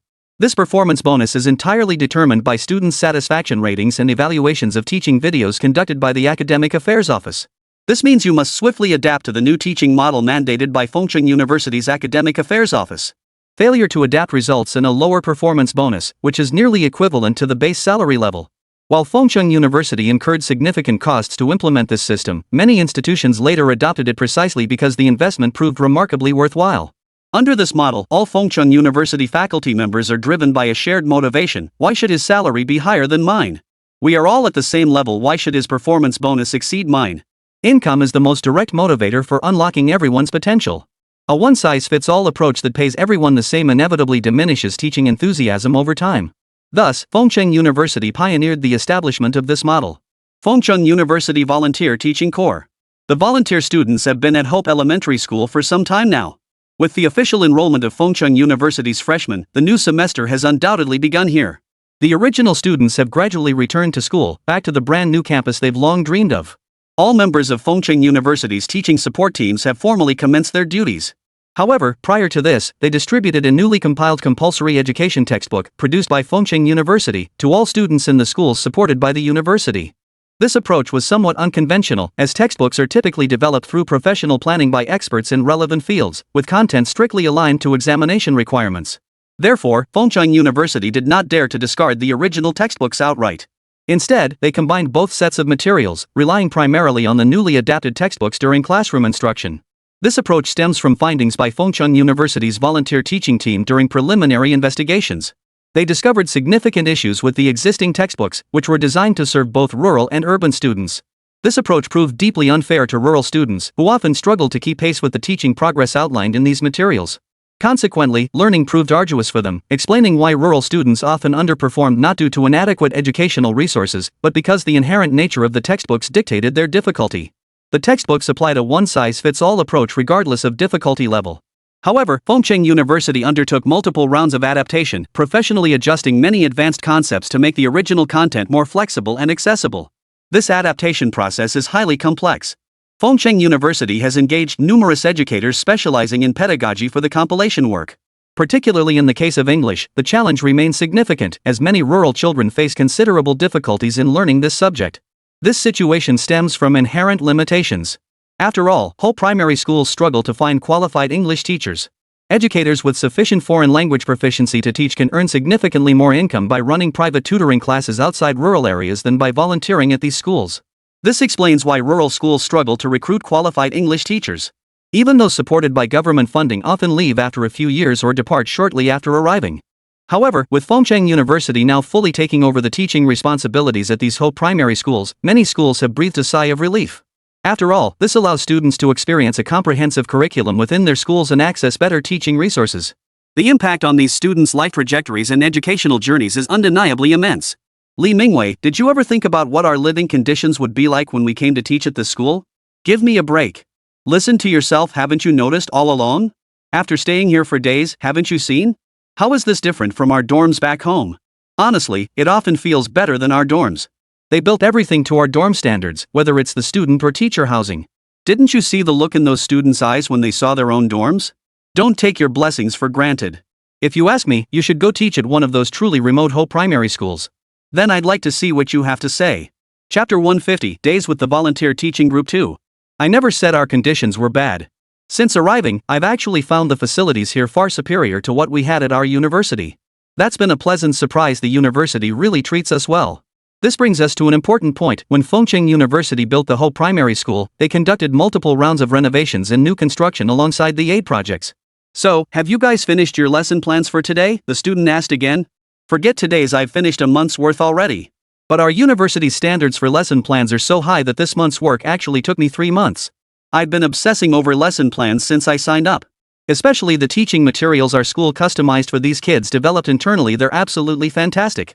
Honestly, this curriculum is way better than what I used back in my school days.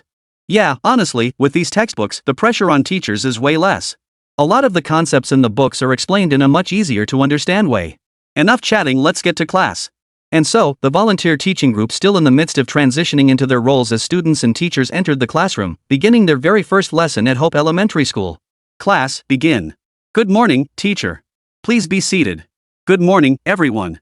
I'm your homeroom teacher from the Fengcheng University Volunteer Teaching Group, and I'll also be teaching your Chinese class. In our future studies and daily life, I will serve as both your teacher and a parental figure.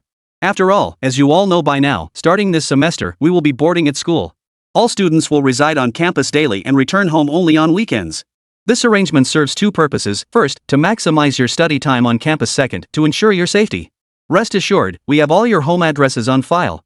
Every weekend, Fengcheng University shuttle buses will transport you home. No sooner had he finished speaking than murmurs began to rise from the students below.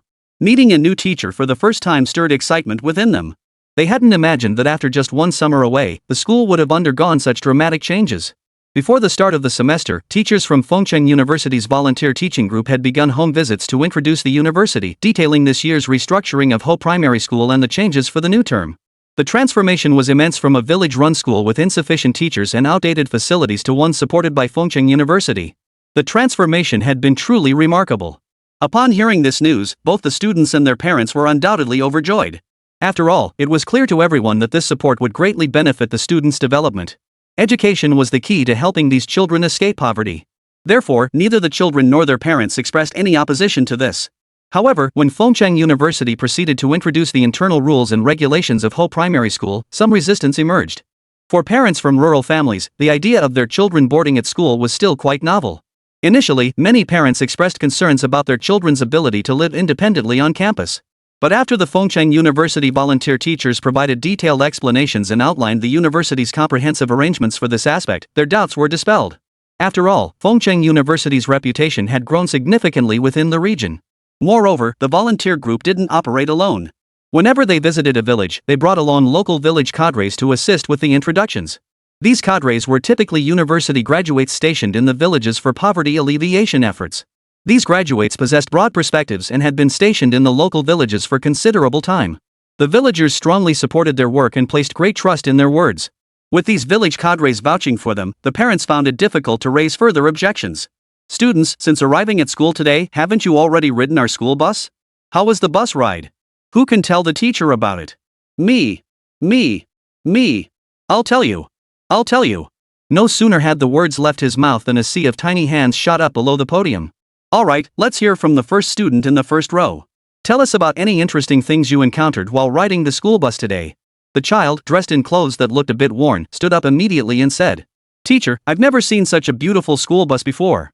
Is it ours? It felt so smooth on the road, nothing like the minivan my uncle used to drive around our village. That one would get really bumpy on mountain roads, but today it was totally smooth.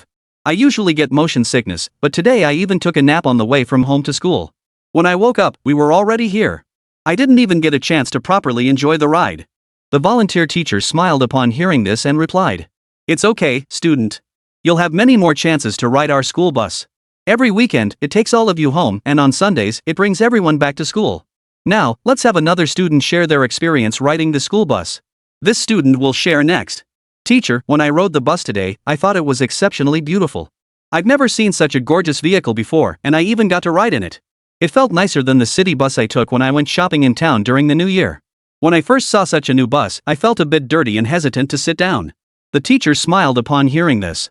Fengcheng University school buses are essential campus facilities and transportation for every Ho Primary School. To ensure these buses could navigate the rough mountain roads of southern regions smoothly, Fengcheng University invested significantly in custom building a fleet with high safety standards.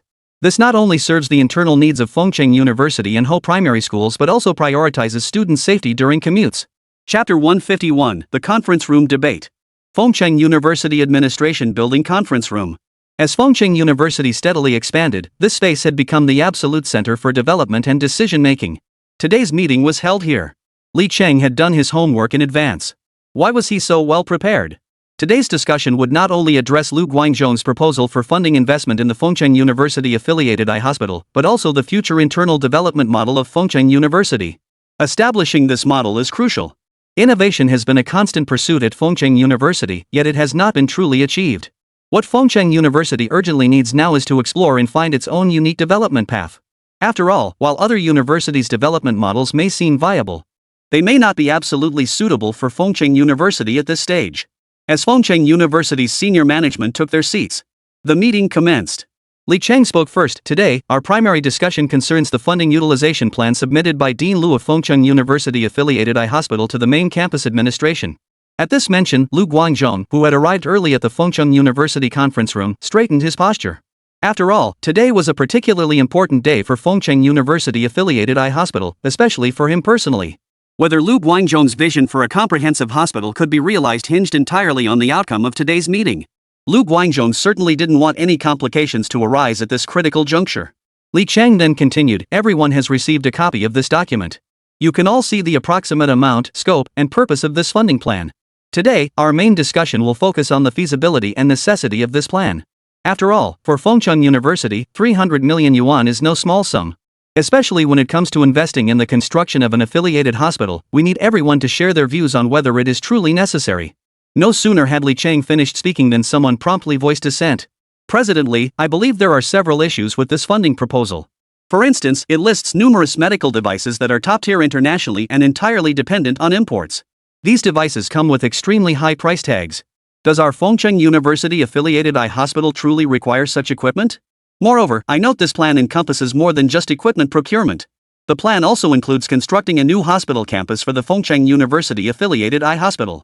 Beyond that, substantial capital investment will be required for future construction projects within this 300 million yuan budget. I feel this is unnecessary for Fengcheng University. After all, Fengcheng University is not a specialized medical institution but a comprehensive university. We must consider the needs of all our faculties and cannot simply direct funds solely to this area. While it may appear to greatly benefit the professional development of Fengcheng University's medical school, but the practical significance is limited.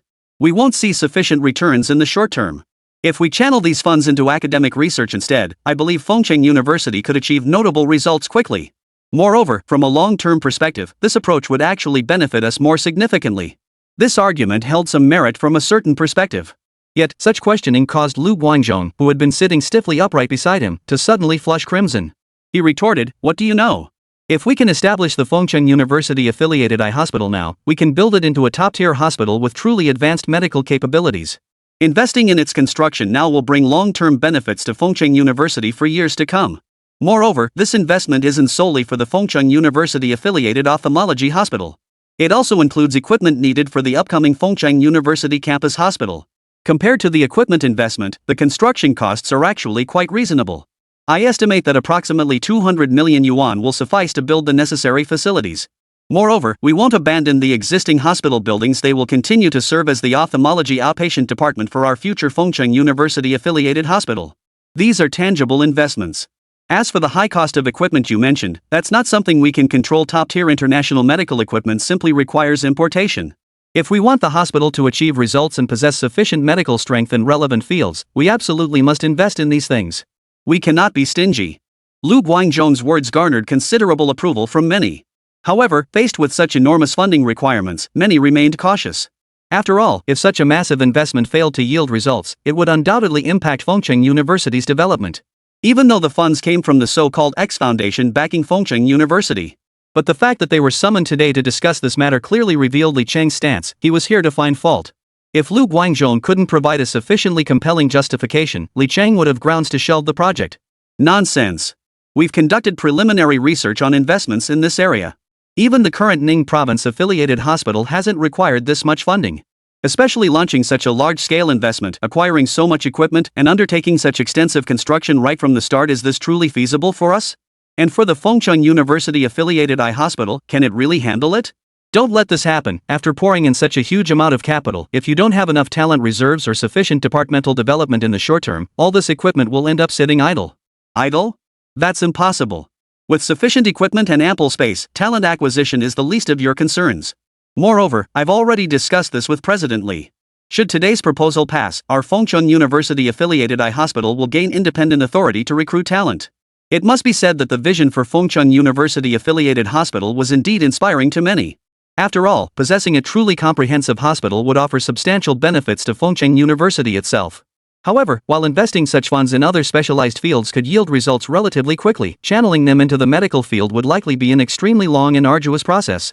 After all, everyone knows that what Fengcheng University lacks most right now is time. And given what everyone knows about Li Chen, who knows how long it would take before this hospital started turning a profit? Chapter 152, Lu Guangzhong's plan approved. This prolonged zero-profit model posed no issue for Li Chen personally, but in the eyes of many at Fengcheng University, it amounted to reckless squandering. After all, no matter how one looked at it, the ratio of investment to output at Fengcheng University was becoming excessively exaggerated. It had to be admitted that, in many cases, the university's financial investments seemed to have no end. But such a distorted development model was bound to spark controversy. Enough with the arguments. Regarding this matter, I believe President Li has his own judgment. But in my view, it warrants careful consideration. This isn't a small sum, especially given the significant timeframe involved, particularly for the new hospital construction. The speaker clearly intended to pass the buck back to Li Chang.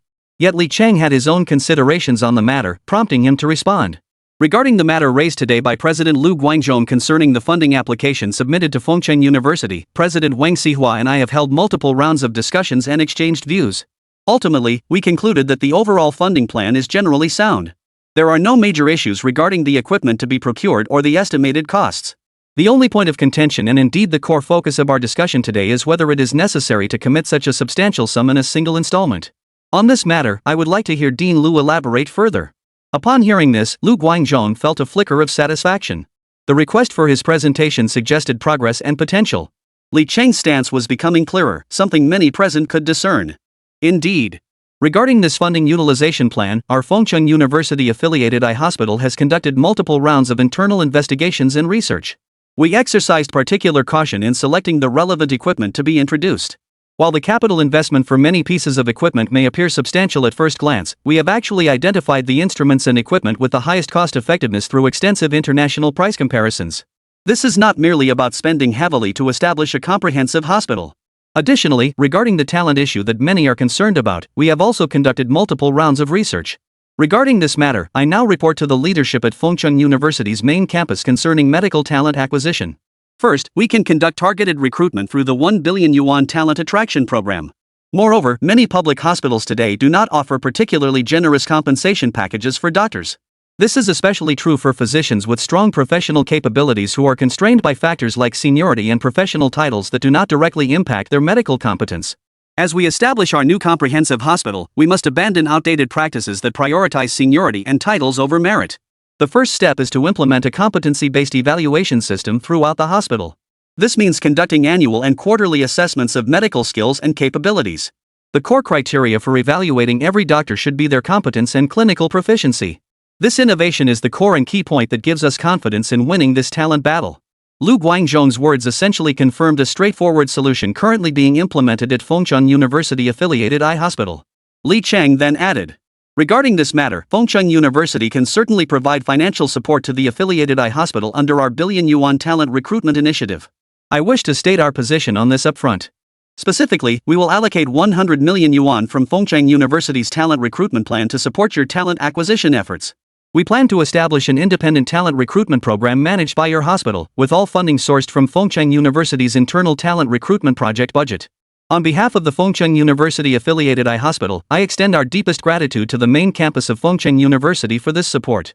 As our parent institution, I cannot express how profoundly thankful I am for this assistance. Seeing this exchange, those nearby understood immediately that what they called a discussion was merely a pretense. Li Cheng had already made up his mind long ago. Those present felt it unwise to interject further, but Wang Xihua then spoke up.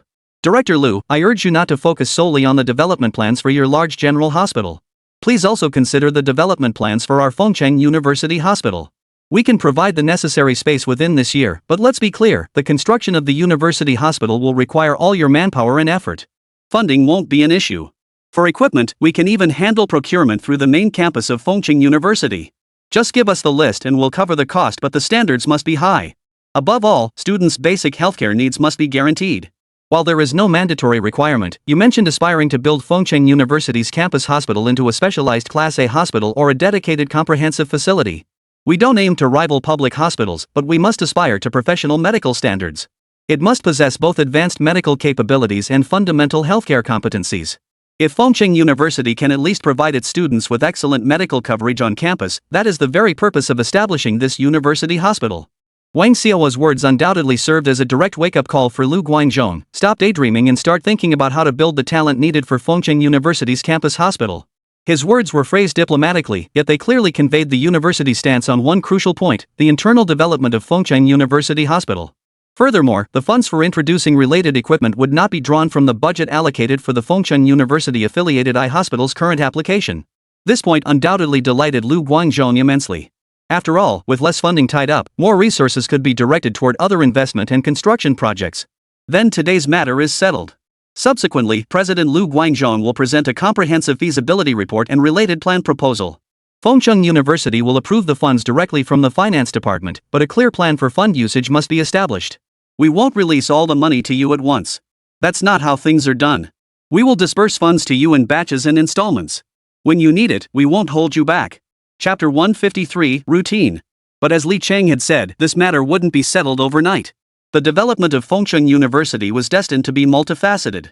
This multifaceted approach encompassed numerous elements, including the development of various academic programs and scholarly research.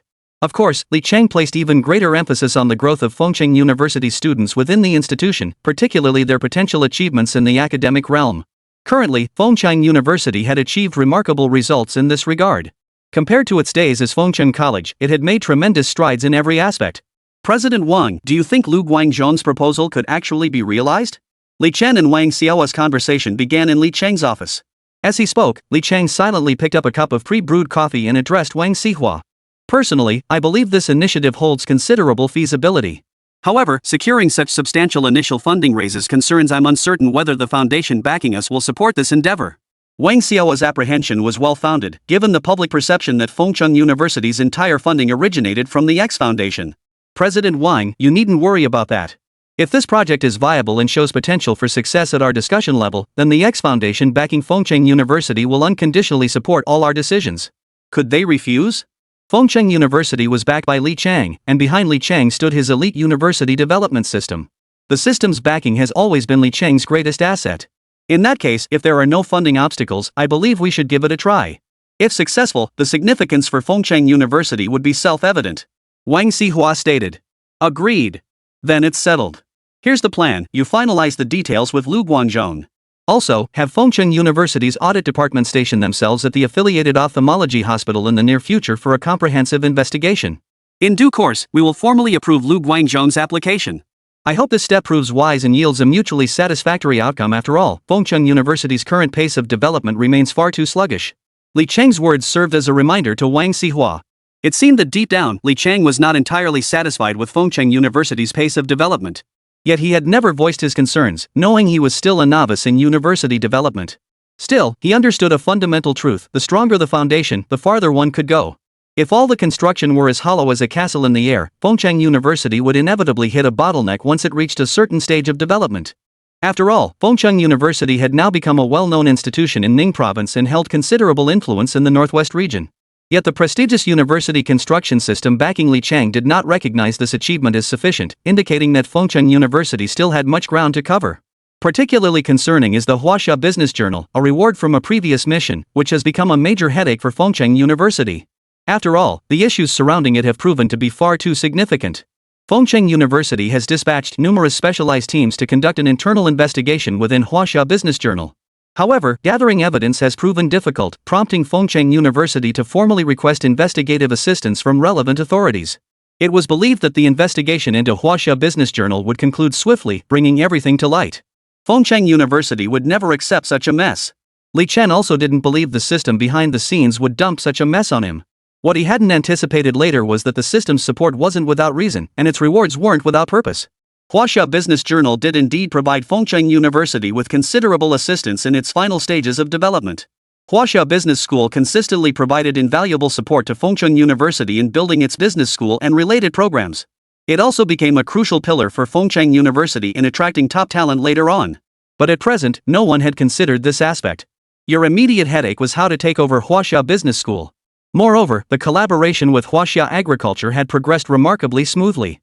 After Wu Shuer's intervention, Fengcheng University's takeover of Huaxia Agriculture had become exceptionally seamless. Wu Shuer had also made numerous concessions regarding the specific details of the cooperation, none of which were formally bound by contract. 1234. 1234. Unity is strength. The resounding chant echoed across Fengcheng University's sports field as the military training showcase and freshman orientation ceremony for the class of 2016 officially commenced. This marked a new chapter for Fengcheng University, as the infusion of fresh blood would bring entirely new vitality to its future development. The military training showcase concluded swiftly. An interesting side note, this year, Fengcheng University collaborated with the regional authorities to conduct a counter-terrorism drill during the training period, culminating in a counter-terrorism demonstration during the final performance. Following this, Fengcheng University President Li Chang delivered an address. Some of you may recognize me, while others may not. Allow me to introduce myself. I am Li Chang, President of Fengcheng University. Truthfully, even as a student, I found traditional events like school bell ceremonies tedious, endlessly repetitive, filled with empty platitudes. Therefore, I will keep my remarks brief today. My main purpose is to encourage you all to gain meaningful experiences during your upcoming university journey.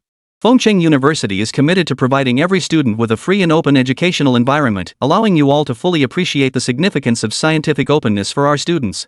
We gather here today not to lecture students on how they should live their lives. I simply wish to convey that, provided moral and legal boundaries are respected, Fengcheng University students are free to pursue any interests they choose on campus. The university still has many shortcomings, and I apologize to the students for this. Especially during military training, Fengcheng University has become a formidable force in the eyes of many students. Yet this very experience embodies the purpose of our 2016 freshman military training.